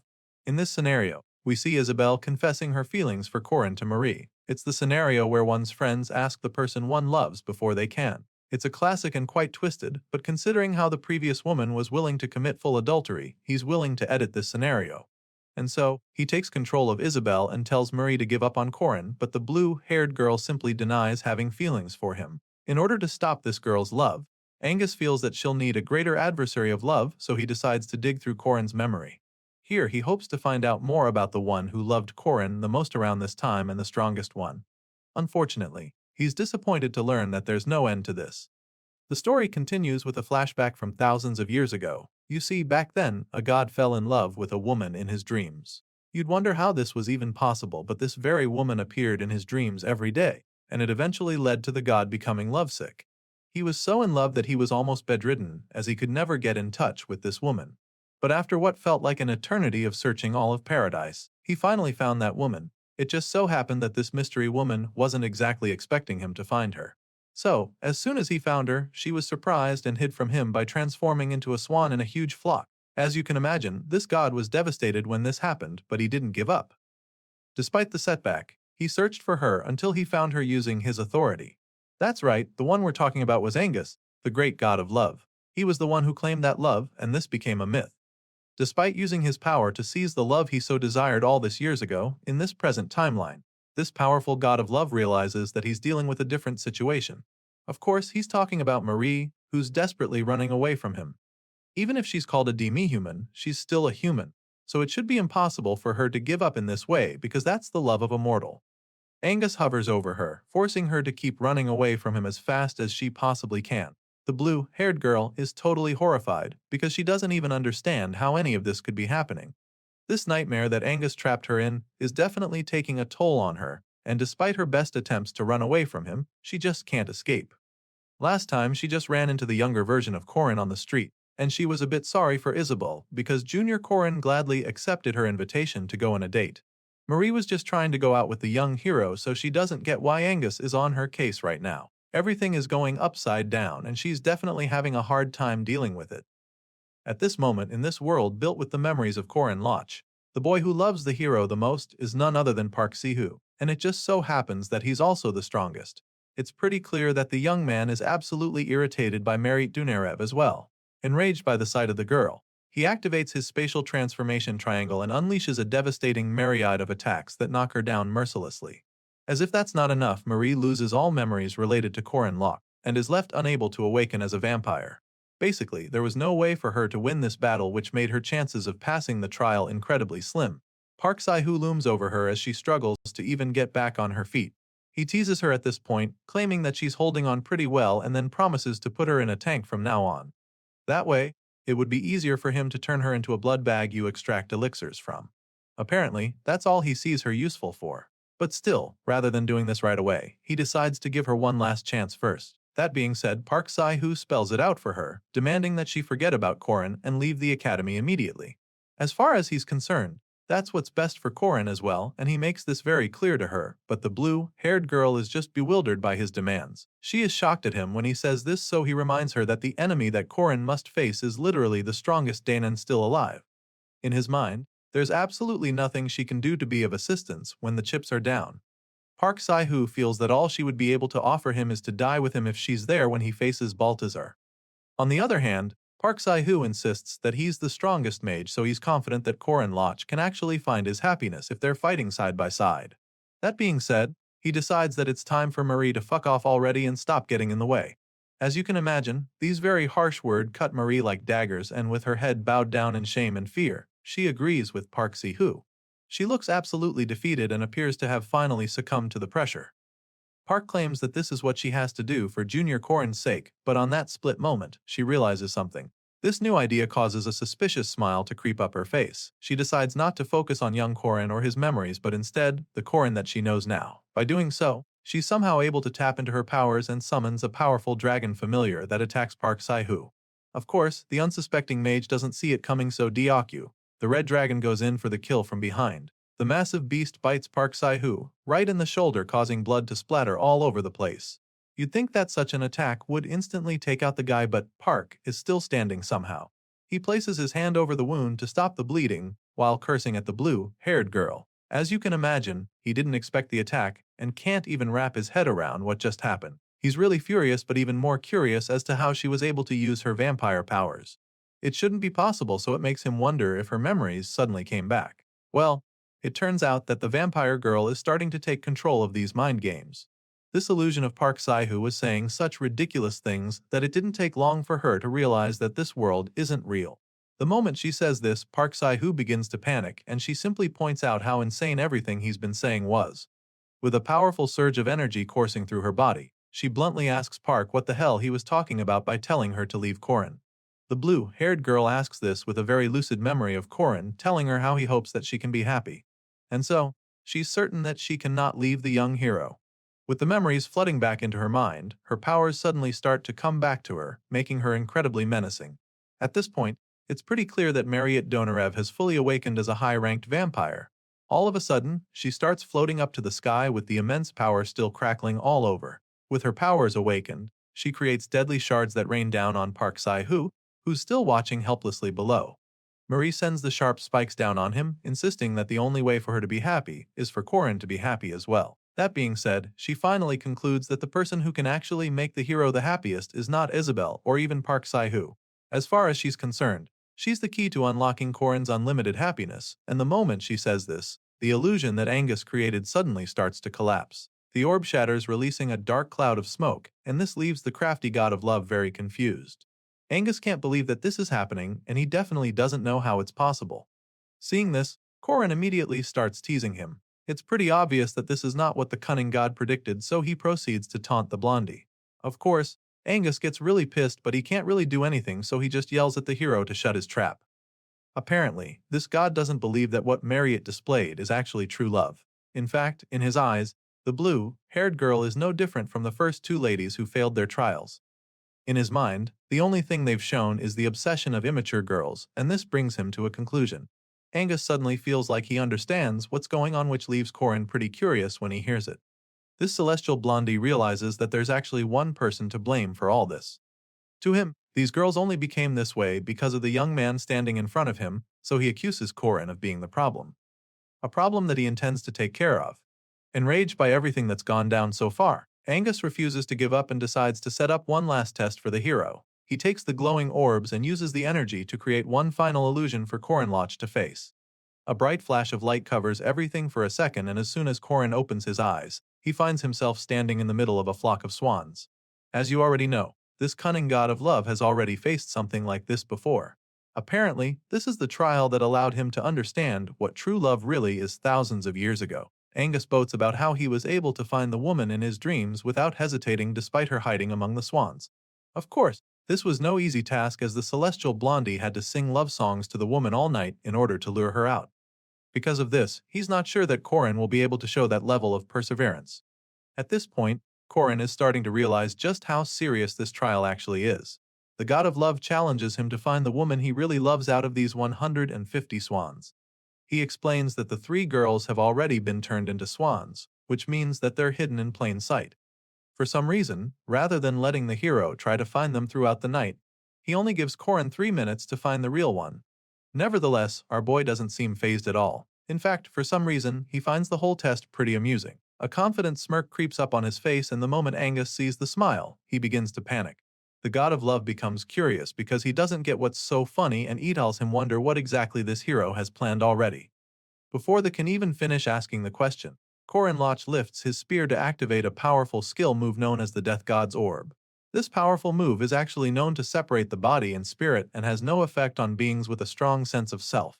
As soon as Korin activates the power move, swans start to explode all around him, but not all the birds get blown up. You see, using this move, Korin is able to eliminate all the regular swans that don't have a strong sense of self, being that they're just illusions, and after all the regular birds are home, only 3 swans are left. Obviously, these 3 are the girls that Angus disguised. Korin is even more certain about this because he can clearly see that their eyes are different from that of the normal swans.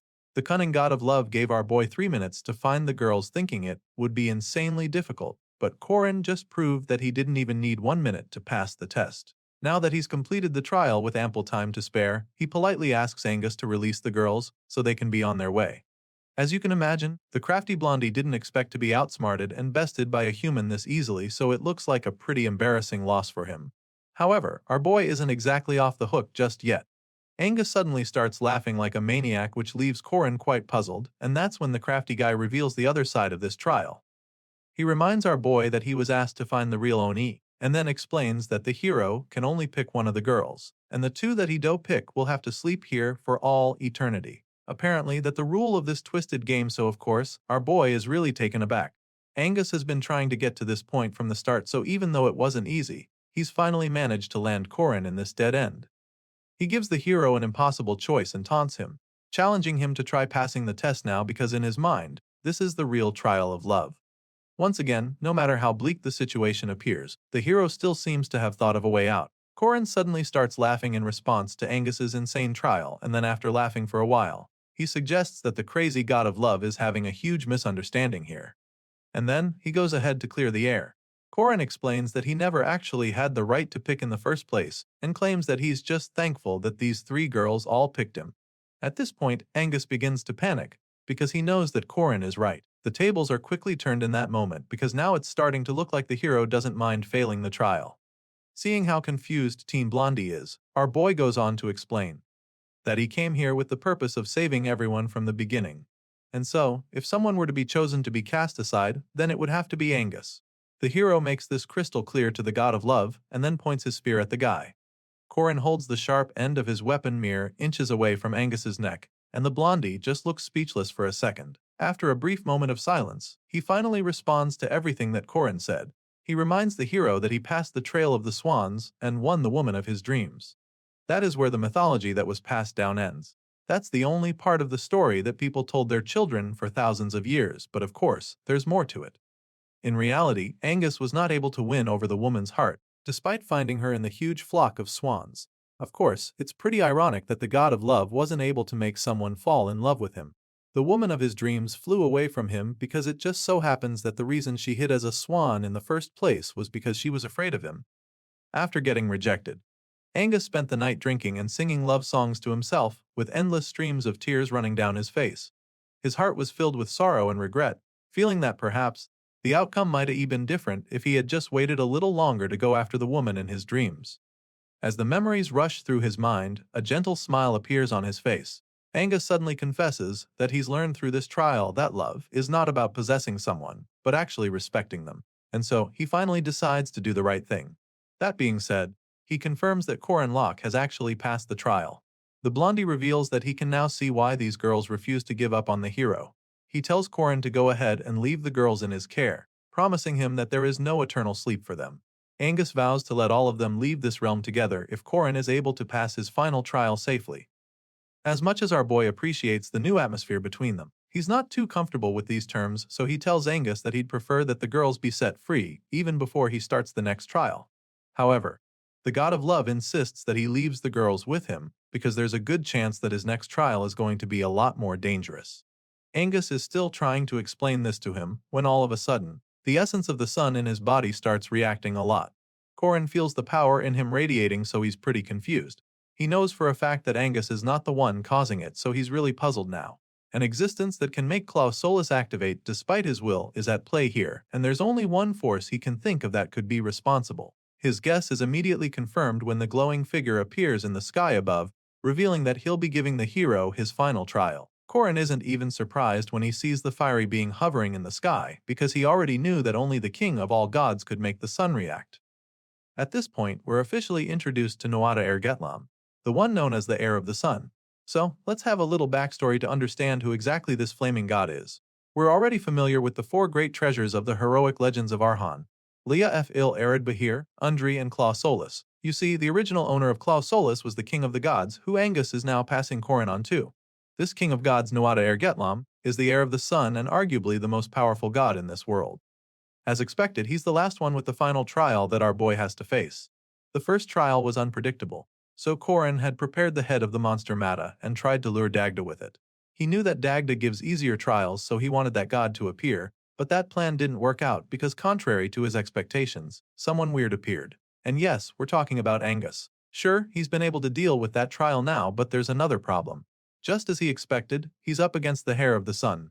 It's a no-brainer, because he possesses the sun, Claus Solus, and Noada is the original owner of this power.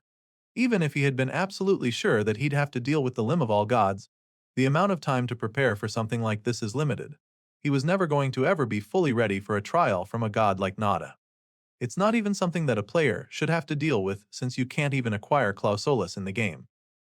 The odds are not in his favor for sure, but since the last trial has always been completed through force, and he knew this, so he brought the three strongest people he could go help with him. Unfortunately, that doesn't really matter anymore since the Dochabag, god of love, turned his fighters into swans and refused to let them help him. Annoyed by this, he just gives Angus the finger one last time as he proceeds to face the final trial alone. The more he thinks about it, the more upset he gets, but getting pissed is not going to help him at all, and Noada reminds him of this. The sun god notices the hero staring elsewhere and reminds the kid to not let himself get distracted because the trial has already started. He makes this known to our boy, so Corin is immediately forced to get his head in the game despite being overwhelmed. I mean, it's not like he has a choice because the new trial literally starts with him getting attacked by a gigantic opponent with a flaming sword. Thankfully, our boy is able to avoid getting absolutely annihilated with this strike, and that's when Noada begins to give him a history lecture. The heir of the sun tells him how the first beings to be born on this land were the giants in the past.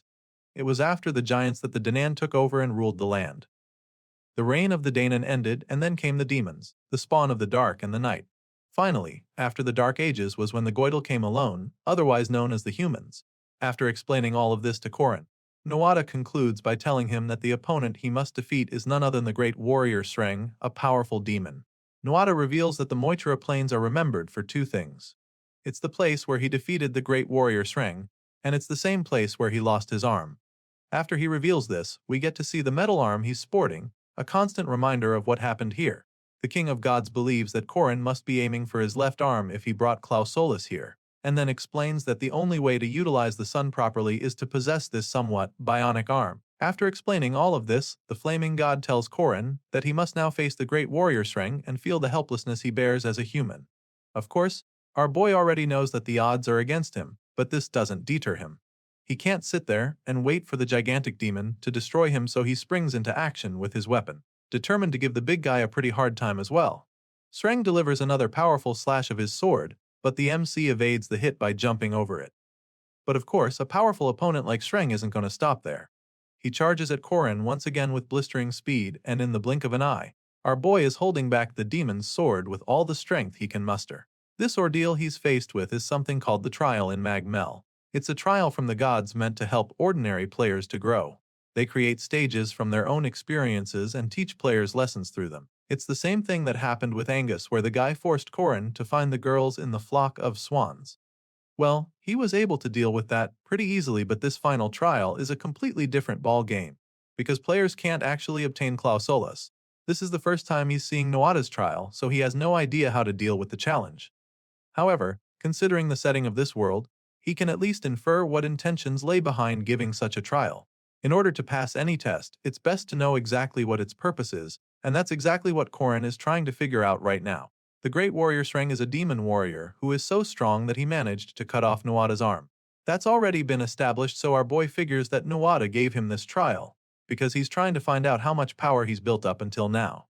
Mind you, this power is not essentially the same thing as strength, it's much deeper than that. Our boy knows this all too well, so he proceeds to activate a couple power moves. He uses the runes he's mastered, Kanaz, Hagalaz, Birkanen, and Solo to attack the powerful demon, and of course, this does quite some damage. The fact that he could even plant those symbols on Sreng's body proves that he's faster than the great warrior in terms of speed. He proceeds to ignite the runes, and what follows is a devastating explosion that sets Sreng on fire. A confident smile appears on Korin's face after this, because it's clear that he's got a shot at winning. After repeated training, he's now able to inscribe this runic magic combination this quickly, so he's impressed, because this is literally on the level of advanced fire magic. Korin is confident that the big guy won't be able to escape his flames so easily because of how potent the magic is, but he immediately has a rethink when he sees the great warrior charging at him, again like the flames were nothing. Sreng comes out of the fire without a single scratch, so the young hero is horrified to see that his opponent is completely fine. The great warrior lunges at our boy with another incredible attack, but Korin still manages to avoid getting split in half. He dodges the slash, and that's when he starts to notice how monotonous the demon's techniques are. Since the trial started, Sreng has been coming at him with the same combination of moves, so now the hero feels he can capitalize on this. Korin immediately activates his ominous serpent spell, which allows him to deliver a blistering strike straight to Sreng's chest. He drives his spear into the demon's chest in a flash, but Sreng's reaction just sends chills down his spine. The demon just stares at the spear like it's a toothpick because he can't even feel any pain. At this point, Korin begins to panic, especially since his spear just got stuck in the great warrior's chest muscles. Rather than trying to pull it out, our boy decides to let go and create some distance between himself and his opponent. After all, that's the wiser thing to do. Despite having a weapon buried in his chest, Sreng charges at Korin once again like the brute he is. As for our boy, he is now at a serious disadvantage. For starters, his rune magic isn't doing anything to the demon, and he's also lost his spear. Ordinary, he'd consider this fight a lost cause, but he's still got a few sticks up his sleeve. You see, our boy hasn't just been the one running around aimlessly while dodging the demon's attacks. The reason Korin was using runes from the start was for a situation like this. We're suddenly taken back to one of his training sessions with the goddess. In this scene, Danua tells him that the training is meant to extend the time he can use the sun, even if it's only by a few seconds. Back then, he didn't even think it was possible to handle the sun on his own, so the goddess told him about the runic spells that had been inscribed over several days in the druid's secret realm. Besides that, she also reminded him of the runes in Nazria that were inscribed over 300 years, just so he can realize that it was indeed possible to use the power of the sun in this manner. Still, Korin felt that the only reason he could use the sun was because Shadow Paradise is filled with mana. He definitely had doubts, but Eren assured him that he had no reason to feel helpless. She urged him to recall it, claiming that she already saw it clearly through Ario's eyes. As far as the goddess was concerned, Korin was more than capable of using the power, because she already witnessed him using it in order to save everyone. This little flashback gives our boy that confidence boost he needs to harness the power of the sun. And just like that, Korin's hair starts to turn white as the surge of energy shoots out of his body in the form of terrifying shockwaves. That's right, the young hero finally activates Claus Solus, the solar convergence. At this moment, it looks like the trial is about to take a drastic turn because Korin is literally about to blow everything in sight. Unfortunately, all the power goes out in a flash. Our boy's hair goes back to normal, and all the power disappeared in the blink of an eye. As you can imagine, he's so confused by this. Korin doesn't understand why the sun suddenly disappeared. He wonders if the activation time has already ended, but quickly realizes that it's not the case, because he hadn't even started using it. Just then, the answer is revealed to him. The only one who can control the sun besides him must be responsible, so he turns to look up at the King of Gods, desperately hoping to be wrong. Unfortunately, his fears are confirmed when he sees Noada Erjetlam holding the sun above him. The flaming god looks down at him and reminds him once again not to get distracted. The hero is still trying to wrap his head around this when Sreng goes in with another devastating strike. This time around, our boy doesn't see it coming, so he's unable to avoid getting hit. His eyes widen in horror the moment he realizes what just happened. Apparently, the great warrior single-mindedly followed the destiny he fulfilled in the past to cut off his opponent's arm by any means necessary. Korin watches as his right arm gets slashed off before he can even realize what's going on. The hero falls to the ground in a pool of his own blood. The battle isn't over yet, so he can't afford to let his guard down anymore.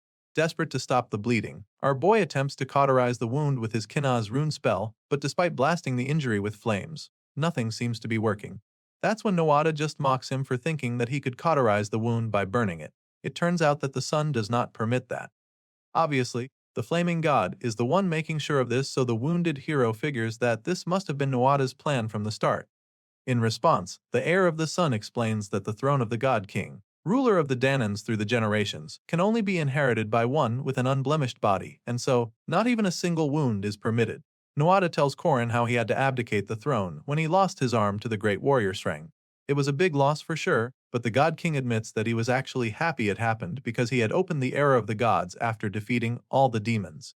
So, his mind was peaceful even if he has to stop being the God King. That was until the humans ended the era of the gods and turned his achievements and ambitions into nothing.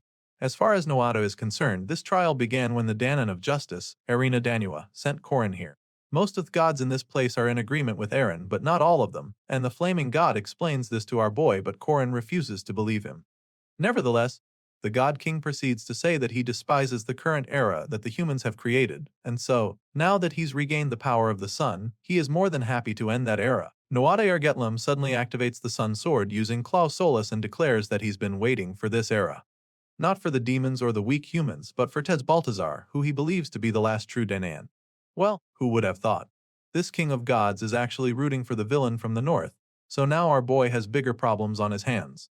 We've come to know Danans as some of the most powerful entities in this story, but who exactly are they? Danans are existences that embody a concept. For instance, Eren Danua is justice and Angus is love, while Noada Ergetlam is the Danan of kings. Like the sun which shines on everything, he protected the throne for ages while receiving veneration of all Danans, but that was until he lost his arm to the great demon warrior Sreng. As Noada said earlier, the throne of the God King, ruler of the Danans through the generations, can only be inherited by the one with an unblemished body. The God King knew this all too well, so he abdicated the throne after losing his arm. Despite giving up the throne, his mind was at peace over his lost arm, and even when he stopped being the God King. From the giants to the demons, they had survived their wars with all the races, and he had saved the world in that way. After all, his sacrifice enabled him to save his people.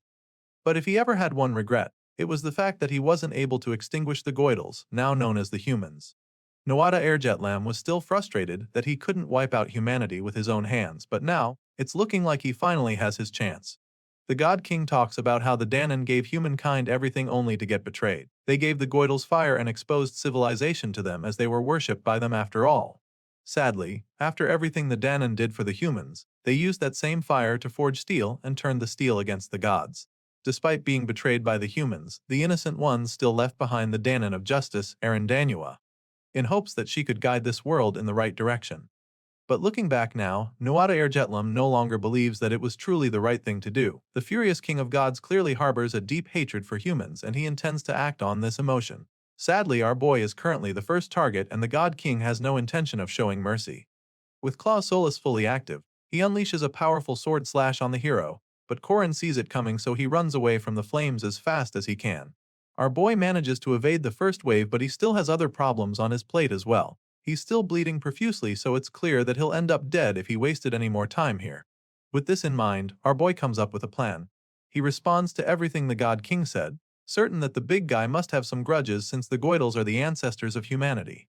Still, he tries to explain that the current era of humans is different from that of the Goidels. Right after saying this, Korin leaps into the air with his spear to take on the God King. He activates his ominous serpent spell along with the enlightenment skill move. It's a really heavy strike, and he throws in everything he's got despite having only one hand, but Noada easily blocks the attack with his sun sword. Once again, Korin's eyes dilate in horror as the God King strongly disagrees with him. As far as Noada is concerned, there's no difference between the Goidals of before and humans of today. With this strong conviction, he proceeds to throw a deadly attack of his own at the young hero. With a single beam of fire, the King of God sends our boy flying. Sadly, even Korin's swift reflexes aren't enough to save him from this strike. To make matters worse, Nuada has no intention of stopping. His hatred for the human race hasn't lessened one bit. To him, humans give importance to worthless things like race and religion, ideology and gold. On top of that, they destroy the environment while fighting endlessly among themselves. And so, the Heir of the Sun believes that it's just a matter of time before the world they inhabit will become a hell more cruel than the one ruled by the giants that were defeated in the past. Of course, this furious god of fire and sun isn't going to sit back and wait for that to happen. He intends to purify the world and bring peace to the land again before the humans destroy it, and he's determined to do this with overwhelming force, so he unleashes yet another deadly blast. The scene shifts to a past incident in the story. He remembers the Rotion River flood disaster, where hundreds of thousands of people were massacred due to Park Sihu's actions. The helpless civilians were trapped in the water, surrounded by monsters, and all the while, Korin couldn't do anything but watch. Our boy remembers the horrific scenes of people wailing and begging to be saved. The cries of his comrades were loud as they begged to be saved. Miriam was one of them, and in her last moments, she tells Korin that he was her fate and that she realized it too late. Back then, all those people died and our boy couldn't do anything about it. So now, he refuses to give up. Korin decides to fight back and makes up his mind not to die in this place. Seeing the hero's renewed sense of purpose, the God King is pretty surprised because he thought that the kid would have succumbed by now. Despite being burned over and over again, Korin keeps fighting. He musters all the energy he can to get back on his feet, reminding Nuada that there are so many people he needs to protect. This is why he cannot give up. Of course, the flaming god is pretty intrigued by our boy's refusal to surrender. But despite the very impressive display that Korin has put on show by staying in the fight, it doesn't make Nuada Ergetlam any less eager to destroy humanity. Besides, as far as he's concerned, the boy is still far too weak to stop him from achieving his ultimate goal. The flaming god lifts his spear up and charges up his sun sword for the killing blow. Korin looks up at the blazing sword and he can immediately tell that this is the final stage of Claus Solus, which is capable of maximizing the power of the sun. In this current state, the sun sword in Nuada's hands surpasses concentration and manifestation. He knows this for a fact because he's been in this state and has used the sun in this form. Korin identifies this state as the solar compression of Claus Solus. Sadly, despite having all this knowledge about the power of the sun, our boy is not the one wielding it right now. All he can do is watch as the King of Gods proceeds to power up his metal bionic arm. The arm glows bright red as the fire within burns even more, and it's starting to look like the absolute peak of Claus Solus. You see, the compressed form of the sun is imbued unto the big guy's left arm, and so now, that arm literally has the power of the entire sun in it. This basically suggests that Nuada is invincible right now. Our boy eventually gets back on his feet barely, and while he's still trying to catch his breath, the flaming god advises him to just give up right now. In his mind, the boy is nothing more than a weakling. He tells Korin that this is the last mercy he can give him, but of course, this kid is too much of a main character to surrender. So, after listening to everything the God of Kings has to say, he finally responds. Korin agrees with Nuada, accepting the fact that he is indeed weak. But the hero feels that he still wouldn't use that strength to create a perfect world of his was actually strong enough. Korin claims that he just wants a world where people are able to live their own lives. That's the only thing Korin is fighting for, and after making it very clear to the God King, he charges at Nuada with his spear one more time. The heir of the sun sees the young hero running toward him again, and it becomes very clear that Korin has no intention of taking his advice. Enraged, the God King vows to force the hero down to his knees since he has refused to kneel willingly. Of course, our boy doesn't back down either. He talks about the commandments and how they reflect his actions as thoughts of his enemy. The first commandment is not to turn a blind eye to the misfortune of others. It's a rule that Korin carved into himself in order to grow stronger physically, but while living in this world, he was able to see the expressions of people that he had never seen before. And at the same time, he heard words that he had never heard before. This same power is the power given to him by the people who he is protecting, and so, as long as Nuada stands on the side of Baltazar, the commandments have no choice but to give Korin strength. At this moment, our boy activates Sabantia Duke's core. Korin states once again that he can't turn a blind eye to others' misfortune because of the path he swore. That being said, he proceeds to discharge a powerful blast from Sabantia Duke's core, with an unwavering determination to save this world. After unleashing this insane blast, Korin suddenly falls to the ground and his body slowly turns to dust. Meanwhile, Nada just stares at the young hero lying at his feet. He agrees with Korin, claiming that the boy will indeed save the world. The flaming god is truly impressed by our boy's spirit, but he knows that Korin cannot defeat Baltazar as he is now. He breathes life back into the hero and gives him something to help him defeat his nemesis. However, he's curious as to how many humans the boy will save and how much stronger he will become until that fateful day. Nevertheless, he is satisfied with Korin's performance, so he passes him and leaves him with his metal arm to help him fully harness the power of the sun. Now, the ball is in our boy's court because Noada has finally left him to struggle and prove his will to save humanity. That's it for this episode. Until next time.